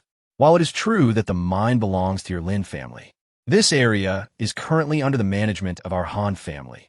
Should you not consider offering us some concessions? We have not withheld a single coin that rightfully belongs to your Han family. Thus there is little need for further negotiations. Lin Yuxuan's resolve remains unwavering, firmly insisting that not a single mine shall be granted to the Han family. Lin Buyan was taken aback by the solemn demeanor of her brother for the first time, involuntarily giving him a thumbs up. Her brother was impressive, prompting her to regard him with newfound respect. Han Tianxiang, noticing Lin Buyan's playful demeanor, felt an irresistible urge stir within him. He had not realized that this little girl possessed such a charming side. He found himself captivated, utterly entranced by the sight before him. What are you staring at? Be careful lest your eyes pop out. Lin Buyan cast a disdainful glance at Han Tianxiang's lecherous eyes, an indescribable sense of revulsion washing over her. Oh, the little girl has quite a fiery temper, but that pleases me, he remarked with a smirk. If you choose to follow me, and you enjoy plucking out eyeballs, then indulge yourself. Those individuals behind me are ripe for the taking. Han Tianxiang gestured towards the people behind him, and Lin Buyan could distinctly sense their bodies tense in response. It seemed evident that the Han family was not destined for longevity. Throughout history, those who fail to win the hearts of the people are never able to endure. How amusing you are, she retorted. Those are your family members who would risk everything for you, yet you treat them thus. Are you not concerned about their feelings? Oof. They are merely dogs raised by the Han family, easily replaced should they perish. If you have a penchant for eyeballs, I could procure a pair for you right now. What do you say? Lin Buyan felt a wave of nausea wash over him. Upon hearing those words, everyone experienced a chill in their hearts, and some individuals began to exhibit a noticeable shift in their expressions. Lin Buyan felt that success was just within reach. Currently, Han Tianxiang had already lost the favor of the people. With just a little more provocation, it was likely that he would falter completely. Is this truly how you charm young women? It seems rather brutal, does it not? What would you do if I were to refuse to follow you? Lin Buyan has already learned that the sister of one of the individuals here has been ruthlessly exploited and ultimately perished at the hands of Han Tianxiang, who remains unpunished to this day. Chapter 130. The Unpopular Han Tianxiang. It is said that the tales of Han Tianxiang's notorious exploits in City C could fill 3 days and nights without pause. The residents here have no choice but to endure his tyranny in silence. Among the entourage he brought with him, only Yao and he share a vendetta. Moreover, his recent remarks have incited a wave of animosity, rendering him even less likable than before. At this moment, Han Tianxiang remains oblivious to the reactions of those behind him, continuing his boastful discourse, while the butler discreetly wipes the sweat from his brow. It seems that entrusting the estate to him was a grave error on the part of the old master.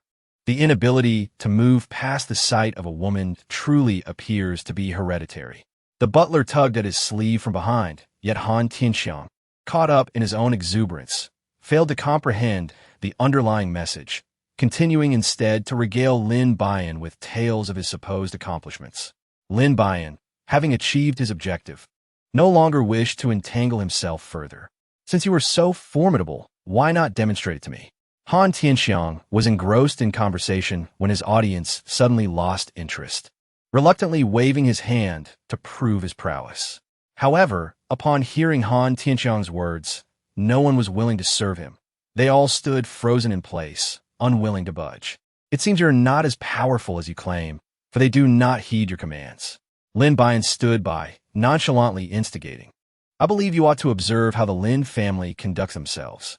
Just as the petals fell, the members of the Lin family swiftly encircled Han Tianxiang, leaving him paralyzed with fear, while his companions stood by, utterly indifferent, as if they were mere spectators in a game among strangers.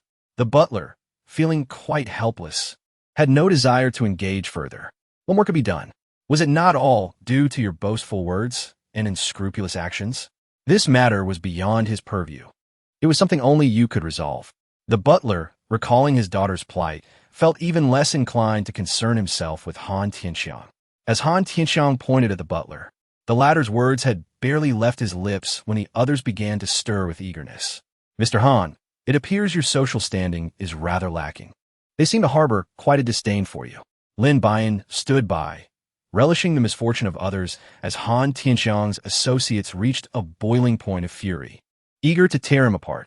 Since he so carelessly disregarded their worth, it would be far better for them to align with the Lin family, where they would undoubtedly receive superior treatment compared to the Han family. Those willing to join us, please step forward. It was at this moment that Han Tianxiang realized they sought to recruit his subordinates. However, these individuals were trained under the Han family and would remain utterly obedient to its command. Lin Yuxuan, you truly are a dreamer, believing mere words could sway them to your side. Such naivety is astonishing. Han Tianxiang held their families' lives in his grasp, and it was certain that none would dare to voice dissent first. As anticipated by Han Tianxiang, although they disobeyed him, they likewise disregarded Lin Yuxuan's words. Yet, this posed no challenge for Lin Buyan, as he now required a distinct point of leverage. Once this opportunity was seized, he was confident that their defection would occur in an instant. Do not fret. Soon you shall witness the spectacle of their betrayal. Lin Buyan gazed into the distance. Estimating the time, they should be arriving soon. Indeed, Feng Yu and Fan Xiaoya approached slowly. This was something Lu Jingteng had not anticipated. And trailing behind them was a girl whom the butler recognized as his daughter, Xiao Xiao. Naturally, everyone was familiar with her. Xiao Xiao, what brings you here? The butler had not seen his daughter for quite some time, and now, witnessing her haggard appearance, a surge of guilt enveloped him. His cowardice in seeking vengeance against the Han family had caused his daughter much suffering. Kong Tianqi, we meet again. Fan Xiaoya chuckled as she regarded Han Tianqi. I didn't expect you to remain so charming. Do you have a boyfriend? Why not join me? As soon as the words left her mouth, she received a solid punch. Feng Yu glared at him furiously, his fist being the hardest of all. Upon striking Han Tianqi's face, he felt as though his molars had been knocked loose. Who are you to strike me? Do you wish to court death? Han Tianqi retained his arrogant demeanor, blood filling his mouth where teeth had been lost. He spat heavily, tasting the metallic tang of blood. I am your grandfather, Feng. In the future, mind your words, refrain from spewing nonsense, or you shall be left searching for your teeth. In fact, he had already begun to look for them on the ground. Someone, seize him. I shall remove his teeth first. However, no one behind him moved, and Han Tianqi truly began to panic. Han Tianqi, you remain as insufferable as ever, deluding yourself. Today, I shall expose all your crimes to the world, and we shall see how you continue to wield your power.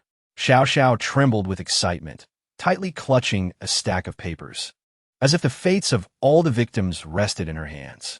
Ha ha ha, what a joke. You believe yourselves to be significant? Compared to the Han family, you are mere ants easily crushed. Xiao Xiao paid him no heed, instead distributing the papers one by one. These are the contracts of servitude we all signed. Today, I return them to you. From the moment you receive this paper, you are all free, no longer subject to the oppression of the Han family. As she distributed the documents, joy and excitement filled the hearts of those receiving them, though their gazes turned fiery with anger when they looked at Han Tianqi. Now they were free, liberated from the Han family's tyranny. At last, they could seek vengeance for themselves and their families. You madwoman, where did you acquire these? These individuals were cultivated by the Han family at great expense. Han Tianqi was thoroughly alarmed. Isn't it simple? I merely took your safe's key while you were sleeping. What could be easier? At this point, Xiao Xiao's tone grew deliberately heavy. Her heart brimmed with hatred for the man before her, who had taken so much from her, including her most cherished first love. Indeed, amidst the crowd, a young man, upon hearing Xiao Xiao's words, turned ashen. He was Su Weimin, Xiao Xiao's childhood companion. He was the first to step forward, betraying Han Tianqi. Mr. Lin, I am willing to follow you. With this declaration, others began to echo his sentiments. Su Weimin was the strongest among them, and with him switching sides, naturally, others followed suit. In that moment of eye contact between Xiao Xiao and Su Weimin, her face bore a mixture of relief and sorrow. Her relationship with Su Weimin was now unattainable for her. Yet, her anger towards Han Tianqi, the root of her misfortunes, burned brighter. Chapter 131.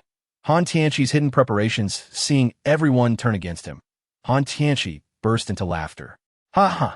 Do you think the Han family consists solely of you incompetent fools? You are mistaken.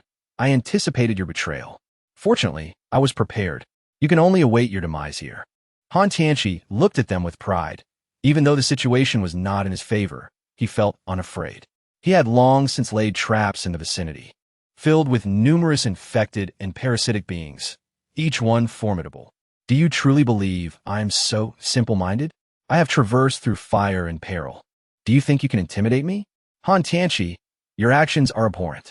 Even with all your preparations, divine retribution will come for you, Xiao Xiao retorted, gritting her teeth. How pitiful. I once cherished you dearly, yet now you harbor such hatred for me. My sincere affection for you is wasted, sighed Han Tianqi, clutching his chest dramatically. Spare me your false sentiments. Who would wish to follow you? I never want to see you again. Each encounter makes me feel utterly repulsed. Your words are contradictory. You claim to detest me, yet you always seem quite delighted when you call for me. Han Tianqi shot back, instantly silencing the crowd. Xiao Xiao's face flushed crimson with embarrassment. You scoundrel! After a moment of hesitation, she finally managed to hurl an insult, but when she met Su Weimin's gaze among the crowd, her shame deepened. She wished she could vanish into the ground, knowing he must look down on her. Were you not the one who adored me when I was being foolish? Han Tianqi continued to tease. Han Tianqi, you are truly incorrigible. If you were to repent now, I might consider granting you a path to survival. Lin Yuxuan could hardly bear to witness the scene. Han Tianxiang was clearly behaving like a rogue. Oh, it seems that young Master Lin is feeling possessive. Have you taken a fancy to Xiao Xiao as well? I wouldn't mind offering her to you. she remarked, playfully nudging Xiao Xiao, who stumbled forward, losing her balance. Su Weimin, quick on his feet, rushed over to catch Xiao Xiao, preventing her fall. Thank you, Xiao Xiao said hurriedly, pushing him away as she stood, avoiding his gaze. A pang of pain struck Su Weimin's heart, yet he chose silence, standing quietly beside her, glaring furiously at Han Tianxiang. Ah, how forgetful of me. I nearly overlooked that Xiao Xiao is quite the catch. She has her own gallant protector. If you wish, young Master Lin, I could find you another, she continued, tauntingly. Shut your mouth. I have no interest in your woman, Lin Yuxuan retorted. Lin Yuxuan cast a glance at the two, Xiao Xiao and his companion, who indeed resembled a pair of golden boys and jade maidens, only to be regrettably marred by the vile actions of Han Tianxiang. Su Weimin also directed his gaze towards Lin Yuxuan, and their eyes met, igniting a sense of camaraderie that felt both late and fortuitous. Su Weimin was the first to stand alongside Lin Yuxuan, naturally earning his respect. With his presence, managing the others became considerably easier. So, you're Su Weimin, correct? Lin Yuxuan inquired, to which Su Weimin nodded, thus solidifying their acquaintance. Suddenly, an ethereal voice floated from behind, startling Lin Yuxuan. It was Han Xian. What was she doing here? Did they share a history? Countless memories lingered in Lin Yuxuan's mind. The members of the Anomaly Society observed the throngs of people arriving, pondering that perhaps everything would have been fine had they not come at all. Enough of the chatter, just wait patiently, Lu Jingting commanded, his gaze fixed unwaveringly ahead. After a brief reprimand, the crowd fell silent, attentively watching the unfolding scene. Haha, Han Xian, you've actually come. Are you worried about me? Han Tianqiang yesed it, though his eyes were keenly trained on Lin Yuxuan's changing expressions. Shut your mouth, you wretch. I have come to personally end your life. Letting someone else do would be too lenient, Han Xian retorted, leaving everyone puzzled as to when she and Han Tianxiang had become adversaries. Why act this way? We are still family. After all, she added, casting a glance at Lin Yuxuan, whose expression was laden with confusion. However, now is not the time for explanations as she boldly approached Han Tianxiang's side. Such words. Do you think a mere girl can manage the vast affairs of the Han family? Leave that to your cousin, he dismissed. Very well. Then why did you kill my parents? This debt must be settled, Han Xian countered, causing Han Tianxiang to regret not allowing the scarred man to eliminate her when he had the chance, thus freeing himself from future concerns. Your parents were not killed by me. How is that my concern? He retorted. Lu Jingting's brow furrowed upon hearing this, realizing that Li Chong had already been entangled with them at that time. How dare you say that? I, Li Chong, am a man of my word. I never intended to kill them that day. It was you who unleashed the parasites, was it not? Li Chong had unexpectedly appeared behind the crowd, and now stood before Han Tianxiang, his gaze icy. Ah, so you betrayed me. Indeed, it was I who released those parasites. My goal was simply to eliminate all of you. Regrettably, I underestimated your strength, allowing you to escape, thus leaving me with endless troubles. Fortunately, that brat is already dead. Only I shall inherit the Han family's legacy, Han Tianxiang declared, turning to Han Xian. As for you, a mere adopted daughter, do not dream of the Han family's fortune. It shall never be yours. Han Xian let out a cold laugh and pushed Xiao Yu from the crowd. This is the child you claim caused my family's demise. Look closely, for he is the true heir of the Han family. Haha, have you all lost your minds? This child is mute. How dare he deceive me? Let him speak for himself if he truly is the heir, Han Tianxiang scoffed, having previously investigated the boy's background, confirming he was merely a mute child. He had accounted for the deceased, a family of 3, 2 adults and 1 child.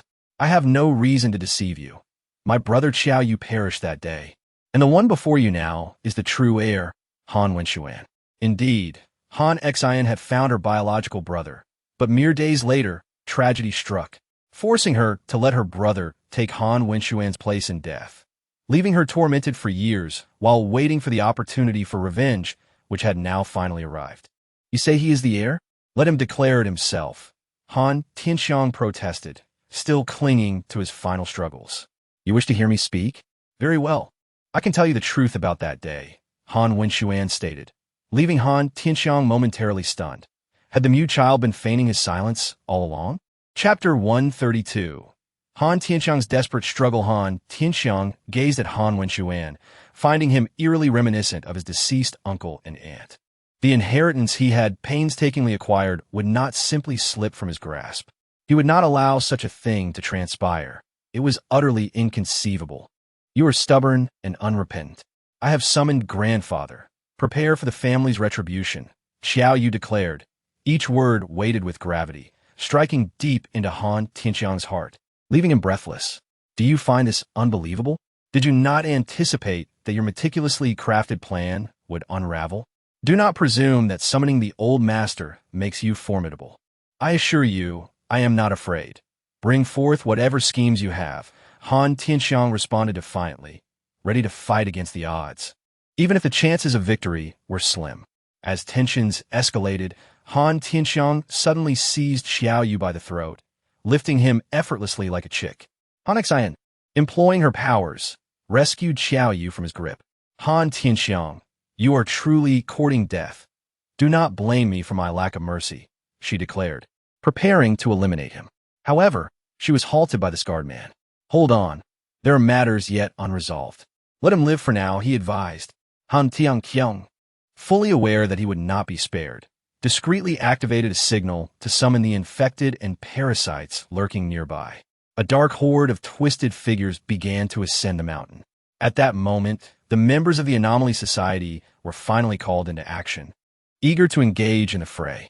The sight of these creatures was precisely what they had been waiting for. As the mass of infected approached, Han Tianxiang felt a surge of life returning to him. What now? Are you frightened? It is not too late to beg for mercy. Otherwise, you will soon find yourselves as food for them, he taunted. Do not rejoice too soon, for we have anticipated this move of yours and have long been prepared to astonish you, came the retort.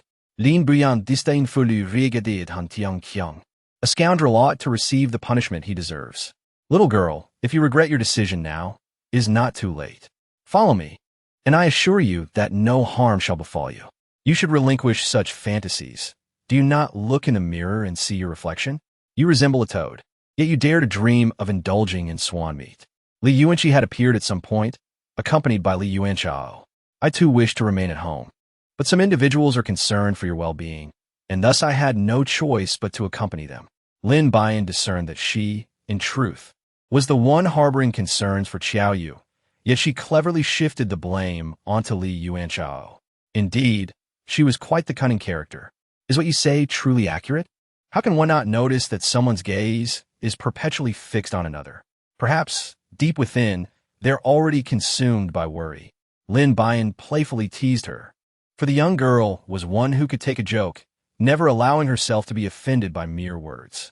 Well, I came over out of concern for your safety. Is that satisfactory? He remarked. This was much more agreeable. The two exchanged smiles, yet the situation at hand remained rather precarious. The dense crowd of infected individuals was indeed a chilling sight, even for the well-trained Lin family soldiers, who found it somewhat hard to bear. Nevertheless, Lin Buyan was aware that Lu Jingtian was just behind the mountain, and he certainly would not allow any harm to come to him.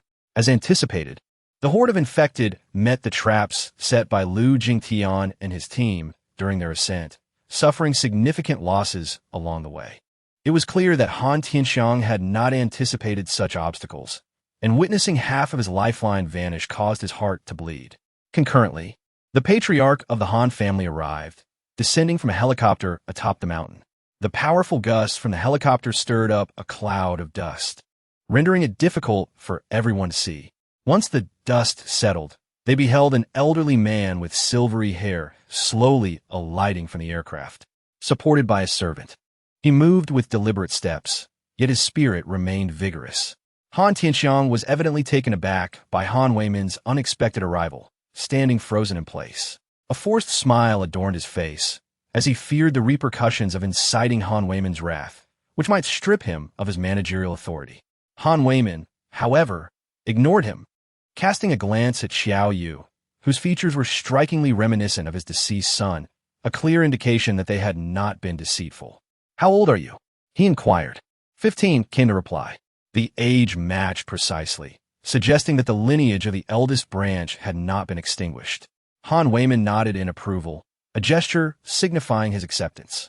The unsavory deeds Han Tianxiang had committed over the years had long since displeased the elder, who had previously tolerated him due to the absence of a suitable heir. The sudden emergence of Qiao, you could potentially alter all of the elder's perceptions, leaving Han Tianxiang with no viable escape route. The more he pondered, the more fear consumed him, and he nearly wished to eliminate Qiao Yu at once. The elder's dragon-headed cane jabbed forcefully toward Han Tianxiang. He persisted in his local tyrant demeanor. "You ungrateful wretch. The Lin family once saved our lives, and now you repay their kindness with malice, even attempting to assassinate them? You truly are a remarkable talent. It appears I must reconsider the future of the Han family. Perhaps you should reflect on your own issues first." Han Weiman's words were resolute, leaving no room for leniency. Upon hearing such words, Han Tianxiang was utterly flustered. The elder had publicly stripped him of his authority. Internally, he grappled with profound resentment. "Grandfather, you cannot decide so swiftly. Look at all I have done for the Han family. Our power has only grown stronger. As you have seen, and you still dare to speak? To seize control of the Han family, you murdered your uncle and his entire family. Had it not been for Han Xian using her brother to replace Wen Xian, your uncle's family would have truly been left without a successor."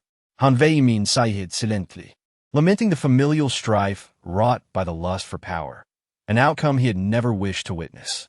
Chapter 133. Every matter will reach a conclusion. Han Weimin grasped Han Wenxuan's hand, scrutinizing him closely. The tender skin, pronounced nose, and long eyelashes bore a striking resemblance to his deceased son. "I declare that the affairs of the Han family will be managed by him. Grandfather, if you proceed in this manner, do not blame me for being ruthless. No one shall leave here today." Han Tianxiang was genuinely consumed by murderous intent. Should they all perish here, the Han family would remain under his dominion, and his position would remain unchallenged. "Beast, you dare to kill me?" Han Weiman glared at his treacherous grandson, anger boiling within him. He could hardly fathom how such a wretched descendant had emerged from the Han lineage. "If you intend to usurp my position, I would not hesitate to eliminate you for that mute." Han Weiman nearly suffered a heart attack, unable to fathom that his grandson had devolved into such a wretched being. "Today, I shall cleanse the Han family of its treachery. Seize this unfilial wretch and confine him for reflection. Wait, let us see who dares." Han Tianxiang brandished a pistol, aiming it at Han Weiman's head, startling everyone present. It was unfathomable that Han Tianxiang, cornered and desperate, would contemplate the immediate elimination of his grandfather. "Have you lost your senses, Han Tianxiang? To think of killing your grandfather. Are you still human?" Han Wenxuan chastised him, breathless with urgency. "Silence. This is not your place to speak. Mind your own life." With that, he tightened his grip on the gun, veins in Han Weiman's forehead bulging with tension. "You will regret this, ungrateful wretch. I shall not allow you to continue your arrogance. Let us see whether your head is harder than my bullet." Just as the tension reached its zenith, Han Tianxiang felt a sharp pain in his hand. His grip weakened, and the gun fell to the ground. "Now you have lost your leverage. Your heart may be strong, but your body has surrendered." Li Yuanqi Shuklad, tilting her head towards Su Wenxuan. Understanding her cue, Su Wenxuan lunged forward, bringing Han Tianxiang to the ground and rescuing Han Weiman. In that fleeting moment, the tide of fortune shifted entirely, leaving Han Tianxiang with nothing. The infected and parasitic beings below had been mostly dealt with, and his own men had betrayed him. He was now utterly alone, collapsing in despair. "This is impossible. I had everything planned. How could this happen? I cannot lose." Han Tianxiang lamented, grasping the truth that those who follow the righteous receive assistance, while those who stray are forsaken. Surely, he understood this principle. You may revel in your momentary triumph, but do not celebrate prematurely. The position of the Han family head is not easily attained. I have never aspired to the position of head. Your arrogance and ambition have led you to offend the wrong people, yet you still seek to place the blame on others. How shameless you are!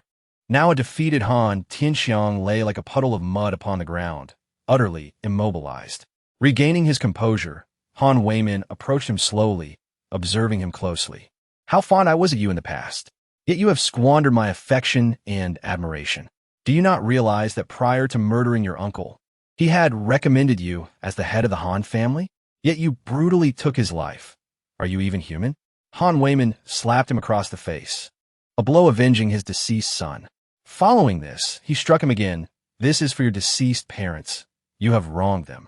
The third slap was for himself. You even contemplated my murder. Are you still a human being? Han Tianxiang offered no resistance, nor did he utter a word, merely awaiting the next blow in silence. It turned out that Su Wenxuan's parents had already decided to entrust the Han family to him, but Han Tianxiang's impatience had led to this tragic outcome. I apologize for the private affairs of the Han family, causing amusement among everyone. Mr. Lin, please do not hold my unfilial behavior against me. The mines here still belong to the Lin family. You may proceed with your extraction. Han Yuxian does not wish to inquire further into the matters of the Han family, but she is curious about the choices that Han Xian will make. I am grateful for the assistance from Elder Han. We shall make good use of the mines, and should the Han family ever require the Lin family's support, we will certainly do our utmost to assist. Han Weimin nodded with delight, acknowledging the distinguished manner in which Lin's heir conducted himself. Su Wenxian, however, disregarded his eager gaze and turned his attention to Han Xian, the sister who had cared for him for a decade. He felt more at ease in the company of her than with the rest of the Han family. Han Xian sensed his intense gaze and smiled at Lin Yuxian. Your status has changed, and you must make your own choices now. You cannot rely on your sister to decide for you have your own path to tread. Su Wenxian felt a pang of sorrow. All he desired was to be with Han Xian, indifferent to the position of the Han family as patriarch. Sister, do you wish to part ways with me? It is not that I wish to cast you aside, but you now bear a more significant responsibility that you must shoulder alone for the time being. Yet, I only wish to be beside you. Wherever you go, I shall follow. He could not envision a life devoid of Han Xian. You are truly tiresome, little mute. Your sister has found her happiness, and yet you cling to her? If Han Xian wishes, she may remain with the Han family. You are our benefactor, and staying with her and Wenxian would be quite agreeable. Enough, old man, do not meddle. Han Xian and the young master of the Lin family are a pair. If you keep Han Xian here, what of him? Li Yuan, she tilted her head, glancing at Su Weimin, though the elder had likely already discerned their unique bond. This last remark was certainly directed at Su Wenxian, hoping he would comprehend that everyone has their own happiness to protect. Wenxian, what are your thoughts? Chapter 134. Finally, homeward-bound Han Wenxian did not wish to part from Han Xian, yet parting was inevitable. Over the years, Han Xian had sacrificed so much for him. He could not selfishly demand that she forsake her own pursuits for his sake. As she stated, everyone has their own happiness to seek. Perhaps Lin Yuxian embodies that happiness for her. You, a grown man, are truly indecisive. You are not destined to never meet again. Whenever you miss her, you can still visit her in City A. Li Yuan, she could not fathom why he was behaving as though facing a heart-wrenching farewell. Han Wenxian, too, did not wish to linger on these sentiments. He understood the reasoning, but was still reluctant to depart. Would you care to accompany me? Han Wenxian suddenly looked up at Li Yuan. In the time spent together, he had become infected by her optimism. With his sister absent, having her by his side would not be unwelcome. Clearly, Li Yuan, she did not anticipate such a question from him. She was taken aback for a moment before bursting into laughter. Of course. However, there are conditions for my companionship. State your conditions. I shall concede to all. Li Yuan, she rolled her eyes, struggling to formulate any conditions, ultimately pouting at her brother. She had only this one brother in the world, and if she stayed with him here, it would mean parting from him. I knew you would not choose to stay. I'm aware of your thoughts. You should leave quickly. I can manage well on my own. After saying this, Li Yuan, she took Han Wenxian's hand, boarding the Han family's plane together. The roar of the aircraft stirred a cloud of dust, and soon, it vanished from sight. A life of leisure was her preferred existence. Presently, the funds accumulated from the estate were sufficient for her to indulge in such a lifestyle, complemented by the money received from the Lin family, rendering her quite the little heiress. What are your plans? Your family remains unaware of your activities, does it not? What if your father disapproves? Lin Buyan gently nudged the lost-in-thought Hai Yunting and inquired, "Ah, what troubles you?" "I am quite distressed," she replied. "My father has already learned of this matter." He did not express much, yet he did not fully accept Lu Zhao either. Is it because he lacks financial means? Hai Yunting nodded subtly. When her father initially urged her to pursue Lu Jingtian, it was with the intention of leveraging the Lu family's resources to help the Hai family regain a foothold in B City. Little did she know that she would fall head over heels for Lu Zhao, completely derailing his plans. However, with mountains to traverse and roads to travel, she found herself unable to act immediately to thwart their budding romance, allowing their feelings for each other to deepen. It seemed that gaining her family's approval would not be an easy task. Lin Buyan had indeed heard of this matter and was aware of He Guangfu's high hopes for Hai Yunting. However, she had now completely strayed from her original path, and it seemed she would face considerable challenges ahead. What they remained oblivious to was that Lu Zhao was not merely a poor boy. He was, in fact, a concealed small fortune.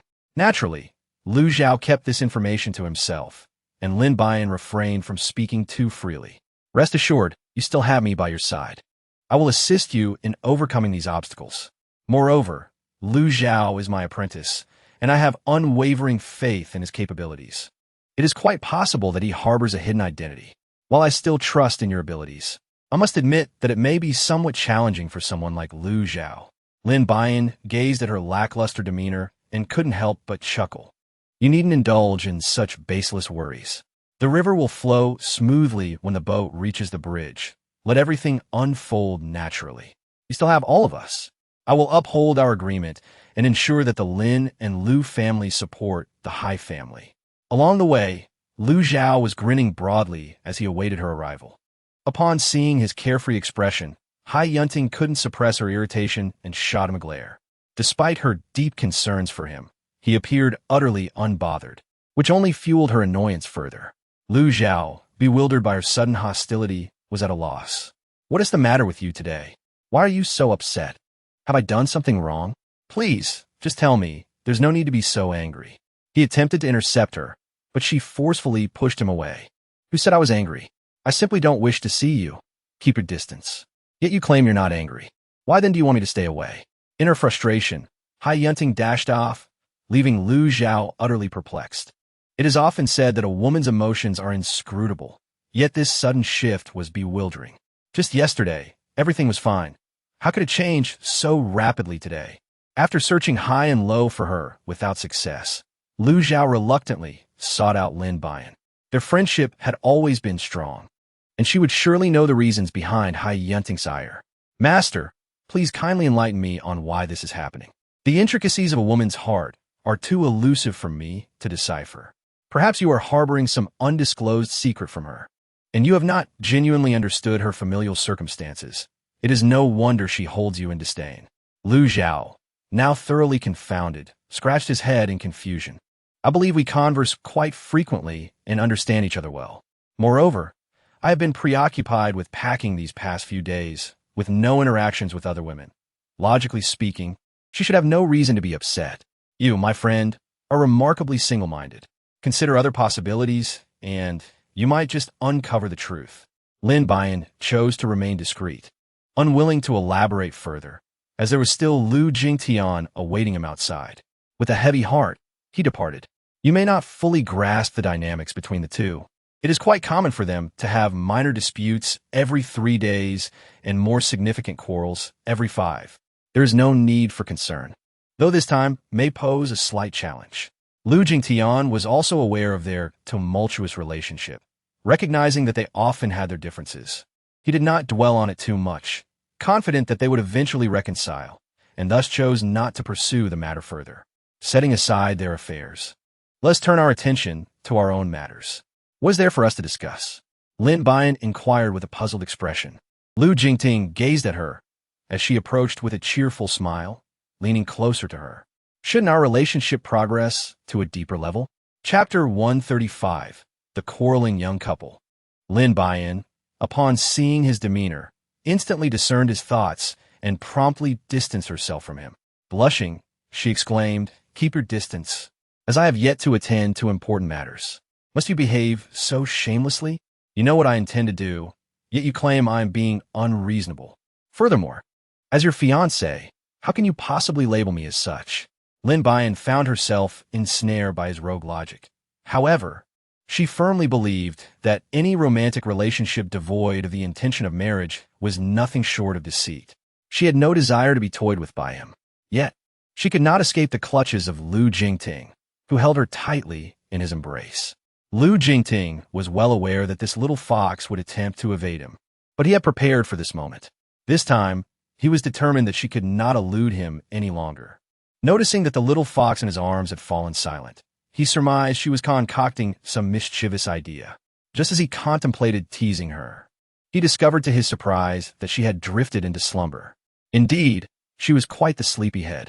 Thus, he held her throughout the night, wishing that he could cherish her in this way for a lifetime. Lin Yuxuan gazed at the woman before him, a pang of sorrow gripping his heart. How much she must have endured to attain the sweetness of today. Silently, he vowed to ensure her happiness for a lifetime. I have laid bare my past before you. Now it is your turn to decide. Han Xian's exquisitely oval face, adorned with a pair of sparkling eyes, turned towards Lin Yuxuan. In truth, I had made my decision long before you recounted your lineage. Regardless of what your past may hold, I shall not abandon you. While I cannot partake in your history, I am resolute that your future will undoubtedly include me. Lin Yuxuan was not one to utter overly sentimental words. He preferred to express himself through actions. In the days to come, he vowed to ensure that Han Xian would not endure even the slightest injustice. His promises were unwavering. Han Xian gazed at the earnest man before her and wrapped her arms around him, gently resting her head on his shoulder, feeling the rhythm of his heartbeat beneath her palm. The thought of spending the rest of her life with this man stirred an inexplicable sweetness within her. In the aftermath of calamity, the air was suffused with the scent of love.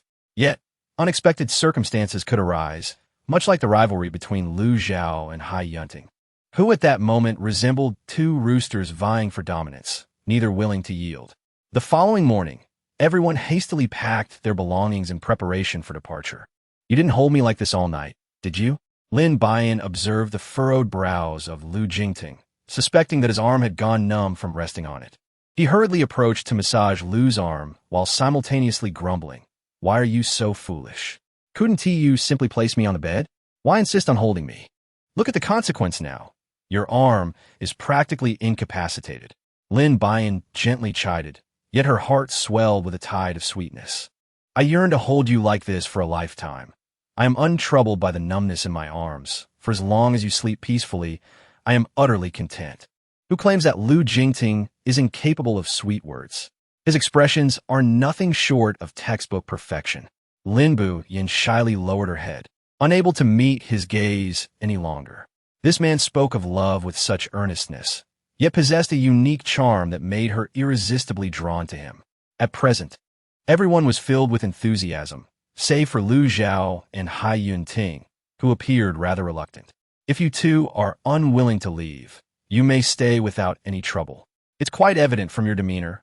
Lu Zhao, the epitome of a straightforward man, expressed his thoughts without considering Hai Yunting's feelings. The onlookers had long since grown accustomed to the dynamic between the two, aware that they were likely embroiled in yet another argument and opting not to intervene, knowing they would inevitably reconcile in a few days. This had become a predictable pattern. They all regarded it as mere playful banter. "Lu Zhao, have you provoked Yunting again? I knew your reckless tongue would lead to this. Why don't you hurry up and apologize?" In this regard, Feng Yu finally had to say, his face beaming with pride as he glanced at Fan Xiaoyu. Although Fan Xiaoyu was also a pampered princess, her temperament was comparatively more amiable than that of Hai Yunting, or so he believed. Meanwhile, Lin Yuxian and Han Xian were engrossed in their own world, their affection palpable to the point of discomfort. Even Lin Buyan could not bear to witness her brother's lack of ambition. Only Li Yuanche observed the scene with calm detachment, standing alongside the scar-faced man. Despite his somewhat reckless nature, Li Jingting could manage him within the ability society, which reassured Li Yuanche. As they approached the vehicle, Li Yuanxi and Su Wenxian hurried over. "You really are quite swift, departing without a moment's notice. If it weren't for someone informing us in advance, We wouldn't have been able to come and bid you farewell, Li Yuanxi remarked, somewhat irked as he looked at everyone. After all, he had shared moments with them, and now, to leave without so much as a word felt rather inconsiderate. Lin Buyan gently pinched Li Yuanxi's chubby little face, chuckling as she spoke. Not at all. It is merely that you did not communicate clearly, which is why we arrived late.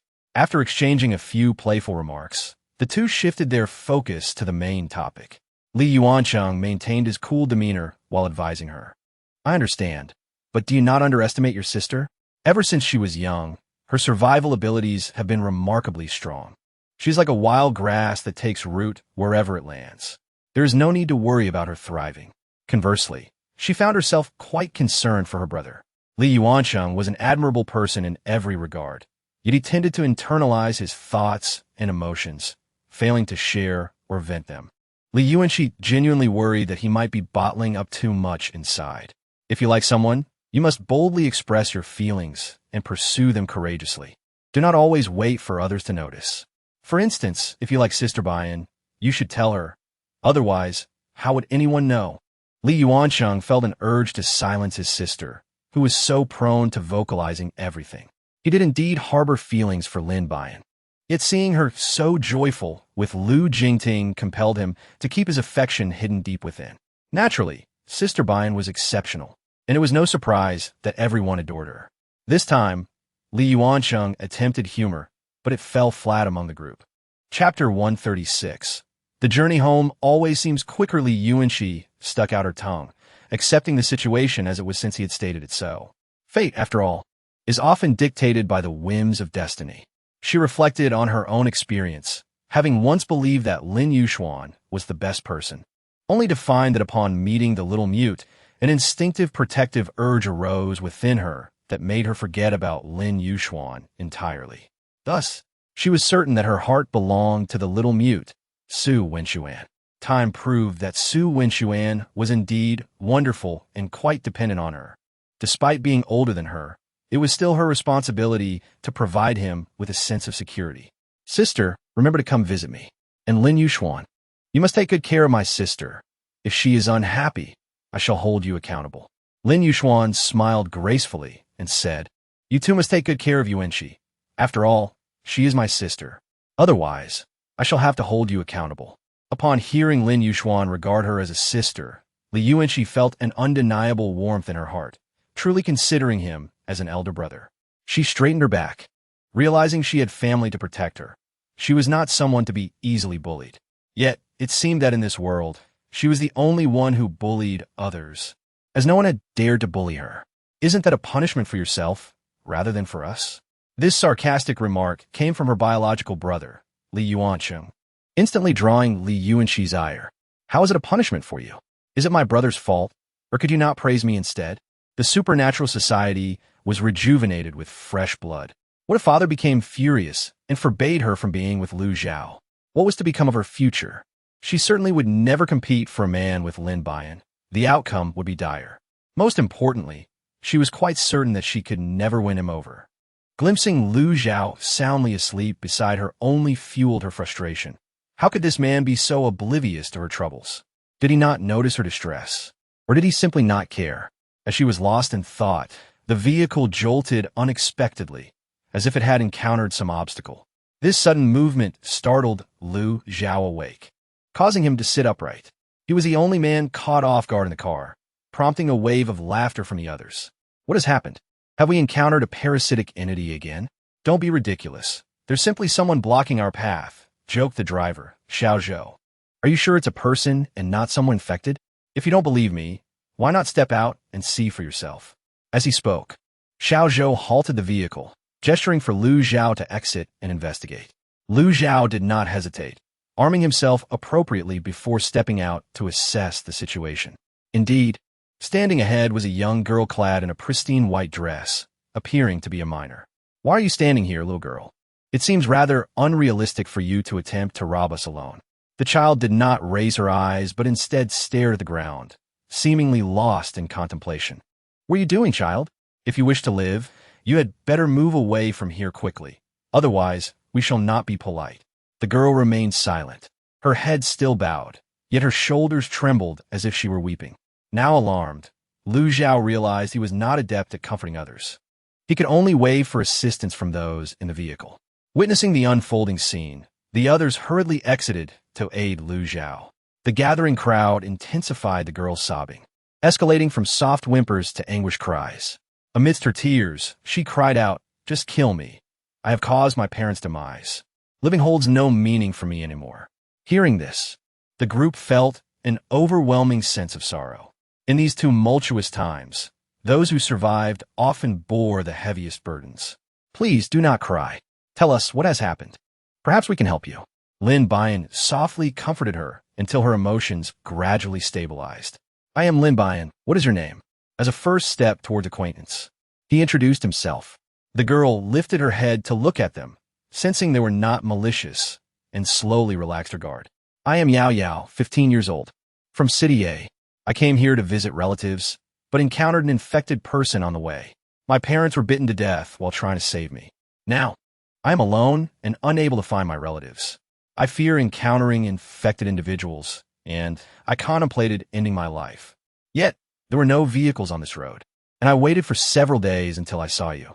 Her words, however, aroused Li Yuanchao's suspicion. If you truly wish to die, why not seek out those infected? When your parents perished, you could have followed them in death. Upon hearing this, Yao Yao's tears spilled anew. "I was terrified.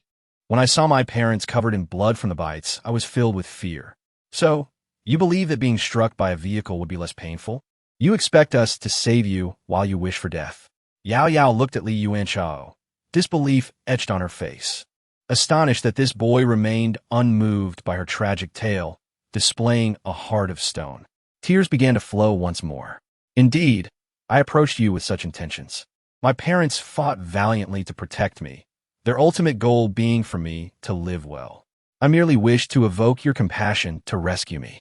Realizing her facade had been unveiled, she surmised they would not come to her aid.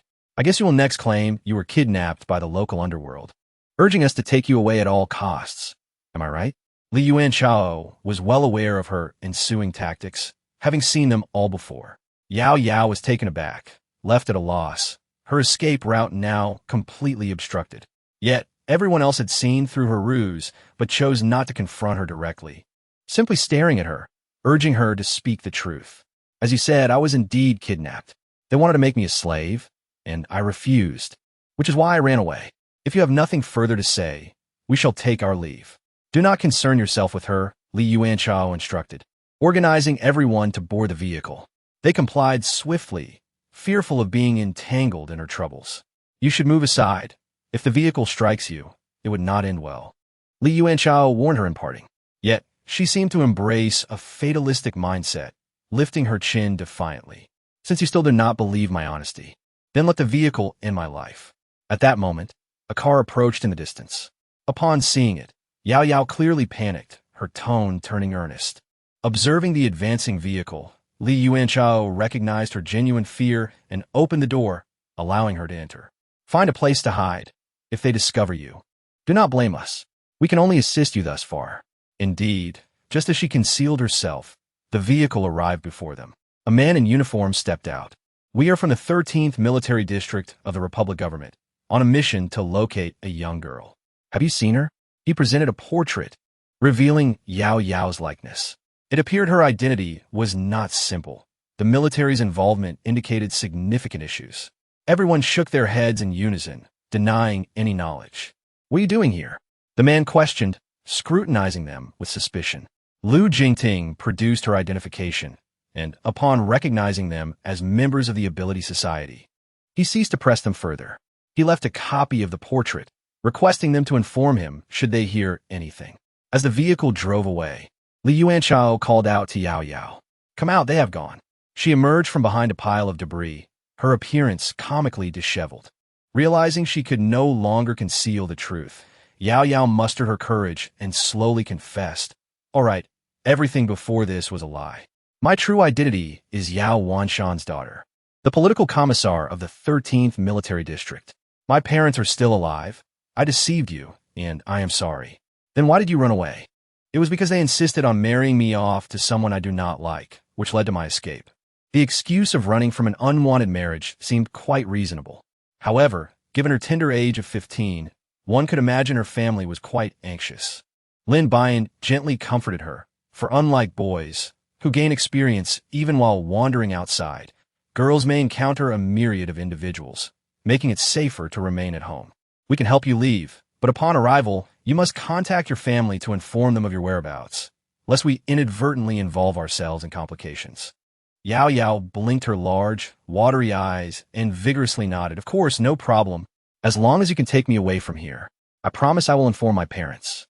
Delighted, Yao Yao settled between Li Yuansheng and Lu Zhao, a move that displeased Hai Yunting. However, Lu Zhao paid it no mind, considering that she was merely 15 and thought she was better suited with Li Yuansheng. Yao Yao, a loquacious child, chattered incessantly along the way, even managing to elicit several smiles from the otherwise stoic Li Yuansheng. Lin Buyan perceived a certain resemblance between the character of Yao Yao and that of Li Yuanxi. Perhaps this similarity might alleviate Li Yuanzhi's distress regarding the absence of Li Yuanxi. It could even foster a budding romance between the two young ones. Although they're still quite young, in this day and age, early betrothals are not uncommon. Meanwhile, Lu Zhao, appearing somewhat foolish, engaged in a lively conversation with Yao Yao, entirely oblivious to Hai Yunting, who was still seething with anger.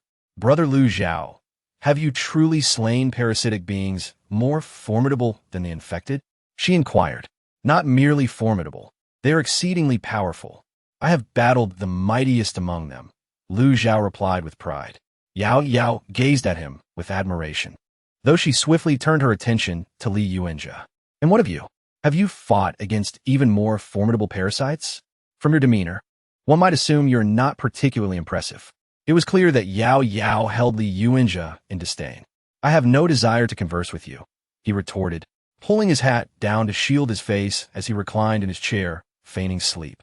Yet, Yao Yao seemed unwilling to let him be, persistently chattering away. If you continue to prattle on, do you believe I won to toss you out of the vehicle? Upon hearing this, Yao Yao fell silent, casting a forlorn glance at Lu Zhao. You needn't pay him any mind. This lad hasn't yet grasped the situation. Once he does, he'll understand that one ought not provoke young ladies. This remark elicited a displeased response from Hai Yunting, who snorted in discontent. Even if one ought not to provoke, certain individuals have been foolish enough to do so repeatedly, yet remain unrepentant. A ripple of quiet laughter ensued, as everyone recognized that Hai Yunting was still harboring her irritation, while Lu Zhao continued to converse merrily with others, completely neglecting the need to comfort his wife. Evidently, Lu Zhao had failed to receive the correct signals, arrogantly believing himself to be in the right. It depends on whether the other party possesses any sense. If not, no amount of explanation will suffice. This remark ignited a spark of conflict. Had they not been in the vehicle, it was likely that Hai Yunting would have been inclined to flip the car's roof. Lu Zhao, repeat that if you dare. Is this truly your heartfelt opinion? She challenged. Of course it is. When conversing with a reasonable person, why exert unnecessary effort? If they are unreasonable, any explanation is futile. This, however, planted the seeds of discord in their relationship. Hai Yunting had a notoriously fiery temperament, but Lin Buyan, sitting nearby, managed to diffuse the situation. Otherwise, it was likely that a physical altercation would have ensued. Lu Zhao, recognizing the precariousness of the situation, chose to retreat, covering his face with his hat and remaining silent. The vehicle fell into a profound silence, though it soon approached the outskirts of the city. Unbeknownst to them, Lin Buyan's estate was already bustling with activity. Several parents had learned that their children had found partners and hurriedly gathered to discuss matters of marriage. Some forward-thinking parents had even begun to contemplate the prospect of grandchildren. Yet, those within the vehicle remained oblivious to this unfolding drama.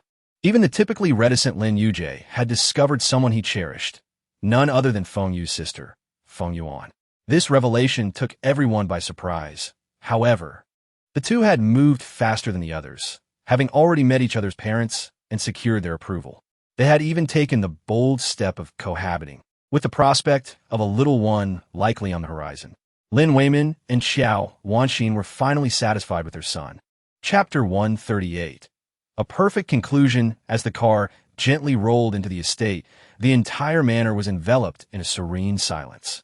Lin Buyan initially believed that his estate had been robbed, as it appeared deserted. However, he quickly dismissed this thought, for the long-dormant system remained intact. If there were any issues within the estate, it would surely alert him at once. After all, the system was intrinsically linked to the estate's essence. And this eerie silence undoubtedly hinted at some brewing conspiracy.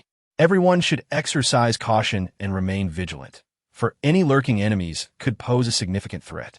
Xiao Wanxin, hidden in the shadows, observed her daughter, noticing her waning figure, which filled her heart with sorrow. Why must a young girl constantly roam outside? Would it not be better to stay home and keep her company? It must be that insufferable boy of mine who failed to care for Buyan properly. This time, I shall ensure he receives a proper reprimand. Meanwhile, Lu Jingting's parents hurriedly sought to soothe their mother-in-law's rising emotions. For it would be disastrous if she were to become upset and sever ties with the Lu family. I harbor no such intentions, she clarified. But seeing the child suffer outside pains my heart. After all, my daughter is a girl. What if she were to face hardships while accompanying Jingting? Lin Weigua softly comforted her, asserting that their son-in-law, being such an outstanding individual, would never allow their daughter to endure any hardship. Compose yourself quickly. You wouldn't want your daughter to see you in such a state of distress. Xiao Wanxin obediently gathered her emotions, preparing to greet her daughter. A mother's bias is evident. Her focus is solely on her daughter, neglecting the young girl standing beside her son, who could very well be her future daughter-in-law. At that moment, the dynamic shifted, with Yao Yao standing next to Lin Yushuan. Upon seeing this, Xiao Wanxin's blood pressure surged. Was her son really reduced to seeking the company of a minor? Despite the apocalyptic circumstances, in her view, minors should not engage in romantic relationships. Well, wasn't it the same with you and Dad, who have known each other since childhood? Predictably, Lin Yujie found himself in trouble once more. You little rascal. What do you know? Enough with your nonsense. Mom and Dad, come out. I know you're here. Lin Buyan suddenly shouted, startling everyone. This is all your fault. You little brat. You've exposed us. Xiao Wanxin lightly tapped Lin Yujie on the back of his head and hastily rose to welcome her precious daughter. As she spoke, she enveloped Lin Buyan in her embrace, with Lin Weigua joining in to hug the mother and daughter duo. I told you, daughters are born of love, while sons must surely be adopted. Be quiet, came the retort. Lin Yujie has once again returned to the days of being bullied. Mom and Dad, please hold on for a moment. I have delightful news to share with you. What? Are you expecting a baby? Lu Jingtian's parents had unexpectedly arrived before them. Mom, you are being overly eager. We haven't even tied the knot yet. Lu Jingtian hurriedly reminded his mother. Oh dear, you two have been together for quite some time. It's high time to consider the next steps. While we are still young, we can help you with the children. This sentiment found resonance with Xiao Wanxin.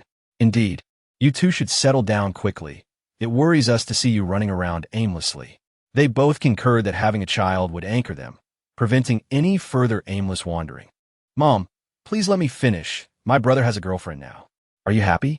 Xiao Wanxin's expression froze. The little girl she had just encountered was indeed her son's girlfriend. She cannot accept it.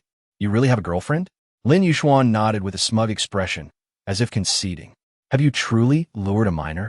Xiao Wanxin inquired seriously, gripping his hand. What are you talking about? Who is a minor? Take a good look.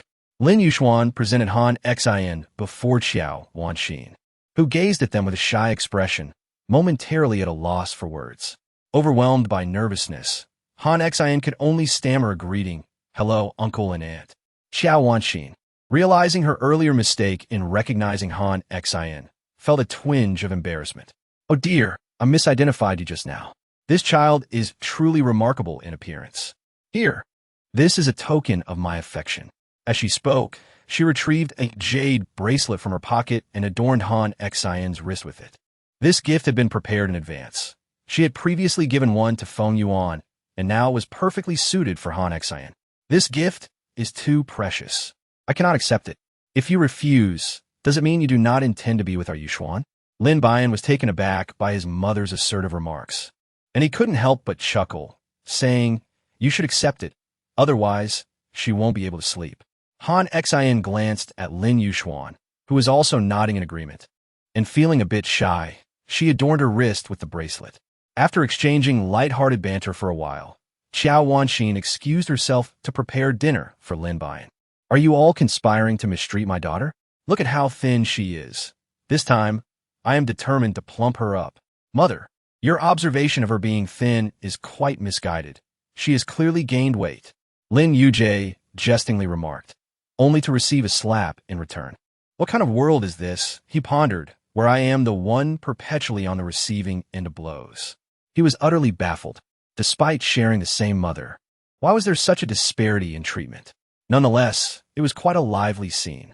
Han Xin observed the affectionate interactions of the family and couldn't help but feel a twinge of emotion. It had been a long time since she had witnessed such a heartwarming sight. From now on, this will be your home. Do not feel constrained. My mother has a fondness for daughters. You have seen how lowly our status is, but rest assured, my mother will surely come to adore you. As if you need to remind me, do you not know that my mother's greatest wish is to have 3 daughters shopping together? Lin Buyan popped her little head out from the side and spoke to them. Indeed, in this matter, she held the most authority. After all, her parents adored her, making her words a veritable truth within their household. It was certain that she could not be mistaken. Han Xin was deeply moved by the warm atmosphere, as it had been a long time since he had experienced the warmth of home, so long that he had nearly forgotten the very concept of home. Thank you all. I will cherish this, he expressed. That's just right. Consider this place your own home. My parents are quite easy to get along with. If they ever become unreasonable, just let me know, and I shall reprimand them. Though such instances are rare, someone reassured him. Indeed, as long as Buyan speaks, Mom and Dad will surely listen. The days of returning home were always filled with warmth, and Lu Jingting rarely stayed indoors. With the pandemic now effectively controlled, life returned to a semblance of normalcy. Consequently, a wave of marriage proposals began to emerge. The pandemic had inflicted severe losses on humanity, and as society sought rejuvenation, it was imperative that humans themselves were the first to rise.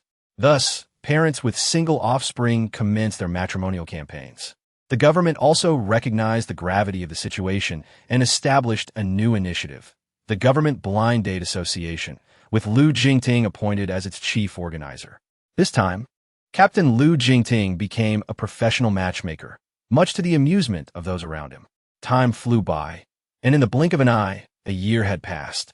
With great anticipation, the Extraordinary Abilities team, led by Lu Jingting, hosted a grand collective wedding.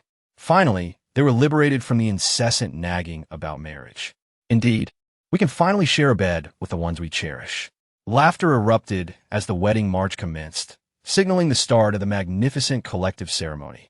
Each face radiated joy and elation, as if reborn from adversity. 3 years later, the camp was filled with little ones possessing extraordinary abilities, leaving everyone in a state of exasperation. Thus concludes the tale.